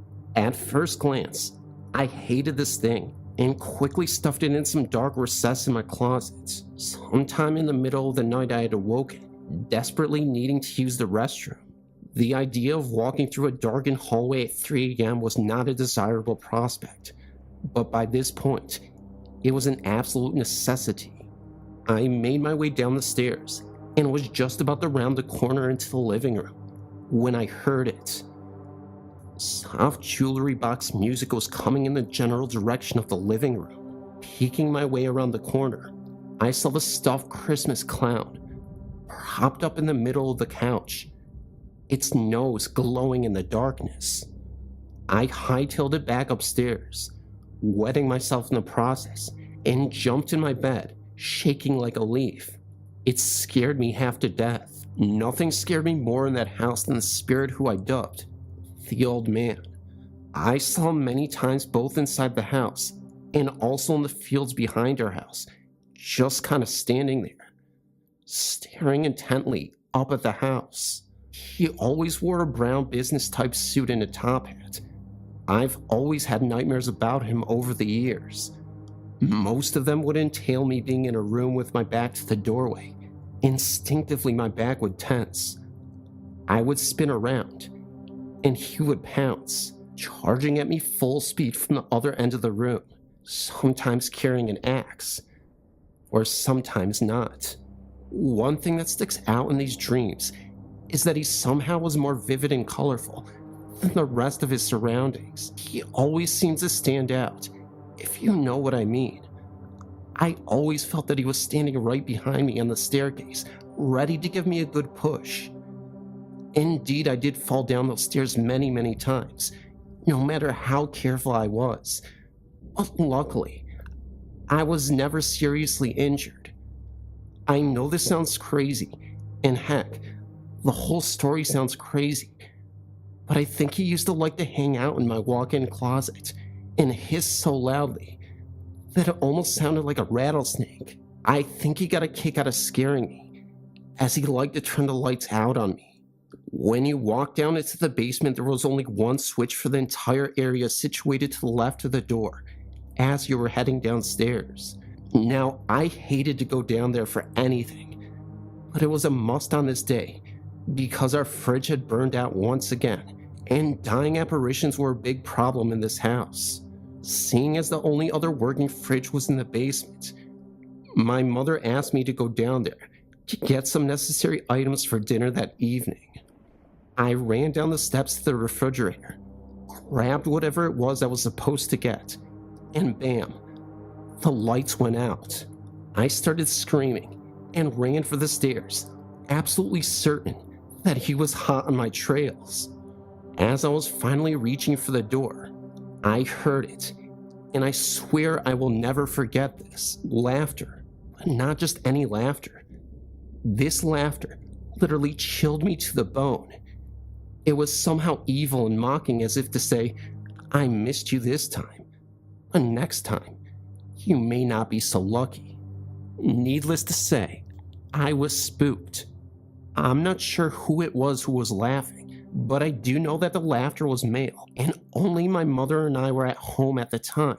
At some point, a shadow also began to show up on our living room wall. My sister and I were watching a movie one night when I first saw it, and there was no mistaking it. This shadow was definitely of a person, and somehow darker and more opaque than what a regular shadow should be. We moved everything around that room, shaking our hands in front of it, trying to figure out its origin or what it might be causing it, to no avail. That shadow appeared in the same spot every night until we moved from that home, sometimes disappearing for a few hours, only to reappear sometime later. I think the guys also like to mess around with the phone lines. Many times when you would pick up the phone, all you could hear was the static, or there might be a couple of voices in the background, although you could never make out exactly what they were saying. On one occasion, I picked up the phone only to hear ear-shattering static. Before I had enough time to put the receiver back on its cradle, I heard a man say hello in a slightly, very mocking manner, and then that same god-danged laughter. That really scared me. Other people, including my grandmother, reported calling our home, and a strange man would answer. A second later, the phone would start to ring normally, and one of us would eventually answer. This to say, this unnerved me to no end. Once, and only once, I was upstairs in my bedroom listening to the stereo with a girlfriend of mine on one of those perfect, sunny Southern California afternoons. We were kind of goofing off, singing along, when a man's voice started to come through the radio. Believe me when I say, this was no radio broadcast. The language was foul and violent, much too obscene to be repeated here.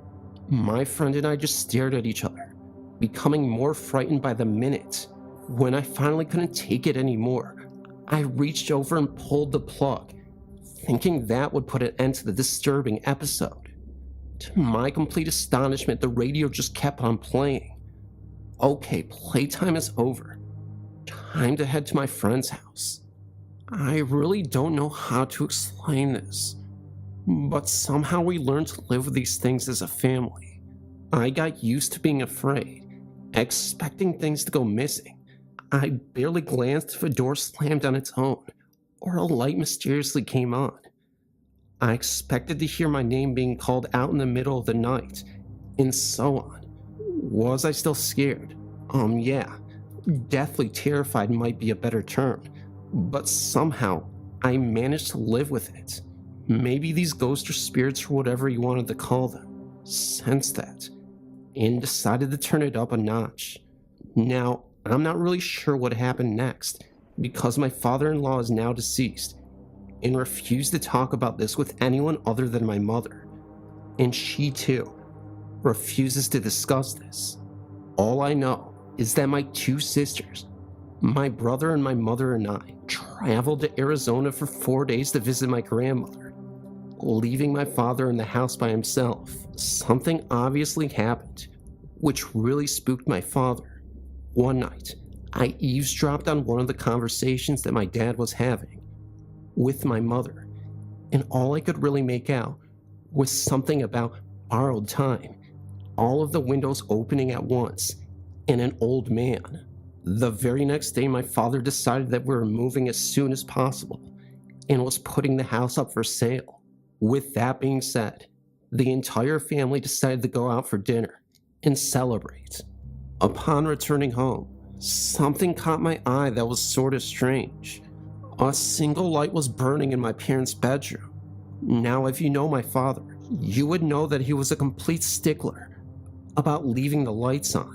The number one rule in my house was to shut the lights off as soon as you left a room. A light burning in my parents' bedrooms, of all places, was quite odd. As soon as our father unlocked the front door, our two dogs went rushing out. I thought I was going to have a heart attack at 12 years of age.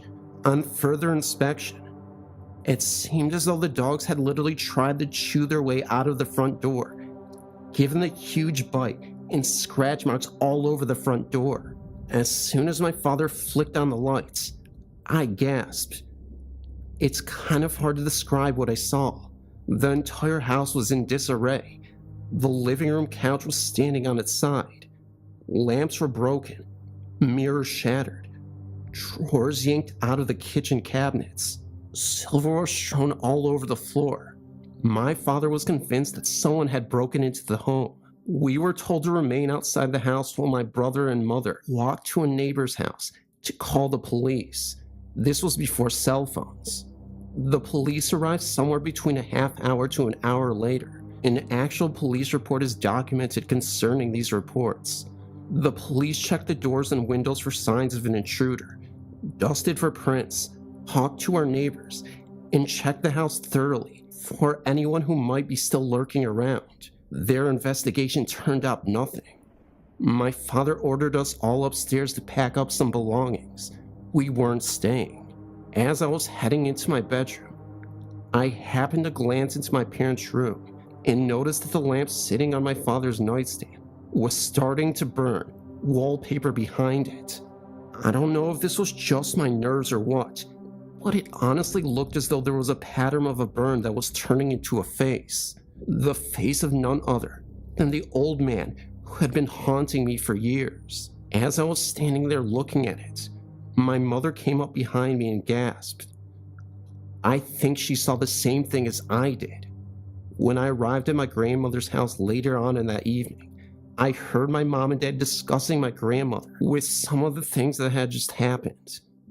If I had known these things while living there is no way I would have gotten even one night of sleep there. Not that I did anyways.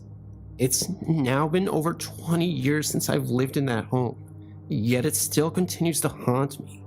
Considering the fact that we lived in the house for just over 5 years, numerous other events took place that I haven't included. but it's hard to fit the 5 years of living into a single submission. The house is still standing, and I occasionally drive by just for kicks.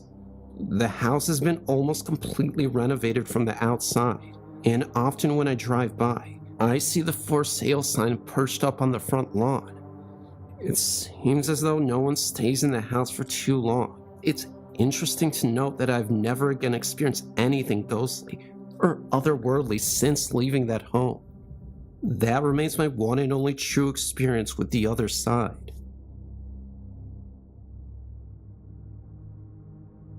I am a restaurant manager in a small town in Georgia, Milledgeville.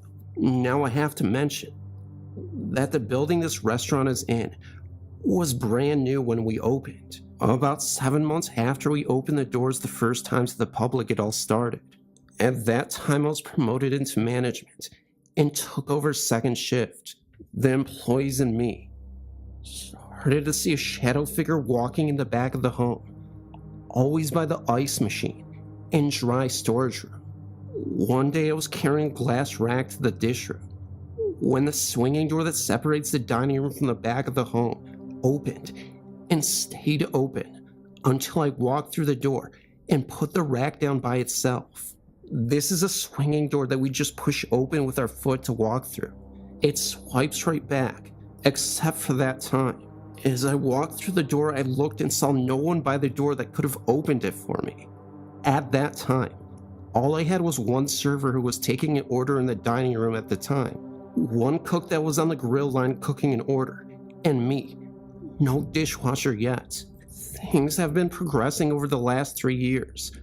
When I walked out of my office one night after closing, the dish cart started rolling from the swinging door to the dining room, right in front of me.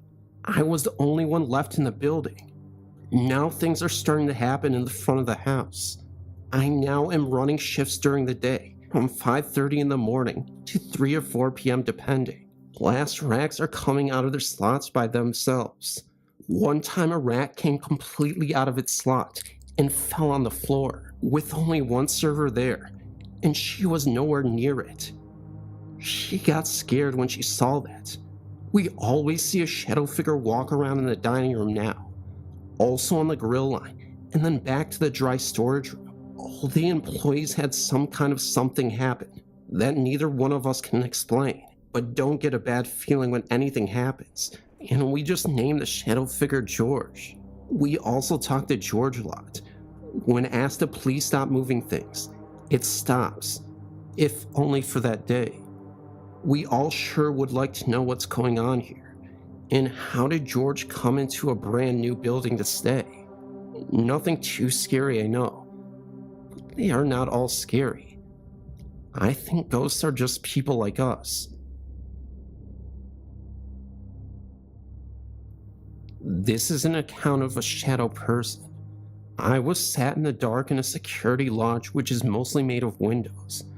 About 3 a.m., I turned and noticed the shadow of what I thought was a man looking into the lodge window from the outside. When I looked at the shadow, it turned slowly and walked to the side, which would have put the person making the shadow move into the open road. Surprised that there would be anyone there at this hour, I looked out of the window and saw nobody. I looked around the lodge, but nobody was around. It began to strike me as strange. I did the usual thing of checking to see if it could have been an anomaly caused by automobile lights, etc. But there were no automobiles around, or any other light source's probable cause. There was something about the shadow that just struck me as odd. The shadow was the presence. It did not seem to cast by another presence. I could not think of anything that would attract such a being, so I just put it down to experience. However, a while later I was on a website where a woman with knowledge of a shadow person was explaining that they enjoy hanging around illness and death. A work colleague at the time had his wife seriously ill with some illness, like Alzheimer's or something, and he would bring her to work as she could not be left alone. We work alone, so there is no problem with bringing a wife like that. Around the time I saw the shadow person, his wife died at home. Had the shadow person gotten into the habit of visiting the lodge to watch events there? I'm not sure. I have been seeing and feeling things since I was 17 months old. My mother was raised to believe in the paranormal, and so was I. My first encounter happened when I was 17 months old. My great-grandfather had just passed away. I don't remember seeing him or talking to him, but I do remember the smell of his cologne. My mom told me this when I got older. She said that she just put me down for bed, and a few minutes later she heard me talking. Oh, she came back to check on me and I told her it was Papa. And that was that. I never saw him again until we moved into the house we are living in now. My second encounter happened a few months after my great-grandmother passed. This was when I was 12. When I was little, she had given me a jewelry box. I was little, and I had put the baby powder in it. Well, a few weeks after she had passed, I was vacuuming my room, and nothing was near that jewelry box, and it just fell off my drawer. It even fell off when I was in the living room watching TV with my dad. The last time it fell, I was at my nanny's, and my mom had the door shut, so no one was in there. When it fell, my mother got up and cleaned it out and put it in her room, and well, that was the last time it did anything. My great-grandmother was telling me to clean it. Now, my papa was beautiful to me because I knew him for 11 years, and he was my everything. Unfortunately, I was 13 when he had passed away. That night in the hotel room by the hospital after he had passed, we were getting ready for bed. My mom was crawling in the bed with me when my step-grandmother said, "Shell, is that you standing there?" My mother replied, "No, Mama, I'm in the bed." Well, my grandmother told us what she saw. There was an angle where my mother had stood. My mother couldn't see it, but I could barely. I know it was him telling us that everything would be okay. My papa always messed with me, so I wasn't really surprised if he did that after death. One night I was in my nanny's living room at 11 o'clock, waiting for CJ to get home. My nanny was in bed, and I was watching TV. Well, there's a desk close to my nanny's room. That's where my papa used to do bills there when he was alive. I remember before I sat down that the chair was pushed in. A few minutes later, I heard a cracking noise, and I looked over, and the chair was out of place. Of course, I was scared, and it made me forget that it was pushed in. I told Nanny, and she said it was probably her papa. The last time I was at her house before she moved, I just got out of the shower. I was drying my hair, and I heard a name. I don't remember if it was Randy or Rodney, but I asked my granny, and she told me that it was probably someone he knew, so I left it at that. I had used this old phone because mine was dying. Well, we took it home before CJ and her boyfriend Joe could pawn it. This was a few months before my nanny moved out from up there. CJ and Joe were stealing stuff and pawning it. Well, we had the phone, and one night out of the blue it started ringing, and it said Dad. My mom answered, and nobody was there. Well, the funny thing is, it was dead and shut off. Well, the next time it rang, I was at home, and this time it said Joe, and I answered. Of course, nobody was there. We took the battery out, and my nanny moved, and now no one knows what has happened to Joe or CJ. My dad's father just passed away recently, and I was very close to him. I did everything with him when I was little. I'm even named after his daughter who passed away when she was 3. I was like his daughter, and the one chance he got to know what it felt like to have a little girl again. He passed away December 8th. I was 16, and I miss him dearly. When I was little, they had lived in a trailer. I knew his daughter was there because I could feel her, even though I never saw her. When they moved to that house that is on the hill above the trailer, I could feel something that wasn't good. I still feel it when I go over there. I don't feel Diana, his little girl, or even my papa. The week my papa passed away, my mom asked me to vacuum his room. Well, I started the vacuum, and you know that feeling you get when you know you're not alone, and it feels like someone is going to hurt you. Well, that's how it felt, and I started to panic. I hurried and looked down just for a moment, and then I looked up, and my mom scared the living crap out of me. I left the room and let her finish. To this day, I never go back there, or even go to the bathroom there, because I never want to feel that feeling ever again. I know I'm very blessed to have had the chance with them all, and to know that they are watching over me and protecting me, because sometimes, when I'm alone or scared, I can smell their perfume or feel their presences, and I know that I'm not alone, or that I shouldn't be afraid anymore, because they're always going to be with me. I just emailed you a ghost story about my boyfriend's death, and the orbs related to it. If you haven't read it yet, basically I saw orbs of my boyfriend hovering around me every night after midnight. I have no idea why this even happens at this time, but anyway, to continue my story, my friend stayed in her music throughout the night and did not feel welcome to stay in his room. She is familiar with ghosts, and I have not been well since his death. I have grieved so hard I became a threat to myself to the point in which I was thinking of doing the unthinkable. I am just now coming to grips with the situation with my boyfriend. Well, maybe I hold him here, if you know what I mean. I want him to pass through and find some peace so he can go to the light, but I'm not sure what I should do to help. I am so distraught over this. He has visited me and also 4 people I know by dream. He even visited my 5-year-old to tell him he loved him, and that he had to go to heaven now, and his nephew had a dream with some of our memories in it. He told him to take my wife, meaning me, and said God bless you at the end. My friend dreamt of him where he walked through, and said sorry, I don't know why I'm here, and my uncle had a dream with my boyfriend urging him to remind me to let him go, so I could move on. But it is really tough when someone has become a huge part of your life, and has played a major role in it for so long, and to have that person vanish before your eyes and be gone is just unconscionable to me. We used to have long talks about mortality, about how one of us couldn't last if one of us were to depart, and it just kills me to know that we can't have just one more conversation, or that we won't be able to live to see my son grow up, get married, and be successful. I swore I was going to marry this man. I did have a dream where someone I believed to be him was trying to walk me through a mist.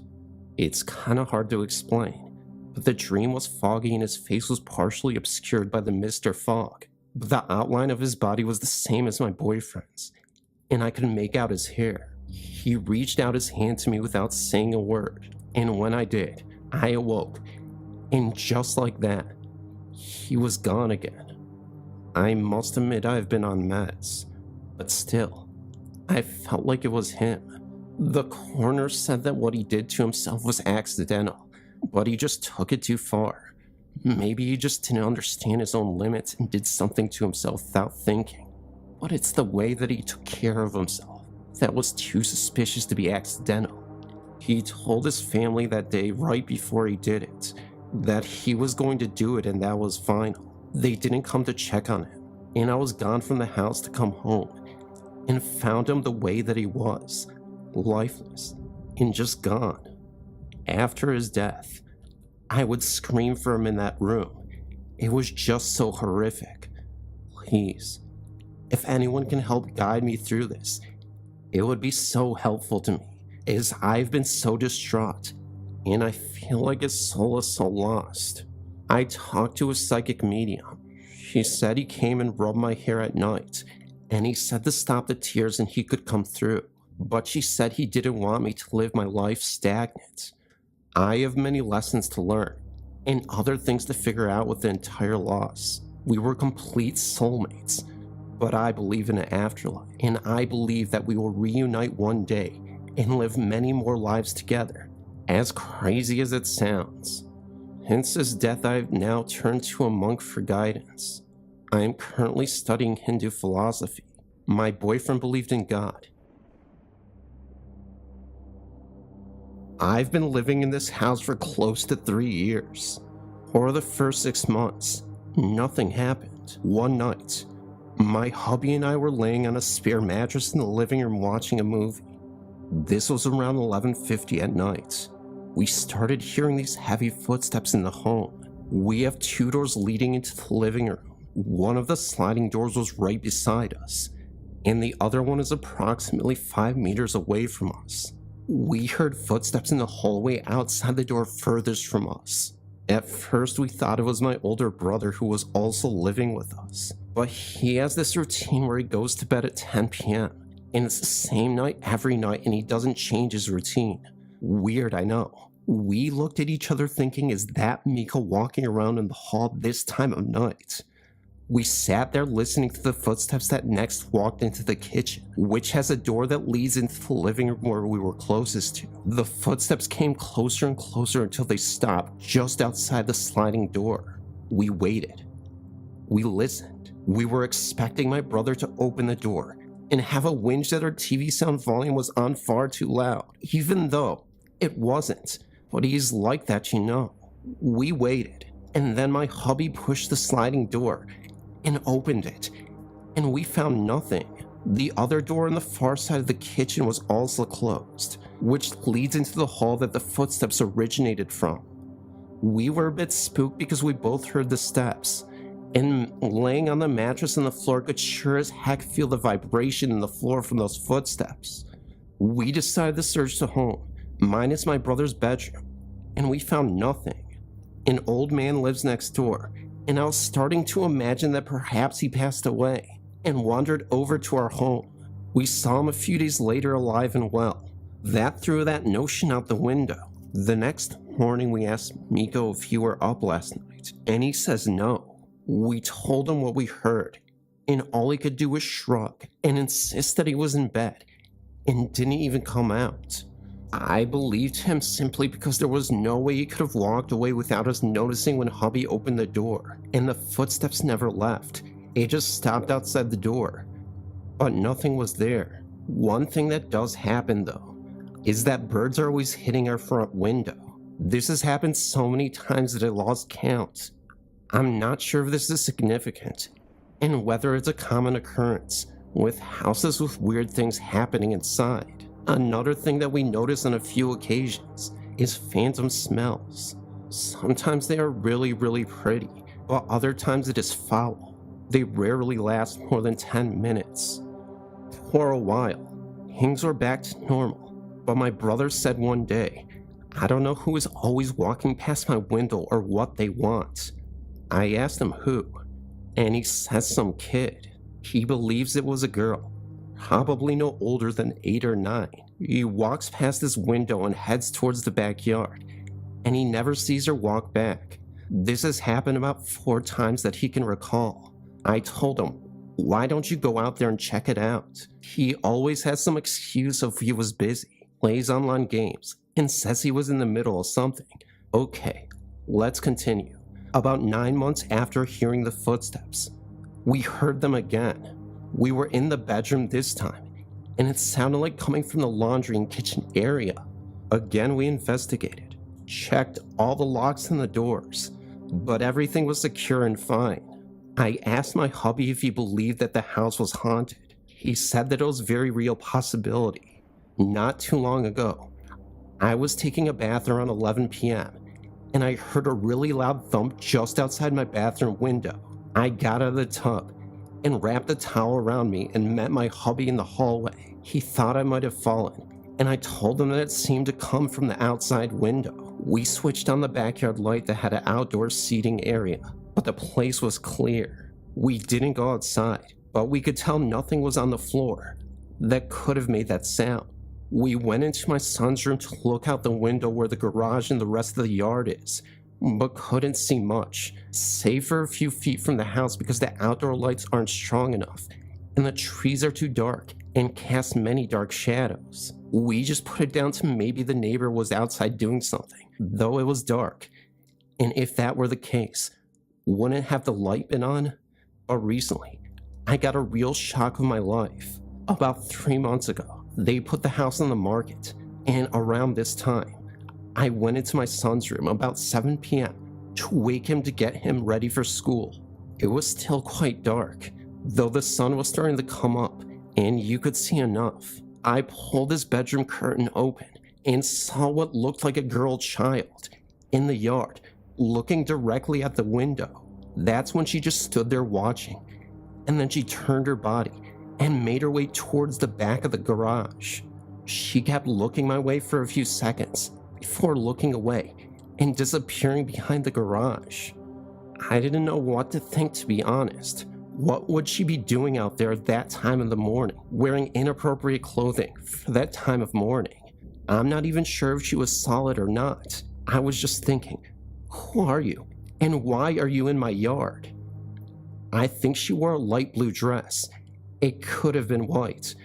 I didn't have too much light, but it almost seemed like she had a bit of a glow. I could even tell that she seemed to have long blonde hair. By now, my brother and my hubby had left for work, and I was alone in the home with my son, and there was no way I was going to go into the yard to investigate. What if she wasn't a little girl? Can a little girl create such heavy footsteps? She is always spotted outside, yet the footsteps are inside. Or is that something else inside? Is she trying to warn me? I've seen shadows here and there, and many things have been breaking down recently. Since the home was put on the market, our little portable oven broke down. Our microwave is breaking down. My washing machine isn't working well anymore, and it won't do the final spin cycle. The hot water mysteriously stopped working as well, and the landlord came by to fix it, and says he doesn't even see anything really wrong with it. The hot water started working again. The toilet was blocked up with the root of a tree, but why now? The kitchen faucet broke and fell off. Our video player stopped working. It chewed up a tape and had to throw it out. Birds continue occasionally flying into our front window. Always that same window. It happened on the day of the house auction too. And it's not just these, but also illnesses. My son was choking on food the other day and needed an ambulance. Since living here, my hubby has needed 2 surgeries, one being spinal, and he's always been strong. And then he spent a year out of work with a bad back. He developed diabetes while living here, though a test a year ago said he was fine. I also developed problems. Locked-in ovarian syndrome, an umbilical hernia, requiring surgery in near future, and high blood pressure that recently got even higher, ankle swelling that can't really be explained, chest infections that occur frequently, and a few others. Before living here, we were fit and healthy, and it's like being here is making us sick. And it could be a coincidence, but you can't help to think about these things. I've read that there is a house somewhere in Europe, I think, and that people that move in there die of a heart attack within 2 weeks of living there. I don't know if it was in Switzerland, but the thing is, even those had no history of being ill. They say the house is cursed. And who knows if this is why we're getting these issues. We are moving out in a couple of weeks, and we are counting the days. I feel more like a 7-year-old these days than a 36-year-old, and all these changes have happened in the past 3 years of living here anyway. But this is my story. As a teen, I lived in a nice, newer home on Vulcan Road in Perkin, Indiana. My parents and I were the second family to live in it. When we went to just view the house to see if my parents wanted to live there, I found myself afraid to go inside. I was only 12 years old at the time and had no idea what I was afraid of. I had encounters with things I couldn't explain before, but they never scared me like this house did. My parents talked me into going inside. I wasn't happy, and actually I cried, but went in anyway. It had 3 bedrooms and a large basement and a yard. My dad and mom decided it was perfect for us and started with the purchase plans. Inside the house, the back bedroom, which faced the woods behind, and on the side of the house, truly was only part of the whole place that made me feel very uneasy. I made mom promise that I would be put in there to sleep, and she agreed that I would get the larger of the 2 bedrooms in the front end of the house. The problems didn't start right away for me anyways. My parents took the room that I refused. My dad was away a lot for work, and so my mom got the first experience. She kept them a secret from me till my last day of school. That year we had gotten new bedroom suits, and I was put in that room. Not for long enough. Not many 17-year-olds sleep with their moms, but after waking to see a woman sitting on the side of my bed one night and disappearing before reaching the foot of my bed while walking away, I slept with her every night afterwards. She was a dark figure with no real features to me, but I could tell it was female. I also seen dark shadowy figures dancing in the basement. Everyone heard the heavy footsteps upstairs while we were all downstairs, scratching in the attic. We moved back to Kentucky when I graduated in '86, but even though the house had its issues, it was the only place I'd ever called home. I went back and visited the next owners years later, and they had all the same experience as we had. The only difference was a young couple had tried to live there, and when they had a new baby, the ghost got a little violent and knocked things from the walls. The young family moved for fear the baby would be harmed. Behind the house through the woods is a cemetery, 11 or 12 graves, all dated from the 1500s to 1800s. I used to hang out there to sneak and smoke cigarettes. I can't help but wonder if it was someone from there. I hope to someday get the time to go visit whoever lives there, 21 years later.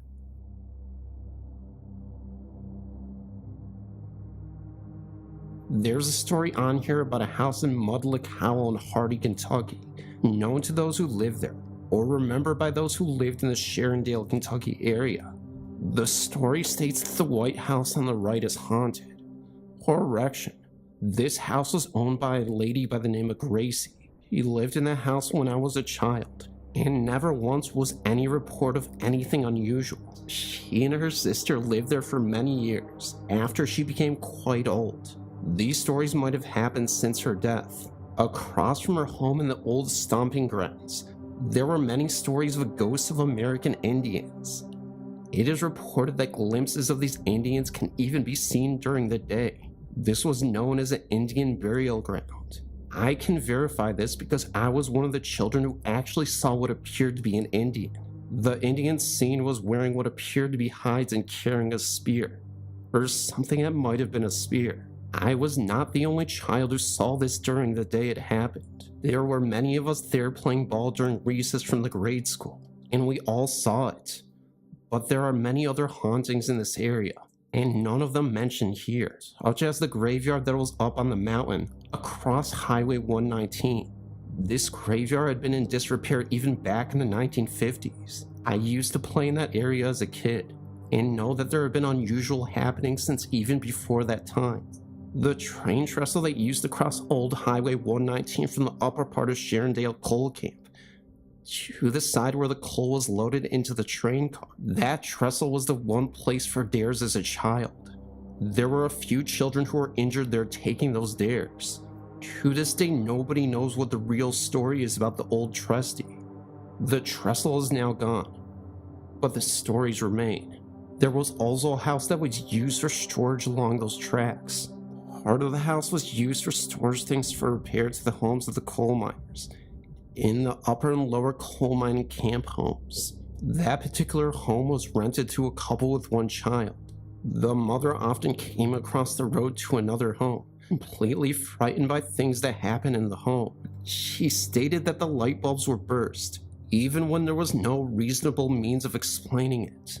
Many stories of hauntings in the home still abound. Note, the homes are now gone. The highway programs that took the area for a larger highway. Miners whose lives were taken in coal mining accidents still roam that area. A woman who was killed by a big cat up on the mountain, whose shrill screams can still be heard during both day and night. Different areas in the mountain where soldiers were killed. Mines that were closed are also rumored to be haunted. The same area is known to have different stories of men who were killed by reveners back in the early 1900s. Men killed by reveners, some whose bodies were found, and others who just went missing. I have an experience to share with all of you. When my grandfather died, we went to my grandmother's house to check on her. She had a clock that when my great-great-grandmother died, it stopped ticking then. When my grandpa died, it started again. It had not ticked for a long time, for about over 100 years. My grandpa had always wanted to hear it too. Maybe it was him that did it, or just a coincidence. My gym basement at my school, when I went to the bathroom in gym class, my friend came too. It used to be a locker room for a high school. We were about halfway down the stairs when the lights started flickering on and off. Then the water at the sinks turned on, and the stall door slammed. Then we turned to run up the stairs, and in the corner, we saw a boy that you could see through, and he had a hunter green shirt with black dress pants. We screamed and ran up the stairs where most of our class was there, and no one believed us, but we knew what we saw. Me and my other friend, we went down there and had to use the bathroom, and she was scared to go by herself. Oh, I ended up going down there with her. We were standing at the bottom of the stairs, noticing how freezing it was, and it was so cold. Oh, she went over to the first stall, then she started to open it. Then I screamed, and then she said, "What?" I said, "Turn around," and that's when she did. What we both saw was a girl wearing a dress with bright red eyes, with a black outline of some sort. He had a possessed smile. That's when she said, "Leave." The way she looked into our eyes when we saw her was straight evil, and my friend and I had nothing to say. One time I went with another one of my friends down to that basement, and when we were there we saw something strange and unwanted. We were standing at the very end of the stairs, and we were walking into the bathrooms, and at that very moment, we saw a strange-looking girl just standing there, and she was just staring at us. Now, keep in mind this used to be an old school that was at least 90 to 95 years old. Oh, me and my friend just stood there for a moment and stared at her. Then we suddenly saw her eyes were plain black. It was so scary. Then me and my friend slowly walked away. But as we were going up the stairs, we noticed that she was following us. We looked back. I mean, we wanted to, but at the same time we didn't. And there she was. It was truly freaky. This was so freaky that she was right behind us, reaching for us and wanting to touch us. So we ran. We thought no one would believe this horrible, frightening incident, but luckily quite a few people did. And that's why many people didn't like to go into the basement anymore.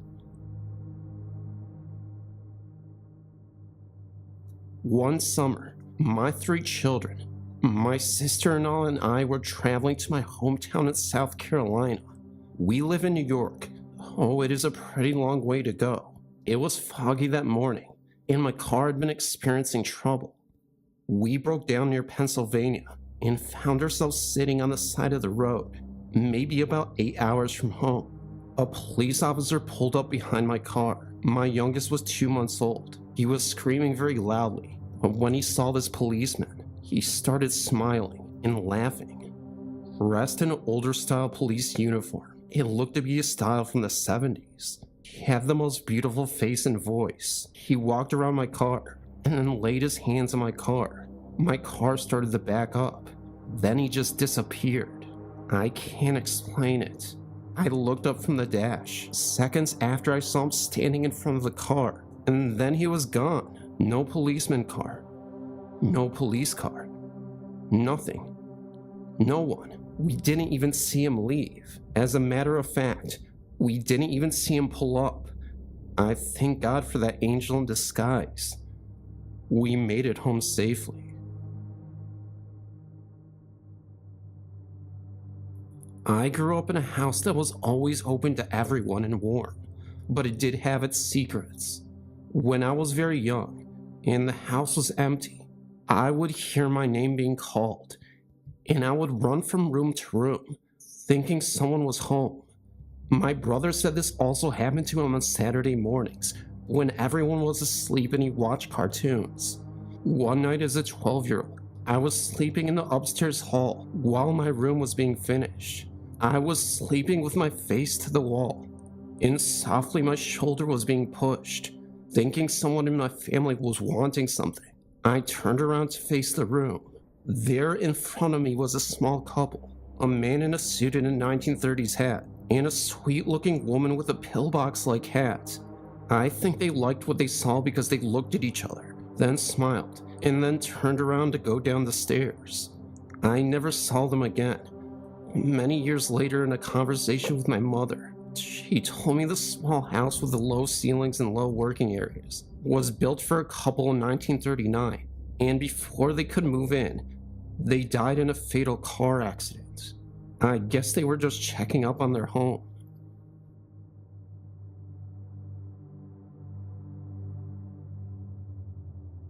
Well, my boyfriend is a non-believer, but he says he wants to believe.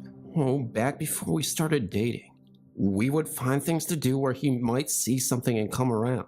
I was very picky about these places because I'm a firm believer, and also I scare easily. Oh, I didn't want to get myself into a situation that I would have a hard time with. As a result, I choose places that I've been to many times and was comfortable with. We had been to a few, and I'd heard something or whatever, but generally I've attributed this to my imagination because I was worked up, but one experience stands out. We were on the USS Constellation, known for hauntings, but I had taken him there more as a glimpse of my own past. As a native Baltimorean, or Baltimorean, as my father likes to say, and a lover of history, I practically grew up on it. I was completely relaxed as I usually am there, and Rob and I were standing on the Orlop dock, looking over the rail. It's my favorite place on the ship.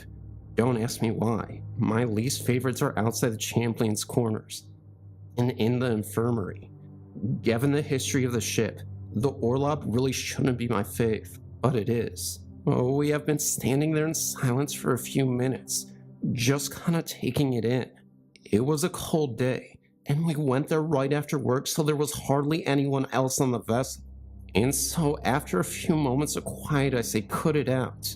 What, he replies. Well, he knew what he did. He put his hand around my waist, upping the curve of my hip, as we weren't dating at this time.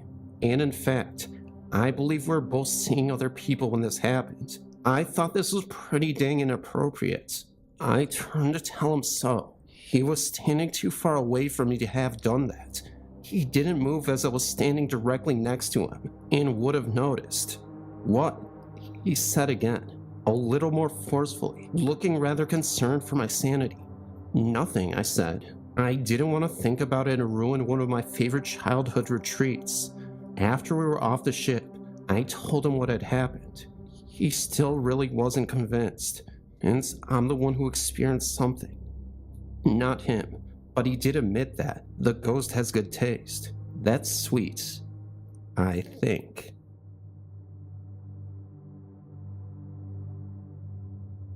I just want to say that I love your website, and couldn't help but to share my story with you. A few years ago, my great-grandfather was very ill and in a nursing home.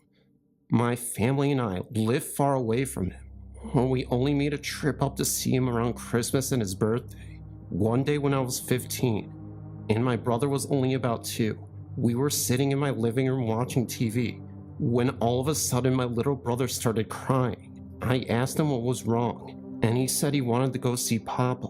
I thought it was weird because he had only met Papa a few times. My mom came in the room and told him that Papa was very far away, but that we would go see him soon. My brother started crying harder and was screaming, "I want to see Papa now." My mom held her in her lap and kept telling him not to worry, that Papa was fine and we would go see him soon. When he started to calm down, the phone rang. It was my aunt. He told us that Papa just passed away. My whole family was creeped out by this experience, and none of us had really talked about it since. My little brother does not even remember it.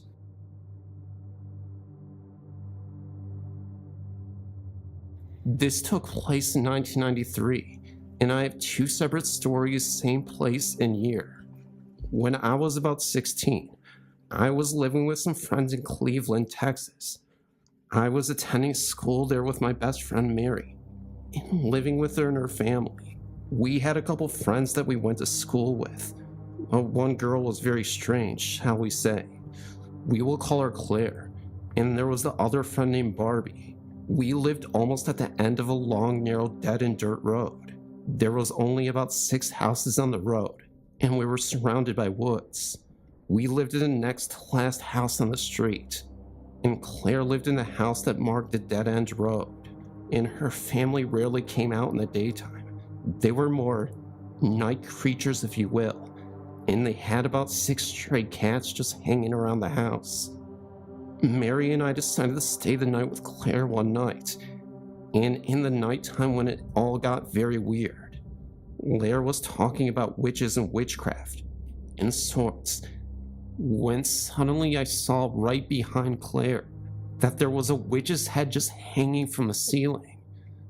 I mean, it was staring right at me with big bulging red eyes, and it seemed real.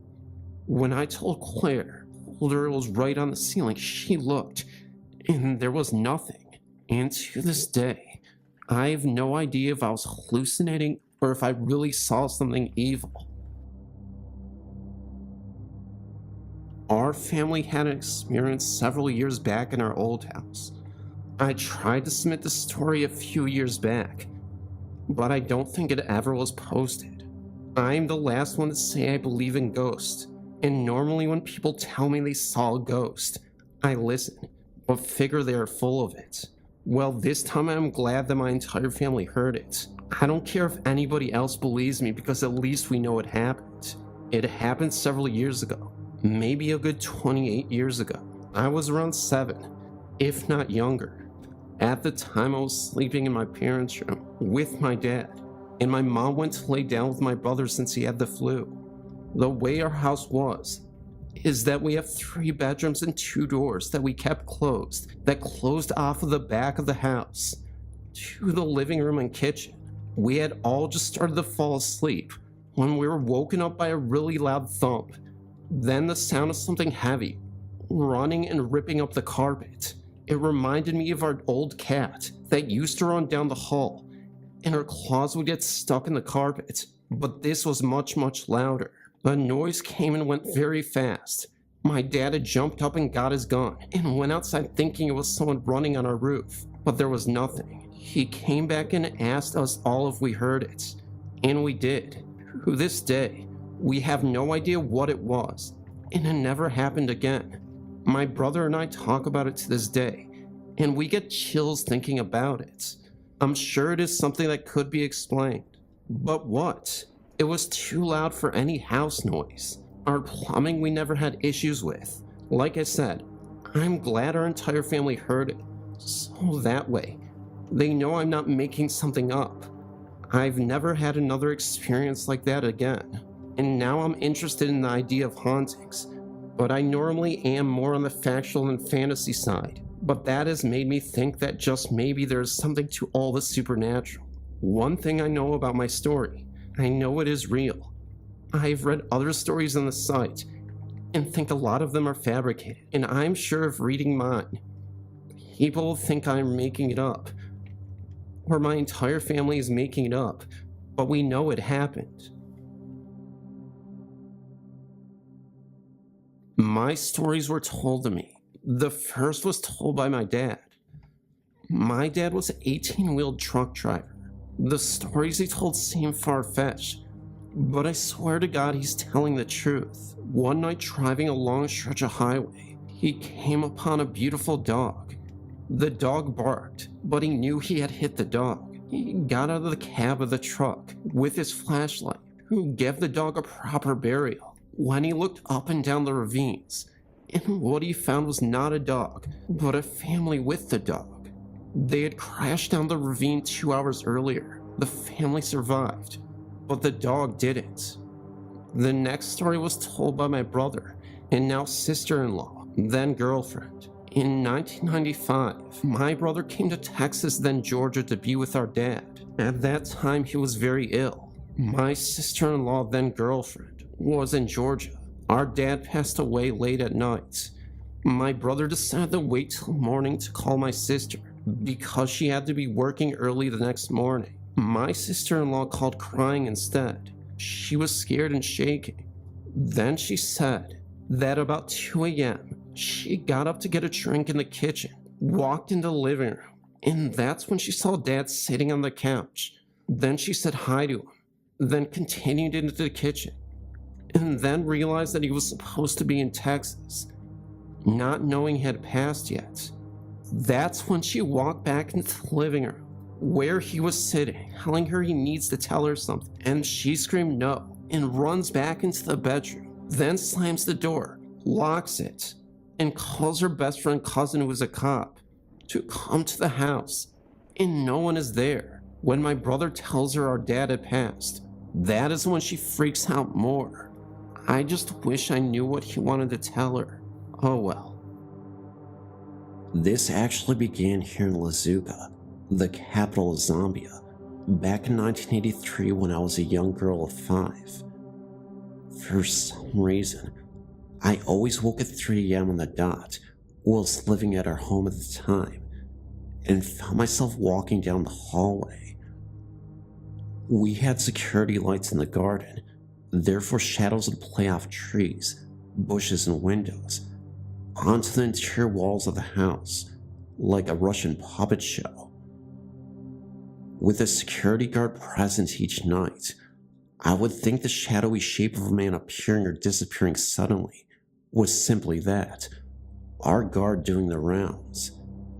It wasn't until one final night, after my usual check of the houses, I was walking back to my room when I just felt something behind me.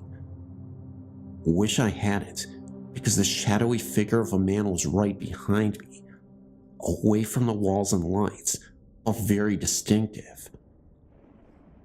I was scared, but to be honest, looking back now, cannot even remember feeling evil, just curiosity. A few months after, I started experiencing visions and dreams. I would start having a dream of a little funny white man standing in my doorway, looking at me with a mean little grin on his face. Then, he would walk off in the direction of my brother's room, whereby I once woke up to hear my brother screaming for my mom, saying there was something in his room. This experience happened only once, but the dreams of this little man continued. When we moved to the UK in 1986, my final experience occurred with this man. I heard my name being called from downstairs. When I reached the top of the stairs from my bedroom, looking down into the pitch black, and feeling utter malevolence directed at me, I couldn't see anything, but it was the same sensation I feel when dreaming of the white man. Let's just say at the age of 11, I had the good sense not to investigate. After that, I stopped experiencing little white man, but I feel I became susceptible to other things from then on. Our house in the UK is set on what was once the Beanoak Estate Farm. It's said that a mass grave of 1800s cholera victims lies within the vicinity of our estate, which could explain the experience, and not just for me. Our cat would get spooked, and my mother was terrified one night. Our cat would suddenly sit up and stare at the corner of the room, or the doorway, or an armchair, and suddenly start to growl and raise his hackle. Then he would move his head as though watching something walk through the room. It frightened me one night when he sat up from my lap and dug his claws into my thighs. The growling reached a crescendo, as though he was going into battle with another Tom. I got so spooked, I left the room and went upstairs. My cat had left via the cat flap into the night. He wouldn't come back until the morning.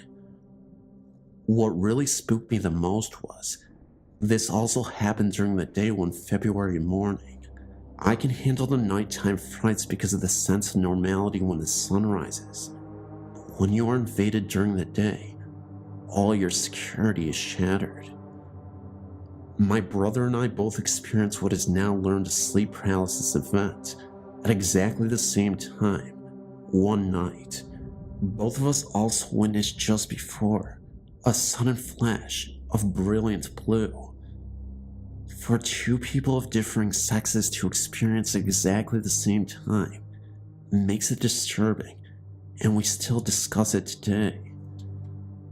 My other experience of sleep paralysis was when I was fully awake.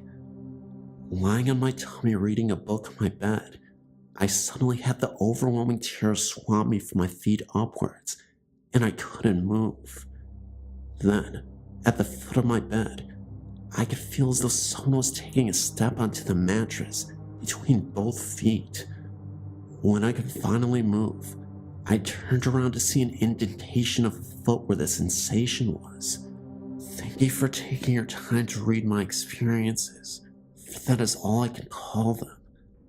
I did have one other experience, but it's too terrifying to write down, and causes me fear, even to this day.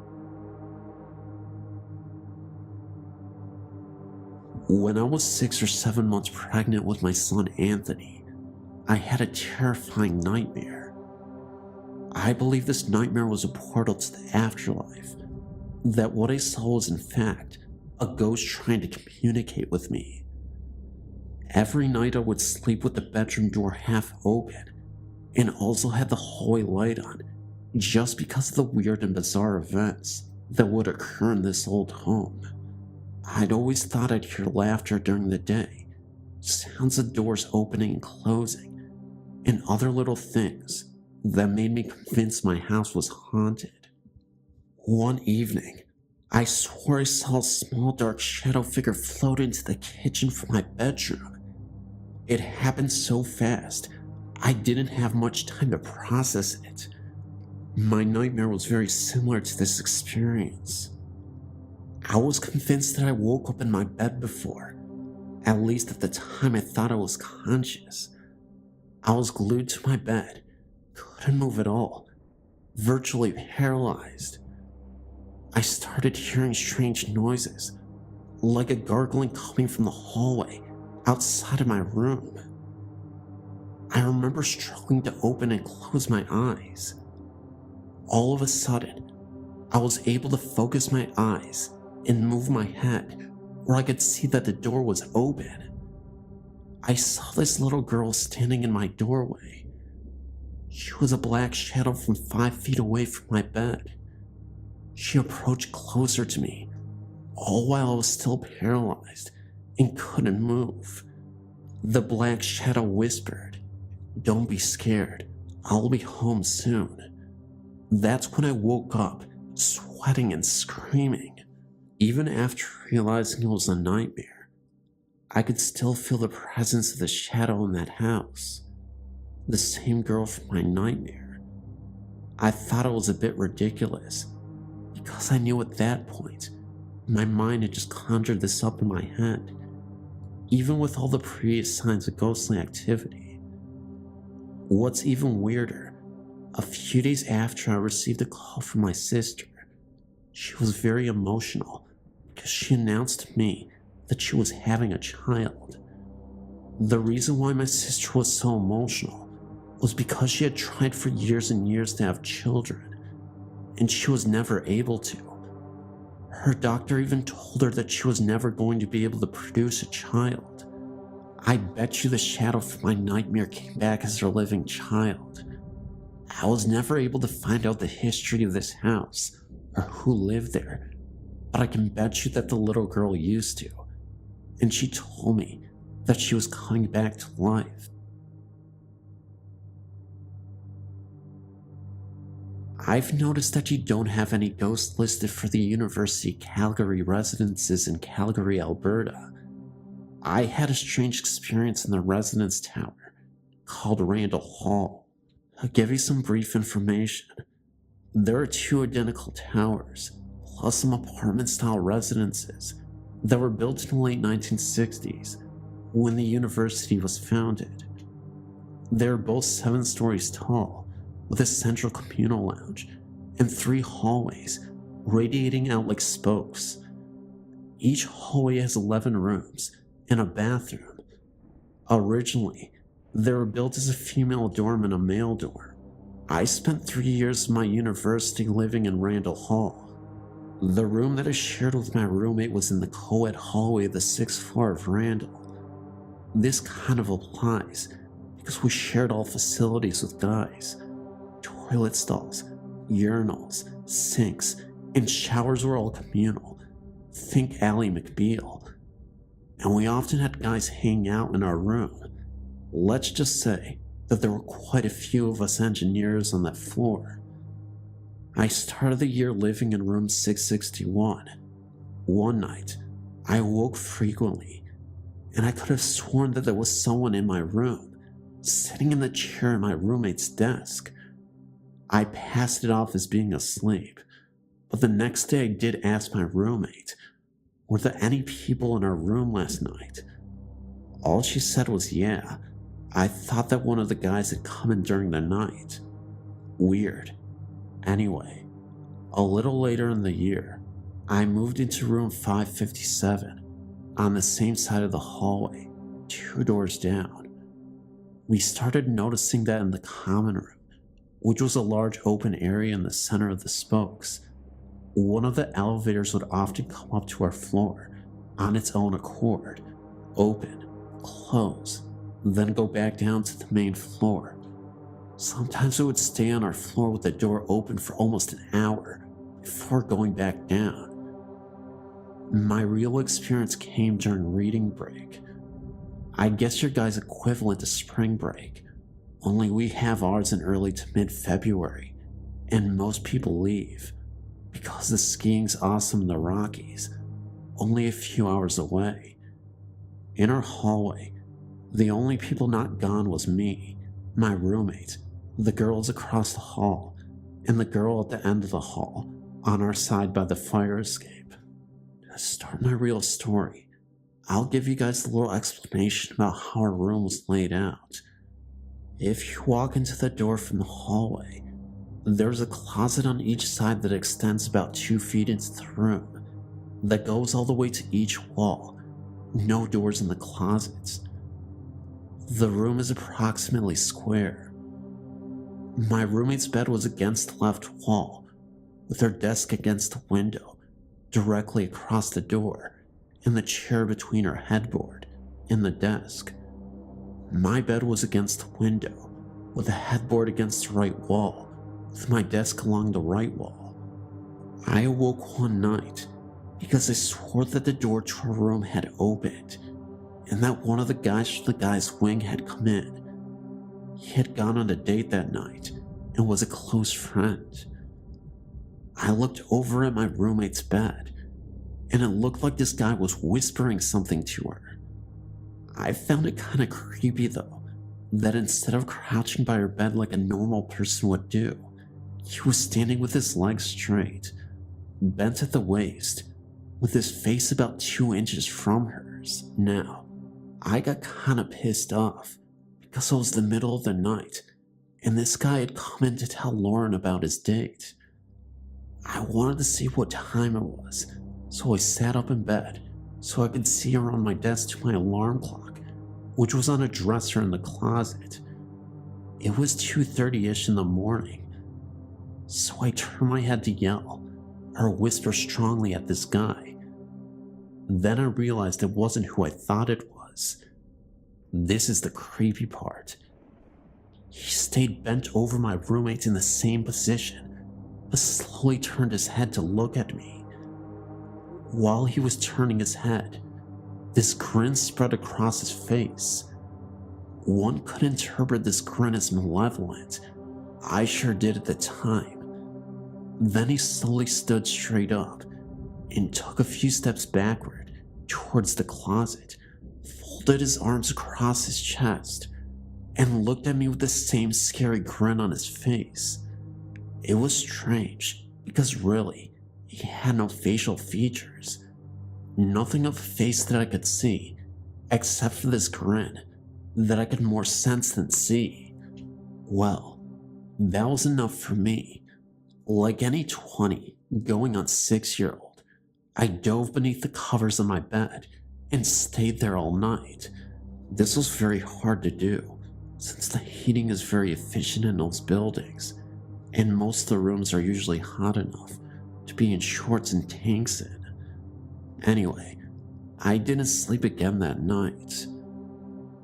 After a week or so, thinking about this experience, having insomnia, and sleeping with the light on, I have second thoughts on what was going on there. I think that yes, he was intentionally trying to scare someone, but only out of a sense of fun, because he knew he could. I think he had my roommates in his target sights, and he had his face by my roommates, waiting for her to wake up with this ghost face 2 inches from hers. Well, you could wake my roommate up with a cherry bomb when she's sleeping, never mind waking to a ghostly presence, like so many of us do. Instead, I woke up, and his grin was more of a, finally, someone's awake that I can scare grin. So that was it, other than the knocking, which is actually quite funny. It was about 2 days after my experience, when all 3 of our rooms got simultaneous knocks at 5:30 in the morning. My roommate got up to answer the door, and scared the crap out of both her and the girl directly across from her by opening the door at the exact same time. Also, the girl at the end of the hall had her head out of the door, asking if someone had knocked. There was no one in the hall, and no way someone could have left without us hearing. The door into the central common room was on a mnemonic hinge, and made a whining noise when you opened it. The door to the fire escape, at the other end, makes a crapload of noise, which echoes through the floors. The door to the bathroom also has a mnemonic hinge, and bangs when it closes. Anyway, to close this outrageously long story out, I worked for housekeeping during the summer, because the residents are rented out like hotel rooms. I didn't go back home in the summer. I was talking with the cleaner from the 6th floor while doing laundry one day. She related that she has had experiences with this guy over the last few years. She was cleaning a room after move out and had the door propped open with the garbage can. A guy poked his head around the door, looked her in the eye, kicked the garbage out from in front of the door, and slammed it. There was no one there when she went to look. There are rumors that a guy got really stressed out during exams in the 80s and threw himself off the roof into the parking lot. I've not substantiated his claims, so who knows. I do know that the roofs are now off limits to students, whereas they weren't in the past. The cleaner says that he is quite shy and is only seen during summer, Christmas, on reading breaks, never when the residences are filled with people.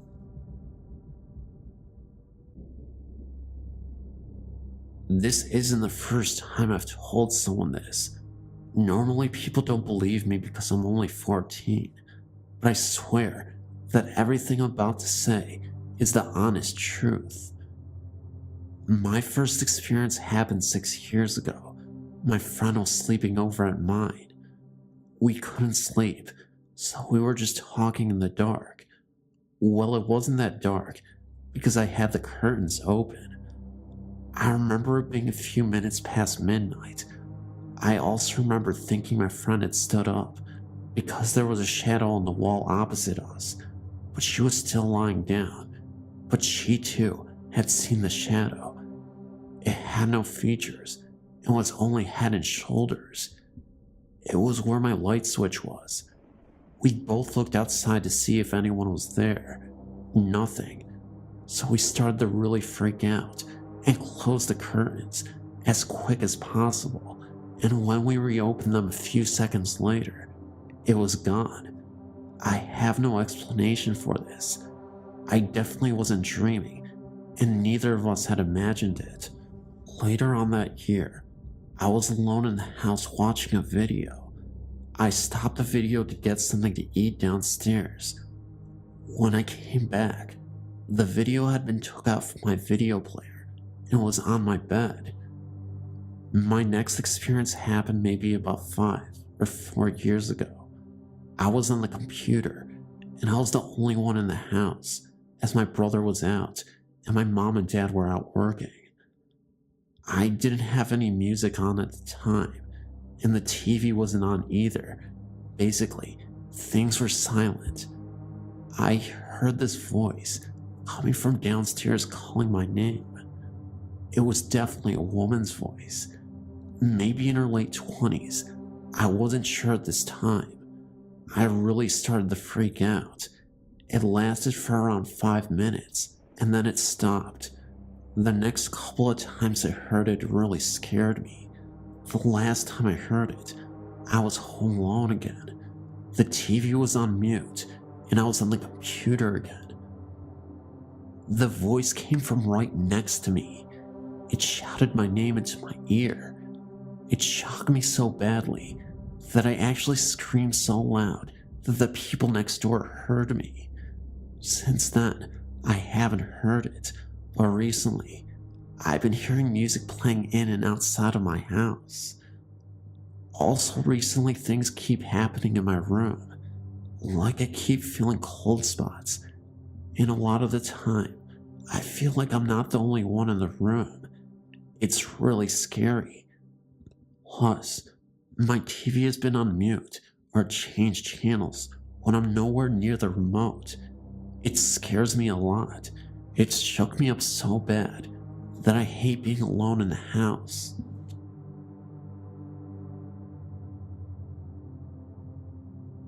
This occurred roughly 20 years ago when I was 19 or 20, and I was sleeping over at my boyfriend's apartment in Spring Valley, California. My boyfriend left for work by 4 a.m., and I was alone in the apartment. This one morning after he left, I awoke on my back to a heaviness in the room. It was still dark, but becoming dawn. I looked to my right, and standing next to me by the bed was this tall black shrouded shadow entity. I was terrified. I could feel its presence surrounding me.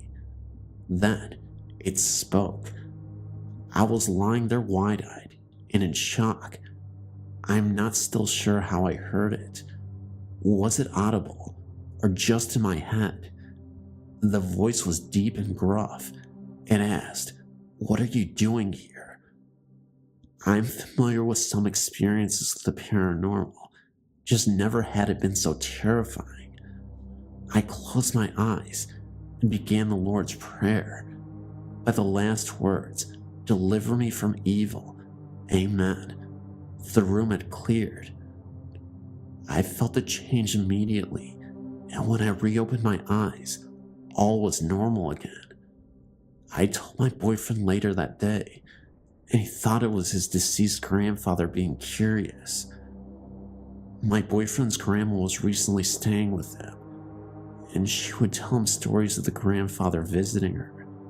Possible, I guess, but I still wonder what the black shrouded entity was, and what its intentions were.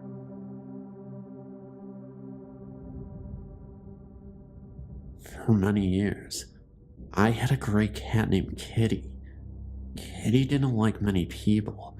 She mainly only liked me. She always slept up against my legs at night, on the outside of the covers. She loved to be close to me. After she died, I was absolutely miserable. I missed her so much. After a few days, I started getting a glimpse of her walking around the house, out of the corner of my eye. I didn't say anything to anyone for a while. One day, my aunt said that she didn't realize that we had gotten another cat after Kitty had died. I told her that we didn't have any other cats, or any other pets for that matter. She was absolutely convinced that she had seen a cat walk across the doorway in our living room. One night, just as I was going to sleep, I felt Kitty jump up onto the bed and cuddle up against me. I could feel her pressing up against my legs. I tried my best to convince myself that it was just my imagination, but my husband felt her jump onto the bed also. Over the years, she has gradually stopped coming around us so much. She still shows up whenever I'm upset or sick. I guess she just likes to comfort me, just like she did when she was alive.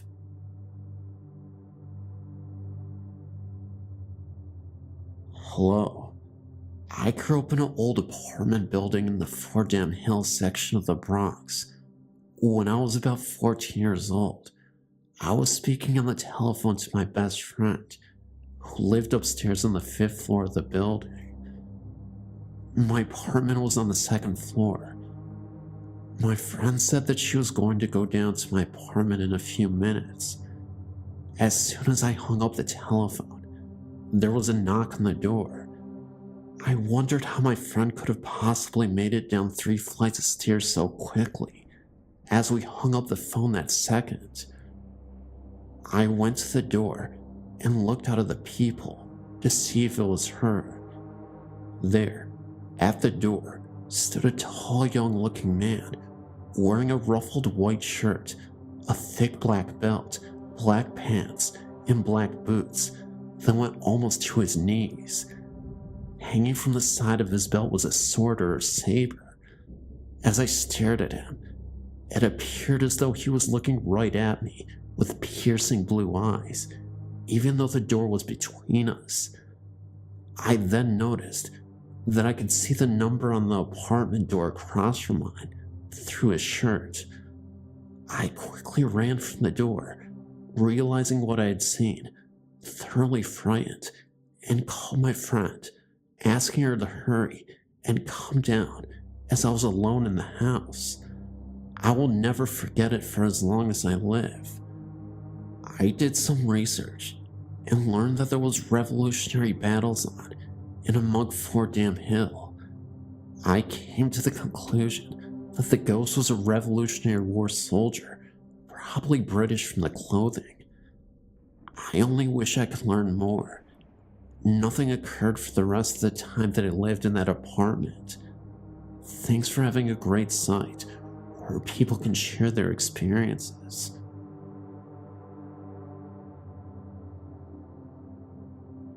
Like a lot of people, I've had friends and family members pass away.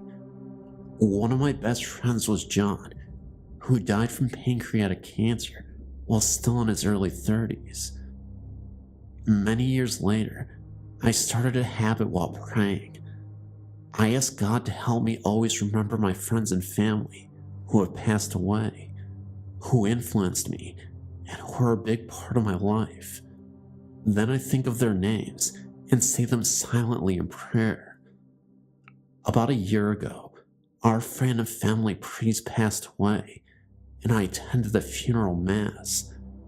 As I was kneeling in the pews, I felt someone beside me. I looked to my right, and there, plain as day, was John. He was there for only 2, maybe 3 seconds, and then disappeared. I shook my head and looked again, but he was gone.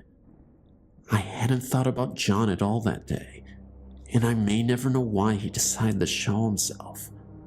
I know that God puts people into your life for a reason, and I know that even after they are gone, they're always with you. I love you, brother. Thanks for the visit. Hello. When I was a young kid, we lived in Southwest Philadelphia. I think I was about 4. I was sick. I woke up one night because I felt my bed moving. When I looked up, there was 4 shadowy people around my bed, rocking it. They had no faces, and they didn't look like they had clothes on. I don't know what the purpose of this was, but I wasn't scared. I just looked at them and went back to sleep. Another time, I was sitting on a landing and looked up the steps, and I saw 2 shadows running back and forth. It looked like they were playing tag. I was never afraid of these things.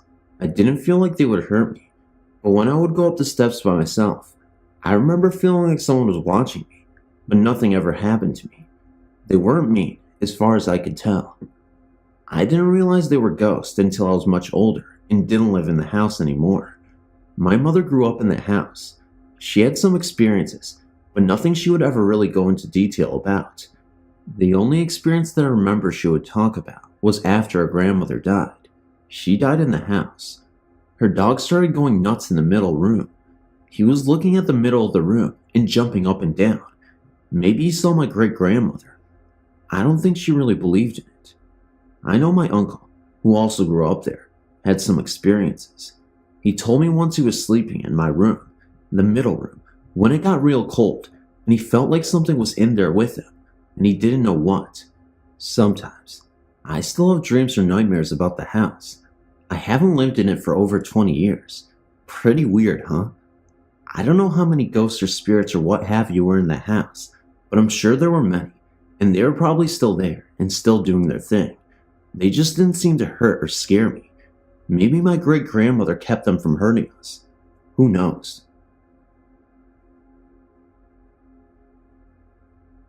My grandfather passed away last March, and I've long since been grieving his departure. After my grandfather died, my grandmother was left to live alone in her large house just outside of Irons, Michigan. My uncle and 2 cousins came up from Indiana to visit us for a week this past summer. My sister and I were staying at my grandmother's to help take care of my cousins. One night, we were having a bonfire in my grandmother's yard, which lies right on a lake. I, the only one sitting next to the fire, was thinking about my grandfather and all the things we used to do together. My grandmother and sister were sitting back on the patio, watching the fire from there and talking to my cousins and uncle who were in the house behind a screen door playing video games. As if he were reading my mind, my cousin made a comment about my grandfather. "Will grandfather ever come back, Grandma?" he asked. The question sent a sharp pain through my heart. "No, Jimmy," answered my grandmother. "Grandpa is always with us. Even though you can't see him, he's here in spirit." Of course, my cousin didn't understand this, being only 4 years old, so he continued with the questions, then quieted and continued to play his video game. I sat still, staring at the warm fire, remembering the times I'd look at my grandfather and see him smiling at the blazing warmth. Just then, I got a strange feeling, an urge to look over at the flag, towering high over me in the fire. It was completely calm. There was no wind, not even enough to slightly blow a small leaf resting upon the ground. As I looked up at the flag, I remember when my grandfather would come out every morning and raise the flag to the top of the flagpole and salute it, smiling as he did so. He was so patriotic. He loved his country and fought as hard as he could for it while he was in the army during World War II. I gazed at the beautiful red, white, and blue colors of our country's flag as it lay impaling, hugging the flagpole. Just then, the flag rose and spread out completely straight. My heart jumped as I knew there was no wind to make this happen. I heard my grandmother mutter, "Thank you, Carrie." I looked back at her and she just smiled. Later I learned that my grandmother had said a prayer to my grandfather. She had said, "Carrie, if you are here with us, if you are protecting over these children, please give me a sign." That was when she saw as I had. The flag that he loved so much spread out straight. From that moment on, I knew that my grandfather was standing with me, protecting me, and I know, to this day, he still is. One of my older brothers, Tim, was born with a veil over his face. According to the old wives' tales, this means he would be able to see things that others couldn't. This was proven one April night in 1986. Being the youngest of 7 and only 18, I still lived at home when my mother got ill. My oldest sister Penny and Tim had come down to our house because they were concerned about my mom being sick. Well, the night Penny arrived, we all sat around laughing and having a good time. We all then decided to watch a movie. It was called Nightmare on Elm Street. About halfway through the movie, Tim said, "Isn't someone going to answer the door?" Since he likes to pull jokes, we all laughed at him and said, "I sure bet it's Freddy Krueger." But he was very adamant that there was someone knocking at the door. We all looked out the window, and there was nobody there. "It's a woman with shoulder-length hair, wearing a black dress. She's right there on the steps." Tim kept insisting, and finally he got up and went outside. When he came back in, he said he couldn't find her, and she must have left. We didn't think twice about it until the next day. My mother got worse, so my dad and Penny took her to the hospital, which was 60 miles away. Since he likes to pull jokes, we all laughed at him and said, "I sure bet it's Freddy Krueger." But he was very adamant that there was someone knocking at the door. We all looked out the window, and there was nobody there. "It's a woman with shoulder-length hair, wearing a black dress. She's right there on the steps." Tim kept insisting, and he finally got up and went outside. When he came back in, he said he couldn't find her, and she must have left. We didn't think twice about it until the next day. My mother got worse, so my dad and Penny took her to the hospital, which was 60 miles away. About 2 hours after they left, Penny, who has shoulder-length hair, called us and said to come right away, that her dad had collapsed in the ER. Tim and I get ready to leave, but before we could, Penny called to say our dad was having a heart attack. So Tim and I got in our cars and raced down there. When we got there, Penny met us at the door and told our dad was dead, and they had already taken him to the morgue. Being in shock, we didn't connect Tim's sighting of the woman in black at the door with what was happening, but Tim's sightings weren't finished yet. About a month after my dad was buried, Tim and his wife had gone to the cemetery to check on the headstone that was supposed to have been placed that week. They were checking the headstone to make sure the information on it was correct. Tim said to his wife, "Look, there's a man dressed like Dad sitting up there on that bench." My dad had been a farmer, so he always wore overalls and a straw hat if he was working outside. At first they didn't think anything of it, because the town where my dad is buried is a farming community, so there's a lot of people dressed that way. Then the man started walking towards them, but no matter how close they got, they could never even see his face, even though the hat wasn't covering it. Then Tim started to think it was Dad, so he walked towards the man and said, "Dad?" The man turned around and started walking away, and they couldn't even catch him, even though the man only walked and they ran. He finally disappeared at the edge of the cemetery, which was nothing but a line of trees on the edge of a creek with a plant, a factory, a few hundred yards behind that. When Tim told us about the man in the graveyard, everyone thought he was just missing my dad, until I pointed out that there are no benches anywhere in that cemetery.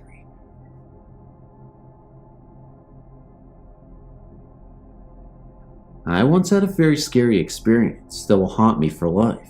It was Super Bowl 96, and my family and I were at a party at my cousin's house. My cousin has a graveyard in the back of her house. She had just moved in and was telling us about stuff that had happened to her since she had moved in. We decided to explore the graveyard that night. In the graveyard, there was a church, an old abandoned church. We figured they kept the families in there who had died. We got a flashlight to look in the windows. We were looking around in the windows when suddenly my cousin gasped and looked up. We all looked up, and in the top window was a pale face looking down at us. She was so pale and sickly, her hair was dangling over her eyes. She was faded, but we could see her. When we saw her, we bolted. We screamed all the way back to the house. After a while, we were brave enough to go back to see what happened. When we got there, the doors that were boarded up and vined were totally open. We ran back and never went back there again. And if you don't believe me, don't, because I know it is true. There are some scary things that haunt us that we will never understand, and this is definitely one of them. I'm young, but have had my run of bad luck. When I was 8, 2 of my dearest friends were shot minutes after I had left the woods. Sandy, Claire, and I were in the woods in the summer. We had fallen asleep in the treehouse when all of a sudden, I was woken up by a noise. Sandy turned to me in her sleep and told me to run away as fast as I could. I was shocked and did not want to leave, but then she screamed at me. I took off running into the woods. I stopped and turned around to hear 2 gunshots and screams. They had been shot in their sleep.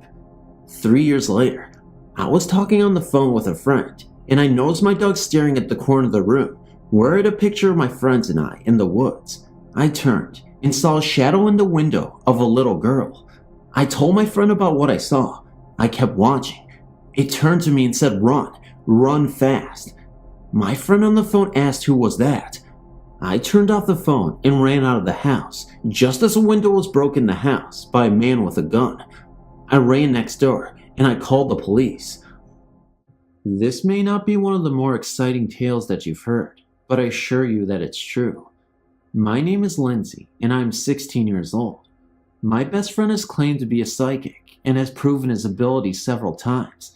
He enjoys freaking me out by reading my mind and knowing what I'm doing while I talk to him on the phone. He told me that he used to have guardian ghosts when he was little that only appeared by his bedside when he was woken up by nightmares. However, as I do not know the whole story behind his ghost, I am writing about a different instance where his powers came in handy. One more note on him. He can astral project, meaning that he can send his presence places while his body is sitting comfortably at home. He has only done this with me once, when I was upset and crying while I was on the phone with him. Now for my experience. I was on the phone with my best friend, as usual. It was about midnight, and we had been having a very serious conversation. I was getting very upset, and was curled up on my bed with the phone. We had both been silent for about a minute, when I felt a presence in my room. I said, "You're here, aren't you?" Thinking that he projected himself into my room. He told me that it wasn't him. Suddenly, I was hit with a feeling of pure hatred and evil. Though I couldn't see anything out of the ordinary, I knew exactly where the thing was. I huddled into the corner of my bed as I slowly became hysterical, saying, "There's something here. Get it out. It's here, and it's bad." He told me to block my mind and that he would help me. I kept saying, it's here, until he almost yelled at me. "No, it's not, Lindsay. It's here." I've never heard him say anything that angrily. We were silent again for about 2 or 3 minutes, until I worked up the courage to ask him what happened. He said that it was gone, that he had fought it off, whatever it was. We decided that our serious conversation had probably just opened up a window to some bad karma and had manifested itself in almost physical form. For the next few days, I avoided my room as much as possible. We decided to keep the serious conversations to a minimum for a while.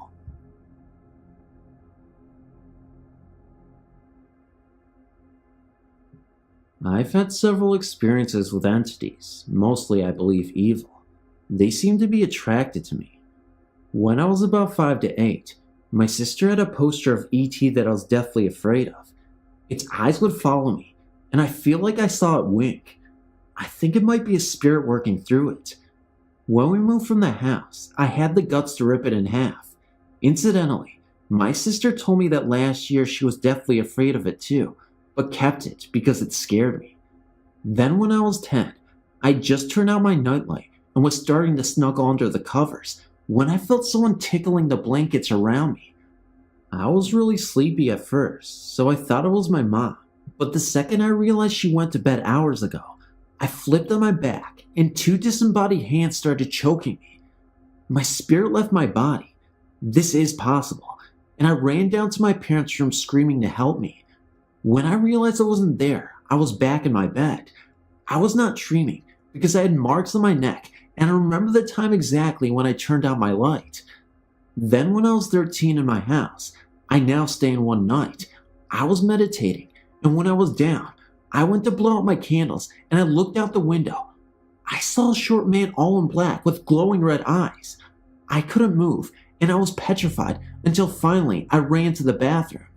Soon afterwards, I could feel a presence in the room, and I had horrible nightmares. I packed all my stuff up and moved to the empty room next door. I went back later and blessed the room in the name of my goddess and haven't felt it since. When I was 16, me and my friend, her boyfriend, and my boyfriend all went to this graveyard one night because if you went through this clearing, you can jump on top of the crypts and hang out. It was the boyfriend's idea. They were talking amongst themselves, and me and Tiffany were quiet when I heard a little girl's voice directly underneath say "help me" in a whisper.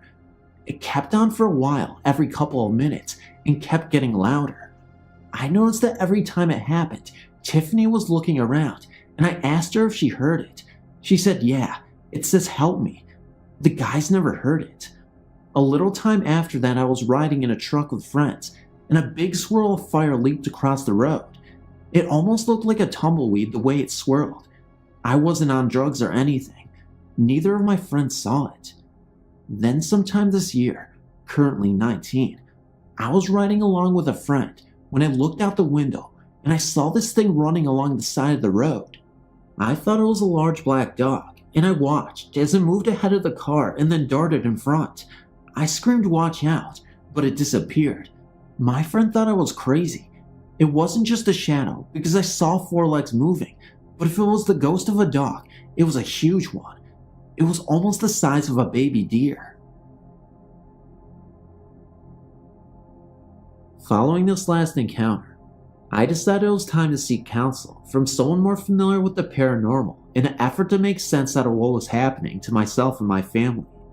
I was fortunate enough to have become friends with a fellow service member whose wife had worked for a time at the Whaley House in Southern California. After relating to him some of the details of our ordeal, he assured me that she too had experienced encounters with the paranormal and would be most interested in hearing what I had to say. I made arrangements to meet with her at her earliest convenience. Cheryl was a very warm, gregarious woman and put me at ease immediately. She encouraged me to be open and honest about everything that I experienced and convinced me that she would believe everything I had to say. She had always been sensitive herself, she said, was well versed in the use and interpretation of tarot cards, and had participated in a great number of successful seance and Ouija sessions. I began my tale. After I'd finished, Cheryl immediately suggested that she and my wife and I make arrangements to meet the following weekend for a Ouija session at our apartment. She advised me not to purchase a board when I told her we did not own one. She claimed that they were dangerous and that she would create a disposable one when she arrived. As I left her, I was both anxious and apprehensive awaiting the weekend. The following Saturday evening, Cheryl arrived as planned, and she immediately asked for a tablet of paper, a felt tip marker, and a roll of adhesive tape. She proceeded to create a Ouija board, fashioning it out of individual squares of paper and taping them to our kitchen tabletop. She then asked if we had a wine glass, which we gave her, and this she placed upside down in the middle of her unique creation. She instructed us to lightly place 2 fingers on each of the bottom of the inverted wine glass, and shortly after we did as she instructed, she began asking questions to our spirit. The results were immediate and amazing. The wine glass became animated and moved so swiftly that we literally could not keep our fingers upon it. It initially traveled just inside the perimeter of the board in ever-increasing circles. As Cheryl asked questions, it would spell out the answers and then continued on its frenzied journey as before. Judging from the answers we received during the course of our questioning, we all surmised that our ghost was actually my guardian spirit and had been with me since birth. She was, according to the answers we received, responsible for every paranormal experience I and my mother had ever witnessed. Her name was Rachel, but she indicated that she preferred that everyone other than myself referred to her as Z. When my wife, during the course of our questioning, addressed Z by her given name, my guardian spirit became highly agitated as the wine glass suddenly shot out from beneath our fingers and struck my wife in the collarbone. Cheryl suggested that we immediately terminate the interview at that point. She proceeded to remove all of the paper squares used to create our makeshift board from the table and burned them in our kitchen sink. Following this, she took the wine glass we had been using as a planchet and poured a liquid into it that she had gotten from a container in her purse. She mumbled something, drank the liquid from the glass, washed it in the sink, and returned it to my wife. Cheryl then sat down with us and explained that in her estimation, Rachel evidently considered me to be her property, so to speak, and was extremely jealous of any female that challenged her authority in that regard. She stated that Rachel was very empathetic to my emotional state and would tend to display more often while I was ill or at ease, or in a state of emotional distress or confusion. She suggested that my wife's and my recent reconciliation, following a brief separation, and my upcoming release from the service were likely contributing factors to the frequency and intensity of our recent experiences with her. She was somewhat concerned, she said, about Rachel's blatant hostility towards my wife, but felt that as our lives returned to normal, Rachel would follow suit. She was right for the most part, until shortly after we moved. Following my release from the service, we returned back to the Midwest and lived for a brief period of time with my in-laws. During this time, my wife gave birth to our youngest son, and our experiences with Rachel became nothing more than unbidden recurring memory. By May of 1977, I was gainfully employed again, and by the following month, we were able to secure a townhouse which we leased for a year.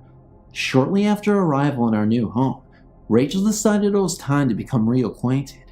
She began innocently enough. Initially, the TV just began changing channels by itself again. Then we noticed that the water taps would shut off by themselves as we washed dishes, bathed, or showered. Usually it was the hot water that would be slowly extinguished, leaving us to wash in the icy cold water. Unless, that is, Rachel was upset with us for some reason.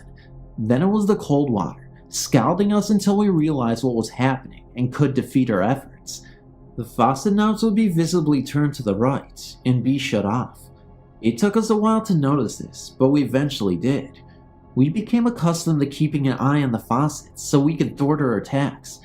I should stress here that while I say we, and I did witness many of these occurrences, I was not subject to them personally. When I say we, I mean my wife and extended family or friends that came to visit us.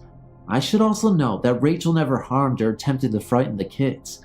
I did, however, feel the effects of the furnace when it began turning on by itself during the summer months and the air conditioning turning on in the winter. It got to the point where my wife and I trained ourselves to subconsciously listen for almost a click of the thermostat control, so we could react quickly and accordingly.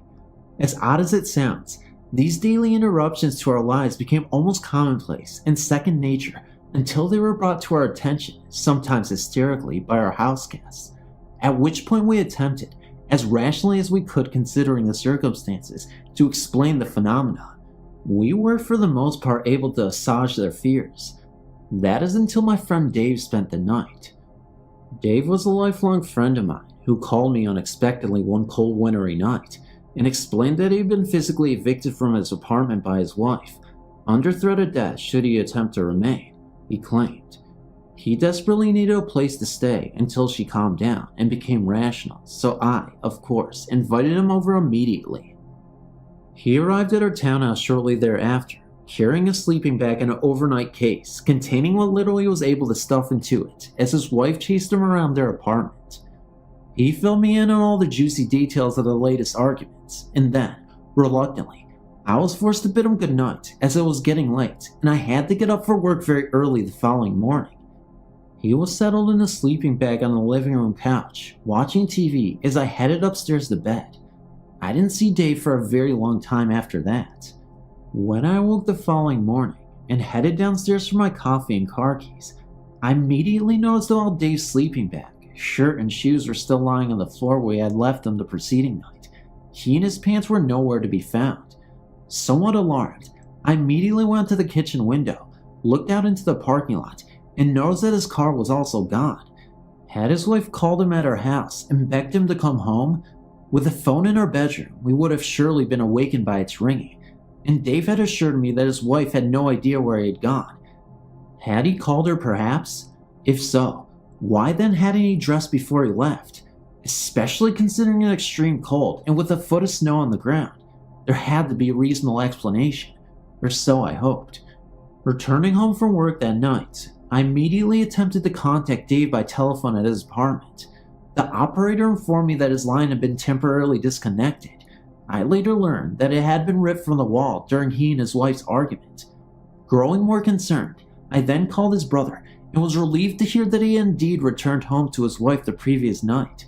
The circumstances regarding his sudden, half-nude departure from our house, however, was going to be left for Dave to explain, but Dave made no effort to contact me at all.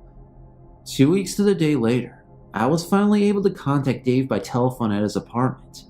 He assured me that he and his wife were doing fine again and then oddly asked if I would personally return or mail to him the belongings left at our house that night.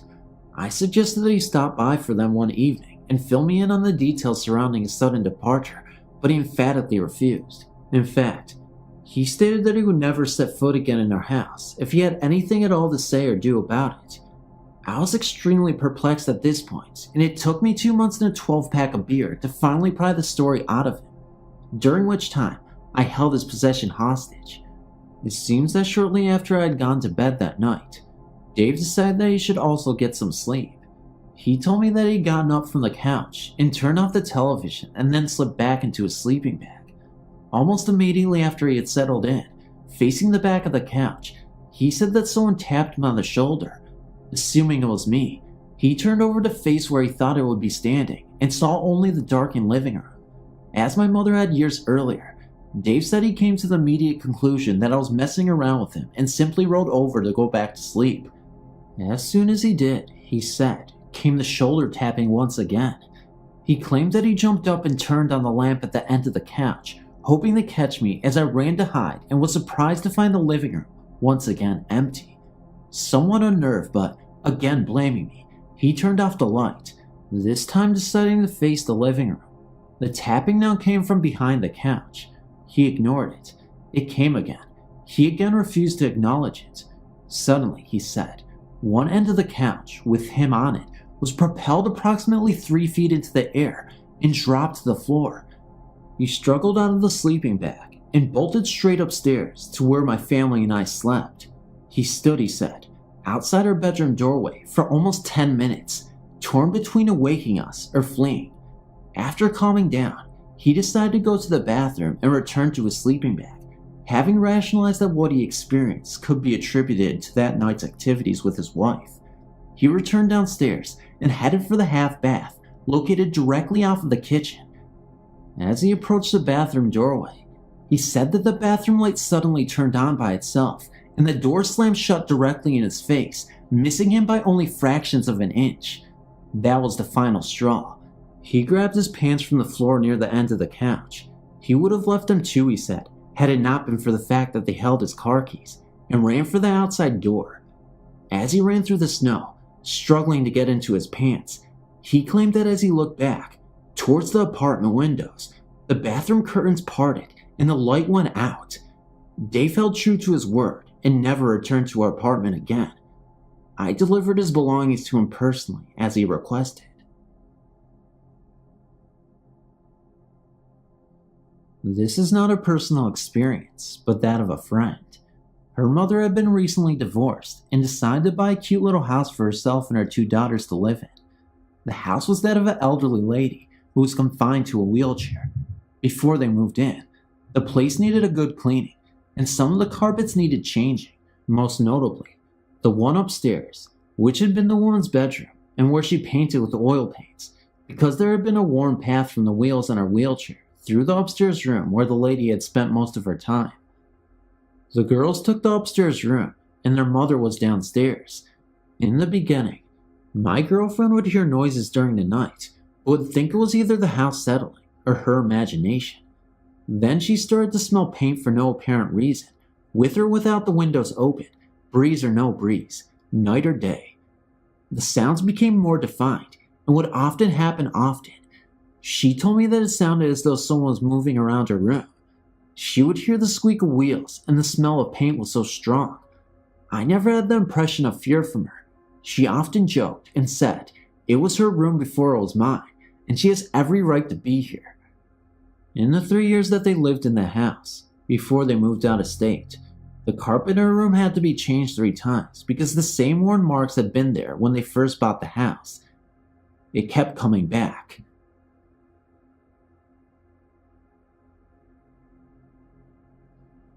When I was little, my family just moved into a house in Des Moines, and the first night we stayed there, I had to sleep on the couch in the living room, with me being the oldest and all.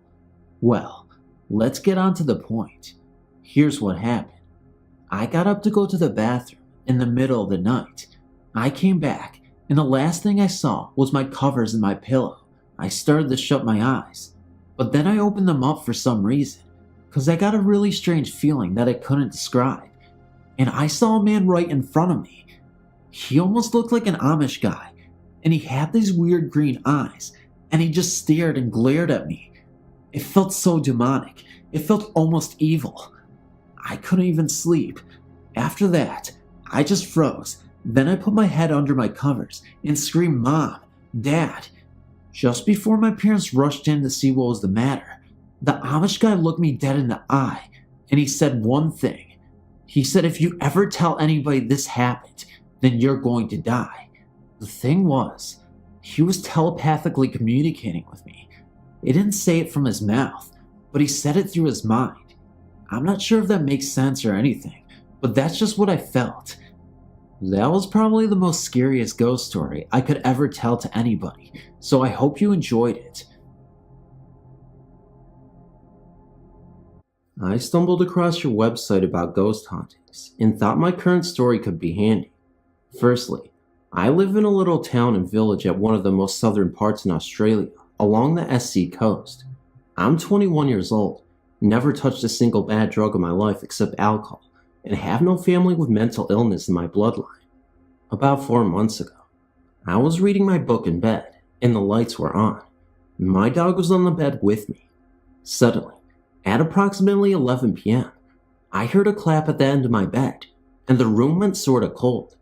Suddenly, I heard a breathing hovering at the end of my bed, like something was watching me. I saw the dog growling at it. I checked outside to see if anything was out the window. Nothing could explain this demonic-sounding breathing that grew louder and was getting slowly closer to me. As I was creeped out, I went on to my sister's room and was explaining what was happening when all of a sudden it was behind me, right next to my ear. It went into my sister's room, and this time it got extremely loud.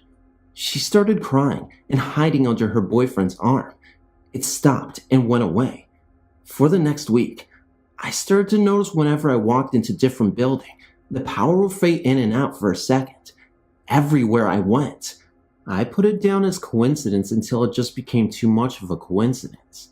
Also, at one point in this week, I swear I heard a demonic voice in the living room saying something I could not understand. I told it to leave. After a while, things stopped, and 2 months after the first incident, I was laying in bed one morning where suddenly I froze. I was trying to send a text message, and from what I recall, the writing changed. I was trying to read it, but my vision blurred, my body was shaking, and I could not speak. I definitely was not religious, but I was praying subconsciously. It was really intense. This lasted about 2 seconds, 2 months later, and it's up to today, on Monday. On Friday night, my mate stayed over. My dog was on my bed once again. I heard my dog growling at something, and based on past experiences, I decided to just roll the other way and sort of just block out everything. My mate, on the other hand, was scared to death, as he told me the next morning that a really bad presence was in the room. He said he just could feel it. It was suddenly cold, and he said breathing came from the hallway, got louder, and went into my bathroom, which is when the dog started to growl. It stuck around for about 2 minutes. My mate was too scared to move, and didn't even tell me it was happening. Last Sunday, possibly the most intense thing happened at around 4:30 a.m. I went to turn the DVD player off with the remote. I accidentally fell asleep with it on, and then rolled onto my left side. Out of nowhere, wind was rapidly blowing in the room. It was a harsh, freezing cold wind, blowing on my face as I was covered by my blanket. A very deep, dark, but clearer than usual voice echoed in my right ear. It was saying something in a totally foreign language I had never heard like before. I could not control my body at this time. I was frozen into my bed and could not speak. I was trying to recite a prayer that my mate's dad, who is a priest, told me to say if shit ever went down. I could only mumble it, and this time it snapped out, and I yelled the word God subconsciously. The room became so still. It was daunting. I like to consider myself to be very logical and usually skeptical. I never would have believed such stories in the past, but now that I've experienced it and have heard so many stories of my friends doing seances and stuff, I think it's legit. I do not believe this to be a human spirit. I actually believe it to be some form of bad spirit or a demon. I still am not a religious person. However, I now believe in the unseen. I hope to get some much needed sleep now.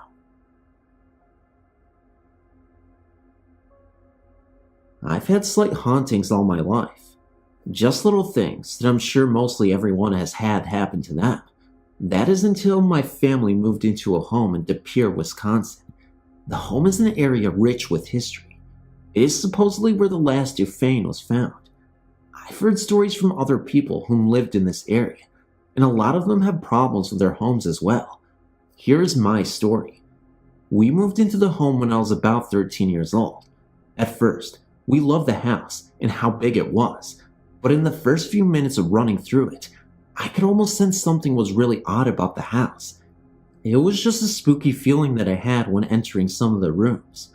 Our dog would freak out a lot and bark at imaginary things and would refuse to enter some rooms.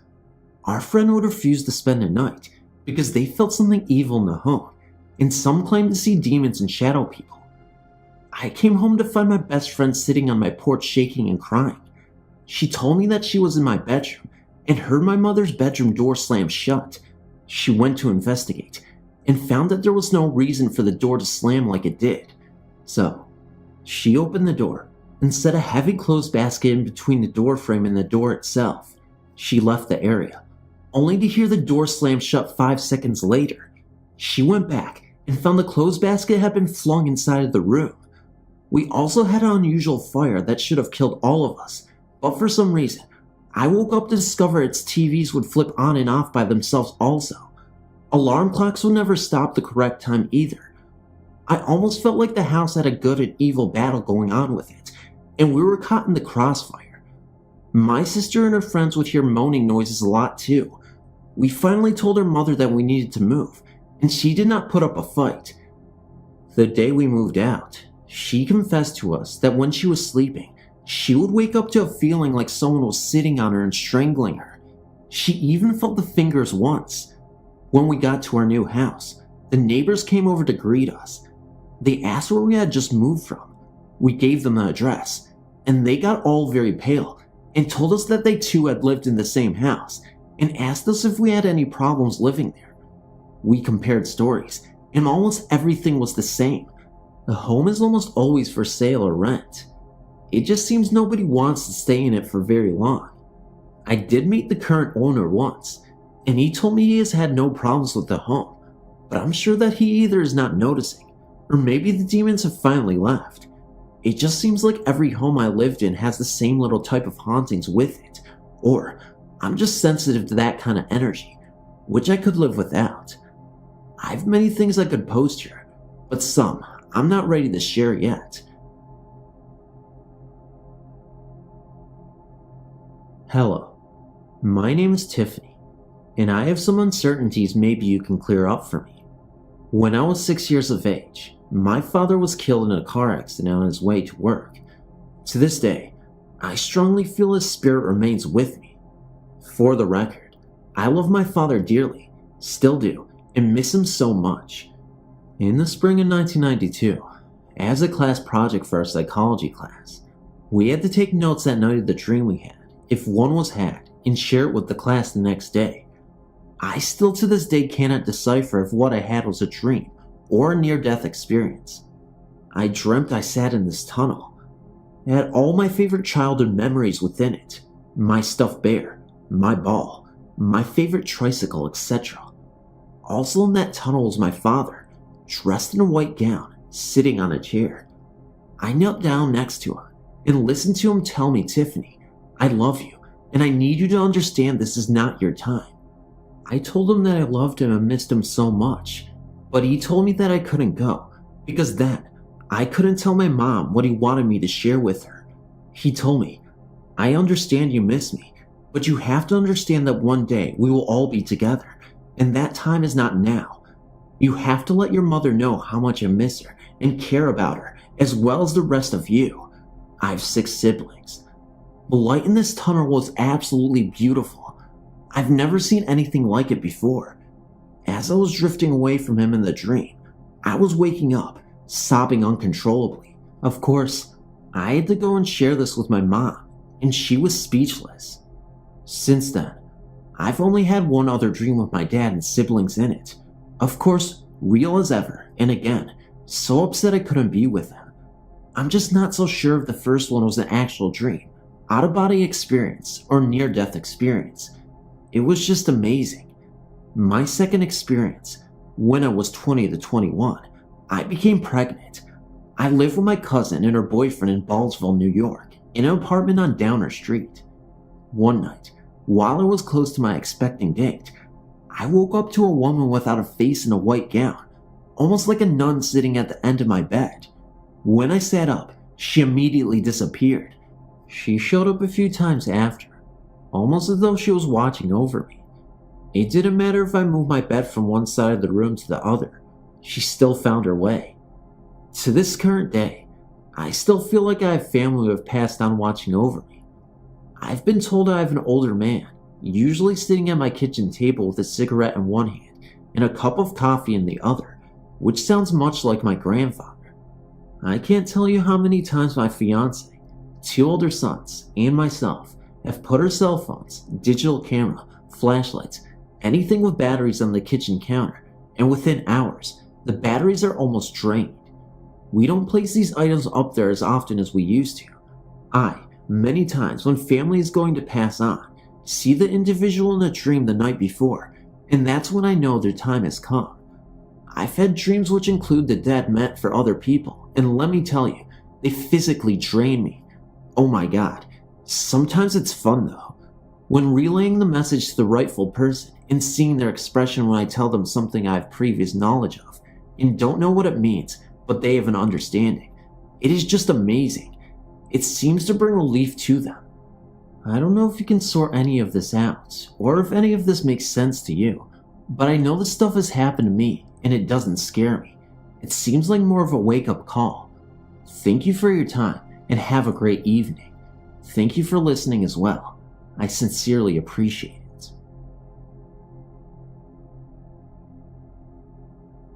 My children and I had a very bad experience with the demon in a house that we lived in.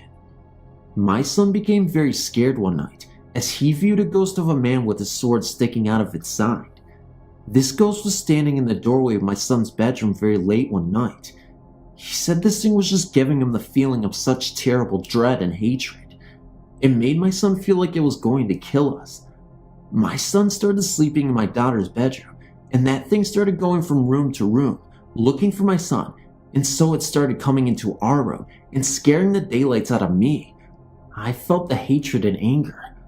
I know that it would have killed us if we had not gotten our pastor out there to help us.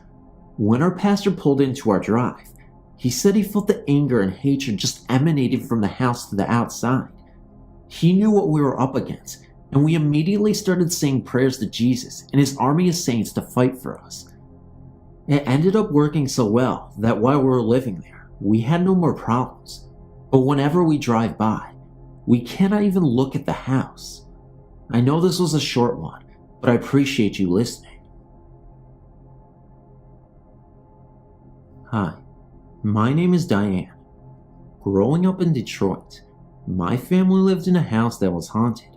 On several occasions, my whole family would hear loud crashes that could only be described as boxes of dishes being smashed. Everyone in my family experienced several ghost contacts in one form or another. On 3 different occasions with 3 different family members, a man about 60 was seen wearing a plaid flannel shirt. This man mainly stood there looking at the person, never attempted communication or harm. I was about 8 when he appeared, and I was the first one to see him, although my sister, who was 7 years older than me, was not present. I tell this to you now, so later you will understand. My relatives from out of town were visiting, and the adults were sitting in the living room after dinner. I was extremely quiet in the hopes that only a child can have, that they would forget that I was there. I was sitting on the couch and the front door was open, with the screen door closed. I saw the man wearing a red plaid shirt, staying at the front door looking in. I told my family, and they thought I was overtired and put me to bed. Later that same week, my older sister was getting into the shower when she saw a man in a red plaid shirt standing in the bathroom with her. She freaked out and told my mother, who this time listened more closely. She then revealed that she too had seen the man in the red shirt standing in the kitchen by the sink, looking like he was getting a glass of water. All family members routinely heard footsteps throughout the house, especially going up the stairs into an attic bedroom. The steps would continue across the floor. All my family members experienced this together and separate on several different occasions. My sister, whose bedroom it was for a while, admitted she was scared to sleep in that room and was frightened very often, thinking that someone was coming into her room. I later had that same bedroom and became so afraid of it that I began sleeping on the living room sofa. On several occasions, dishes in the house would break when put in a certain china cabinet, and on 2 separate occasions, a silver meat platter in the china cabinet, whose doors were kept closed, flew across the room at my mother. Lights turned off in the basement would be on when we would wake up every morning. The dryer would routinely come on by itself, and even after the electric was checked out, this still continued. The basement had an old coal room that had been converted into a storage room with paint cans and stuff. This room had a negative feeling, and no one in the family liked to even go in there. Likewise, no one in the family wanted to go under the stairs, although no one had a mysterious occurrence in those places. Every family member in that house had heard their name called on different occasions many times when they were home alone. One occasion comes to mind. My father, who was home alone, was working in the basement. My mother, sister, and I were out shopping at the mall.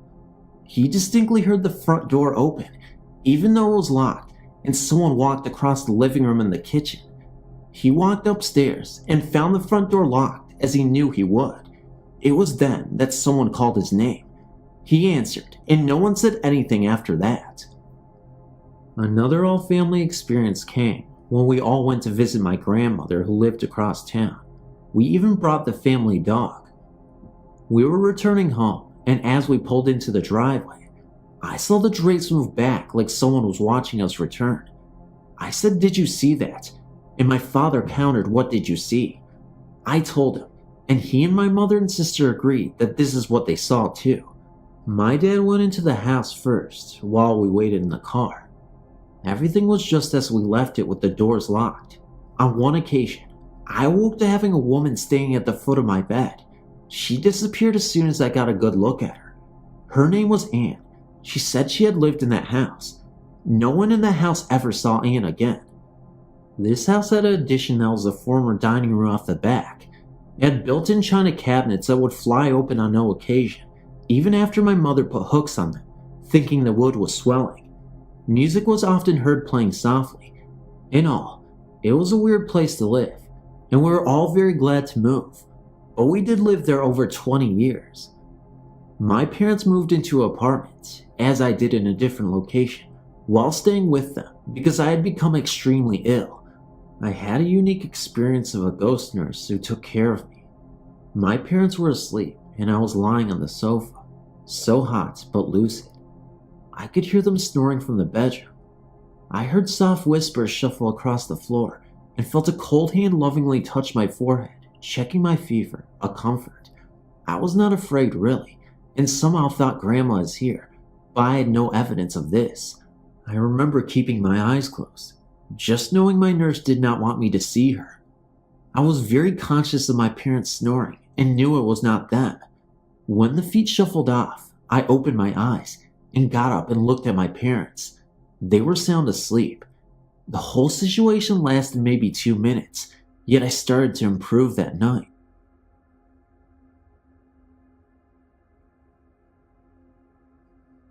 Hi, I don't have any pictures or sound files, but I just wanted to share my story, and maybe you can give me an idea of what on earth I saw. When I was 6, I shared a room with my older brother. He was fast asleep, but I couldn't resist. I remember tossing and turning. I had this toy closet with a short door on it. I looked at the door and saw a large hole in it. It was black with no real shape and had a hole in the middle of it, the only spot that wasn't black. Anyway, I get up and shake the curtains, trying to see if it was a shadow. I put my hand in front of it. I move my toys and dolls. What is making the shadow, I thought. I stood in front of it and just stared, and then moved off the door and just hovered in front of me. Now, this is where it sounds really stupid, but remember, I was only a kid. I asked if it wanted to play chess. I was frightened, but didn't know what else to do. I turned and ran and looked, seeing it coming from behind me. I look up at my door. My room had no door, just an opening, and there was a black shadowy figure, like the smaller one, but in the shape of a very, very tall man. He was blocking my way out, but I didn't care. I ran through him and into my parents' room, under their covers, and never peeked out. Years later, when I was around 14, my best friend spent the night with me in that same room, and told me she woke up around 5 a.m. to see a tall, shadowy man looking down at us in the darkness. She thought it was my father. My father never comes up into my room. He never has. I know this is real. I wasn't dreaming or just imagining things. Have you ever heard a story similar to this before about a black figure that changed shape? I've never seen them since, but I'm still curious. After reading some of the experience others have shared, I wanted to highlight a few of my own. I tend to be very observant of activity around me, whether I see it or not. Some people think it's an overactive imagination, but if they felt and saw some of the things I have, they would think otherwise. I guess my first experience would have to begin with what I consider my guardian angel. To start off, I lived in a fairly average house of 3 bedrooms and 2 bathrooms, which was built in 1960. There were no previous owners. My room was at the end of a long hallway with my parents right next to it, quite convenient for late night toilets. When I was around 6 years old, I had my first experience with a world other than my own. I remember it so clearly. I'd been asleep and had a disturbing dream. I woke up, about to call for my mother. At the time, my bed was on the opposite wall of the door, and I could see my parents' room and most of the hallway. Before I called out what I saw, what I thought was my mother came into the room. I had a distinct feeling of peace immediately. I saw her clearly wearing her bathrobe with the blue and white stripe down the center and rollers in her hair. She walked into the room and up the length of my bed. When she reached the head of the bed, I put out my hand to her and felt nothing but cool air. She just looked down, smiled, and vanished. It did not frighten me that she was gone, just the opposite. I felt relieved and immediately fell asleep. The next morning, when I awoke, I saw my mother in the living room and noticed that she did not have any rollers in her hair. I asked if she had worn anything the night before, and she said no. I then asked if she had come into my room that night, and again, the answer was no. I did not say anything further in case she would say I was just dreaming. I knew then, as I do now, that I was not dreaming. It wasn't until a few years later that I told her when another strange thing happened to me as I lay in bed. I was about 15 at the time and still having trouble sleeping. My room had since been rearranged differently, with the head of my bed moved to the diagonal corner from my door, still viewing my parents' room. As I lay waiting for sleep to take me, I had the strangest feeling overcome me. This has happened twice since. I was laying on my side, staring at the opposite wall, when my vision began to tunnel. I felt my body begin to go numb and could hear, distinctly, my heartbeat slow. At first I thought I was slowly falling asleep, until I realized that I was very much awake. I was still staring at the wall, and I could make out my hand laying in front of me. I tried to move but could not. I tried to call out and could not. I thought I was dying. I could still hear my heart slow and was watching as my eyesight dimmed. Just before all that went black, I heard a distinct voice, which I thought was my mother, call my name. I heard it several times before my body and mind were together again. As soon as I could move, I sat up to see if my mother was in the room. She was not. I then went into my parents' room, where both were sound asleep. I was extremely perplexed and exhausted after the ordeal. The next morning, I told my mother about the night before and about the time I was 6. She told me that it must have been my guardian angel, coming in a form that was soothing to me. I've now been to college twice and had other strange activity that did and did not include my angel. That can go for another time. And never forget that the young are always prone to see and hear what we cannot, because they are more open to the world than elders. It's not always an overactive imagination either. Thanks for reading. I've only had one paranormal experience. It happened last October when my boyfriend had temporarily rented a trailer. We had lived there for almost 2 months and nothing out of the ordinary had happened. One afternoon, he decided to take a nap, and I was in the living room watching TV. I started hearing this really strange continuous screeching noise. It sounded like it was coming from inside the wall beside his bedroom door. When I walked over there, it stopped. I sat back down and started watching TV again, and it started back again. This time, I walked into the kitchen.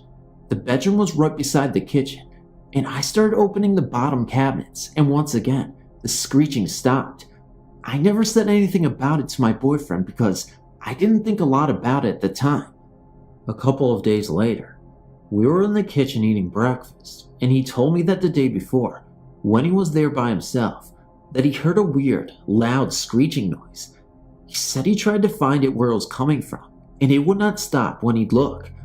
I told him that the same thing had happened to me while he was asleep a few days earlier. We both talked about ghosts and laughed about it, pretty much dismissing it as a joke.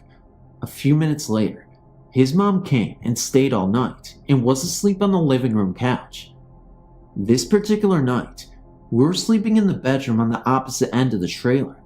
It was really late, probably around 3 a.m., and we had been laying there talking when I started hearing this noise.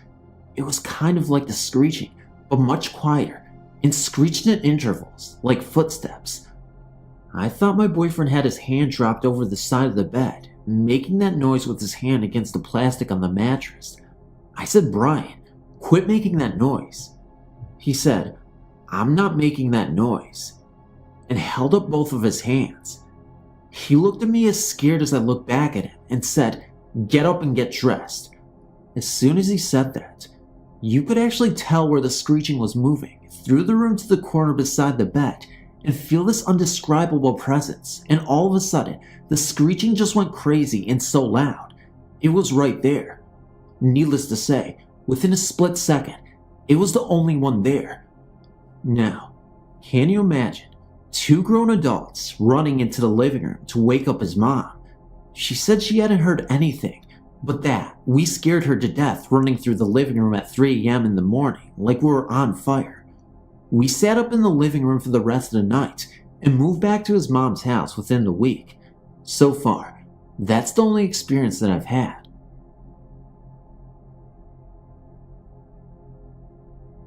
I'm the only one in my family who believes in ghosts. I have plenty of reasons too. Many of these experiences I've never spoken of to anybody until now. My friends and family wouldn't believe me if I began to tell them, because I have so many different experiences with what I believe are ghosts. I think I'm meant to know of them. I feel like I have a connection with the dead.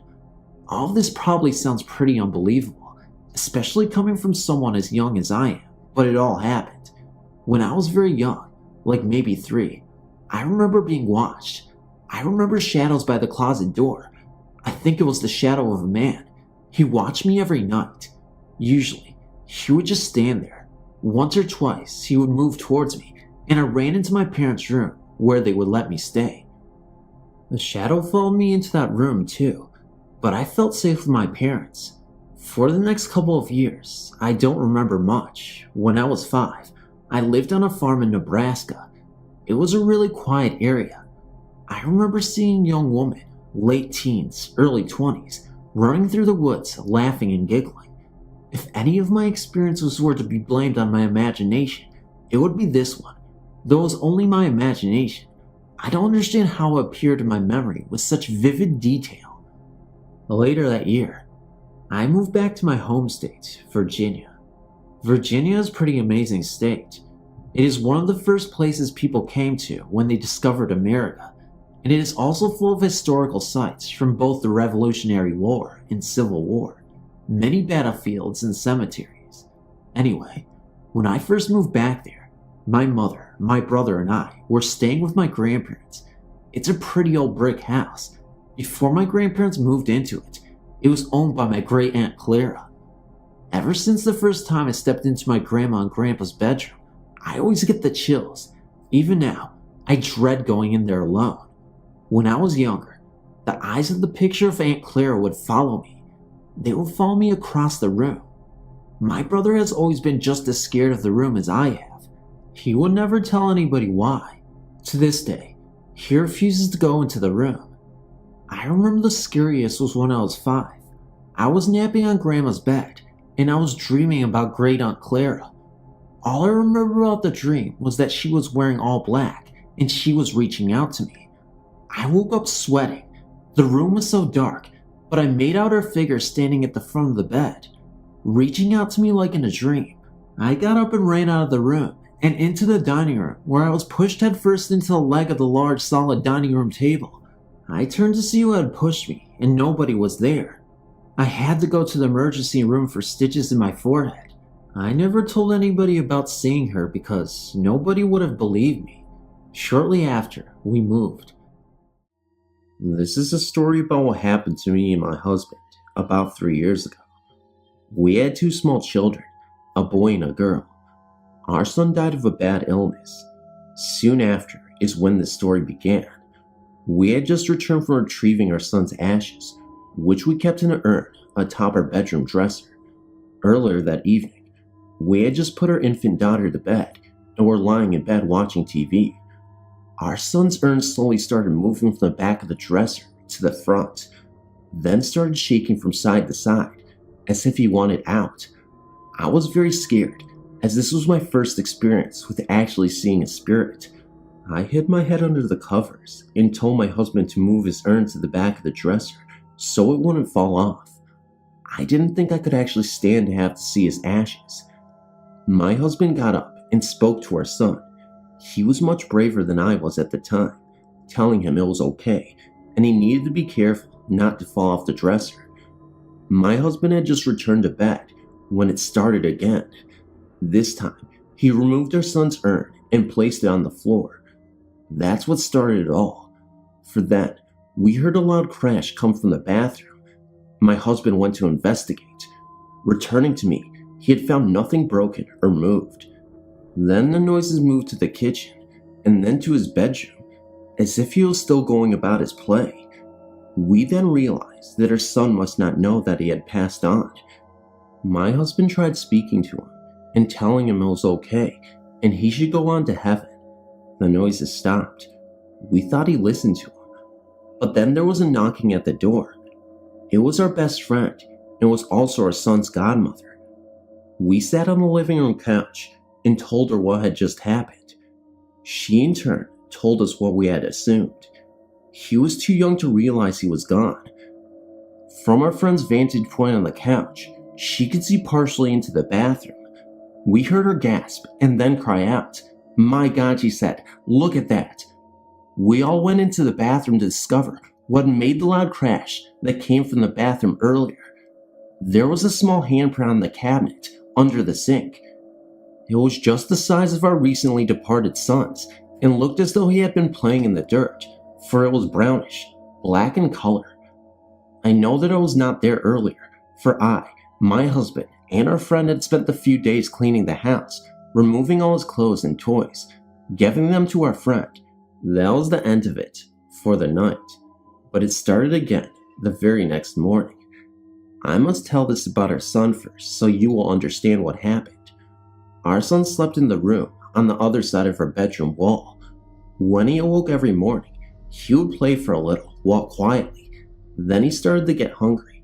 He would knock on the adjoining wall. This would wake me up.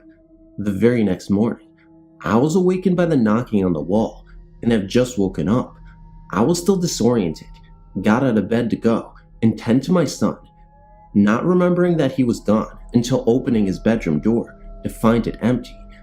I was not so scared this time, and I spoke to him.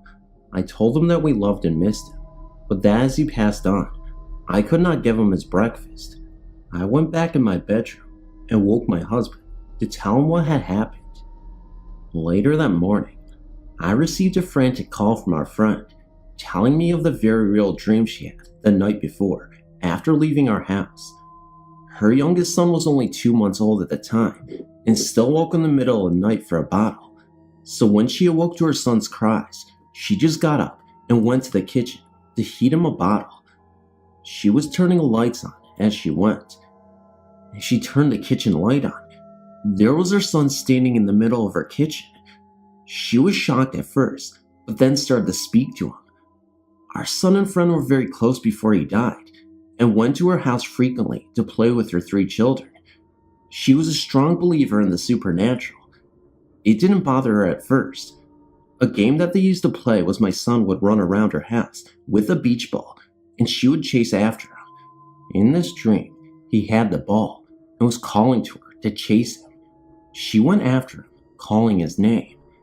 After a few minutes of chasing him, he ran into her youngest son's room and disappeared. That's when she woke up to, you may have guessed it, her son's nightly feeding. So she was very frightened, then thinking she had dreamed what was about to happen. It didn't though. It was our son's best way of telling his best friend goodbye. All that day, we heard noises, much the same as the night before. Only his spirit was no longer in his urine, so it didn't move anymore. But the strangest of all was to happen to me that night while I slept. My husband and I were babysitting our friend's 3 children at her house, while she and her husband were out at a restaurant. We were in the living room with our daughter and her 2 older children playing video games. Her youngest son was taking a nap. A few minutes later, he awoke from his nap and started to cry for a bottle. So I went into his bedroom, and there, in his doorway, was my son, the exact spot that he had disappeared from in my friend's dream. I yelled for my husband to come to me. Just as my husband was coming down the hall, our son ran out of the bedroom and down the other end of the hall. When we started to walk towards him, he showed us he had the beach ball in his hands. Then he spoke, "Mama, Daddy, want to play ball?" So we all sat down in the hallway and rolled the ball back and forth. After a few minutes, he got up and went out into the living room to watch the other kids play video games. That is where my dream ended. Later in the morning, I called my friend to tell her about my dream. It was like she had the first half of the dream and I had the second. Nothing like that had ever happened to either of us before, or again. Over the next couple days, the noises continued. My husband and I felt very bad, not able to really get over our son's death because he was still with us, which was a good thing, and a bad, I guess. Our son had a little bit more time with us, but we knew we had to help him move on. We just didn't know how. Later that night, after my husband had left for work, I was home alone with our daughter. I'd just put her down to sleep. I was sitting on my bed, watching TV, when I heard a noise coming from the living room. I looked out my bedroom door and out into my kitchen. It was a very connected apartment. I saw a man standing in my kitchen. I was very scared at this because it was not my son and I had no idea who it was. Then, just as quickly, he disappeared. Then, I saw my son run by the bedroom door. I got a very cold feeling of dread. I just felt such anger coming from the kitchen and fear for my son. It looked as if my son was running from the man. That made me mad. Who was this man to scare my son, even in death? I knew that right then and there that I must do something. I called my husband and friend and they both came to me. My friend said that we should get a Ouija board and try to contact this man and find out what his problem was with our son. So, she left and my husband and I went to buy one. We came home and went into our son's bedroom and sat on the floor. It wasn't that long before the man came through. He explained to us that he'd been cremated right before our son, and some of his ashes had been left behind and now were in the same urn as our son. He wanted the rest of his ashes. We told him that there was nothing we could do about it, but that we would help him and our son move on so they could be at peace. The man explained to us that since he was trapped with some of his spirit in our house and the rest of it elsewhere, that I would have to guide him through the Ouija board. So I did, and our son followed. That was the end of the man. But our son still comes to visit us occasionally. We feel him with us always. Losing a loved one, especially a child, is very difficult. But by our son hanging around for a while, it did help us by getting to say goodbye one last time.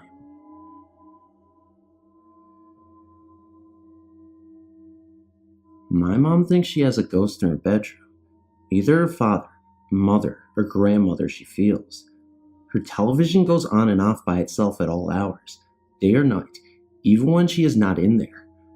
we will all be in the living room and hear something all of a sudden. One or two of us will go check the noise, and it's the television. It's been turned on, and the volume has been turned up loud enough to hear in the living room. My mom, double checks before she leaves the room to make sure the TV is off. The TV also gets turned off when she is in her room watching it, or turned off when she is in there asleep. All of us get the feeling someone is watching us sometimes. It's never a threatening feeling. It's just like someone familiar is with us. I've had a few dreams of events that have taken place within a week of the dreams also. Things like, I dreamt I was standing in our backyard, and you can see our neighbor's front yard from there. In the dream, there were about a dozen cars parked in front of their house, and people going into the house were dressed in like Sunday clothes. I went back in our house and told my mom that old lady Rogers must have died there because there were a lot of people over there. When I woke up that morning, I looked at the obituaries and there was Miss Rogers' name. I never even knew she was ill, and we all thought her husband would go first.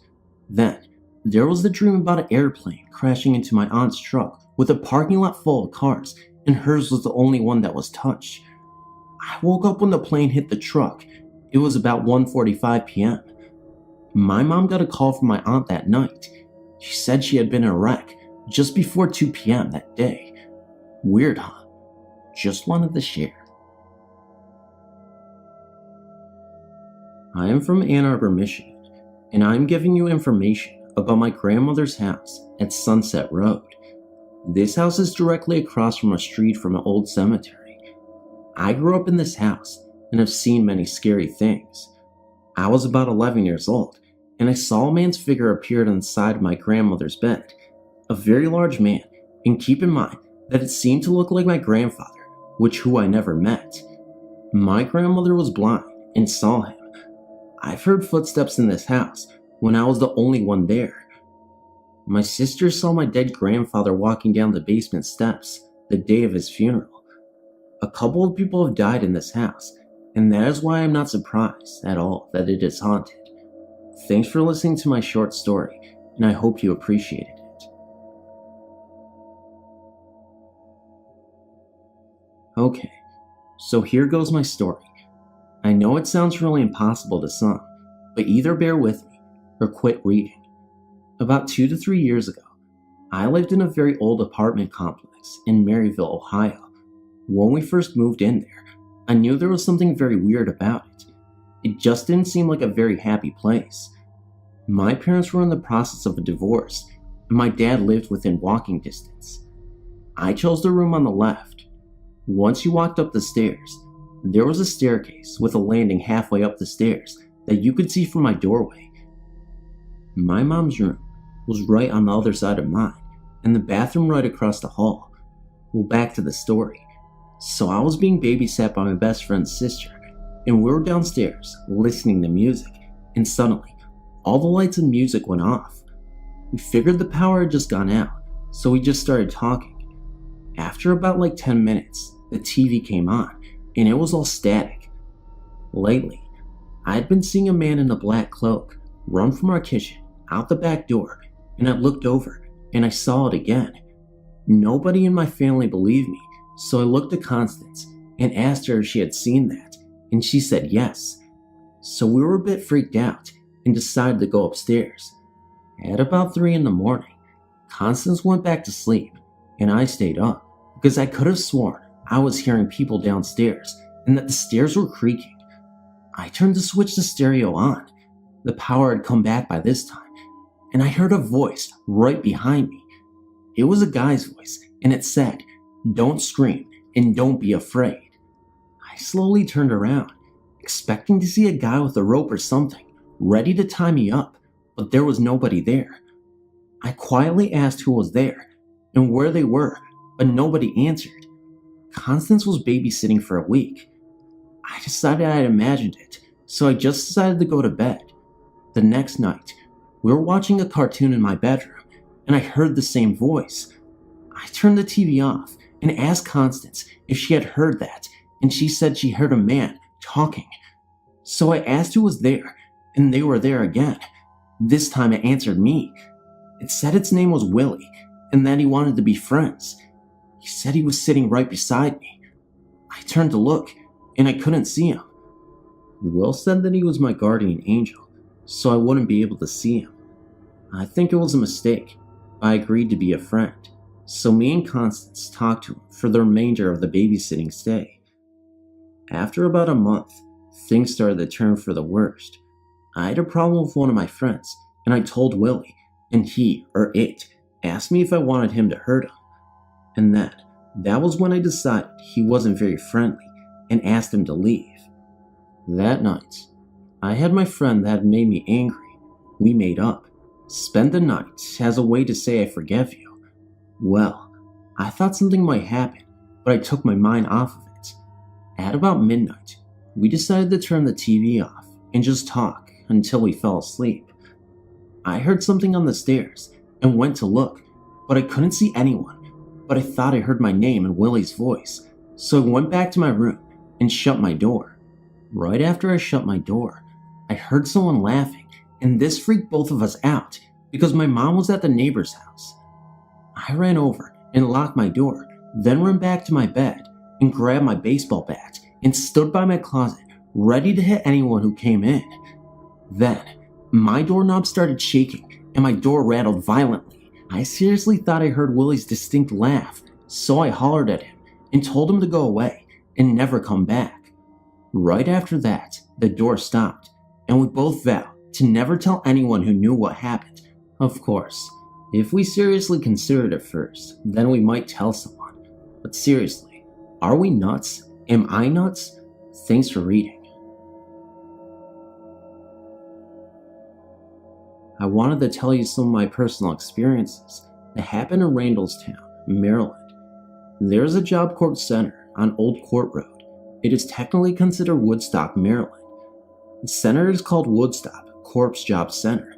I was a student, as well as a residential advisor, at this facility from 1995 to 1996 as a student. In 1998 to 1999, residential advisor. Anyway, this is a huge mansion-type building that currently houses up to 550 students. It used to be a monk monastery.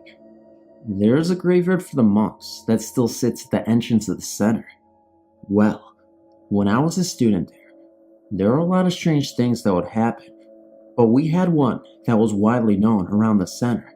He was called the Black Monk, not because of the color of his skin, but because he had no face, and under the hood of his cloak, you could see only black. He used to walk around the center at night. If you woke up in the middle of the night and looked out your window, you would sometimes see him on the grounds. The next experience is that there is a dorm called Columbia.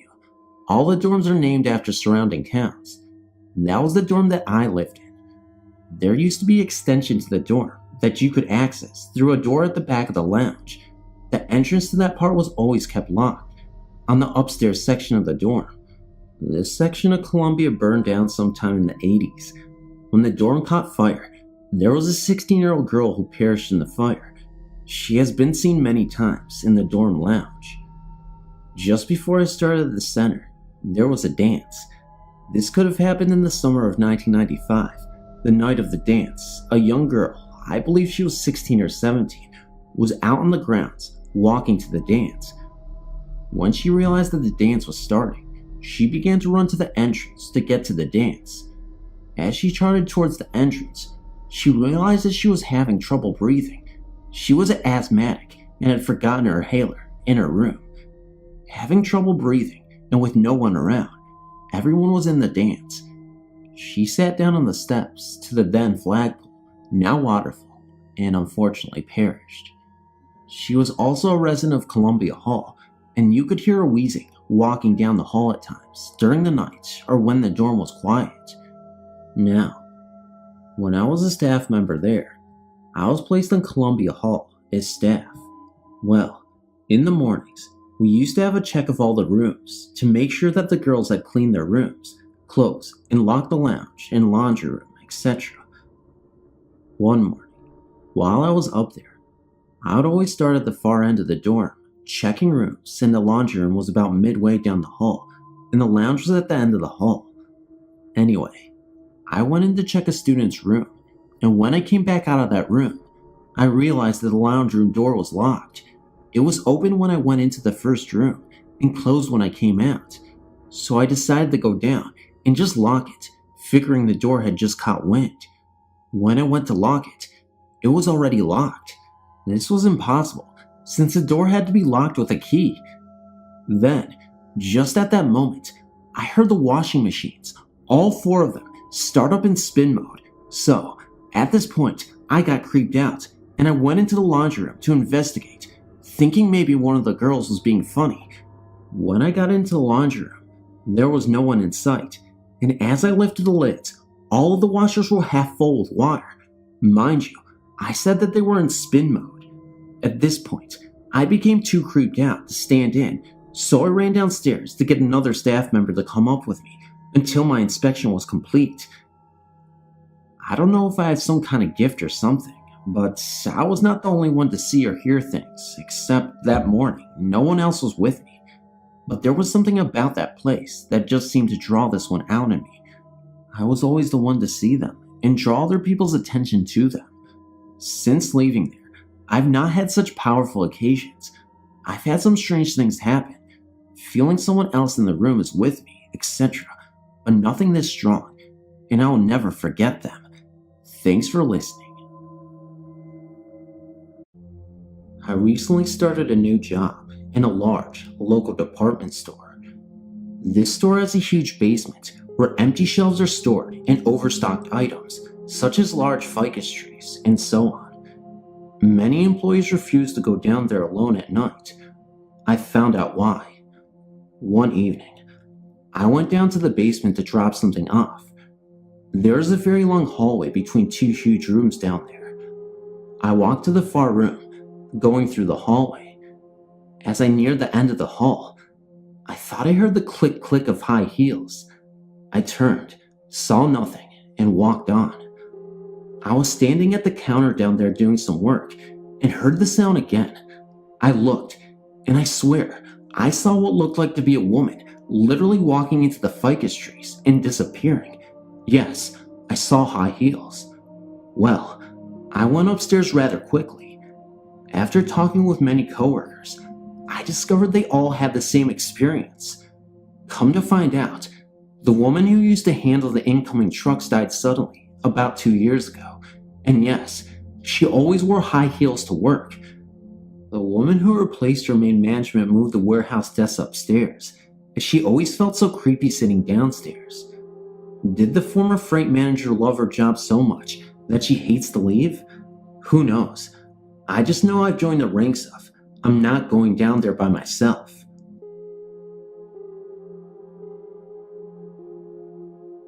In 3 months, my husband and I will have been married a year. A few months after we're married, we moved to this house here in Minneapolis, and since we have gotten here, I've never felt comfortable. My husband's best friend was kind enough to let us share this huge house with him after some of my new in-laws sold the house out from under us and kind of left us standing. Anyway, I have an extreme fear of basements, and when I say extreme, I mean extreme. Our washer and dryer are in the basement, so come time to do laundry, it took me weeks to build up the courage, telling myself you are 30 years old, grow up. So my first venture to this basement, I swallow the lump in my throat and continue on with my mission. Under our stairs, there's like a triangle place that most people leave open to store things, only on these stairs, the entire area is blocked in, like boarded up, so I tried not to notice, but my fear had me on my toes. I was alone, except for our 2 pit bulls who are larger than average, so you would think I would have no fear. As I was putting the clothes in the washer, our male pit comes downstairs and was lying on the floor beside me. While I loaded the washer as fast as I could, he suddenly gets up and goes into the spare room in the basement and starts this deep growling he only uses when he is protecting. Just like kids, you get to know their different sounds. Anyway, I looked up from what I was doing and saw something out of the corner of my eye that looked like another dog's hindquarters in the doorway to the room. In this area, we have a lot of idiots who think it is cool to fight their pits and we have ours for family dogs, only they are loved and protected, just like children, but they know it is their job to protect us. Several people have approached us wanting to fight our dogs, and we always turn them away, so they get angry. So the first thing that comes into my mind was someone found a way to get one of these fighting pits into my house, so I panicked and grabbed the pipe beside the washer. As I went to approach the other dog, my male came bolting out of the room and straight up the stairs.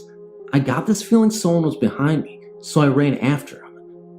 When my husband got home, I told him what happened, and he finally broke down and told me there's some stories to this house, and one is for sure that right before his best friend moved in here, some idiots kept a dog on a 12-inch chain. It was attached to the wall downstairs in the spare room, and sometimes our dogs seemed to see him. Then he says he might as well tell me the rest that goes with this house. Seems that back in World War II, an older lady had lived here and had fallen madly in love with this house. Her husband had been killed at war, and she was just living alone, and she had made the request to be buried with this house. I thought he was crazy, as he told me to wait, and I would see things. I'm a skeptic, and I made this clear. I was sitting on the couch one afternoon, facing the stairway, which has no windows, no reflections, no nothing. There's a window on the landing, and one at the bend, but the stairway itself has no windows. I looked up at my husband to say something, because I had just seen him walk down the stairs, and something was floating down my stairs. It wasn't a form, just a haze, just something was there. I told my husband again. After that, things have only been worse. I was sick in bed, sitting up one night, when I felt something rub my back. Thought it was my kitten, but it was not, so I sat back down, and it happened 3 more times, like someone was trying to massage my back with tiny hands. Instead of crying out to my hubby, which I do so often, I just turned on my light and fell asleep. The next morning, I told my husband, and he said something had been missing with them. He let the dogs out. When they came in, he shut and locked the door. We never leave our doors unlocked, no matter home or not. Then he sat back down in the family room to finish his show, and he felt freezing air. When he got up to check the door, it was standing wide open. I should know, to lock this door, you need a deadbolt. I said to my husband, I don't care if anything is here. I don't mind sharing a house. I just don't want to be touched again, or see anything else. Being touched by something not there is too scary. It has happened to me in my sleep, in the tub, getting ready for work, a lot of times. Since I've said that, I don't see too many things. After the thing I've seen in the dining room on all 4s, I'm thankful. Now, however, I heard someone outside my bedroom door, whispering, making those noises, and a woman's voice kind of moaning like she is tired of something. There's so many things I could go on about. I just wanted to know I'm not the only one experiencing these things. Thank you for your time.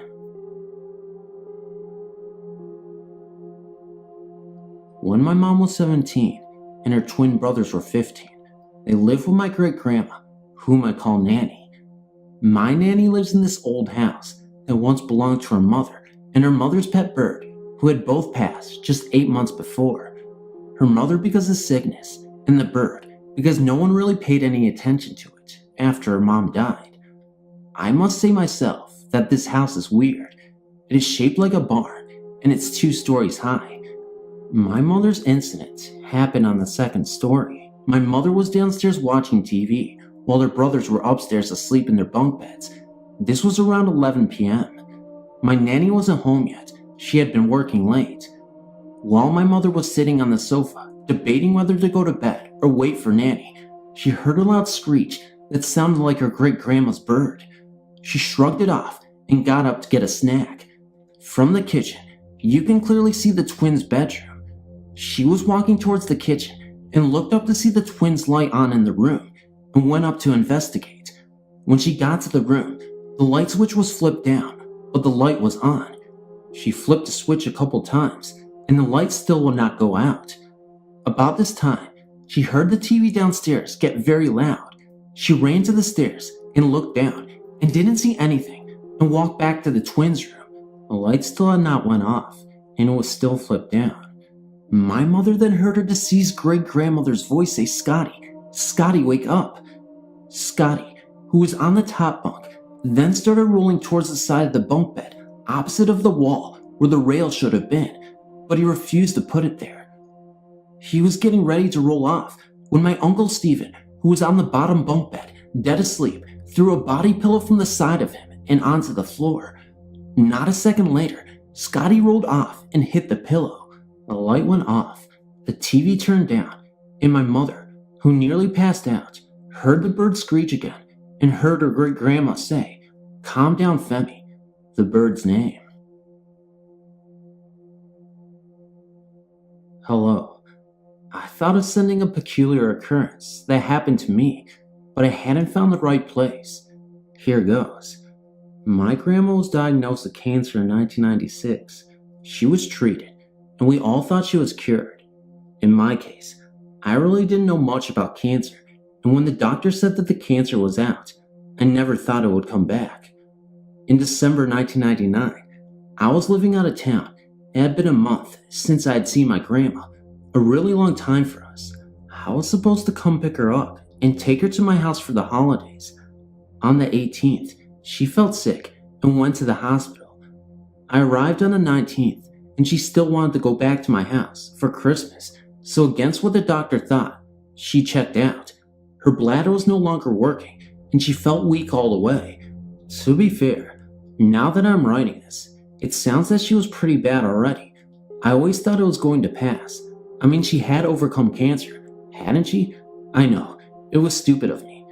But anyway, after an 8-hour trip, we arrived to our destination. I had to take her to the hospital. She stayed there until the 31st, and Aunt and myself would take turns in staying with her day and night. All through this, I thought she was still okay. On the 30th, my grandma had been in a great mood.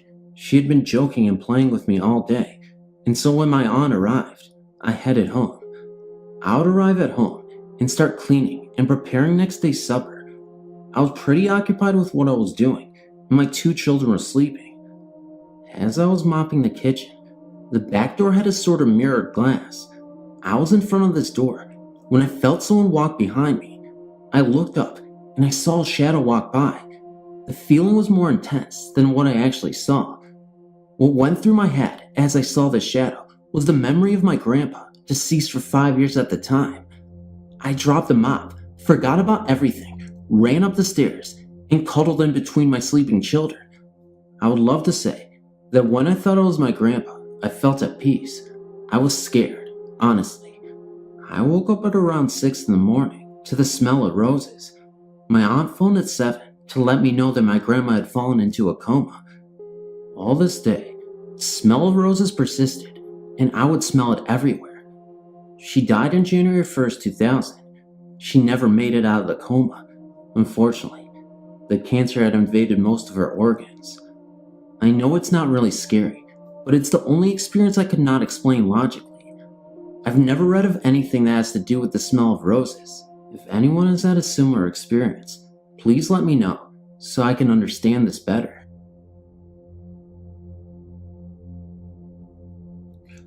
Hi there, my name is Phil.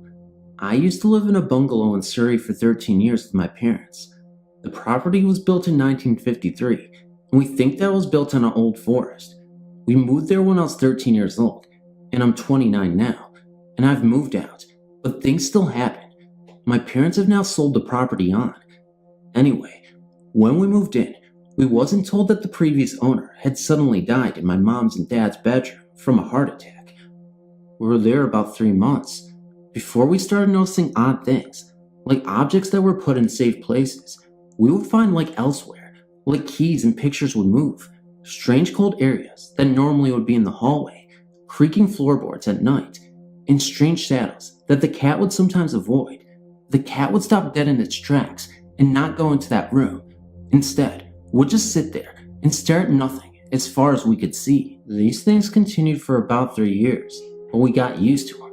But we had the odd visitor refusing to go into the bathroom to wash their hands, as for some reason was never very warm, including the summer months. A chill would run down your spine, and you wouldn't like being in there for very long.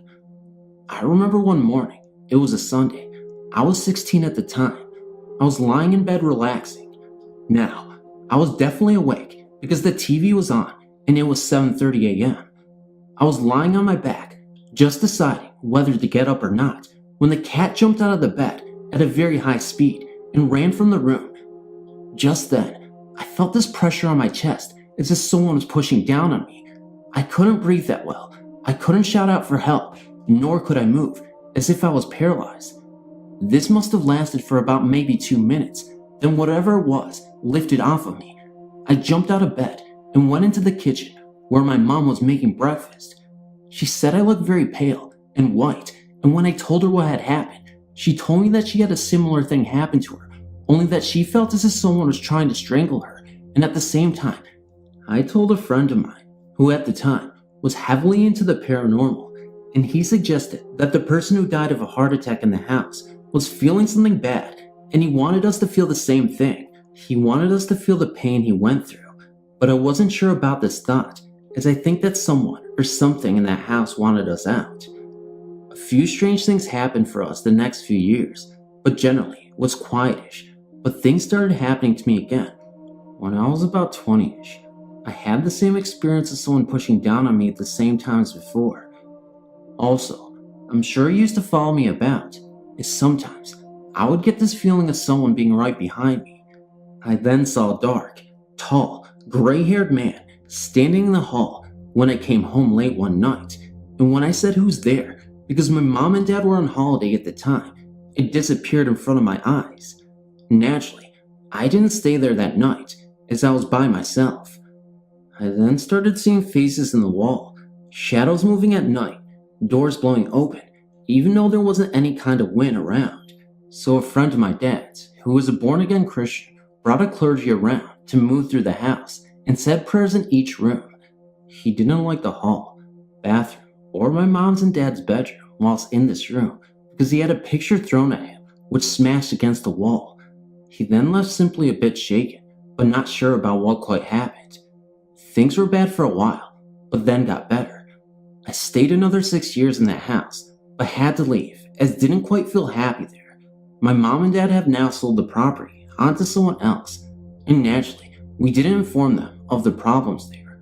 My old neighbors have said that the new owners have asked who the dark, tall, grayed hair man is, and we just say that it is the previous owner who died there, but they are not sure. I was just wondering what sort of ghosts we had there, and why I has not found peace, and why I was not happy. Maybe you could answer these questions.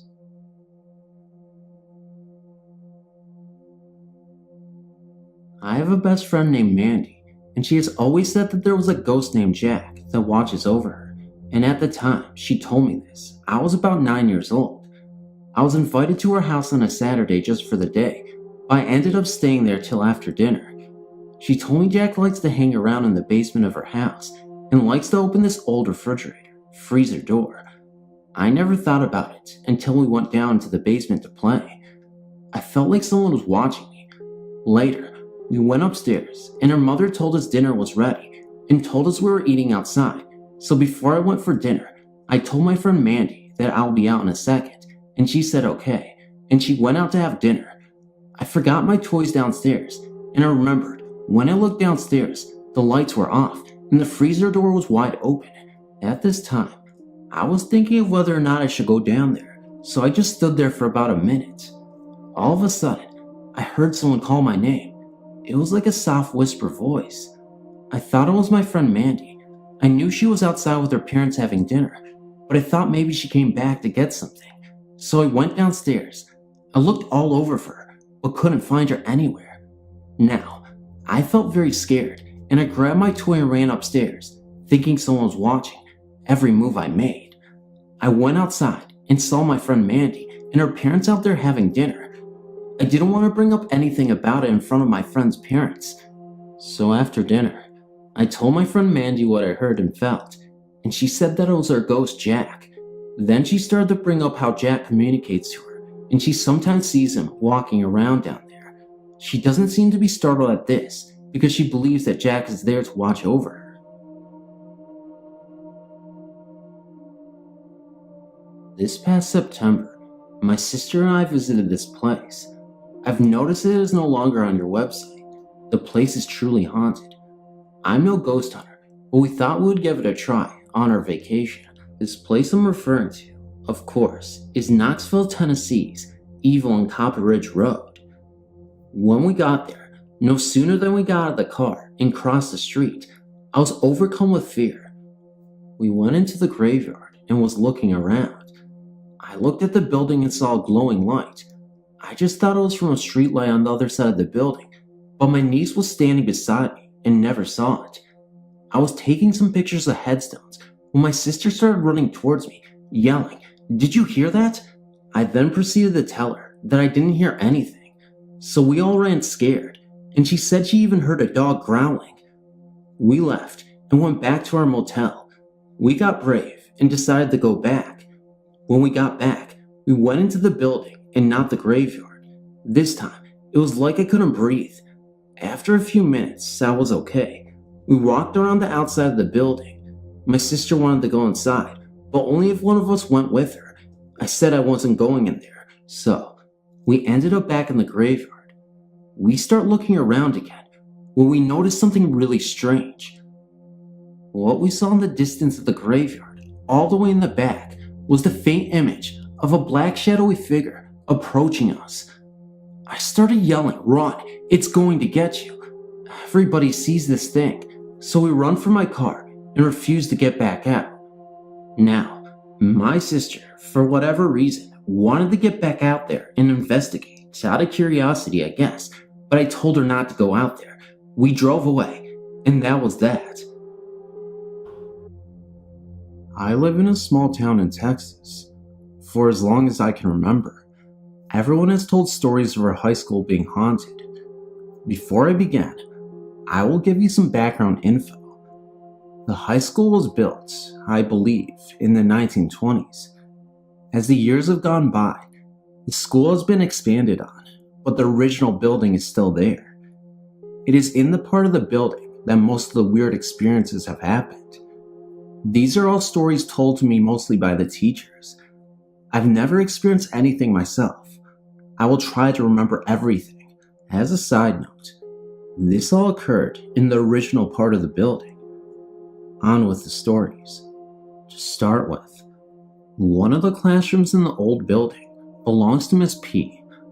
I won't mention anyone's name for privacy reasons. She has told me that there is a cold spot in the corner of the room. She has placed a large cabinet in the corner because her students would frequently mess around there. She also told me of a time when she was picking up for summer vacation and had neatly stacked all her books up on the desk before leaving for the night. She was the only person there at the time, and she locked the room up. The next morning, she returned to her room and found all the books she had stacked open, thrown throughout the room.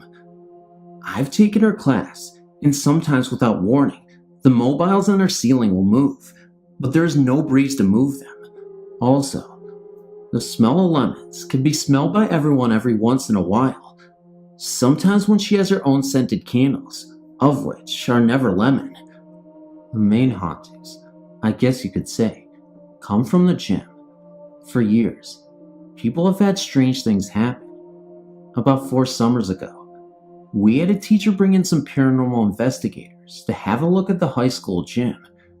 They told us that the center of energy, I guess, is located under the gym in the girls' weight room. This made sense on several occasions because the punching bag down there, which is very heavy, will swing violently on its own. Also, in pictures taken of the girls' basketball team, a white haze can be seen in the top corner of the picture near the basketball goal. I've seen this picture.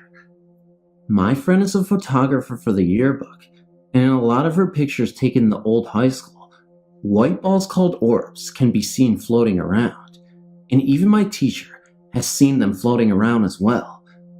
Anyway, the investigators took video of the gym while they were walking around, and twice, when they crossed the gym, they were followed by a burst of light, I guess is the best way to describe it. They also left a tape recorder in the weight room during the investigation, and upon listening to it, heard voices that sounded raspy and so far off of what a usual voice would sound like. I will never forget what the voices said though. The reason we view the tape and listen to the recording is because the head of the investigation has a website that she has posted this on. They said, and I quote, "No one hears us."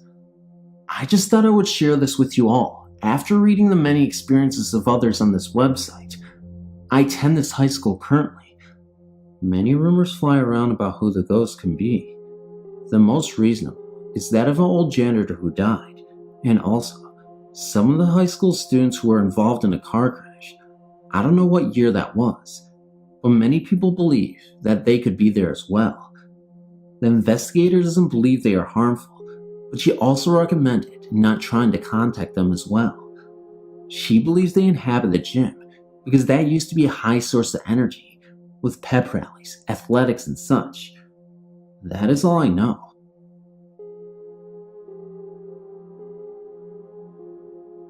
After reading some of the stories here, I thought I would like to take this opportunity to share an experience I had back in 1992 and 93 in an apartment my friend and I were living in at the time. It was a relatively new apartment complex at the time, only 3 years old.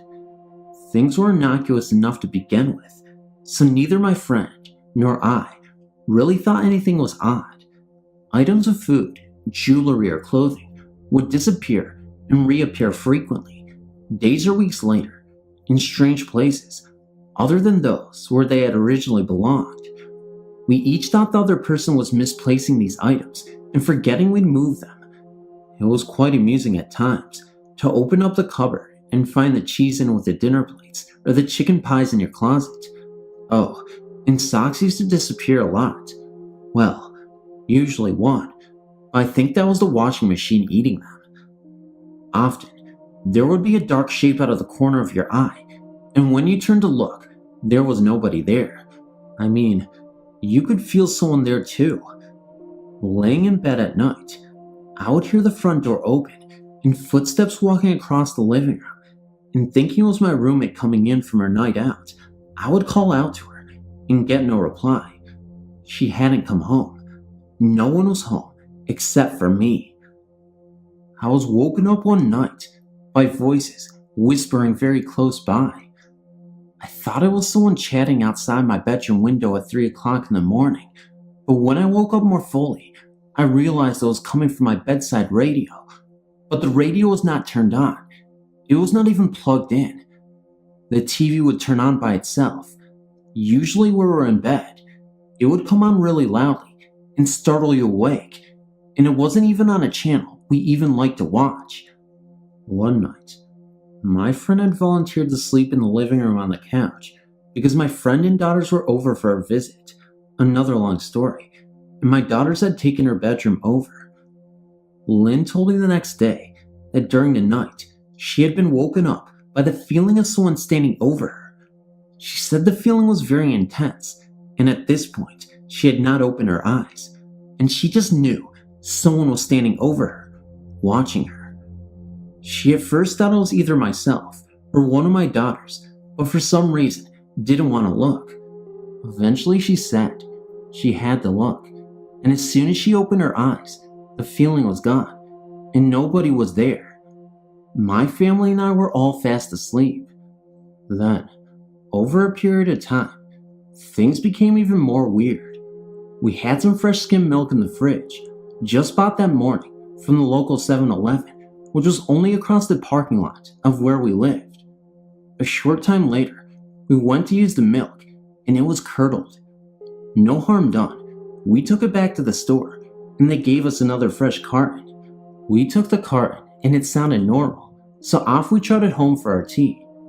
We opened up this carton to pour into our tea, and lo and behold, curdled again. I mean thick, lumpy, sludgy goo. Not weak, watery, skimmed milk. So, thinking this was just bad luck, when all we wanted was a cup of tea, we took it back again. The store clerk must have thought we were boiling it or something, but gave us another carton, and after we shook it a few times and squeezed it to try and determine if it was fresh, we took it home. But that one was curdled too. We gave up on having our cup of tea at that point. Not long after that, I awoke one morning, and my ring finger felt sore. I looked down at my hand and my engagement ring was buckled. It wasn't a little bent, but completely buckled into a triangle shape. It had been perfectly fine when I went to bed, and my wedding ring was normal. It was extremely hard to get off of my finger, and when I did finally get it off, it wasn't not only bent, but actually broken almost completely through the gold band in 3 places. I don't know how a ring could even be broken, even if I had laid on my hands. I mean, they would only have pressed the ring into the mattress, and maybe I'm wrong, but I don't think that is enough pressure to bend a diamond ring. Of course, maybe hubby had bought me a ring out of a lucky bag. Never thought of that. I took it to a jeweler for repair, and he said in all his years as a jeweler, he'd never seen a ring broken like that. After having it repaired, a short time later, I somehow managed to drop 5 rings in the shower, and the only one that disappeared down the plug hole, never to be seen again, was this engagement ring. All my other rings stayed in one place. I realize none of these events are horrifying. Apart from the curdled milk, have you ever seen skim milk curdle in 2 minutes or less? But this one is the only house or living quarters that have experienced any strange occurrences like this, so I thought this was the place to share it. We do. Both my friend and I believe that there is something wrong with that apartment, as the feelings and events were getting stronger and less friendlier the longer we stayed there. Eventually, we moved out into another apartment in the same complex and never had any other things like that occur. I was often tempted to go and ask the new occupants if anything weird happened to them, but didn't want them to think we were crazy.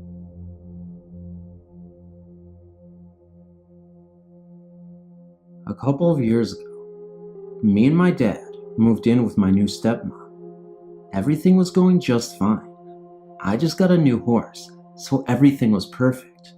Well, one night, when I went to bed, everything was normal. And just so you understand the story better, I'll explain what my room looked like. I had my rat cage by my bed, and at the foot of my bed, I had my computer that I always left on.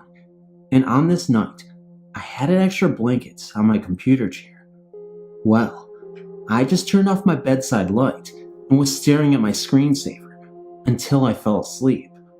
But while I was staring at the computer, something seemed different. It seemed closer than usual. It seemed to be getting even closer. So I looked at the opposite wall, and it seemed to be getting closer. Then it stopped abruptly, and everything seemed to be back to normal. I just thought maybe I fell asleep, so I shook it out of my mind.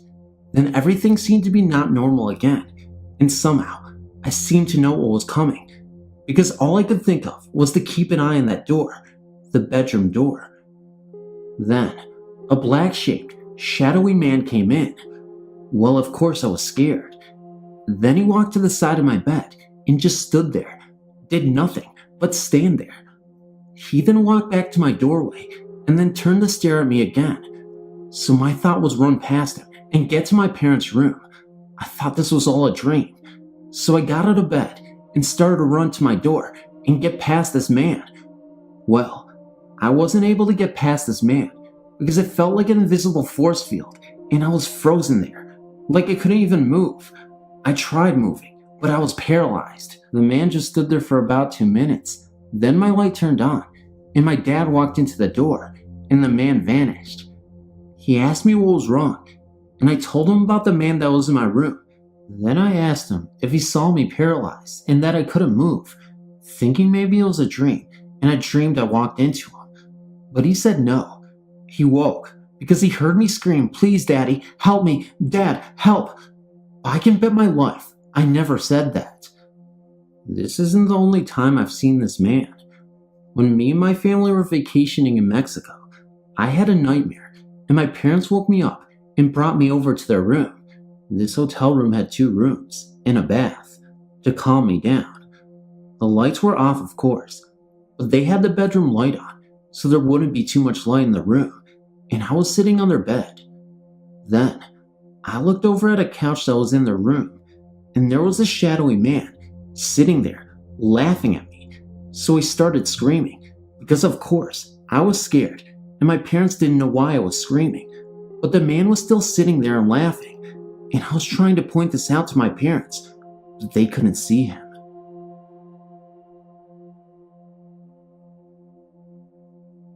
One day when my family was out, I stayed home by myself. I then started to feel a breeze, so then I went to go get a blanket, and I felt like someone was watching me. I went upstairs to my room, and I saw a really bright shadow. I got frightened, so I started running to my room, but right then, my door opened. I went inside. I saw a glare near my bed, and its image started showing up. It looked like a little girl, so I told her to leave me alone. Covering myself up, I felt a chill.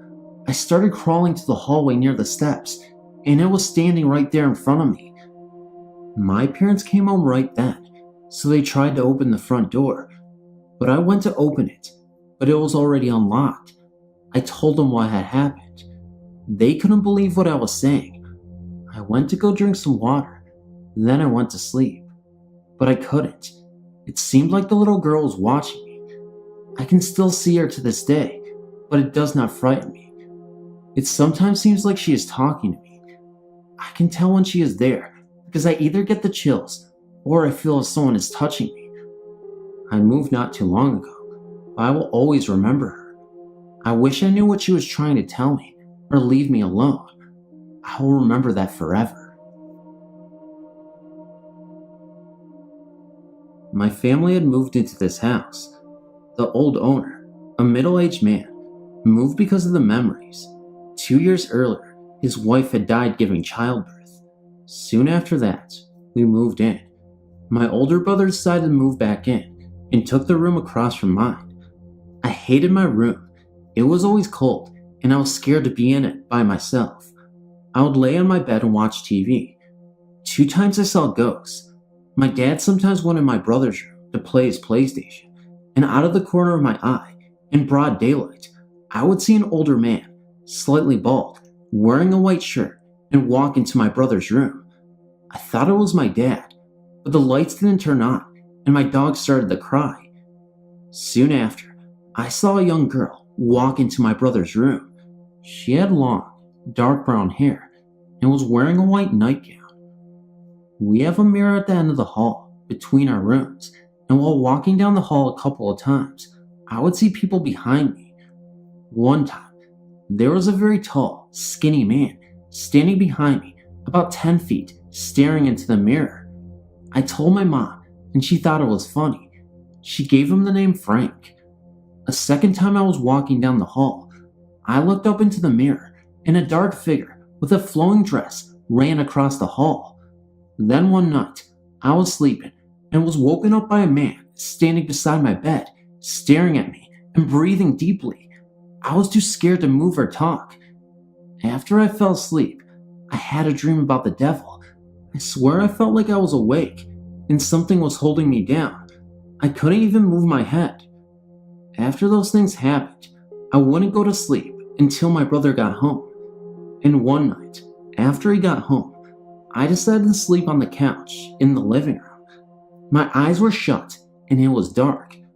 We have big speakers and there was a flower pot on them by the window.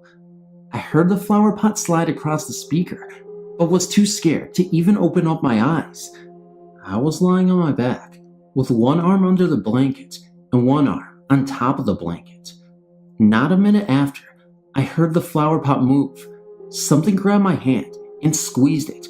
I swung my arm out and didn't hit anything, so I quickly opened my eyes and turned on the light behind me, but nothing was there. I was so scared, I couldn't sleep for days. My brother moved out soon after, and I took his room. Ever since, I've been told in his old room, strange things stopped happening. My family moved into our LA, Orange County home about 18 years ago. So I've been here all 16 years of my life. When I was little, I always fancied my invisible friend, who I've recently called Eric. I talked to him up until I was about 5, so my parents told me. Then I stopped. When I turned 15, I started seeing things. Out of the corner of my eye, while I was on the computer, I would see a figure in black standing in the doorway to my room.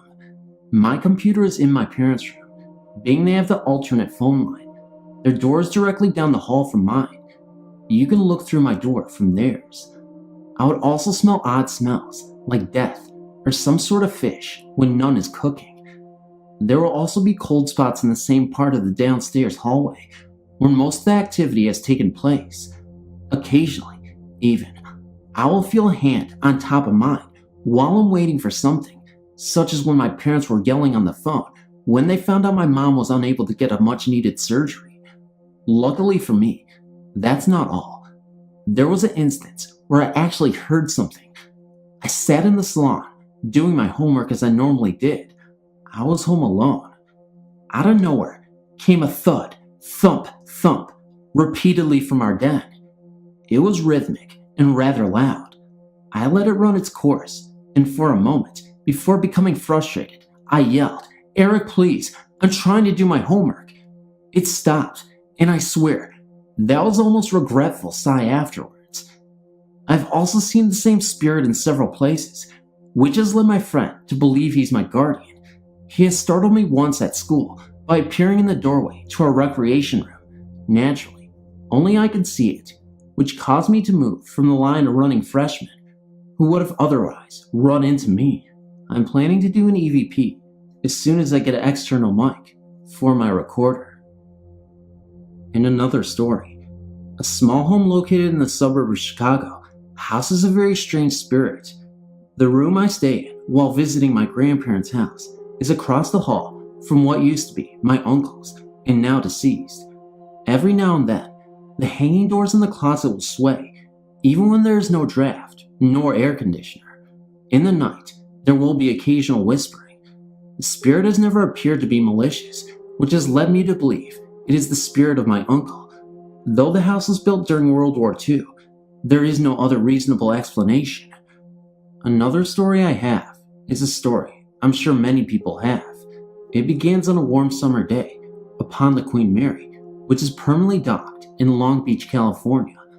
I was visiting with my grandparents from above story, and my parents and brother, since I've been begging to go for a long time. My grandmother and I just passed the closed-off fitness room, which my parents, brother, and grandfather had stopped at to gawk at. Gran had gone ahead a bit, so I was walking virtually alone. I descended the stairs at the end of the hall, slowly, half because I was tired, half because I was waiting for the group of four to catch up. As I went down, I felt a violent jerk on my backpack, as if someone didn't want me to progress any further. I turned immediately, believing it was my brother being a jerk. There was no one there. As we left, I turned back to the boat to take a final snapshot before departing, knowing it would be a long time before I'd see it again. On the highest point of the boat, closed off to the public, I saw a woman in white with dark hair, her dress blowing in the wind. I thought it was an employee until I looked again, and there was nothing there, and no door through which she could have gone through. Now this last story, I'll refer to as Purple and Gold. Luckily for me, this has only happened today, so the details are easy to remember. Of course, every ghost researching person, serious or phony, in this country has heard of the Whaley House, the most haunted house in the United States, whose residents include the playful Yankee Jim and Anna Whaley, whose lavender perfume can occasionally be smelled by visitors and employees alike. I had gone upstairs long before my family did, eager to view the house I had heard so much about. There were only a few of us upstairs at the time, one woman and 3 men, only one of which was wearing any kind of body spray. I sniffed as I passed them. Don't ask why. Impulse, I suppose. Which was Axe, worn by one of the men. I entered the room, which had once been a playhouse, and froze in my tracks. The unmistakable smell of lather perfume hung in the air for a moment, then disappeared. This happened in several points in the house, which can also be confirmed by my mother, who later smelled it in a different area. We also witnessed a moving curtain, which I checked for a draft. There wasn't any. No one had been in the room for a while either. I would have seen them, being I was in the room when the curtain started moving. And those are all my stories. I wrote to you before about my other experiences. I've one about a haunted house a friend of mine lived in a few years back. A bunch of us used to hang out there. He had a lot of bonfires over the summer. The first time I'd ever went there was a few months after he had moved in. I was dating his best friend, and he told me that he thought it was haunted. I in turn did not believe him at first. Then things happened. We were in the kitchen, and all of a sudden, we heard something from the basement, like someone was using a broomstick and hitting the ceiling from the basement. I laughed at first and asked who was down there. Then I saw the look on my friend's face. He was terrified and suggested we go outdoors for a while. While we're outside, I asked what was going on. He said that was the ghost's way of letting him know he was annoyed, so he leaves the premises for a while. I still was skeptical until I looked up and could see into the front door, and standing there in his living room was this old guy who was somewhat glowing. I almost hightailed it out of there when they decided it was safe to go in. I told them I was leaving, and they insisted I go back in, so I did. I then asked my friend if he had ever seen this ghost before, and he said no. I described to him what he looked like, and he looked into the previous owners of the house. Well, it turns out there was a guy who died in that house who looked like the same man I described. I freaked after that, as well as my friend. Things were going good at first. Like every time my friend came back home from work, he would announce himself, and the guy never bothered him anymore. There was always this room upstairs that every time you walked by it, you could feel a cold draft from the door, and it was locked. We never thought anything of it, till the man started to get mad. There were many more parties going on because of the summer. Well, the man seemed to not like the parties, and he started showing himself to me and my friend. I knew he was getting mad, and things got bad when he started attacking my friend at night. He would wake up to slashes across his back. We checked into the history more, and found out that the man was not friendly when he was alive, and worse when he was dead. It did not take long for my friend to move. The beatings were worse by the time he left. Although he never attacked me, I always feel threatened by him. I would wake up to him right in my face, and he would disappear when I would scream. I still think about the horrors that man would do to anyone, and how my friend survived actually being attacked by a ghost. Sometimes I still have dreams about this man, and how he chases people out of the house. To this day, the house is still empty.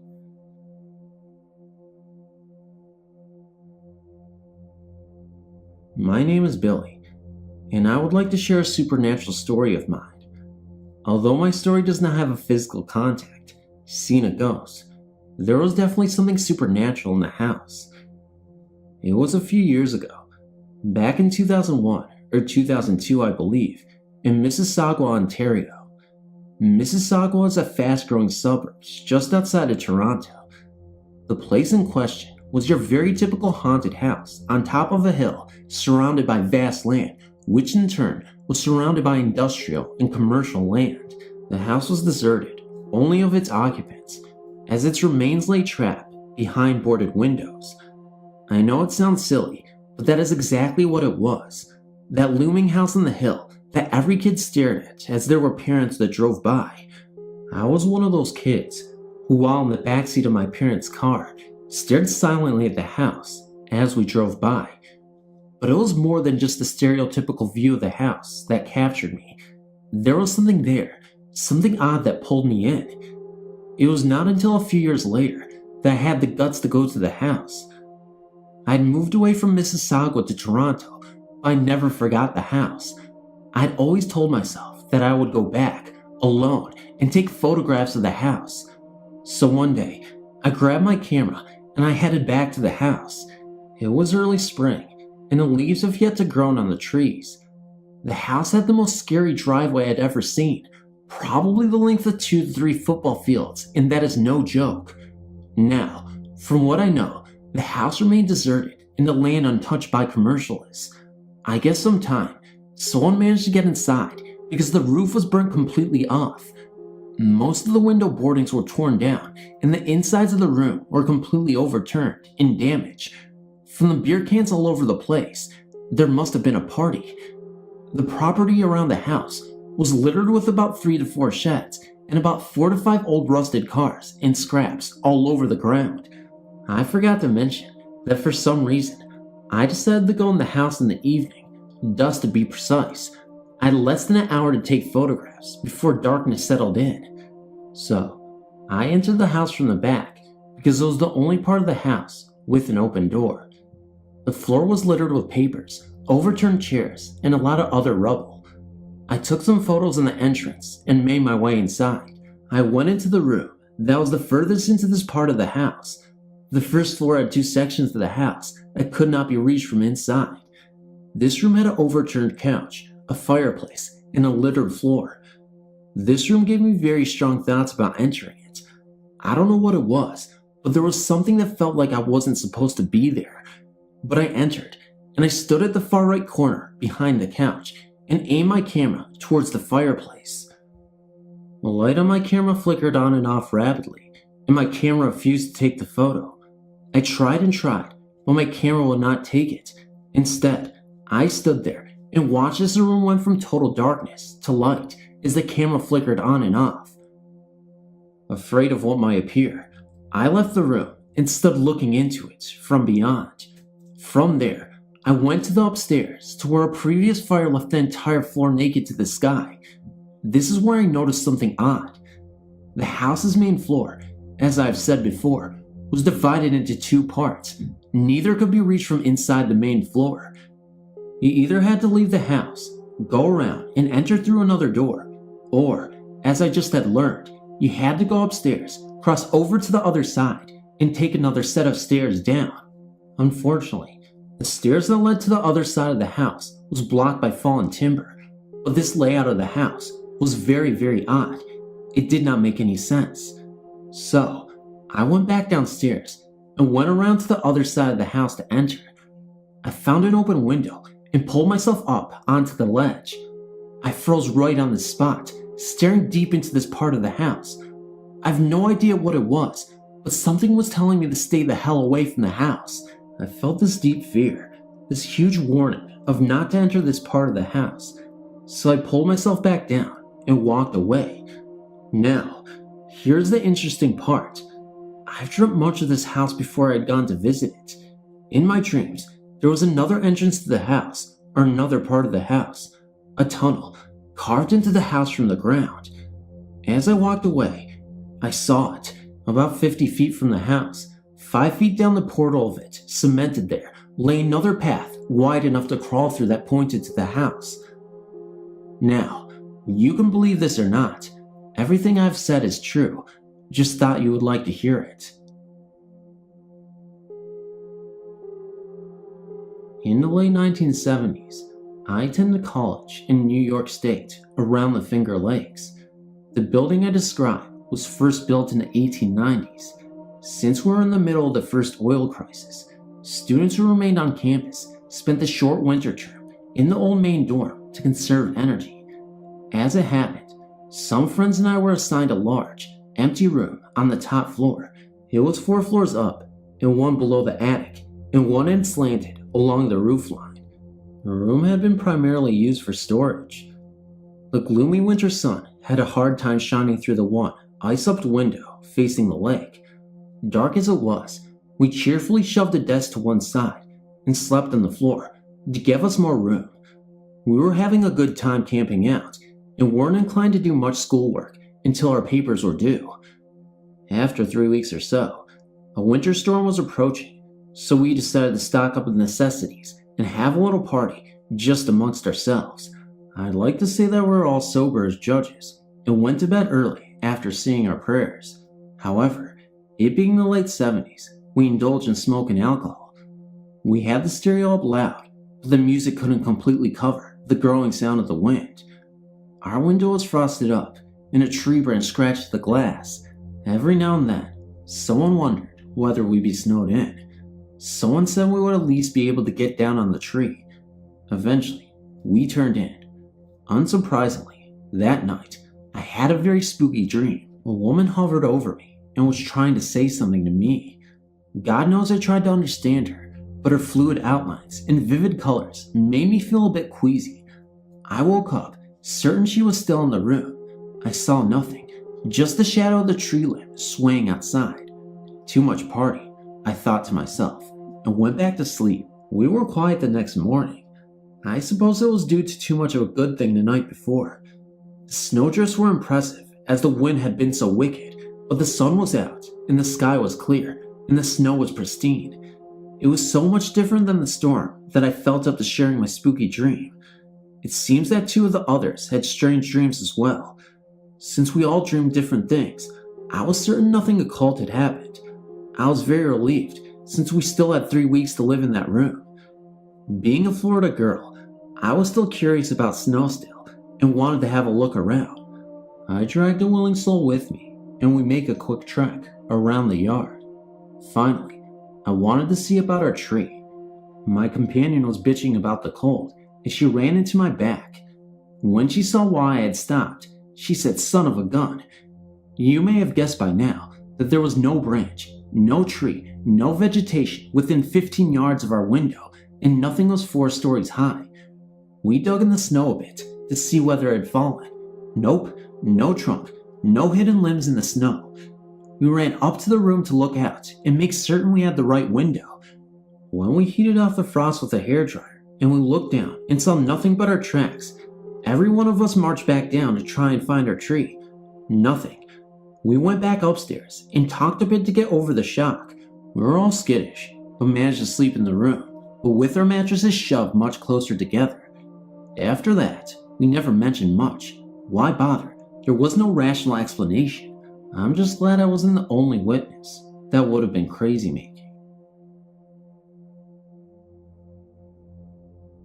Hi, I live in the United Kingdom and have had a few ghostly experiences. My first was when I was about 7 or 8, just after my dog had passed away. He used to sit with me at the top of the stairs when I was younger, as if to protect me from falling down. He would let me be till I made it all the way up or down. After he was gone, I used to sit on the same top stair, pining for my best friend. One evening, I watched as a cat walked from the dining room door, which was open, through the living room door, which was shut. This wasn't the only time I met the cat. I always slept with the door shut to my bedroom, but felt a cat pat and paw its way to getting comfortable on my bed. I also remember it purring as well. We did have a cat at the time, so I thought it was her. I reached down to stroke what I thought was my cat. Instead, there was a small indent in my mattress. When I turned the light on, there was nothing there. My door was still shut, and my cat wasn't in the room. During my teens a few times, I woke to find my light on and television turned on. This stopped when I moved out of the family home while I went to college. I suppose more disturbingly is what has been happening to me for the last few years. In 3 different properties I've lived in, my bed has been shaken. The first couple of times it happened, I was really scared, but have gotten used to it now and have accepted it. If I had the courage, I would ask it what it wants, but it's never hurt me, and I believe it is there just to let me know it's looking out for me.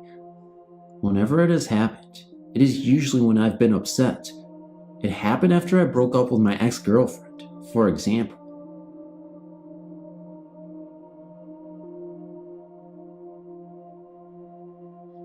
I lived in a small, cramped apartment in a building that was built in the 1940s in Kokomo, Indiana.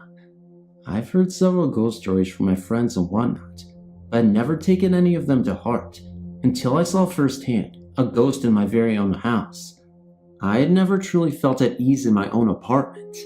It had always seemed as though something else had resided besides my boyfriend and I. What got me thinking was the fact that whenever I opened the front door, I saw a faint shadow of a person walk into the kitchen, which was to the left. Lighting can create that, but no matter if the light source were emitting from the right, left, behind me, or even not at all, I always saw a faint shadow of a person walk into the kitchen. I really never thought much more than it being a light trick, though I was creeped out that I saw a shadow, even though there would be no light at all. After a while, I rarely noticed it. Things changed on January 19th, 2004. I was on my computer in my living room. To the left of me was a walk-in closet. We always kept the doors to the closet open. I was the only one home. It was nighttime, and the lights were on in the house. I stared at the screen, not paying attention to anything else, when the lighting in the room changed and got dimmer. It repeated this for a few seconds, and I chalked it up to the snowstorm outside. A few minutes go by, and then, to my left, I see what appeared to be a person outside my field of vision. I wear glasses, so I don't see way off to the side too well. Anyway, I turned my head, and I saw, as clear as anyone could ever see, a young man walk straight into my closet and then disappear. I remember exactly what he had looked like. About 6 feet tall, short, straight blonde hair. He never looked over at me. I only saw him from the side as he disappeared into my closet. Strange, I know, and I could not make sense of it either. I was so scared that I immediately jumped up from my chair and drove to my mother's house, where I stayed for a couple of days. Later on, after I had moved out a month later, I found out from my landlord that the last resident was a young man who had committed suicide by hanging himself with a noose in the walk-in closet. I wonder to this day, why did I see him? What was the purpose? I don't know if I'll ever know, but I've been both fascinated and frightened by my experience, and from the day it has happened, it has always captivated. In the summer of 1994, my sister and I moved to Hawaii to live with our father. While we were gone, our mother moved into an apartment to save money. Right away, strange things started to happen. Her 2 cats would never enter the bedroom of the apartment, choosing instead to sleep in the living room. They would claw and bite if you tried to carry them in there, and then run quickly away. Mom only spent one night in the room, and then opted for the living room as well. She didn't see anything, but felt as if there was someone watching her, or that someone was in the room. A few weeks later, she returned home from work to find her disposable razor disassembled on the bathroom counter. Even the twin blades were removed, and the whole apparatus was laid out in a straight row. The next night, my cousin, Stacy, and her husband, Mitch, went to stay over at my mom's with her. They were in from out of town, not going over to ease her fears. She wasn't scared yet. The two of them argued with Mom over sleeping arrangements, and she assured them that they never slept in the bedroom anyway. That night, my mother woke to hear Stacy and Mitch screaming in terror. Mom ran into the room to find Mitch trying to pull Stacy off the bed. She was screaming to get her off the bed, so Mom started pulling too. Once they got her to the floor, Stacy said that it felt like someone was sitting on top of her, and she couldn't breathe. And while it was going on, she said she could see a teenage boy in the corner, laughing uncontrollably. The 3 of them decided to drive to my grandma's to spend the night. Fast forward to Christmas break, when my sister and I came home to visit. Our first afternoon at the apartment, we heard a loud crash from the bathroom. All people and animals in the house were accounted for in the living room, so we went to check it out. Everything from the cabinet under the sink was out on the bathroom floor. It wasn't all tipped over, however. It was lined up in a straight row. After that, Mom told my sister and I about all the strange things that had occurred. My sister and I were thrilled, thought it was really cool. Mom said that we were more than welcome to sleep in the bedroom if we wanted to, so we did. Early the next morning, I woke up and thought I saw someone standing in the walk-in closet. The sun was just starting to come up, and I thought for sure it was my sister playing a trick on me. When I looked over in bed, she wasn't there. Instead, there was a guy, maybe teens or early 20s, with shaggy black hair and no face, in bed with me. He reached out for me, and I literally wet my pants, running into the living room. I woke my mom and sister, who had moved during the night, said she had the creeps, and attempted to tell them what happened.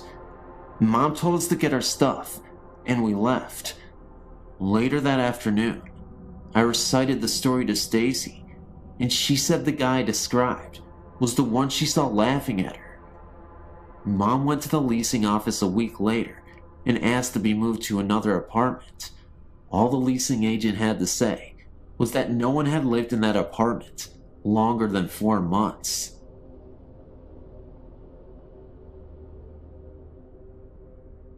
It started some years ago, and I'm happy to say that it's been over for some time now. I'm confident that I'm no longer being followed by Mage, but I would like to share my experiences with you, and if you can provide any insight or better understanding of what happened to me, I would be most happy. Some years ago, I was sleeping over at a friend's apartment. I went to bed and laid there alone with my thoughts until I think I fell asleep.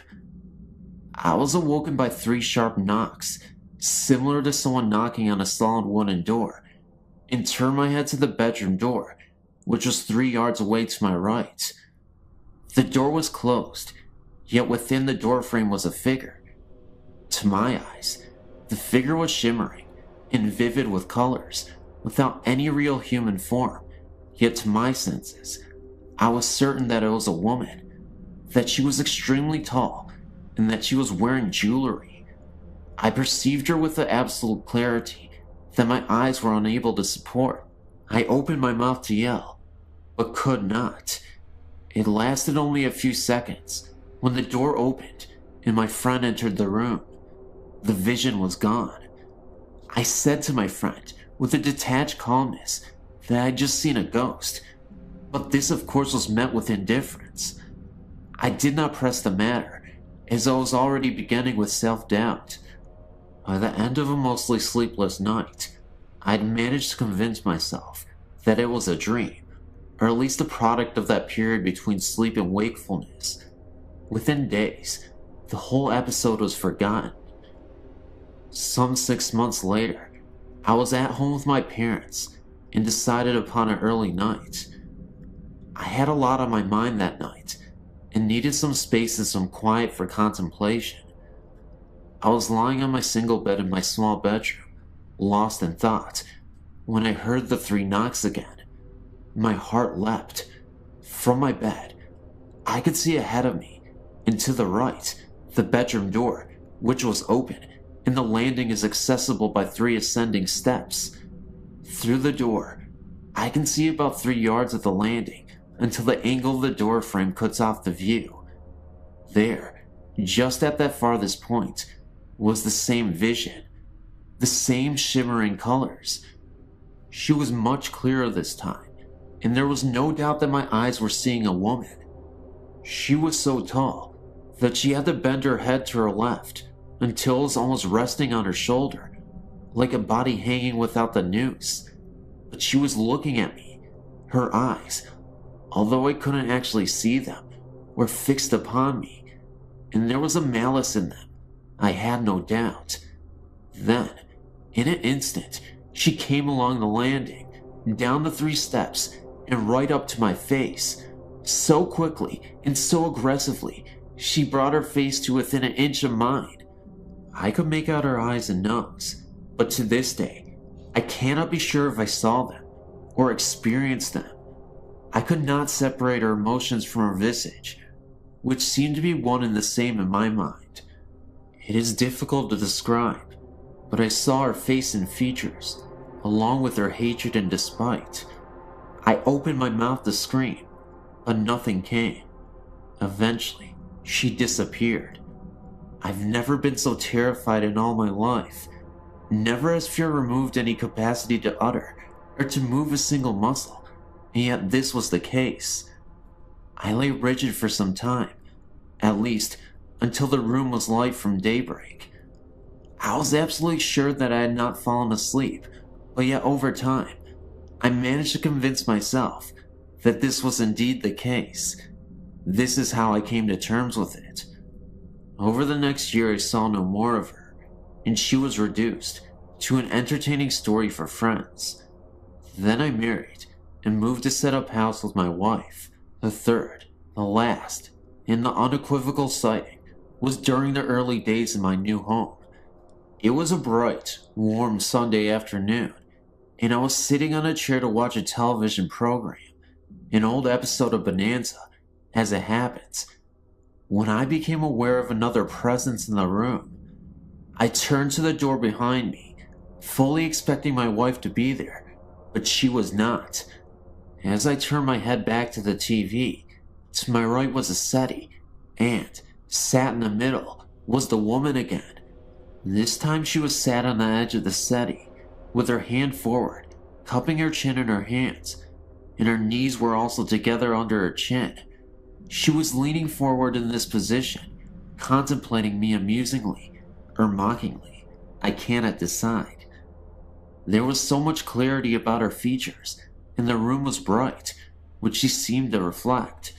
There, in front of me was a woman, about 25 years old, very sharp features, very tall, and very thin. Her bright colors, her hair and her jewelry, reminded me of a punk rocker, although this was not so. I'm sure she was from a long time ago before that era. I was not afraid, and emboldened by the daylight, I simply and calmly asked her what she wanted. There was no response, no answer. She simply faded away, and I have not seen her to this day. Compressing my research into a short paragraph, I went back to the place of the first sighting and asked my friend some questions.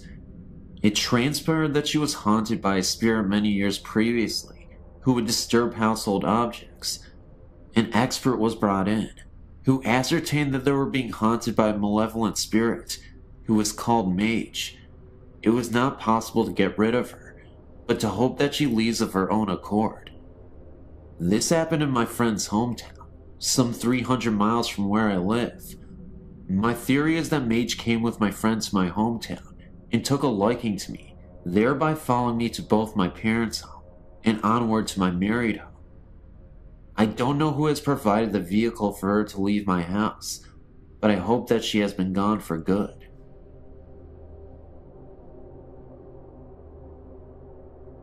When I was in my early 20s, a friend and I decided to rent a house together.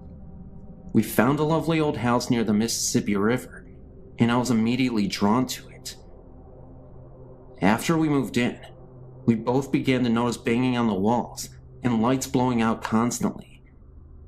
The lights we attributed to bad wiring, and the banging, I truly believed, was my friend, and she truly believed it was me.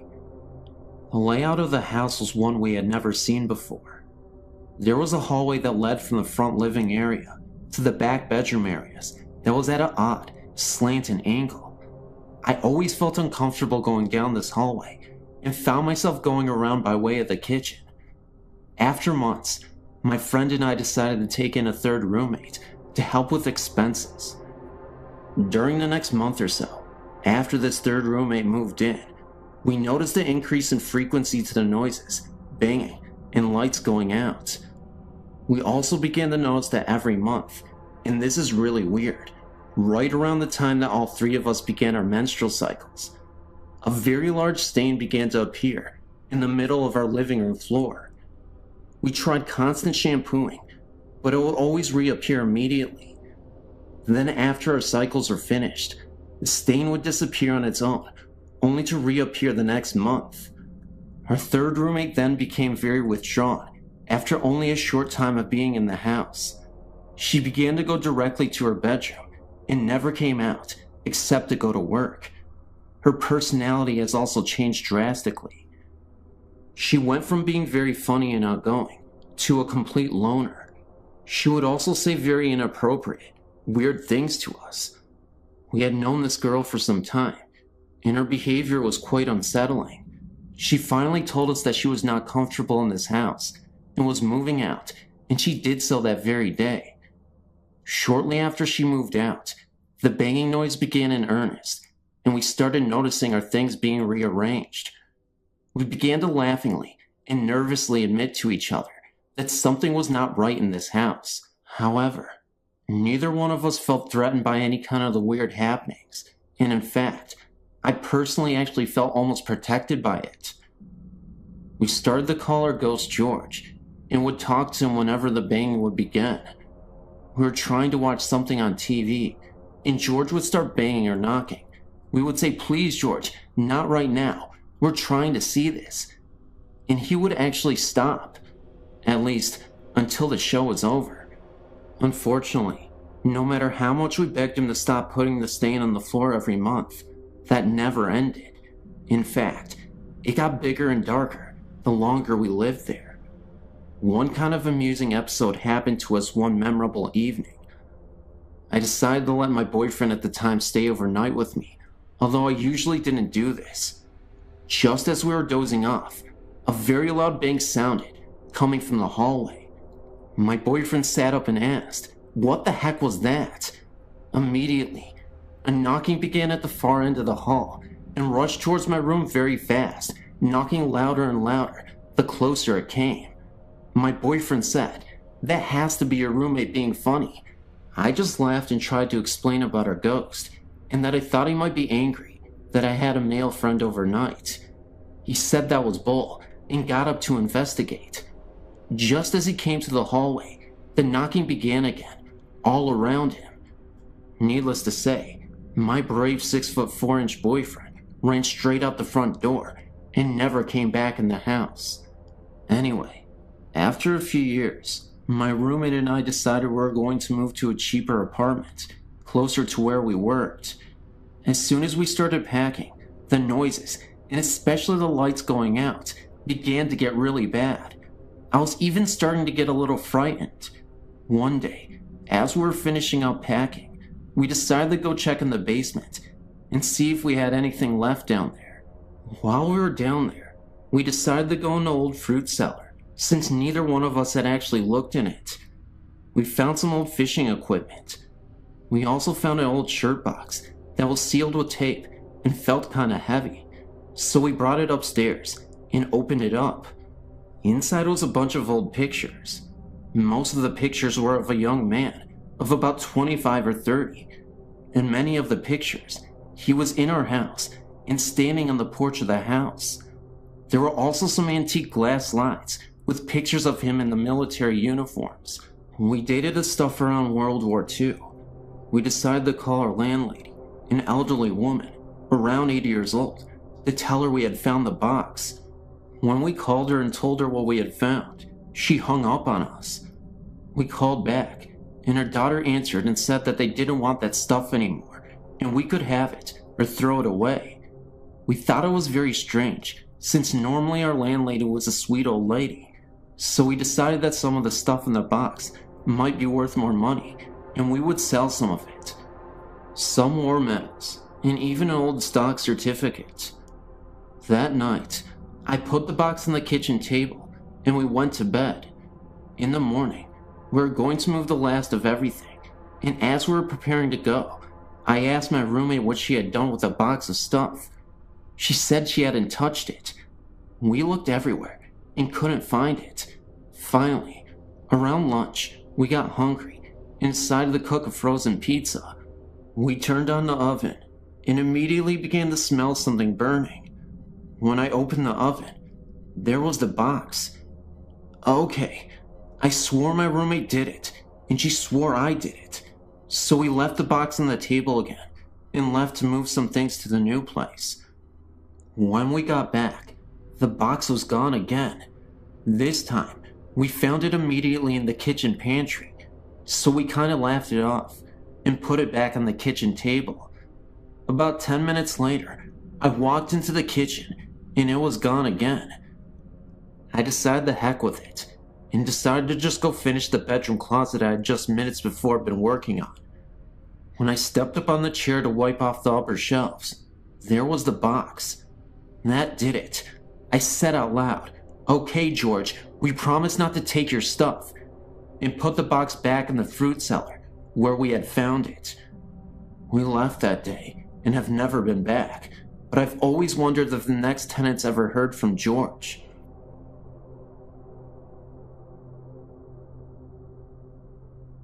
I've worked for a domestic violence shelter for approximately 7 years. While I personally have never seen anything, there are always odd sounds and unusual occurrences. Let me start at the beginning. The house is 2-story with an attic and a basement and over 100 years old. I really don't know much else about its history. The local domestic violence center purchased the building, which had been uninhabited for a number of years, did some renovations, and began operating an anonymous shelter for battered women and their children. Over the years, there have been numerous sightings of a young couple. A woman in a long flowing dress can be seen periodically walking up the long staircase. A man in dark, old-fashioned clothing has been seen in the living room and at the top of the stairs outside the attic door. It is usual for all who went into the attic or the basement to feel uneasy, and not alone. Recently, the sightings seem to have increased. A church group came over to the holidays to sing Christmas carols to the residents, and a young boy pointed to the ceiling and said, "Look, there's an angel." The only thing seen by the others in the room was a hazy, grayish fog that wasn't in any particular shape. A few months later, one of the employees' daughter was in the living room, alone, working on a school project, and looked up to see a gray, transparent figure looming in the doorway. She screamed, and her mother raced in to see the figure moving slowly upstairs. It was as if the ghost was checking in, and didn't mean to frighten the young girl. Perhaps the most interesting aspect of this haunting is that the couple together, fitting the same descriptions of the man and the woman seen in places of the house, have been seen in one bedroom upstairs. To my knowledge, at least 3 residents in the last year have been awakened at night to see the woman sitting on the edge of the bed with a man standing behind her. The couple has been described as comforting and reassuring to those who have seen them in this manner. And these apparitions have seemed to know when these residents were about to face a particular trying experience. One woman was going to court the next day for an order of protection. One lady was facing a decision about the custody of her new little baby, and one woman was about to embark on the dangerous underground trying to change her identity in order to hide from the husband who tried to kill her. All 3 of these women felt as though the ghosts were trying to tell them that everything was going to be alright, and, as it turns out, the dire situations facing each of these women worked out in their favor. I personally find their presence reassuring as well. Women and children who came through the shelter are very often depressed, sometimes hopeless, scared, insecure, and anxious. I think that the fact that they are comforted by these spirits is a sign that these are good spirits who seem to approve of the work being done in their house. They've never tried to scare anyone. Sure, lights turn on and off by themselves, and the dishwasher is forever turning on by itself. Maybe they are just trying to figure out what these gadgets are. I do not know anything about the history of that house, but I assume these spirits were once residents of this house. Based on their actions, they seem to be good and well-wishing. I hope they continue to watch over the shelter and help the current residents.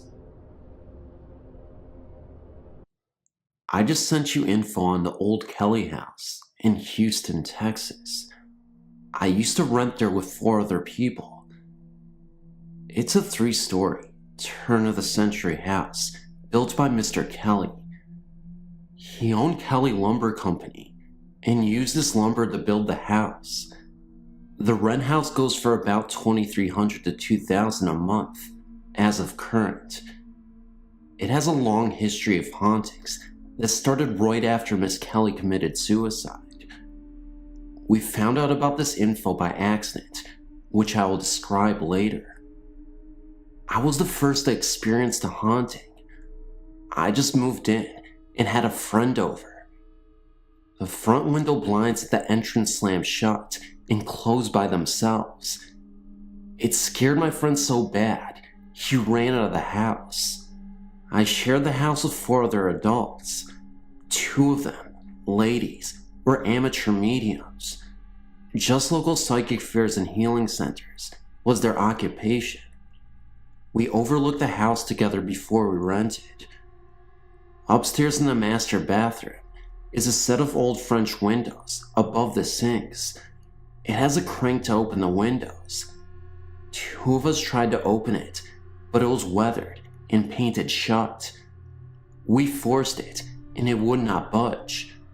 That year, the hard freeze came early, and our first evidence to share together of the haunting became known. All 5 adults and 2 children were accounted for. Matt, one of the roommates, came down from taking a shower and asked was there any reason for us having the other bathroom windows open. Sandy and I looked at each other with raised eyebrows, with disbelief. We asked Matt again to be sure we had heard him right. We investigated. Sure enough, when we got to the top of the stairs, you could feel the cold winds blowing. As we entered the bathroom, Sandy and I stood shocked to see the French windows fully opened. We debated the issue in our heads, but there is no way Matt himself could open the French windows by himself, even if he was on steroids. I tried to reel in the windows using the crank. It was rusty and hard to close. I had to use tools to shut it. That moment on, we all knew we had a problem on our hands. A few weeks later, Sandy wanted to use the house as a gathering of friends to share vegetarian meals. Her ambition expanded to the public. For public relations, she wanted to write something about the house, but steered away from haunting stories. She struggled with different concepts, but succumbed to telling the story of a couple and their tragic love for each other. The story is about a recently engaged, mischievous young lady that plays a practical joke on her fiancé at their engagement party. From the upstairs balcony, she pours water on her boo down below. This enrages him, and he scolds her with fever. Shocked and dismayed, she bursted out into tears and ran to the other side of the house to the porch, which was located on the 2nd floor. Heartbroken and drunken with wine, she hangs herself. It wasn't until violent weather did the secrets come out. On October 13th, 1993, a tornado paid us a visit. It was all over the nation, in CNN.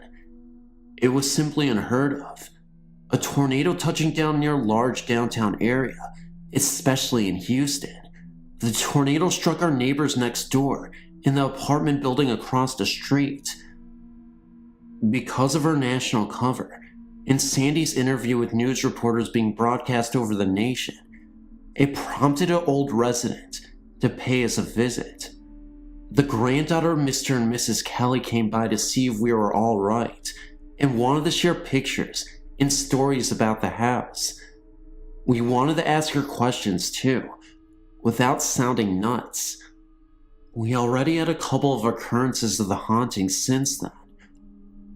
We decided to manipulate her in going upstairs to the upstairs master bathroom. Then, we unfolded to her the news about the house and its little gifts. She hesitated on entering the bathroom, which raised questions in our minds. We told her about the windows, and suddenly, she started to get very nervous. She finally told us that the house was in fact haunted. It was in that very room where she found her grandmother hanging from the ceiling. One night way after the death of her grandmother, she went into that room and saw the apparition of her grandmother laying in a fetal position in the corner of the room. She could hear faint sobs in the room many times before, and in another encounter from that same room, she saw 3 ghosts hanging from the ceiling. She said they were too dark to make out, that they were just silhouettes. It was like they were hung like chandeliers and were swinging gently. The room used to be a screened-in porch overlooking her grandmother's garden. She was so overwrought with pain in her knees so much, so she couldn't garden anymore. It crippled her to the point where she was using a wheelchair and had an elevator installed. She couldn't take it anymore and took her own life. Margaret, one of the other roommates, always complained about her knees. I started to have problems myself. She told us about their dog, which is buried out back near the pool. The granddaughter heard scratching noises when she was a little girl at the back door. The dog had been dead for years. She would hear a cabinet open and shut when the scratching sound occurred. Then the sounds would stop. She says of seeing an apparition of her grandmother in the garden, and it was too much to bear, and never stepped foot in the house again till this day. I would be more than glad one day to show you the house. Many people that lived in the house had shared similar stories and are still around the neighborhood. Drop a word or two.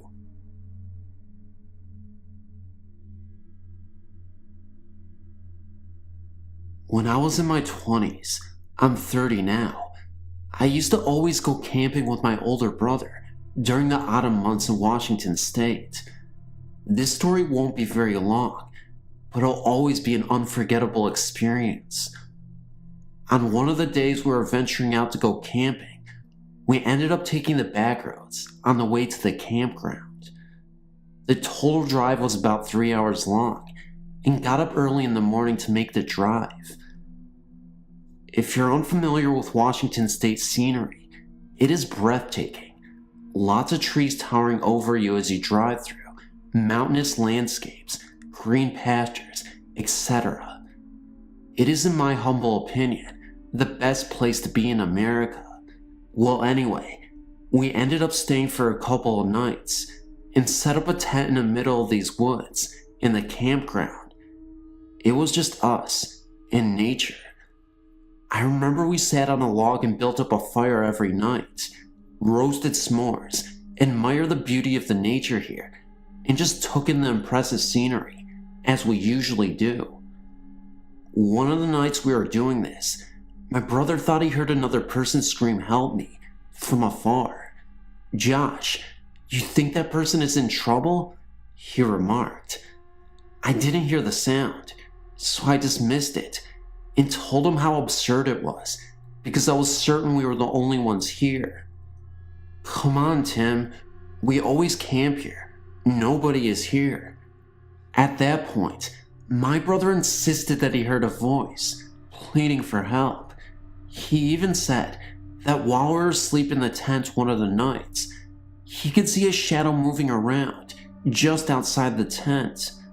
He grabbed his flashlight and shined it in the direction of where he saw the shadow moving, but it was gone.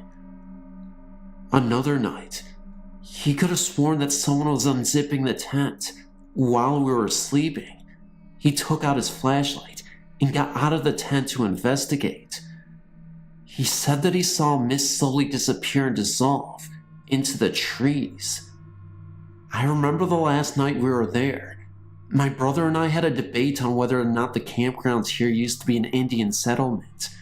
We later found out that the Native Americans were known to frequent these lands, and that there was a story long ago that a little boy drowned in a nearby river.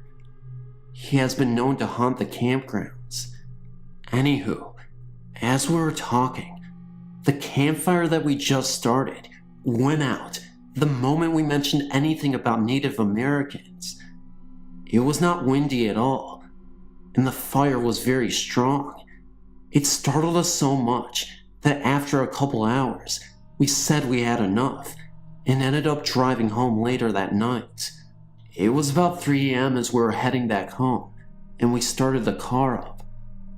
I ended up driving us back home, because my brother was too rattled from all the events. Now, this is the freakiest part. My brother told me that as we were leaving the campground, he saw an old Native American man with a beard in the rearview mirror, with a tomahawk in his hands. He was pointing towards the car, and he looked completely human. I looked into the rearview mirror myself, and saw absolutely nothing.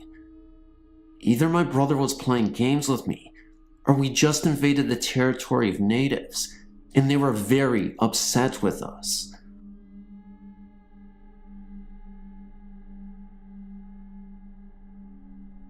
Hi, my name is Diane.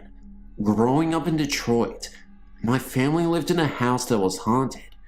On several occasions, my family would hear loud crashes that could only be described as boxes of dishes being smashed. Everyone in my family experienced several ghost contacts in one form or another. On 3 different occasions with 3 different family members, a man about 60 was seen wearing a plaid flannel shirt. This man merely stood there, looking at the person, never attempting communication or harm. I was about 8 when he appeared, and I was the first one to see him. Although my sister, who was 7 years older than me, was not present. I'm telling you this right now so later you will understand. My relatives from out of town were visiting, and the adults were sitting in the living room after dinner. I was extremely quiet, in the hopes that only a child can have, that they would forget that I was there. I was sitting on the couch, and the front door was open, with the screen door closed. I saw the man wearing a red plaid shirt, standing at the front door and looking in. I told my family about this, and they thought I was overtired, so they put me to bed. Later that same week, my older sister was getting into the shower when she saw a man in a red plaid shirt standing in the bathroom with her. She freaked out and told my mother, who this time listened more closely. She then revealed that she too had seen the man in the red shirt standing in the kitchen by the sink, looking like he was getting a glass of water. All family members routinely heard footsteps throughout the house, especially going upstairs into an attic bedroom. The steps would continue across the floor. All family members experienced this together and separate on several different occasions. My sister, whose bedroom it was for a while, admitted she was scared to sleep in that room and was frightened, very often thinking that someone was coming into her room.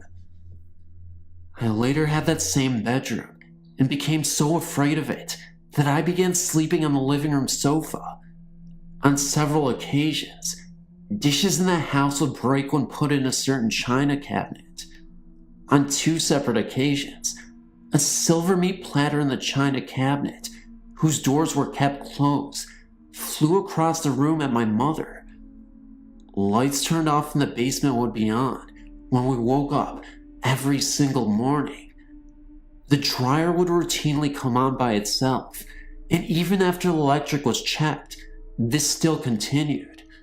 The basement had an old coal room that had been converted into a storage room with paint cans and stuff.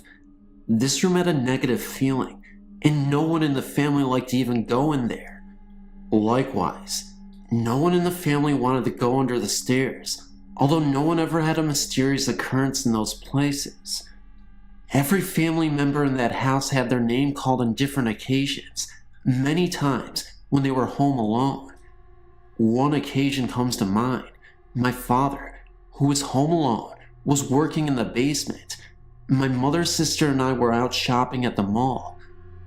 He distinctly heard the front door open, even though it was locked, and someone walked across the living room and kitchen. He went upstairs and found the front door locked, as he knew he would. It was then that someone called his name. He answered, and no one said anything after that. Another all-family experience came when we all went to visit my grandmother, who lived across town. We even brought the family dog. We were returning home, and as we pulled in the driveway, I saw the drapes move back, like someone was watching us return. I remember distinctly asking if anybody had seen that. My father countered, "What did you see?" I told him, and he and my mother and sister agreed that that is what they saw too. My dad went into the house first while we waited in the car. Everything was just as we left it, with the doors locked.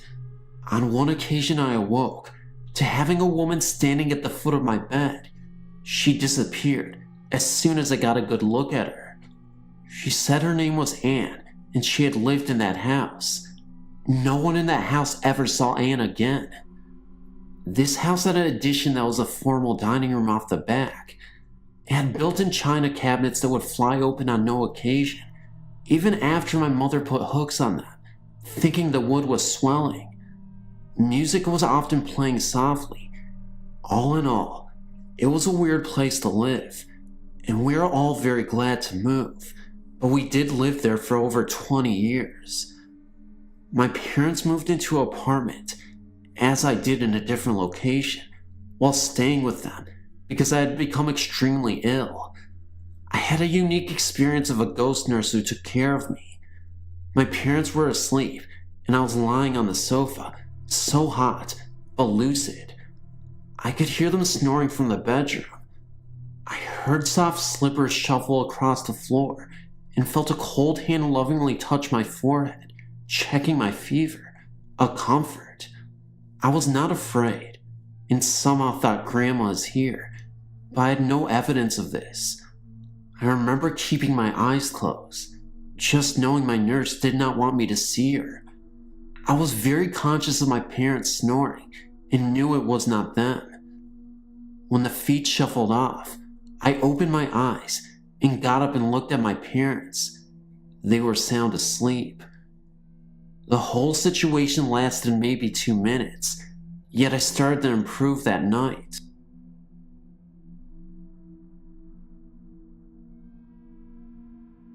I now live in Indiana, and a few years ago, my husband and I rented a little farmhouse.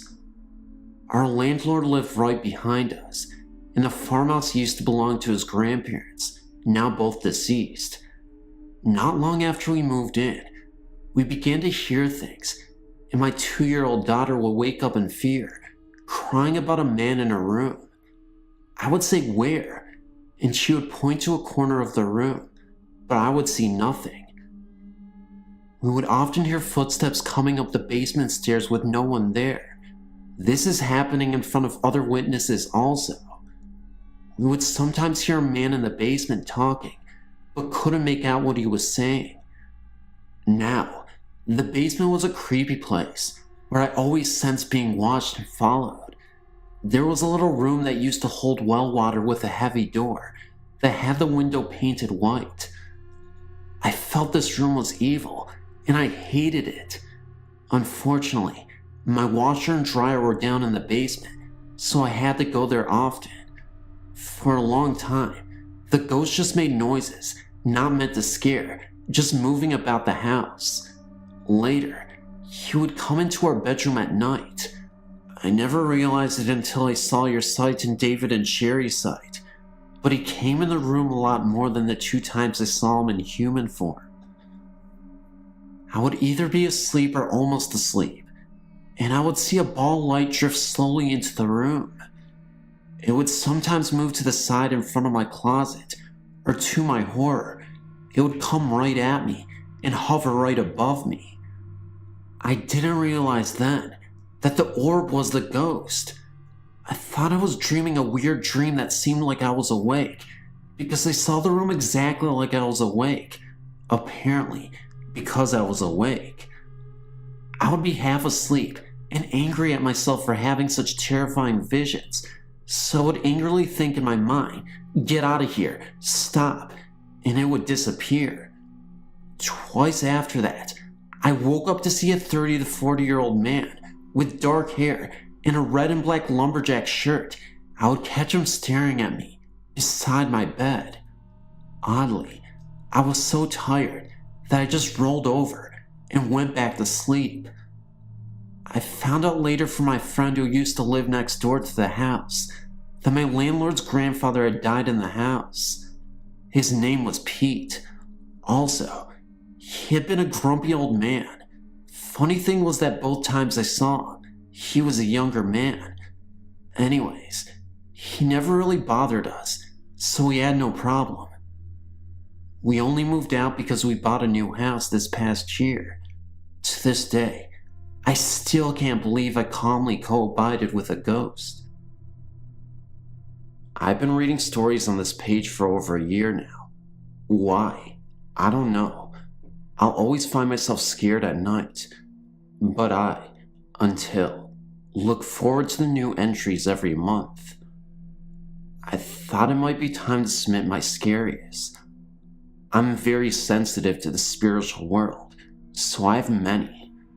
Okay, A few years ago, I met my current husband, Joe, during the beginning stages of his nasty divorce to his wife, Jennifer. Jennifer was raised in a Jewish family that had a lot of problems. Before they married, they lived in the downstairs apartment of Joe's father's house. His sister and her family lived upstairs. They had experienced some ghostly activity when they were children there, but it was all positive, like smelling roses throughout the house. Jennifer's brother, Andrew, had joined a devil-worshipping cult and moved to California.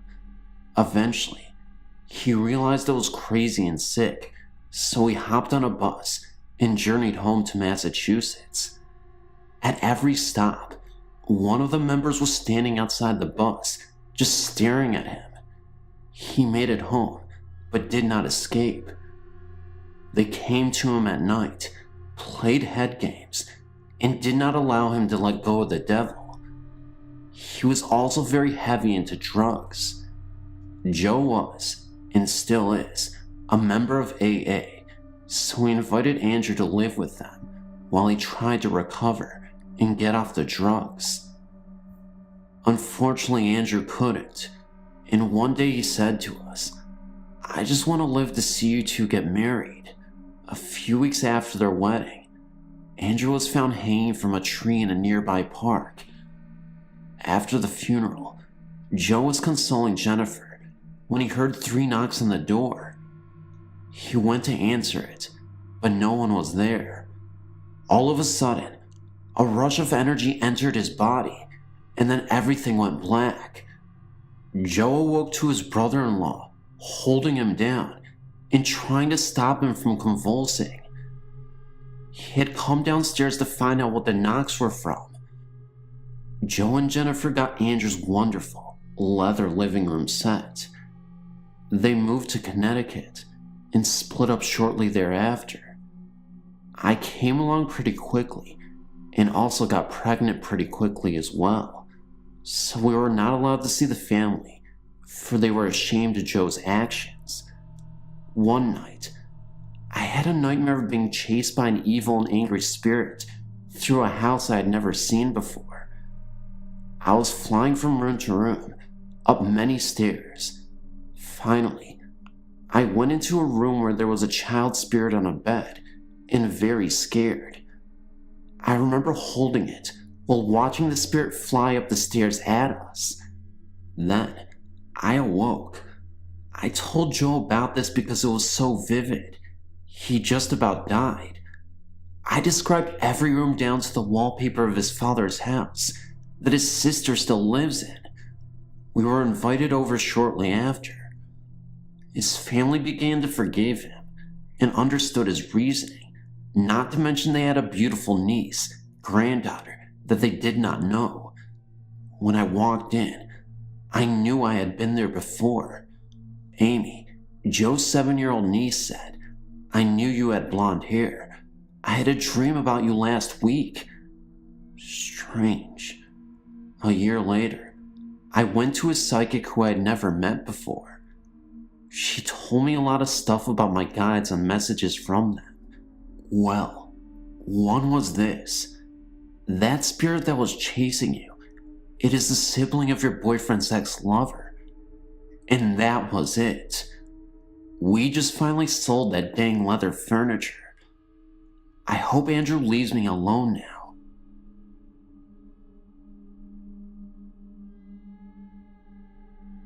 This is a true story that happened to me.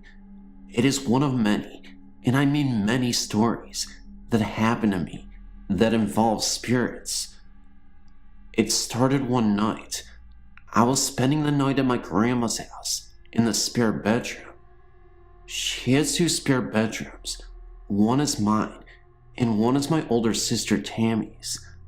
I used to sleep in my room, but after that incident happened about a year ago, and no one died or anything. The room just went wacko from the presence of a spirit when me and my friend Damien were in it. I haven't gone in there since. So now I stay in my sister's room, since she doesn't visit as much as I do. I was laying down, looking at the white ceiling like I always do when I can't sleep. All of a sudden, I saw a black shadow coming from the bottom of my eyes. It slowly covered my whole vision, and it turned black. It was holding my head down, so I couldn't even move. I got so scared that I swung my hand at it, and it was just like swinging at smoke. It just separated and then moved back together. The most terrifying and weirdest part of this all is that it really seemed like there were eyes, glowing red eyes, that were coming from this black shadow. The next time I met the black figure was when I was at home. I was having a sleepover with my friend Sarah in the basement. We were both on the pull-out couch across the room from the bar. She turned and looked over, and then saw the black figure just staring at her with glowing red eyes and leaning up against the bar right in front of her back. She slept facing the other way for the rest of the night. Again, I had a sleepover with Sarah in the basement. This time, I saw it. It came through the roof right above me, with its arms and legs straight out to its side, as if it was in the shape of a star. When it popped through the roof, I could see smoke come from around its body. What is this thing? Why is it following me? What does it want? Will it hurt me? And then slowly, it lowered itself towards me. I was so frightened. I didn't want to tell Sarah because she might get scared, so I pressed my head into the bed, trying to stay away. I was right in my sleeping bag, so I couldn't swat at it again, and then Sarah leaned over and asked, "What are you doing?" Then I told her, "That thing is right above me." She looked around me and saw nothing. "There's nothing there, Trisha." And I thought, how could she not see this? It's right there. How could she not see this? And then I said, "Hey, it's right there. It's right above me." She then tried to prove that there was nothing there and waved her hand over the top of me. Just as she did that, the figure jumped up and spread its arms and legs again and just popped through the roof. That was the last time that I saw that figure. I have many other stories. Most of them I'm going to submit to this page. If you have any questions, or if you want to talk to me about spirits, ghosts, or angels, email me.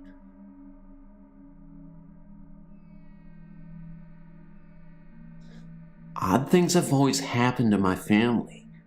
As a child, I was raised by my grandparents on the hoops of a reservation. There was no question to there being spirits on a reservation. My grandfather came from a long line of medicine men. Although he doesn't practice medicine, he says he remembers everything he witnessed while he was learning to practice. Something scared him to death, and some things he says are very comforting. He says it was a practice of good versus evil. Some ceremonies were so intense that they were physically attacked by apparitions.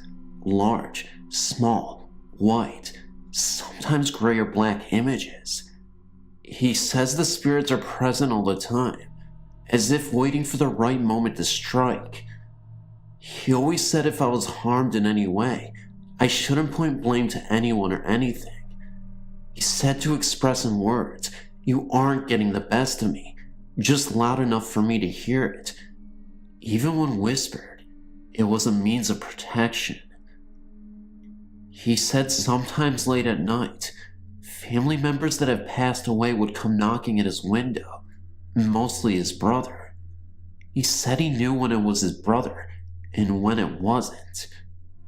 His brother gave him a sense of happiness or protection, but the others came with evil intentions.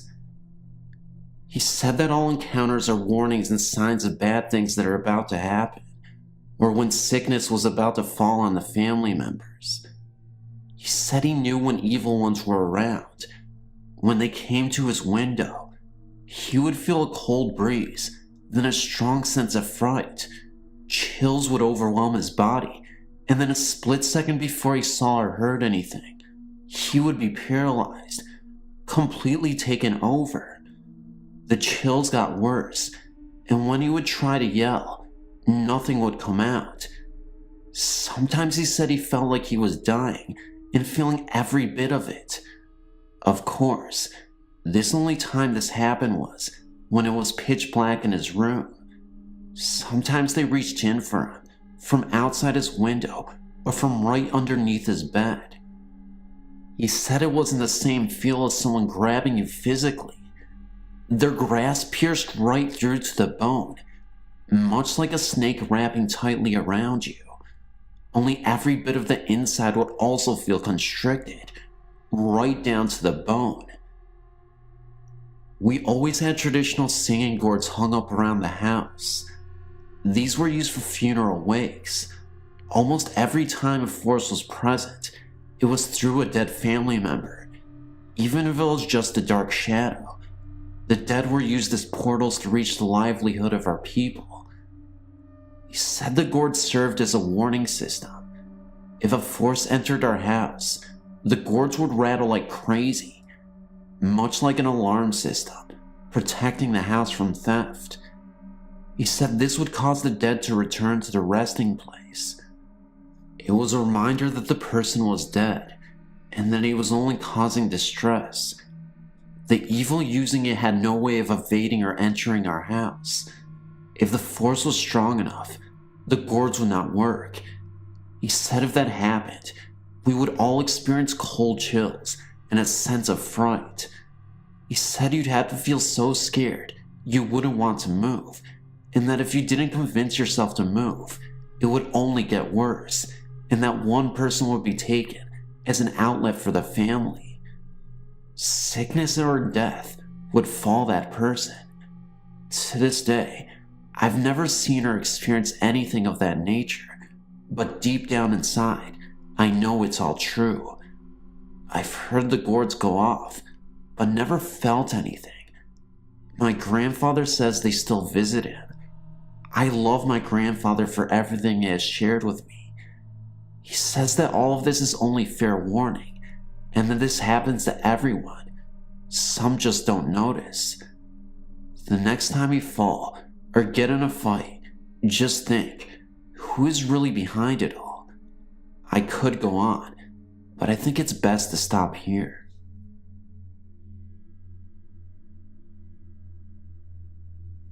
Okay, here's a story I heard from my dad. My dad used to work at a warehouse at the Goodyear facilities in Akron, Ohio. There were stories floating around about various ghosts and whatnot associated with the various buildings in the planned campus, which, if you ever visited Akron, you know, sprawls over a vast area. Anyway, one of these stories involved a ghost that followed you through various warehouses as you walked and was never seen, only heard. My dad was always working swing shifts at this plant, very little seniority, and so he was there at all kinds of wacky hours. One night in the winter, he was working the midnight shift in one of the supposedly haunted buildings. There was only 4 guys in this particular building, and my dad, being the rookie in the place, was given all the crappy jobs. At about 3 in the morning, my dad's supervisor instructed him to go to the 3rd floor of the building, back in the oldest part of it, to pick up some fluorescent lights, because the small storage area in the machine room was out of them, and they needed to replace a few. So, being as superstitious as you can be, my dad was sure he was gonna see a ghost in that very dark, very scary old building. Up the dark stairs my dad went, one by one, sweat pouring off his face. Even though this part of the building was barely heated, when he finally reached the 3rd floor, he felt a little stronger, probably adrenaline. So he bravely pushed open the door to the adjoining room, between the stairwell and the storage room. This room used to be a rubber cutting room. It wasn't used for anything anymore, since manual rubber coating was no longer done. There were a few large containers sitting around, but for the most part, the room was empty. There was a thick layer of dust covering most of the room, except for a small path where people walked to get various items from the storage room. Spiderwebs everywhere, and the occasional squeak from a disgruntled rat were just enough to give my dad the total spine chills. But he pushed on, being a man, and not supposed to be afraid of anything. He started walking across the abandoned rubber coating room towards the storage area, when very faintly he heard footsteps behind him. Whirling around ready to fight, he peered into the dimness. Nothing was there.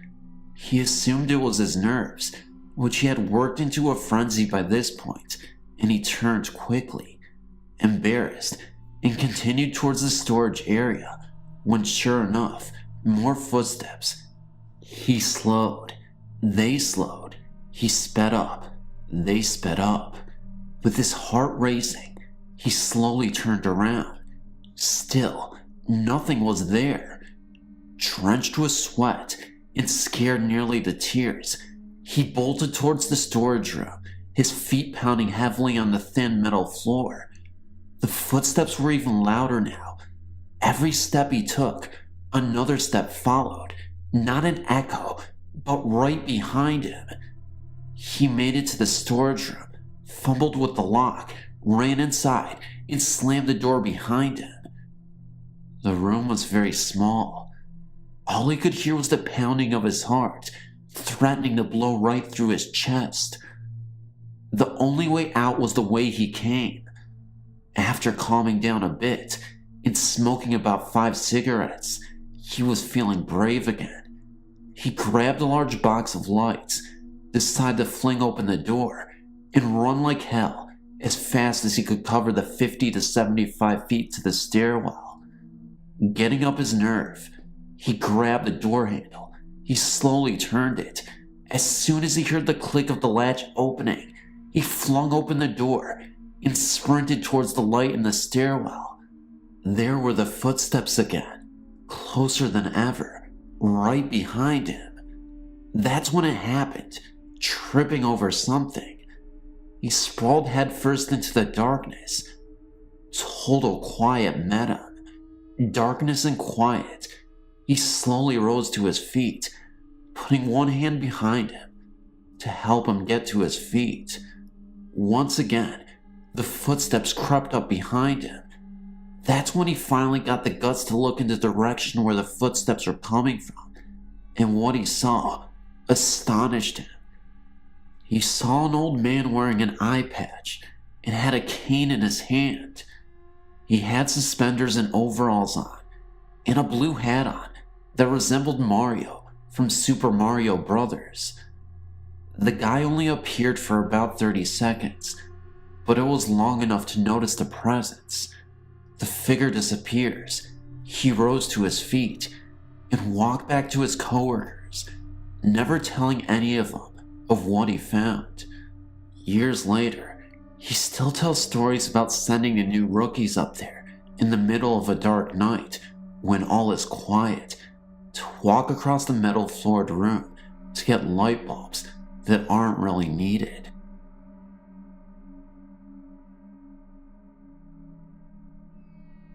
It all started when I was about 10 or 11. This story is very true, by the way. We had moved into a new house in northeastern Wisconsin. Let me explain where my room was. There was a porch, and then the door into our house. To the left was the kitchen, to the right was the laundry room. And if you were to go straight when you entered the door, there was a staircase. It led to the attic, where my room was. The staircase was not very long at all, 12 steps to be exact. When you went into the attic, there was a bathroom if you went straight. My room if you turned left, and to the right was a living room with a TV. One night, while I was laying in bed trying to sleep, I heard creaking up the steps. I thought it was my cat or one of the dogs, so I wasn't scared. I counted the number of steps I heard. There was 12. I noticed it sounded like a person coming up. I remembered every creak the steps made. I looked at the staircase, which I could see from where my bed was. I noticed some sort of dim light from the top step. The lights in the kitchen were off, and so was the upstairs light. I hid under the blankets, hoping for it to go away. I listened closely and heard 12 steps going down the stairs. Every night from then on, I heard the steps. One night, after I heard the steps going down the stairs, I got out of bed and looked at the bottom of the staircase. It was very dark, but I thought I could see a crumpled figure. Then a few days later, I saw a figure in white glide up the same staircase. It actually looked like a floating sheet and sort of resembled the Grim Reaper. I would start to see a lot of different types of spirits moving along the staircase. The last one I remember was a floating head that darted down the stairs. 3 years later, we moved into a new house in Indiana. One night, my mother told me that a little boy had died in the house in Wisconsin because he fell down the stairs. She didn't want to tell me when we lived there because it might frighten me.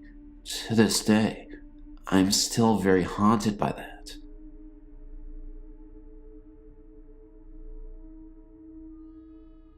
Back in September of 1982, my boyfriend of 4 years named Keith and I were visiting his sister Julie, her husband, and family in Orneco, Minnesota.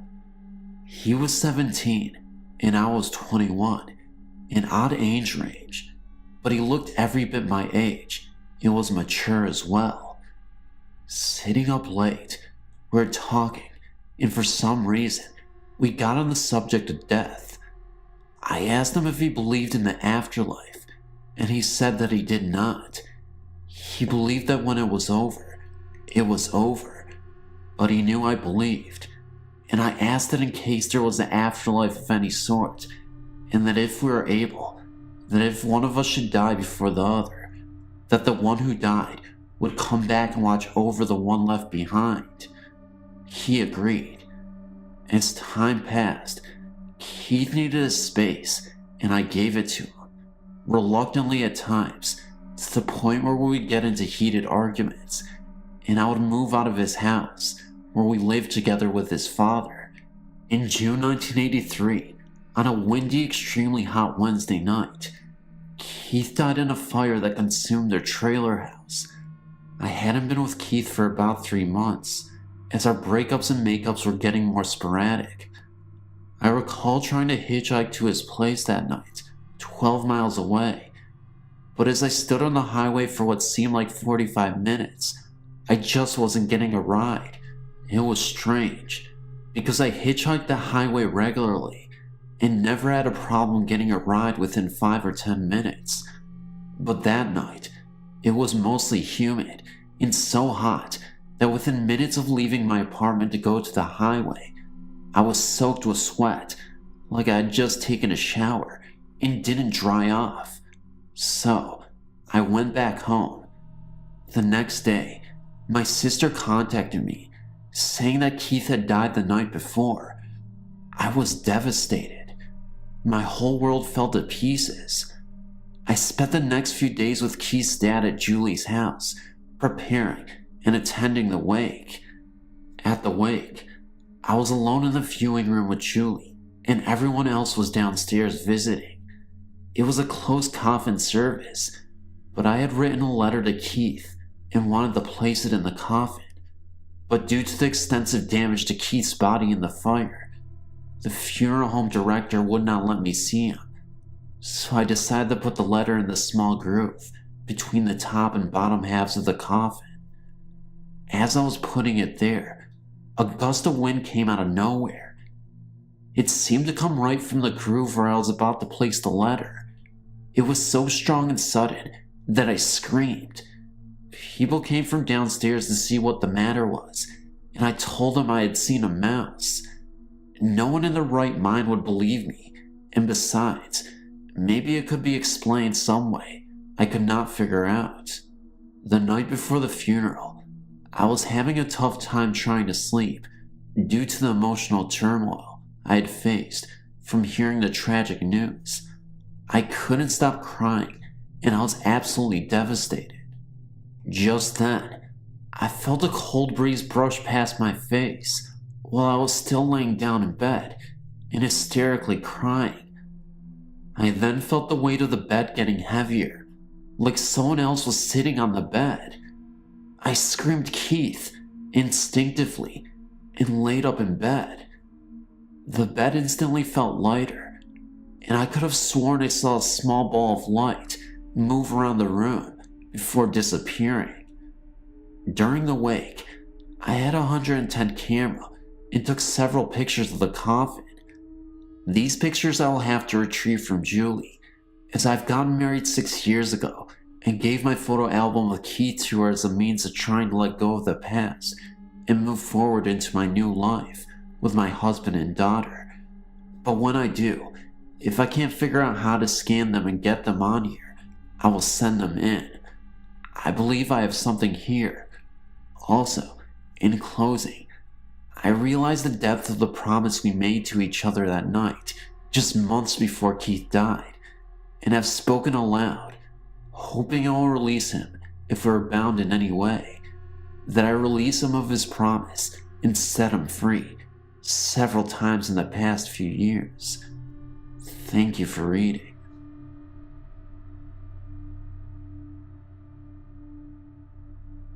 In this story, my wife and I had moved, and we rented a 60-year-old plus house because the landlord allowed pets.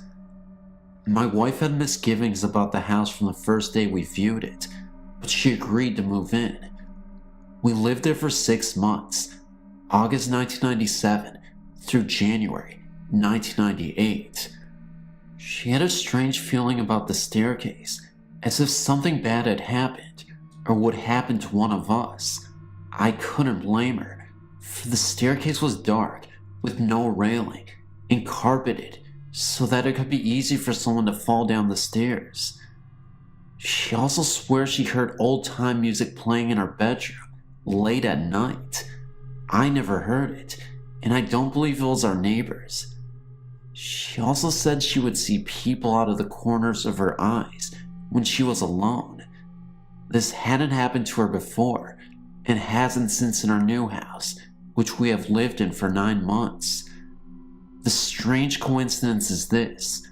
One afternoon, I was in the bathroom taking a shower when I saw movement about the size of a human move across the floor in front of the sink towards the door. I thought it was my wife, so I opened the door, but she wasn't around. About a week later, we were talking about how cold and where the house was. My wife told me, in addition to the music and odd feelings, that when she was taking a shower, she had seen movement in the front of the sink going towards the door. I told her that the same thing had happened to me.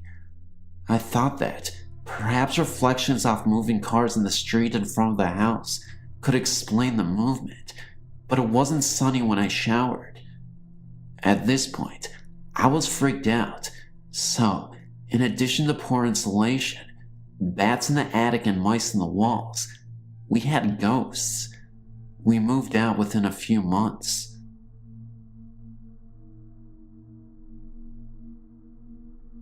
It started when I was just a little girl. I would see things in my room at night, movement, shadows, in dark forms. I was told that it was a dream and I should not watch scary things on TV. Now that I am 29 years old and I'm not dreaming, I know this for a fact. The ghosts started to intensify when I was pregnant with my first child. I was 21 and still at home. I would wake up in the night with a feeling of being watched. Afraid to open my eyes, I would anyway, and the same man would be there, looking over me, without an expression and cold eyes. I tried sleeping with the light on, but this did not stop it. I knew it could not be a dream because it was the same image every night. My son was born and we moved into our own place, about 8 blocks away from my home. The man did not appear for a few months, but he did eventually show himself. Frightened every night as to what I would wake up and see, my husband worked out of town during the week, so I had my best friend come stay with me. I warned her that in the night, I sometimes scream because of what I see.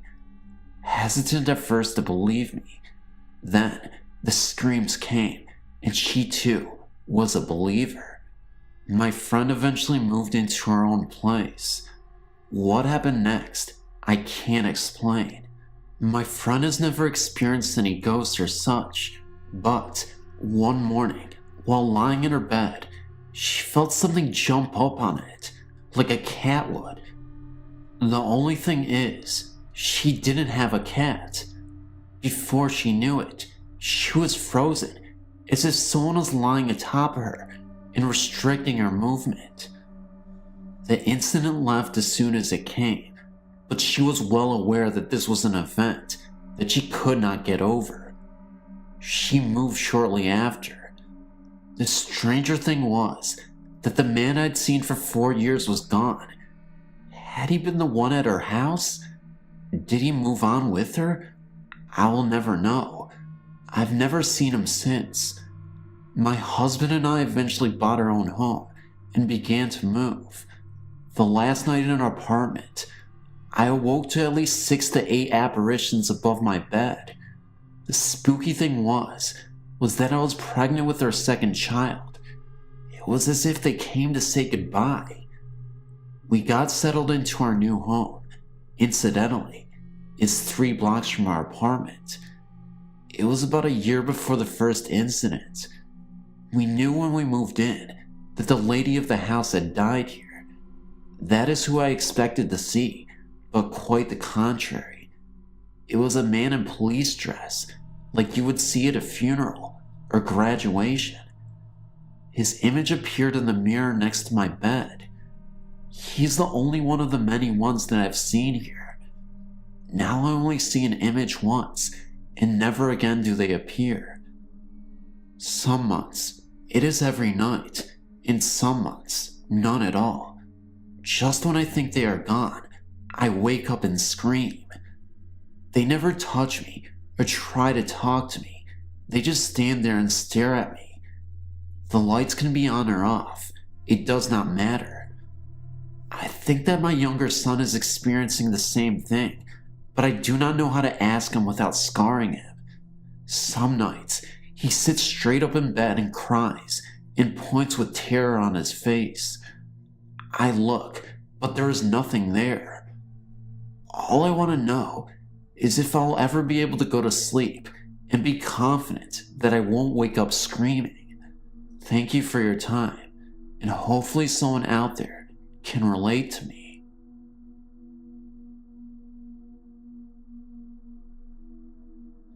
I've had numerous experiences with supernatural entities, but one that sticks out in my mind happened to my brother and I about 2 years ago. I have a cleaning service and clean many buildings at night, but the case in point occurred at a clinic in an older district of South Fort Worth. One night, my brother and I were finishing up at this clinic. I have a habit of walking through a building before we lock up to be sure everything is secure and the lights are off. My brother was in the lobby area of the clinic, preparing to leave, when I informed him I was going to check the building. There are 4 hallways in this clinic, with many examining rooms, so I proceeded to walk the building. About halfway through my walk, I heard another pair of steps, about 10 foot or so behind me. I assumed it was my brother coming to help me, so I started talking to him. At the last stop of my walkthrough, there was a break room. I reached in to turn off the light of the break room and turned around, facing back towards the direction from which I had come, expecting my brother. What I turned to was not my brother, but the upper torso of a male figure somewhat see-through and misty white. I blurted out a few choice words, and the figure was gone. After this experience, my brother as well heard many strange things as well as the figure of a female. I was talking to one of the doctors one day in the receptionist area when I noticed a picture on the wall.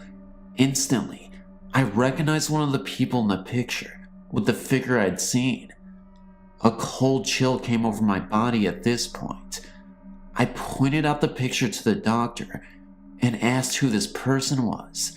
The doctor stated that he was the doctor who founded the clinic in 1929 and had died in 1985. I thought to myself, I knew doctors worked a lot of overtime, but this was going to an extreme.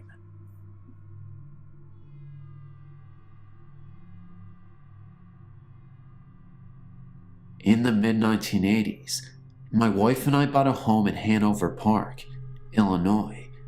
It was a neglected house, which had a hard time selling and was being rented. The owners lived in a different state, and the tenants let the place go pretty bad. We saw a lot of possibilities, and the price was right. So we moved in, and things were, to put it bluntly, bad. The place was filthy. There were spiders everywhere. The gas wasn't on in late October, and it was raining continually. So I'm sitting in the living room area questioning my sanity when I see this blob of haze, a little larger than a basketball, round in shape, start moving across the living room about 7 feet away and just sort of floats into the dining room and out the patio door. It just went through the door and out of the house. I'm like, am I seeing things now? Or was that an apparition? It was weird because I wasn't scared. It was more like, wow, what the heck was that? We finally got the place in shape, and it turned out to be a nice home. We had our first child just before moving in, and it was nice to have a place of our own. I never mentioned the apparition to my wife, lest she think I was really losing it. A few months later in the spring, other things started happening. My son, who was now a full year, would wake up in the night, laughing deliriously. My wife thought it was hilarious. I never mentioned what I'd seen to her. She couldn't figure out what was so funny. I remained tight-lipped. This happened on a regular basis for about a month. Then one day, she calls me at work in a panic, saying that Chris, our son, got out of his crib and was sitting on the floor playing with his toys. Fine, except Chris couldn't walk just yet and definitely lacked climbing skills. So how did he get out? If he tumbled out, he would have most likely have been hurt or screaming at the very least. To this day, we don't know how, and he has no recollection of the event. Other events included the TV turning on at night, a strange happening of voices in the night, strong flowery odors, a feeling my wife once described as having passed through by something, and the car shutting down in front of the house once we moved out.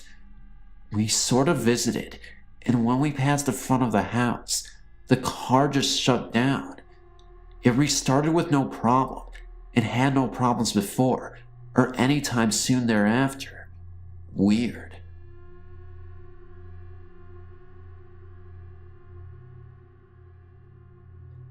I was dating a guy when I was 14, about 5 years ago. His house had been built over an old well. The story goes that in the early 1900s, 2 children were playing near this well, and the little girl fell in, and her brother tried to help, but fell in too. Their parents didn't know they were missing for a while, but by the time they got there, it was too late.